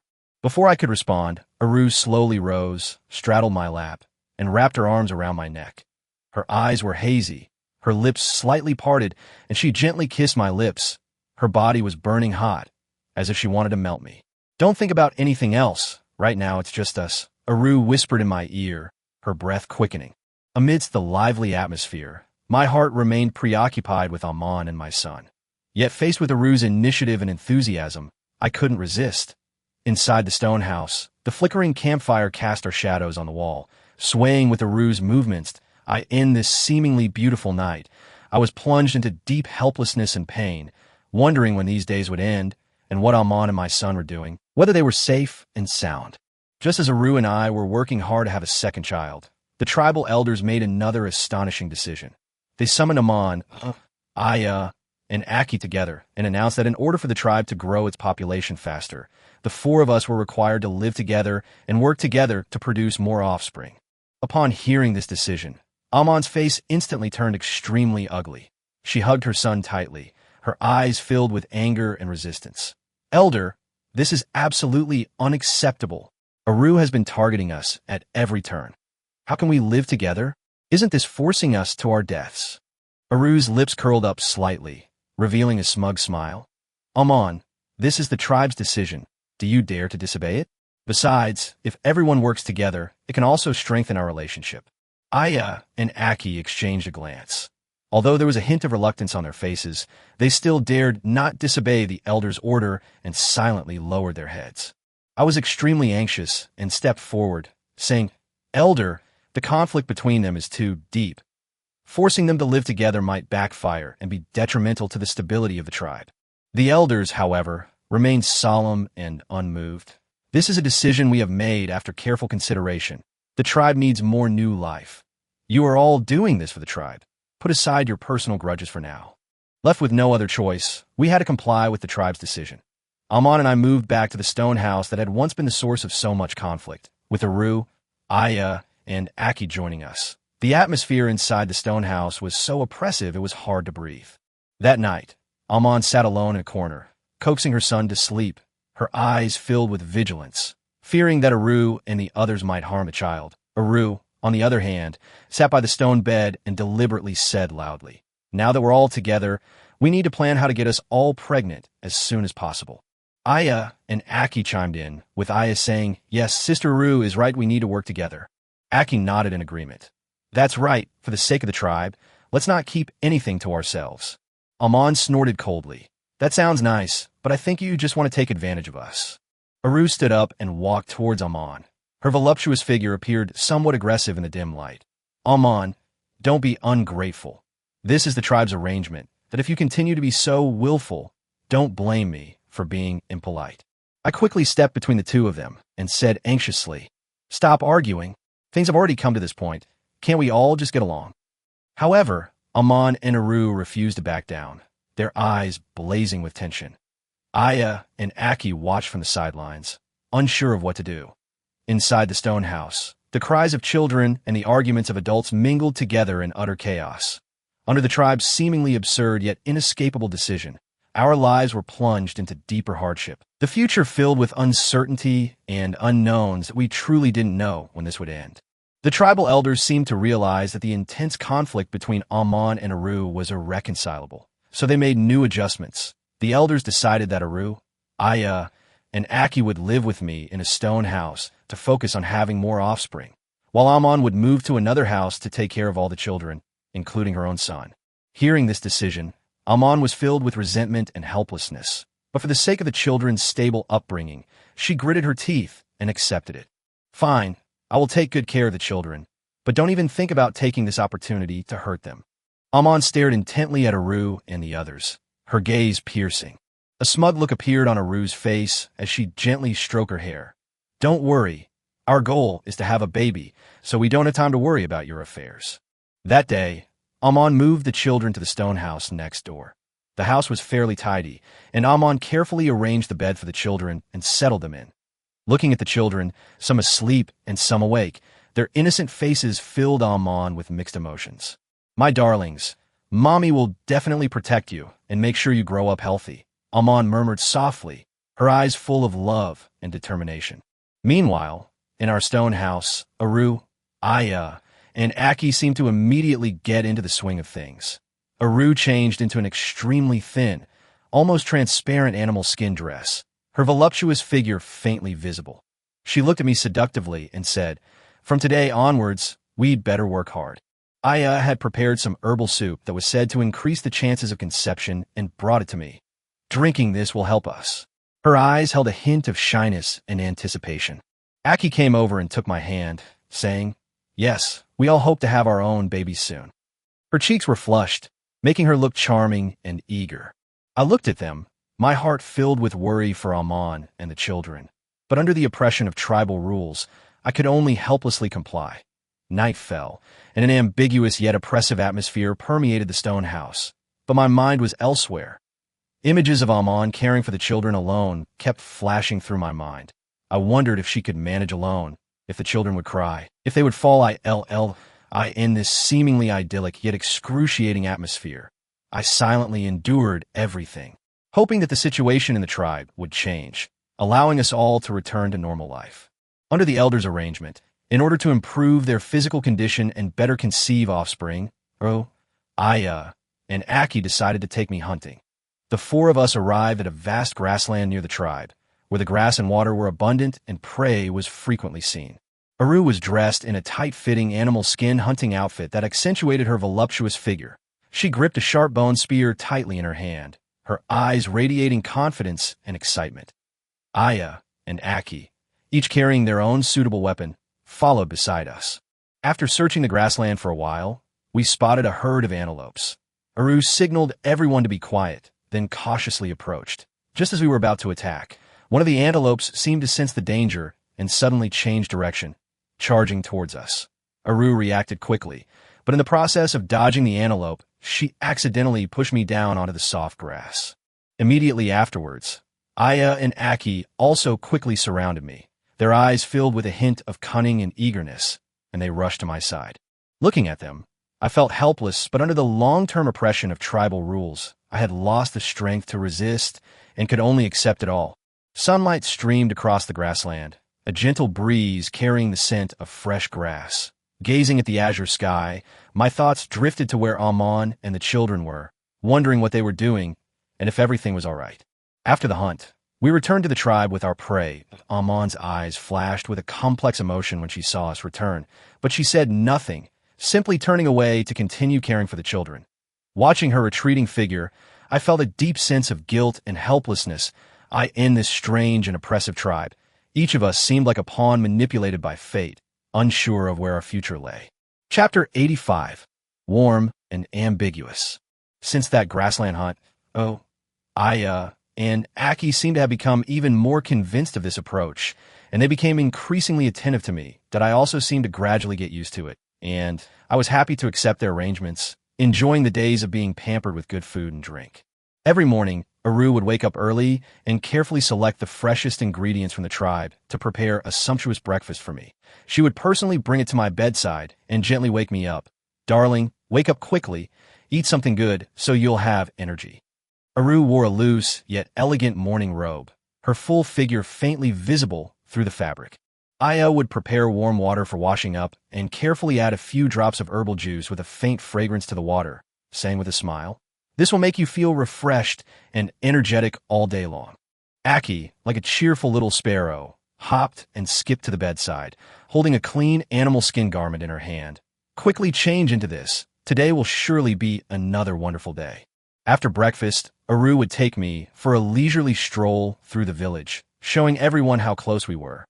Aaya and Aki, like two thoughtful little followers, would follow behind us, occasionally making witty remarks to cheer me up. Around noon, Aaya would personally cook for me, preparing all sorts of delicious dishes. Her culinary skills were superb. She could always transform simple ingredients into mouth-watering flavors. "Try this. It's a new recipe I learned, made especially for you," Aaya would say, looking at me expectantly with eyes full of love. Aki would fan me from the side and keep putting food into my bowl, saying, eat more, that if you're happy, we're happy." Aru sat across from me, smiling as she watched me enjoy the food, her eyes filled with satisfaction. "Darling, as long as you cooperate well, our future days will always be this wonderful." In the evenings, Aru, Aaya, and Aki would surround me, giving me massages to help me relax. Aru's technique was skillful. Her strong hands gently kneaded my shoulders, saying, "You've had a long day. Relax and unwind." Aaya focused on massaging my legs and asked softly, "How's the pressure? Does it feel good?" As Aki massaged my back, she hummed a soft tune, filling the entire stone house with a warm and ambiguous atmosphere. However, behind this seemingly idyllic life, there's always a corner in my heart reserved for Amon and the children. I often find myself unconsciously recalling Amon caring for the children alone, my heart filled with worry. Although I enjoy the care from Aru and the others, the guilt I feel towards Amon is ever present.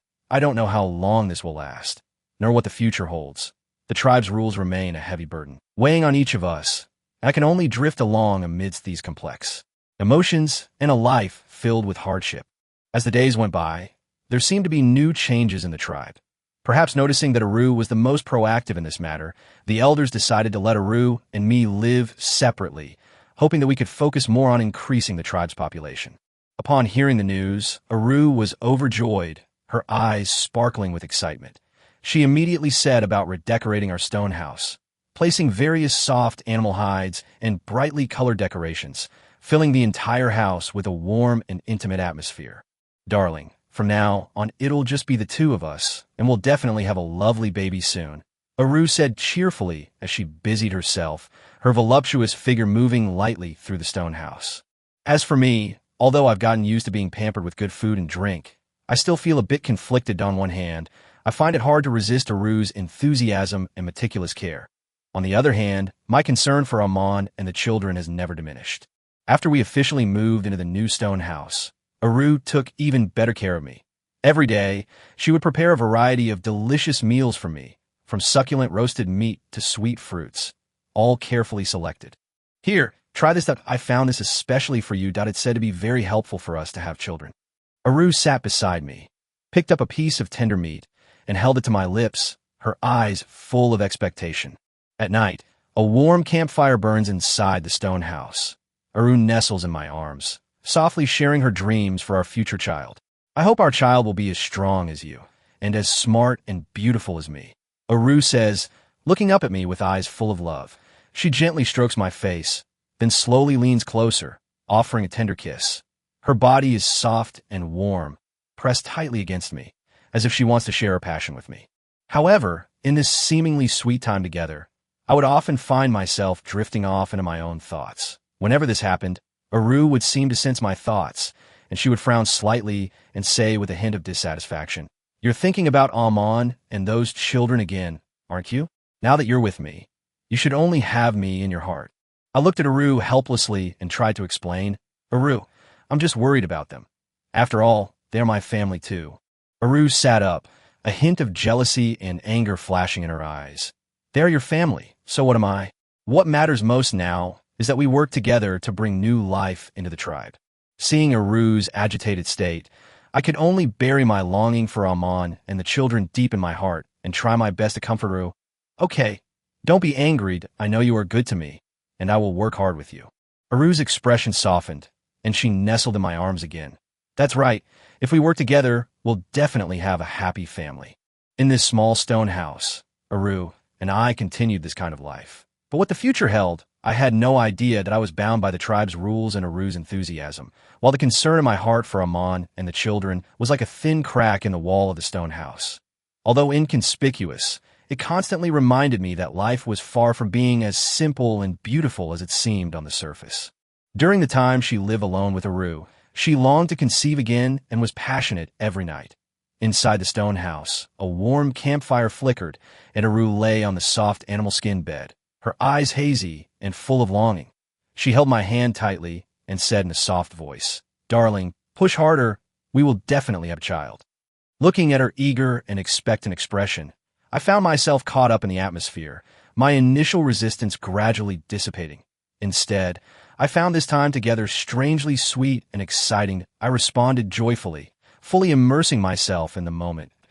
In this small stone house, we worked towards the arrival of our new life.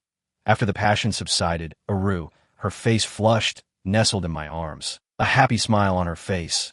"Darling, I feel like this time it will definitely succeed." Days passed by like this to increase the chances of conceiving. Aru not only took meticulous care of me in daily life, but also dragged me into various fertility-enhancing rituals passed down in the tribe. We prayed together in the morning sunlight and danced around the campfire on nights with a full moon. Aru was always exceptionally serious during these rituals, her eyes shining with a determined light, as if as long as we were sincere enough, a child would surely come. Inspired by Aru, I also became more proactive. Seeing her work so hard towards this goal filled me with emotion, and I looked forward even more to the arrival of the new life. The other members of the tribe, seeing our dedication, also cast approving glances our way, which strengthened our resolve. During the waiting period, Aru grew increasingly anxious. She would frequently bring me herbs from the tribe, asking me to identify those that could expedite the fulfillment of her wish. "Darling, look at this one. Isn't this herb more effective?" she would say, handing me the herbs, her eyes filled with anticipation. Looking at her adorable yet anxious expression, I smiled and comforted her. "Don't be too hasty. As long as we persevere, the baby will definitely come." Although this time was filled with anticipation for the unknown, the bond between Aru and me grew stronger along the way. That we supported each other and worked together towards that beautiful dream, filling the entire stone house with warmth and hope. In order to conceive successfully, Aru went to great lengths to prepare food. Every morning, she would get up early and go to the village market to select the freshest and most nutritious ingredients.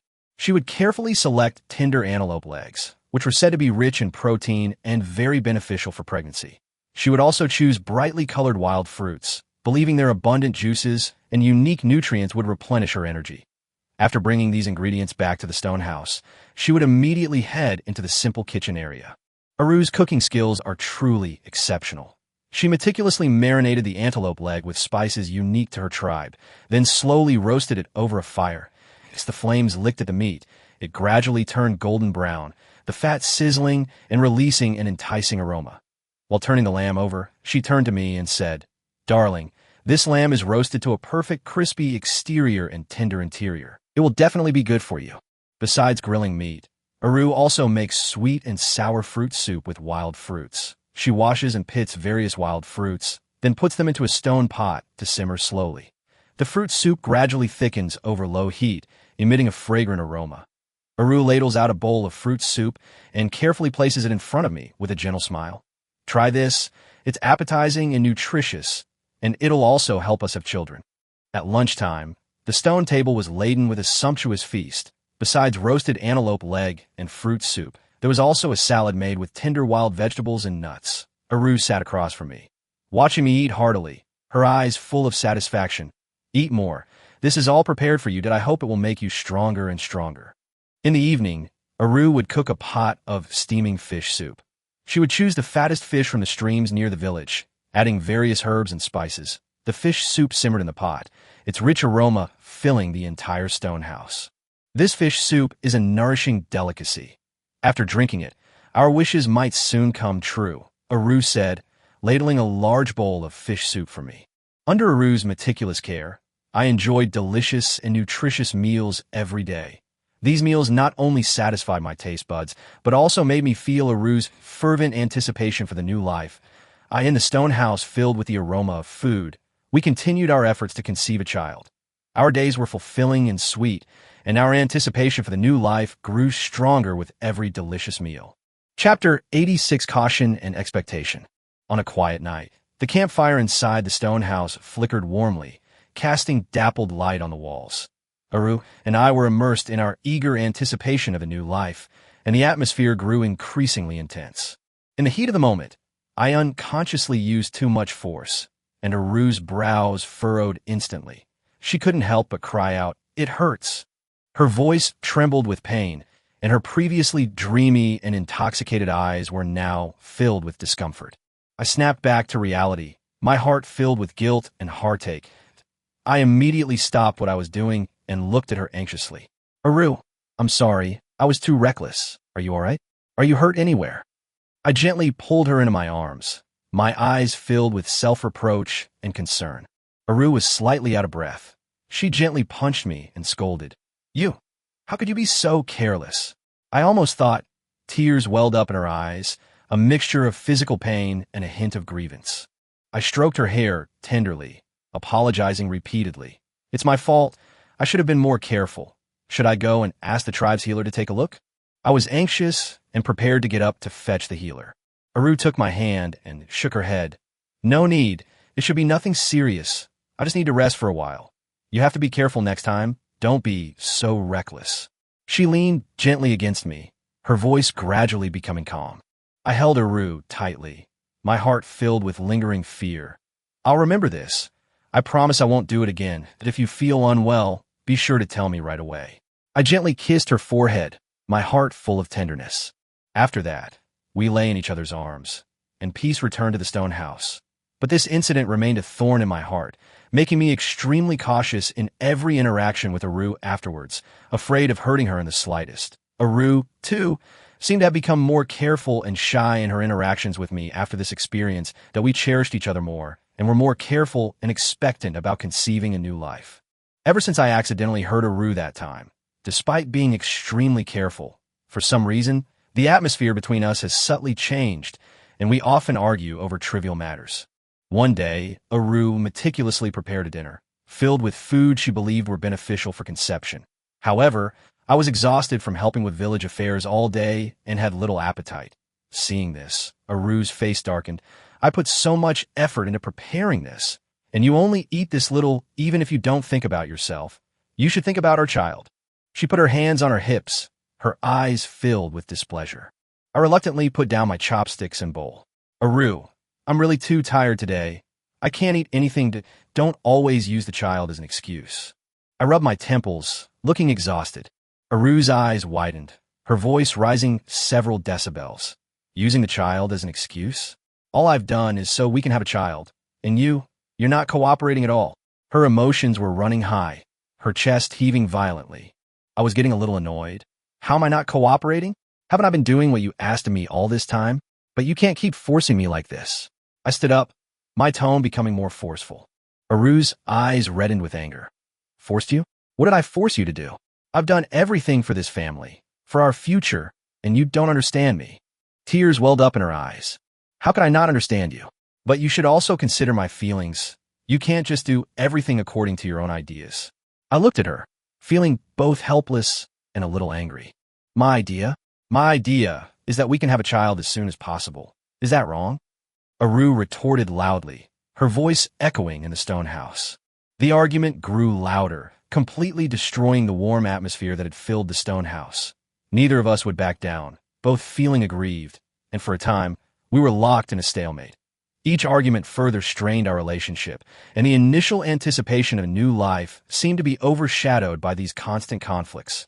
After a moment of silence, we looked at each other, our eyes filled with anger and confusion. Just as Aru and I were arguing fiercely, a sudden burst of shouts and battle cries came from outside the village. We immediately stopped arguing, exchanged a tense glance, and rushed out of the stone house to check what was happening.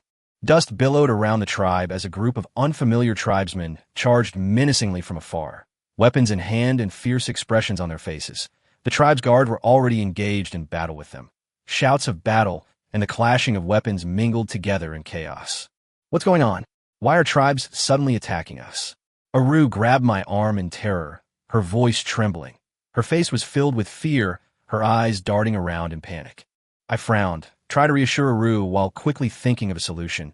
Don't panic, it's probably a war caused by a conflict of interest between tribes. You go to a safe place first. I need to go help. My eyes were firm, and I clenched my fists. Aru wouldn't let go. No, I don't want you to take the risk. It's too dangerous. Her eyes were full of worry, and tears welled up in them. I looked at her and said earnestly, Aru, this is our tribe. I can't just stand by and watch it be attacked. I have to go. Take care of yourself and wait for me to come back. I gently pried her hands away, turned around, picked up my weapon, and rushed towards the battlefield.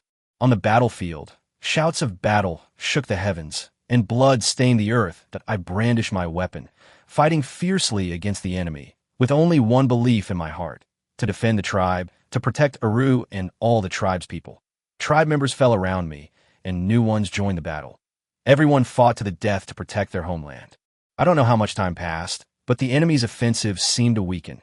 Just then, I saw that Aru hadn't hidden properly and had been spotted and surrounded by several enemies. Aru, I cried out anxiously, rushing towards her without thinking. My eyes were filled with urgency as I shouted. You bastards, let her go! I roared, charging at the enemy. My weapon, imbued with the power of my fury, instantly repelled several of them. Aru saw me, a flicker of surprise and relief in her eyes. You've come, she called weakly, her face bearing abrasions. Don't be afraid. I'm here. I shielded Aru behind me and continued fighting the enemy. At this moment, the tribe's reinforcements arrived, and with our combined efforts from inside and outside, we finally repelled the enemy. Watching the enemy disappear into the distance, I breathed a sigh of relief, turned around, and hugged Aru. I'm so glad you're all right. You scare me to death. My face was full of concern as I held her tightly. Aru buried her face in my chest, sobbing, I thought I'd never see you again. Please don't take such risks again, okay? Her voice was choked with tears, and her body trembled slightly.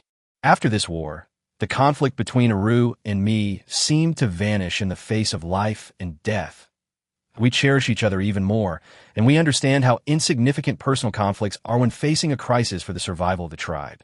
And the tribe, having gone through this war, will surely be more united and work together to protect our homeland. After this brutal tribal war, the tribe was severely weakened.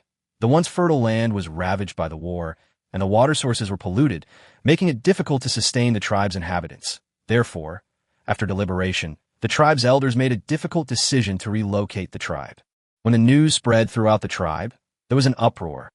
Aru approached me, her eyes filled with worry. Migration? Where are we going to move to? Will the environment there be any better? Her brows were furrowed, and her hands unconsciously clutched the hem of her clothes. I gently held her hand, trying to soothe her emotions. Aru, the elders must have made this decision after careful consideration. The new place should be more suitable for us. Although it's uncertain, we can only trust them. My gaze was firm, conveying confidence to her. In the days leading up to the relocation, The village was bustling with activity. Everyone was packing their belongings, packing necessities and precious items. Aru was no exception. She carefully organized our things, gently placing the clothes and accessories she had prepared for her future child in her bundle. These things can't be forgotten. I've carefully prepared them for the baby that I hope that once we get to this new place, we can quickly have a stable home and then welcome our child. Aru murmured to herself as she packed. Her eyes were gentle and full of anticipation. Finally, the day of the migration arrived. The long procession slowly departed from the familiar village. Aru looked back at the land she had once lived on, her eyes filled with reluctance. I really hate to leave this place. I don't know when I'll be able to come back again. Her voice was low, tinged with melancholy. I put my arm around her shoulder and said, "Don't be as long as we're together. Anywhere is home, that a new place will bring a new beginning." I looked at her tenderly, offering comfort. Everyone remained silent throughout the journey, creating a somewhat somber atmosphere. But the children, oblivious to these anxieties, laughed and played among themselves, adding a touch of life to the otherwise dreary trip. After several days of arduous travel, we finally arrived at the new place chosen by the elders. Surrounded by green mountains and clear waters with fertile land, it certainly looked like a good place to settle down. Wow, this place is so beautiful. We'll live here from now on. A hint of surprise flashed in Aru's eyes, and a long-lost smile appeared on her face. She excitedly looked around, her expression joyful. Yes, everything will be we can rebuild our tribe here and start a new life. Maybe our children will grow up healthy on this land. I said to Aru with a smile, my heart filled with anticipation for the future. So, on this new land, the tribe members began to work together to build houses and cultivate the land. Aru and I also worked hard to lay the foundation for our little family. After experiencing the ups and downs of war and migration, we firmly believed that the future would get better and better, and that the new life we were looking forward to would soon arrive on this land full of hope.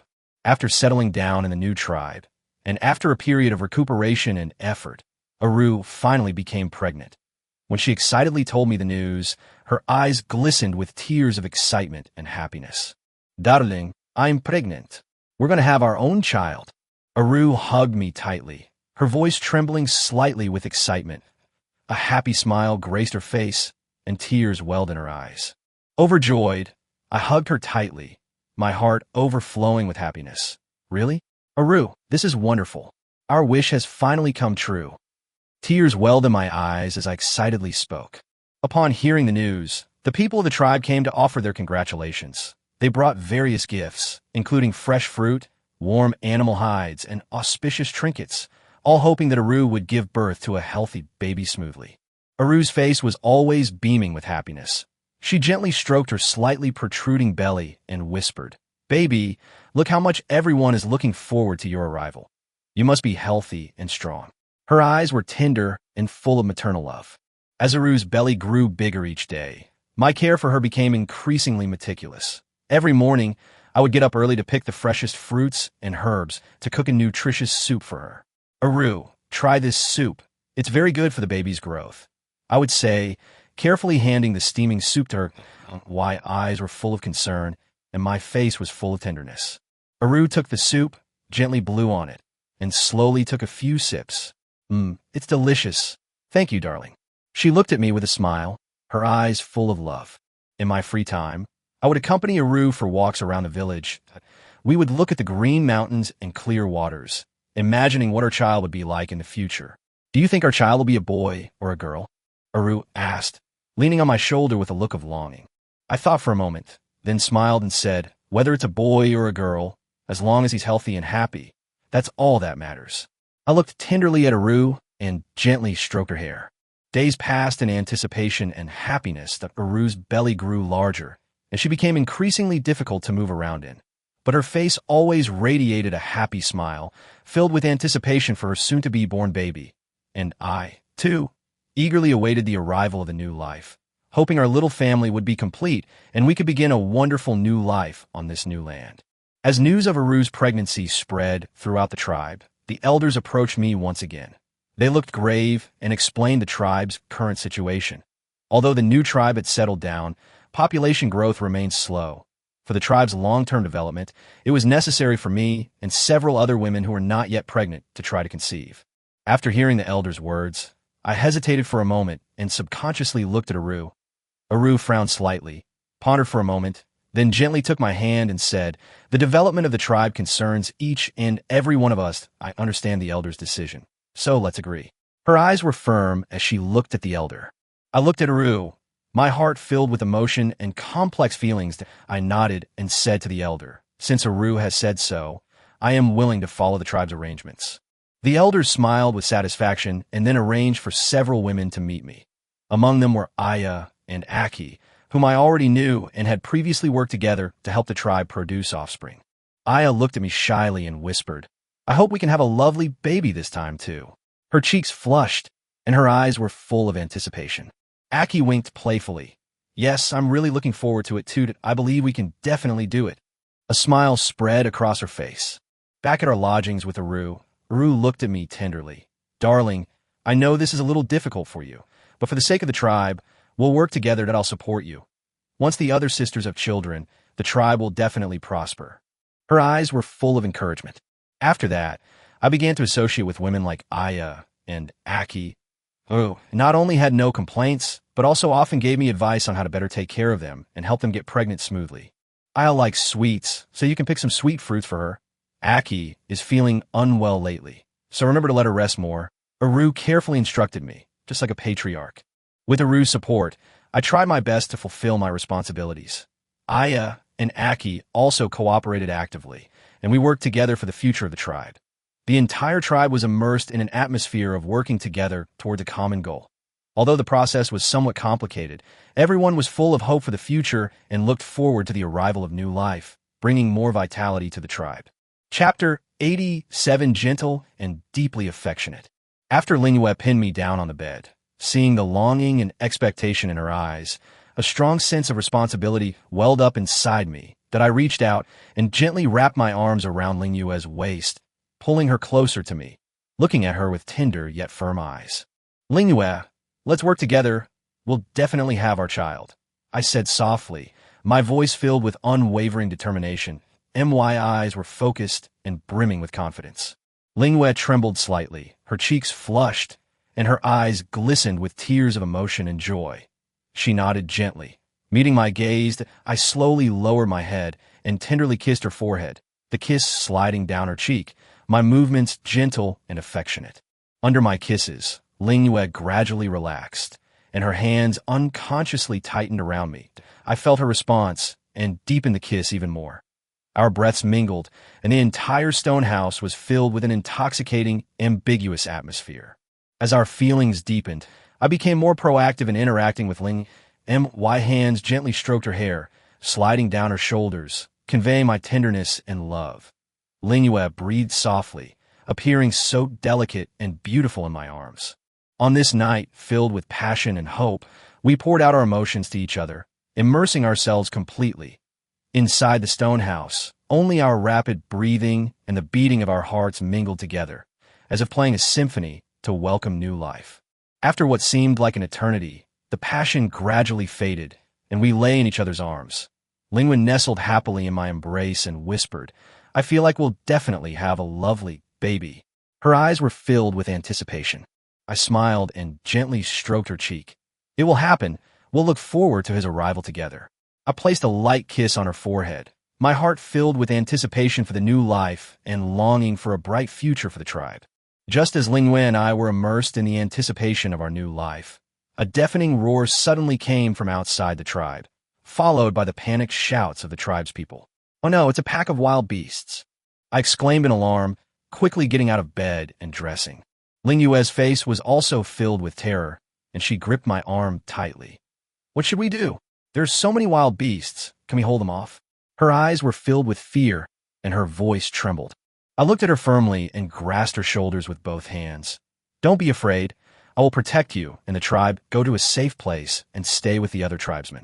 After saying that, I picked up my weapon and rushed towards the battlefield outside the tribe without hesitation. Outside the tribe, a group of enormous beasts were charging madly towards the settlement, their jaws agape and their eyes filled with ferocious killing intent. The tribe's guards were already engaged in a fierce battle with the beasts, but their numbers outnumbered them, and the situation was extremely critical. Everyone stay calm. Don't panic. Follow my instructions and maintain formation. I shouted loudly, trying to calm the tribespeople. My voice was loud and authoritative. I brandished my weapon and charged toward the pack of beasts that a huge wolf pounced on me. I dodged to the side, avoiding its attack, and then swiftly thrust my weapon into its belly. The wolf howled in pain and turned to pounce on me again. Undeterred, I engaged it in a desperate struggle. As I fought the wolves, I saw Aaya leading some women and children to safety in the distance. Despite being pregnant, she calmly directed everyone, her face filled with determination. "Aaya, be careful," I shouted, while simultaneously fighting off the wild beasts around me even harder, trying to buy them more time. The tribe's warriors joined the battle, and together they waged a fierce defense against the wild beasts. Some wielded spears, while others hurled stones at the creatures. Everyone fought with all their might to protect their home. Suddenly, a huge bear broke through the defenses and charged towards Aaya and the others. "Oh no!" I cried out anxiously, running towards Aaya without thinking. Just as the bear was about to pounce on Aaya, I leaped into the air and stabbed the bear hard in the back with my weapon. The bear, in pain, turned and pounced on me, and a fierce standoff ensued. "Everyone come help!" I shouted. Hearing my cry, the other tribesmen rushed to our aid. With everyone's efforts, we finally managed to drive back the pack of beasts. Watching the herd of wild beasts disappear into the distance, I breathed a sigh of relief and collapsed to the ground. Aaya rushed over and hugged me tightly. "Are you all right? You scare me to death." Her eyes were filled with worry and lingering fear, and tears welled up in her eyes. I smiled at her and said weakly, "I'm fine. As long as you and everyone else are safe, that's all that matters." A relieved smile appeared on my face. Although the tribe suffered some losses after this attack by wild beasts, the bonds between its members have grown even stronger. We deeply understand that only by uniting as one can we protect our homeland, welcome new life, and create a better future together. The next morning, sunlight filtered through the leaves and into the stone house. After the fierce battle of the previous night, I was sore all over and utterly exhausted. Lingwei got up early, moving very quietly, careful not to wake me. As I slowly awoke, I smelled an enticing aroma.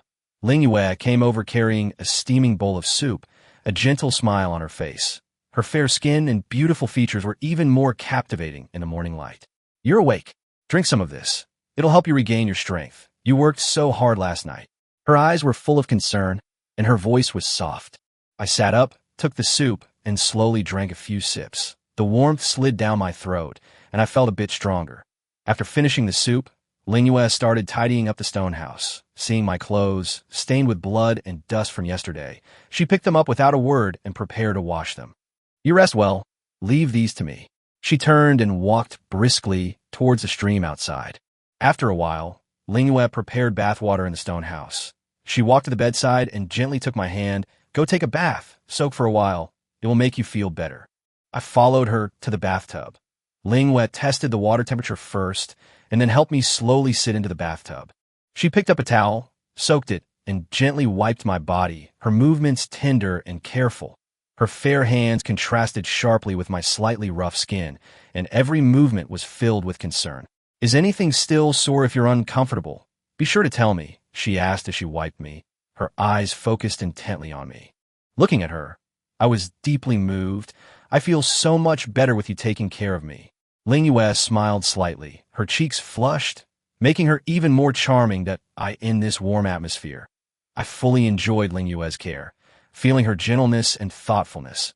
After last night's life or death ordeal, this peaceful and beautiful time seemed especially precious, and the affection between Lingwei and me seemed to deepen under her attentive care. As Lingwei gently helped me bathe, her eyes remained fixed on me with tender affection. When she finished drying me, our gazes met, and time seemed to stand still. Lingwei bit her lips slightly, a shy blush rising on her face, her eyes filled with deep affection. Suddenly, she gently straddled the edge of the tub, slowly extending her arms to embrace me tightly. Her body was soft and warm, pressed against mine, radiating a reassuring strength. Her breathing was rapid, her voice trembling slightly. "You know what? Seeing you so brave among the wild beasts last night, I was so worried and moved." I dashed before she could finish. She tilted her head back slightly, gently closed her eyes, and pressed her lips to mine. The kiss was filled with intense emotion, a mixture of relief at surviving a close call and deep longing for each other. I could feel her heart pounding, intertwining with mine. Her lips were soft and warm, gently caressing mine, as if trying to convey all her feelings through the kiss. I returned her embrace tightly, lost in the passionate atmosphere. After a long while, we slowly separated. Lingyue's face was filled with a happy smile, and her eyes were full of love. I really hope we can always be like this, accompanying each other, watching our children grow up, and watching the tribe get better and better, she said softly, her forehead gently touching mine. Looking at her, my heart was filled with emotion and anticipation for the future. It will happen. Let's work together to create a bright future. As I said this, I hugged her tightly again, as if I wanted to integrate her into my life. In this warm stone house, we looked forward to a happy life together in the future. In this loving and warm atmosphere, Lingyue's words filled me with even greater anticipation for the future. Looking into her eyes, filled with longing and shyness, I softly replied, "Let's try a little harder to have a child sooner." With that, I gently lifted her from the bathtub and carried her to the bed. Her body was light and soft, trembling slightly in my arms, exuding an indescribable charm. After gently placing her on the bed, I slowly leaned down and embraced her again. We were immersed in this beautiful moment of striving for a new life. But just then, Lingyue frowned slightly and whispered, "You're hurting me. Be gentler," her voice carrying a hint of pain in her soft moan. My heart skipped a beat, and I instantly snapped back to reality, filled with guilt and heartache. I immediately stopped what I was doing, looked at her gently, and asked with concern, "I'm sorry, was I too reckless? Are you all right? Are you hurt anywhere?" My eyes were filled with self-reproach and worry. Lingyue gently shook her head, her cheeks flushed, a hint of grievance in her eyes. "It's nothing. It was just too sudden just now. Just be more careful next time." Her voice was soft and slightly reproachful. I held her tightly in my arms and gently kissed her forehead. "I'll remember that. I'll be more careful from now on." Then I adjusted my movements, becoming even gentler and more careful, and continued to work with her to welcome the new life in this loving atmosphere. We leaned on each other, looking forward to the arrival of our new baby. Chapter 88: Beauty and Intimacy. With my gentle touch, Lingyue gradually relaxed, her eyes becoming dreamy and enchanting again, as we immersed ourselves in the atmosphere filled with love and anticipation. The stone house was extremely quiet, with only the sound of our intertwined breaths. After what seemed like an eternity, everything returned to calm. Lingyue, her face flushed, nestled in my arms, a blissful smile on her face. "I feel like I'll definitely succeed this time," she murmured softly, her eyes sparkling with anticipation for the future. She gently stroked her belly, her expression tender. I smiled, placed a kiss on the top of her head, and said gently, "It will happen. We've tried so hard. The baby will definitely feel our anticipation and come to us soon." I held her tightly, my eyes filled with love. In the days that followed, Lingyue and I were filled with anticipation for the future. Every morning, Lingyue would get up early to pick fresh fruits and vegetables in the village garden, saying she wanted to prepare the most nutritious food for her growing baby. I, on the other hand, would accompany her for walks around the village, enjoying the beauty of nature and telling her interesting stories about the village to cheer her up. "Do you think our baby will be as brave as you, or as lively as me?" Lingyue tilted her head, asking me with a curious look, her eyes sparkling with intelligence. I thought for a moment, then smiled and replied, "No matter who he looks like, he will always be our most adorable baby, the most precious gift in our lives." I looked at Lingyue with affection and gently pinched her nose. However, life in the tribe was not always smooth sailing. One day, news suddenly spread throughout the tribe that a mysterious plague had appeared in the nearby mountains and forests, and some wild animals had already died as a result. The tribe's elders worried that the plague would spread to the tribe and threaten the safety of the people, especially pregnant women like Lingyue. "What should we do? If the disease spreads, the baby and everyone else will be in danger." Lingyue looked at me with a worried expression, her eyes filled with fear. She gripped my arm tightly, her body trembling slightly. I held her hand tightly, trying to give her strength. "Don't be afraid. The elders will definitely find a way. We will work together to protect you and everyone else." But in truth, my heart was also filled with worry that I didn't know what challenges this epidemic would bring to the tribe and how I could protect Lingyue and her unborn child. I could feel Ling Yue's nervousness. Her fingertips were slightly cold and trembling. I raised my hand and gently placed it on the back of her hand, trying to convey some warmth. Don't be afraid. I'm here. Looking down at her reddened eyes, I softened my tone. Look, you almost fell just now. Luckily, I caught you. As I spoke, I adjusted my posture to make her lean more steadily. Ling Yue bit her lip and nodded, her voice barely audible. I chuckled softly, my gaze falling on her sweat-dampened hair. Are you tired? I'll take you back to the stone house to rest first, and I'll handle the rest. She looked up at me, her eyes sparkling like fallen stars. Really? Of course, I said, straightening her disheveled clothes. You should rest well. When you feel better, we'll go see the newly blooming wildflowers to the east together. Ling Yue's cheeks flushed instantly, and she softly hummed in agreement, her trembling subsiding. I helped her slowly walk towards the stone house. Sunlight filtered through the leaves and fell upon us, bringing a touch of warmth. Back in the stone house, I gently settled Ling Yue on the soft animal skin bed. She leaned against it, her hair slightly disheveled and scattered over her shoulders. Her fair cheeks were still flushed with a faint blush from the tension she had just felt, making her look even more charming and beautiful. I sat down beside her, gently brushing a strand of hair away from her cheek, and my fingers inadvertently traced her face, the movement soft and suggestive. Ling Yue trembled slightly, a hint of shyness flashing in her eyes, yet she looked directly at me with a mixture of shyness and anticipation. A slight smile played on my lips as I deliberately moved closer to her, my breath brushing against her ear. Look how scared you were just now. Are you calm now? My voice lowered unconsciously, carrying a hint of seduction. Ling Yue bit her lower lip and turned her face away, but her reddened ear tips betrayed her shyness. You're so good at talking. I gently turned her shoulders so she was facing me, my gaze fixed intently into her eyes. Then I won't say anything more. How about we do something else? I said, slowly leaning closer, my lips almost touching hers, but stopping just before they met, teasing her on purpose. Ling Yue's breathing quickened. She tilted her head back slightly, leaning closer to press her lips against mine, her eyes filled with longing. That I chuckled softly, finally ceasing my teasing, and gently kissed her, my arms lightly encircling her waist, pulling her even closer to me. As I kissed her, Ling Yue unconsciously wrapped her arms around my neck, her body slightly twisting, becoming increasingly intimate with me.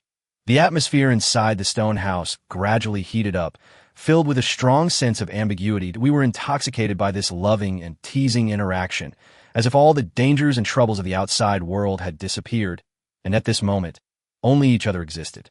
We were lost in our passionate kiss, and only slowly separated after long while that Ling Yue's face was flushed, her eyes sparkling, and she playfully punched me with a hint of coquettishness.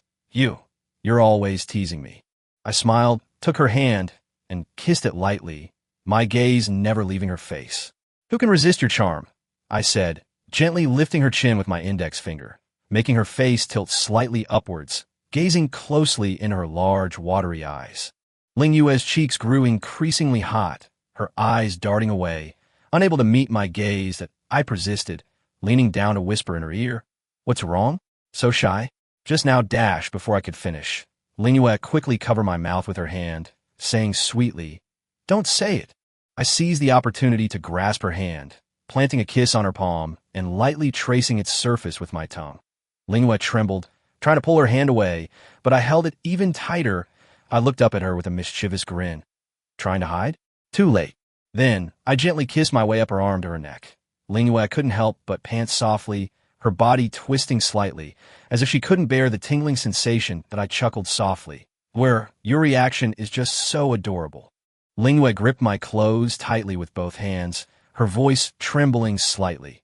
You're going too far. But her slightly angry tone sounded more like a strange invitation to me.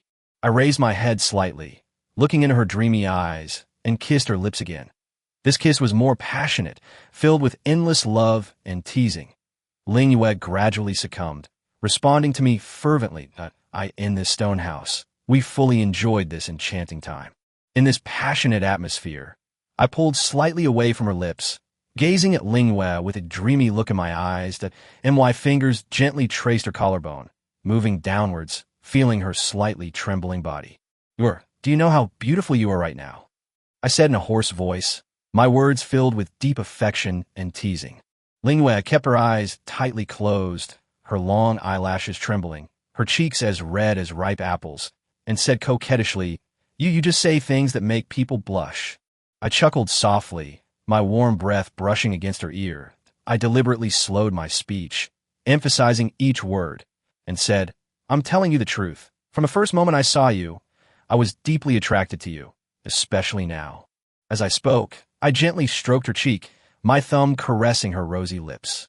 Lingyue slowly opened her eyes, her gaze filled with shyness and confusion, and met my eyes. I took the opportunity to kiss her again, this time more passionately and tenderly, my tongue gently prying open her teeth, our tongues entwining and playing together.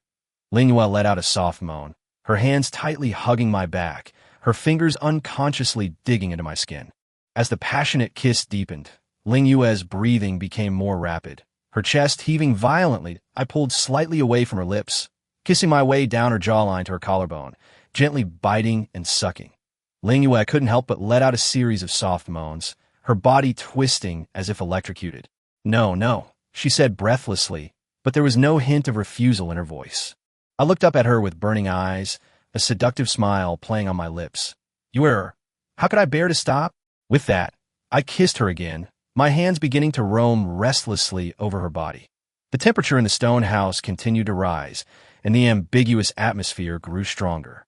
I was captivated by my passionate and intimate interaction with Lingyue, and seeing her shy and bashful appearance only fueled my desire to tease her. I loosened my grip on her slightly, gently tapped the tip of her nose, which was flushed with an alluring blush, and said with a smile, Look at you, like a frightened little deer. Where has your usual boldness gone? Lingyue pouted slightly, pretending to be angry as she glared at me, but her eyes were soft and weak, full of coquettishness. It's all your fault. You just know how to bully me. I gently stroked her cheek and replied affectionately, How could I dare to bully you? I just like you so much that I couldn't help but tease you. As I spoke, I leaned closer to her and gently blew on her cheek. Lingyue was tickled by my action and couldn't help but giggle, twisting her body to avoid me as she laughed. Hey, stop messing around. Seeing her radiant smile, I smiled too. After smiling, I gently cupped her face in my hands, lightly stroking the corners of her mouth with my thumb, and said affectionately, You look so beautiful when you smile that I want to see you so happy every day.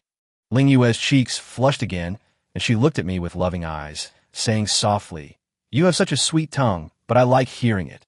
I pulled her into a tight embrace, resting my chin on the top of her head, and said gently, If you like it, I'll tell you every day from now on. In this warm and sweet atmosphere, we lay in each other's arms, enjoying this beautiful and intimate moment that belonged only to us. In this tender moment of embrace, I gently pulled away a little, my gaze fixed intently on Lingyue's eyes at him. Fingers slid slowly down her hair, finally resting on her delicate neck, my fingertips circling and gently caressing it. Do you know? Every glance you give, every laugh you let out, seems to have a magical power to attract me. My voice was deep, revealing an undisguised burning passion. Lingyue's cheeks flushed, her eyes darting around nervously. Yet she seemed bewitched by my gaze, unable to resist stealing glances at me. A wicked smile curled at the corner of my lips as I lowered my head and gently bit her earlobe, my tongue swiftly tracing across her sensitive skin. Lingyue trembled and gasped softly, instinctively gripping my arm tightly with both hands. You're being naughty again. Her voice trembled slightly, so delicate it seemed to drip with water. I didn't stop there. I kissed my way down her neck, my breath on her skin sending a shiver through her. My hands moved slowly up from her waist, gently covering her shoulders, kneading them lightly, feeling the warmth and smoothness of her body. Your delicate appearance is so irresistible to me. I whispered in her ear, my voice full of lustful temptation. Lingyue kept her eyes tightly shut, biting her lower lip. A blush spread across her face to her neck. She breathed heavily, her voice barely audible. No, don't do this, someone will see. I looked up and chuckled. It's just the two of us here. No one else will come. Enjoy it. With that, I kissed her lips again, this time more passionately, my tongue forcefully probing in, entwining with hers, as if trying to steal all her sweetness. Inside the stone house, The atmosphere grew increasingly intimate. We were completely immersed in this teasing and loving ambience, unable to extricate ourselves. Tapte buitantano intimata moments. We were lost in the passionate kiss, as if the whole world consisted only of each other's breaths and heartbeats. My hand slowly slid down her shoulder, my fingertips gently brushing her arm, causing her to tremble.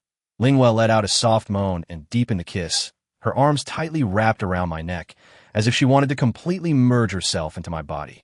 I tilted my head slightly, leaving her lips, and gently kissed my way down her chin to her collarbone. My tongue circled on that delicate collarbone, and Lingua's body grew hotter and hotter, her breathing more and more rapid. "How could you do this?" she murmured softly, her voice tinged with a hint of coquettishness and dazedness. I looked up at her face, flushed with desire, and a wicked smile crept across my lips. My fingers lightly traced her lips. Do you know how alluring you are right now?" I said, and kissed her again. But this time I didn't rush to go deeper. Instead, I gently held her lower lip in my mouth, nibbling at it and occasionally licking it lightly with the tip of my tongue. Lingua squirmed restlessly, her hands wandering erratically over my back. Seeing this, I slowly slipped one hand under her clothes, my palm gently covering her waist, feeling her delicate, warm-skinned, and white fingers occasionally tickled her, causing her body to tremble and utter a series of soft moans. "No, please," Lingua pleaded softly, but her dazed eyes and slightly parted lips clearly revealed her inner desire. I couldn't bear to stop, and my other hand wasn't idle either. I gently cupped her cheeks, my thumb caressing her flushed face. You're so beautiful," I said, kissing her lips again, this time even more intensely, as if I wanted to devour her whole. Inside the stone house, an ambiguous atmosphere permeated the air, as if it were a tangible presence that in this alluring ambience, we succumbed to each other, fully enjoying this ultimate moment of intimacy, leaving everything else behind. In this increasingly intense atmosphere of ambiguity, Lingua's delicate body trembled slightly in my arms. I gently released her, my gaze lingering on her face, which was becoming even more radiant with passion. My fingers slowly slid down her flushed cheeks, pausing on her gently rising and falling chest. Your heart is beating so fast. Are you already unable to control your emotions, just like me?" I whispered in her ear in a hoarse voice, my warm breath brushing against her sensitive skin. Lingua let out a soft moan, her eyes glazed over as she looked at me, her gaze filled with a complex mix of shyness and longing. She shifted her body slightly, as if responding to me, yet also unconsciously resisting this blush-inducing intimacy. A seductive smile played on my lips as I lowered my head again and gently kissed her chest. Through her clothes, my lips roamed, feeling the warmth of her skin. Lingua's hands gripped my clothes tightly, and she let out soft, panting breaths. "No, not here." I raised my head slightly and looked at her with a wicked smile. "Where does you want to be?" As I spoke, my hand slowly slid down her waist, gently grasped her slender legs, and slowly moved upwards. Lingua's cheeks flushed crimson. She bit her lower lip, her eyes tightly shut, and said in a trembling voice, "Don't let anyone hear." I chuckled softly and hugged her tighter. "Don't worry, it's just the two of us here, and no one will disturb our sweet time." With that, I kissed her lips again. This time, I no longer suppressed my emotions and explored her sweetness with passion and eagerness. Lingua gradually succumbed to my embrace. Her hands, which had been clutching my clothes, slowly began to caress my back, and her legs unconsciously wrapped around my waist. Inside the stone house, our breaths and moans mingled together, and in this private space, we fully expressed our love and passion in this tender embrace. In this most intimate moment, a sudden burst of shouts from outside shattered the ambiguous atmosphere inside the stone house.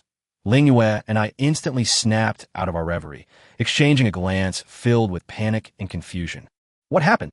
Lingua hurriedly straightened her clothes, her eyes revealing worry. She quickly sat up, her face still flushed, her expression tense. I frowned, quickly getting dressed while reassuring her. "Don't panic, I'll go check." I stood up rapidly, my expression serious. I hurried out of the stone house and saw the tribespeople running around in panic. In the distance, thick smoke billowed up.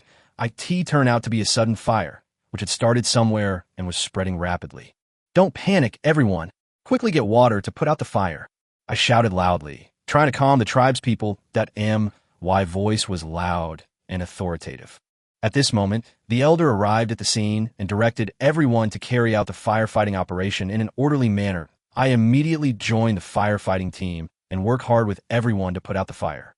Lingyue, disregarding the danger, ran out of the stone house to help pass the water buckets. Be careful, don't get too close. I shouted to Lingyue as I vigorously splashed water, my eyes filled with anxiety for her safety. After much effort, the fire was finally extinguished, but the tribe still suffered some losses. Looking at the devastation left by the fire, everyone felt heavy-hearted. How did the fire suddenly start? I asked, puzzled, my brows furrowed, my face full of confusion. The elder shook his head solemnly. The reason is still unclear, but we must strengthen our precautions and prevent such a thing from happening again. This tragedy shattered the once intense intimacy between Lingyue and me. But now, our primary concern was the safety of the tribe. Afterwards, we joined our fellow tribesmen in the reconstruction efforts, silently praying that the tribe could quickly regain its former vitality. With the concerted efforts of everyone in the tribe, the damaged areas gradually began to recover.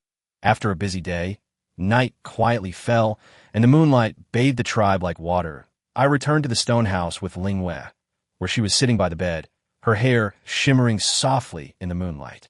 Seeing me return, Lingyue stood up to greet me, a tired yet gentle smile on her face. I gently took her hand and led her to sit down on the bedside. You must be exhausted today, I said softly, my thumb gently stroking the back of her hand. Lingyue nodded slightly, a hint of weariness in her eyes. Looking at her, a surge of pity welled up within me that I reached out and gently brushed the stray hairs from her forehead, my fingers slowly sliding down her cheek, the movement tender and intimate. You've worked so hard these past few days, I said, my voice low and gentle, seemingly possessing a unique magic in the quiet night. Lingyue tilted her head slightly, meeting my gaze, a hint of shyness and anticipation flashing in her eyes. A slight smile played on my lips as I slowly moved closer to her, whispering in her ear, but even when I'm tired, I can't neglect my Yue. With that, I gently bit her earlobe, my tongue lightly tracing the sensitive skin. Lingyue trembled, her cheeks flushing instantly. She uttered a soft, coquettish sound, yet her voice was weak and feeble. I followed her lead, gently kissing her neck down her back, my breath brushing against her skin, sending a shiver through her. My hands weren't idle either. They slid slowly down her shoulder, gently grasping her arm, my fingertips lightly scratching it. Do you know while I was busy today, I kept thinking about you. I whispered in her ear, my words full of teasing. Lingyue closed her eyes tightly, biting her lower lip, her body twisting slightly, as if resisting the tingling sensation, yet also as if welcoming my intimacy. Don't do this. I'm too tired today, she said softly, but her voice trembled slightly. I raised my head slightly, looking at her shy expression, and a mischievous smile curled at the corner of my mouth. Don't be tired. I'll make you relax. After saying that, I kissed her lips again. This kiss was filled with endless tenderness and teasing. My tongue gently pried open her pearly teeth and intertwined and played with her tongue. In the moonlit stone house, the ambiguous flame was rekindled. Chapter 90, Ambiguous Atmosphere. Just as the ambiguous atmosphere was reaching its peak, a sudden, urgent knocking broke the silence. I got up and opened the door, somewhat annoyed, only to find the elder standing outside with a serious expression. Elder, what brings you here so late? I asked, puzzled. The elder frowned, his gaze sweeping between Lingyue and me, and slowly said, You two have been married for some time now, but Lingyue is still not pregnant. The tribe's population growth is slow, which is a matter of survival. I can't help but suspect that you may be neglecting your duties. Lingyue and I blushed instantly. Lingyue lowered her head in embarrassment, and I quickly explained, Elder, we have been working hard and have never slacked off. The elder remained unmoved and said firmly, Words are no proof. For the future of the tribe, I will personally watch you work hard tonight to make sure you are not just going through the motions. Lingyue and I exchanged a shocked glance. Lingyue's eyes instantly reddened, and she said in a tearful voice, Elder, this is so embarrassing. We have really been trying our best. The elder remained stern and unyielding.